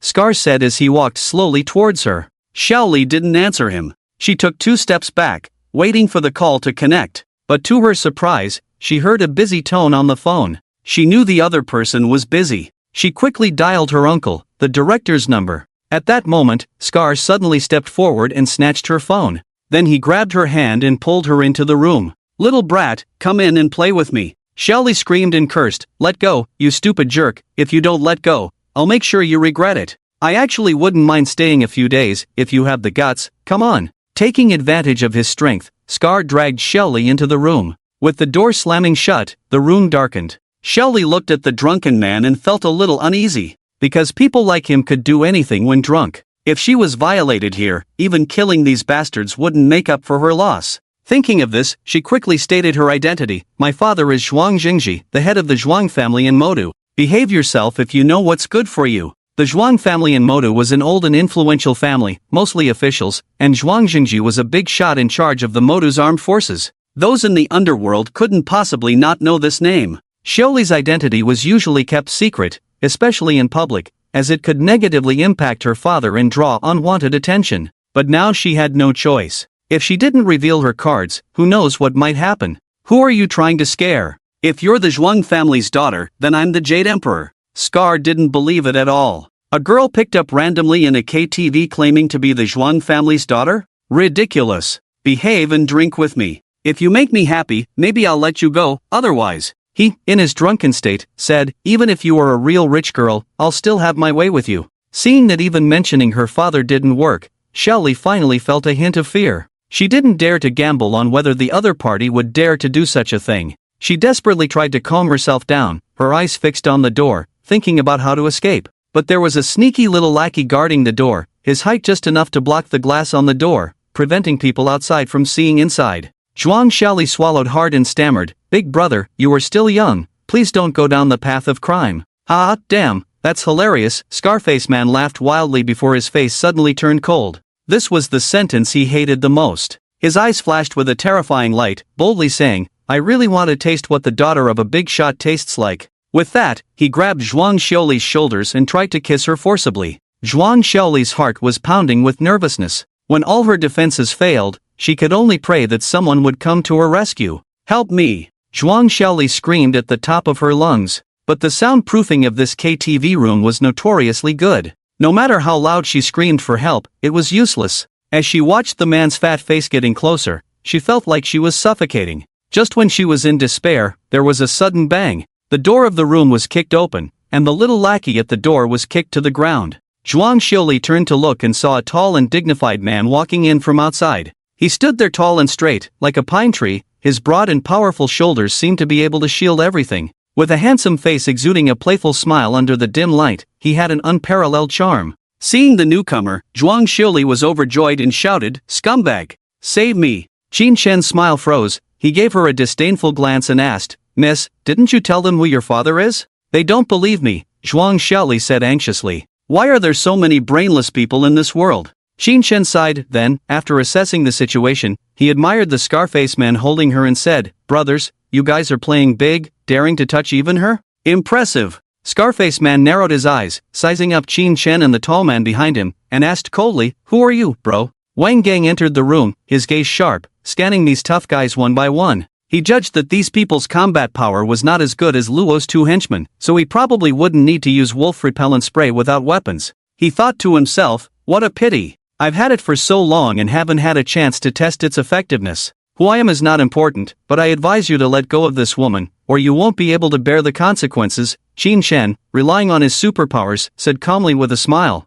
Don't play this trick with me, do you really think I'm scared? Although he said that, Scarface man's voice was a bit shaky. Qin Shen's attire didn't look like that of an ordinary person, and facing his 5 people, he showed no fear, looking confident. Especially the tall man behind him, with a calm demeanor and a cold expression, his eyes revealed a contempt that didn't regard others as human. The more he looked, the more he seemed like a bodyguard from a wealthy family. If he had caught a real rich girl, the consequences. Thinking of this, Scarface Man suddenly became 3 points sober, shouting, "Even if her dad is a director, I haven't done anything to her, just invited her for a drink. Worst case, I'll be detained for a few days." He kept reassuring himself that he had only hugged her, not even kissed her. Based on his past experience, he would be detained for at most 5 to 10 days. Big brother, what you're talking about may be the Public Security Administration punishment law, but what I'm talking about is the criminal law. The crime of molestation can be sentenced to up to 5 years, do you know that? Qin Shen saw that he was a bit intimidated, smiled, and shook his head. Sitting down on the sofa, Qin Shen leisurely said, "Forcibly hugging a woman is considered indecent assault, and you happen to belong to the category of gathering to forcibly commit indecent assault or insult women, with a sentencing standard of 5 years of imprisonment. You don't think the law will favor you, do you?" After Qin Shen finished speaking slowly, no one in the private room dared to breathe. Scarface Man's forehead broke out in a cold sweat. He was well aware of the power that big shots possessed. Once things escalated, someone like him wouldn't escape legal sanctions. He tightly held Xiaoli's wrist, clinging to a glimmer of hope, and said, "How do you prove she's a real rich girl?" "Joke, why should I prove it to you? When the police arrive later, you'll naturally know. I came here just to give you a chance to beg for mercy." Qin Shen poured himself a glass of beer, observing their expressions with a smile. They all had dragon and tiger tattoos on their bodies, looking fierce and intimidating. But now they were at a loss, looking at each other in panic, like primary school students who had done something wrong. Even the mountain cannons who initially went out to accompany the hostesses were almost scared to death. He wasn't afraid of going to jail, just afraid of messing with the wrong people. He quietly let go of the hostess, gesturing that he had nothing to do with this matter. The hostess didn't run away after regaining her freedom, but instead hid behind Qin Shen and Xiaoli, curiously watching the situation unfold. Since Qin Shen appeared, Zhuang Xiaoli had been keeping her eyes on him. Seeing him quickly control the situation with a few words, Zhuang Xiaoli inexplicably felt a sense of security, and the joy in her eyes grew stronger. Sensing her gaze, Qin Shen thought she was signaling him to let go of Scarface Man too, so he spoke, "Now release that woman, it's not too late. If you apologize sincerely, I can agree to let you go. As for whether her father will let you go, that's none of my concern," Qin Shen added silently. "Did you hear me? Let go now," Zhuang Xiaoli shouted as she shook off his hand. Although she didn't want to let these bastards off so easily, since Qin Shen said so, she was willing to follow his arrangement. Scarface Man had intended to let go of the woman, but he was afraid they would turn against him and deny it. Besides, these were all just their words. He still believed that the woman he casually picked up wouldn't be a big shot's daughter. But having been in this business for so long, he had never seen anyone dare to falsely claim their father was a director. This undoubtedly made him even more panicked. At that moment, the woman took advantage of his distraction, forcefully shook off his control, turned around, and ran.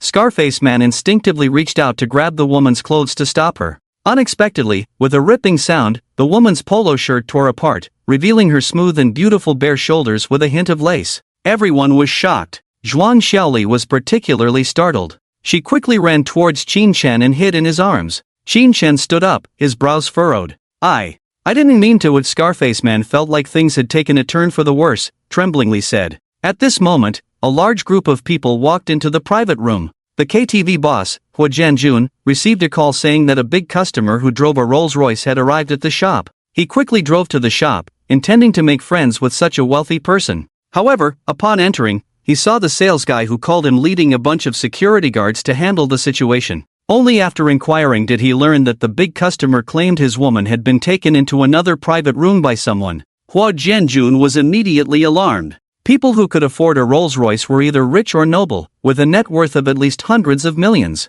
If something happened on his turf involving such a person, it would ruin the reputation of his shop. He hurriedly led a group of people to the door of the private room where the commotion was happening. "Who the hell dares to snatch someone on my turf?" When Scarface saw the newcomer, he was like seeing a savior, quickly went up to greet with a smile, "Brother Jun, I'm Tiger, do you remember me?" Hua Jianjun recognized this person as a henchman of a friend. His face became serious. However, looking at the man and woman embracing on the other side, the girl's clothes torn, the man's face cold as frost, Hua Jianjun instantly understood what was going on. Without a word, he kicked Scarface to the ground and pointed at him, coldly instructing the people around him, "Beat him to death." The security guards who came in were also tough characters. Without saying a word, they directly started a crazy beating on Scarface. Puff, puff, puff, ah, ah, ah. The screams accompanied by the sound of physical blows echoed in the private room. The rest of the people did not make a sound. Qin Shen glanced faintly, did not speak, while Zhuang Xiaoli buried her face in his arms, ignoring other things.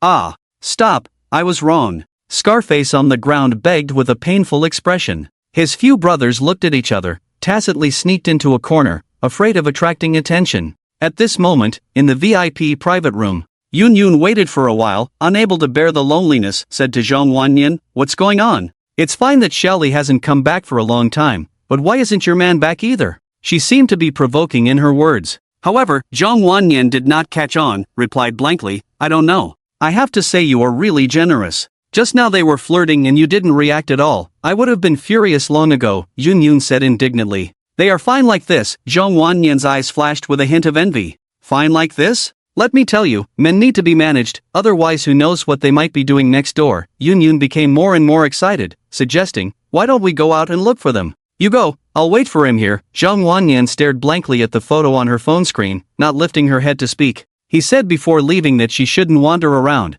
What if he came back and couldn't find her? "Aren't you worried they are together?" Yun glanced at her phone, said sourly. "No, I trust him." Zhang Wanyan turned off her phone, looked up at the music video on the screen blankly, and said softly after a while, "If they truly love each other, then I will bless them." "Alright, then I bless you too." Yun was completely speechless about this kind of love, rolled her eyes quietly. She chose a favorite song and started singing by herself. This private room was like a suite. There was no shortage of food and drinks, and there was also a lounge, a chess room, and a separate bathroom inside. It was quite nice to play here, and she was too lazy to go out to find Qin Shen. On one side was a delicate and lovely girl, on the other side was a proud and willful rich girl. She couldn't think of any qualifications she had to compete with these two for a man. Moreover, that man was young, wealthy, charming, and sweet-tongued. He must have seen many beautiful women. Even if she tied herself up and sent herself over, she might not be able to seduce him. Thinking of this, Yun still felt it was safer to cling to the thighs of these two roommates.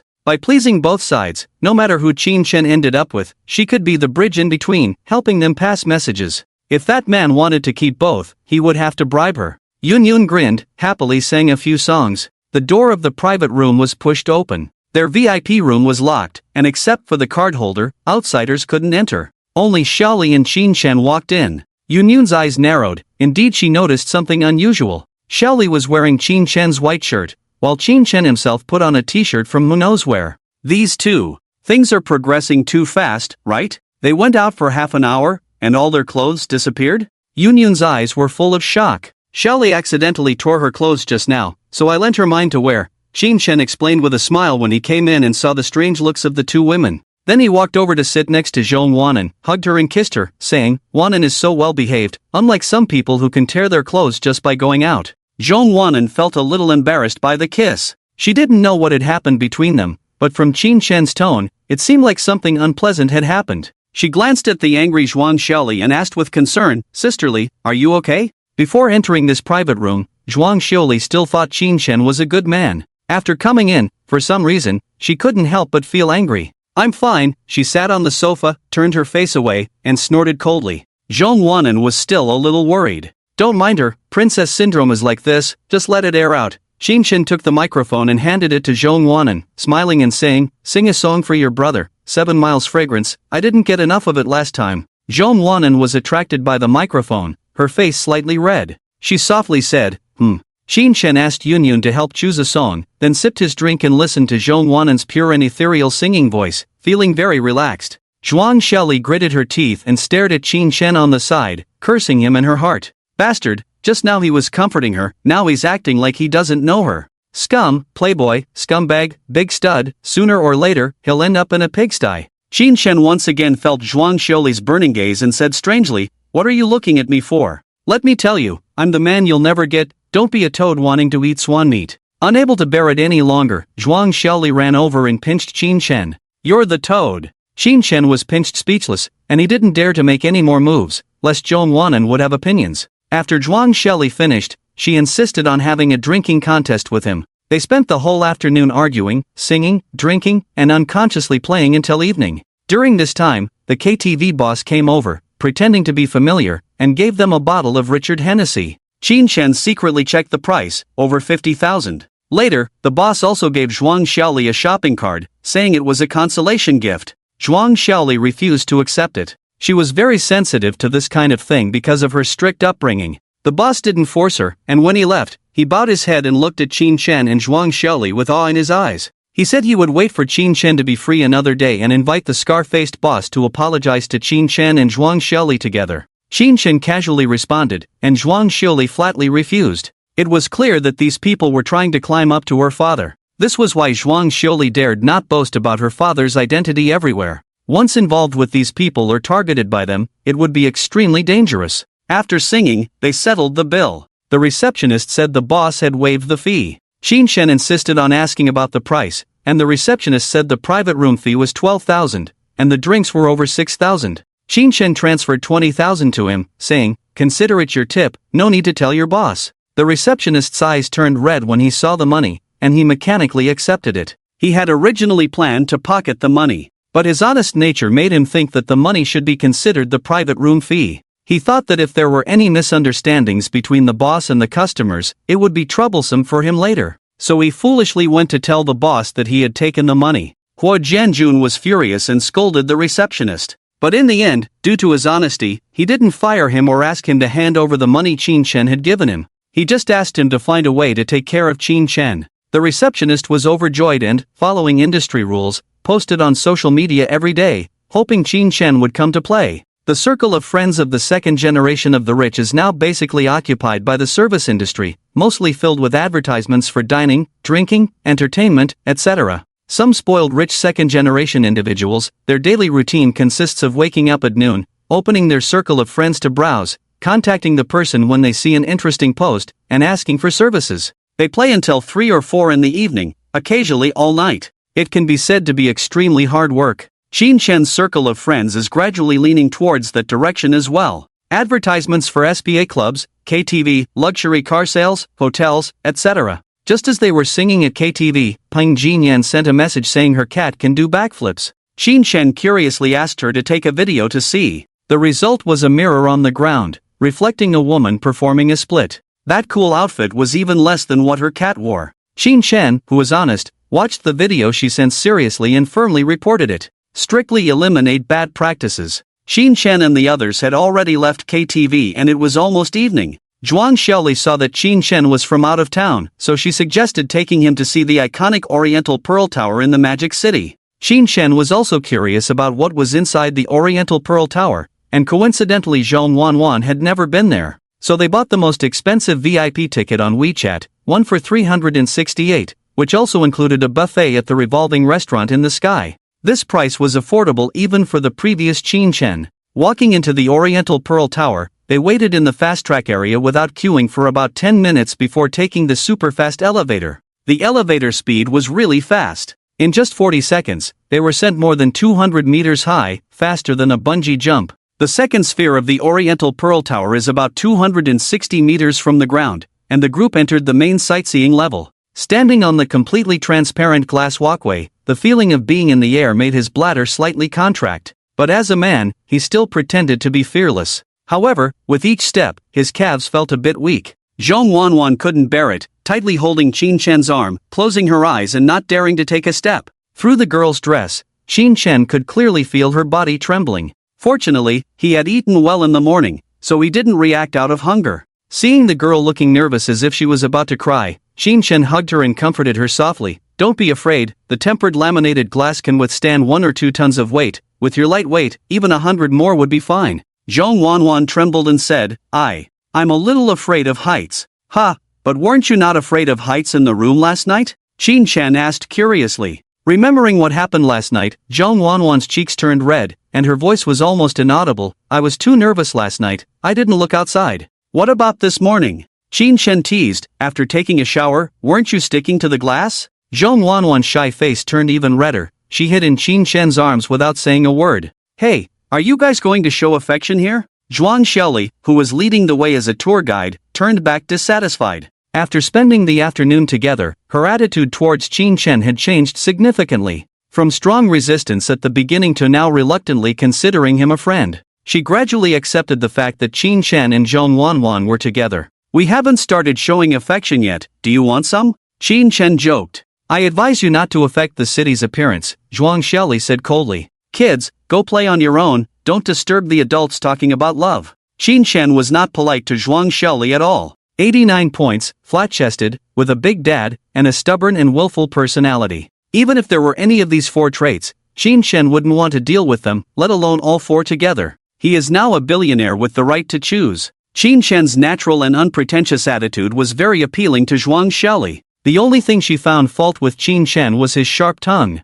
What qualifications does a scumbag have to date? After scolding him, she didn't want to argue further, so she shouted at Qin Shen, "Are you leaving or not? If you don't leave, I won't take you for a tour." "Wait a moment." Qin Shen gently patted the person huddled in his arms and suggested, "Since we're here, shall we walk on the plank road?" Zhong Wanwan thought he was right. Taking a deep breath, she nervously took a small step towards the glass. Looking down, the cars below seemed as small as fingernails, shuttling back and forth on the circular road. After just one glance, she felt a sense of weightlessness and couldn't take another step. "Brother, I'm still scared." Zhong Wanwan looked pitifully at Qin Shen, too afraid to step forward. Qin Shen turned his eyes, walked in front of her, bent down, and said with a smile, "Since we're here, close your eyes, and I'll carry you." The man's gentle and considerate gesture made Zhong Wanwan feel very happy. Blushing, she hesitated for a moment before boldly climbing onto his back. Resting her face on the man's broad back, she looked at his deep profile and gradually stopped feeling afraid. "If you feel tired, you can put me down." "Okay." Qin Shen was out of breath from carrying the girl on his back, his hands supporting her smooth legs. He was tired and felt like sweating. Seeing Qin Shen smiling lasciviously, Zhuang Xiaoli muttered softly, "Scumbag." Although she felt a bit uncomfortable, she patiently told them about the famous buildings in Shanghai. The Huangpu River, the Central Tower, the International Architectural Complex, and the Peace Hotel with 100 years of history engraved on it. It was said that as long as you could enter alive, no matter what you did, it would be resolved. Qin Shen listened with longing in his heart, wanting to taste the good food inside. But they had already bought tickets for the revolving restaurant tonight, so they had to wait for another time. After a stroll, they arrived at the revolving restaurant upstairs, which was a buffet. There were various dishes like xiaolong bao, grilled lamb chops, French escargots, and a variety of main courses and desserts. Qin Shen enjoyed the meal, feeling that the 368 yuan was even tastier than the state banquet he had at Zuixanlu before. It's worth mentioning that the revolving restaurant really rotated. Wang Gang went to get 2 large plates of barbecue and fried noodles, but couldn't find the group when he returned. Fortunately, a waiter reminded him, and after searching around, he found Qin Shen and the others. Finally, they experienced VR, bought some souvenirs, and visited a memorial hall. They casually strolled around the tower base, and by the time they left the Oriental Pearl, it was already past 9 o'clock. Zhuang Xiaoli drove the Rolls-Royce back to school. She had only had a few drinks at the KTV and the alcohol had already dissipated. Qin Shen was powerless to stop her. He watched her drive all the way into the school. When passing through the security check, she got out of the car, used her student card to register, and the security guard let her through without any trouble. The car stopped in front of the female dormitory. 3 girls carried the bags that Qin Shen had bought for Zhong Wanwan back to the dormitory. Qin Shen, who couldn't drive, sat in the car lost in thought. He was waiting for Wang Gang to come over, but he didn't expect Wang Gang, who took a taxi to come, to say that the security guard wouldn't let him into the school. Qin Shen fell into contemplation. Now he had 3 choices. 1. Abandon the car. 2. Ask Xiaoli to come down and send him out. 3. Sleep in the car. 1 and 3 weren't ideal, and asking Xiaoli was a bit awkward. So Qin Shen decided to get out of the car and call a student who could drive to send him out. He was currently on the road in front of the female dormitory. On Saturday, there weren't many people staying on campus. Qin Shen waited for a long time, asked several girls, but they were all very cautious and unwilling to help him drive even when offered money, and many of them didn't know how to drive. Finally, he met someone with a bit more courage, but upon hearing it was a Rolls-Royce, she was so scared that she turned and walked away. Qin Shen leaned against the car door, looking up at the sky at a 45-degree angle. Thinking that he wouldn't be able to leave once the school curfew started, he reluctantly called Xiaoli on WeChat voice message. Zhuang Xiaoli was playing with her phone, listening to Junjun exclaim, "Wow, is this expensive perfume of over 20,000 really a gift for me?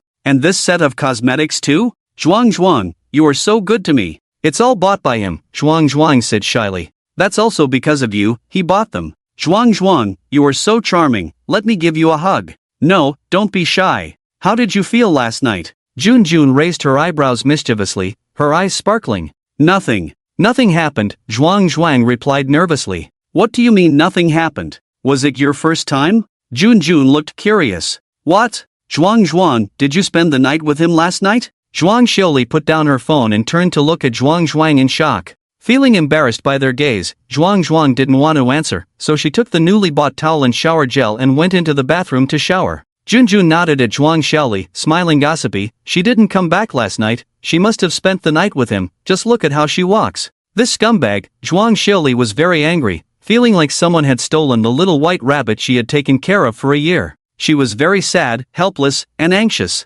because she was the only one left in the dorm who hadn't tasted the bitterness of love. How could she not be anxious? At that moment, her phone rang. Junjun sneakily glanced at it. The contact name was Scumbag. She knew what was going on, didn't say a word, and showed a meaningful smile. Initially angry, Zhuang Xiaoli was slightly stunned when she saw that it was a call from Qin Chen, and her heart inexplicably beat a little faster. Unable to figure out why he was calling her, she answered the phone coldly. Hello, what do you want? Xiaoli, are you free now? Come down and help me drive a car, Qin Chen said casually. Zhuang Xiaoli suspected that this might be a trick by the scumbag. He wanted to meet her. Thinking that he had just finished the little white rabbit last night and now had set his sights on her, she felt both embarrassed and angry. She thought scumbags deserved to die, but at the same time, she felt a little pleased that he recognized her charm. Get lost, she said, but didn't hang up the phone. Qin Chen, annoyed, said, Hey, little brother, do you have any sense of reason? You brought me here and left me, and I can't drive. Little brother? This address was unfamiliar to her, and Zhuang Xiuli didn't react. Without explaining, Qin Chen directly used money to pave the way. Come down and help me drive to the school gate. I'll give you $1,000. However, Zhuang Xiaoli didn't quite believe him. A 26-year-old second-generation rich wouldn't know how to drive? Don't rich kids like to play with sports cars? Are you serious? Absolutely. Should I transfer the money to you first? Okay, I want to see what tricks you're playing. Xiaoli hung up the phone and went downstairs. Watching her leave, Junjun sighed. She wasn't surprised that Zhuang Xiaoli had been invited out by Qin Chen. She was just thinking about whether to tell the truth when Zhuang asked where Xiaoli had gone, or help cover it up. Junjun was caught in a dilemma. Zhuang Xiaoli arrived at the parking spot and saw Qin Chen leaning against the car door, smoking. His unique style was quite chic. Under the swaying moonlight, he seemed like a forgotten sculpture, full of endless sorrow. His eyes were deep and elusive, sometimes hollow, sometimes flashing with focus. Zhuang Xiaoli raised one corner of her mouth, giving him a score of 10 for this pose. Qin Chen saw a girl in a white shirt walking gracefully in the distance. On her crystal-clear face, there were two handsome eyebrows slanting, and her watery almond eyes were filled with coldness. She was beautiful, but he had no time to appreciate it at the moment. Hurry up, we're about to get stuck here. I have nowhere to sleep inside. Zhuang Xiaoli walked over, waved away the smoke, and frowned. Do you know there are surveillance cameras here? Smoking here requires writing as self-criticism. If you have the guts, go ahead and expel me, Qin Chen retorted. Zhuang Xiaoli had nothing to say. She glared at him, opened the car door, and got in. After Qin Chen put out his cigarette and got in the car, he coldly asked, Why did you call me down? Qin Chen was puzzled. What? Zhuang Xiaoli sneered, looked directly into Qin Chen's eyes, and said, I've seen plenty of scumbags like you.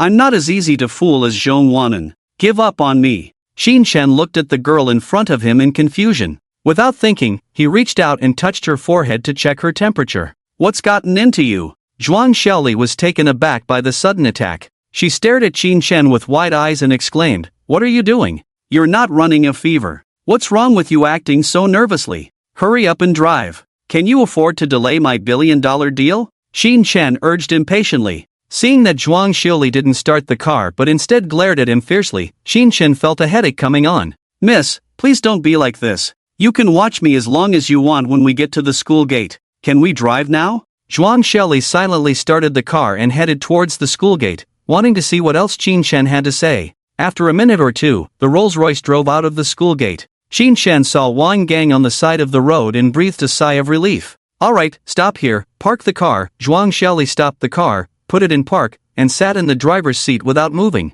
Qin Chen, seeing her silent, said politely, I've given you the money, be careful on your way back. Zhuang Xiaoli remained silent. Qin Chen tentatively asked, Don't you want to go back? Do you want to go to a hotel with me? Humph, scumbag, finally showing your true colors. Zhuang Xiaoli finally heard what she wanted to hear and smirked victoriously, taunting, You're dreaming. I warn you not to have any ideas about me. Be careful not to lose your head. Then why are you still in my car? Are you planning to wait until the school closes and then trick me? Qin Shan was shocked. Zhuang Xiuli checked the time and it was exactly 10:30. Seeing Qin Shan looking scared, Zhuang Xiuli punched him in anger and said, "Who wants to trick you? I can just go home after the school closes." Qin Shan breathed a sigh of relief. "You scared me. I thought you were going to force yourself on me." Zhuang Xiuli's eyebrows furrowed, her voice cold. She said slowly, "What did you say? Aren't you thinking of turning the tables on me because I played the hero today and you want to take advantage of me?" Qin Shan continued to provoke in a fearless tone.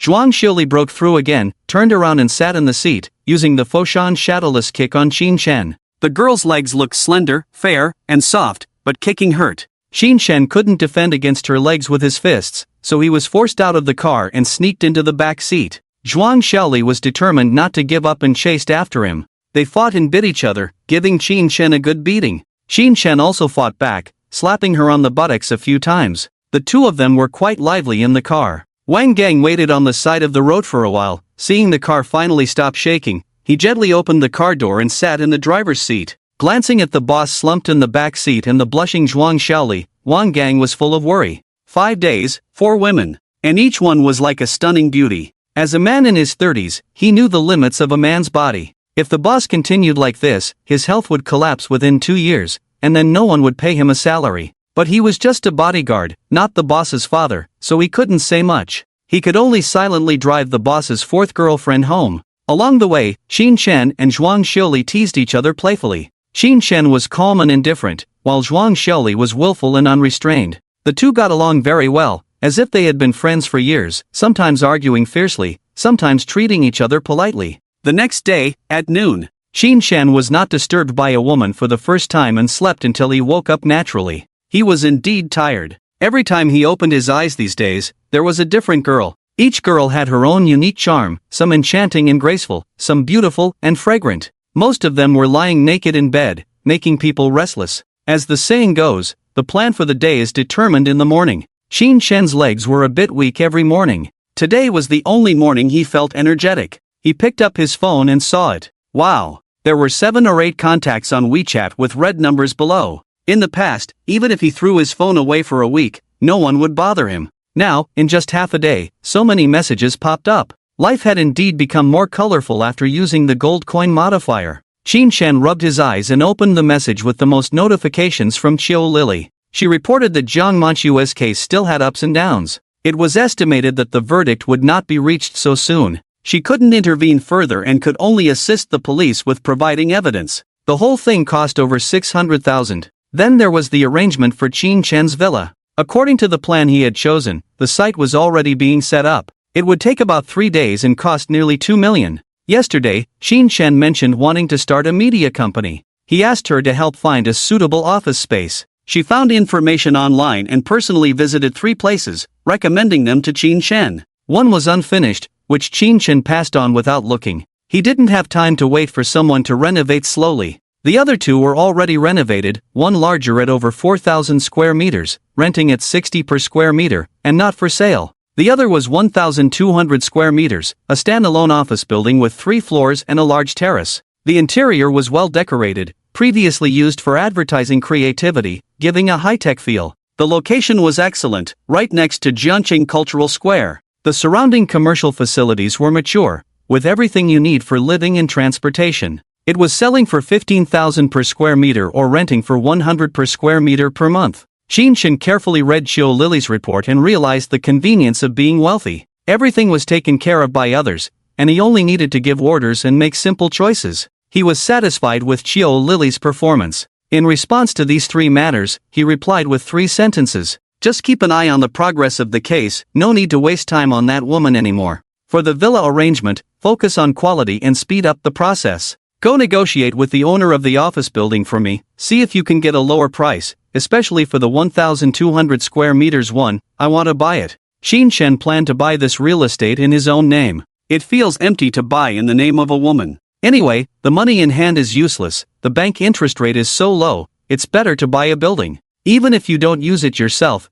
you can rent it out for hundreds of thousands a year in the future. With a building as a guarantee, he can fulfill the promises he made to Zhong Wanwan. Even if he suddenly has nothing, he can still afford to support Zhong Wanwan for a lifetime with this house. That girl looks poorer than when he was in school, she probably won't spend much money. There were 3 messages from Jong Wanwan on his phone. Qin Shen opened and read them. Last night at 12, brother, I can't sleep, have you slept? Half an hour later, good night, brother. 8 in the morning, I'm going to the library to study, remember to have breakfast when you wake up, brother. Qin Shen felt inexplicably guilty when he saw Zhong Wanwan's caring words. He didn't even respond to her all night, yet she wasn't angry at all. Compared to Xia Ting, who gets angry with just a few words, Zhong Wanwan is indeed a better girl. Qin Shen quickly replied to the message, I'm sorry, I was too tired last night, as soon as I lay down on the bed, I fell asleep. Zhong Wanwan didn't sleep well last night. She spent the whole night lost in thought. She heard Shili talking on the phone in the bathroom, and the tone sounded like she was talking to Qin Shen. She didn't pay much attention to it at first, but Shili didn't return home all night after going out, and there was no news from Qin Shen. Yun Yun said Shili was called back by her mother. Zhong Wanwan, who has read a lot of micro-expression psychology, could tell she was lying at a glance. Yun Yun's eyes were rolling when she spoke, a very obvious lying characteristic. Plus, today Qin Shen and Zhuang Shili interacted a lot. Even the most oblivious person could sense that something was wrong. Zhong Wanwan lay in bed last night. Every word and smile Qin Shen had said to her played automatically in her mind. Unconsciously, tears streamed down her face. She stayed up until 3 or 4 in the morning, slept for 2 hours in a daze, and woke up to find no reply from Qin Shen, making her even more afraid. She was worried that Qin Shen might not want her. She couldn't focus on her studies all morning. Until now, she finally received a message from Qin Shen, and her mood changed like a roller coaster. The low spirits instantly lifted, and all the sadness and grievances disappeared. She believed Qin Shen's words. As long as she didn't see Qin Shen sleeping with another woman, she was willing to believe whatever he said. Brother, have you eaten? I'm going to eat soon. What are you doing this afternoon, brother? I miss you. Qin Shen smiled and teased, I really want to see you. Zhong Wanwan's heart raced, and a silly smile appeared on her face. Should I come find you? Let me come to you, and we can have lunch together. You haven't eaten yet, right? Yes. Then wait for me at the school gate. Qin Shen casually put on a shirt with a floral pattern, greeted Wang Gang, and hurried to the school. He received a message from Sherfuya in the car. Xia Ting came to the bar last night to chat with me, saying you bullied her. What's going on? Qin Shen was full of grievances about Xia Ting, complaining, she gets angry for no reason, I don't know why. I didn't coax her, and she's been giving me the silent treatment. Sherfuya patiently advised, girls need to be comforted, as a boy, don't be mad at the little girl. I didn't. Then how long do you plan to give her the silent treatment? Let's see how it goes. Let's talk in a couple of days.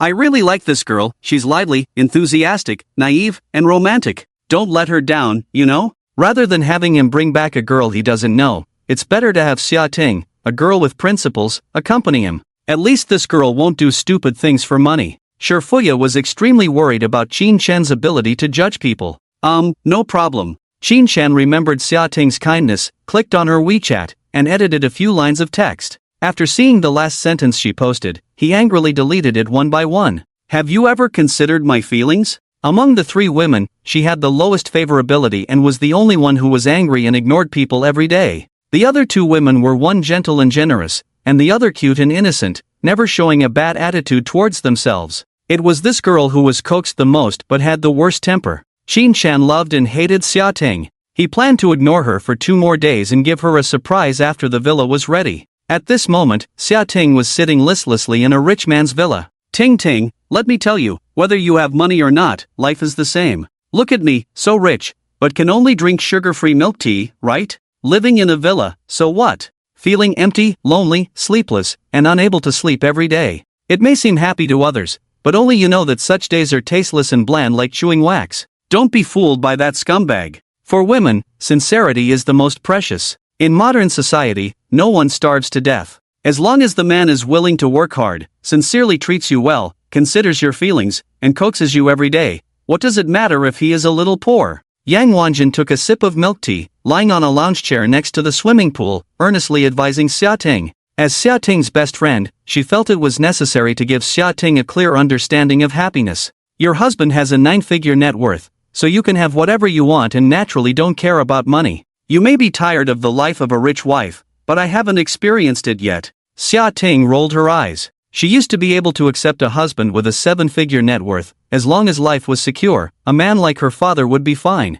But after meeting Qin Shen, she changed her mind. Clearly, there was a guy who was rich, handsome, and spoiled her. Why bother looking for true love? Love cannot be eaten as food. You don't understand. When your husband focuses on his career or other women in the future, you will know how difficult it is to live as a rich wife. He won't care about your life or death. He only needs a superficial marriage to deal with his family and society's questioning. And wealthy families have many rules. He will demand unconditional obedience with just a word, even controlling your emotions. Yang Wanjin looked at the splashing children in the swimming pool and murmured, "From now on, this little guy will be your everything, and you will no longer have your own life and freedom."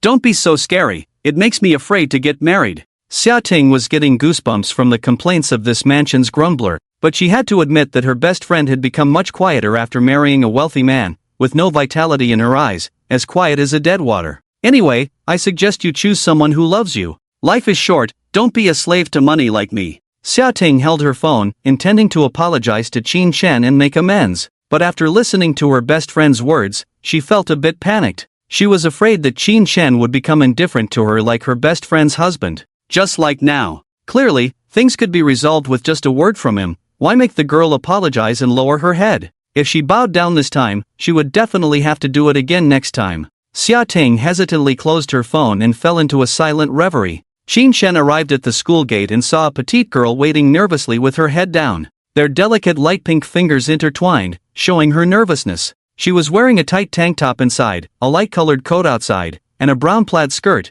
shorter than the one she wore yesterday. Qin Shen grinned. He had bought her this outfit yesterday, never expecting that this girl would dare to wear it out. Seeing her occasionally pulling down her skirt, it seemed she was not used to wearing such a short skirt and felt a bit shy. Smooth and round white legs paired with a height of 1.6 meters looked inexplicably cute. As the car approached slowly, a very handsome young man appeared next to Zhong Wanwan. He smiled and said something to Zhong Wanwan, then took out his phone and placed it in front of her.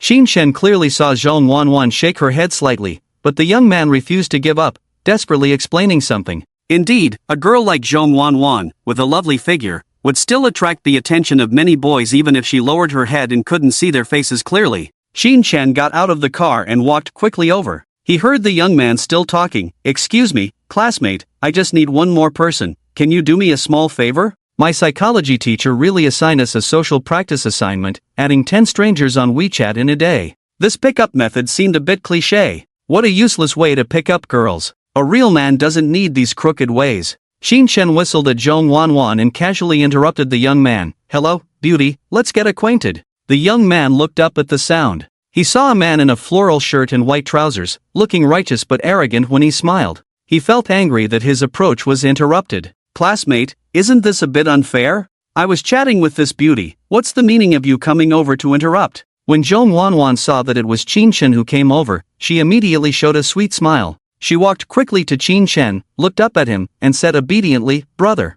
The young man who wanted Zhong Wanwan's WeChat was stunned, instantly realizing that these two should be a couple. Thinking that he had approached someone else's girlfriend in front of them and accused them of being unfair, the young man blushed with embarrassment and couldn't speak. But then, when he saw the girl's face clearly after she looked up, his embarrassment disappeared. It was a delicate and lovely face like a doll. Her big eyes sparkled with a bright light, and there was a small mole below the corner of her eye. When she smiled, her eyes were full of tenderness, charming and moving. She was like an angel in appearance, with a devilish figure. The young man felt uncomfortable knowing that such a cute and charming girl was already taken. His heart shattered into pieces. Ignoring the hurt young man, Qin Shen smiled and said to Zhong Wanwan, "Let's go, darling. I'll take you to eat spicy hot pot across from the school." He suddenly missed the spicy hot pot at the school gate before. He wondered if the taste in the city would be the same as before. Okay, Zhong Wanwan had no objections. For her, as long as she could be with this man, it didn't matter what they ate. The young man behind them was dumbfounded. He couldn't believe that he was taking such a beautiful girlfriend to eat spicy hot pot. Was her boyfriend a poor guy? The young man became anxious on the spot, not afraid of being rejected or beaten for trying to steal someone else's girlfriend. He gathered his courage and said loudly, "Beauty, let me take you to a Michelin-starred restaurant for dinner. I have a car." Qin Shen finally understood why wealthy people usually appeared calm and smiling. Because in situations where the power balance was unequal, the other party's clamor and provocation seemed childish and ridiculous. He even found it somewhat cute and silly. He turned around, glanced at the young man, and asked casually, "Hey, young man, what car do you drive?" "Audi S6, the young man replied without fear. A car worth over 400,000 was enough to scare off a group of losers. He felt more qualified to be the boyfriend of the cute girl. Audi A6? Qin Shen looked him up and down, smiled, and said, "Let's have a race then." Zhong Wanwan was worried that Qin Shen would get angry, so she quickly pulled his hand and weakly reassured him, "Brother, don't be impulsive." "I'm not being impulsive, I'm just joking with him. Even if I don't have a driver's license, he wouldn't dare race me," Qin Shen said confidently. The young man was stunned, realizing that things were not simple. "Just now I thought the other party was a poor guy, but unexpectedly, he also belongs to the car-owning class. Looking at his arrogant attitude, could he be a professional race car driver? Is he skilled at driving? This is an Audi S6, not an AE86. The guy felt insecure. "Sorry, I don't know how to race." "You'll see," Qin Shen smiled at Zhong Wanwan, looking very pleased. He couldn't be bothered to talk to the guy anymore, so he gestured with his index and middle fingers towards Wang Gang not far away. Soon after, a majestic Rolls-Royce slowly approached and stopped in front of him. "The school is too far across the street, let's take the car there," Qin Shen said with a smile, very gentlemanly opening the door for Zhong Wanwan and helping her into the car. He closed the door amidst the envious gazes of the surrounding university students, leaving the shocked guy standing in place. The guy saw the goddess-like silver elephant passing by in front of him. His mouth opened wide in disbelief. He never imagined that the guy talking about racing would have this car. The person who can afford to drive this kind of car must have a terrifying background. Thinking that he was showing off in front of rich people like this and even inviting his girlfriend to dinner, the guy was suddenly sweating profusely, his eyelids trembling. Dealing with such a big shot would not be easy. At this moment, he really wanted to catch up and apologize to the big shot, begging for forgiveness. Qin Shen completely ignored this little episode. As Zhong Wanwan dressed more and more beautifully, there would definitely be more guys pursuing her. Qin Shen felt it necessary to come over every day and scare people with the Rolls-Royce, letting others know that this girl's boyfriend is very wealthy. The two arrived at a spicy hot pot restaurant, ordered dishes, and sat down to wait for the food. They chatted about some daily trivial matters. Basically, Qin Shen talked, and Zhong Wanwan listened quietly, occasionally lifting her head to sneak a peek at Qin Shen's expression with her watery eyes. It was now mealtime, and there were many university students in the restaurant. Zhong Wanwan's beauty when she looked up was very captivating, coupled with her gorgeous clothes, she was irresistible. When the guys turned their heads, they would pretend to casually glance at her. The busty Lolita was truly a treasure in the world. Everyone's eyes were full of admiration. "Look behind you, a top beauty. Oh my, she's so ethereal, who can resist her? The guy in front of her can resist, damn, such a good catch. So cute, so big, so obedient, if this girl were my girlfriend, I would break a rib to make soup for her." The guys were discussing enthusiastically, calling friends to see the stunning beauty. Most of the guys were very well behaved, only sneaking glances at the taken beauty. However, at the table next to Qin Shen, there was a guy who kept staring at Zhong Wanwan. It was very impolite. Qin Shen noticed his gaze and frowned slightly. Anyone would be offended if someone stared at their girlfriend so blatantly. But since the guy kept staring without speaking or provoking, there was nothing he could do. After some thought, Qin Shen instructed Wang Gang to sit across from him and stare back. Wang Gang nodded and sat down in front of the guy without saying a word, staring with his big eyes without blinking. What kind of experience was it to be stared at by a 1.9-meter tall guy? The guy felt extremely uncomfortable, as if sitting on pins and needles. Under Wang Gang's stern gaze, he didn't even touch the hot pot that was served and left dejectedly. In fact, that guy was Zhong Wanwan's classmate. He was just confirming whether Zhong Wanwan was the shy girl from their class who always kept her head down. Finally, he confirmed that it was indeed Zhong Wanwan because that poor aura couldn't be hidden even with pretty clothes. He never expected that the girl would be so beautiful and have such a great figure. He regretted not discovering it earlier, now that someone else had taken the lead. On the way back, he felt like crying. "Wanwan is really beautiful, others don't even eat when they're staring at you," Qin Shen joked. "Ha? Then I'll put my hair down to cover it up." Zhong Wanwan worried that Qin Shen would be jealous, and she was about to untie her bun to cover her head. "You look so good, why cover it up? I mean, you are so beautiful, don't overthink it." Qin Shen quickly stopped her. "Oh." Zhong Wanwan hesitated and stopped her actions, observing Qin Shen's expression, and silently withdrew her hand. "Be bolder, in the future, with me around, you can do whatever you want like that crazy girl in your dorm." "Okay," Zhong Wanwan sweetly nodded. Hearing the man say that she can rely on him in the future, she felt a flutter in her heart. But she didn't dare to be like Zhuang Xiaoli. It's normal that you're not used to it now, but you'll get used to it later, got it? Xin Shen felt that she attracted too much attention, and there would always be flies bothering her when he's not around. After some thought, he said, I'll call your personal shopper later, I want to buy you a little gift. Zhong Wanwan's face showed a hint of embarrassment. She felt it wasn't good to always receive gifts, and shook her head gently. No need, brother, you've already given me a lot. You're not allowed to refuse the master's gift. Xin Shen pretended to be serious. Oh, under Xin Shen's coercion, Zhong Wanwan obediently messaged Su Wenjie. Xin Shen found that Zhong Wanwan was the type of person who could be easily manipulated. As long as he showed a bit of dominance, she would yield. This kind of submissive personality would be fun to deal with after marriage. After dinner, they drove to Hanglong Plaza. After meeting Su Wenjie, Xin Shen took Zhong Wanwan to a Cartier boutique and put a watch on her wrist. This women's watch is from the Cartier Pasha series, with a rose gold case, set with 48 bright-cut round diamonds totaling 1.15 carats, a screw-in crown set with a sapphire, a silver-plated engraved dial, and set with 12 bright-cut round diamonds. The rose gold dial shone brightly on Zhong Wanwan's fair wrist, radiating a dazzling and noble light under the dazzling lights of the counter. Listening to the female clerk and Su Wenjie's flattery, Zhong Wanwan's eyes gradually became blurred. This expensive watch was truly dazzling. Which woman wouldn't want something shiny and sparkly? She was just a girl from the mountains, who had never thought her hand would wear a diamond-encrusted jewelry watch. Brother, it's too expensive, let's pick a cheaper one. Zhong Wanwan looked at the price of 220,000 and shook her head repeatedly, carefully took off the watch and wanted to return it. Actually, I have a selfish motive for giving you this watch, Xin Shen explained with a smile. When you wear this watch, those boys who have intentions towards you will feel ashamed and won't dare to pursue you anymore. But it's really too expensive. What if it gets stolen? The simple Zhong Wanwan looked troubled. Like all girls who had never seen money, she was afraid that her treasure would be coveted by others. What's wrong with it being stolen? Then you can have a new watch. Xin Shen's tone was full of indulgence, making Zhong Wanwan dizzy. But, there's no but, listen to the master. Xin Shen coaxed the girl on one side, while the staff swiftly swiped the card on the other.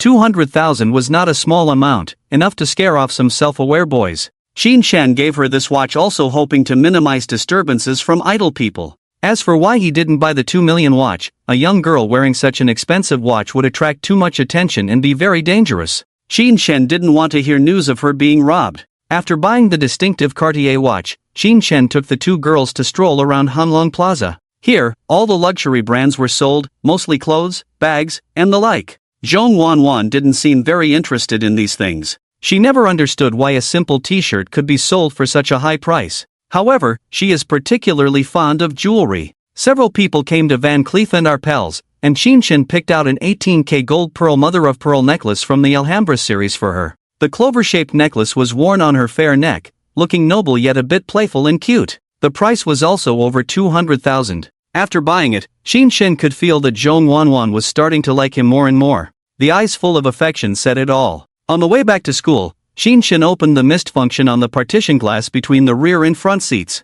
The electric sunshades around were pulled up. The 6mm double-coated sound insulation material made it impossible for the driver in the front seat to hear any sound from the back. Seeing no one else around, Xin Shen said a lot of sweet words. Zhong Wanwan blushed like a ripe apple. 10 minutes later, looking at the obedient and well-behaved girl, Xin Shen felt full of guilt. He couldn't help but hold her in his arms and say affectionately, in the future, you have the right to refuse me for these hard tasks. No. It's not hard, Zhong Wanwan said shyly, burying herself in Xin Shen's arms, her voice almost inaudible. Xin Shen hugged her waist and whispered, I want to make you happier. I'm already very happy being with my brother, Zhong Wanwan said softly. Xin Shen was a bit tipsy. He had intended to say some sweet words to gain favor, but unexpectedly, he was the one being deceived of his favor by this woman. Zhong Wanwan had now surpassed Xiaoting in Xin Shen's mind and was on the verge of catching up with Shifuya. Sincerity is indeed a killer skill. Men and women are the same. Smelling the fragrance of the girl's hair, Xin Shen said emotionally, Baby, why are you so lovely?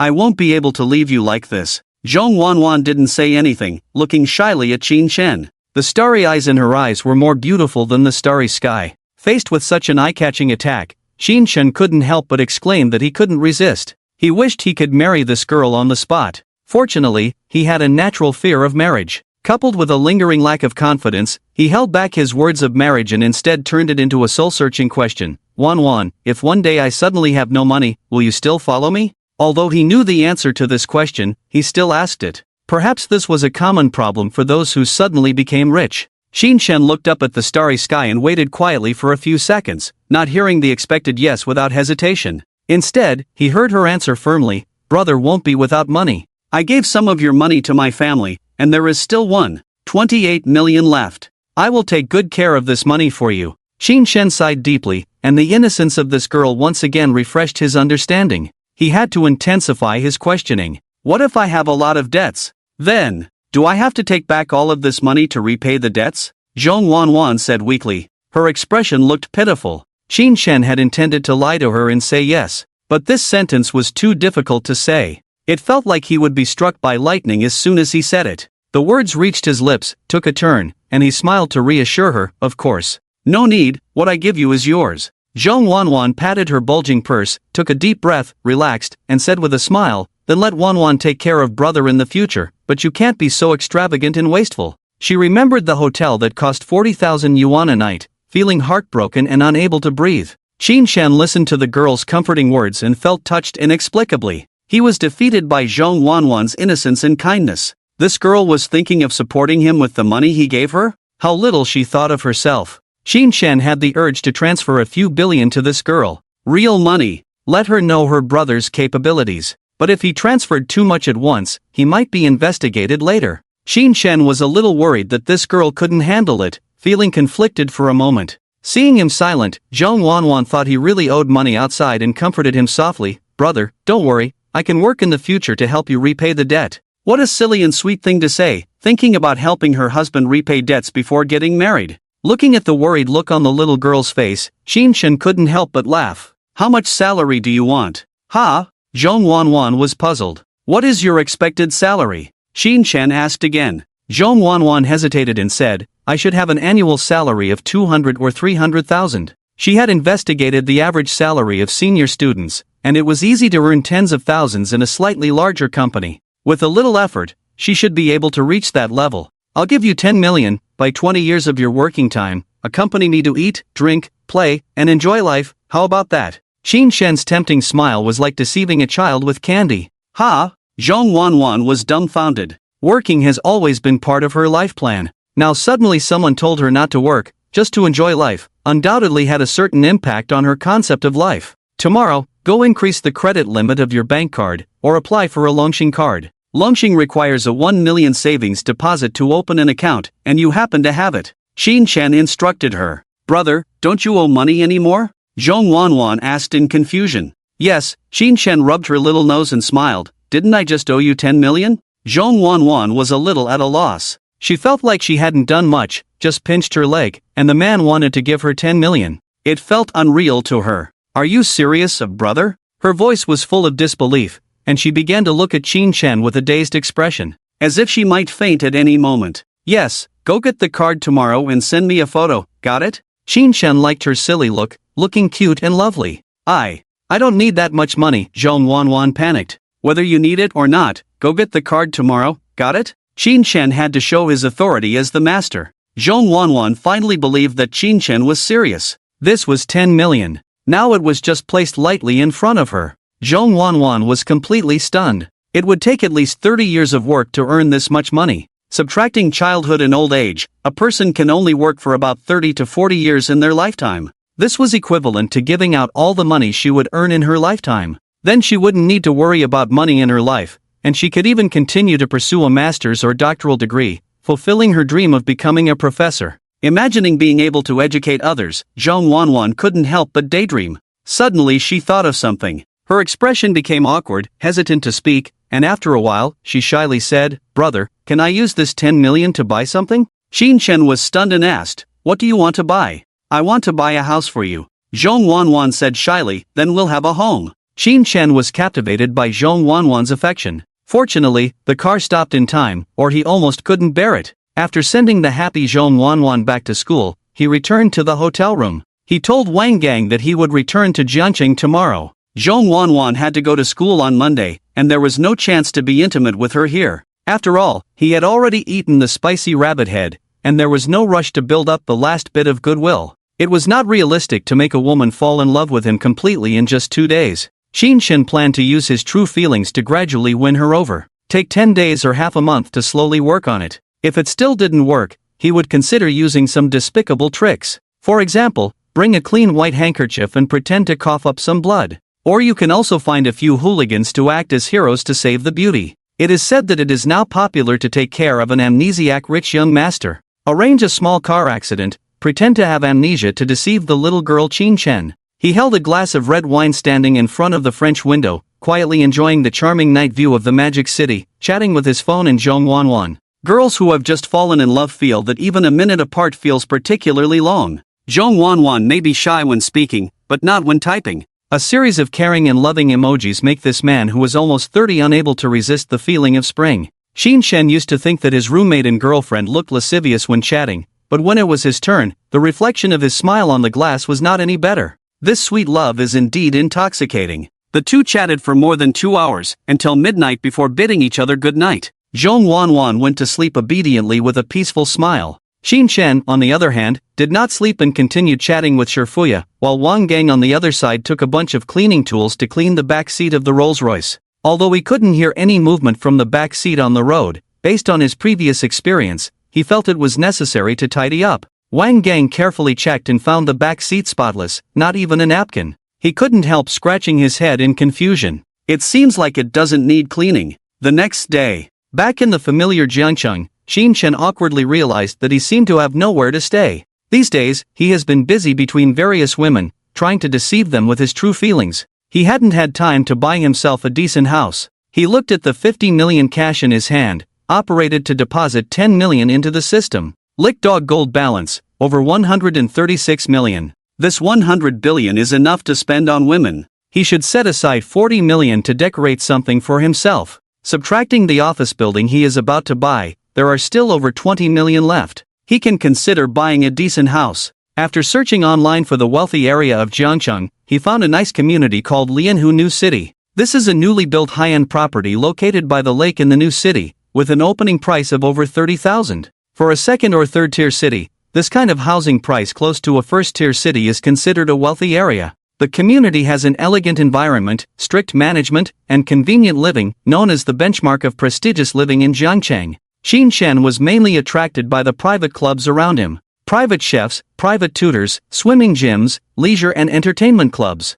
A little further away, there are golf courses, ice rinks, and horse racing tracks. Qin Chen asked Wang Gang to drive to the sales office of Lianhu New City. After getting out of the car, they walked into the sales center. Several sales ladies rushed over and bowed, saying in unison, "Welcome to Lianhu New City." One of the better-looking girls stepped forward to greet, "Gentlemen, are you here to see the house?" Qin Chen nodded. "What is your surname, sir?" "Surname Qin." The reception girl's name is Guan Yuxian. She saw the tall man behind Qin Chen and thought he should be a bodyguard or assistant. So she didn't ask for his name, but walked up to Qin Chen with a smile and said, "This is the information about our Lianhu New City. Do you need me to introduce our community to you? If you can afford a Rolls-Royce, the possibility of buying a house is too high. Maybe you will buy several at once." There was a hint of excitement in Guan Yuxian's voice that she couldn't suppress. "No need, I've seen it online." Qin Chen didn't want to be verbose. He would definitely be richer in the future,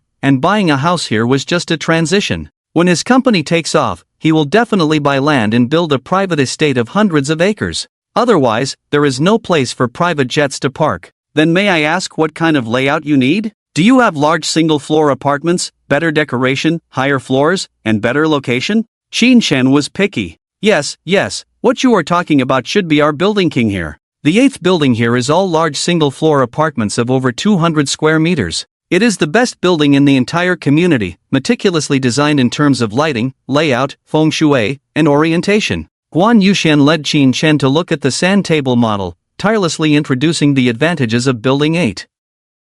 For example, the elevator configuration of 3 elevators serving 2 households, with a dedicated elevator for maid services. Among its residents are many well-known tycoons, CEOs of listed companies, and so on. How many units are left now? Qin Chen felt okay listening and slightly interested. There is a 480 square meter unit on the 18th floor, one on the top floor of the 31st floor, and one on the 25th and 26th floors. There are also many vacant units on the lower floors below 20.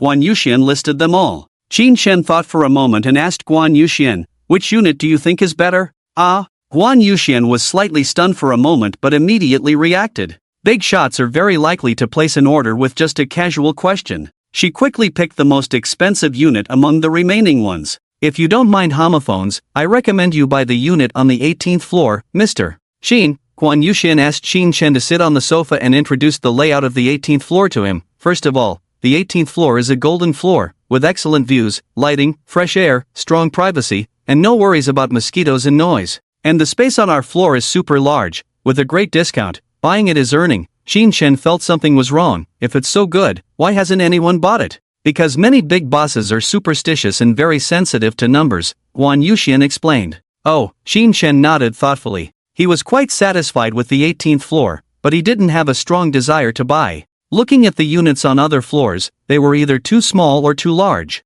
For example, the top floor had 1 unit per 1,000 square meters, priced at just over 20 million, but no one bought it. There must be a reason why no one buys those units. Guan Yuxian felt anxious seeing Xin Chen shaking his head frequently. Seeing that he looked quite young, Guan Yuxian's eyes turned, leaned close to his ear, and whispered softly, Mr. Xin, there is another female celebrity living in the other unit on the 18th floor. When Xin Chen heard the female celebrity, he instantly became interested and asked slyly, which female celebrity? Seeing him take the bait, Guan Yuxian's mouth curved into a smile and whispered, technically, I shouldn't reveal the homeowner's name, but I see Mr. Xin is dignified and probably won't spread it around. I'll tell you, her name is Han Yanfei. This Han Yanfei used to be a child star, cute and lovely, who had appeared on the CCTV Spring Festival Gala. Growing up, she had participated in many movies and TV dramas with a pure and gentle image, and at the peak, she had over 10 million fans online. Unfortunately, she later participated in a talk show and criticized the messy private lives of female celebrities across the internet. She was then collectively ostracized and targeted by other female celebrities. A few top directors even publicly stated that she had tarnished the entertainment industry's image. She was eventually blacklisted. In recent years, she had hardly any decent works to show, only appearing in some third-rate web dramas playing the role of a White Lotus.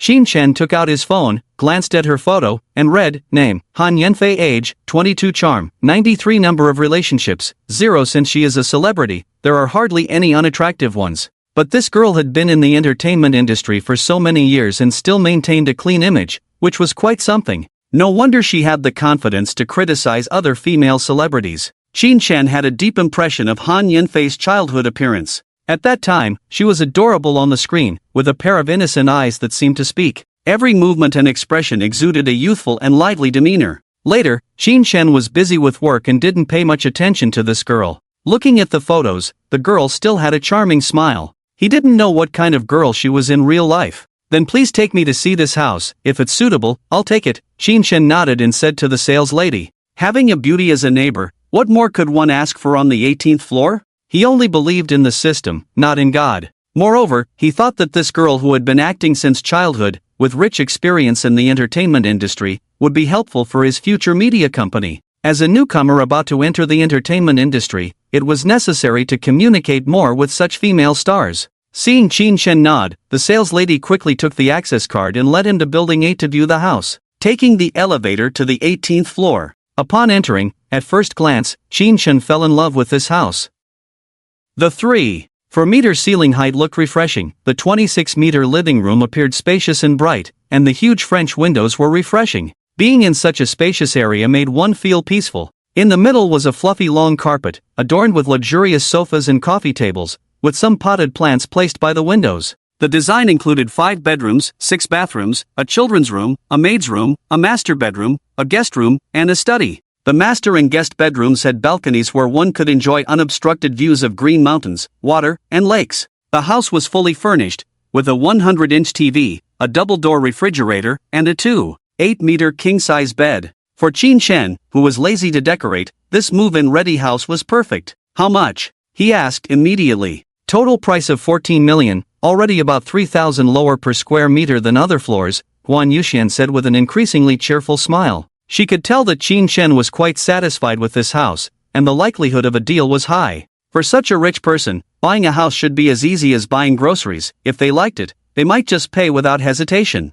They wouldn't haggle like ordinary people. But then, a voice full of sincerity spoke up. Can it be cheaper? Guan Yuxian's smile froze. She didn't expect the big shot who came with bodyguards in a Rolls-Royce to bargain as well. Her heart ached a bit, giving more discounts meant less bonus for her. However, in order to close the deal, she eventually offered the bottom price for this house. Shin Chen finally purchased this large flat at a 5% discount. Who said big shots had to pay generously? This was his own money, why not save some? And don't underestimate that 5%. Based on his salary of less than 100,000 a year, it would take him 10 years to earn that much money. Shin Chen paid the money that day, completed the procedures, and was ready to move in directly. Huan Yushen had been following him, offering to tidy up the house and help clean. Shin Chen noticed her impure intentions and declined her service. He was just a step away from hanging a "Do Not Disturb" sign around his neck. He couldn't handle any turbulence. And the girl was about the same age and had similar relationship experiences, making him a little nervous.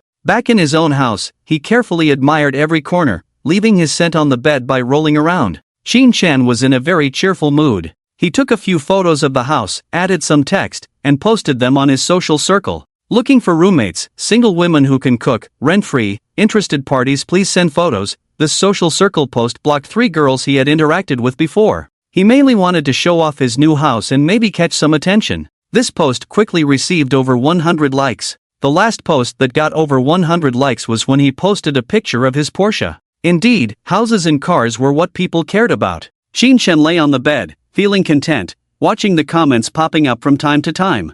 Colleague from food delivery, "Oh my, Depingsing, Fingzi, did you rob a bank?" College roommate, "Phone, do you mind handsome men? I remember you said I look good in women's clothing before." Female classmate, "Is it still possible to learn cooking now?" Shuang Xiaoli, "Scumbag. Pang Jinyan, Jin, you also live in Lianhu, very close to my house. Do you want me to come to your house to cook for you tonight?" Wei Fan, "Feng, you're awesome, who is this set for?" Zhang Daji, "Stepfather, are you going to rent out the house? Do you want to list the property with me?" Shin Chen had a thought and felt that hiring a young and beautiful maid would be nice. So he opened Zhang Daji's chat box and chatted with him for a while. Agreed to give him the house photos to list for rent online, but required that it must be a beautiful woman, even more beautiful than the girl in their store, Lu Ziki, and instructed him to take photos of the house before coming to see it. Zhang Daji was shocked by Qin Chen's standards. Even their Lu's sister couldn't meet them, so the girl must be very beautiful. Zhang Daji couldn't understand the mindset of the wealthy, so he posted photos of Qin Chen's Depingsing house on various platforms, stating the landlord's requirements.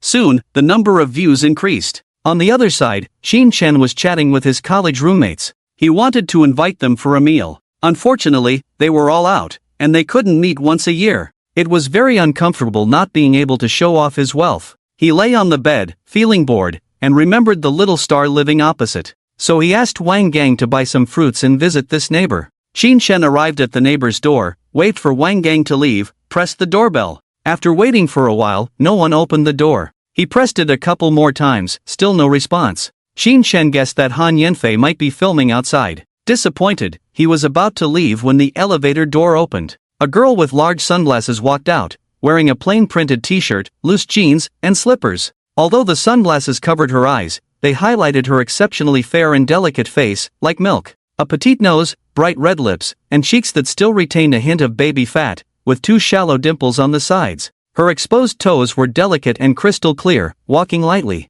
This was Qin Chen's first close encounter with a star, and he felt a bit excited. He had watched this little girl grow up, and now she walked out of the screen, losing the dreamy distance and gaining a real and vivid taste. Qin Chen couldn't help but smile warmly and greeted, "Hello, Feifei, I'm your fan." The girl, seeing a strange man blocking the door, chewed her gum, raised her mouth, and said, "Uncle, how did you get in?" "Uncle? Am I that old?" Qin Chen wondered. He just looked slightly more mature than his peers. How did he become an uncle? Or was it a trend for young girls to call older boys uncles now? Han Yanfei glanced at Qin Chen's fruit basket and said irritably, "Only the older generation would bring fruit to meet a girl, right?" After being criticized online, Han Yanfei became a has-been star. However, her 10 million fans did not all disappear. There were still around 1 million left. Among them, there were inevitably a few dedicated fans who found her address and came to deliver flowers, fan cards, and jewelry gifts to support and encourage her. But she had never seen anyone bring fruit, which made her feel that the quality of her fans had seriously declined, so she was a bit unhappy. At this moment, Qin Chen felt a bit embarrassed. Being accused of being old-fashioned by the girl was an insult to his image as a wolf warrior. He chuckled and explained, "To be honest, I'm not your fan. I just heard the sales lady say that a big star lives next door, so I came to visit. You're not my fan? Han Yanfei pondered the words from across and asked in surprise, you bought the house across? Yes, just bought it today, Xin Shen scratched his head and admitted. Do you want to come in and take a look? Han Yanfei, with a skeptical look, said, no. No need. She didn't expect this mature-looking guy to be so wealthy. The house across was more than twice as expensive as hers. Without any strength, she couldn't afford it at all. Don't worry, I'm a decent person, Xin Shen said with a smile, we're going to be neighbors, let's exchange WeChat. Facing Xin Shen's request for WeChat, Han Yanfei hesitated for 2 seconds, then readily took out her phone. After asking for Xin Shen's name, she wrote in the notes, Rich Uncle. Uncle, you're so rich, this house costs over 10 million, right?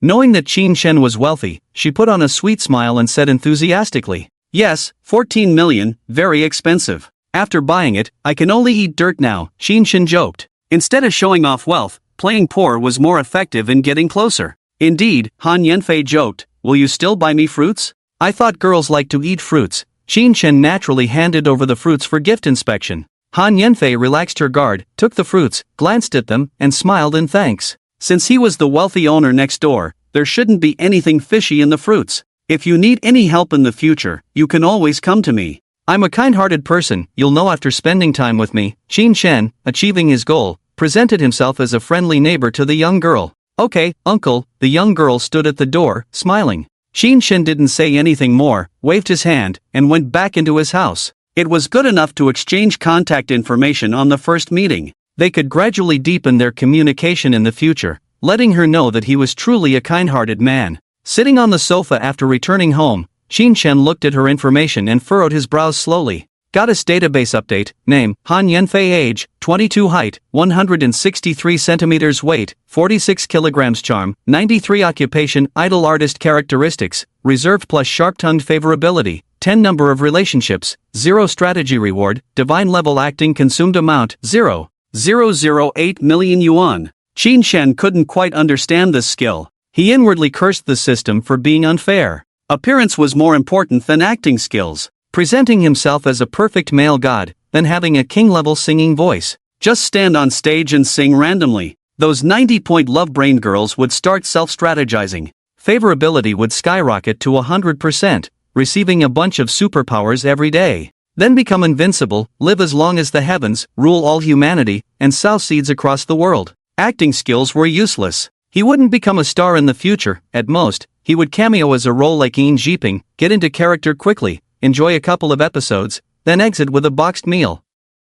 That's what a good actor does. Xin Shen couldn't help but question the system's abilities in his mind. Those bio-human bodyguards, understanding women's hearts, were so domineering, so why did this divine-level acting skill seem so ordinary? God-level acting, after the host has studied for a certain period of time, and after pondering and interpreting the character, there is a high probability of acquiring the skills of that character, for example, such as driving, swimming, cooking, photography, housework, health preservation, art, sports, etc. The level of skills acquired is related to the host's level of investment, damn it. According to this explanation, as long as you act a role with your heart, you can become that role. It's like acting as a professional race car driver, learning to drive, and then you can go racing. Acting as a top chef, flipping a ladle for a couple of days, and then you can pick up a wok and stir fry. Acting as a piano master, learning a few notes, instantly gaining decades of playing experience. Acting as an assassin. Xin Shen was shocked. With this, it means that all skills can be self-taught in the future, and everything will be mastered. Invincible, invincible. He looked at Han Yanfei's WeChat profile picture with a passionate look. Open the chat interface. After hesitating for a long time, he still didn't send a 100,000 transfer. Too superficial. Doing it like this before, not even one girl has succeeded until now. Xin Shen decided not to use the image of a nouveau riche, he planned to use the identity of a caring and protective elder brother next door, to show care and support for her at the right time. I'm watching the movie you acted in, and I found that your acting skills are good, Xin Shen typed in praise. Unexpectedly, the other party replied quickly. Han Yanfei, it's all thanks to the contrast with my peers, but I can't compare to some professional old actors. Xin Shen, those professionals have been acting for many years, it's impressive that you can achieve this level at such a young age. Han Yanfei, uncle, are you interested in me by praising me like this? Xin Shen, a little, but not much. Han Yanfei, do you want to see my private photos? Just 888 to join the group and see the seductive beauty in school uniform Qin Chen. Qin Chen watched Han Yanfei on TV standing above the clear water, wielding a long sword to create beautiful arcs. Out of the world like a fairy, standing proudly, as if a fairy descended, a white dress fluttering in the wind. And the her on the phone looked sleazy, like a bag-carrying seller of CDs. Qin Chen, you've completely destroyed the image of a pure and virtuous woman in my heart. Han Yanfei, a pure and virtuous woman is not valuable, uncle. Do you want to see me cosplay as a beast-eared girl? I have black stockings. Qin Chen sneered at the photos. It would be more interesting to personally take photos of this kind of beast-eared girl. As a knowledgeable and talented student, the knowledge taught by teacher Chen has never been put to use, which is truly embarrassing. Who wouldn't want to be a photographer who records beauty when given the chance? Qin Chen didn't dare to ask how much it would cost for an on-site photoshoot. He was afraid he wouldn't be able to control himself and would give the other party leverage. And with zero experience in love, she shouldn't be the kind of girl who would sell herself for money. Better to play it safe for now, get to know her better, and then engage in role-playing games later. Qin Chen pretended to be a gentleman. Compared to these, I prefer the cute and lovely you from your childhood. After sending this message, he didn't receive a response for a while. He felt a bit uneasy waiting. Saying that a young girl is no longer as cute as before, would it hurt her feelings? Qin Chen felt it was indeed inappropriate and was about to apologize. Unexpectedly, the other party responded. Han Yanfei, uncle, so you're a lolicon? Qin Chen. Han Yanfei, uncle, do you like twin tails? Han Yanfei, I also have white stockings, do you want to join the group? Qin Chen, forget it. Han Yanfei, uncle, you're so shy? Could it be that you're a chick? Damn. This girl looked innocent and cute in person, but unexpectedly turned wild online. Qin Chen felt that if he continued chatting with her, he would definitely reveal his true nature. He didn't want to ruin the image of the caring big brother next door that he had worked so hard to build. So he endured the desire to transfer money and join the group, and no longer paid attention to her. At this time, Han Yanfei across from him saw that Qin Chen was ignoring her, snorted, and casually threw her phone on the sofa. She wanted to cheat some money and flirt with a local tyrant. But she didn't expect the other party to be a straight man. He actually found her showing off her charm annoying. He said she was cuter when she was younger. Isn't she cute now? He even said she had ruined the image in his mind. Funny, she wanted him to know that the old Han Yanfei was dead, and now she was an emotionless money-making machine. After mocking him in her heart, she picked up some washed grapes and stuffed them into her mouth one after another. Grapes are high in sugar content, and she had to finish them all before her assistant came back. Otherwise, she would have to fight with the assistant. Qin Chen was a bit hungry from being teased by this girl. He rubbed his stomach and went downstairs to find something to eat. He arrived at a private kitchen restaurant called Xiaoqiaorenjia and, under the warm reception of the landlady, tasted their food. Surprisingly, it was not bad. This made him think of the 8 million yuan he paid for the drunken immortal tower. The landlady with a devilish figure had been silent these days. Did she take the money and run? Qin Chen quickly found her WeChat and sent a message. Landlady, busy? Su Beishi had been super busy these days. First, she paid off the bank loan, then hired a group of online water army to write soft articles and advertise for the drunken immortal tower every day, such as the Chinese national feast surpasses Michelin. Enjoy the luxury of the Lijiang night view and experience a luxurious life. One thing you must do when you come to Jiangcheng. These strongly sensational soft advertisements fermented online, bringing the name of the drunken immortal tower into the view of ordinary people. People are keen to discuss things they can't afford to eat. The voices gradually reached the ears of the wealthy. Some internet celebrities love to eat things that ordinary people can't afford. As a result, her restaurant gradually improved these days. People who have eaten there praised the food and also praised the beautiful landlady. The internet celebrities who visited the restaurant took photos of Su Beishi and posted them on various platforms. They titled it, "The Earthly Beauty of the Drunken Immortal Tower," instantly attracting widespread attention. Some out-of-town guests even came because of the reputation, causing her restaurant to be full and requiring reservations. It was mealtime now. Su Beishi was extremely busy. When she saw Qin Chen's message asking if she was busy, she smiled bitterly and replied, "Not busy. What can I do for you, Mr. Qin?" She knew very well that without Qin Chen's support, the best outcome for her would be to close the drunken immortal tower and marry a wealthy man.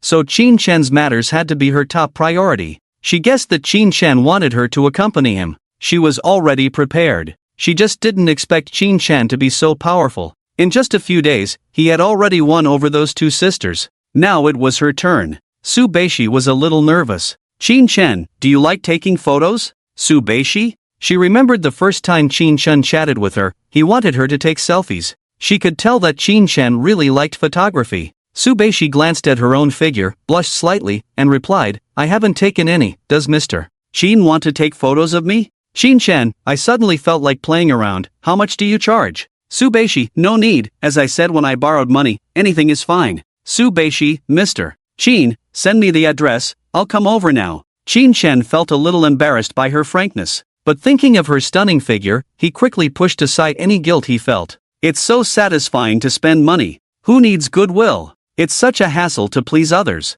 After Qin Chen decided to get Xia Ting's reward, he stopped coaxing Xia Ting. In case she gets upset, he would just use money to calm her down, and if she still causes trouble, he would just give up on her. After all, he has many women. Qin Chen, do you have cat ear hair clips, succubus leather clothes, maid uniforms? Su Beishi, no. Qin Chen, voice 60. Su Beishi listened to the voice and converted it into text. I'll give you money, you go online to buy stewardess uniforms, female security guard uniforms, JK Tsukino Usagi's uniform, and props like small whips. The more Su Beishi listened, the redder her face became. Coming from a wealthy family, she had never even heard of some of these clothes. Curious, she searched online and was amazed. Some styles had very little fabric, barely covering her chest, and she had to take pictures in them? Su Beishi was too embarrassed to show her face. Fortunately, Qin Chen gave her a few days to buy clothes, giving her some buffer time. Otherwise, she was afraid she might run away on the spot. Qin Chen was looking forward to showcasing his amazing photography skills in 2 days. Back home, after resting for a while, he found nothing interesting on TV, so he went to the study to play on the computer. This computer was said to cost 10,000 yuan, capable of handling high-end games. After playing a couple of games and losing in 2 rounds of PUBG, he felt a bit empty. Mainly because the house was too big, and he wasn't used to it. The empty room, cold floor, everything was quiet. Even his own voice saying damn sounded like thunder on flat ground. Compared to the cozy nest full of vitality with Shifuya, this 480 square meter flat felt particularly lonely. Qin Chen checked the time. It was past 9, Shifuya should be at the bar by now. Going there might disturb her work. He suddenly realized that everyone seemed busy. Zhong Wanwan was studying, Shifuya was working, Su Beishi was occupied. He was the only one idling around, eating and waiting for death, feeling uneasy. Having money really made life lose its meaning. Qin Chen didn't want to continue being so decadent, he wanted to find the meaning of life. So he opened WeChat and contacted Wei Fan, a rich second generation, asking, Brother Wei, do you know any good nightclubs? Qin Chen went out with the rich second generation to broaden his horizons. He learned that KTV had 2 types. One was the traditional KTV, and the other was a business KTV with various entertainment options, abbreviated as Business K. Unlike the previous nightclubs, Business KTV looked more formal, upscale, and expensive. The private room Wei Fan took him to was huge, with a dance floor and a DJ. A marketing person he knew brought a busload of actors for them to choose from. Qin Chen glanced around. Although there were no goddesses, each girl was attractive and graceful. It made sense, goddesses had always been beautiful since childhood, with no shortage of suitors, so they wouldn't end up in nightclubs. However, his thoughts were not entirely correct. High-value girls usually couldn't relax, lacking atmosphere and unable to engage customers. They would just sit there foolishly, waiting for customers to interact with them, and eventually quit this line of work. So marketers were reluctant to bring out those girls. Wei Fan ordered 3 for Qin Chen and 2 for himself. The girls were very friendly, their group dance was great, and some of their performances were fantastic. They played games with high stakes, involving physical contact as punishment. One young girl lost at poker and ran to tear her companion's socks. It was quite amusing. Qin Chen was persuaded to drink a lot. The girls were beautiful and sweet-sounding, making him feel comfortable. After it ended, with Wang Gang's support, he barely made it back home. The only thing left in his mind was Wei Fan's last words. There's a rooftop pool party this weekend. Remember to come over and have fun. Qin Chen was a bit excited. To be honest, he never quite adapted to such places. He felt out of place. Apart from drinking, there was nothing else to do. The girls seemed to be having a great time. He, without desire, simply drank there, keeping to himself, watching everyone with a smile. He smoked cigars all night and drank all sorts of foreign liquors. His stomach was churning, all his organs protesting. If he kept drinking like this for half a month, he would definitely ruin himself. He spent over 20,000 that night. Wei Fan insisted on paying the bill. Qin Chen didn't argue with him, the amount wasn't much, he would find a way to pay him back later. Back home, Qin Shen lay on the bed, feeling uncomfortable all over, dizzy and nauseous. He now longed for a strong physique. He also kind of missed Xia Ting. When a person is drunk and alone, they are very sentimental and easily think of regretful things. Xia Ting was his only regret at the moment. He took out his phone, found Xia Ting, hesitated for a moment, and gently sent a message, "I miss you so much." After sending it, he stared at the phone screen blankly, waiting for the girl's reply. 1 minute passed. 5 minutes passed. Qin Shen looked at the time, midnight. He sighed helplessly, she must be asleep. Good girls usually sleep early. Qin Shen closed his eyes, forcing himself to sleep. At that moment, the phone rang. His heart raced, he unlocked the screen and indeed, it was her message. Xia Ting, humph. Just by reading the text, one could imagine Xia Ting pouting. It felt familiar. Qin Shen smiled and typed to coax her, "Baby, don't be angry." "Xia Ting, I am angry." Xia Ting had gone to bed at 11, but because of the recent Cold War with Qin Shen, she couldn't sleep no matter how hard she tried. She was very worried that this Cold War would be permanent, afraid that Qin Shen would find another woman and not want her anymore. These days, she looked haggard, not getting enough sleep. She had almost fallen asleep just now when she heard the sound of WeChat. She needed rest, so she didn't check her phone. But there was always a voice in her head saying, "Go check, what if it's him?" This thought kept circling in Xia Ting's mind, and she finally reluctantly opened her phone, dimming the brightness to the lowest and squinting to look. She didn't expect it to be Qin Shen. She was excited and wanted to reply, "I miss you too." But then she remembered that the jerk hadn't been around for the past few days, and she got angry again. "You don't care about my life or death. Why shouldn't I be angry?" Although Qin Shen was a bit tipsy, as his rank gradually increased, he didn't foolishly say things like, "I'm sorry." He avoided that topic and sincerely said, "I drank a bit today, and you were on my mind the whole time." Xia Ting was touched by his words. She knew that when guys got drunk, they would only call the girl they cared about the most. She believed him, her anger subsided by half, but there was still a hint of sarcasm in her words. "Xia Ting, getting drunk is so great, ignoring me for 3 days and then saying you miss me. Qin Shen, I know I was wrong, but these 3 days I've been busy with something very important." "Xia Ting, is it work-related?" "Qin Shen, it's something that will affect my whole life. If successful, we can live happily in the future." Xia Ting's anger completely disappeared. This seemed to be a very important business deal. A man out there negotiating such a big project, getting drunk, while she was throwing a tantrum here, was really inappropriate. Feeling guilty, she sent a voice message, "Brother, I'm sorry, I was too stubborn." Qin Shen didn't know why she was apologizing, but being drunk, he didn't realize anything was wrong. "As long as you're not angry, it's fine. I'll take you somewhere tomorrow." "Xia Ting, okay, brother, rest early since you're drunk." "Do you want me to come take care of you?" "Qin Shen, no need, you should sleep early too, good night." "Xia Ting, good night, brother, I miss you too." Qin Shen stared at the message Xia Ting sent and smiled foolishly. Regardless of the fact that it was midnight, he dialed Xiao Lily's number. "Hello, Xiao Jia, how is that? That villa coming along?" Xiao Lily, awakened by the call, recognized it was her boss and replied seriously after patting her face, "The site will be ready by tomorrow. My plan is to first do a rehearsal, have people bring things in and go through the process. If possible, I hope you can also come to the site to see if any adjustments are needed. If everything goes smoothly, it can be done the day after tomorrow." "I can't wait until the day after tomorrow." Qin Shen interrupted, "I will go take a look tomorrow noon. If it's okay, I will bring Xia Ting over in the evening, you prepare to welcome them." "Okay, boss. Do we need to prepare an engagement ring?" Qin Shen pondered for a moment and gritted his teeth, "Buy one worth a couple $100,000, prepare it first." The next day at noon, the weather was clear. The sun was shining brightly, and the gentle breeze was pleasant.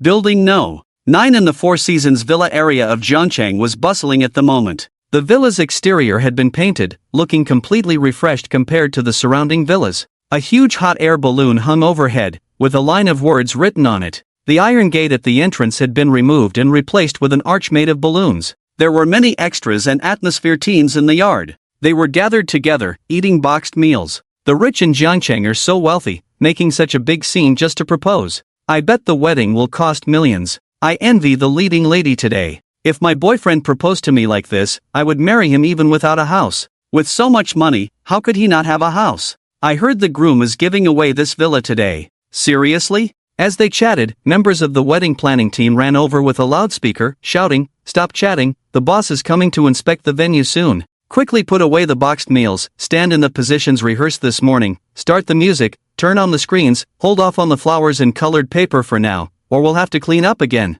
A few minutes later, everyone quickly tidied up and stood by the tables, sneaking glances towards the entrance, eager to see the wealthy man's demeanor. Several male actors thought to themselves that if the man was handsome, there was no need for such flashy things to pursue a woman. They guessed the boss was probably a fat, ugly, balding uncle. Those male actors were destined to be disappointed. Before long, a Rolls-Royce parked at the entrance of the villa. The driver got out of the driver's seat and, wearing white gloves, slowly opened the rear door. A shiny leather shoe stepped out, followed by black trousers, a crisp English suit. In the sunlight, the man's sharp eyebrows, starry eyes, straight nose, thin lips, and well-groomed hairstyle made him look handsome, dignified, and elegant, with a radiant demeanor. The staff waiting at the entrance greeted him warmly, showering him with compliments. The people in the garden couldn't help but exclaim in amazement. "Wow, the boss is so handsome. Oh my, is this for real? Is this the boss? He looks about the same age as me. You wish you were as old as him.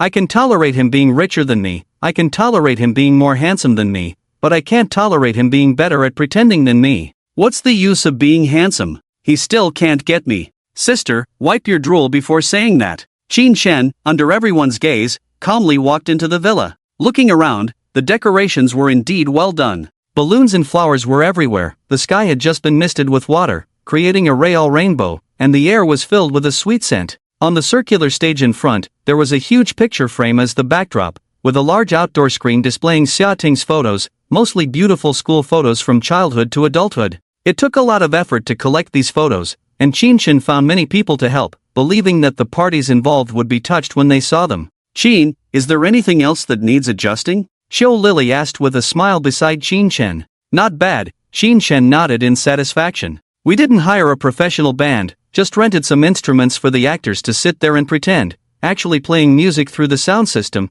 Xiao Lily explained. "This is done to prevent accidents during the performance, and it's also more cost-effective. In addition, there are some extra preparations. Do you want to pick an actor to rehearse with you on the spot?" Qin Shen thought it was a good idea, so he picked one from the extras, a pretty girl. "Miss, could you help play the female lead for a while?" The lucky girl who was chosen was stunned. She was the girl who had just said she couldn't do it. She nodded without hesitation, then followed Qin Shen into the Rolls-Royce, sitting in the luxury car worth millions. Her mind was blank, doing whatever others told her. Like in a dream, she rehearsed with Qin Shen once, and when she stepped down, her eyes were only on Qin Shen, unable to contain anyone else. How she wished it was all real. But Qin Shen just smiled, nodded at her, gave her a little compensation, and then ignored her. The girl's heart shattered. Qin Shen looked at the time and loudly said to everyone, "Thank you all for your help. If my proposal is successful today, everyone's salary will double." The more than 40 people below were overjoyed at the news, cheering enthusiastically. They called the boss amazing and wished the boss a long and happy marriage with many children. Amidst the blessings of everyone, Qin Shen got into the car and set off to pick someone up. In an ordinary suite at this time, Xia Ting was choosing clothes, while her mother Ming Mei sat on the sofa helping her decide what to wear. "Just wear the denim skirt with a pink off-shoulder top, it's already bright enough. I think a white dress would be better for a fresh look, it's like a honeymoon." Xia Ting twisted and turned in front of the mirror, never quite satisfied. Ming Mei glared at her. "You're married now, not on a honeymoon. Aren't you embarrassed?" "Humph, you're jealous of me," Xia Ting retorted. "You were born from me, do I need to be jealous?" Ming Mei sneered at her, then continued nonchalantly, "I advise you to secure a house quickly, or when he ignores you next time, your charm might not work." Xia Ting looked conflicted and hesitated. "He's busy with important matters now, wouldn't it be inappropriate to disturb him? He bought a Rolls-Royce on a whim, buying a house is nothing. It might be as easy as buying vegetables," Ming Mei said. After some thought, Xia Ting decided to give up. "Forget it, let's talk about it later. He might be short of money for business negotiations, I shouldn't pressure him." She changed her clothes, saw a message from the man on her phone, and hurriedly said to her mother, "He's here, I have to go down. Can you quickly check if there are any issues?" Ming Mei glanced at her and casually said, "Looks fine, go ahead." Seeing her mother's indifferent attitude, Xia Ting muttered to herself, "Now you're ignoring me, but when I have a villa in the future, I'll make you stay in the maid's room downstairs." Ming Mei saw her smirk and knew she was holding back something. But considering her upcoming date, she didn't bother scolding her, and just asked casually, "You're not coming back for dinner tonight, are you?" "I don't know." "Well, I won't cook for you anyway." "Poof. Next time, set a time and bring him up so I can see what he looks like in person." "Got it," Xia Ting waved and left. Ming Meihui watched her daughter's back, wanting to say something but ultimately keeping quiet. She had previously advised her daughter to get pregnant with a wealthy man's child, but now suddenly doesn't want her daughter to have a baby, because it means she is about to become a grandmother. What does it mean to be a grandmother? She is only 50 years old this year. She is still young and doesn't want to be a grandmother. In the blink of an eye, she will become a grandmother, which is scary to think about. Xia Ting arrived at the entrance of the community and saw a conspicuous Rolls-Royce parked on the side of the road. She walked quickly towards it. A man in a sharp suit, with a formal tie, tall and upright, and a sunny smile, got out of the car. He looked much more handsome, with a completely different aura. He exuded a sense of grandeur, casualness, and freedom. Xia Ting walked up to him, looking straight into his eyes, somewhat unable to believe what she was seeing. Men can become so handsome with a little change. Baby, I miss you so much, Qin Shin said, ignoring her surprised expression, opening his arms and hugging her, saying softly, I won't quarrel with you anymore in the future. Xia Ting leaned on his shoulder, slightly moved. It's my fault for getting angry when you were busy. Qin Shen rubbed her head, turned around to open the car door for her, and said with a smile, it's all in the past, get in the car, I'll take you to a banquet. A banquet? Xia Ting became nervous. Are your family members there? No, just some ordinary friends, nothing special, Qin Shen said. Hearing that his family members were not there, Xia Ting couldn't help but feel a bit uncertain. Sitting in the car, she held his hand without saying a word. Let me take you to get a makeover first, and change into a dress for you, Qin Shen said. Xia Ting looked at her outfit and worried, is it a very formal occasion?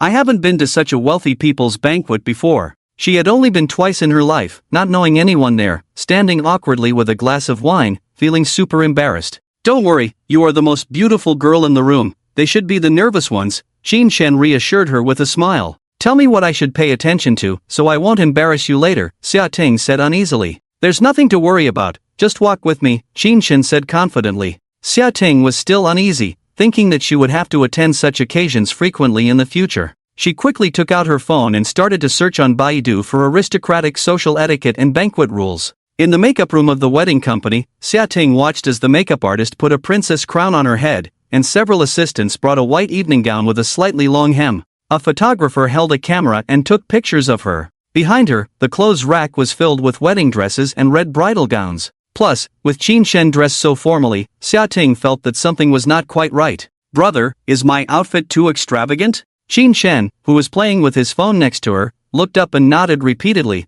It's okay, others are similar to you. Xia Ting felt a little relieved, thinking that Qin Shen was attending a more high-end banquet. She hesitated for a while. I'm worried about stealing the spotlight from others, Qin Shen praised her with a smile. Silly girl, even if you don't dress up, you can still steal the spotlight from them. Xia Ting felt so flattered that her tail was about to wag. With a happy face, she finished her makeup. The time was a little after 4 o'clock. The afternoon sun became gentle, like a mother-in-law who had just received the bride price, gentle with a touch of warmth. Qin Shen picked up Xia Ting's skirt, helped her into the car after she changed into silver high heels. Under the starry sky roof of the Rolls-Royce, the girl bathed in sunlight was extremely beautiful. Her crystal-clear rosy lips, butterfly fairy eye makeup, and captivating arched eyebrows. Even the white dress couldn't hide her radiant skin. The off-the-shoulder style not only revealed her delicate shoulders but also hinted at her impressive peaks. Qin Shen looked a bit excited as he couldn't help but want to open the car's mist function. But he held back.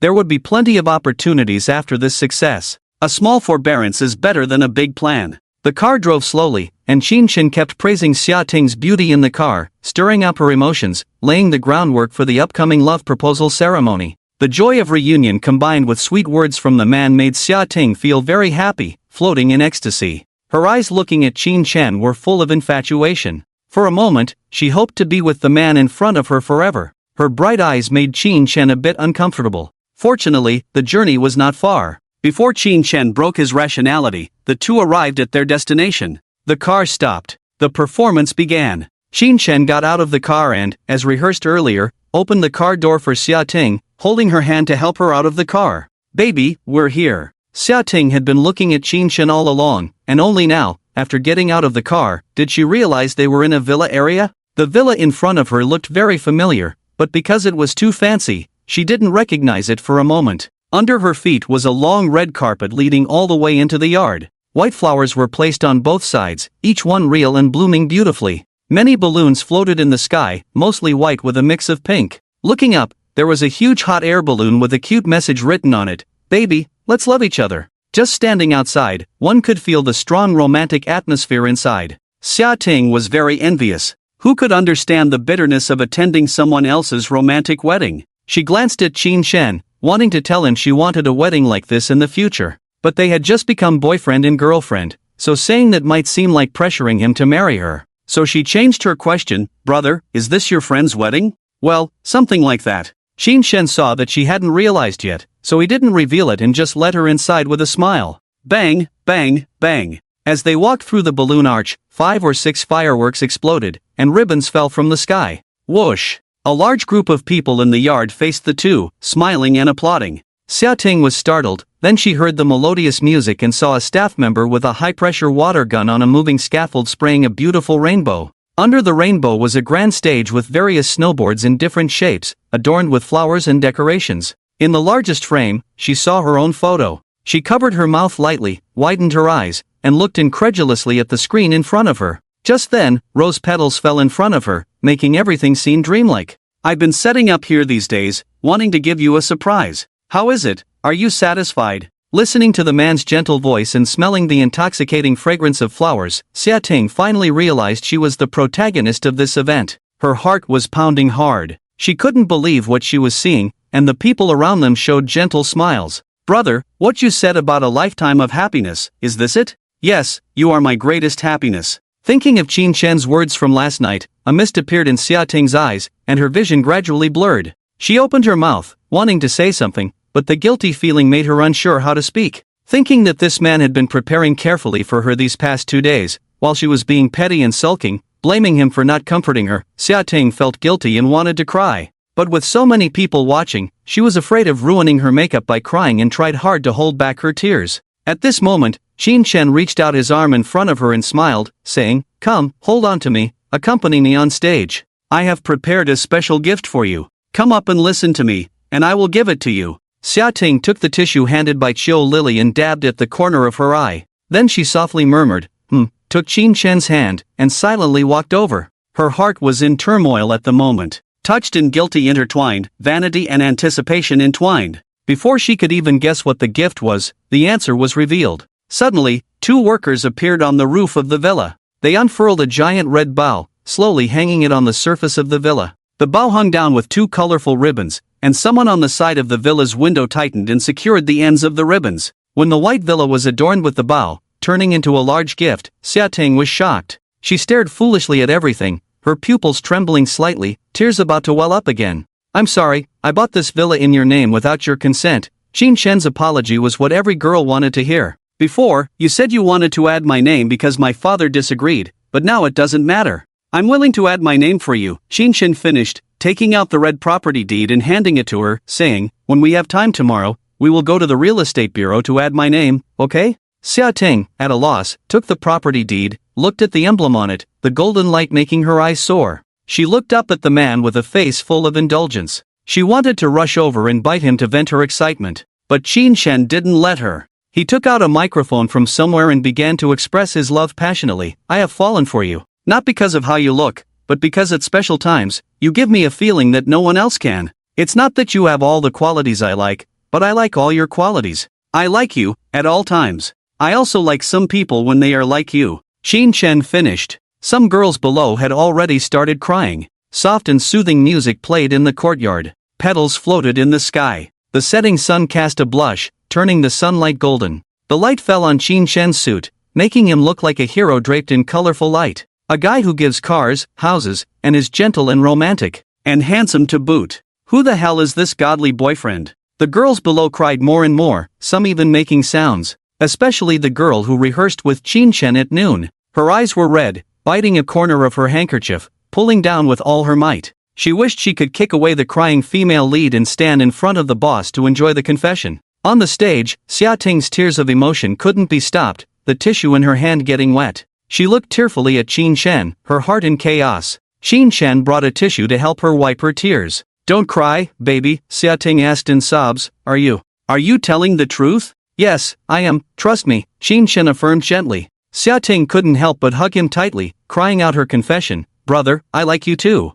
System prompt, Xiating's favorability plus 20, current favorability, 99, cashback amount, 35. 41 million yuan, Qin Shen frowned. He was not satisfied with this result. After all the effort, he was unwilling to settle for 99. He gritted his teeth, gestured behind him to Qiu Lily, and soon after, something was handed to him. He gently pushed Xiaoting aside and said with a smile, "I'm glad you like me too, but what I want is more than just liking." As he finished speaking, the music on the scene changed. The wedding march unexpectedly played. Dang dang dang. The audience, finally realizing that things were getting serious, widened their eyes, ready to see Qinsheng's performance. Qinsheng slowly took out a jewelry box. Xiaoting was shocked, her face full of disbelief, as if she guessed what the man was about to do.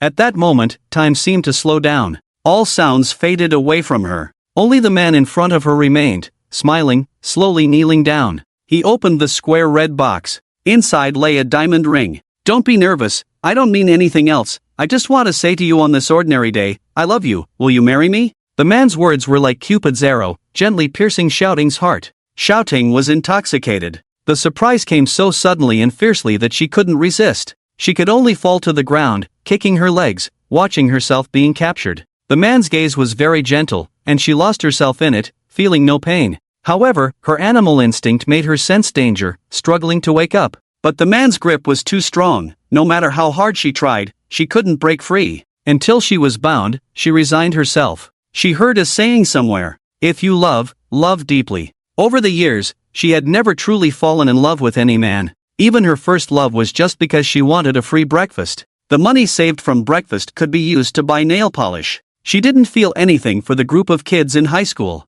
In college, there were guys pursuing her, and she followed her mother's advice, choosing those from wealthy families. In fact, she didn't know what she wanted. There were also many guys who proposed to her. The reason she didn't get married, besides the men themselves, was also related to her own hesitation. She wasn't sure if she could be a good wife and mother. Until she met Qinsheng. At first, she thought Qinsheng was a silly demolition man. But as she got to know him, she discovered his sincerity and charm.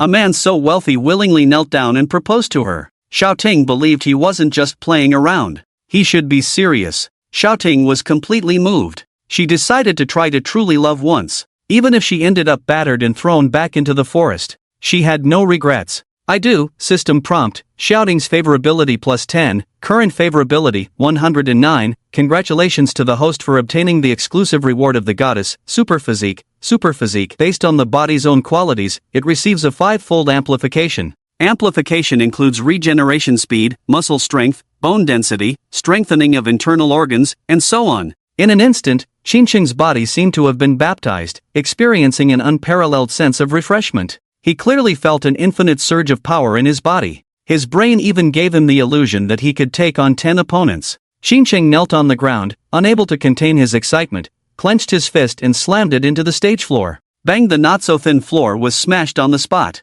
And he didn't feel any pain at all. Tears of emotion streamed down Qinsheng's face. Not only that, his eyes were clearer than before, and his ears became much more acute. He could hear the discussions in the audience clearly. "Wow, he's so handsome, I want to marry him too. Oh my, what a crappy floor, it's too shoddy, the boss just needs to hit it and a pit will appear. The boss seems to be playing for real, look how excited he is, even crying. Sigh, these two are really a perfect match, can't find any faults, it's frustrating.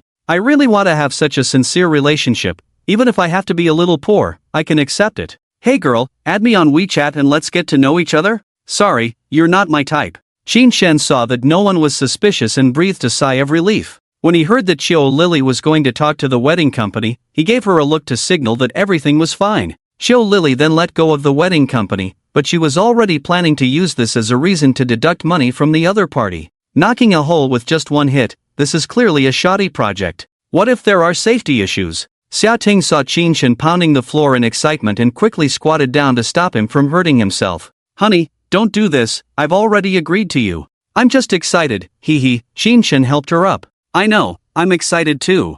Honey, when are you going to marry me?" With a house and a car, Xiaoting now only has this one wish left. A man as outstanding as Qinsheng must have a group of women around him like wolves. Not to mention his gentle and intelligent sister, just the boss lady at the restaurant that day is not inferior in appearance. Without the status of the main wife, she won't be able to compete with other women in the future. Let's wait a while, I actually have some things to deal with outside recently, let's talk about it after I'm done with this busy period. Qin Shen made up an excuse. He already had a super strong physique, and the power all over his body made him extremely confident. This also made his attitude towards Xia Ting a bit arrogant. Xia Ting believed him. She didn't notice anything wrong and continued to smile and hold his arm, continuing the banquet. After fixing her makeup, the two of them followed the photographer's instructions and took several photos in the middle of the stage. Then Xiao Lily arranged for the chefs to start grilling and set up the banquet. Several actresses pushed over a tall cake, and everyone sat at the Western-style table, toasting and drinking.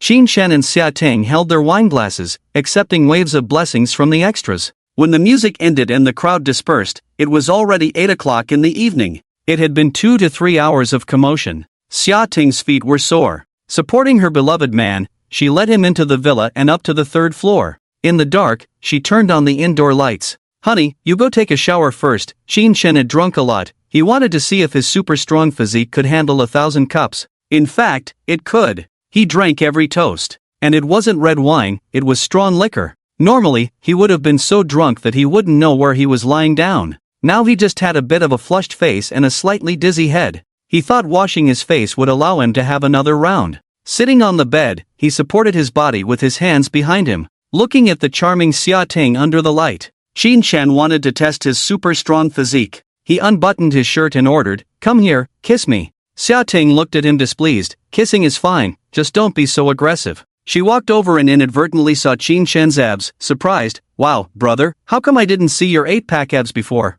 Qin Shen admired his abs for a moment, proudly said, "I hid them before, hurry up." Xia Ting was full of love, her hands caressing Qin Shen's abs. She lowered her head and kissed his lips. A kiss for eternity. Over half an hour later, Qin Shen, satisfied, walked to the balcony and lit a cigarette. The villa surroundings were very quiet, under the moonlight, only the swaying shadows of the trees. Each villa was far apart and surrounded by trees. Qin Shang was smoking outside with his bare arms, not worried at all about being seen. Or rather, he hoped to be seen by a strange beauty. Unfortunately, he could only admire himself. Thinking about how easily he got Xia Ting's final reward, he couldn't help but want to howl to the sky. This skill was of great help to him, as playing recklessly was most afraid of physical weakness. Qin Shang now had a body quality 5 times better than normal people. He could easily crush rice cakes. Moreover, the magical thing about this skill was that it could be enhanced. Right now, being 5 times stronger than an ordinary person was impressive, but not crazy.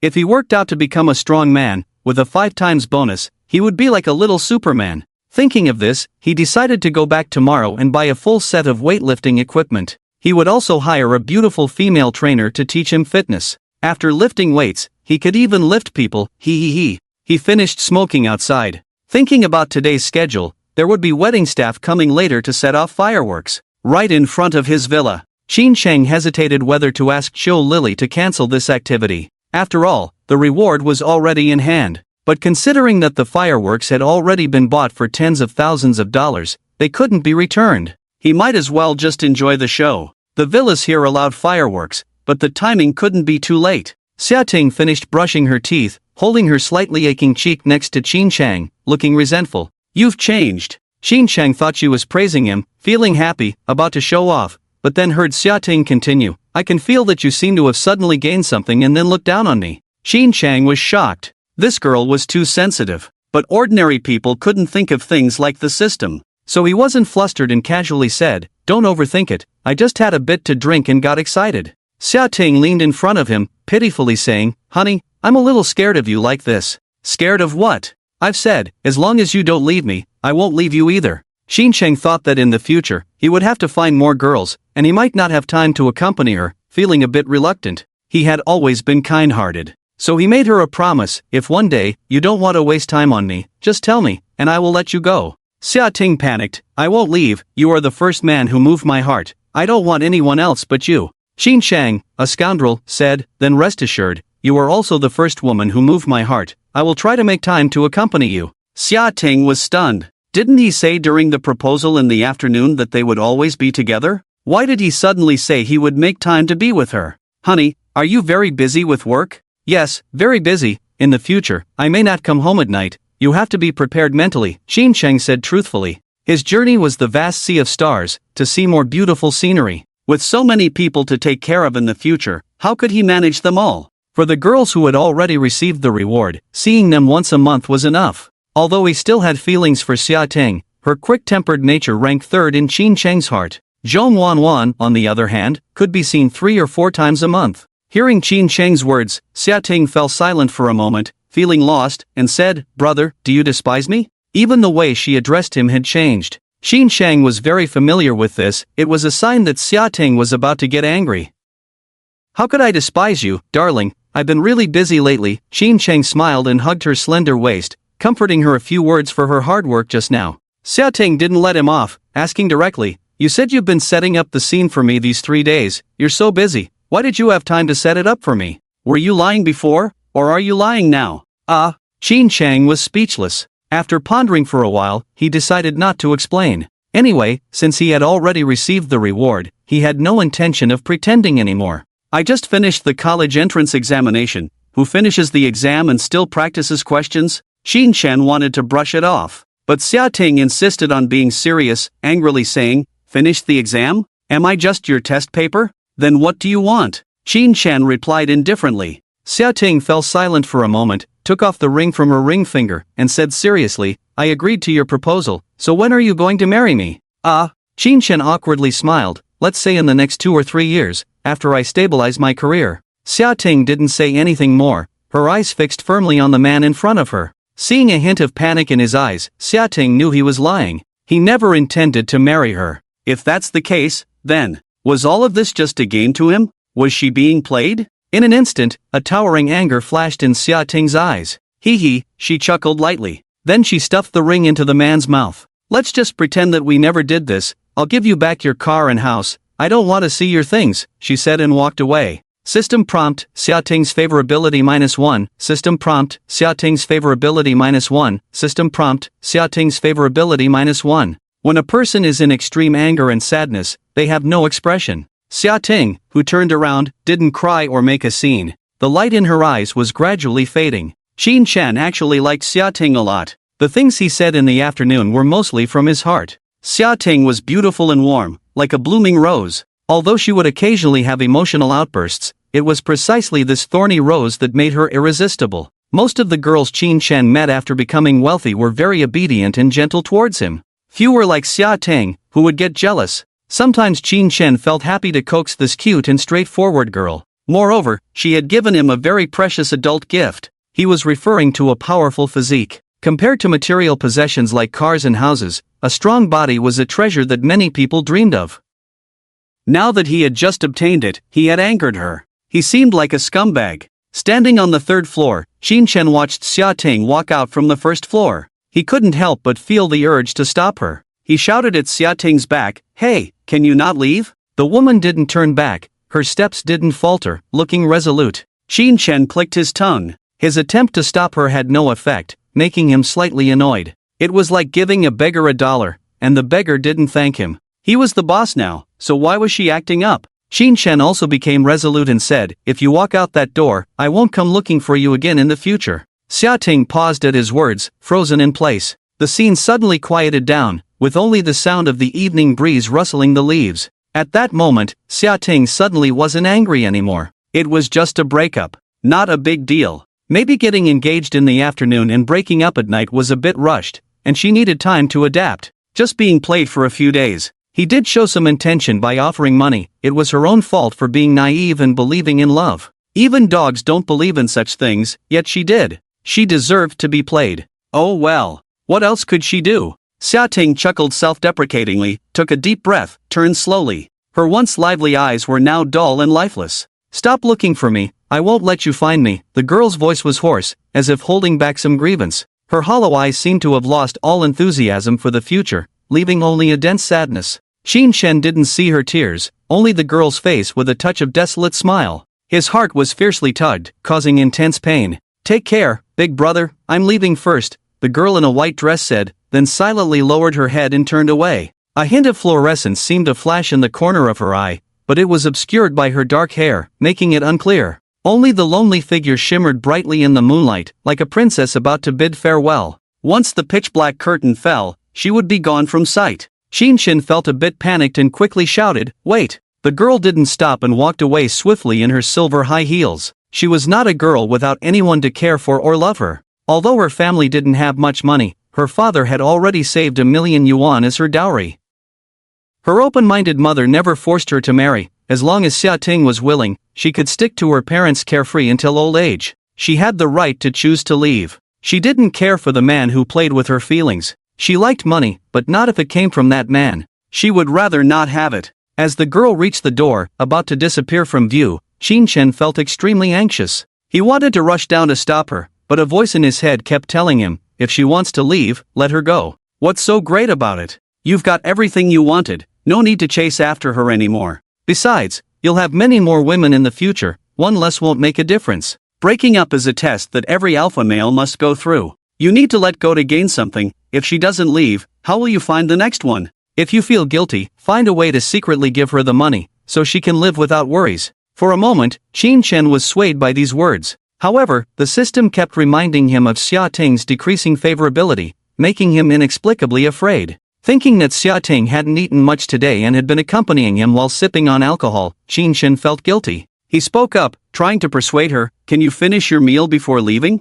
Even if we break up, we still need to eat. This indifferent remark didn't make the girl stop in her tracks. Helplessly watching the girl disappear into the darkness, Qin Shen's heart felt empty. The suffocating sense of guilt made him extremely uncomfortable. He had the urge to jump down and chase after her. With his superhuman physique now, his subconscious made him believe that jumping from a height of 7 to 8 meters would be no problem. To avoid feeling sad, Qin Shen went up. He looked serious, bracing himself against the railing, then confidently and gracefully leaped down. And at that moment, system prompt, Xia Ting's favorability -1, current favorability, 99, reward expired. Please quickly increase the goddess's favorability. Host, system prompt, Xia Ting's favorability -1, what? Expired? What does that mean? Qin Shen, still in midair, hadn't reacted yet when he suddenly felt his body being emptied. His eyes widened in shock as he plummeted rapidly. Before he could even say a word, there was a loud thud. He landed solidly on the lawn. Ouch! He keenly felt his foot twist upon landing. Grass! Qin Shen cried out in pain. He was back. Damn, he was back. His once weak body had returned. Qin Shen never expected that this damn simping system was truly a simp. If he didn't simp for the girl, the rewards would be taken back. Who could bear this? He had just enjoyed himself for a few hours, and now he couldn't. Can't people enjoy playing games happily? Qin Shen cursed furiously in his mind. If this was the gameplay, the pressure of maintaining the favorability of a group of women felt immense. He was at a loss. Summer Ting, who had walked out of the villa, heard the commotion behind her but still didn't turn back to look. She was feeling very sad now. She just wanted to go home quickly and cry in her mother's arms. Even if she got scolded, it would make her feel a bit better. She quickened her pace to leave, but the next shout made her stop in her tracks. Ting Ting, come help me, I broke my leg. She hesitated for a second. Then another shout came, wife, I drank too much just now. Feeling a bit confused, listen to my excuses.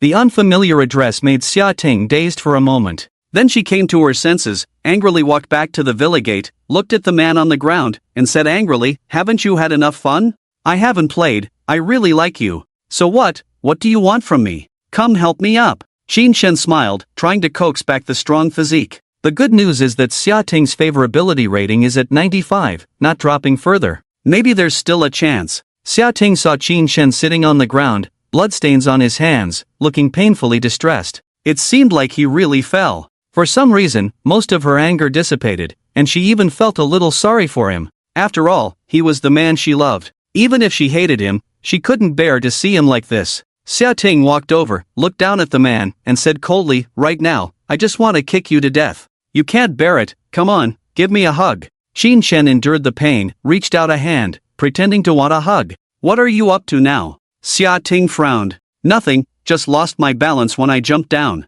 This sentence stunned Xia Ting. She looked up at the third-floor balcony and realized that the man had jumped down from a height of 7 to 8 meters. She was slightly moved, looking at the man in disbelief. Why did you jump down? I wanted to keep you. The man's matter-of-fact words left Xia Ting stunned in place. She didn't expect this man to jump off a building for her. At that moment, the remaining anger disappeared. An inexplicable hope rose in her heart. Could it be that she misunderstood him, and he genuinely liked her? Otherwise, he had no reason to jump down to chase her. Xia Ting saw Qin Shen's swollen foot, scolded him with a tinge of heartache. You could have taken the stairs, why stupidly jump down, thinking you're a superhero? I was anxious, you said you wanted to hide from me. I was afraid I wouldn't see you again, so I didn't think much when I got excited. Qin Shen smiled foolishly. His words were sincere, coupled with a pitiful appearance, causing ripples in Xia Ting's heart.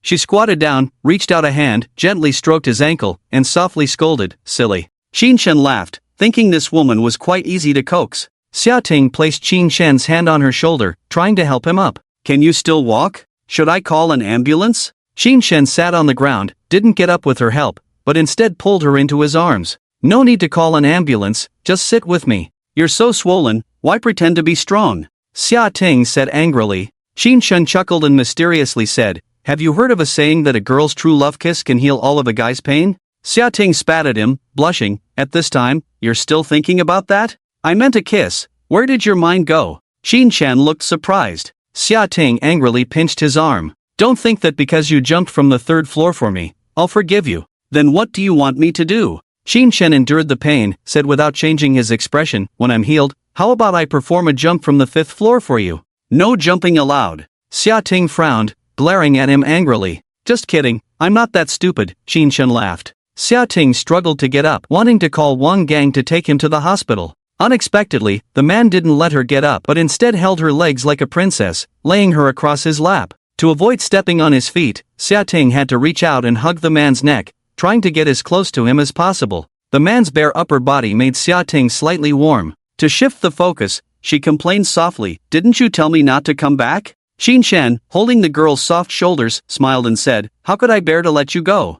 Oof. Darling, I wasn't just placating you earlier. I really want to marry you, but my family situation is complicated. Qin Shen began to patch things up, earnestly talking nonsense. In our family, marriages are arranged by parents. I can only have a say after achieving a certain level of success in my career. I am currently in a period of career advancement, and I plan to confess to my parents after making some achievements. But I'm worried that my career may not go smoothly, and my parents may strongly disagree, so that's why I said it would take 2 years. Xia Ting sat in the man's arms, listening to his heartfelt words filled with helplessness. She believed it. After all, wealthy families place a strong emphasis on family values, just like on TV. In dramas, the male lead from a wealthy family goes through hardships to marry a girl from an ordinary family, enduring 40 episodes before finally gaining approval from his parents. Xia Ting felt guilty for putting the boy she liked in such a difficult position. She whispered, I'm willing to wait, no matter how long. I know, you're such a good girl, and I'm willing to fight for you.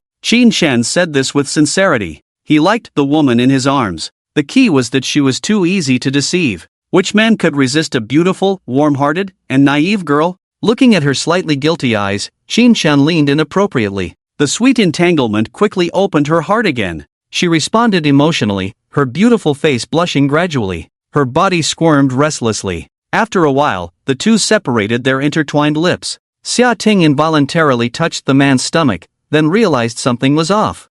Where are your abs? Qin Shen awkwardly smiled and said, they're hidden. Can abs be hidden? Xia Ting was full of question marks, but she didn't understand men's things very well, so she didn't ask further. On the lawn, the two didn't make any further moves, just cuddled together, gazing at the starry sky. After all, the villa gate wasn't fixed yet, but no one noticed a van stopping not far away on the road, with several people unloading many boxes from it. The person in charge checked the time on their phone, nodded to the others, and then they all took out windproof lighters. Boom! A firework suddenly rose, blooming brilliant sparks in the dark night sky. Many more lights followed, shooting straight into the sky, displaying their perfect forms at the highest point. The dazzling fireworks illuminated the starry sky and the girl's face. Is this your arrangement for today? The girl asked dreamily. Yes, just these few, cost me 30,000 yuan, Qin Shen boasted. The thing he used to be most reluctant to buy was fireworks. A Gatling gun cost 98. It was over in less than a minute. Really not as good as washing hair. But now it didn't matter, 3,000 yuan could last half an hour.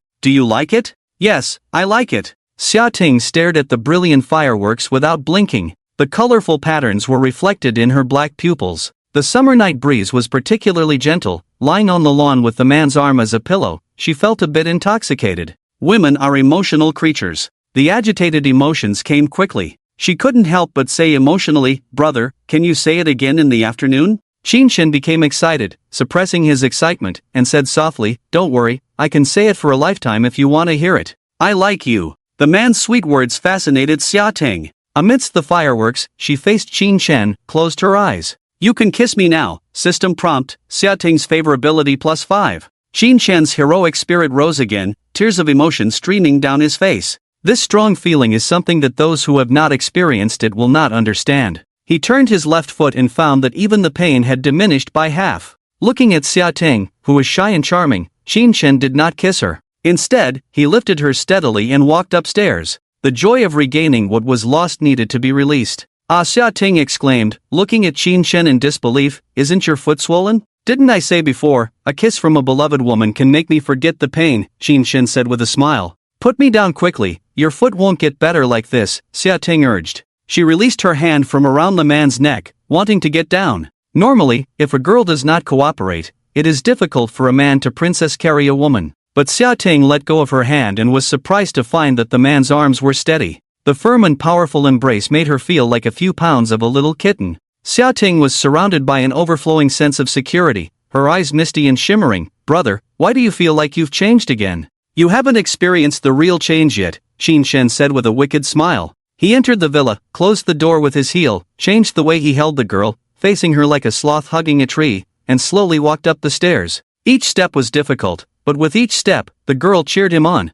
In the early morning, Qin Shen, who had only slept for 5 hours, woke up. The girl beside him was still asleep. They had tossed and turned for a long time last night, leaving a hint of blush on her cheeks. She slept soundly, unaware of what she was dreaming about, a slight smile appearing at the corner of her mouth. That satisfied smile contained boundless charm. Every time he woke up next to her, Qin Shen always felt the urge to do push-ups. But today he resisted. He found that he not only could control his desires now, but also had much more focus, without the previous sense of confusion. Perhaps it was due to his superhuman physique. He got up, found his phone, ordered an expensive takeout, and then went to the balcony to test his physical fitness. Starting with push-ups. 1, 2. His stable core made each push-up very standard. It was as easy as running. He did 100 in a row, breaking a slight sweat. His heart rate was not high, the strong pulse sending blood throughout his body in one go. Since he didn't feel much from push-ups, he probably wouldn't feel much from squats or other bodyweight exercises.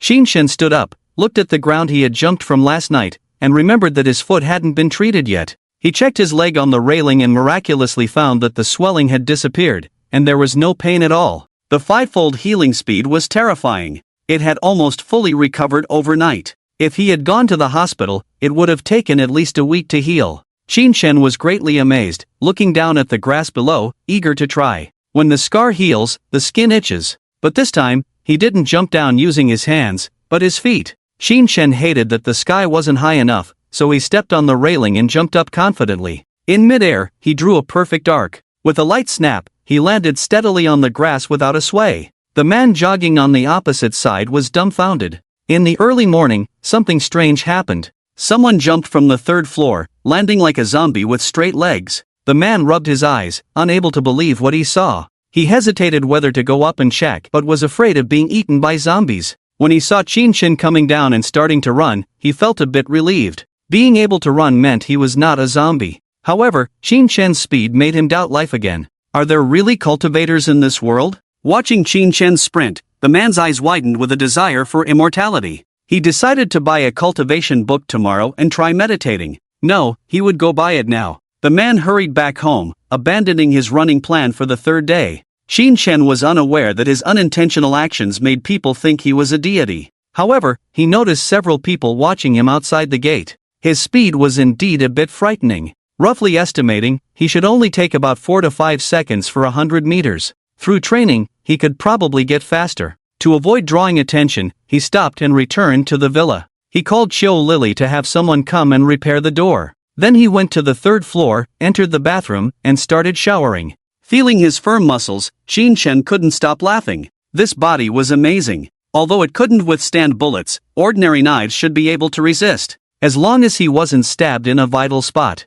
With this, he wouldn't have much to fear in the world once he obtained rewards from Shafia or Zhongwanan. Compared to resurrection armor, a bio-human bodyguard might be more important. Resurrection armor could only save his life, not necessarily ensure his woman's safety. If Xia Ting made a mistake, according to the system's nature, it was likely that the rewards would be revoked. Xin Shen couldn't bear to lose his super physique. Regarding the rewards confiscated by the system last night, Xin Shen raised a complaint to the system. If rewards were revoked due to decreasing favorability, then in the future, when several women appeared in the system, they might think he was not loyal to them. Then, his favorability would drop rapidly, and he would just become an ordinary person again. It was all in vain. What a mess. System prompt: favorability exceeding 100 points belongs to unwavering love. Unless a major incident occurs, favorability will not easily decrease. Xin Shen looked at the system prompt, touched his chin with his index finger and thumb, contemplating under the showerhead. In other words, once the favorability reached 100 points, it would be difficult to decrease.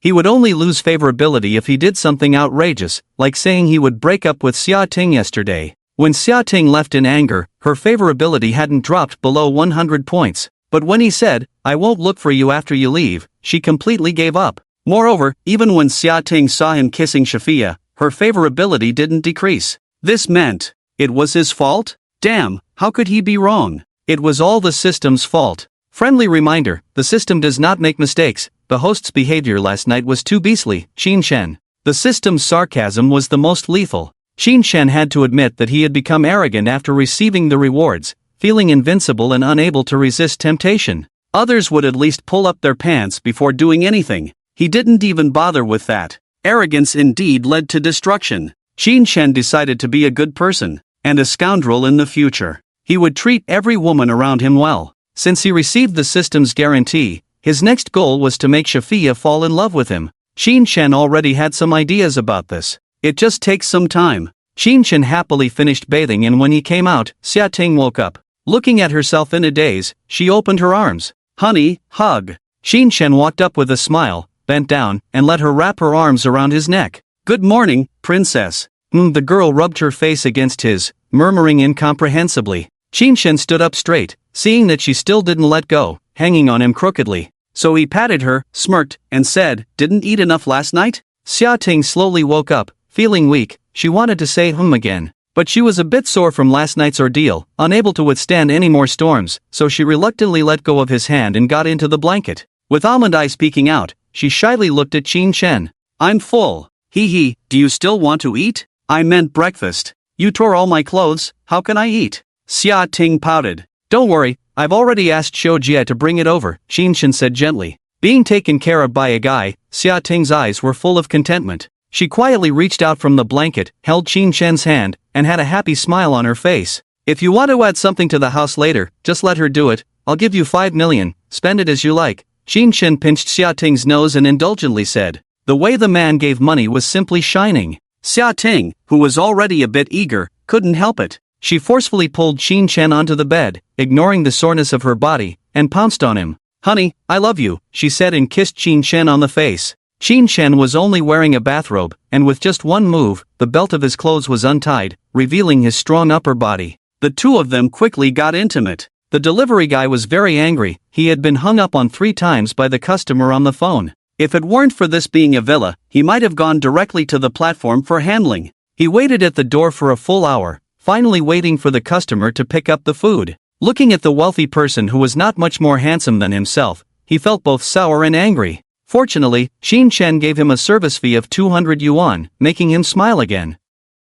Xin Shen placed the breakfast on the table, and after finishing the meal with Xia Ting, who had changed into a new dress, he said he had to go to the company. Xia Ting was reluctant to part, and asked politely if she could go to the company with him. Xin Shen said he had to meet clients and couldn't take her along. Xia Ting tactfully let go, pretending to be pitifully asking, "Can I message you if I miss you?" "Of course, why can't you message me?" Xin Shen asked naturally. "I'm just afraid of disturbing your work," Xia Ting pouted. "Hee, there's always time to check WeChat, don't overthink it," Xin Shen said, then instructed Xiu Lily to take care of Xia Ting. Xiu Lily smiled and said, "Mr. Xin, rest assured, I will satisfy Mrs. Xin." Hearing the term Mrs. Xin, Xia Ting felt secretly pleased, and coquettishly said, "Xiu Jia, we're not married yet." "It's a matter of time, Mr. Xin is very devoted to you." The flowers he decorated the villa with yesterday, some of them were made by him personally. Xia Ting was very pleased with Xiu Lily's words, and her eyes towards Xin Shen became even sweeter. Qin Shen was also very satisfied with Qiu Jie because she had seen Shifuya before, knew he had other women, and still helped to comfort Xia Ting with lies. The woman who used to earn 1,000,000 yuan a year really had something special about her. After entrusting Xia Ting to her, Qin Shen got into Wang Gang's car and went to Shifuya's house. On the way, he received a WeChat message from Xia Ting. It was really hard to resist the enthusiasm of the schoolflower. It seemed like she couldn't bear to leave for even a minute. Xia Ting said she wanted to set up a swing in the yard. Qin Shen replied, agreed. Xia Ting said she wanted to buy a dog and asked him to go choose one together. Qin Shen replied, okay, and then Xia Ting said she wanted to plant trees, build ponds, buy lounge chairs, and start a vegetable garden. Qin Shen responded to each one. Honey, do you find me annoying? No. Then why do you always reply to me word by word? Because I am fantasizing about our future happy life. You just know how to make me happy. I'm serious. In fact, Qin Shen was quite moved by Xia Ting's description of villa life. It's just not the right time yet. He got the system, and at the very least, he wanted to have a few years of fun and experience the outside world. If Xia Ting was willing to wait, he would find a way to fulfill his promise. After all, she was his first woman. In Qin Shen's heart, this girl had a special place. Qin Shen arrived at the entrance of Shifuya's community, opened the door and got out of the car. He saw a very beautiful girl standing by the roadside, staring straight at him. Qin Shen recalled and his enhanced brain instantly found the memory of this girl. By seeing, charm value 91. She was a yoga instructor and a broadcaster who he had met at Shifuya's doorstep before. Qin Shen politely smiled at her and prepared to go in to find Shifuya. He wanted to settle Shifuya's matter earlier. But unexpectedly, the girl walked straight towards him and struck up a conversation. Hey handsome, you look familiar, have we met before? We have, you guided me to buy crab buns last time, Qin Shen reminded her.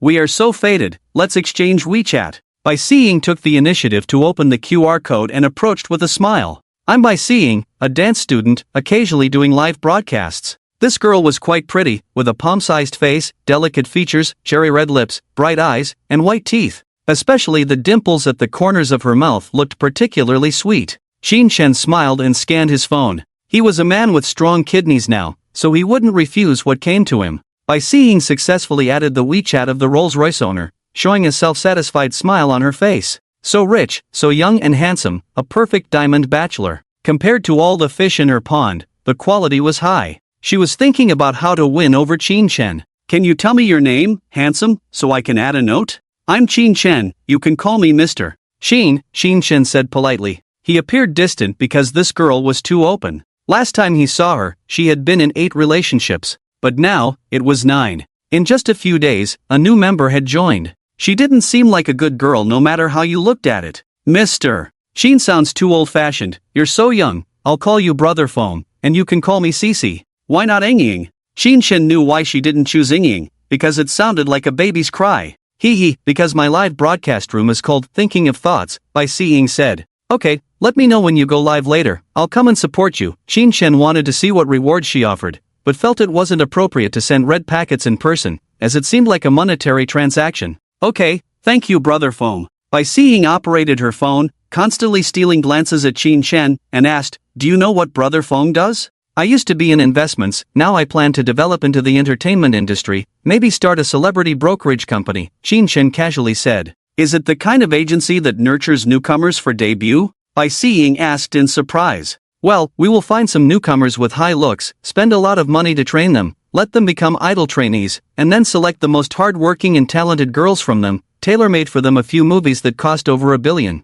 Qin Shen roughly explained his plan in his mind. To put it bluntly, the entertainment industry is a game of capital. Nowadays, traffic can be bought, fans can be bought, water armies can be bought. Under the overwhelming advertisements, even a silly and sweet actress with acting skills like a zombie can still become popular. And what Qin Shen lacks the least now is money. Wow, Fenggu is amazing. Bai Xiying's eyes showed a look of surprise and asked, do you think I can be an artist? Bai Xiying turned around in front of Qin Shen. With her hands spread out, she showed her tall figure. Qin Shen glanced at her. The young and beautiful girl indeed had a great figure. She was wearing tight clothes and a super short pleated skirt. When she spun around, she looked full of youthful vitality and exceptionally lively. Not bad, Qin Shen smiled slightly and commented. Bai Xiying's eyes sparkled, can I join your company? We'll talk about it later. If you want, I'll arrange for someone to interview you. As long as she is a 90-point beauty, she can enter the company, and the cost of raising them is very low.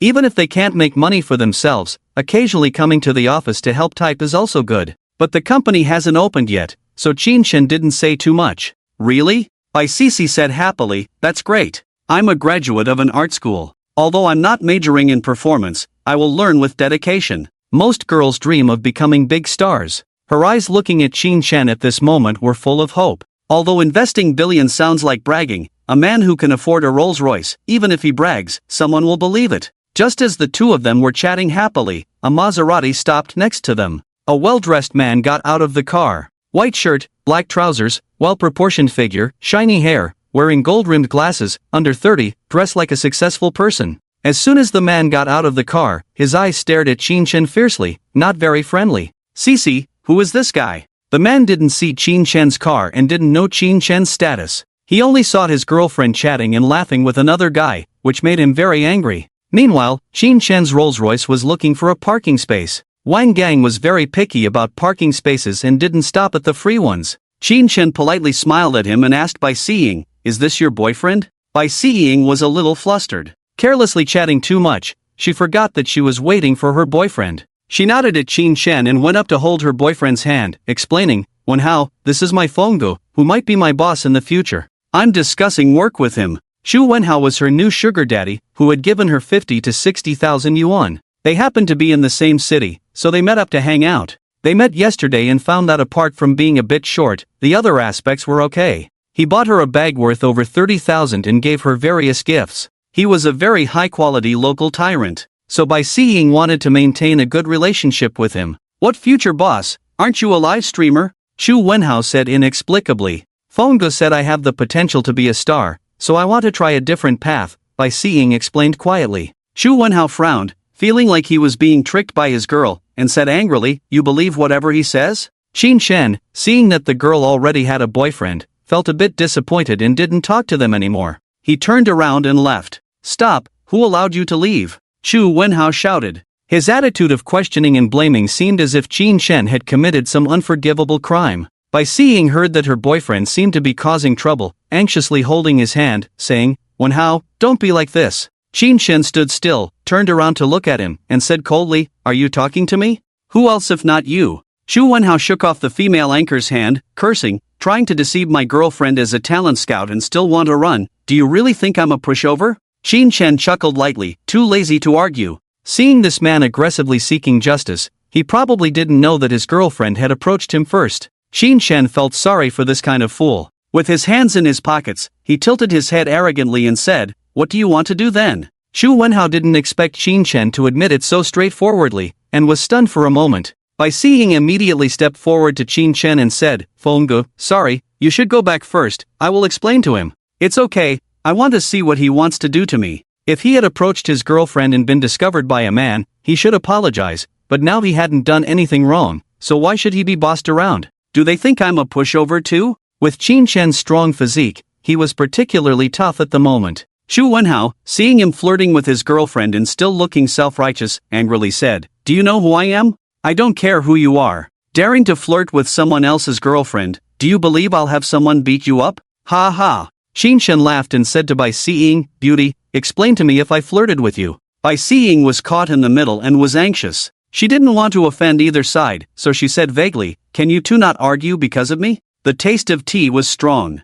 but the tea was of poor quality, and neither of the two men on the scene wanted to drink it. Qin Shen, seeing that she was unwilling to clarify things, smiled slightly, not surprised. Of course, the boyfriend was more important. However, he didn't want to endure this humiliation, so he said softly, Miss, I now think your conditions meet the requirements of my company. I can make an exception and invite you in, giving you an exposure opportunity. Bai Siying's eyes lit up at this, and she looked at Qin Shen in surprise, asking, really? Yes, but you know, as a star, you can't have any scandals, understand? Qin Shen glanced at Xu Wenhao as he spoke. Following his gaze, Bai Siying saw Xu Wenhao, who was full of anger, veins bulging, gritting his teeth. She instantly understood Qin Shen's meaning. On one side was the CEO of a Rolls-Royce, who could provide her with a bigger stage. On the other side was the big brother who had given her tens of thousands. This multiple-choice question was so easy that even a child wouldn't get it wrong. Moreover, what the big boss said was mostly trustworthy.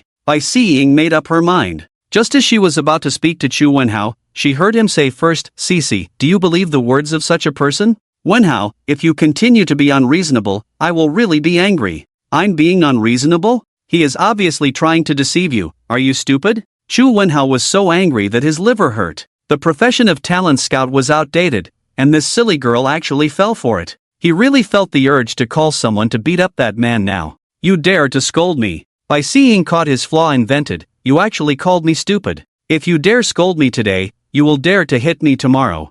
I didn't expect you to be this kind of person. What the heck? What's wrong with you? Chu Wenhao couldn't believe his eyes. From now on, I don't want to see you again, you can leave, Bai Siying said decisively. Chu Wenhao came to his senses, looked at Qin Shen standing silently on the side, and said fiercely, you have guts. Hey, you were dumped by her, not by me. Get your priorities straight, buddy, Qin Shen said with a smile. Seeing Qin Shen's mocking smile, Chu Wenhao was so angry that he wanted to slap him. As long as they start fighting back, with their own connections and relationships, they can make him unable to take care of himself, whether they use illegal or legal means. Chu Wenhao was already itching to make a move. And just at this moment, a tall and burly man ran towards the side, his square face full of seriousness, and his cold and stern eyes extremely sharp. The man is Wang Gang, who saw the boss in conflict with someone and rushed over without stopping. Running to Qin Shen's side, he frowned, staring at Chu Wenhao with a fierce look. He saw the posture of the kid in front of him, already showing a clear intention to attack.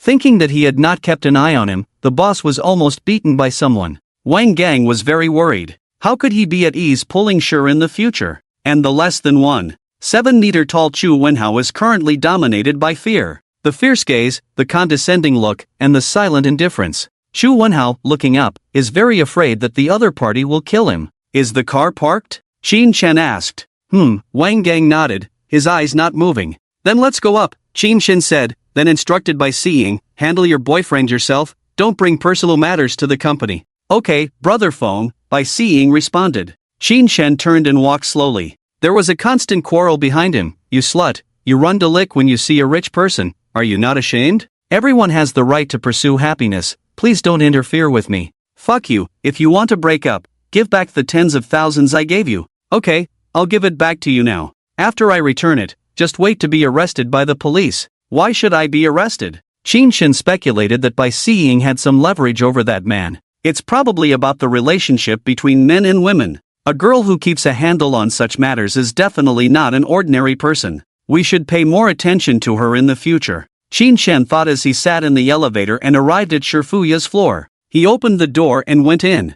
I don't know if Shifuya is up yet. He closed the door, put the breakfast he brought on the table. He faintly heard a panic of footsteps coming from Shifuya's room. Click, the room door was locked. Qin Shen frowned, feeling something was wrong. He quickly walked to the door, twisted the doorknob, and found it wouldn't open. From inside came Shifuya's slightly hoarse voice. Is my brother back? Qin Shen was very familiar with this voice. Xia Ting almost screamed her throat hoarse last night. Sister, what are you doing inside? Qin Shen pretended to be calm. Nothing, wait a moment, I'm not convenient right now, Shifuya said in a panic. Qin Shen didn't ask why it wasn't convenient. It was already very obvious. Shifuya was up to no good inside. Qin Shen was thinking whether to kick the door open. He was confident in his foot. It's just that if he kicked it open, what if it really was what he thought? What should he do with that man? Beat him up? Or get rid of him? None of this would change the fact that had already happened. Qin Shen knew that getting angry at this point was useless.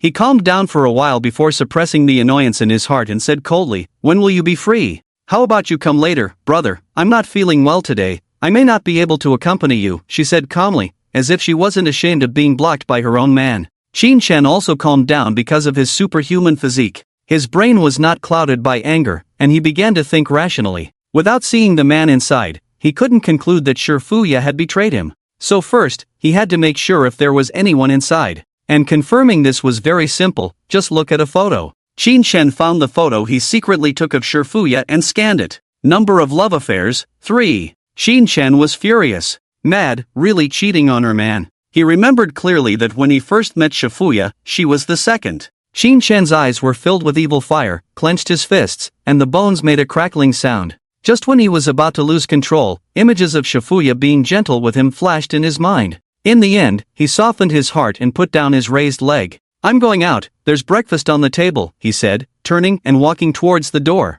But as he walked away, he was 100 unwilling. Shinshin planned to wait outside for the man to come out, then crush his eggs. Let this man know the consequences of messing with his woman. He silently walked to the door, about to put on his shoes, when suddenly his gaze froze. He found that besides his own shoes on the ground, there were no other men's shoes. What's going on? Could it be that the man came in barefoot? At the thought of this, Shinshin slapped his forehead suddenly, only then did he remember that Shifuya's third love interest was himself. Damn! What a strong physique. Doesn't his brain have reinforcement? Couldn't he figure out such a simple thing? Shinshin cursed to himself and threw away the pot. He saw the light and felt extremely relieved, excited to go back and ravage Shifuya, blaming her for making him misunderstand. Then he wondered why Shifuya was inside, acting all mysterious. After a moment of thought, Shinshin opened the door, took 2 steps, made a slight footstep sound, and then closed the door. Bang! He stood still in place, quietly waiting.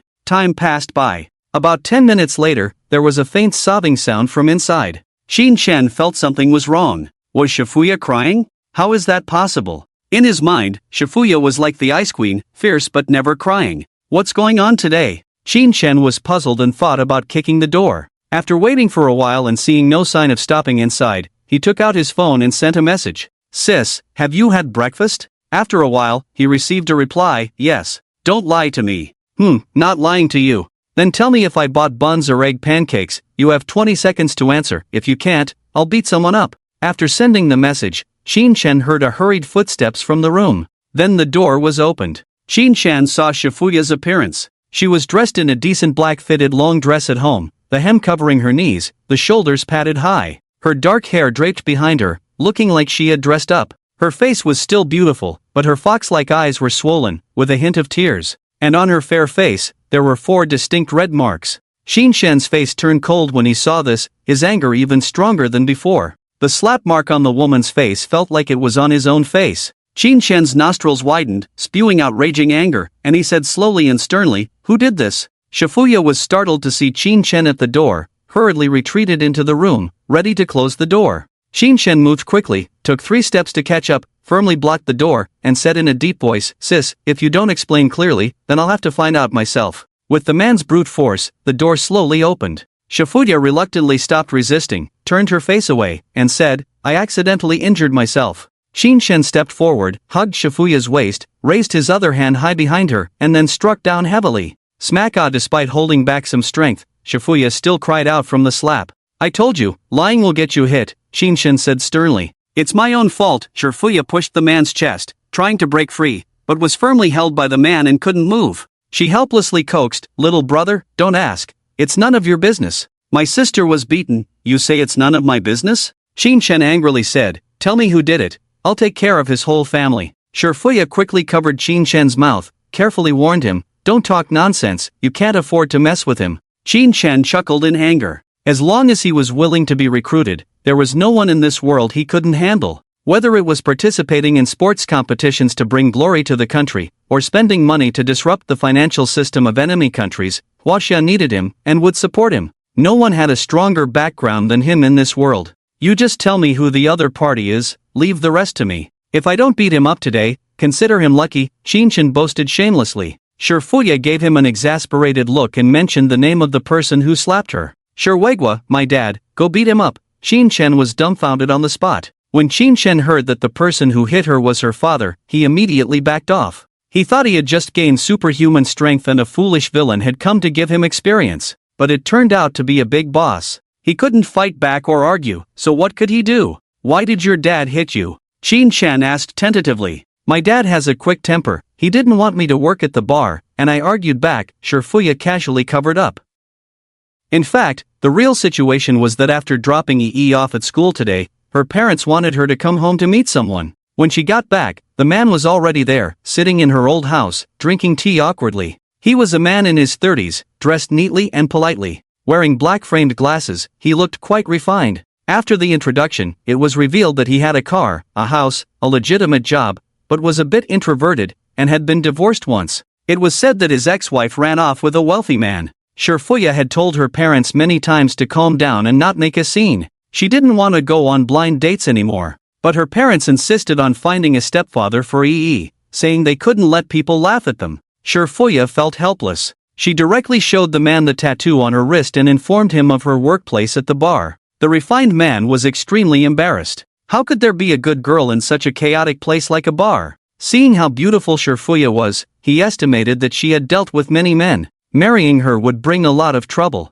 His ex-wife was too beautiful and was abducted by someone. He didn't want to repeat the same mistake, so he politely took his leave. Shurfuya's father, Shurwegwa, was very upset by his daughter's behavior. She had ignored advice before and insisted on being with that thug. Now that the thug had been stabbed to death for several years, she still refused to find a decent person to marry and live a stable life. He had long told her to quit her job as a bar hostess, but she had been dragging it on until now, which had brought shame to the whole family. Shurwegwa, in a fit of anger, slapped her and angrily said, "I don't have a daughter like you." Shurfuya covered her face, didn't say a word, and drove back home. She cried in her room all morning until Qin Shen came over and comforted her. Facing Qin Shen's question about why she was hit, Shurfuya did not reveal the truth. She was afraid that telling him would lead to misunderstandings. She was already satisfied with their current relationship and didn't dare to ask for more. She casually brushed it off with a sentence and then asked as if nothing had happened, "Do you want to have lunch here at noon?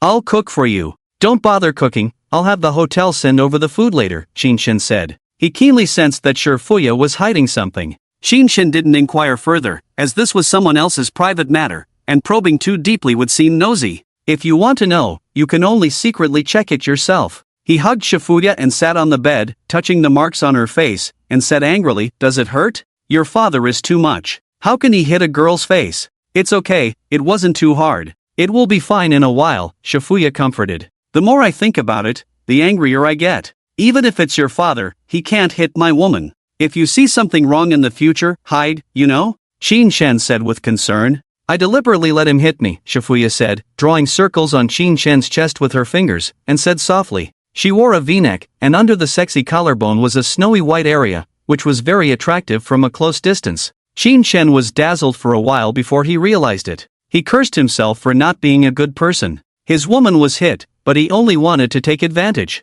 He quickly asked, "Are you silly? Why did you let him hit you?" "I wanted him to vent his anger." "It's not easy to raise a disobedient daughter," Shurfuya said lightly, with no expression on her face, showing no emotion. Qin Shen had nothing to say. This woman was both gentle and stubborn, sensible and heartwarming. As long as she cared about someone, she would try to make the most concessions. Qin Shen calmed down and said, "After you straighten out the bar, don't say you work there." "Okay, I know," Shurfuya obediently nodded, nestled in Qin Shen's arms, and closed her eyes. Being comforted by someone she liked made her feel much better. No matter how old a woman is, she wants to be cared for and protected. "Forget about me. Little brother, you have changed a lot these days. You seem stronger." Shurfuya pinched Qin Shen's muscles, feeling them. Even the smell on his body was full of hormones. She felt a little hot for no reason. Qin Shen's anger slowly subsided under the woman's teasing, but his resentment gradually grew. "Don't touch randomly, or I'll punish you on the spot," Qin Shen warned.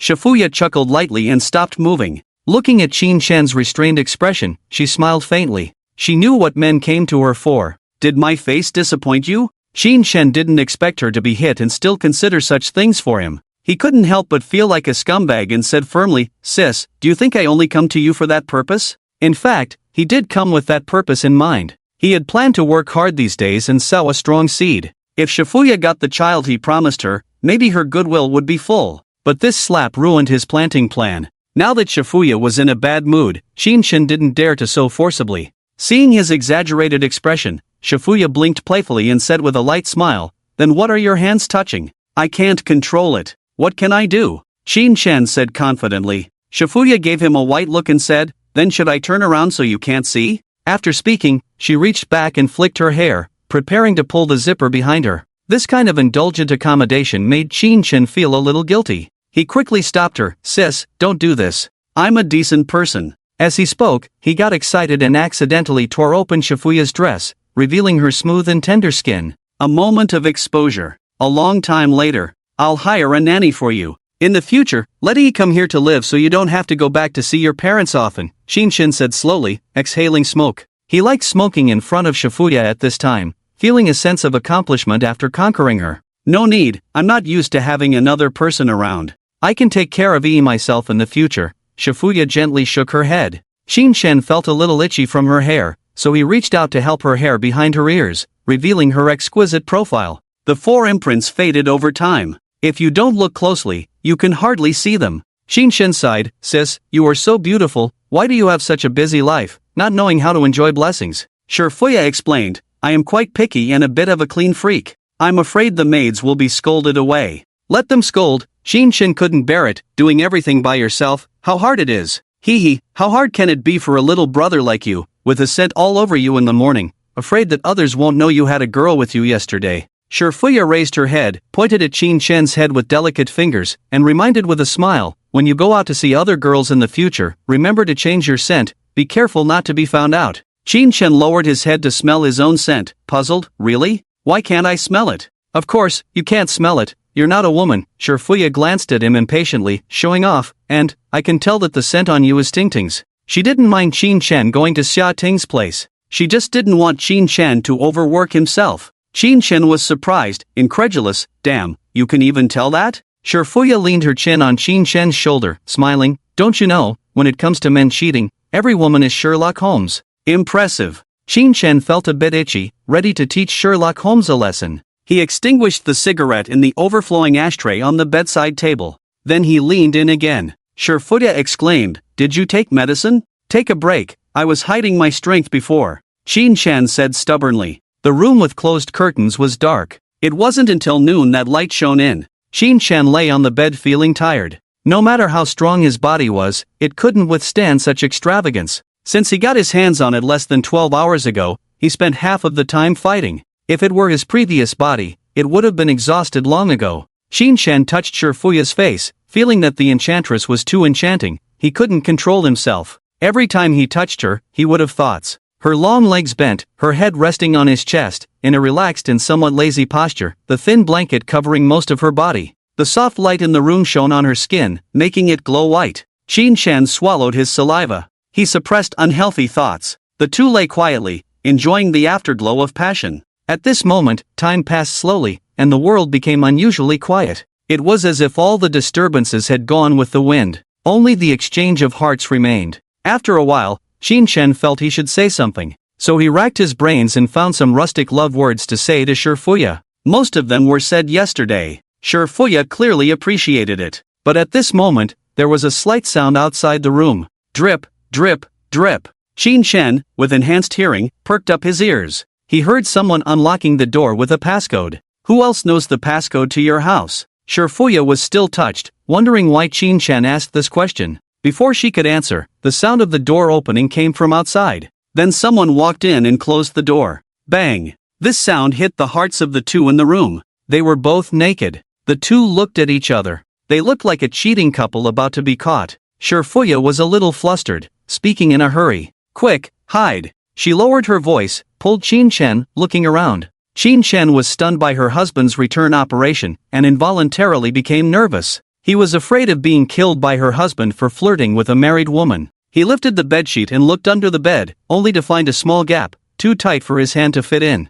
Shin was anxious to jump the wall. At that moment, he suddenly realized.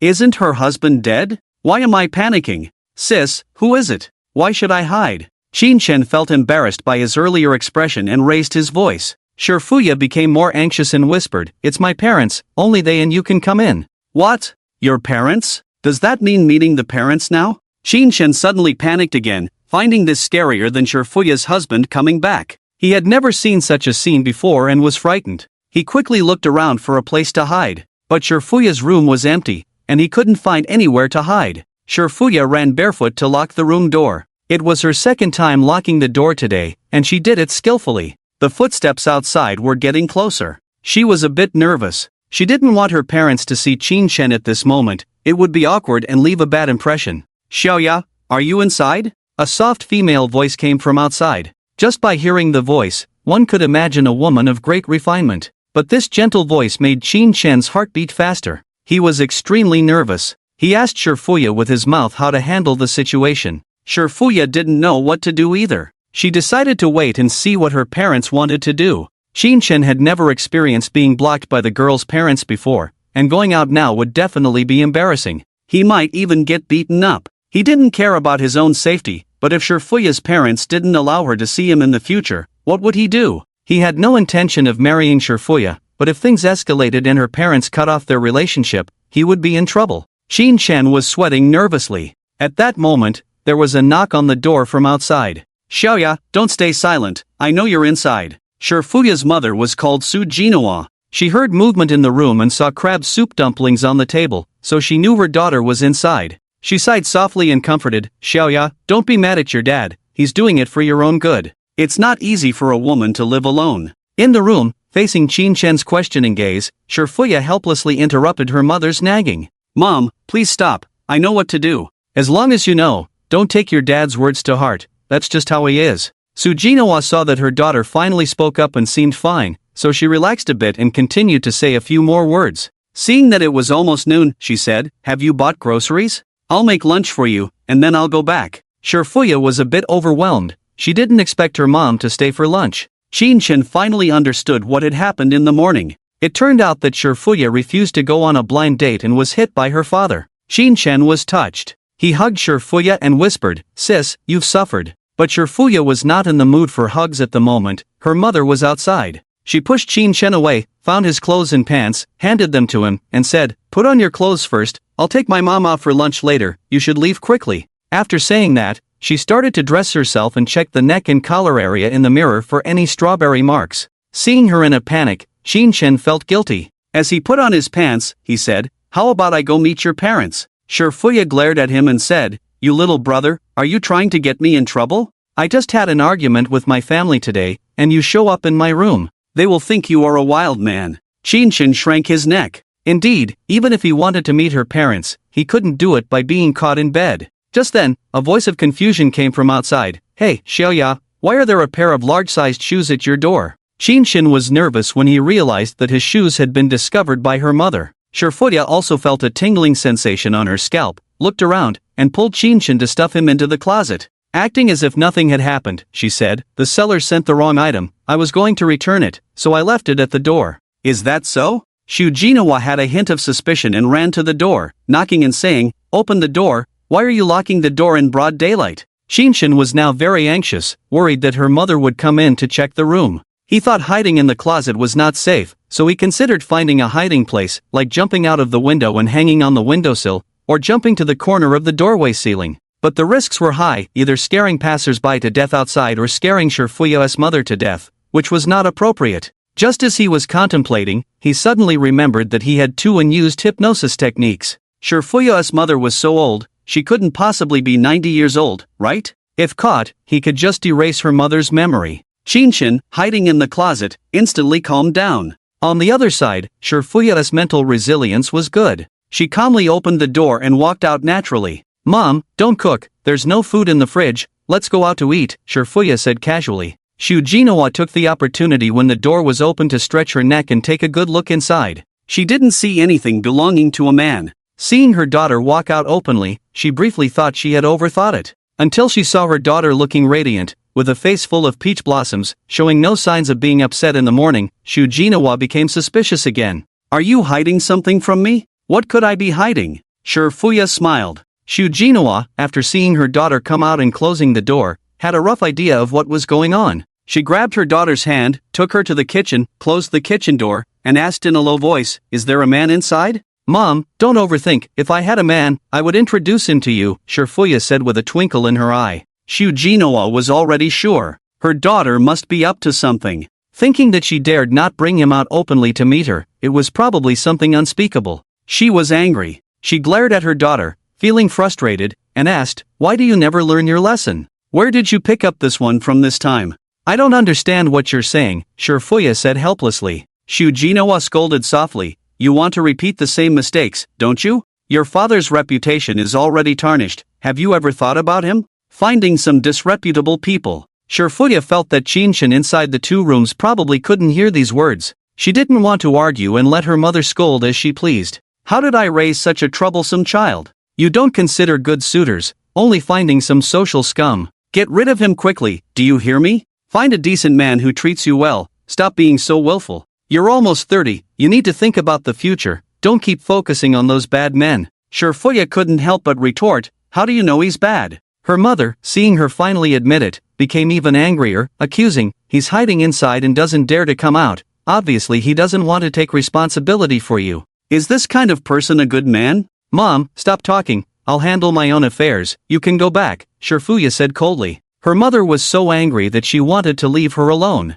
But after all, she was her own daughter. She couldn't bear it in her heart, sighed, and was about to kindly advise her. Unexpectedly, the sound of the front door opening came from outside. Then with a bang, the door was closed. This was the main entrance of the house, right next to the kitchen. Sujinawa closed the kitchen door and couldn't see what was happening outside. She thought that the man in Shifuya's room had sneaked out secretly, feeling extremely disappointed in her daughter. She would never let her daughter continue to associate with such irresponsible men. But at that moment, a man's voice came from the living room. Darling, are you home? Sujinawa was surprised. What's going on? It wasn't someone inside coming out, but a man coming in? How could there be another man coming in? And the address was so intimate? Could this girl be keeping more than one man? Her mother looked at the equally surprised woman and urgently asked in a low voice, who is this now? Shifuya recognized it was Qin Shen's voice and immediately reacted. She had also thought Qin Shen had left, but he hadn't, still standing at the door opening and closing it.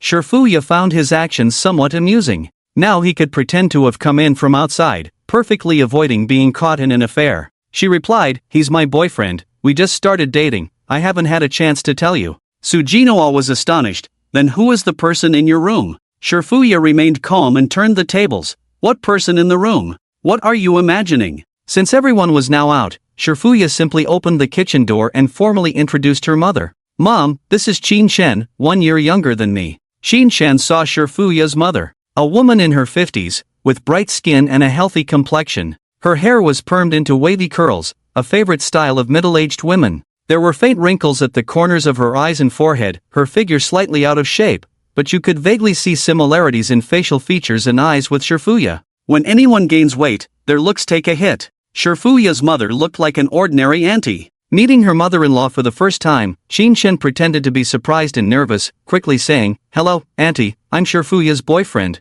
Sujinawa looked Qin Shen up and down, finally focusing on his shoes. She saw Qin Shen wearing a pair of black leather shoes, indeed just coming in from outside. She started to believe her daughter's words. Smiling and nodding, she felt very satisfied with this medium-height, neatly dressed young man who looked quite decent. Her mood improved, showing a warm smile and welcoming, hello, little Qin, come in and sit, don't be polite. Qin Shen smiled foolishly, took off his shoes, and walked into the house.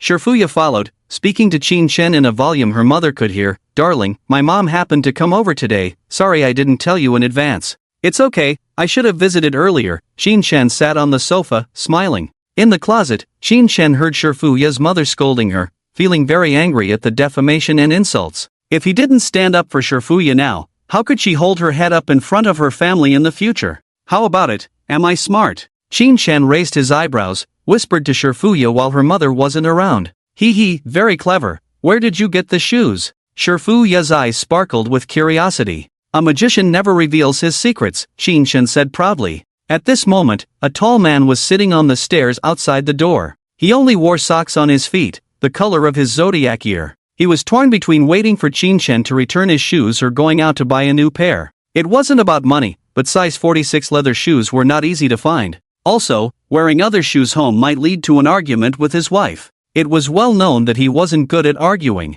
Inside the house, after some pleasantries and formalities, Shifuya's mother got to the point. What does Xiao Qin do? Oh, he used to be in charge of the regional security system and ensuring the basic energy needs of humanity, but not anymore, Qin Shen blurted out confidently, relying on his wit. He wasn't afraid at all, even if he wasted a hypnotism. Sujinawa was confused, not understanding what Qin Shen said. She only caught the key part, that he was no longer doing those things. So, what do you do now? Sujinawa asked. I am a reserve cadre of the National Human Resources, with expertise in organic material manufacturing, Qin Shen modestly replied, as if it wasn't a big deal. Although Sujinawa didn't understand, she felt that Qin Shen seemed impressive. I didn't expect Xiao Qin to be so young and successful in his career. Can you reveal anything about your salary and benefits? I don't have a salary, I pay myself, Qin Shen laughed. Hearing this, Sujinawa's opinion of Qin Shen rose even higher. He was obviously a big shot.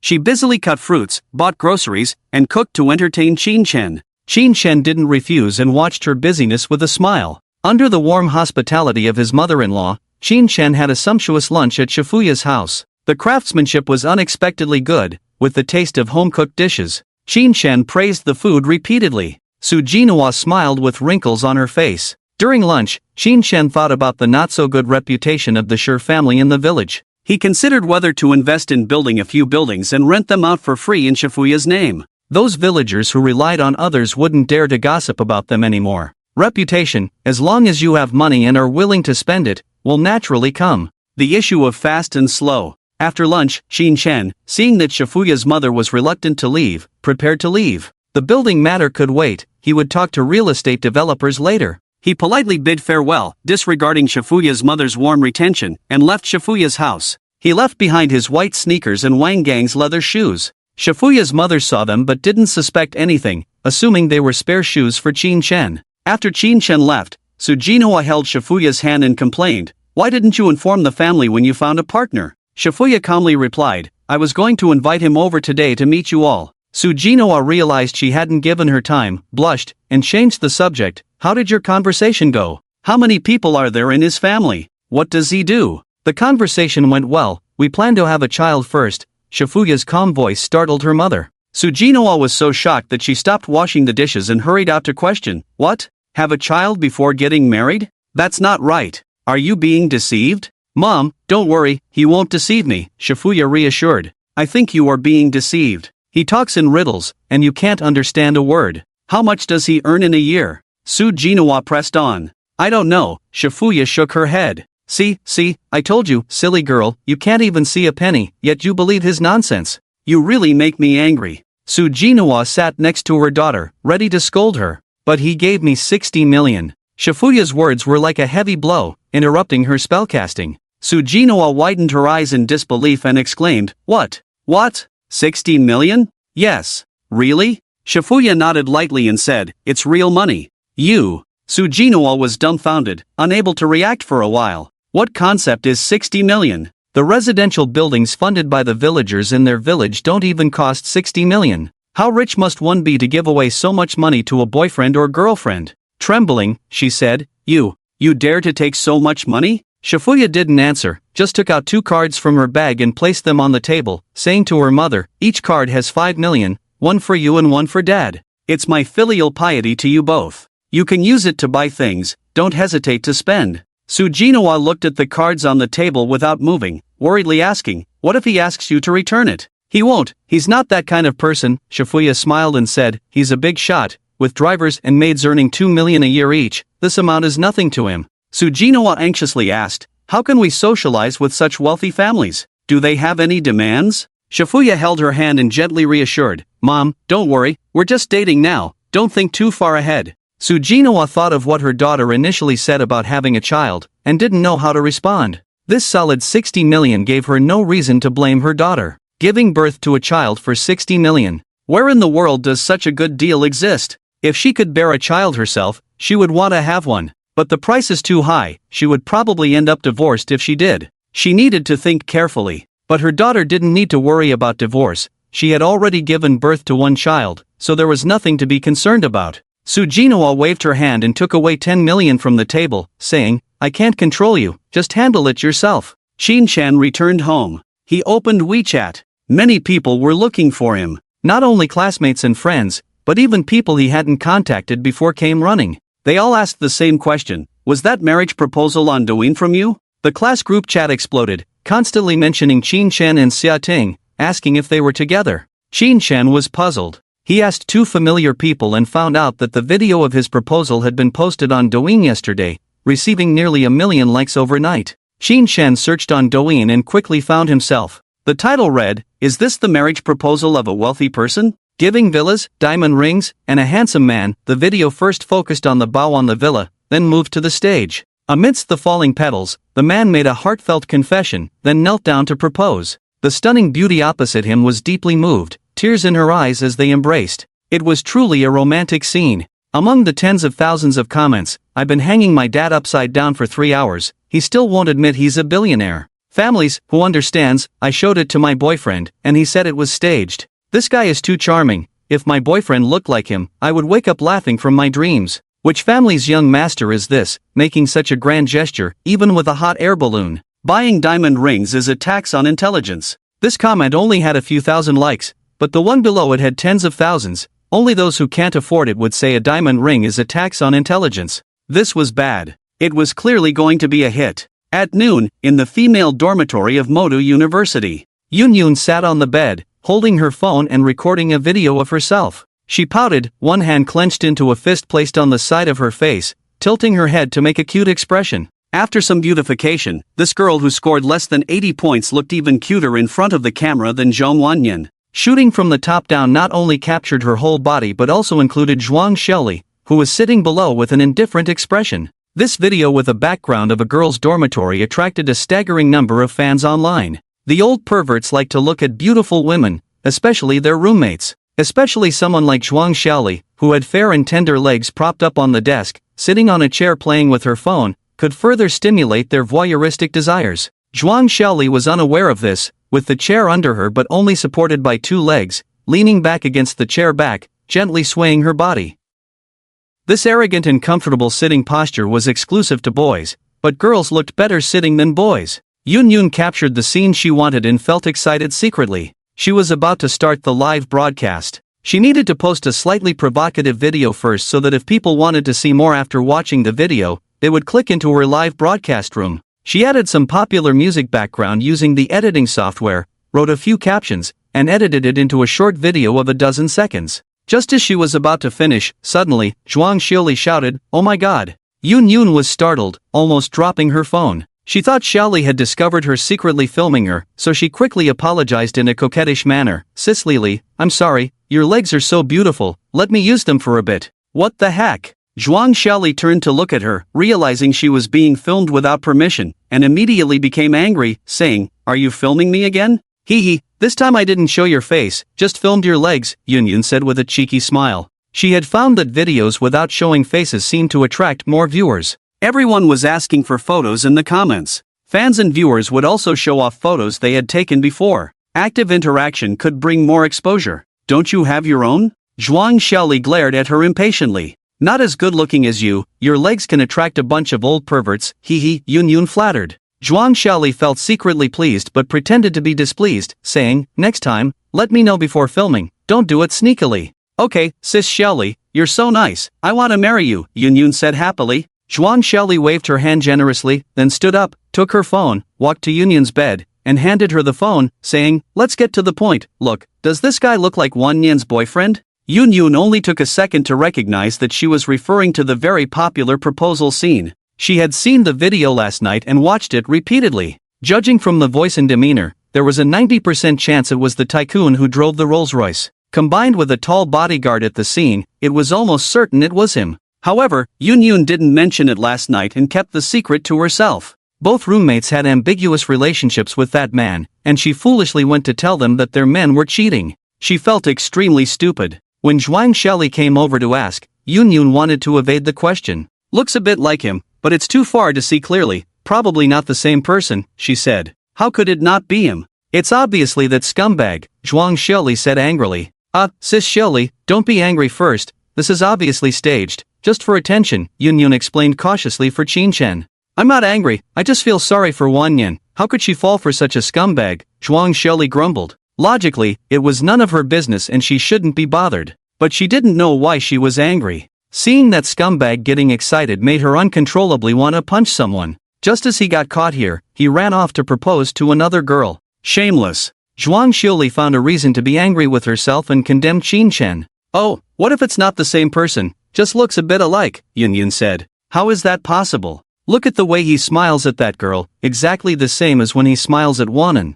Zhuang Sheli pointed at the screen for the bent-over Yoon to see. Just then, the dormitory door opened. Zhong Wanan came back with food. Zhuang Sheli's expression tightened. Before she could decide whether to tell Zhong Wanan this cruel truth, she heard Chen's confession from her phone. "I like you, always like you." Zhuang Sheli quickly pressed the back button and exited Douyin. "Wanan, you're back," Yoon said awkwardly. Zhong Wanan recognized Chen's voice. She didn't expect to hear that sentence coming from Zhuang Xiuli's phone, and she was stunned. Seeing Zhuang Xiuli looking flustered and smiling at her, Zhong Wannan, though naive, realized that something was wrong with Qin Chen. She was at a loss, holding the food at the door, not knowing what to do. Zhuang Xiuli and Yunyun exchanged glances, silently debating whether to tell her about the situation. Since Zhong Wannan didn't use Douyin much, she probably wouldn't know about Qin Chen having another woman. Yunyun shook her head slightly, suggesting it's better to keep quiet for now and tell her later. Zhuang Xiuli wanted Zhong Wannan to see Qin Chen's true colors,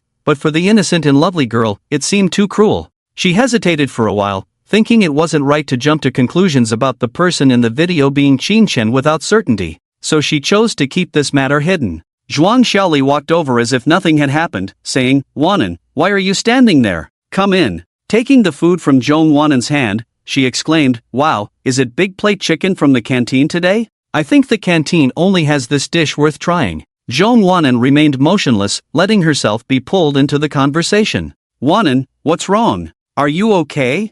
Yunyun asked from the bed. She was on a diet and hadn't come down to eat. Zhong Wannan gradually came back to her senses, looked blankly at her, shook her head, and remained silent. Yunyun, unsure if she had noticed it was Qin Chen speaking, nervously said, "Don't overthink it, Xiaoli just showed me a funny video." "Yes, it's hilarious." Zhuang Xiaoli forced a smile, her expression not quite natural. Zhong Wannan didn't respond, silently sitting in her place, picking up a thick book on postgraduate entrance exam materials. But her vacant eyes revealed she wasn't really focused. She was extremely unsettled. It seemed like Qin Chen had confessed to her roommate. If that was true, she didn't know how to face Qin Chen or her roommate. She didn't have the courage to ask them if it was true, nor did she dare to find out if Zhuang Xiaoli had accepted Qin Chen's confession. The timid Zhong Wannan just wanted to forget the words she had heard earlier, pretending she knew nothing. But the more she feared, the more it came. Zhuang Xiaoli, seemingly casually, asked while eating, "Wannan, what would you do if you found out your boyfriend was cheating?"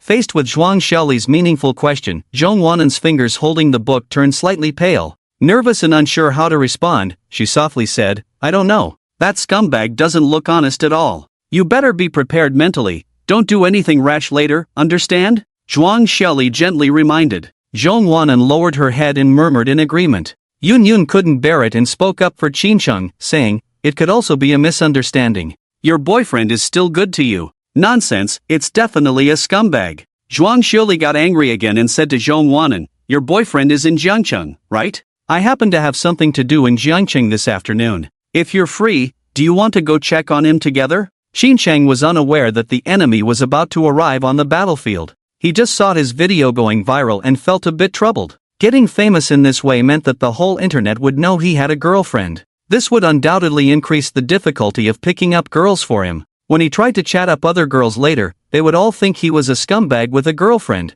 which was not a good thing. Fortunately, the video quality was not very high, and only his profile was shown. And this kind of heat usually only lasts for a week. As long as he didn't hype it up, when this wave of traffic passed, people shouldn't care too much. He planned to handle it coldly, hoping the heat would pass quickly. At the same time, he sent a WeChat message, asking Xiaoting not to make a fuss everywhere. Xiaoting replied very sensibly, "I know." Xiaoting guessed that maybe Qincheng's family didn't allow him to show off, so she didn't think much about it.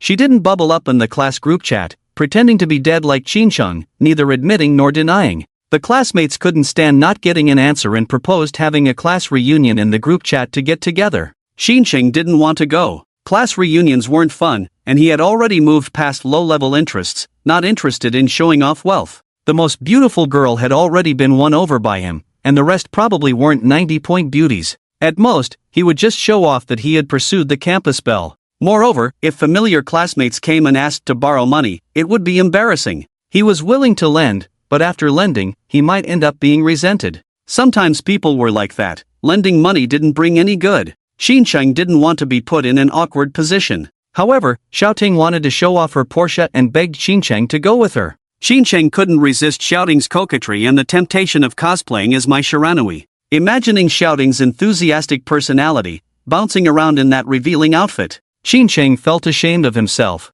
After all, some cosplays matched the character's personality. He finally agreed to Xiaoting's request. The class reunion was scheduled for October 1st, 2 weeks later. Qincheng didn't pay much attention to it and returned to his large flat. After taking a shower and changing into casual clothes, he prepared to go to a nearby large gym to see if he could find a beautiful female personal trainer to teach him fitness. Above 80 points was fine, didn't need 90 points. Women too beautiful would affect his sword-pulling speed. With women below 90 points, Shin-chung had more self-control. Even if there was behavior beyond friendship, he could be cold-blooded and ruthless, ready to switch at any time. These days, he saw many 80-point girls, each wanting to stick to him. If he indulged them all, the number of girlfriends he had now would probably exceed double digits. One could imagine how terrifying the power of money was. Just showing them his strength made them throw themselves at him recklessly. It was a pity that he didn't have the energy before, but now he had enough self-control. Shin-chung shook his head, feeling sorry for the vast number of 80-point beauties. Putting aside his scattered thoughts, he went out and called Wang Gang, who had changed into new shoes, to go to the gym. On the way, Shin-chung curiously asked Wang Gang, "Brother Wang, what do you usually do when you have nothing to do?" Wang Gang grinned and said, "Usually, I stay in the car reading novels. If it's hot, I go to the convenience store or lottery shop to watch them play." 2 days ago, Shin-chung gave him a year's salary in advance. The amount is equivalent to someone winning the first prize in a lottery, which made him feel particularly superior when he was watching the excitement in the lottery shop. "I see, so do you go home every night?" "Occasionally I don't go back, I just sleep in the car." "Sleeping in the car is not okay, why don't you come up and stay? My house is too big, I'm not used to living alone." Facing the boss's concern, Wang Gang was slightly moved. "You should know that in this world, besides his own father, no other man has cared about where he sleeps." However, despite being touched, he also knew he couldn't stay at the boss's house. If it were a villa, it would be fine, with a floor separating them. Living downstairs by himself wouldn't be a problem. But in a large flat, living together would be inconvenient. If the boss's wife were to move in later, if there were any misunderstandings, his innocence would not be guaranteed. Wang Gang repeatedly shook his head and refused. "It's okay, don't bother, if the boss wants to settle here, I'll consider renting a house nearby." Shin-chen thought it wasn't easy for him to follow along, not even having a place to stay, quite pitiful. So he said, "In that case, tomorrow I'll bring my sister here to buy a house, let you stay here. You go to the sales office and find that Miss Guan from last time, pick a satisfactory house." Wang Gang was a bit excited. Having a boss who covers accommodation is a good boss. He quickly thanked, "Thank you, boss, I'll pick a smaller house." "No, don't save money for me. If you're willing to stay on the top floor, I'll buy it for you." Shin-chen revealed his own selfishness. "You probably won't need such a large house, let me put some fitness equipment, give some money to the property management, see if we can have an outdoor swimming pool on the rooftop." Wang Gang listened in a daze. He had no objections to turning his employee dormitory into a gym. He also loved working out. It's just, he never thought he would one day live in the top floor of a wealthy area, peeing and pooping above all the rich people's heads. Thinking about this, Wang Gang was a bit excited. He immediately expressed his willingness. Shin-chen nodded in satisfaction, then pinched Wang Gang's muscles, very solid. Feeling well trained. Unfortunately, he wasn't like those beautiful female personal trainers who would cheer him on sweetly, nor could he motivate himself. Otherwise, it would be nice to have him teach him fitness. With the silly smiling Wang Gang, he arrived at a large fitness club. As soon as they entered, a beautiful receptionist greeted them. She introduced Shin-chen to their facilities and programs. Different from ordinary gyms, this fitness club had more facilities and was more entertaining. The first floor was a lounge, medical room, and private coaches lounge, with over 100 private coaches signed up. Before training, in the exclusive lounge, private coaches provided professional muscle relaxation and massage. The second floor was the gym, with equipment areas, aerobic areas, strength areas, and release areas. The services provided were more diverse, such as boxing, octagonal cage, aerobics, yoga, spinning, etc. The third floor had a swimming pool and a sauna. The beautiful receptionist concluded, "Most of our members here are elite residents in the community. Exercising here gives you more opportunities to meet upper-class people." Shin-chen asked, "How much per month?" The receptionist replied, "Season pass is 16,000, annual pass is 60,000, as long as you come to exercise, you will have professional fitness trainers guiding you, no need to buy private lessons." Shin-chen nodded, "Can we choose the private coaches here?" The receptionist guided Shin-chen to add their official account, where he could view all the basic information of the private coaches, and said, "You can choose from the available private coaches. If you want one-on-one personal supervision and training, you need to pay extra." Shin-chen wanted one-on-one training. He didn't ask how much it would cost. He scanned through them one by one. Unexpectedly discovered a blonde foreign girl named Sasha. Sasha has a very prominent figure, wearing a white tight tank top in the photo. revealing a sexy and charming vestline. The golden long hair falls smoothly to one side, with a straight nose, deep eye sockets, three-dimensional features, pale skin, and a bold and passionate smile. At first glance, you can tell she's a very fun girl. Charm index of 92, has been in love once. Very clean and hygienic. Qin Chen pointed to the girl and asked the front desk, does she speak Chinese? The front desk smiled and said, yes, but not very fluently. Just her, I want one-on-one. Qin Chen nodded in satisfaction. He had always heard that foreigners were a bit more powerful, and he also wanted to test himself against this super strong physique to see if he could handle it. Hopefully, she's not a greedy girl. Of course, the greed here does not refer to money. Mr. Qin, this is our star coach, and the fee is a bit higher than others. It's okay, just tell me the price directly, I'll take a yearly package. The front desk lady, upon hearing that this handsome guy didn't even ask about the price, immediately offered the yearly package, realizing he was a big shot. Some big shots are used to being arrogant and don't treat service staff as human beings. She was afraid of causing any unpleasant trouble, so she cautiously reminded, before you choose her, it's necessary to inform you that she is an international friend from Russia, protected in various ways. If she is treated illegally, it's easy to get into a lawsuit. Also, she has a direct personality, speaks hurtfully, and with her outstanding abilities, she has been complained about by several customers. Are you sure you want to choose her? Qin Chen didn't mind at all, just nodded. He liked women who were straightforward. Yes, her, let's swipe the card. Qin Chen immediately took out his card and swiped it. Originally, he felt a bit reluctant to spend his own money, but now seeing a beautiful woman he could reimburse, he felt no pressure at all. The price for one-on-one private coaching is $20,000 per month, plus venue fees. The total for a year is $300,000. You can negotiate the training time yourselves, and the food supply during the period is extra. Their private coach may have multiple students. The coach will schedule the students' fitness times to try to accommodate everyone. Although Qin Chen didn't ask, the front desk lady still dutifully explained everything clearly to him. Qin Chen nodded lightly, swiped the card, signed, and the system prompt sounded. Goddess database update, name, Natalisha age, 24 height, 176 centimeters weight, 60 kilograms charm, 92 occupation, fitness coach features, hot and wild favorability, 5, acquaintance, number of love affairs, 1 strategy reward, big eater already spent amount, 300,000, big eater, the swallowed animal has a chance to obtain the animal's abilities, such as dynamic capture, odor distinction, ultrasound, danger warning, etc. Also able to store the basic energy needed by the body, with a maximum storage of 30 days of consumption. In layman's terms, eat what you need, eat a meal and you won't be hungry for 30 days. This skill is a bit domineering. Qin Chen is a bit interested. It is said that a tiger can mate 50 times in a day, and the mating activity can last for 5 to 6 days, not sure if it's true.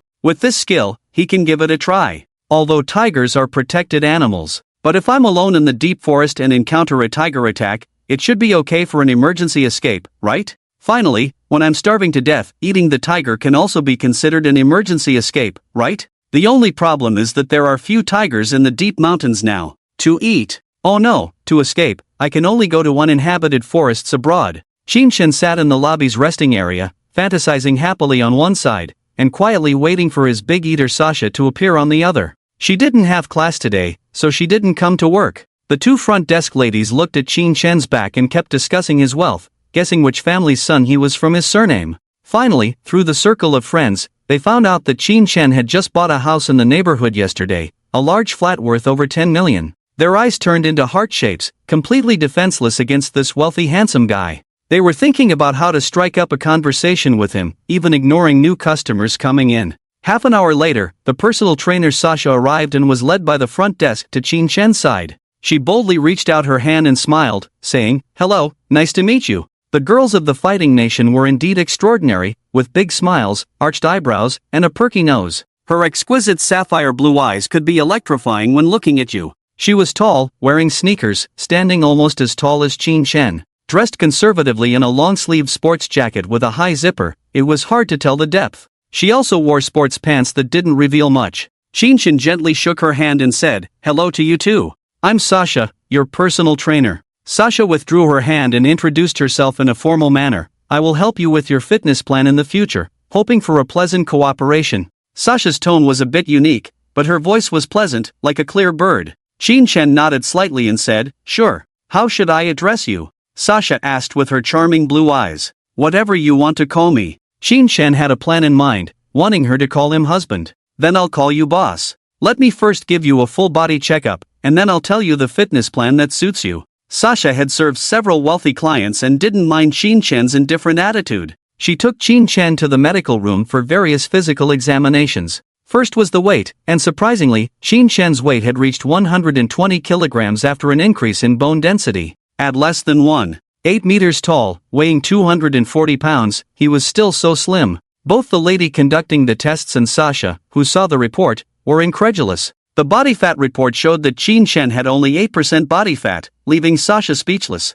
Whether it was heart rate, blood pressure, or urine test, he met the standards of a perfect man. Looking at the muscular man without a shirt, Sasha's surprised eyes revealed a hint of admiration. The man's body was even stronger than she had imagined. System prompt, Sasha's favorability +5, admiring strength is human nature. Xin Shen's figure was well-defined, and even men would probably want to touch him. Boss, you have a great body, the best I've seen among all the bosses. Sasha sincerely said. It's okay, Xin Shen chuckled modestly. You don't need to lose weight at all. I recommend training for muscle gain. I don't want too much muscle, it might expose my intelligence. Just help me with strength training. Alright, I'll take you to the second floor now for strength testing. Sasha led Xin Shen to the dressing room at the staircase landing. She changed her clothes and asked Xin Shen to put on a loose tank top. When she came out, Sasha's appearance immediately caught everyone's attention. A white short tank top that barely covered the upper body, paired with tight shorts that left nothing to the imagination.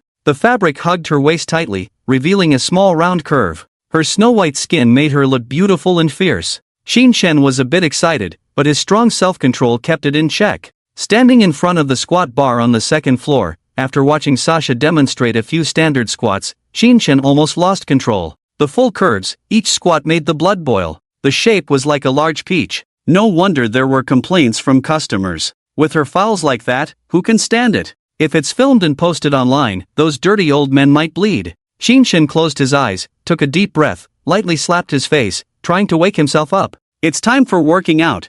Can't be distracted by beauty. It's time to show real skills. At the same time, Zhuang Xiaoli sat on the high-speed train to Jiangcheng, with only an unwilling Yun Yun by her side. Zhong Wanan didn't come, just like before. She still chose to trust Xin Shen. As long as she didn't see it with her own eyes, nothing happened. If she unfortunately saw it, then she didn't know what to do. Miss, you don't even know where he lives. Can you just run over like this and find him? Yun Yun said helplessly. I've had someone check. There's a video of the villa, we can go there first. Zhuang Xiaoli looked at the fleeting scenery outside the window, calmly replied. I really don't understand, are you in love or is Wan Wan in love? Yun Yun was disturbed during the live broadcast, not in a good mood, speaking somewhat directly, she's not in a hurry, why are you? Zhuang Xiaoli was slightly startled at the words. If at first she was protecting Wan Wan from being deceived, now that she's already been deceived, going to find the so-called truth herself, besides possibly breaking them up, it's completely meaningless. According to her understanding of Wan Wan, even if she had photos of the man cheating on her desk, she would still seriously listen to the boy's explanation. Since it's meaningless, why does she have to make Wan Wan see the truth about this man? Zhuang Xiaoli had no answer in her heart, but she just wanted to know if this scumbag was really a scumbag. Whatever she wants to do in this world, she can do it. I will uphold justice. What the law can't punish, I will. Zhuang Xiaoli said firmly. The people nearby looked over curiously. The little girl nowadays is becoming more and more willful, speaking with more authority than leaders. Yun Yun covered her face with both hands, not daring to look at the eyes of other passengers, ashamed. Can you really punish him? If I find out he's two-timing, I'll castrate that scumbag for the sake of all women. Zhuang Xiaoli clenched her fists, saying fiercely. But, what if he's not two-timing? Yun Yun deliberately emphasized the pronunciation of two. Even if he's lucky, I'll keep an eye on him. Zhuang Xiaoli saw the message on her phone, her eyes determined. For Season's Villa, Building 9. If she really finds him in the villa, no matter what, she'll beat him up and make him unable to take care of himself. Yun Yun sighed lightly. Mrs. Illness has been around for a long time, no one could cure her at school, and she doesn't know if anyone can cure her now. Second floor of the gym, strength area. Xin Shen's barbell for squats was almost full, 20 kilograms per plate, with 10 plates on each side. A total of 400 kilograms. This terrifying weight caused the barbell to deform slightly. Xin Shen, carrying the weight on his shoulders, just felt a bit heavy, a bit unstable when squatting. After mastering the balance and getting familiar with the weight, there was no problem. He quickly squatted 5 or 6 times, scaring Sasha, who hurriedly called other strong male trainers to help. With such a heavy weight, without assistance, it's easy to have an accident. And the few customers working out in the strength area at the moment, after seeing Qin Shen's performance,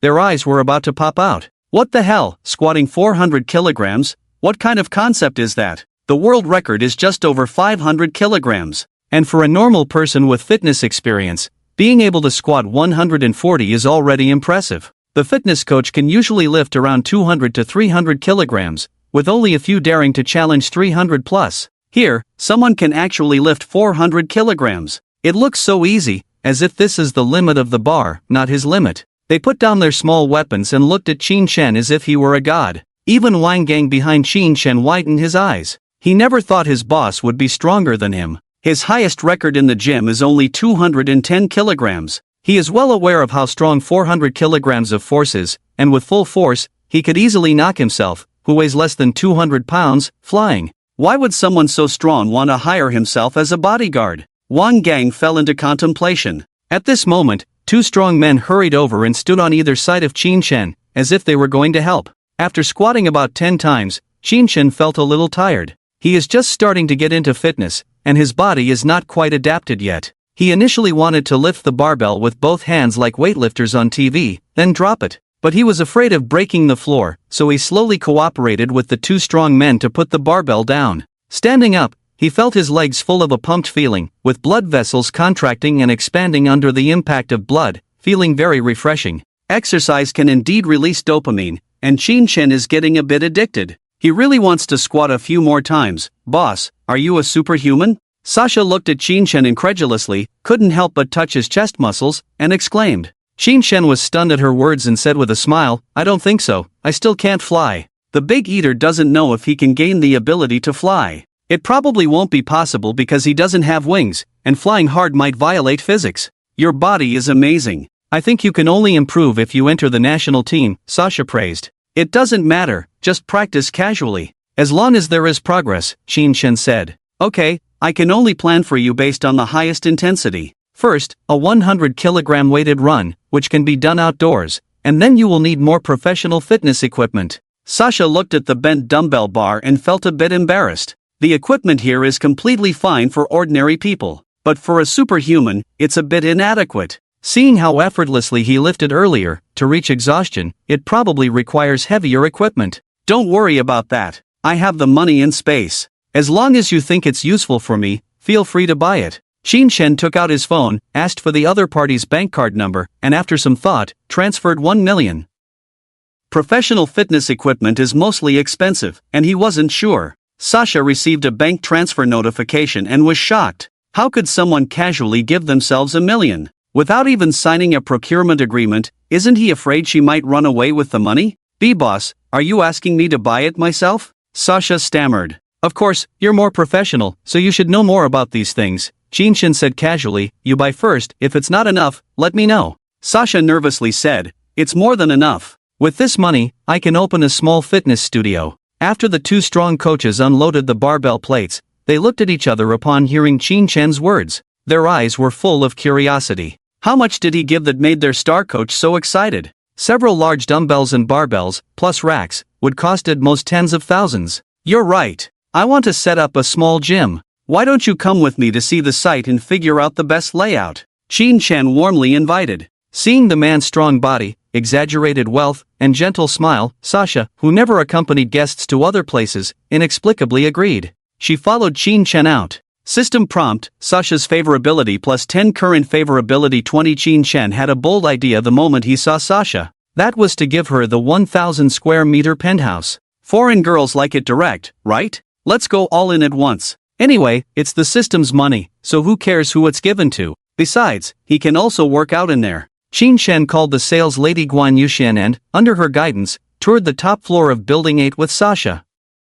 To be honest, this house is really huge. 1,000 square meters is equivalent to the size of 2 basketball courts. You can even ride a bike inside without any problem, and you can walk your dog at home. If you stand on both sides of the living room, you have to shout to talk. There are a total of 6 rooms. The master bedroom alone is over 100 square meters, equivalent to someone else's whole house. Even the maid's room is a 3-bedroom layout. Xin Shen felt that the maid working here should also have a maid. The overall decoration is very fancy, magnificent, with carved railings in jade. A 200 square meter rooftop garden pool was included, saving Xin Shen the trouble of building a pool. Sasha followed to tour the rich people's house, her eyes shining brightly. It was the first time she had seen such a luxurious mansion. It felt unreal. The stone on the walls has layers of patterns when touched. With a 3.4-meter ceiling height, complemented by the design without a main light, and black and white tones with some dark gold elements, it exudes an unrestrained and stable vibe. There are real fireplaces and scented candles, everything is there. Sitting on a soft sofa, overlooking the river through the floor-to-ceiling windows, the atmosphere is just perfect. And the view here is extremely broad. Working out here, whether aerobic or anaerobic, is exhilarating. Xin Shen also nodded repeatedly, asking Guan Yuxian about the price of this house. Mr. Xin, the base price for this one is 28 million. It's already discounted, there's no more room for further discounts. Guan Yuxian was afraid that Xin Shen would bargain, so she quickly revealed the bottom line. If he really wanted to negotiate, he could only discuss it with the leaders. She had no power here. Okay, got it, Xin Shen responded, thinking about how to give away the house. Seeing Wang Gang in the kitchen, looking around with a fascinated look, he remembered that he had promised to buy this house for Wang Gang, feeling a bit embarrassed, but as a grown man, he shouldn't need such a big house. Xin Shen walked over to Wang Gang and whispered, "Brother Wang, I want to give this house to someone else, you can pick another one for your dormitory." Wang Gang's smile froze for a moment, nodded, didn't say anything, glanced back at the kitchen, and followed Xin Shen to continue acting like a wooden person. "The kitchens here are all similar in decoration. If you like it, I'll arrange one downstairs for you tomorrow." Okay, Xin Shen comforted Wang Gang, still not figuring out how to give away the house appropriately. He decided to stop thinking about it and went directly to Sasha, casually saying, "Sasha, how about this house? Can we clear some space here for fitness equipment?" "Of course, but it looks fragile here. I'm worried it might damage the floor." Sasha considered work matters. "It's okay, we'll fix it if it breaks," Xin Shen said with a smile. "After all, it's our own house." "Boss, are you really going to buy this place?" Sasha was slightly surprised. "It's too expensive here." She didn't dare to think about it. "What? Don't you want us to work out here?" Xin Shen smiled. Sasha believed that the man who had just transferred 1 million to her could afford it. "If we can work out here, it would be wonderful." Sasha looked very excited and happy. He. Xin Shen also thought of some wonderful things, and couldn't help but smile. "By the way, we in Huaxia are a country of etiquette, very focused on etiquette.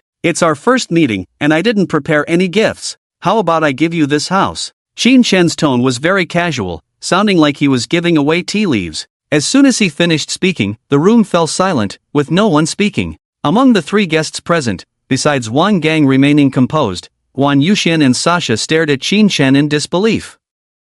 Especially Sasha, she couldn't believe her ears. "What? Give a house?" Sasha was completely shocked, unable to come to her senses for a long time. "B-boss, what are you saying?" "I didn't understand," she said in a strange accent, surprised. "I said, I'm giving you this house, do you want it?" Xin Shen repeated with a smile. "Why?" Sasha finally understood, asking incredulously. "No reason, just feeling good and wanted to give it to you. Do you want it?" Xin Shen replied with his hands in his pockets, a relaxed and casual tone, a mischievous smile on his face. Sasha's eyes widened in shock. Seeing that he wasn't joking, but saying something so shocking, she began to doubt if she hadn't learned Chinese well enough to understand the man's true meaning. Having been in Huaxia for so long, she had never heard of someone giving a 28 million house as a gift. This was a 28 million house, something she could never afford in her lifetime, and he wanted to give it to her? She didn't hastily agree but asked cautiously, "Why?" "I said there's no reason. If you must have one, I want you to accompany me in working out, as my personal trainer," Xin Shen said lightly. Sasha blushed. A man who could easily give out 1 million had no reason to deceive her. Looking at his smile, she felt a hint of panic, her breathing becoming rapid. However, thinking of her boyfriend, Sasha reluctantly refused the gift from a stranger. "I'm sorry, boss, I don't think I can accept your offer," she said with a heavy heart. Refusing a 28 million house required great courage, something only she knew. Moreover, the man was super strong and handsome. And compared to money, his physique was also captivating. Why? Xin Shen was very puzzled, as it was the first time someone had rejected something from him. "Because I have a boyfriend, so I can't accept your gift," Sasha explained. After making her choice, she relaxed slightly and continued, although I'm not from Huaxia, I understand the significance of receiving a house. I might disappoint you, but I can't betray my loved one. In their hometown, love was valued more than material possessions. People were willing to make sacrifices and endure pain for love. They believed that most things should make way for love. Girls could even get married without asking for anything. Qin Shen fell into contemplation. At this moment, Guan Yuxian beside him became excited. Mr. Qin, why don't you consider me? I can accompany you in working out, learn relevant knowledge, and provide any service you need, she said. Seeing Qin Shen's expressionless face and no response, she gritted her teeth and compromised. If you think I'm not worthy of this house, you can buy me a smaller one, like the 8 million small unit downstairs. Shut up, Qin Shen said coldly, making Guan Yuxian teary-eyed. If the house hadn't been sold yet, she would have burst into tears and run out. Sasha, is your boyfriend from your hometown? Qin Shen asked. No, he's the first friend I made here, Sasha replied. Qin Shen heard that she was from Huaxia, and felt a little more confident. He said leisurely, your boyfriend probably doesn't have much money, otherwise you wouldn't need to work here. Love cannot be measured by money. Is there a possibility that what you call love can be measured by money in the eyes of the other person? Sasha, feeling someone doubting their love, became annoyed. Impossible, he is not that kind of person. Qin Shen smiled, do you want to make a bet? If I lose, I will consider this house as my blessing to you both. Sasha frowned, not believing in such good fortune, and asked, what if I lose? If you lose, Qin Shen paused, piquing her interest, and said lightly, then you will graciously accept this house from me. If I lose, will you also give me a house? Sasha pointed to her elegant nose, looking surprised. Regardless of winning or losing, this house would be given to her. Are rich people a bit too capricious? Well, I need a place to work out, and I quite like it here, Qin Shen said truthfully. Sasha thought to herself, the property fees here cost tens of thousands a year. What's the point of liking it? I might not be able to afford to live here. She swallowed hard, intending to refuse, but couldn't bring herself to do it. No one could refuse such a house. She hesitated for a long time, and finally asked, how do you want to bet? Qin Shen didn't want to make it too complicated and said lightly, very simple, you call him over, and I will ask him in person to choose between 2 million and you. Remember, you turned down 20 million for him. Hearing this, Sasha firmly said, rest assured, he has said that he will only spend my money in this lifetime. Although her boyfriend liked money and often spent his own money on drinking and clubbing, Sasha knew he was sincere towards her. Her boyfriend couldn't cook, but he cooked noodles for her, gave her a silver ring, and sang for her on her birthday. He said that no matter what the future holds, he will be with her. These were tender and romantic experiences she had never had before. She believed he would definitely refuse the 2 million for her. After all, it would take her about 10 years to save up that much. If he chooses me, I hope you apologize to him. This kind of question is considered an insult where we come from. Of course, if your boyfriend can resist the temptation of money, then I will definitely apologize, Qin Shen smiled. If they truly loved each other, he would apologize and might even help them. After all, there aren't many who can refuse 2 million. But when he heard Sasha say her boyfriend would only spend her money, he felt like there might be an issue with this guy.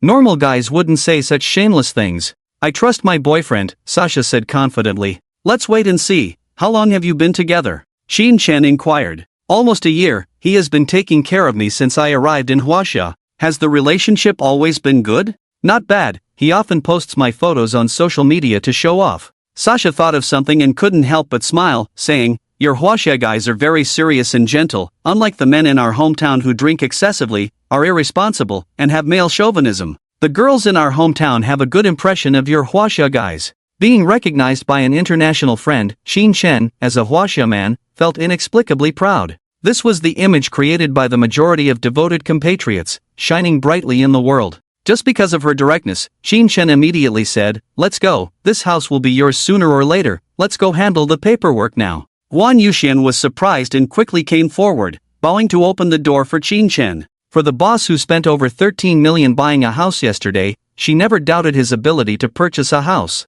She was just shocked that the boss was buying such an expensive house to give away. This house was more than twice as expensive as his own. She had to remind, Mr. Qin, it's more complicated for foreigners to buy houses, especially if it involves loans. It may not be easy. Of course, full payment, it's just a few bucks. Is it necessary to take out a loan? Qin Shen said arrogantly. Hearing this, Qin Shen's image in Guan Yuxian's mind became even more imposing. You should know that 28 million in cash, even for people on the city's rich list, may not be easy to come up with. It can be imagined how impressive this young man is. How should the property rights ratio of the property certificate be allocated? How much do you want? Qinshan said lightly, just write it in her name, no need to allocate. Guan Yuxian took a deep breath. She didn't expect this man to really intend to give away the house. Not playing around at all. Now she was really a bit shocked. From their conversation, it was not difficult to hear that they had just met not long ago. This young man was willing to give 28 million to a girl he had just met.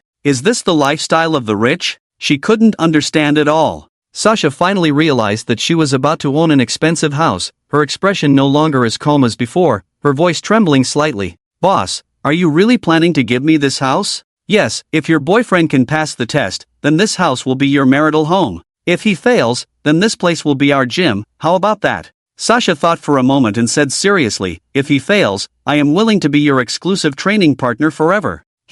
Forever? Qinshan blinked at her, meaningfully. Sasha said straightforwardly, yes, if he doesn't want me, I am willing to be your personal trainer until death. The national character of the fighting nation is indeed tough, much more direct than the tactful Chinese women. Qinshan urgently asked her to call her boyfriend over. He wanted to uncover the lid and see if it was big or small. Sasha obediently called her boyfriend. Following Qinshan's instructions, she told her boyfriend that she was being harassed by a wealthy client and asked him to come help quickly. Her boyfriend said he would arrive within half an hour. Guan Yuxian went downstairs to prepare the purchase contract, while Qinshan waited in the suite. He opened a bottle of red wine from the wine cabinet and handed a glass to Sasha sitting on the sofa, boredly asking, "May I ask, was your first time with your current boyfriend?" "No," Sasha unexpectedly shook her head and said, "My first time was during the coming-of-age ceremony, when I confessed to the boy I liked. Later, he didn't want to take responsibility, so I chose to leave him." The ratio of men to women in the fighting nation is 1-6. Because there are many choices, most boys are not very loyal and lack a sense of responsibility.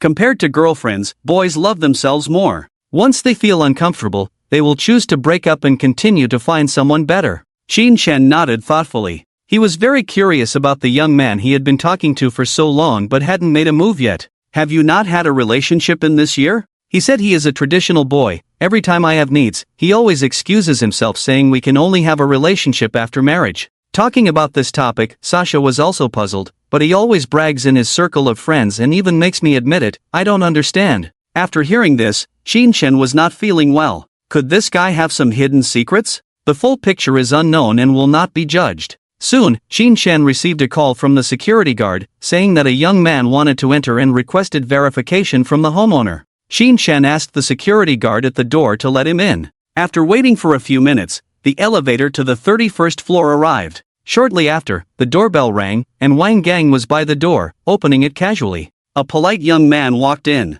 He wore a blue striped shirt tucked into black trousers, silver glasses, and a center-parted hairstyle. Looking somewhat frail, about 1.7 meters tall, he entered without the anger one would expect if his girlfriend had been mistreated. Instead, he appeared calm. In front of Wang Gang, few people could muster anger. He looked up at Wang Gang, his eyes filled with disdain, as if challenging him. "Please," Wang Gang ignored his gaze, slightly bowed and gestured inside. Zhao Changbin, standing at the door, realized that the man before him was not the host but a servant. He immediately straightened up, snorted lightly, adjusted his clothes, and walked into the wealthy man's house. The decoration here was extravagant, indicating considerable value, and the space was unusually large. Walking in such a house inevitably made one feel inferior. He felt uneasy but disguised it well. Approaching the sofa in the living room, he saw his girlfriend sitting with a handsome man. He felt a bit uncomfortable but put on a smile and said, "Brother, sorry, my girlfriend is a foreigner and quite straightforward. If she offended you in any way, I apologize." After all, the man was wealthy, and he dared not show displeasure. Qinshan carefully examined the man before him. Handsome and fair-skinned, he spoke in a sharp, somewhat effeminate tone. His frivolous demeanor revealed his insecurity. Qinshan smiled and said slowly, "Your girlfriend did not offend me. I wanted to invite you over." "Ha? I don't think we know each other." Zhao Changbin was surprised. "I mean no harm. I just want to chat with you and ask a few questions," Qinshan said with a smile. Seeing his casual attitude and glancing at his silent girlfriend, Zhao Changbin had some negative thoughts. He hesitated and said, "I don't think we have much to talk about." Sensing his reluctance, Qinshan snapped his fingers and said, "How about this? For each question you answer, I'll give you 10,000 yuan. What do you say?" Wang Gang received the signal, took out a suitcase from the room, and placed it on the coffee table. In front of the two, he opened the suitcase, revealing bundles of neatly stacked banknotes. The sight of the striking red glow seemed to illuminate the entire hall, a scene reminiscent of television dramas but now happening in reality, undoubtedly shocking. Qin Shen dragged the suitcase closer, took out a stack of banknotes, tapped them in his hand, and said lightly, "Here's 500,000. Let's just chat. If you agree, we'll start. If not, you can leave with your woman now. Rest assured, I just want to be friends with you, nothing else." Zhao Changbin had little money and relied on his girlfriend for support. When he needed money, he would go to his girlfriend's house, cook a meal, and coax her for a while, only to get a small sum. Seeing so much money at once, he felt a bit dazed. After finally tearing his eyes away, he couldn't help but glance back. Qin Shen didn't rush, quietly observing the young man's expressions. His face was filled with greed, but under his girlfriend's gaze, he seemed hesitant. It was quite intriguing. After about 10 seconds, Zhao Qingbin's voice rang out, "What do you want to know?" He seemed to have made a certain decision, his tone tinged with a hint of flattery. Sasha looked at him, her eyes slightly dimming. For some reason, even though nothing had been said yet, she had a premonition that something bad was about to happen. Qin Shen smiled lightly and asked, "What's your name?" "Zhao Changbin," Zhao Changbin replied, then saw a stack of money flying towards him. He quickly reached out his hands to catch it. Feeling the thickness of 10,000 yuan, his breathing became heavy. "How old are you?" 25. "Where are you from?" "Jiangcheng." With each answer, Zhao Changbin received 10,000 yuan, and his eyes gradually became fervent. Such simple questions were like free money. Who wouldn't want that? The next question is a bit difficult, be prepared. Qin Shen threw out hundreds of thousands and got to the point. "Do you like your girlfriend?" Zhao Changbin thought for a moment, glanced at the money in the box, and solemnly said, "Of course, she is the girl I love the most." "Very good, this 10,000 is yours again." Qin Shen smiled and pushed the money onto the coffee table. It was a bit impolite to throw it like before. "Do you have plans to get married? How are the preparations for marriage going? Do you think just because she's a foreign girl, you don't need to prepare a house and a car?" Qin Shen asked several questions in a row, leaving Zhao Changbin momentarily unresponsive. He didn't expect Qin Shen to ask such hurtful questions. At his age, without family support, which guy could have a house, a car, and savings? Even Lei, at 25, was still working at a struggling antivirus software company. But that wasn't his concern, he was here to make money. He was about to eagerly answer these questions when his girlfriend preempted him. "We are working towards a better future. Even though we have nothing now, as long as he truly loves me, I don't care about these things." Afraid that Qin Shen wouldn't pay, Zhao Changbin quickly replied, "Yes, I plan to get married and am working hard to prepare. I may not have a job now, but I believe I will have money in the future." Not working now but having money in the future? What kind of logic was that? Qin Shen was dumbfounded by this inexplicable statement. He pretended to sip his wine inside. "I envy your good relationship, but the next questions are a bit sharp. Should I continue?" Sasha secretly shook her head at her boyfriend, signaling him to stop. As long as her boyfriend took her away today, they could get this house. She was willing to risk breaking the game rules to hint for him to stop. Unexpectedly, her boyfriend glared at her fiercely. Zhao Changbin was very angry. He didn't get a single cent after answering 3 questions. It was all because of this woman's interference. He warned his girlfriend with his eyes not to speak again, then decisively said, "Go on." In just a few minutes, he had already earned tens of thousands of yuan. How could he stop now? Zhao Changbin hoped Qin Shen would ask more questions. The next questions need honest answers. "If you casually answer or lie, I won't pay you," Qin Shen warned him, then leaned back on the sofa and leisurely asked, "Russian girls tend to gain weight easily after marriage, possibly becoming aunties by 30. Would you still like her then? Have you ever doubted your girlfriend? What if your girlfriend does something that betrays you? How would you handle it?" These questions were quite malicious. Once you delved into them, it could lead to the darker side of human nature, losing the calm rationality to deal with them. Most people have a sense of crisis and make the worst assumptions. But this is just human instinct and doesn't represent anything. Zhao Changbin fell silent. He realized that if his girlfriend really cheated on him or was with another man, he would be powerless to stop it. Even if they broke up, he wouldn't gain anything. This made him a little flustered. The reason why Zhao Changbin looks for girls from Russia is because the girls there are easy to deceive due to their simplicity. They don't ask for cars or houses, and they even make money to support men. As long as you sweet-talk them a little and coax them a bit, there will be plenty of cash again. Due to his weak physique, he dare not reveal his true strength in front of his girlfriend, fearing that she would mind him and thus lose this long-term meal ticket. Now being forced to answer these questions, he feels a bit embarrassed.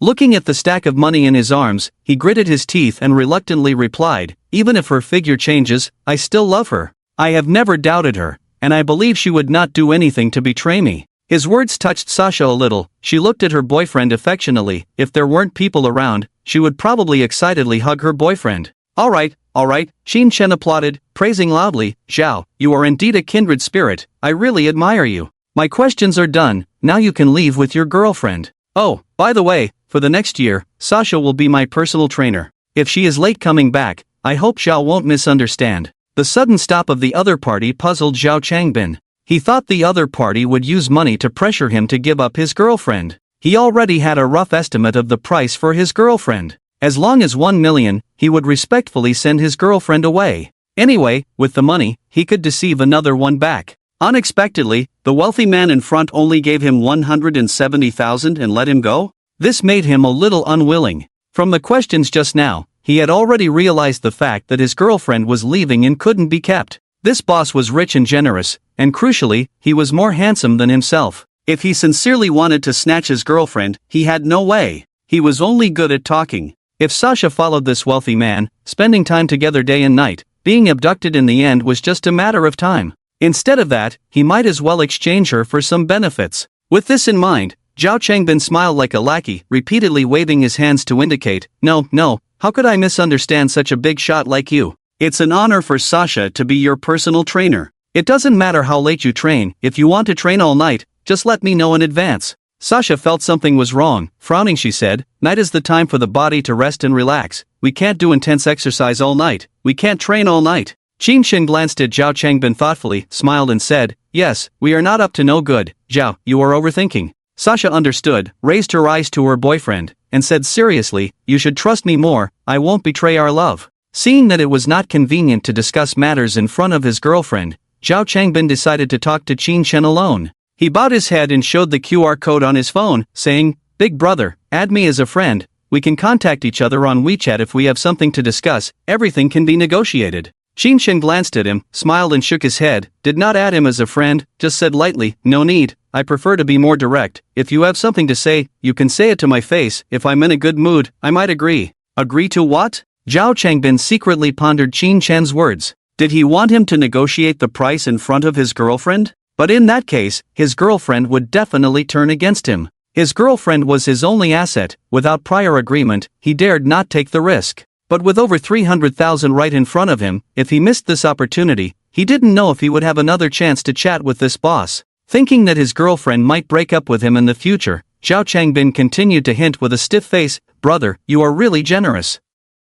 I also like to speak openly. So, do you think there is anything valuable on me? Feel free to name your price. If it's reasonable, I'll sell it." Qin Shen was shocked. "Damn, I am a decent person, why would I need parts from you?" Zhao Changbin was irritated, wondering if this person was pretending to be clueless or truly didn't understand what he was saying. Seeing his serious expression, Zhao Changbin gritted his teeth and boldly said, "We can discuss material possessions too.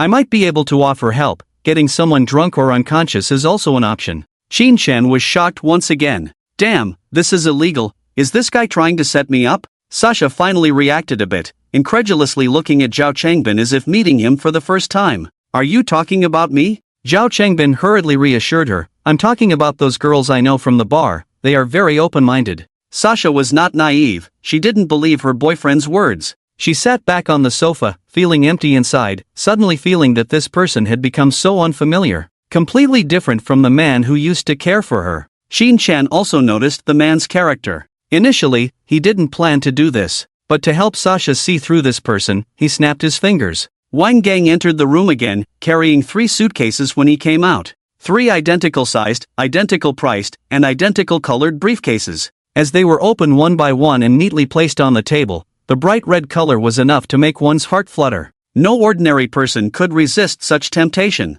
Qin Shen leaned back on the sofa and asked the fatal question, "Here is 1,800,000, and there is your girlfriend. If you have to choose, who would you pick?" Zhao Changbin's heart pounded violently. His palms were unknowingly covered in sweat. His eyes were firmly fixed on the money in those boxes, unable to move away even a bit. "I choose money." His voice was full of desire. As soon as he finished speaking, he was about to rush over to grab the money. Qin Shen gently held him back with one hand and took out 10,000 yuan from the box, handing it over, saying, as agreed, one question, 10,000 yuan. Zhao Changbin, who was doused with cold water, wanted to get angry, but seeing Wang Gang beside him, he instantly suppressed his anger. At this point, he didn't care if his girlfriend was present or not, and directly said, brother, isn't my woman worth 2 million? Qin Shen calmly said, even if she's worth 20 million, so what? Why should I give you money? Zhao Changbin anxiously said, no, brother, with my help, you will be more in control. I understand her temperament, you can play however you want without any worries.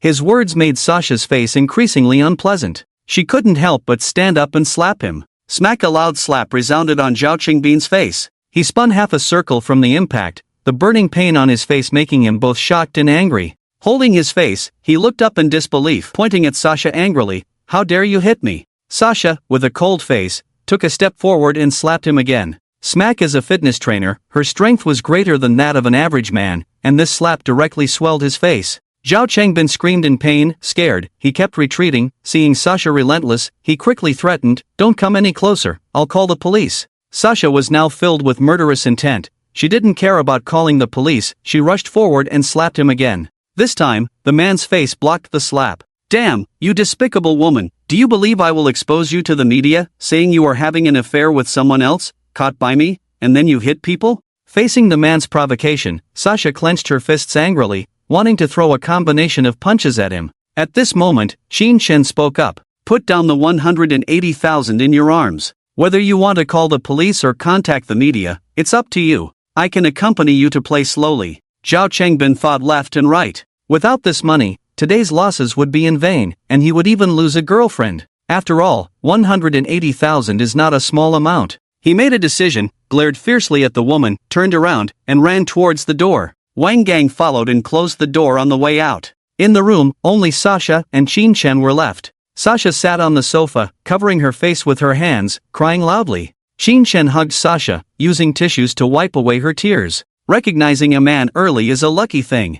I never treat my woman as a commodity. Sasha looked up at Qin Shen with teary eyes, then suddenly leaned on his shoulder, sobbing. Don't cry, it's not worth it for a man like him. Qin Shen hugged Sasha, patting her back gently and comforting her softly. When this foreign girl cried, it was not like a Chinese girl with tears like pear blossoms. It seemed more like an emotional release. Her voice was loud, tears were plentiful, wetting her own clothes. Qin Shen originally wanted to take advantage of the situation, but seeing her so heartbroken, he hesitated to make a move. After all, the taste of heartbreak was not pleasant, and he couldn't act like a beast at this time. There's plenty of time ahead. After a while, the crying gradually stopped. Sasha raised her head, tears in her eyes, and said, he doesn't love me. Qin Shen said, of course not. With his appearance, I could tell he's not a good person the moment he walked in. From the moment the man entered until he left, he hardly looked at his girlfriend. His gaze was always fixed on the money. He never asked if his girlfriend was being harassed, instead constantly observing his own expression.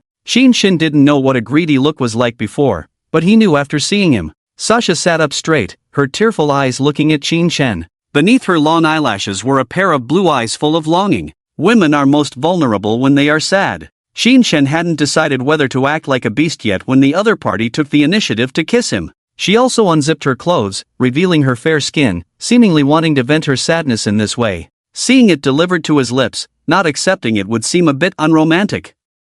So Qin Shen also unbuttoned his shirt without showing weakness. However, at that moment, the phone rang. Qin Shen frowned, took out his phone, and saw it was a call from Sister Chiu. For normal work matters, Sister Chiu usually sends him messages on WeChat and rarely calls. This should be something important. Qin Shen stopped his actions, apologized with a smile to Sasha, and answered the phone. Sister Chiu's anxious voice came through. President Qin, something bad happened. Two girls rushed into the villa and started arguing with Miss Xia. Damn, what's going on? Qin Shen was so scared that all his desires vanished. If Xia Ting was in trouble, wouldn't he be in trouble too? 10 minutes ago, Zhuang Xiaoli finally waited at the villa gate and met the woman who opened the door. In front of her was a stranger, probably in her 30s, with a gentle smile on her lips. She seemed very cultured. Zhuang Xiaoli was worried that she had come to the wrong place and politely asked, hello, is this Qin Shen's home? The woman was visibly stunned, then smiled and asked, may I ask who you are?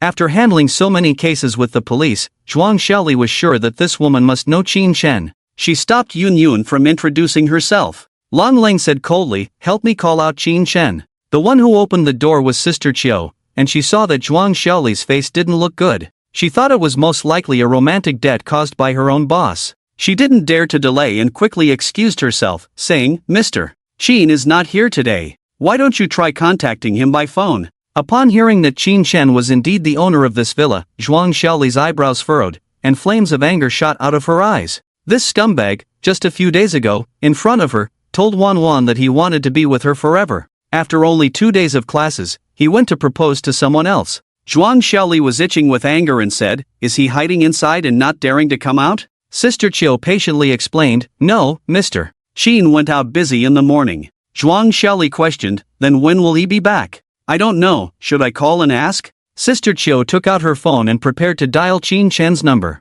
Zhuang Xiaoli, seeing that this woman was handling things smoothly, as if she had been through many battles, was not very willing to believe what she said. "No need, I'll go in and wait for him." She thought Qin Chen was likely hiding inside. While the woman in front of her was looking at her phone, she bypassed her and walked towards the villa door. Sister Chiu was a little flustered. She didn't expect this girl to be so domineering, daring to barge in directly. She hurriedly caught up and said, "Miss, you can't go in." Jin, who was following behind, was also a little flustered and loudly advised the stubborn Zhuang Xiaoli, "My lady, you can't break into someone's house like this. If something happens, you may be fine, but I might be in trouble. I just want to see if there's anything wrong. If you don't want to follow, wait at the door." Zhuang Xiaoli said indifferently. "No, I have to watch over you." Jin said this way to show in front of others that she was just a follower, not the mastermind. In case something happens, she doesn't want to be involved. She just wants to watch the show. Sister Chiu, hearing the conversation between the two, knew that the pretty girl was a rich young lady with an extraordinary background.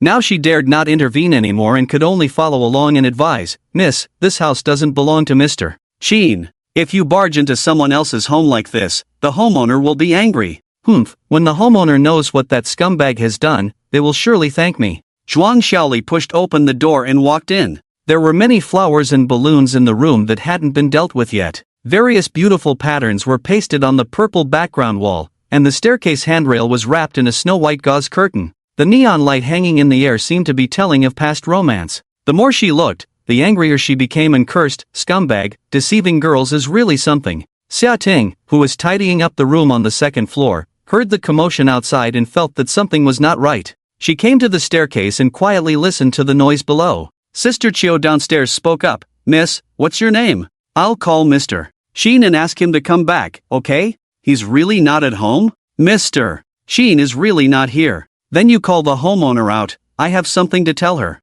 A young girl's voice, with a somewhat commanding tone, sounded a bit arrogant. Xia Ting thought of many possibilities in her mind. According to the plot of TV dramas, the girl downstairs should be the male lead's fiancé from a matching background. This fiancé had a bad temper but also liked the male lead. Relying on her wealth, she repeatedly caused trouble for the female lead. And now, she must have seen Qin Chen with herself and come to find fault with her. Xia Ting was scared by the images she imagined and hesitated whether to bravely go down and confront her, just like in the TV series. Usually, the result of doing so would be a slap in the face. But the advantage is that after the older brother knows, he will feel more distressed and dislike the other person. Xia Ting is a little afraid of pain, standing at the stairwell with a heart full of conflict. "Miss, you can tell me anything the same way," Xiu Jie continued to comfort desperately. But Zhuang Xiaoli didn't listen to her at all. "If you don't call me, I'll go up myself." Zhuang Xiaoli scanned the first floor, found the stairs, and decisively walked towards them.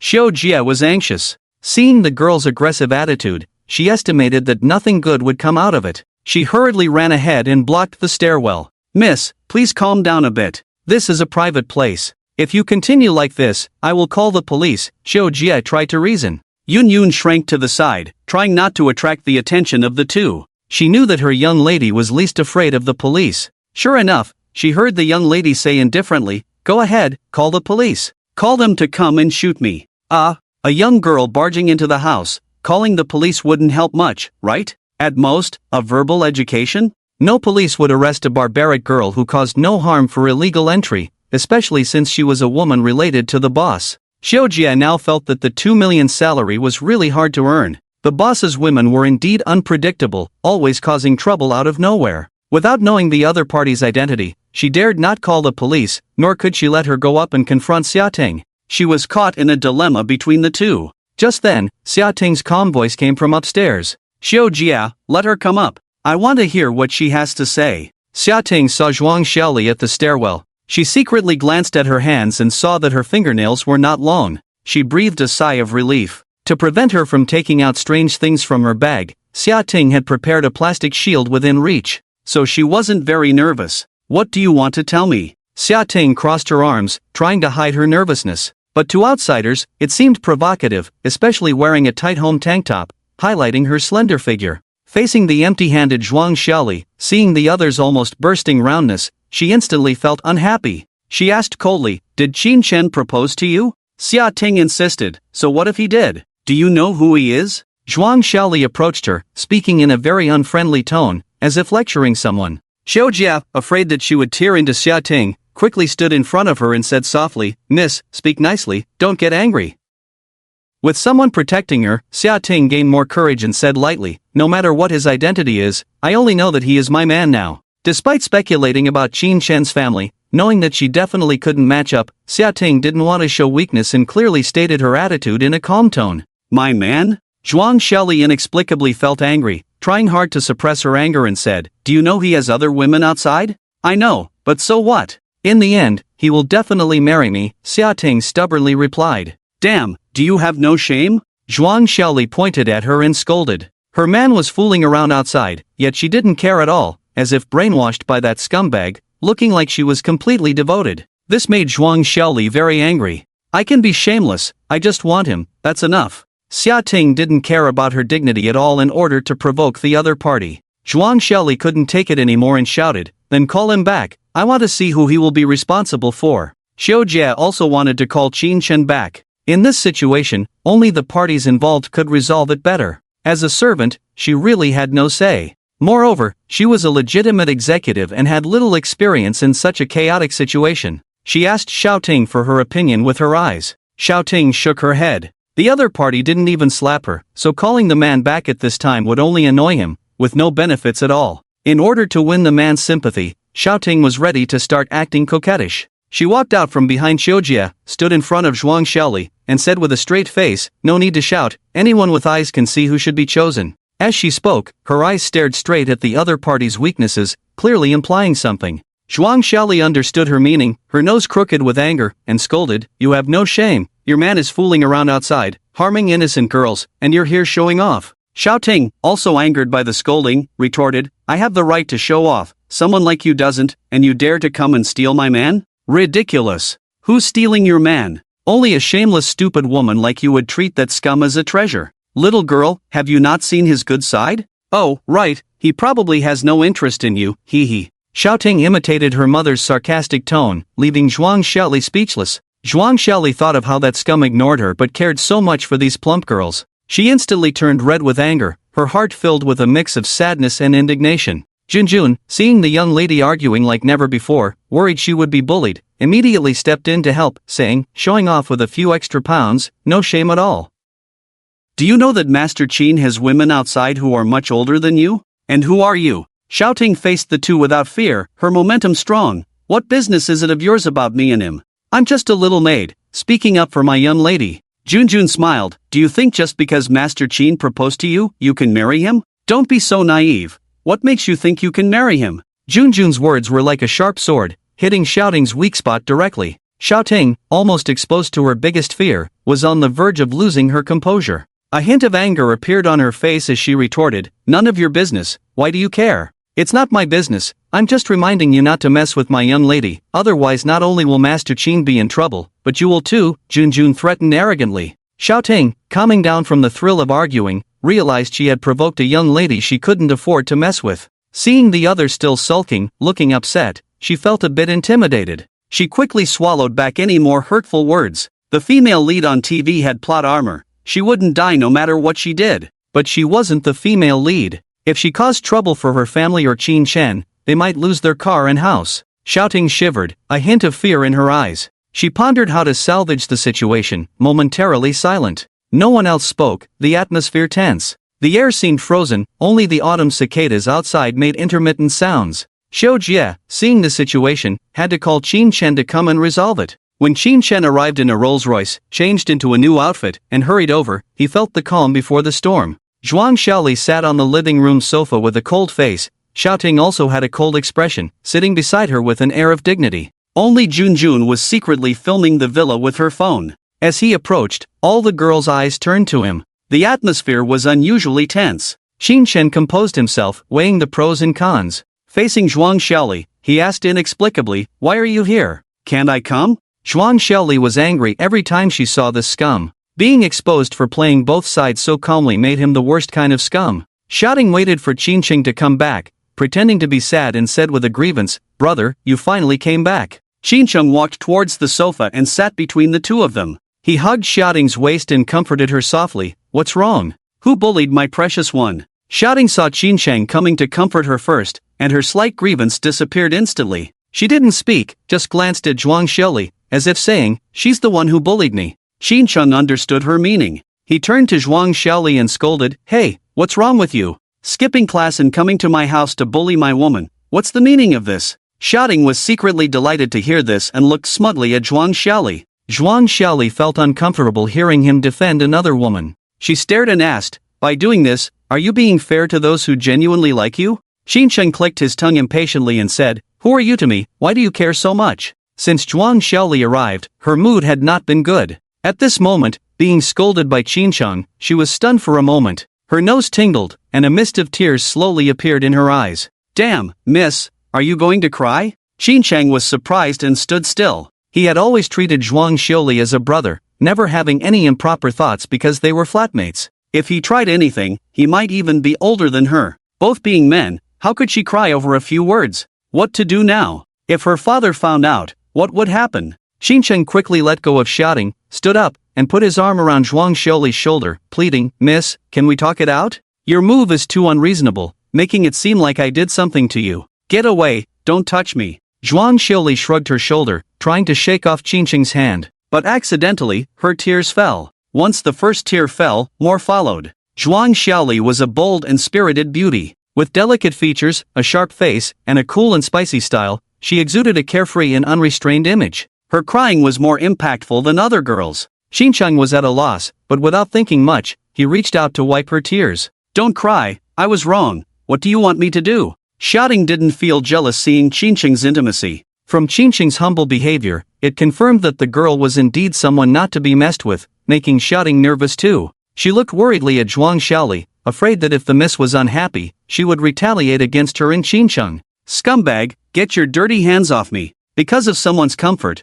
Zhuang Xiaoli felt more wronged. Seeing the man in front of her pretending to be kind and still daring to touch her face, she became even more upset. Zhuang Xiaoli raised her hand in anger and slapped towards his face. The slap came suddenly, and the movement was fast. Most people wouldn't be able to dodge it. However, after evolving, Qin Chen's reaction was much faster than before. Not only could he dodge, but he could also calmly grab the girl's hand. In an instant, Zhuang Xiaoli's hand, swinging towards Qin Chen's face, was caught firmly by him less than a centimeter away. Qin Chen cheekily pressed his face against her hand and joked, "Consider this slap landed, stop crying, okay?" Zhuang Xiaoli was stunned. In her haste earlier, she didn't think much and just wanted to vent. Now, with her wrist controlled by the man's large hand and touching his face, feeling the warmth from his hand, her face slowly turned red, and she forgot about her tears. She didn't know what was happening, but she felt like she wasn't as sad anymore. At this moment, the boy wiped the girl's tears with one hand, and the girl's hand was also on the boy's face, looking a bit ambiguous. Seeing the two of them acting like this, Yunyun was so shocked that her eyes were about to pop out. In her heart, Zhuang Xiaoli had always been an image of a domineering and arrogant rich girl. She had never seen this young lady cry before. Even getting angry was rare. Unexpectedly, she was actually made to cry. What's even more bizarre is that now it seems like everything was resolved with just a few words? What kind of magic does this man have to make even this proud young lady play along? Yun couldn't believe it and covered her mouth, quietly raising her phone with one hand. After some thought, she hesitantly put it down. This melon was to be eaten alone and not shared. Yun felt very uncomfortable. "Brother, what's wrong with you?" Shouting obviously noticed that something was off between them and immediately interrupted their gaze. She had a certain understanding of her man and would soften when she saw a girl crying. She had often used this trick before. Zhuang Xiaoli came back to her senses, feeling extremely shy, and forcefully pulled her hand away. Looking at Xiaoting, who looked innocent, she remembered that he still had a girlfriend and suddenly became angry again.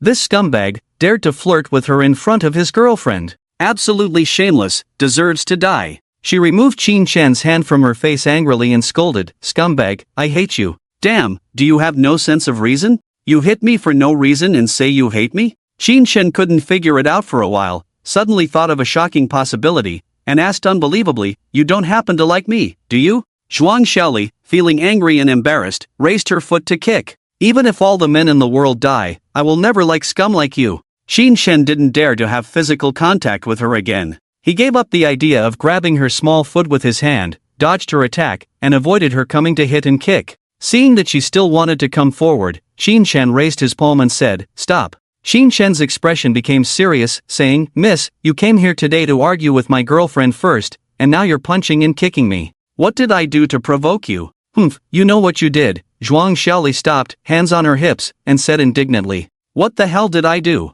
Just because I saved you, you hold a grudge and want to retaliate?" Qin Shen tilted his head in confusion. You're the one retaliating. Then what are you doing now?" Zhuang Xiaoli was momentarily speechless, and brought up the reason she had prepared. "Are you being fair to Zhong Wanwan by being with this woman?" Qin Shen felt a headache when she mentioned Zhong Wanwan and said, "Miss, isn't this retaliation? This is between me and her. What are you meddling in?" After speaking, he glanced at Xiaoting and saw her looking suspicious, feeling bitter in his heart. He quickly thought of an excuse, sweating profusely. On the other hand, Xiaoting's eyebrows furrowed slightly upon hearing another unfamiliar girl's name. From their conversation, this girl seemed to have a connection with Qin Shen. She was very angry that her man always seemed to be fooling around. There were already 2 who came looking for him, who knows how many were outside. No wonder after the proposal video went viral, he reminded her not to publicize it everywhere. It turned out he had provoked too many girls and was afraid they would come looking for him.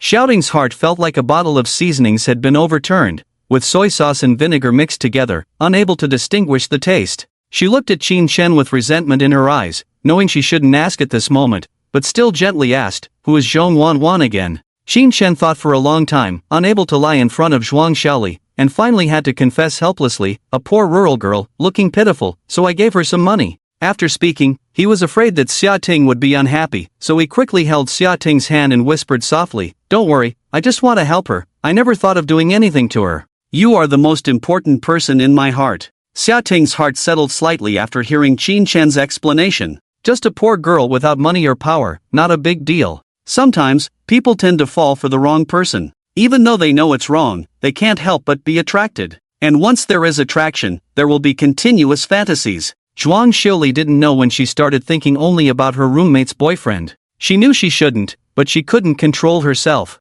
These nights, that man would appear in her mind, teasing her lightly. His smile was extremely gentle, just like now. But the object of his tenderness was not her. Zhuang Xiaoli suppressed her emotions, turned around and said, "Yunjie, let's go." "Ha? Oh, coming.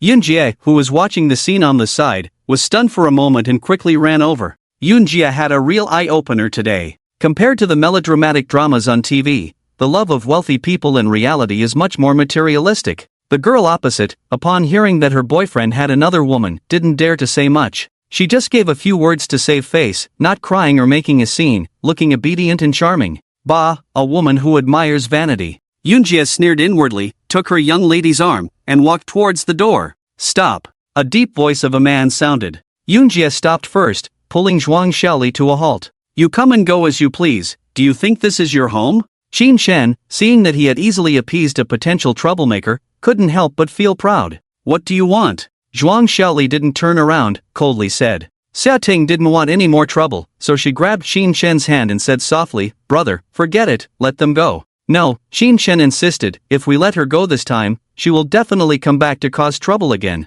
Zhuang Xiaoli said coldly, "Rest assured, even if you beg me to come back in the future, I won't." You can't be sure, you might come back soon. If I come back, I'm a loser." After Zhuang Xiaoli finished speaking, she took Yunjie and walked out of the door. Qin Shen sat on the sofa with a smile, picked up Zhuang Xiaoli's phone left on the sofa, lit up the screen, and shouted to her, "What's your phone password?" Zhuang Xiaoli touched her pocket, realizing she didn't have her phone. She turned around and saw Qin Shen waving her phone at her, making her eyebrows rise in anger. She rushed to Qin Shen, opened her hand and said, "Give me back my phone." "Aren't you not coming back?" Qin Shen played with her phone, smiling mischievously. "I told you to give it back to me." Zhuang Xiaoli's face turned cold, her voice filled with anger. Qin Shen shook his head lightly and sighed. "You have a really bad temper, no wonder you don't have a boyfriend." He handed the phone back to her, his attitude turning cold, and said lightly, "Go, it's better not to provoke me in the future." Zhuang Xiaoli clenched the phone tightly, staring hatefully at the man in front of her,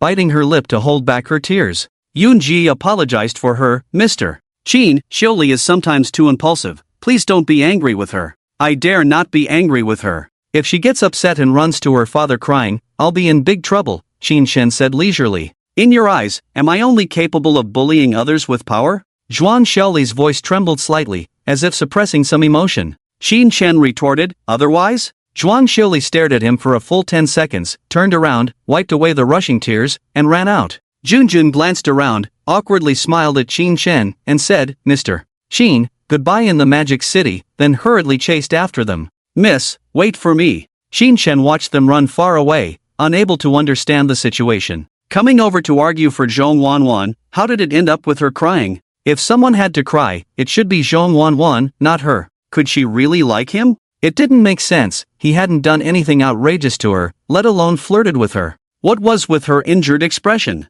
Qin Shen was puzzled. Turning his head, he saw Xia Ting looking at him with a resentful expression, as if silently accusing him of being a scumbag. He hurriedly explained, "She and I are clean, don't look at me like that." "Brother, who is she?" "An official's daughter, her father is said to be in charge of a certain area in the Magic City, with a strong background." After Xia Ting learned of her identity, her expression became somewhat worried. Seeing the girl in distress just now, she was worried that something might happen. If something went wrong, it might involve Qin Shen. After thinking for a while, she hesitantly said, "Why don't you go and comfort her? Young girls are prone to extreme actions." "Just her?" Qin Shen refused to believe that the Princess Taiping would do something irrational. But thinking that she might go back and speak ill of him, Qin Shen intended to console her. Little White Rabbit was not completely reliable at the moment. If that woman kept talking about his affairs, with Little White Rabbit's innocent nature, she might easily be led astray. "Will you be angry if I go to comfort her?" "I will be angry, but she came all the way from the Magic City.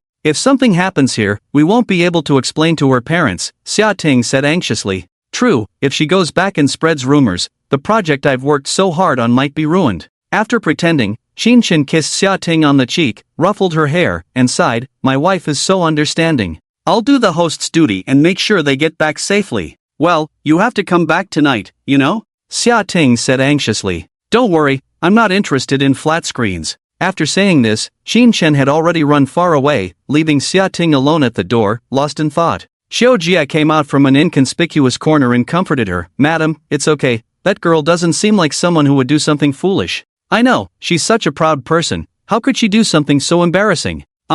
Then why did you let Mr. Qin go after her? He seemed eager to go." Xia Ting chuckled and said, "I don't want him to be unhappy." Xiao Jia looked at Xia Ting, who was forcing a smile, and sighed softly. She never expected that the boss, a scumbag, would actually have a girl who genuinely liked him. She counted on her fingers, exactly 5 women. She didn't know where the boss got the energy from. Zhuang Xiaoli cried bitterly. She had always been pampered since childhood, wherever she went, she was always greeted with smiles. This was the first time someone had rejected her like this. And it was someone she cared about. If she had known, she wouldn't have come to Jiangchang. She regretted it deeply, her 2 symmetrical and fair long legs running swiftly, ignoring Junjun's calls behind her, wanting to escape from this place. Tears wet her eyes. The road ahead blurred, but she still ran forward regardless. In the blink of an eye, she ran to the middle of the road. But at that moment, a piercing brake sound rang in her ears. Squeak! The sound seemed to be right next to her, accompanied by the tense blare of the horn, making her heart race.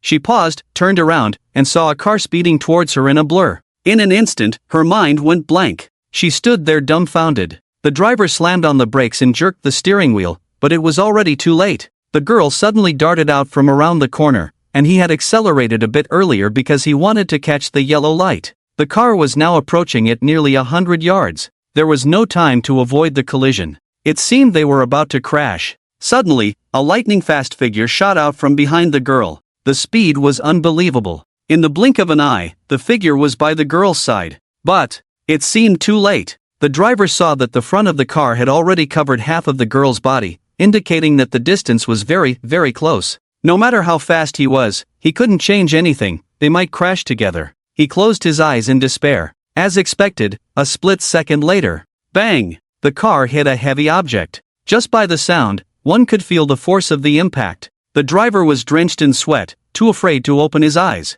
Meanwhile, Zhuang Xiuli felt a great force coming, and she was lifted off the ground. Before she could understand what was happening, she found herself sitting on the ground. She thought she had been hit, staring blankly at the passing car, her mind empty. She stayed on the ground for several seconds, hearing the commotion at the scene of the accident ahead before coming to her senses. She nervously checked her body and found no signs of injury, except for a sore bottom. But she clearly heard a loud crash right next to her. If it wasn't her, then who was it? Zhuang Xiaoli recalled the moment her mind went blank earlier, feeling like someone had pushed her. She quickly got up, bypassed the car, and saw a very familiar man lying on the ground not far ahead.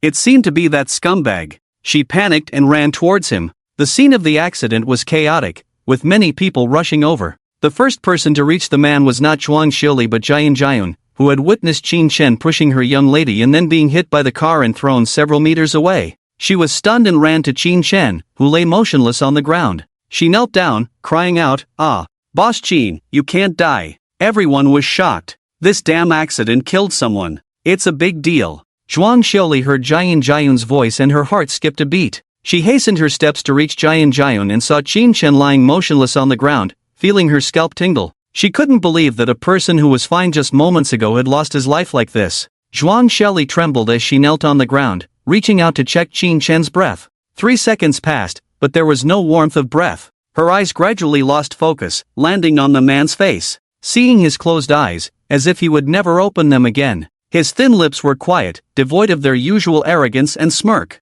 In an instant, Zhuang Xiuli felt as if she had been struck by an acupuncture point, dumbly staring at the man on the ground. Images of the man pushing her played repeatedly in her mind, showing only concern and nervousness for her. It was as if he had never considered his own safety. Tears streamed down her face again. This time, her nose didn't feel sore at all, it was just a sense of regret tearing at her heart. If it weren't for her stubbornness, this man wouldn't have had to die. It's because of myself. Zhuang Xiaoli cried, "Scumbag, you can't die, please wake up. I'll do anything you want when you wake up." Zhuang Xiaoli wanted to pull up Qin Chen, but was stopped by Yun Yun. "Miss, you can't move him now, you have to wait for the ambulance to come." Yun Yun knew a little bit about common sense of accidents, knowing that moving around could cause secondary injuries. "Boss Qin, hold on, the ambulance will be here soon." Zhuang Xiaoli was anxious and guilty, kneeling on the side but unable to do anything, crying out, "Come back, okay? I won't call you a scumbag anymore, you can flirt with girls if you want, I won't make a scene, won't scold you." Onlookers nearby saw 2 girls crying for a man, and it seemed like this man had a good time before he died. Their initial pity gradually changed. Who is this, not even that handsome, why are 2 girls crying for him? Damn, serves him right, must have played women and got his karma. Well, respect the dead, don't talk like that, be careful he comes back to find you. Damn, it's not like I hit him, why come after me? Strange, how did he fly so far, not a drop of blood? I think I saw that guy quietly open one eye just now. Damn, don't scare me. The driver in the car opened his eyes and saw a man lying not far away, 2 girls kneeling beside him, crying sincerely. Several bystanders surrounded them. He turned pale with fear, tremblingly opened the door, and walked towards the man step by step. He was staggering, each step slower than the last. He knew better than anyone that running a red light was the main responsibility. Killing someone not only meant going to jail, but the insurance might not even cover it. Thinking of the dark future, he almost cried out loud. When he reached the injured person, he trembled and asked, "How? How is he?" Zhuang Xiaoli recognized him as the driver, stood up angrily, and kicked him. "You murderer, I want you to pay with your life." Ouch! The driver was kicked to the ground, screaming in pain, and pleaded, "I didn't mean to, I didn't expect you to suddenly rush out." Zhuang Xiaoli kicked him fiercely, crying, "If anything happens to him, I want you to spend your life in prison." Faced with the family's beating, the driver cowered on the ground, constantly trying to explain. "Both of you ran out so fast, rushing into the middle of the road without looking, I was also desperate. Then why were you driving so fast, eager to be reincarnated? I'll help you." Zhuang Xiaoli's kicks were heavy, and the driver kept wailing. She was used to being willful, but now faced with a disaster, she couldn't control her temper. The hard-soled shoes made a loud thud on the driver's head. Qin Chen had wanted to pretend a little longer,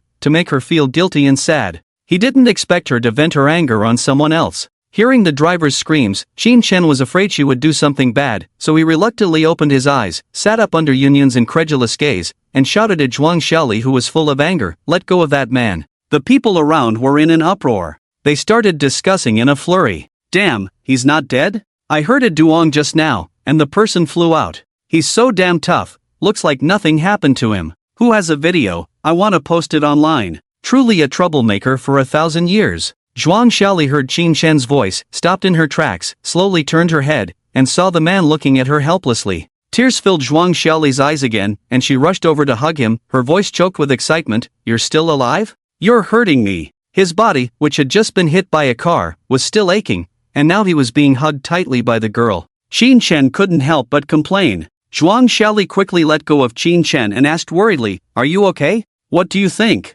Qin Chen pointed to the dent on the SUV, not in a good mood. "Do you want to give it a try?" Zhuang Xiaoli's eyes were red. Seeing the shape of the car, she knew how painful it must have been for the person who was hit. "I'm sorry, it's all my fault. I shouldn't have run around." "Sorry, what's the use? I've saved you twice in 3 days. What kind of disaster-prone constitution do you have?" Qin Chen complained. I wouldn't have done this before. Luckily it was me this time." "If it were someone else, you'd probably be attending their funeral by now," Qin Chen sighed. Her father would definitely be furious if he found out his daughter went out to meet a man and got hit by a car. Qin Chen was relieved that he followed her out, or the consequences would have been unimaginable. "I'm really sorry, I know I was wrong."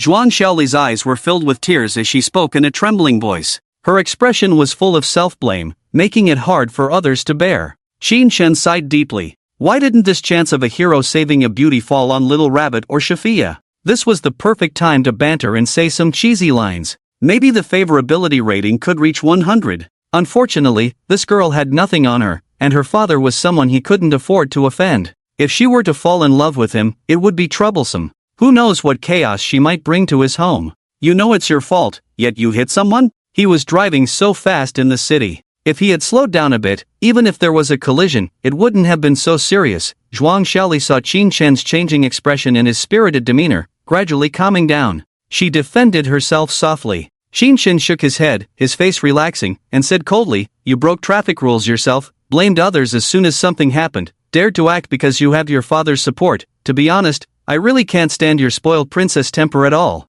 I really hope you won't disturb me in the future. Let's keep our distance." With that, Zhuang Xiaoli knelt on the ground, motionless, staring blankly at the indifferent man in front of her. She could hardly believe her ears. She, who had been pampered since childhood, was being rejected like she was some dirty thing, making this man avoid her like the plague. "You!" She pointed at the man who almost died saving her, tears in her eyes, unable to say a word. "You think you're so great just because you have good driving skills?" "What a joke," Qin Chen retorted. It was quite satisfying to scold the young girl, and even more satisfying that she couldn't retort. Zhuang Xiaoli cried as she was scolded, tears streaming down her face. Influenced by her red family background, although she was willful, she knew she was in the wrong from the moment she intruded into someone else's home. She just didn't want to admit her mistake and stubbornly found all sorts of excuses. Now, being scolded so harshly by a man, she didn't know what to do besides cry. Qin Chen felt that his words had touched the other person's soul, so he didn't say anything more. Trying to stand up, he found that he couldn't move below his waist, even lifting his leg was difficult. It was probably due to the bumper hitting his thigh. Although his body was strong, it couldn't withstand the impact of the steel beast that had just hit him. If it had been him before, he might really have died. Of course, he wouldn't have dared to go and save someone before. The reason he dared to do so now was that subconsciously he felt that his car wouldn't harm him. And indeed, he was just temporarily immobile now. Judging from the feedback from his brain, he would probably be fine after resting for a few days. Sitting on the ground, Qin Chen sent his location to Wang Gang. Wang Gang had just been called by him to drive, planning to take Zhuang Xiaoli and the others back to the bus station. He didn't expect such an accident to happen. "Brother, are you okay?" "That's great, thank God, blessings from our ancestors." The driver on the ground struggled to get up, crawled to Qin Chen, and said excitedly. Yun saw him and got angry, scolding, "Don't think that just because he's fine, you're fine too. If there's no compensation, don't even think about running away. It's good that he's fine, it's good that he's fine. I'm willing to compensate however much money you want." Compared to killing someone, paying some money really isn't a big deal. The driver, speaking in a low and submissive voice, then asked Qin Shen with concern, "Big brother, how are you? Should I take you to the hospital first?" Qin Shen glanced at the driver, a man who looked around 30 years old. He had a somewhat simple appearance, short hair, and a bit of a belly. He had a round and smooth smile, and spoke sincerely. He seemed like a small business owner. Qin Shen had no intention of doing anything to him, but driving like that was indeed dangerous, so he asked, "How much is this car worth?" When the driver heard Qin Shen's words, he guessed that the other party wanted to take his car. After hesitating for a while, he finally gritted his teeth and said, "It's not worth much. I bought this Wrangler 2 years ago for over 600,000. If you like it, I'll transfer it to you." He felt that using a car to settle this matter was quite cost-effective. After all, the impact just now would have chilled anyone else to the bone. He didn't know what this young man had been eating to be so sturdy. "Since you plan to give it to me, let me give you a piece of advice. Tomorrow, go to the car scrapyard and scrap the car," Qin Shen said indifferently. "Ha? Big brother, this car can still be sold for 300,000 or 400,000. Why scrap it?" the man exclaimed. "Consider it a lesson for yourself." "But, this car didn't do anything wrong," the man said reluctantly. Qin Shen glanced at him, seeing his unwilling expression, and said coldly, "If you don't feel a little pain, you won't learn your lesson." The male driver's expression changed unpredictably upon hearing this. He had never encountered someone who didn't want compensation after a car accident. The request was so unreasonable, asking him to scrap the car himself? As he hesitated about whether to obediently comply, a Rolls-Royce honked and dispersed the crowd, slowly driving over in their direction.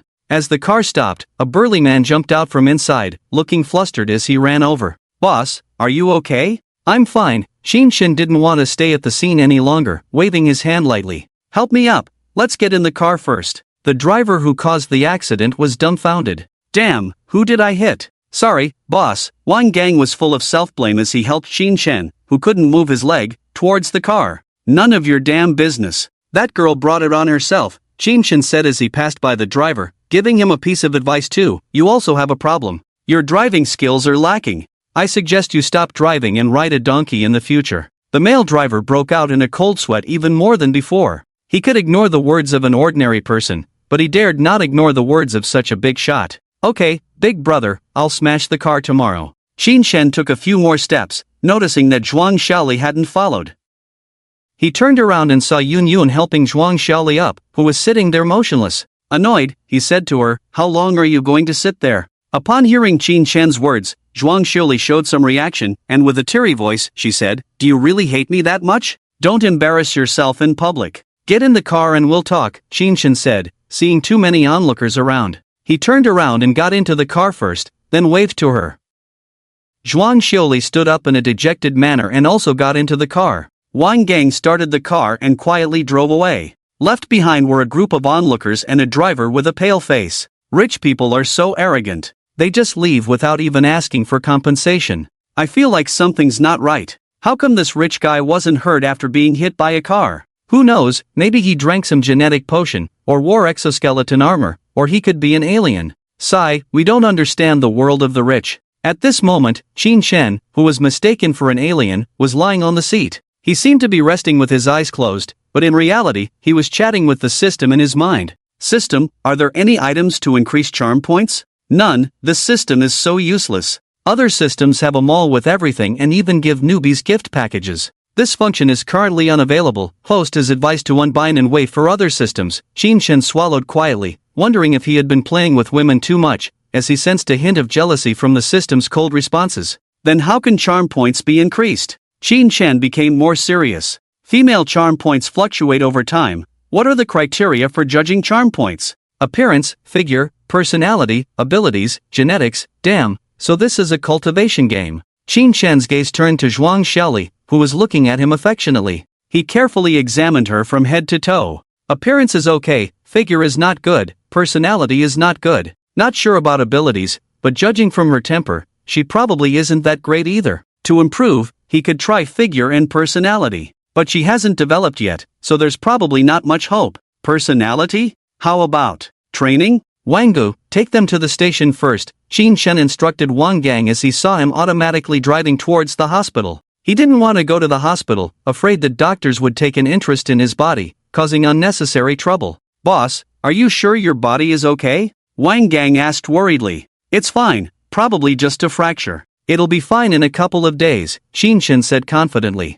Wang Gang didn't know how to respond to this, so after a moment of silence, he obediently turned the car around. The car fell silent for a moment. Zhuang Xiuli felt even more uncomfortable hearing how eager he was to send her away, wiping her tears incessantly. Yun Yun sat in the front, sensing the strange atmosphere. She didn't dare to speak up. After a while, Qinshan said lightly, "Stop crying." His words didn't stop Zhuang Xiuli from crying, but instead made her accidentally cry out loud. "Come on, weren't you very tough before? Can't handle a few words now?" Qinshan handed her a tissue from the car and said, alright, I'm not dead, so why cry?" Zhuang Xiuli looked up at him without saying a word, tears shimmering in her eyes. "Be good, if you behave, maybe we can still have fun." Qinshan smiled at her, his tone as frivolous as before. Zhuang Xiuli choked. "Aren't you unwilling to see me again?" Her pitiful appearance was beautiful, like a pure-hearted girl who found comfort after being rejected, making people can't help but feel sorry for her. It's hard to imagine such a spoiled girl having this side to her.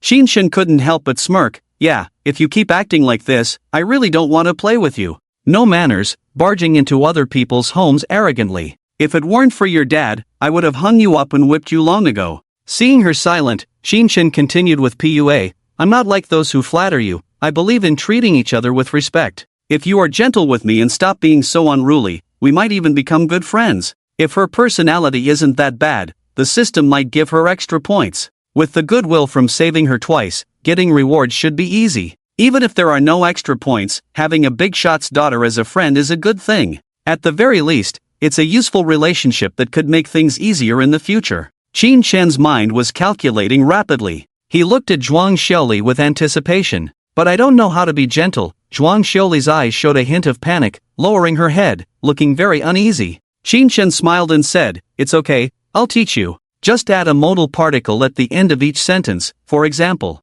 He naturally took Zhuang Xiuli's hand and coquettishly said, "Is it good, understood, heard, you're so amazing." Put. Jin in the front row couldn't help but burst out laughing, covering her mouth and coughing. Sensing Qinshan glancing at her, she quickly apologized, "Sorry, Boss Jin, I didn't mean to." Seeing her quick response, Qinshan nodded approvingly and said to Zhuang Xiuli, "See, Jin learns fast. Come on, you try too?" Zhuang Xiuli felt a bit shy just by having her hand held by the man, let alone saying those things, making her whole face turn red. She glanced at Qinshan in embarrassment, seeing encouragement in his eyes. Gathering her courage, she awkwardly said, "Sorry." Jin in the front row was stunned. She didn't expect Zhuang Xiuli to actually say it. Is this still the mighty and domineering lady she knew? Can this man really tame her? Oh my swan. She looked at the proud Qinshan, feeling incredulous. The shy voice of the lady made people inexplicably satisfied, and Qinshan unconsciously smirked. "Right, keep it up. From now on, use this tone when talking to me."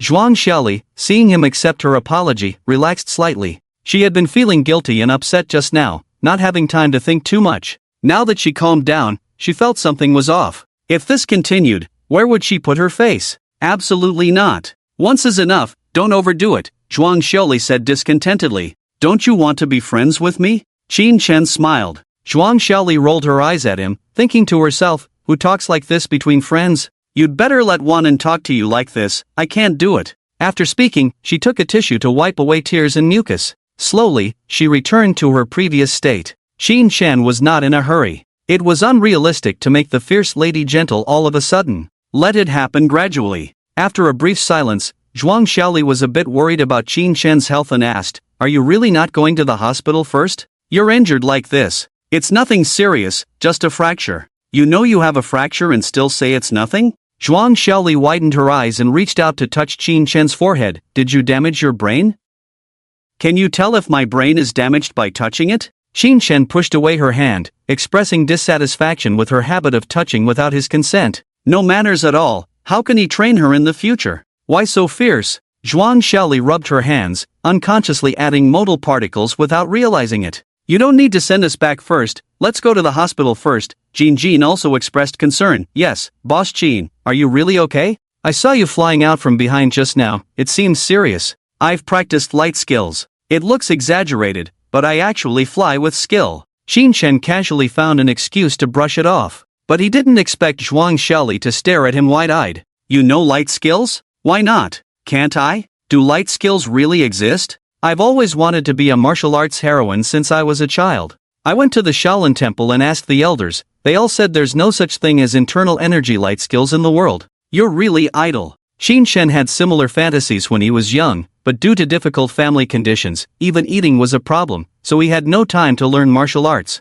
Now seeing this rich girl running around asking questions at the Shaolin temple, he couldn't help but feel envious. Hey, how did you practice? Zhuang Xiaoli propped herself up on the chair with her hands, slightly leaning forward. The white and tender face leaned over. Her starry eyes sparkled with curiosity. Although slightly swollen from crying, she looked excessively cute. Qin Shen steadied his mind and gently pressed her head with a finger. Do you want to learn? Zhuang Xiaoli nodded like a little chick pecking. Qin Shen teased, my martial arts are passed down to men, not women, and kept secret. Ha! Are you considering becoming my wife? Zhuang Xiaoli blushed and glared at him. Pa, scumbag. Qin Shen chuckled. Didn't you say that once I woke up, you wouldn't call me a scumbag anymore?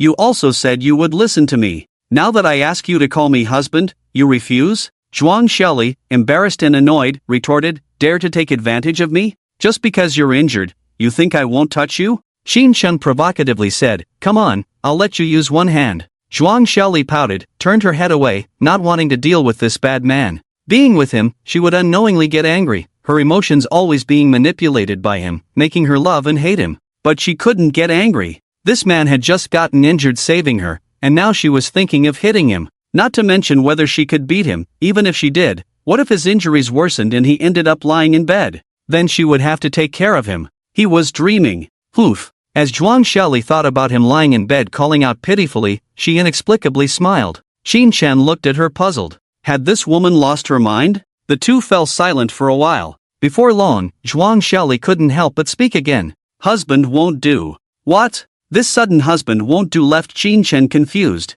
Who won't do? How won't do? Why won't do? I mean, besides calling you that, what else do you want me to call you? The girl blushed a bit and her tone was off. Qin Shen pondered for a while but couldn't figure out what she meant. Call me grandpa? Get lost. Master? Emperor? Zhuang Xiaoli blushed and gave him a light punch. Isn't there a proper one? Even her tone had a hint of something. Jean in the front row was secretly amazed. If she weren't there, the two of them might end up doing something in the car. Master is proper, isn't it? That's how Wan calls you in private. Zhuang Xiaoli huffed and sat with her arms crossed. Thinking of Wan calling this man every night on the phone and occasionally calling him master, along with Jean calling him master during live broadcasts, she wasn't finding it hard to accept, just feeling extremely embarrassed. As a young lady, she couldn't bring herself to say such a humble title. Change it. Nope. You rascal, shameless. Qin Shen was taken aback. He didn't force her to call him that. If this won't do and that won't do, then what do you want to be called?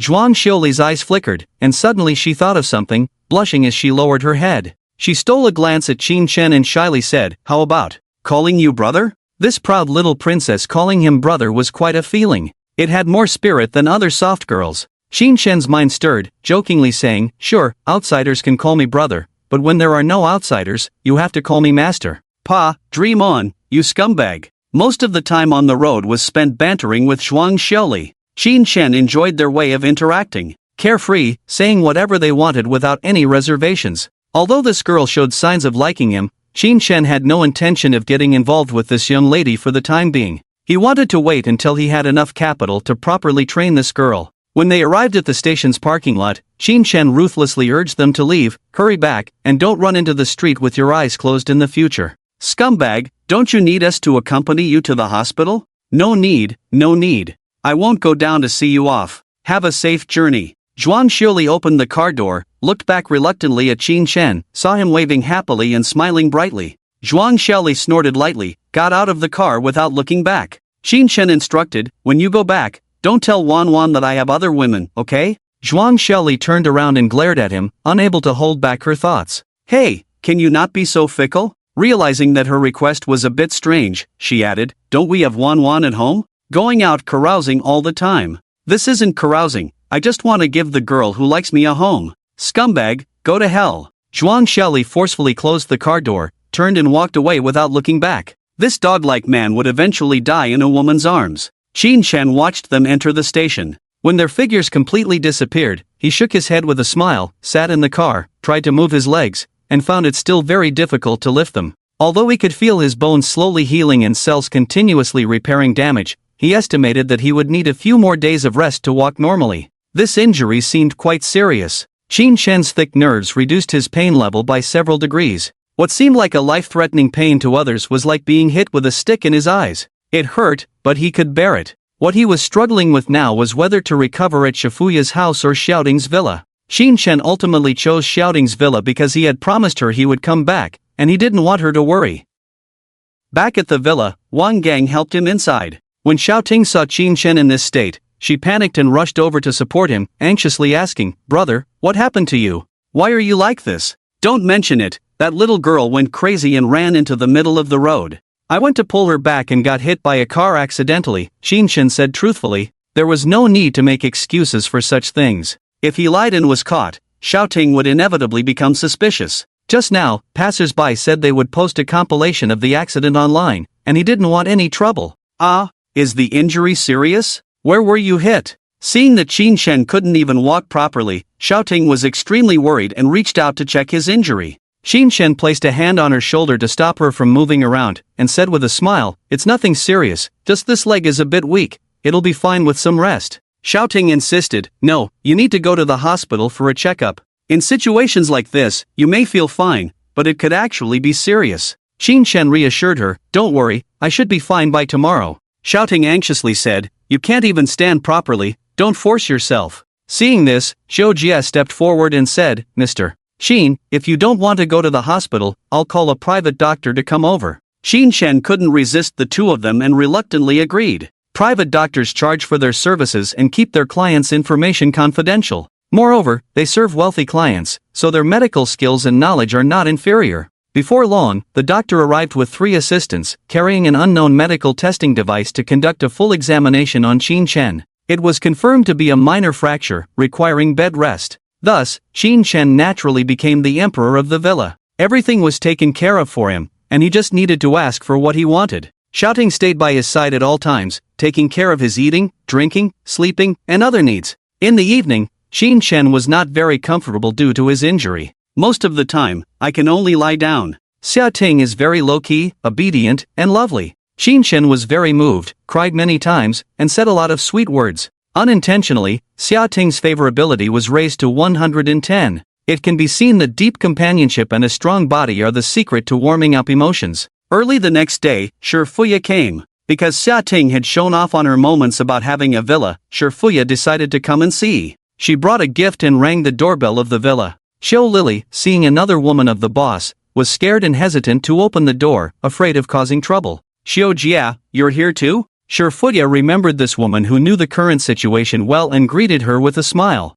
"Miss Shi, what a coincidence, ha!" Xiao Lily, recognized, reluctantly opened the door with an awkward smile. "Does Xiaoting live here?" Shifuya naturally walked in and casually asked. Xiao Lily was extremely anxious, her brain spinning wildly. This time, her boss and Xiaoting were resting in the room. If their affair was discovered, it would anger the boss, and her job would be at risk. "Miss Xia is sick, could you come back in a couple of days?" "What? Xiaoting is sick, what's wrong? Take me to see her." Shifuya quickened her pace. Xiao Lily wanted to slap herself. She hurried to the front, trying to stop Shifuya, nervously saying, "It's just a slight cold, it might be contagious, Miss Shi, please come back another time." Shifuya didn't force her way in, suspecting something from Xiao Lily's nervousness. She smiled and said, "Is Qin Shen in there too?" Xiao Lily hesitated, unable to lie or tell the truth. She replied, "Let me call and check first." "No need, I'll go up and find them." Shifuya smirked mischievously.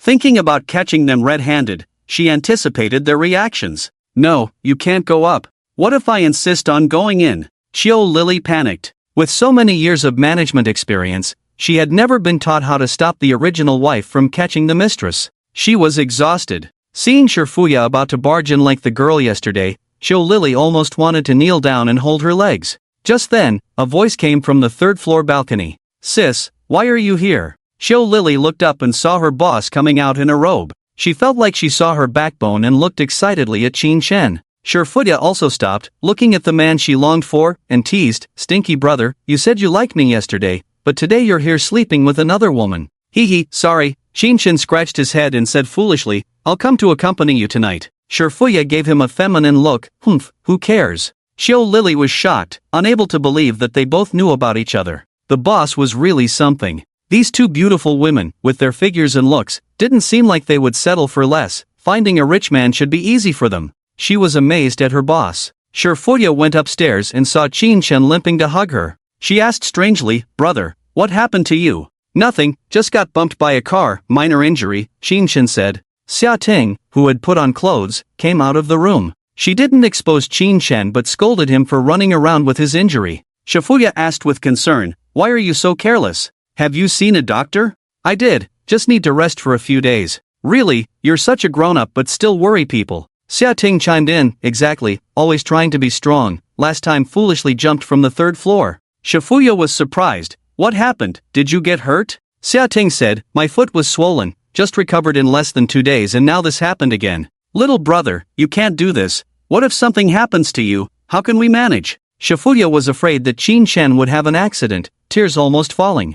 "I'm sorry, I just accidentally got bumped, don't worry. Even with all this, you're fine, go back and lie down." Shifuya supported his other hand and, together with Xia Ting, helped him back to bed. "Little brother, you must not do silly things in the future. I don't want to be a widow again." Xia Ting, influenced by the atmosphere, also teared up. Seeing them worried, Qin Shen felt very guilty. After coaxing them for a while and promising not to repeat such incidents, he finally calmed them down. At noon, Shifuya made a pot of vegetable and lean meat porridge, feeding Qin Shen spoon by spoon. Qin Shen praised it as delicious and finished the whole pot, indicating it was not enough. His appetite was now 5 times that of an average person, feeling a bit unsatisfied. Seeing this, Xia Ting also made a pot of porridge and fed him. The taste was so exquisite, with a mix of sour, sweet, bitter, and spicy flavors. A simple bowl of preserved egg and lean meat porridge almost sent Qin Shen away. Qin Shen reluctantly praised it as delicious, and the system prompted a +1 favorability rating.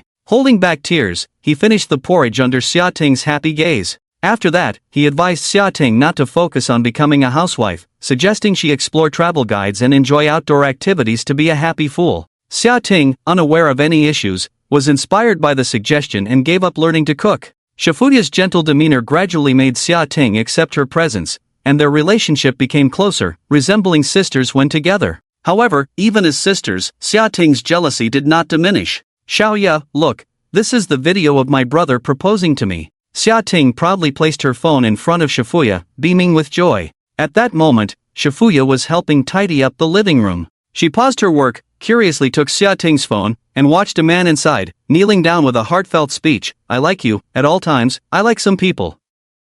This phrase sounded familiar, as if she had heard it yesterday. Shifuya glanced lightly at Qin Shen playing games in the study, smiled as if nothing happened, and said, "So romantic, truly enviable. I was so moved at that time, didn't expect my brother to say that. He must really like you then." They were not far from the study, and their conversation was not particularly quiet. Even a normal person could hear it. Qin Shen broke out in a cold sweat. He regretted saying the same sweet words to both girls just to take the easy way out. Now being exposed, he felt uneasy and extremely awkward. "Yeah, that scoundrel is really good at pleasing girls." Xia Ting continued to show off. She repeatedly admired her hand with the diamond ring, saying with a bright smile, "I told him not to buy a diamond ring, but he wouldn't listen, this piece of rock, not worth over $1 million. Wow, Xiao Ting is so lucky." Shifuya's tone turned somewhat resentful. "I envy you so much, I've grown up and never received a ring from a guy." "No way, Xiaoya, you're so beautiful, how could no one have given you a ring?"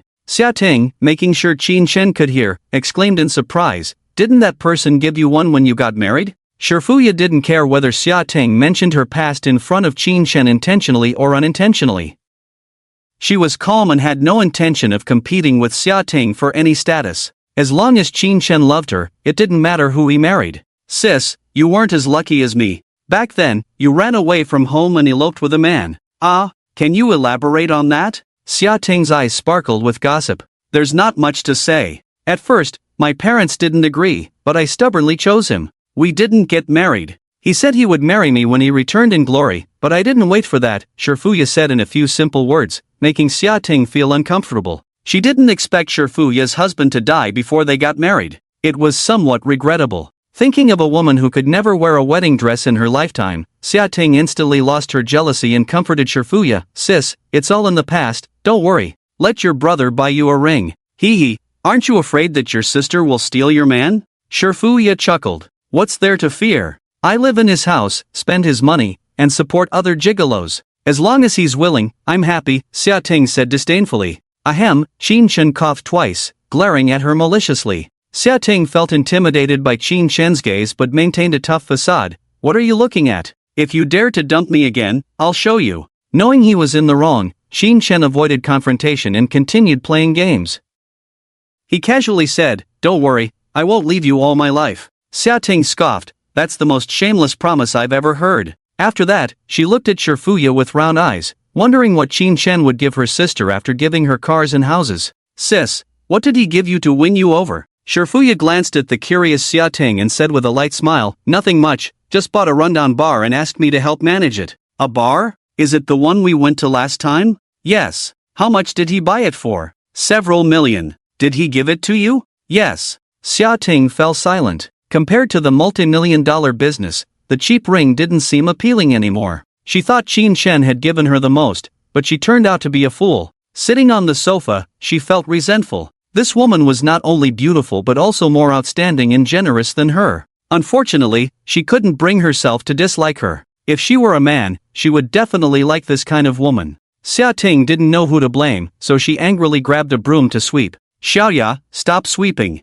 "I'll do it myself," Qin Shen said. Seeing the two of them inexplicably fighting over the broom in the living room, he felt a bit guilty for some reason. Abandoning his 14-1-5 record, he got up from the study and tried to change the subject with a forced smile. "Ting Ting, sis, stop cleaning. I've asked Shou Jia to find a maid." Seeing Qin Shen get up, Shifuya quickly put down the broom and went to support him. "Don't move around, rest for 100 days to heal your injury. Moving like this will worsen your condition." "It's okay, I feel much better now." Qin Shen enjoyed the tenderness in Shifuya's arms and reassured her with a smile. "Let me help you lie down." "Tell me what you need." Shifuya supported Qin Shen and walked towards the room. Xia Ting clenched the broom she had snatched, her fingers turning white with force. She realized that her tea art had regressed because of that man. In the past, she could have pretended to be like this. Around 4 in the afternoon, Shifuya went back to pick up Yi. She recommended the nanny who had helped her take care of her child before. Wu Mama is said to be good at cooking and taking care of people, and she is very reliable.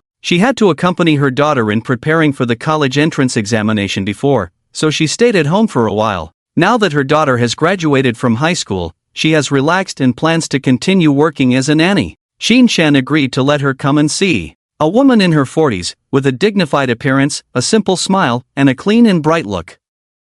She is very efficient in cooking and doing housework. She is also very honest and doesn't care at all whether the boss will hire her or not. She started with a thorough cleaning of the villa, working tirelessly for a whole day on the 3 floors. Qin Shen greatly appreciates this kind of proactive nanny. He immediately hired her for a high salary of 30,000 a month to take care of Xia Ting and himself around the clock. Wu Mama was a bit overwhelmed. A salary of 30,000 is considered top tier in the nanny industry. She promised to work hard and not disappoint the boss's expectations. As for rest time, she hopes to take 2 days off when her daughter comes home on vacation, but otherwise, she doesn't need to rest. Qin Shen likes this kind of hard-working woman and promises to double her salary next year if she does well. Wu Mama's eyes lit up. A salary of 700,000 a year is beyond her wildest dreams. After working for 2 years, she will have enough money for a house. She immediately stated that she doesn't need to rest and is willing to work and even die in Qin Shen's home. Qin Shen arranged a nanny room for her on the 1st floor and gave her a credit card to use for groceries or household items.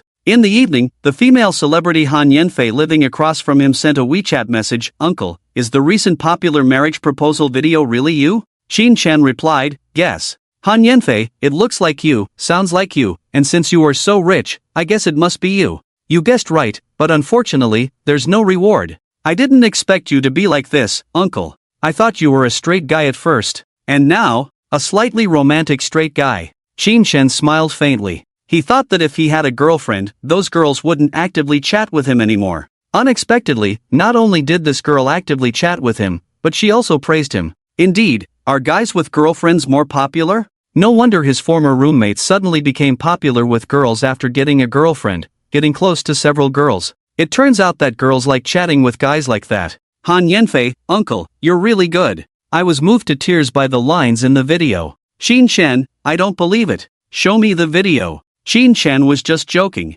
Unexpectedly, the other party really sent a video over. When he opened it, he saw Han Yanfei gazing affectionately at the camera, with starlight in her eyes, complemented by a pure and lovely face that captivated people involuntarily. She hesitated for 3 or 4 seconds. As her delicate nose wrinkled slightly, her eyes welled up with tears, wetting her dark and beautiful eyelashes. 2 crystal-clear teardrops slid down her pitiful face, lingered at the corner of her pursed lips for a moment, and finally fell on the table. The superb acting skills of this young girl truly captivated Qin Shen, a straight man. He felt the urge to take this girl home and have his way with her. Qin Shen, impressive. Han Yanfei, hee, am I amazing? There are even better ones. Do you want to see? I don't pay to watch. Living in a mansion worth tens of millions, a big boss who casually gives away villas, yet surprisingly stingy. Han Yanfei couldn't understand. Could he be the kind of guy who is particularly faithful? Doesn't like to look at other girls? This was the only explanation Han Yanfei could think of.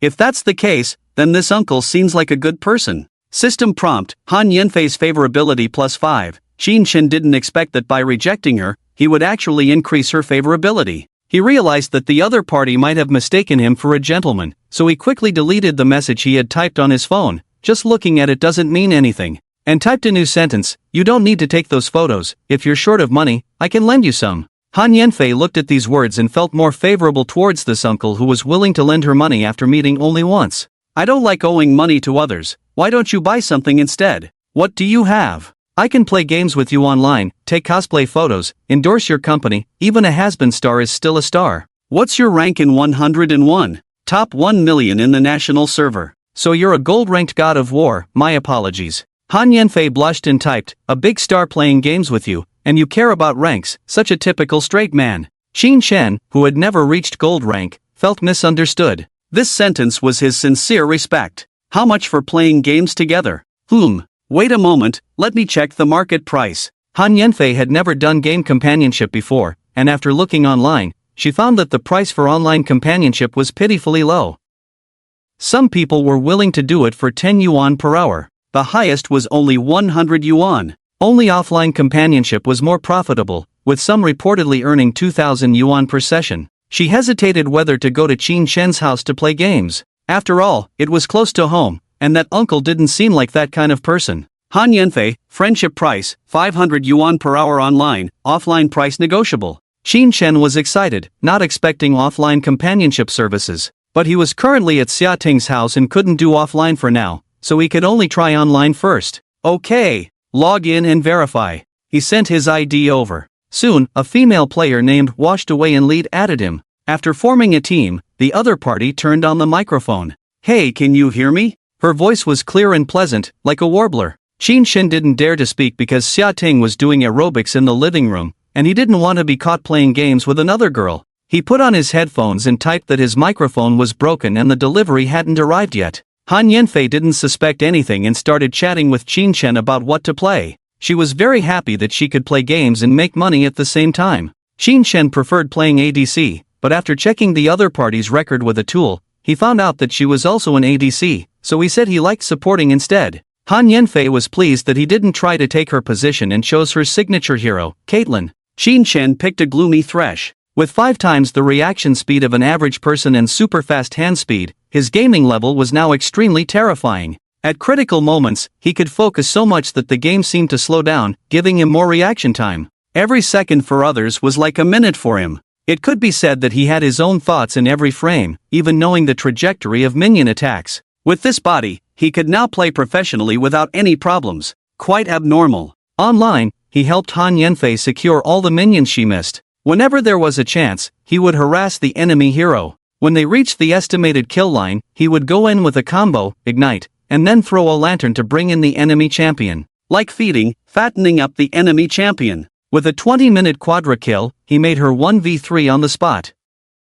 It was an experience to the fullest. In voice chat, Han Yanfei was ecstatic. Ha, I didn't realize I was this good. Quick, engage, I can kill him if you hook him. It's really fun playing against silver, they're so bad. I'm in great shape today, I'll take you to gold and show you that this money wasn't wasted. Han Yanfei, in the gold rank, didn't realize that it was the support carrying the game. She thought she, with the most kills, was the MVP. Qin Shen, with a score of January 3, 21, remained humble and didn't argue. Strength is something that will definitely be discovered over time. Let her enjoy herself for a while, and when she realizes she can't enjoy herself anymore, she will naturally think of herself. Qin Shen is not in a hurry at all. The two played until 11 o'clock. Xia Ting was tired. She had been in the study with Qin Shen watching a movie. At this moment, she went over and hugged Qin Shen's neck. "Brother, when are you going to sleep?" "Soon, after this game is over." The night was very quiet. Qin Shen was afraid that Xia Ting would hear the female voice in his headphones, so he closed the other party's microphone early.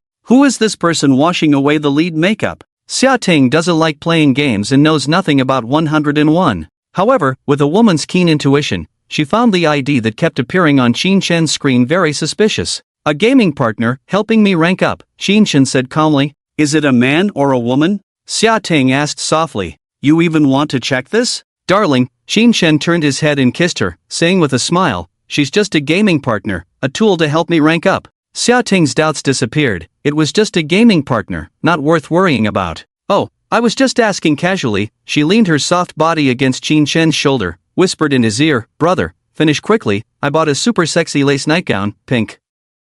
Qin Shen rested at the villa for 2 days. Gentle sister took care of him during the day, and the beautiful school flower accompanied him at night. When bored, female celebrities would invite him to play games. When feeling empty, he could tease the little white rabbit and flirt with her roommate. Food and drink were abundant. He spent all day idling away time, playing with a group of girls. Life was luxurious and decadent, dull and tasteless. One morning, he got up from bed and looked at Xia Ting's fair and smooth skin. He almost couldn't restrain his impulse again. "Darling, stay at home obediently, I'll be away on a business trip for a few days." Xia Ting was very reluctant. She reached out and hugged the man's neck. "How long will you be back, brother?" "Not sure, maybe 1 or 2 days, maybe a week." "Ah, that long?"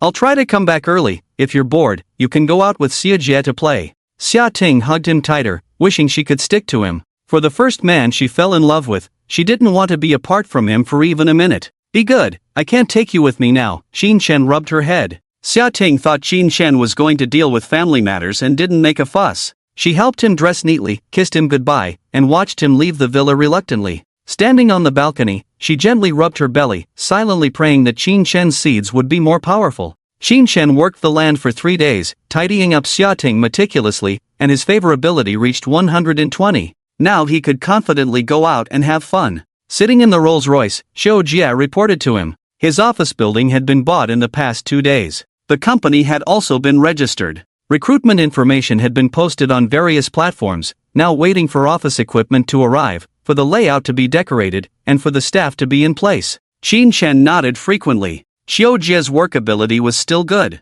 In the past 2 days, she had been dealing with various institutions, such as the Industry and Commerce Bureau, the Tax Bureau, opening bank accounts, paying Social Security, making seals, and so on. She had to coordinate various aspects of things. If it were a newcomer, they would probably be busy to the point of collapse. But with Xiao Jia's personal connections and experience, everything was proceeding in an orderly and methodical manner. Even the urban management, fire department, property parking lot, etc. all had written permits. She was indeed efficient at handling things. Compared to helping with his own household affairs, Xiao Jia seemed to prefer doing these things, even willing to work overtime every day. Qin Shen was also happy with this. His company is named Fengqi Media. He wants to see if he can stir up a storm with his billions of funds. The entertainment industry has been calm for so long, it's time for a big change. With his super physique, Qin Shen unexpectedly felt courageous. The first step now is to invite Han Yanfei over. Qin Shen returned to his large flat on the 18th floor of Lianhu New City.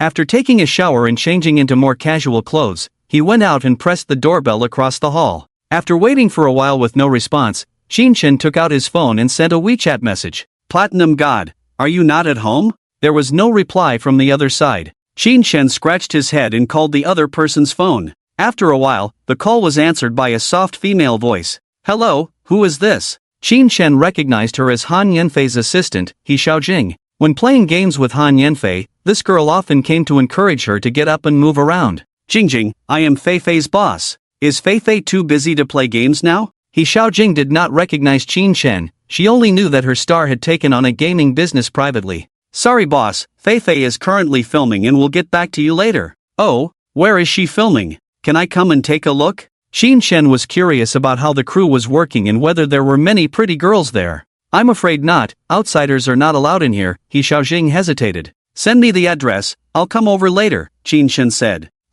He Xiaojing was in a dilemma. I'll give you 2,000 yuan, find a way to help me get in. Qin Shen was generous with his money. After hesitating for a few seconds, He Xiaojing was persuaded by the money and said, "Okay boss, I'll find someone to get you an entry pass." Qin Shen added her on WeChat. After receiving the location, he found out that it was a small film and television base in the neighboring city. It would take an hour to drive there. During the journey, Qin Shen learned from He Xiaojing that Han Yanfei had not received any offers for almost 2 months. Due to offending many people, her reputation was not good, and she was easily targeted and slandered whenever she appeared. This led to financial difficulties. In order to pay the breach of contract penalty, she had to take on web dramas, and not even as the lead role. Qin Shen asked, "How much does she owe?" Currently, she owes over 2 million. Her previous management company faced pressure from various sides and decided to hire her away. If Feifei disagreed, they would terminate the contract. 2 million is not a lot for a star.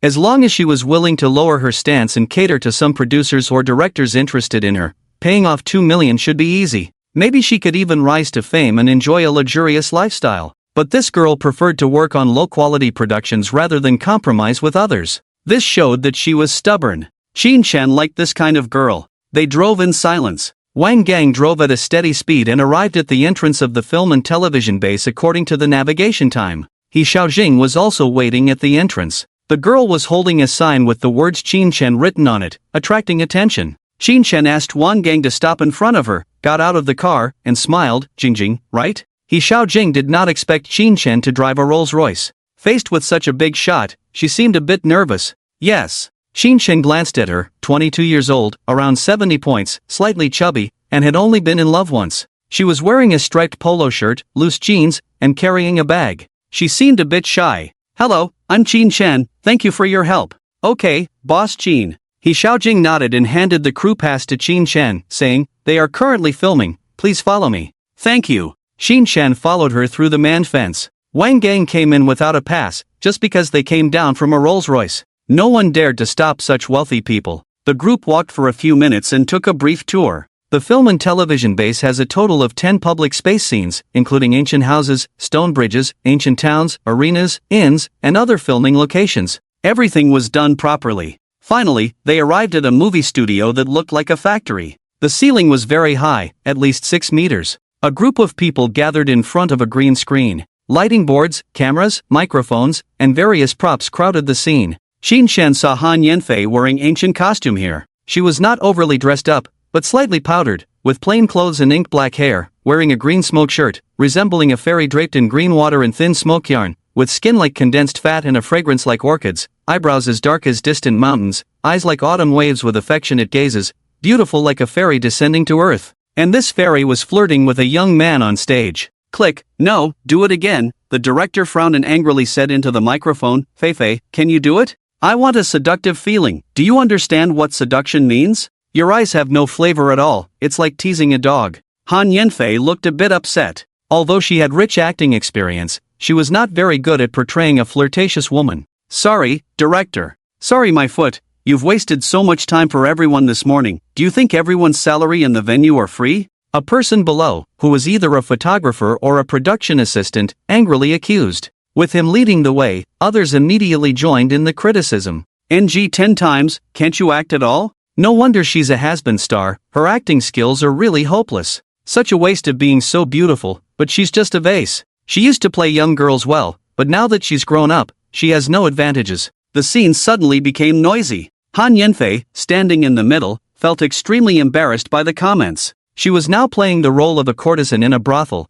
a character that required her to exude femininity. She couldn't imagine how to play this role and was so embarrassed that her face turned red. "You go down first to adjust your mindset, try again later, if it doesn't work, we'll find someone else," the director's cold words came through the microphone. Han Yanfei lowered her head and silently walked off the stage. This play was a small production, and she was not concerned about the pay. She wanted to improve her acting skills. If she could play this role well, she might be able to overturn everyone's preconceptions. Maybe the audience and other directors would look at her differently when they saw her growth. But she never expected to be constantly criticized. She felt a little disheartened. At this moment, Assistant He Xiaojing ran over to comfort her. "Feifei, are you okay?" "I'm fine. Don't take it to heart, the director is just too strict. I think you're doing great. Fei, Mr. Qin is looking for you. Han Yanfei looked up in surprise and saw Qin Shen, slightly surprised. What are you doing here? Qin Shen smiled. Can't I be here? No, why are you here? To play games with you. I have a microphone. Uncle, please, I'm very busy. Can't you find someone else? Han Yanfei was a bit emotional at the moment, frowning and complaining. Didn't this guy see that she had just been scolded? He had no sympathy at all, just focused on playing games and gaining points. I always lose when I assist others. They are too weak, not as good as you. The flattery of the silly straight man made Han Yanfei feel slightly better. Of course you will lose in the silver tier in the gold segment. Right, I need the platinum goddess to lead. Only with you can I win. Have you even seen who's playing ADC? Being praised and recognized in times of loss made Han Yanfei's lips slightly curl up. Qin Shen smiled and said, It seems like you're not very welcome here. Shall we go back and discuss the price of offline gaming together? No, Han Yanfei pushed him towards the door rudely, saying, I'm busy now, you go back first, we'll talk later tonight. Why take offense? I can compensate for your losses today. Qin Shen said indifferently. When he stood firm, Han Yanfei couldn't push him anymore. It's not about money, I need to prove my own strength, Han Yanfei said seriously. Qin Shen nodded thoughtfully. Alright, I'll stay here and watch you demonstrate your strength. No peeking, it's embarrassing. Han Yanfei exerted all her strength but couldn't push him, feeling like cursing. There's nothing embarrassing about this, I've seen much harsher things. Anyway, come help quietly. Han Yanfei began to call for help in a hurry. If she embarrassed herself in front of this guy, it would be hard to deceive money in the future. He Xiaojing, who had just transferred $2,000 to herself, walked over slowly. Mr. Qin, why don't you leave first? You call people, I can call too. Wang Gang, stop her for me. Qin Shen's order stunned Wang Gang. He stepped forward, not sure how to stop her, so he simply opened his hands like an eagle catching a chick in front of Qin Shen. Bullying a girl, what kind of hero are you? The two men and two women pushed and shoved behind, making a scene. Attracted the attention of most of the crew members. They didn't have a good expression towards this woman who was being scolded, especially the director. He wanted to talk to her about the scene during the break, but she brought her boyfriend to flirt. Where did this audacity come from? He was furious and hurried over to reprimand. Han Yanfei, we are filming now, can you please be serious? Bringing family members to play, do you think this is your home? If you don't want to act, you can leave, no one is begging you to act. Han Yanfei was silent when scolded, nodding obediently with her head down. Qin Shen was unhappy. What's wrong with playing during break time? I say, the person who scolds me in front of me, is it a bit disrespectful to me? Qin Shen's words made Han Yanfei nervously tug at his clothes, signaling him to be quiet.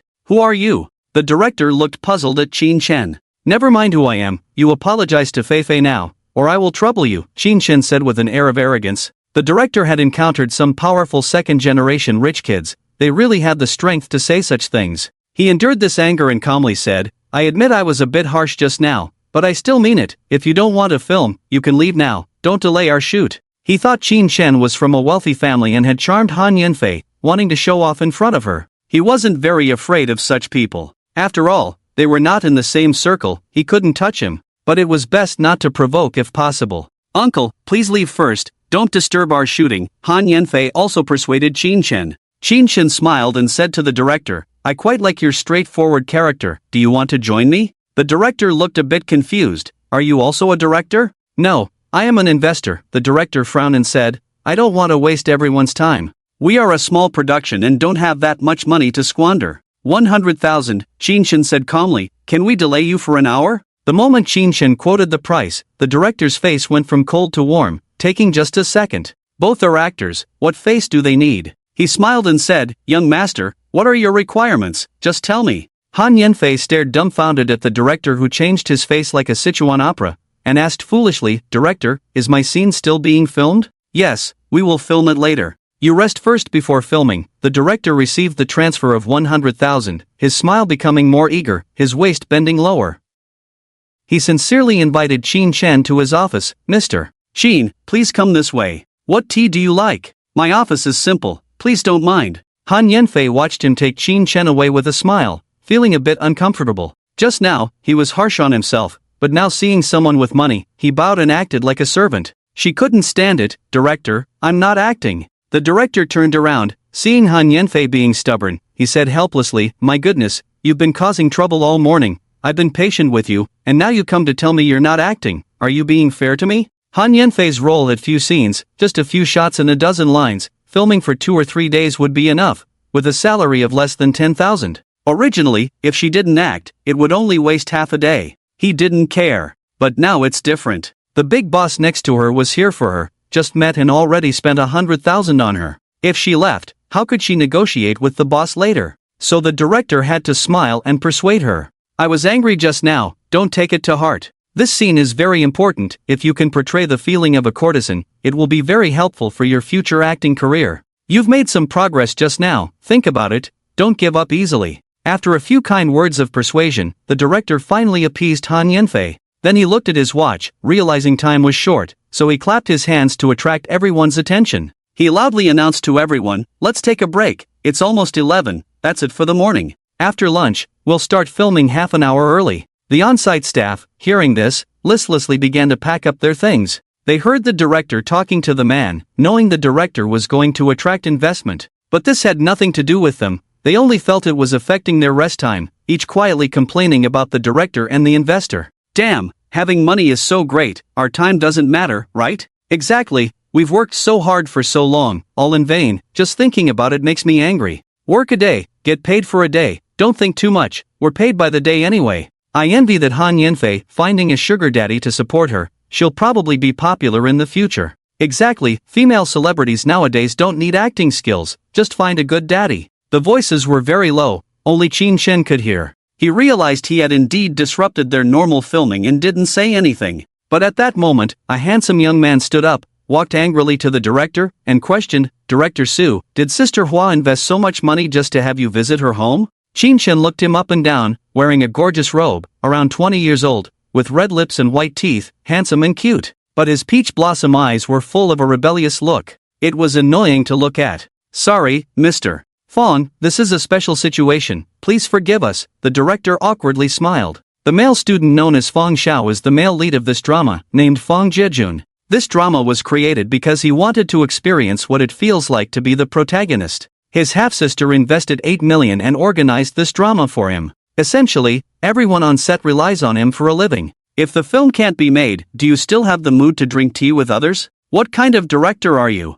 Fong Jejun scolded the director, pointing at his nose. He was already impatient in the morning because Han Yanfei didn't try to seduce him. Now, hearing that the director stopped filming when he saw the rich second generation, he exploded on the spot. Fong Xiao, what are you talking about? If the film can't be made, I'm more anxious than anyone else. How come I can't see you're in a hurry? You have time to go lick rich people, is this how you handle things with money? The director blushed at being scolded, after all, he was the director. Being scolded like this by a little brat made him somewhat angry. He said expressionlessly, I promise to complete this drama on time, Fong Xiao, you don't need to worry. Seeing that his face had softened, Fong Jejun calmed down a bit, after all, they still had to cooperate. If they changed the director, the whole drama would have to be res hot, and his sister probably wouldn't agree. But changing actors wouldn't be as much of a problem. He turned to Han Yanfei and said, you don't need to act anymore, take your man and get out of here. Han Yanfei felt a bit wronged. When acting opposite this pretty boy, she had been scolded a few times.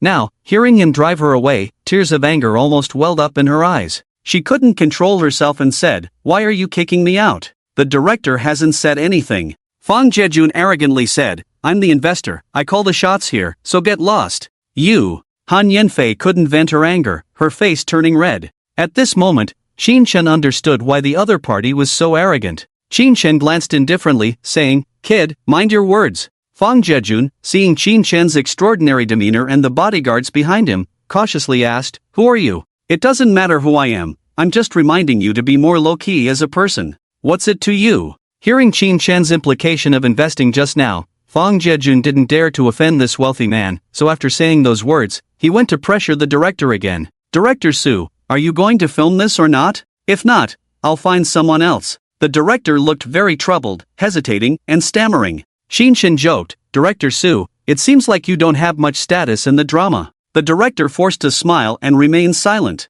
With this young master causing a scene, he felt utterly humiliated in front of Qin Shen. How about this, Director Su, getting scolded here or getting scolded by me, I can compensate you more in remuneration for your mental loss, how about that? After he finished speaking, Fong Jejun immediately refused, glaring at Qin Shen and shouting, what do you mean by this? What do I mean? What do you want? Qin Shen chuckled, I don't need to explain my actions to you, right? Seeing his confident posture, Fang Jejun was angry and annoyed but didn't dare to provoke him. Because a tall figure was walking towards him from the opposite side, standing in front of him and looking down at him. The indifferent eyes put immense pressure on him, as if saying one more word would result in a slap. He felt extremely aggrieved. It didn't matter if the bodyguard hit someone, but he might end up with a swollen face. Being someone who relied on his looks for a living, he didn't dare to take the risk and could only stare hatefully at Qin Shen. Qin Shen didn't bother with him anymore. Instead, he turned to pat the director's shoulder. Call your people, let's go have lunch together and discuss a billion-dollar project. After that, he walked over to the dazed Han Yanfei, wanting to take her away from there. Fang Jejun heard a few billion and felt like he was bragging. He sarcastically said, a big shot who can invest billions, coming to play with a washed-up star? That's hilarious. Qin Shen stood still, glanced at him lightly, and calmly said, maybe she will become the hottest star in a while. Fang Jejun sneered, if you can make this woman popular, I'll live-stream myself eating shit. Qin Shen smiled faintly, I hope you can keep your word, don't wait for others to feed you. Fang Jejun patted the director's shoulder, urging, quick, follow him to work on a big production, opportunities don't come twice. He. Qin Shen ignored the fool. It's useless to say anything now. Before achieving results, let these clowns laugh for a couple of days. When he produces a hit drama with money, then see what they will say. Qin Shen calmly took Han Yanfei's hand and gently said, do you want to come to my company? I can make you a star. Han Yanfei was slightly dazed. The man's hand was strong and not joking. This made her have a bit of fantasy. What if it's true? Lunch was at a high-end hotel. Qin Shen set up 3 banquet tables, hosting over 20 people. They ordered abalone, lobster, and other delicacies. The photography assistants who rushed over from home were dumbfounded. What's going on? Finished shooting in 2 days? And this time it's quite grand, usually just a few tables at an ordinary restaurant, but today it's Maotai liquor. Damn, I haven't even tried Maotai. The photography assistant looked longingly at the Maotai, full of desire. Just when he was thinking about when he could start eating, he heard the director's voice at the next table. Everyone is here, I'll talk about 2 things. Everyone knew the seriousness of the situation, no one dared to speak, quietly waiting for him to speak. First, the web series we just shot had some issues and we have terminated the contract with the production company. This statement was met with applause, without much surprise. They had seen the director and male lead arguing earlier, so they had some expectations for this situation. That effeminate little puppy was really hard to deal with. When his sister was around, he acted cute and lovely, but once she left, his true nature was exposed. Lawless and arrogant, giving off an air of I'm the boss, my brother is the second in command. Everyone endured silently. This drama would only last a month or 2, just bear with it. Unexpectedly, the director couldn't take it anymore today and directly broke off. Everyone was happy, but without the drama, there would be no salary. After the initial joy, worries began to set in. But then, the director's excited voice rang out again. Secondly, our CEO Qin is willing to invest in us. The specifics are still under discussion, but it will definitely be a big production. Now let our CEO Qin say a few words to everyone. In the enthusiastic gaze of the crowd, Qin Shen stood up, nodded gently to everyone, and said loudly, there's nothing much to say, I can't guarantee anything else, but as long as you are willing to work hard, be diligent, and serious, I can guarantee that your salary will double or triple on the existing basis. His voice was steady and powerful, exuding confidence. It made people can't help but want to believe his words. The scene erupted into thunderous applause. Everyone, whether they believed it or not, had extremely excited expressions. A few bold ones shouted that CEO Qin was awesome. Alright, let's not delay your meal, let's eat. Qin Shen casually said a few words and sat down. Workers only cared about 2 things, what to eat today, and when they would get paid. They didn't care about anything else. Saying they should study hard, work hard, was of no use to them. Do as much work as you are paid for? With a monthly salary of 5,000, I will be touching fish for half a day. With a monthly salary of 50,000, I can pull sure while writing proposals. Rest? I don't need rest, only those who do not contribute to society will rest. Qin Shen understood without saying any other nonsense. It was a bit awkward for the director who wanted to say a few more words while standing. He held back the remaining words, sat down, and accompanied Qin Shen to eat and drink. When he walked out of the film and television base earlier, he saw Qin Shen's Rolls-Royce. So he was full of confidence in Qin Shen's promise. People who can afford a Rolls-Royce must be important figures. Mr. Qin, do you have any ideas for the new drama? Is it a TV series or a movie? The director poured wine for Qin Shen and asked, which one is faster? Qin Chen replied casually. If they are both big productions, they are about the same. Some movies take a year because movies pay more attention to details. While TV series have the scenes set up and can be reused, a series of 20 to 30 episodes can be produced with some overtime for half a year. The director's surname is Su, named Su Yukai. He graduated from a prestigious school several years ago and has been working in online dramas. He has directed several well-received online dramas and is considered a somewhat famous director. But because nowadays everyone is learning to make short films and doing self-media, the competition in the director's circle is becoming increasingly fierce. New directors are taking over excessively. As long as the salary is 2 to 3,000 per episode, some even ask for only 1,000. So Su Yukai is now in a difficult situation and has nothing to film, so he can only do these small productions of a few million. I have a lot of scripts on hand, both movies and TV series. If you have time, why don't you take a look? I don't understand, let Fei Fei take a look. She likes what she likes, and once you decide, I will have my secretary sign an agreement with you. Let's start with a 300 million investment for the first drama. When the director heard the investment amount in billions, he quickly picked up a small cup and took a sip of Mao Tai to calm down. He looked calmly at Qin Chen and Han Yanfei beside him. Mr. Qin wants to promote Miss Han, right? Yes. Then I have a fantasy love and immortal drama here, about two men who have lived for millions of years. One is an immortal and the other is a war god, falling in love and fighting for an 18-year-old girl. Reincarnation, gouging out eyes, jumping off the Zhuxian terrace, lovers stabbing each other, dying and coming back to life to continue the fight. The two join hands to fight against the gods and Buddhas, challenge the heavens, the earth, and the air, but in the end, they have to save humanity, sacrificing their own lives, so great that it can be sung and cried. This kind of plot sounds absurd just by listening to it. Qin Chen asked uncertainly, do people really watch this kind of thing? Su Yukai confidently said, once you accept the setting, you will get addicted after watching a couple of episodes. It's very exciting. Qin Chen doesn't understand TV dramas and doesn't want to get involved. Leave professional matters to professionals. Anyway, he's not afraid of losing money. Investing 3 billion, it's impossible not to even recover the cost of 3,000, right? Even if it doesn't come back, it's not bad to make some noise. Fei Fei, what do you think of this drama? I don't know. Han Yanfei seemed like she had just returned from a spiritual journey. From the moment she got into Qin Chen's car until now, she has been silent, eating without focus. It's unclear what she's thinking. Qin Chen asked, what's wrong with you? Nothing, Han Yanfei nervously replied. Qin Chen guessed that she might have been a little scared by today's sudden events. He smiled and reassured her, don't be afraid, just focus on acting well, leave the rest to me. I'm not afraid. Han Yanfei looked deeply at Qin Chen and said softly, I'm just wondering why you want to promote me. She has understood a truth since she was young, when someone is good to you, they must have ulterior motives. She subconsciously felt that Qin Chen was up to something and wanted to take advantage of her.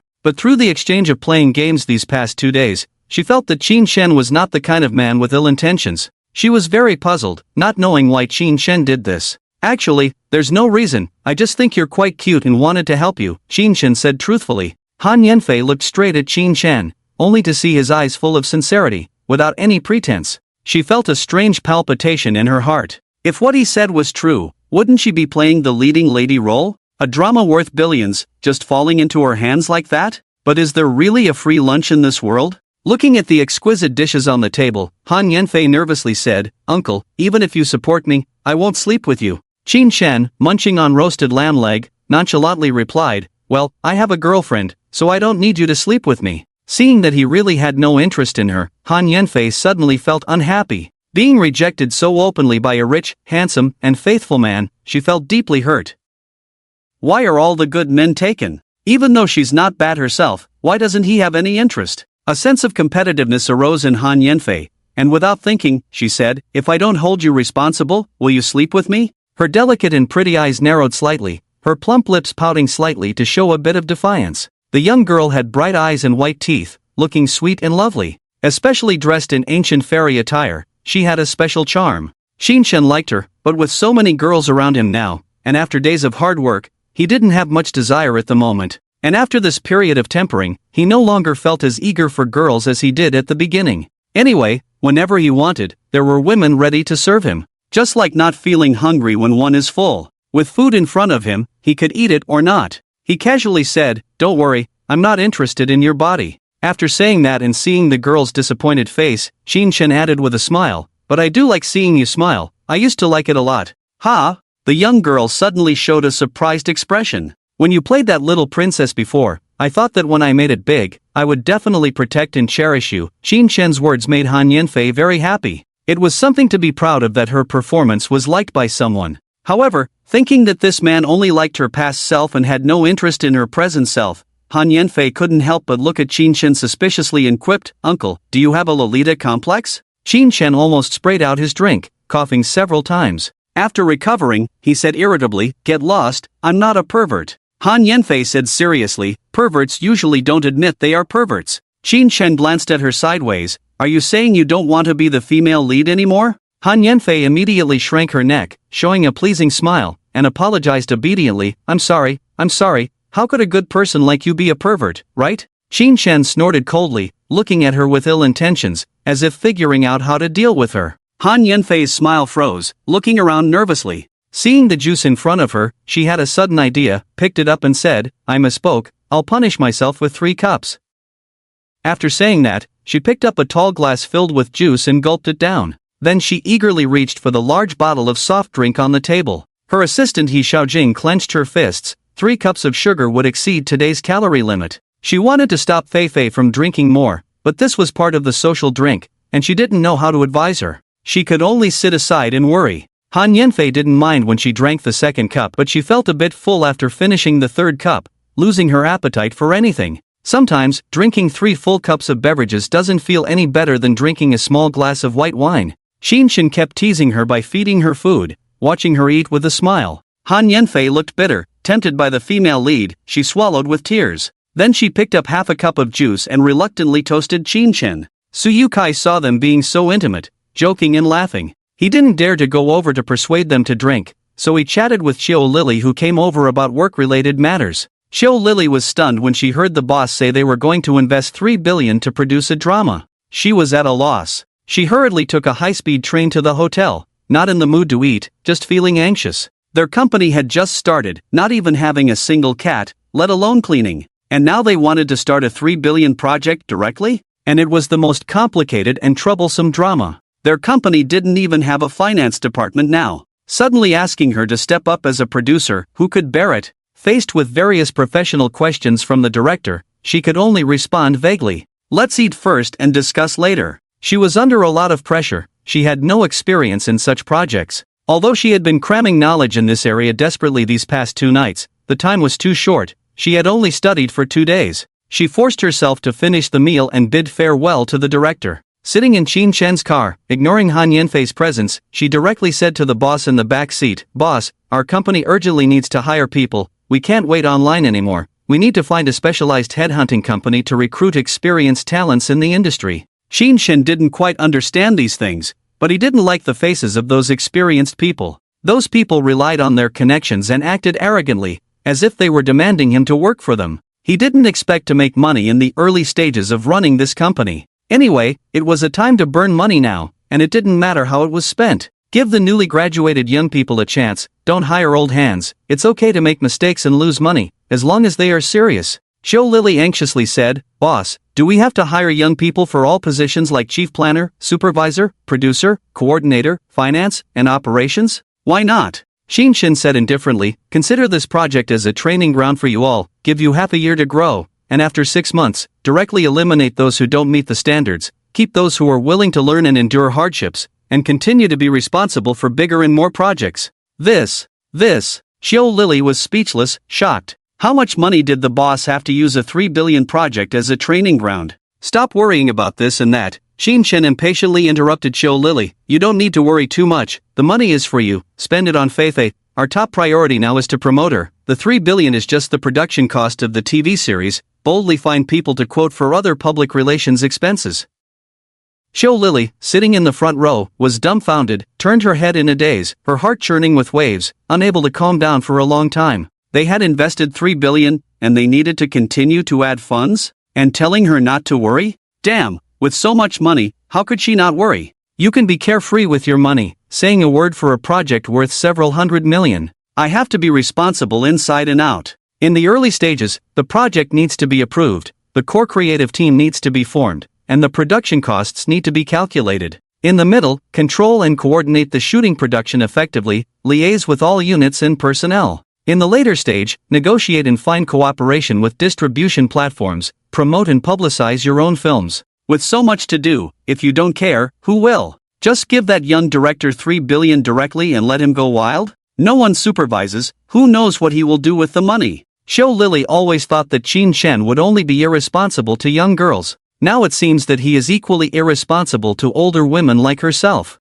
There are only 2 people left in the company, and the boss doesn't even bother to hire anyone. Where in the world can you find such a boss? Xiao Lily is about to collapse. She saw Wang Gang driving expressionlessly next to her, his calm demeanor contrasting sharply with her own. Both receiving 2 million, why does this person only need to drive, while she has to deal with so many things? She is so angry that she wants to grab Wang Gang's neck and shake him to death. Qin Shen looked at Han Yanfei beside him, as if he had figured something out, and said to Xiao Lily, right, later you prepare an entertainment brokerage contract, sign Feifei, remember she still has a penalty clause on her, you go handle it. Faced with the boss's additional request, Xiao Lily replied in despair, okay, boss. There is also a girl named Bai Xiying, you go contact her, find a professional for her, see if she has the potential to be a star, if possible, sign her, then see if you need to find a role for her, or cooperate with Feifei to practice a supporting role. After listening to the boss's endless chatter, Xiao Lily softly responded with an okay. She closed her eyes in pain, leaned her head back on the seat, exhausted.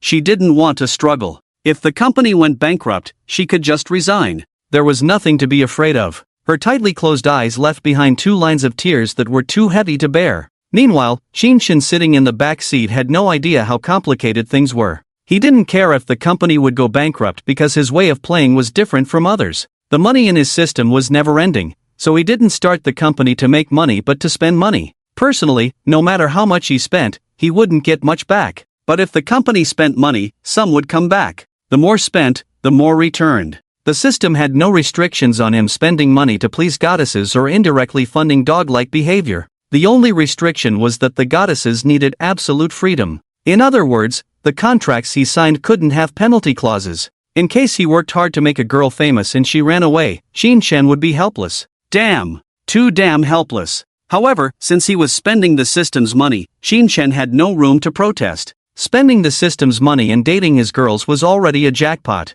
Arguing with the system about penalty clauses or not was just impolite. Moreover, his superpowers required the girls to fall in love with him. So what he needed was to increase their favorability, not run a company. Just like the domineering CEOs in TV dramas who never had to work, just hanging around women all day. Qin Shen hoped to be like those CEOs, having nothing to do all day but date female subordinates. Feifei, during lunch, what do you think of the director's mentioned drama? It was quiet in the car, and Qin Shen casually asked Han Yanfei, who was silent beside him, about a topic. I need to go back and check first, I drank too much just now, my head is a bit fuzzy. Han Yanfei burped with an orange juice flavor, rubbing her stomach. She still couldn't believe it. Just 2 or 3 hours ago, she was scolded by the director for 10,000 yuan. Now she was going to be the lead actress in a super production. Life really never knew what would happen next. No one forced you to drink. Why are you toasting with orange juice? Qin Shen scolded. I haven't drunk for a long time, so I can't control myself for a moment, hee hee. Drink less, it's all artificial sweeteners and colorings. I know, your lines are exactly the same as my assistant's. Who's the parrot here? Qin Shen choked for a moment, staring at her without saying a word. Han Yanfei hurriedly changed the subject, saying, by the way, uncle, you mentioned signing a contract earlier, can we make the signing process shorter, like signing every 1 or 2 years? Qin Shen said lightly, you want it shorter? Yes, signing for too long can be troublesome if things go sour later. Oh, you want to sour things with me? Hee hee, I just want to have an exit strategy, you know, I was badly deceived before.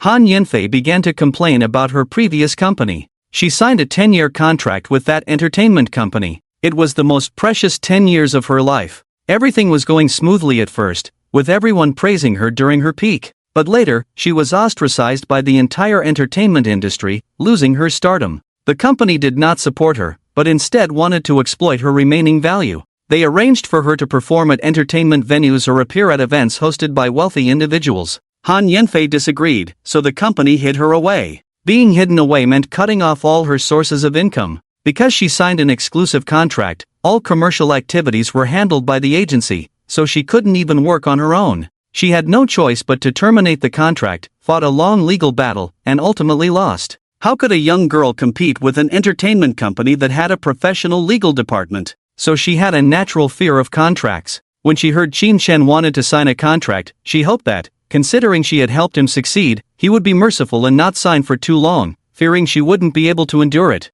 Qin Shen understood the situation but was not lenient. He asked straightforwardly, I spent 3 billion to make you famous. Do you think signing a 1 or 2 year contract is appropriate? Han Yanfei looked distressed and pitifully said, so, for these 2 years, am I just working for you for free? 9-to-1 profit sharing, you get 9, I get 1. As long as nothing unpleasant happens, I promise to renew the contract. Dream on, the contract must be signed until your legal retirement age, Qin Shen said coldly. Ha! Isn't that a lifelong contract? Han Yanfei exclaimed. Otherwise, after I've invested so much in you, if you leave, wouldn't my company be ruined? Qin Shen argued logically. 55-55 you're bullying me, Han Yanfei, preparing to cry, said with a brewing emotion. She didn't want to miss out on this drama, as no struggling artist would refuse such an opportunity. She also knew Qin Shen was right, with such a huge investment, no company would accept a 2-year contract. Despite knowing that capital is ruthless, she still wanted to try to act cute and pitiful to see if she could negotiate. What if this seemingly easygoing big brother was a good person? Pouting her pink lips, her eyes twinkled as she looked at the man. 3 seconds later, her emotions were in place. Tears welled up in her eyes, and her nose started sniffing continuously, wearing a face that said she would cry if she didn't get her way. Qin Shen looked at her with interest. It was quite fun to make the young girl cry. Alright, don't play this game. The contract duration can't be negotiated, but Han Yanfei, curious now and no longer in tears, grabbed Qin Shen's arm and asked eagerly, but what? But we can discuss other things, Qin Shen replied. What other things? Such as your base salary, the percentage of contract profits, penalties for breach of contract, and so on. Surprised to hear this, Han Yanfei asked, is there still a base salary? Stars are not like live streamers who have a guaranteed salary. Generally, they don't have a base salary, except for a few talent agencies that provide some living expenses to new talents to ensure they don't starve. Well, I'll give you a monthly salary of 50,000. My housekeeper gets 40,000. You're a star after all. It doesn't look good if it's too low. Qin Shen's words made Han Yanfei feel that something was off, but she didn't react and asked blankly, what do I need to do for 50,000? You don't need to do anything. If possible, finish filming and take me up in rank after work. Han Yanfei was a bit puzzled, but at first glance, it seemed quite reasonable for a wealthy person to do this. Spending 50,000 to find someone to play with was not uncommon. Since he gave a base salary, he wouldn't be trying to avoid giving me a share of the 91, right? Thinking of some vampire companies taking away all the artist's earnings, Han Yanfei was a bit panicked and tremblingly said, Uncle, 91 is already very low, you can't suck all my blood dry, can you? Qin Shen smiled, how could I do that to you? Seeing his smiling face, Han Yanfei secretly breathed a sigh of relief. You scared me, I thought you were a skinflint. Don't think of people so badly, we're neighbors after all, I won't bully you. Qin Shen asked slowly, how much of a share do you want? Can I make an offer? Seeing him nod slightly, with a glimmer of hope in her eyes, Han Yanfei cautiously said, can we go with a 70-30 split like you did for me a few years ago? Hee, little girl, be a bit bolder, why not go all the way? Well, if we can do a 60-40 split, I agree to sign for 10 years, Han Yanfei hoped. A 60-40 split was quite a lot. Many artists from South Korea only had a 28 split in their lifetime. She had nothing now. If she could get the company's support and rise to fame, a 60-40 split would definitely be profitable for her. How about a 50-50 split? How long can you sign for? Qin Shen chuckled. I'll work for you for a lifetime with a 50-50 split, Han Yanfei said. As long as you don't force me to do disgusting things, I agree to sign a lifelong contract. Seeing her so excited, Qin Shen teased, if you take 60 and I take 40, how would you feel? Han Yanfei could hardly believe her ears, tremblingly asked, Uncle, are you serious? Qin Shen smiled, of course, if you agree, we'll sign like this. Show Lily in the front row felt as if a string in her mind had snapped. She wanted to advise the boss to reconsider his decision. But seeing the boss smiling like a flower in the rearview mirror, she ultimately gritted her teeth and held back.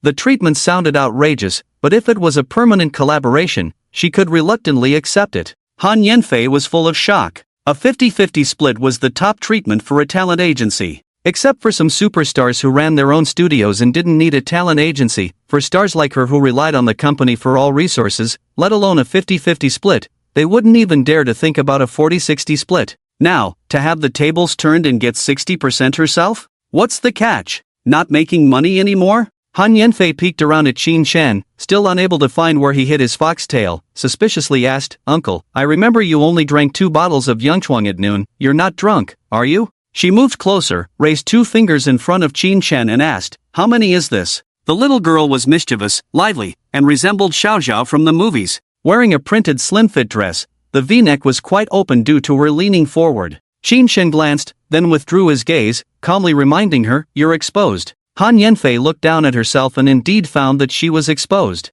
However, she showed no sign of embarrassment, instead maintained her posture and proudly said, "How about that? My figure is better than your girlfriend's, right?" Xiaoting's figure was much fuller than most girls. This girl was not impressive enough. Far from it, Qin Shen laughed, "But you're cute in your own way." Han Yanfei blushed. Damn, taking advantage and acting cute. Qin Shen showed his true colors as a scumbag, using a righteous tone to say, "You came to me yourself. If I don't look, wouldn't it seem like I don't understand romance?" Han Yanfei shrank back, snorted, "Men are indeed big pig's feet. Let's stop messing around and talk about the final breach penalty." Qin Shen looked into her eyes and asked, "I invested in you, gave you a guarantee, and a share. What do you think would be an appropriate breach penalty?" This must be a sky-high breach penalty, possibly in the 9 digits. Han Yanfei, rarely serious, bit her nails, pondered for a moment, tentatively offered, 50 million? This price was a bit low, making her feel a bit uneasy. Indeed, the man shook his head lightly and asked, "Do you think I'm worth only a few million less than you?" Han Yanfei awkwardly said, "Then how much do you want? Let's agree first. I can't accept too much. It's best to be able to pay it off within 5 or 6 years. This way, there's still hope in life." Qin Shen pretended to sigh, "Forget it, it's better not to take such a small amount of money. If you want to leave later, just go." The car fell silent instantly. The 2 women were completely shocked. Xiao Lily in the front was even more anxious, using the tone of a loyal minister admonishing a foolish ruler from ancient times, shouting, "Boss, you can't do this. Spending so much money on her, the company can't have no protection at all. If she becomes popular and runs to another company, we'll have lost everything." Qin Shen interrupted, "It doesn't matter, I can afford it." Xiao Lily was so choked up that she couldn't catch her breath, her eyes filled with despair, as if she wished to die in front of Qin Shen to make him realize the seriousness of the situation. Han Yanfei also swallowed nervously, nodding and saying, "Uncle, you're not planning to send assassins to kill me after I terminate the contract, right?"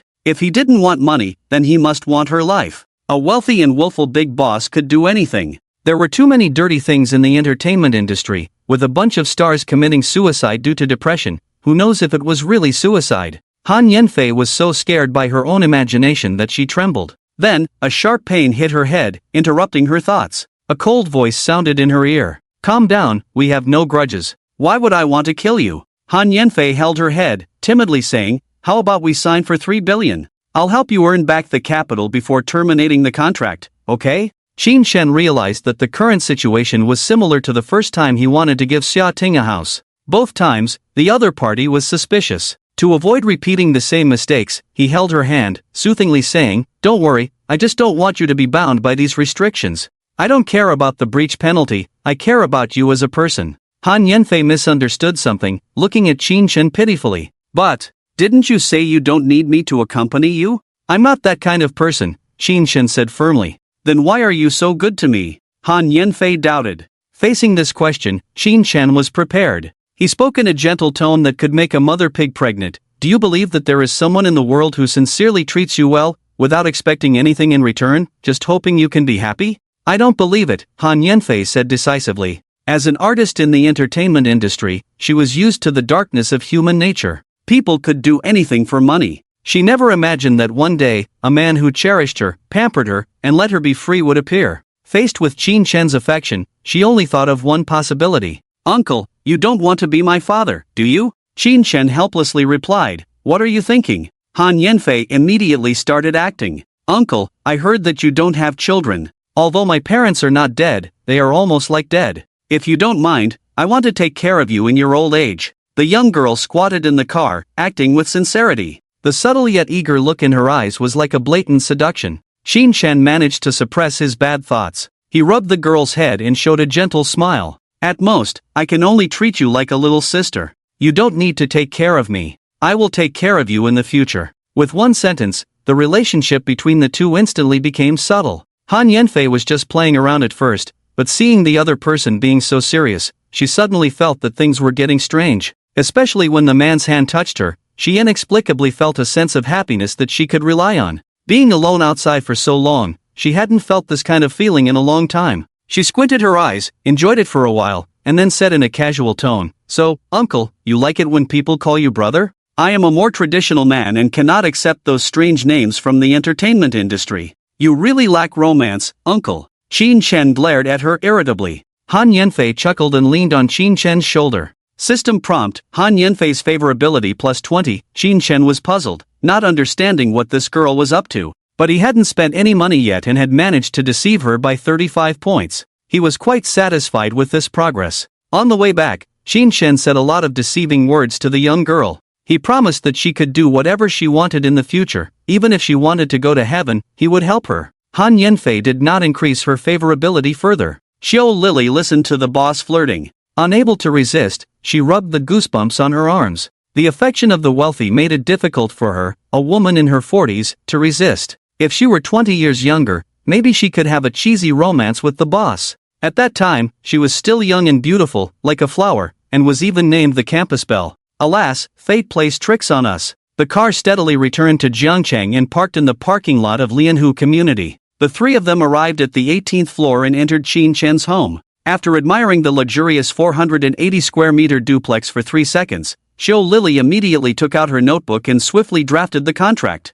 After confirming with Qin Chen that there was no penalty clause, and after her lawyer friend checked it, she printed out the contract. With the help of the sales lady at the sales office, they obtained the red seal ink. The two signed and stamped the contract on the spot, and Xiao Lily signed on behalf of Qin Chen. Then she turned and left. She was extremely pressed for time now, with countless company matters waiting for her to handle. Qin Chen promised her the position of CEO, which motivated her greatly. With 3 billion in the company's account, she was practically being chased by money. She had to make the most of every moment to work. Once Xiao Lily left, only Qin Chen and Han Yanfei were left in the room.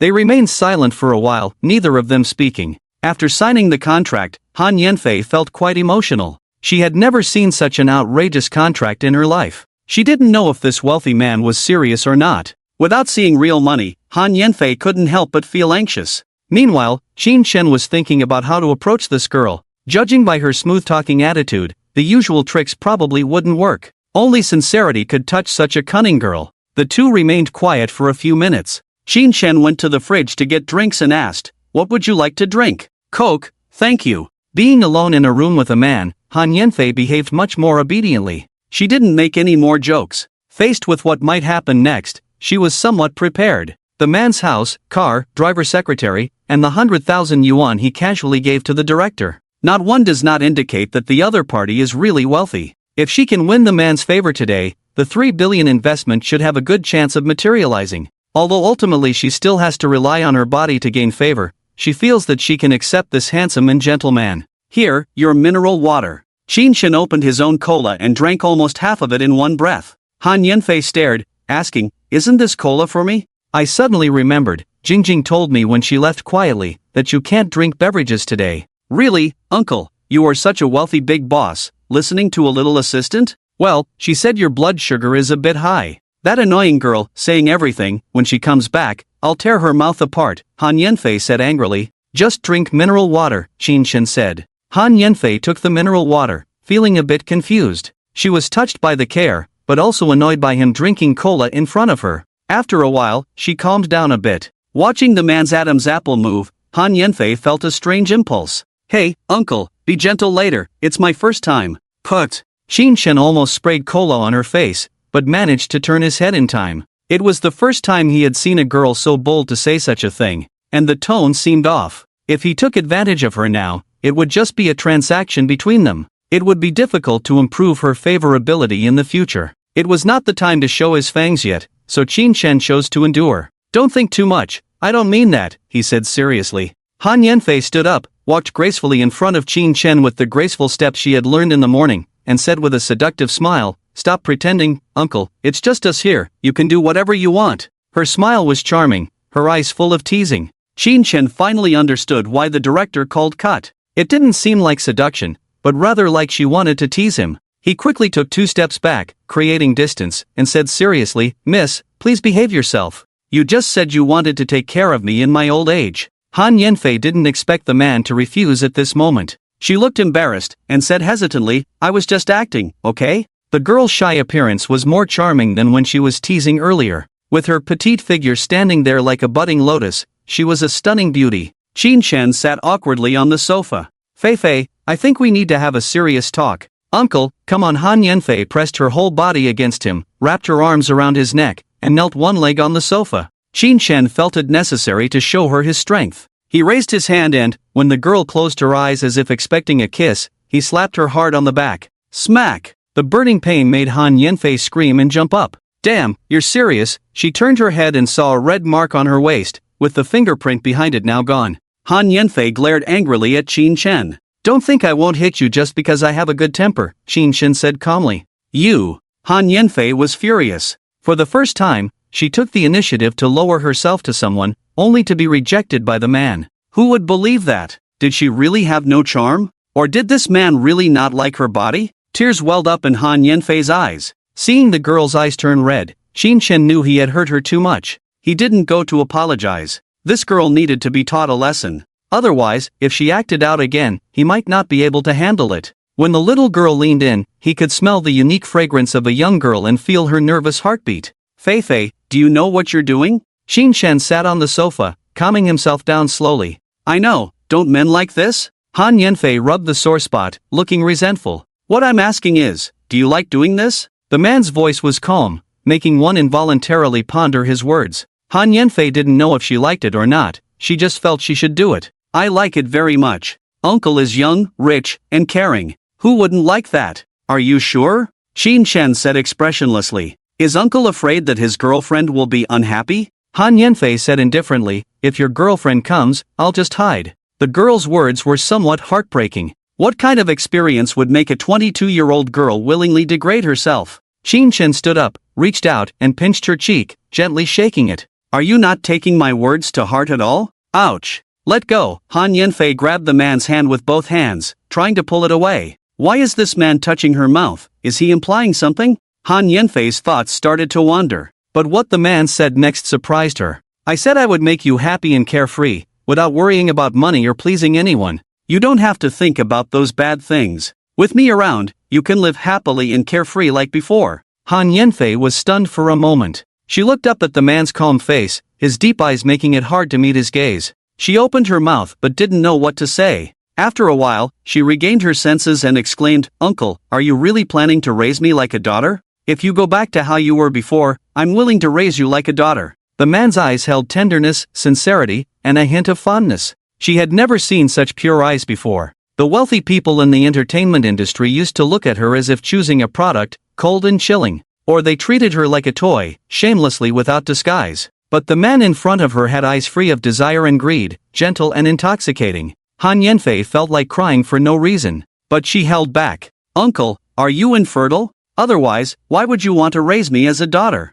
Qin Shen's expression, which he had been maintaining for so long, was shattered by her words. How could such a beautiful girl have such a mouth? He was so irritated that he couldn't help but want to act again. Sensing trouble, Han Yanfei quickly stepped back, out of his reach, and said, "Don't hit me first, I have something to say." "Speak." "Uncle, I want to clarify that the me you saw on TV before was fake, it was an act. Don't be deceived by my cute appearance. In reality, I'm not that well behaved." "It's okay not to be well behaved, just don't break the law," Qin Shen said.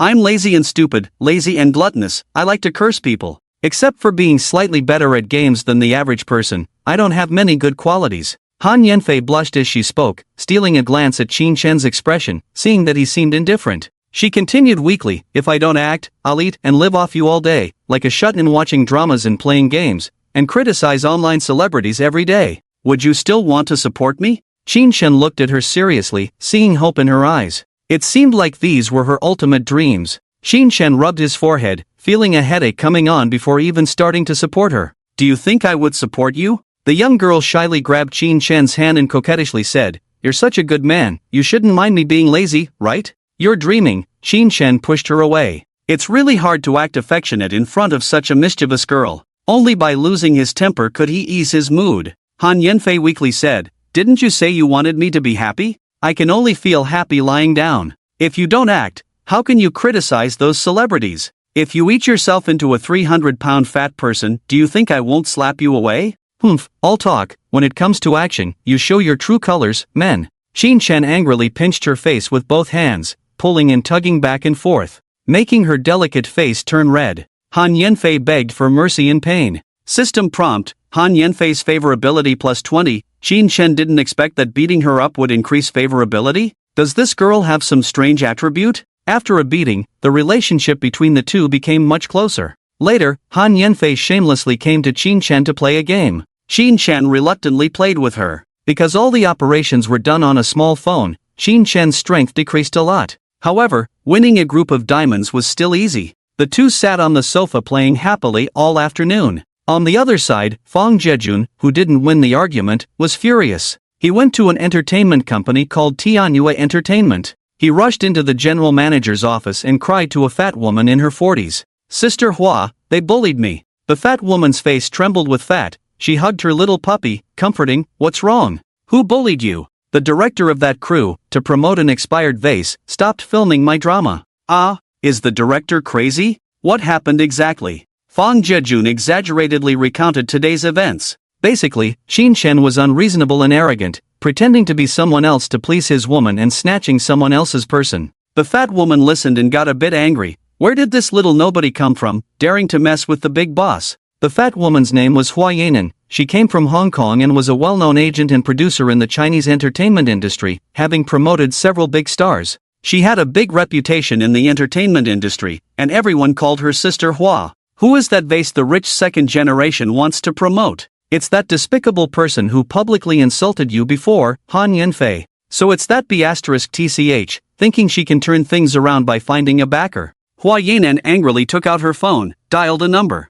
"Hello, help me check a rich second generation named Qin Chen, see if he's from the Qin family. Also, send your men to dig up all the dirt on Han Yanfei. I remember her mother seemed to have caused trouble for her before, asking for money or something, go find out. Take a few more photos of her now, you should have her address, right?" Fang Jejun saw Hua Yanan's angry look and showed a happy smile, like a cheerful and sunny young man.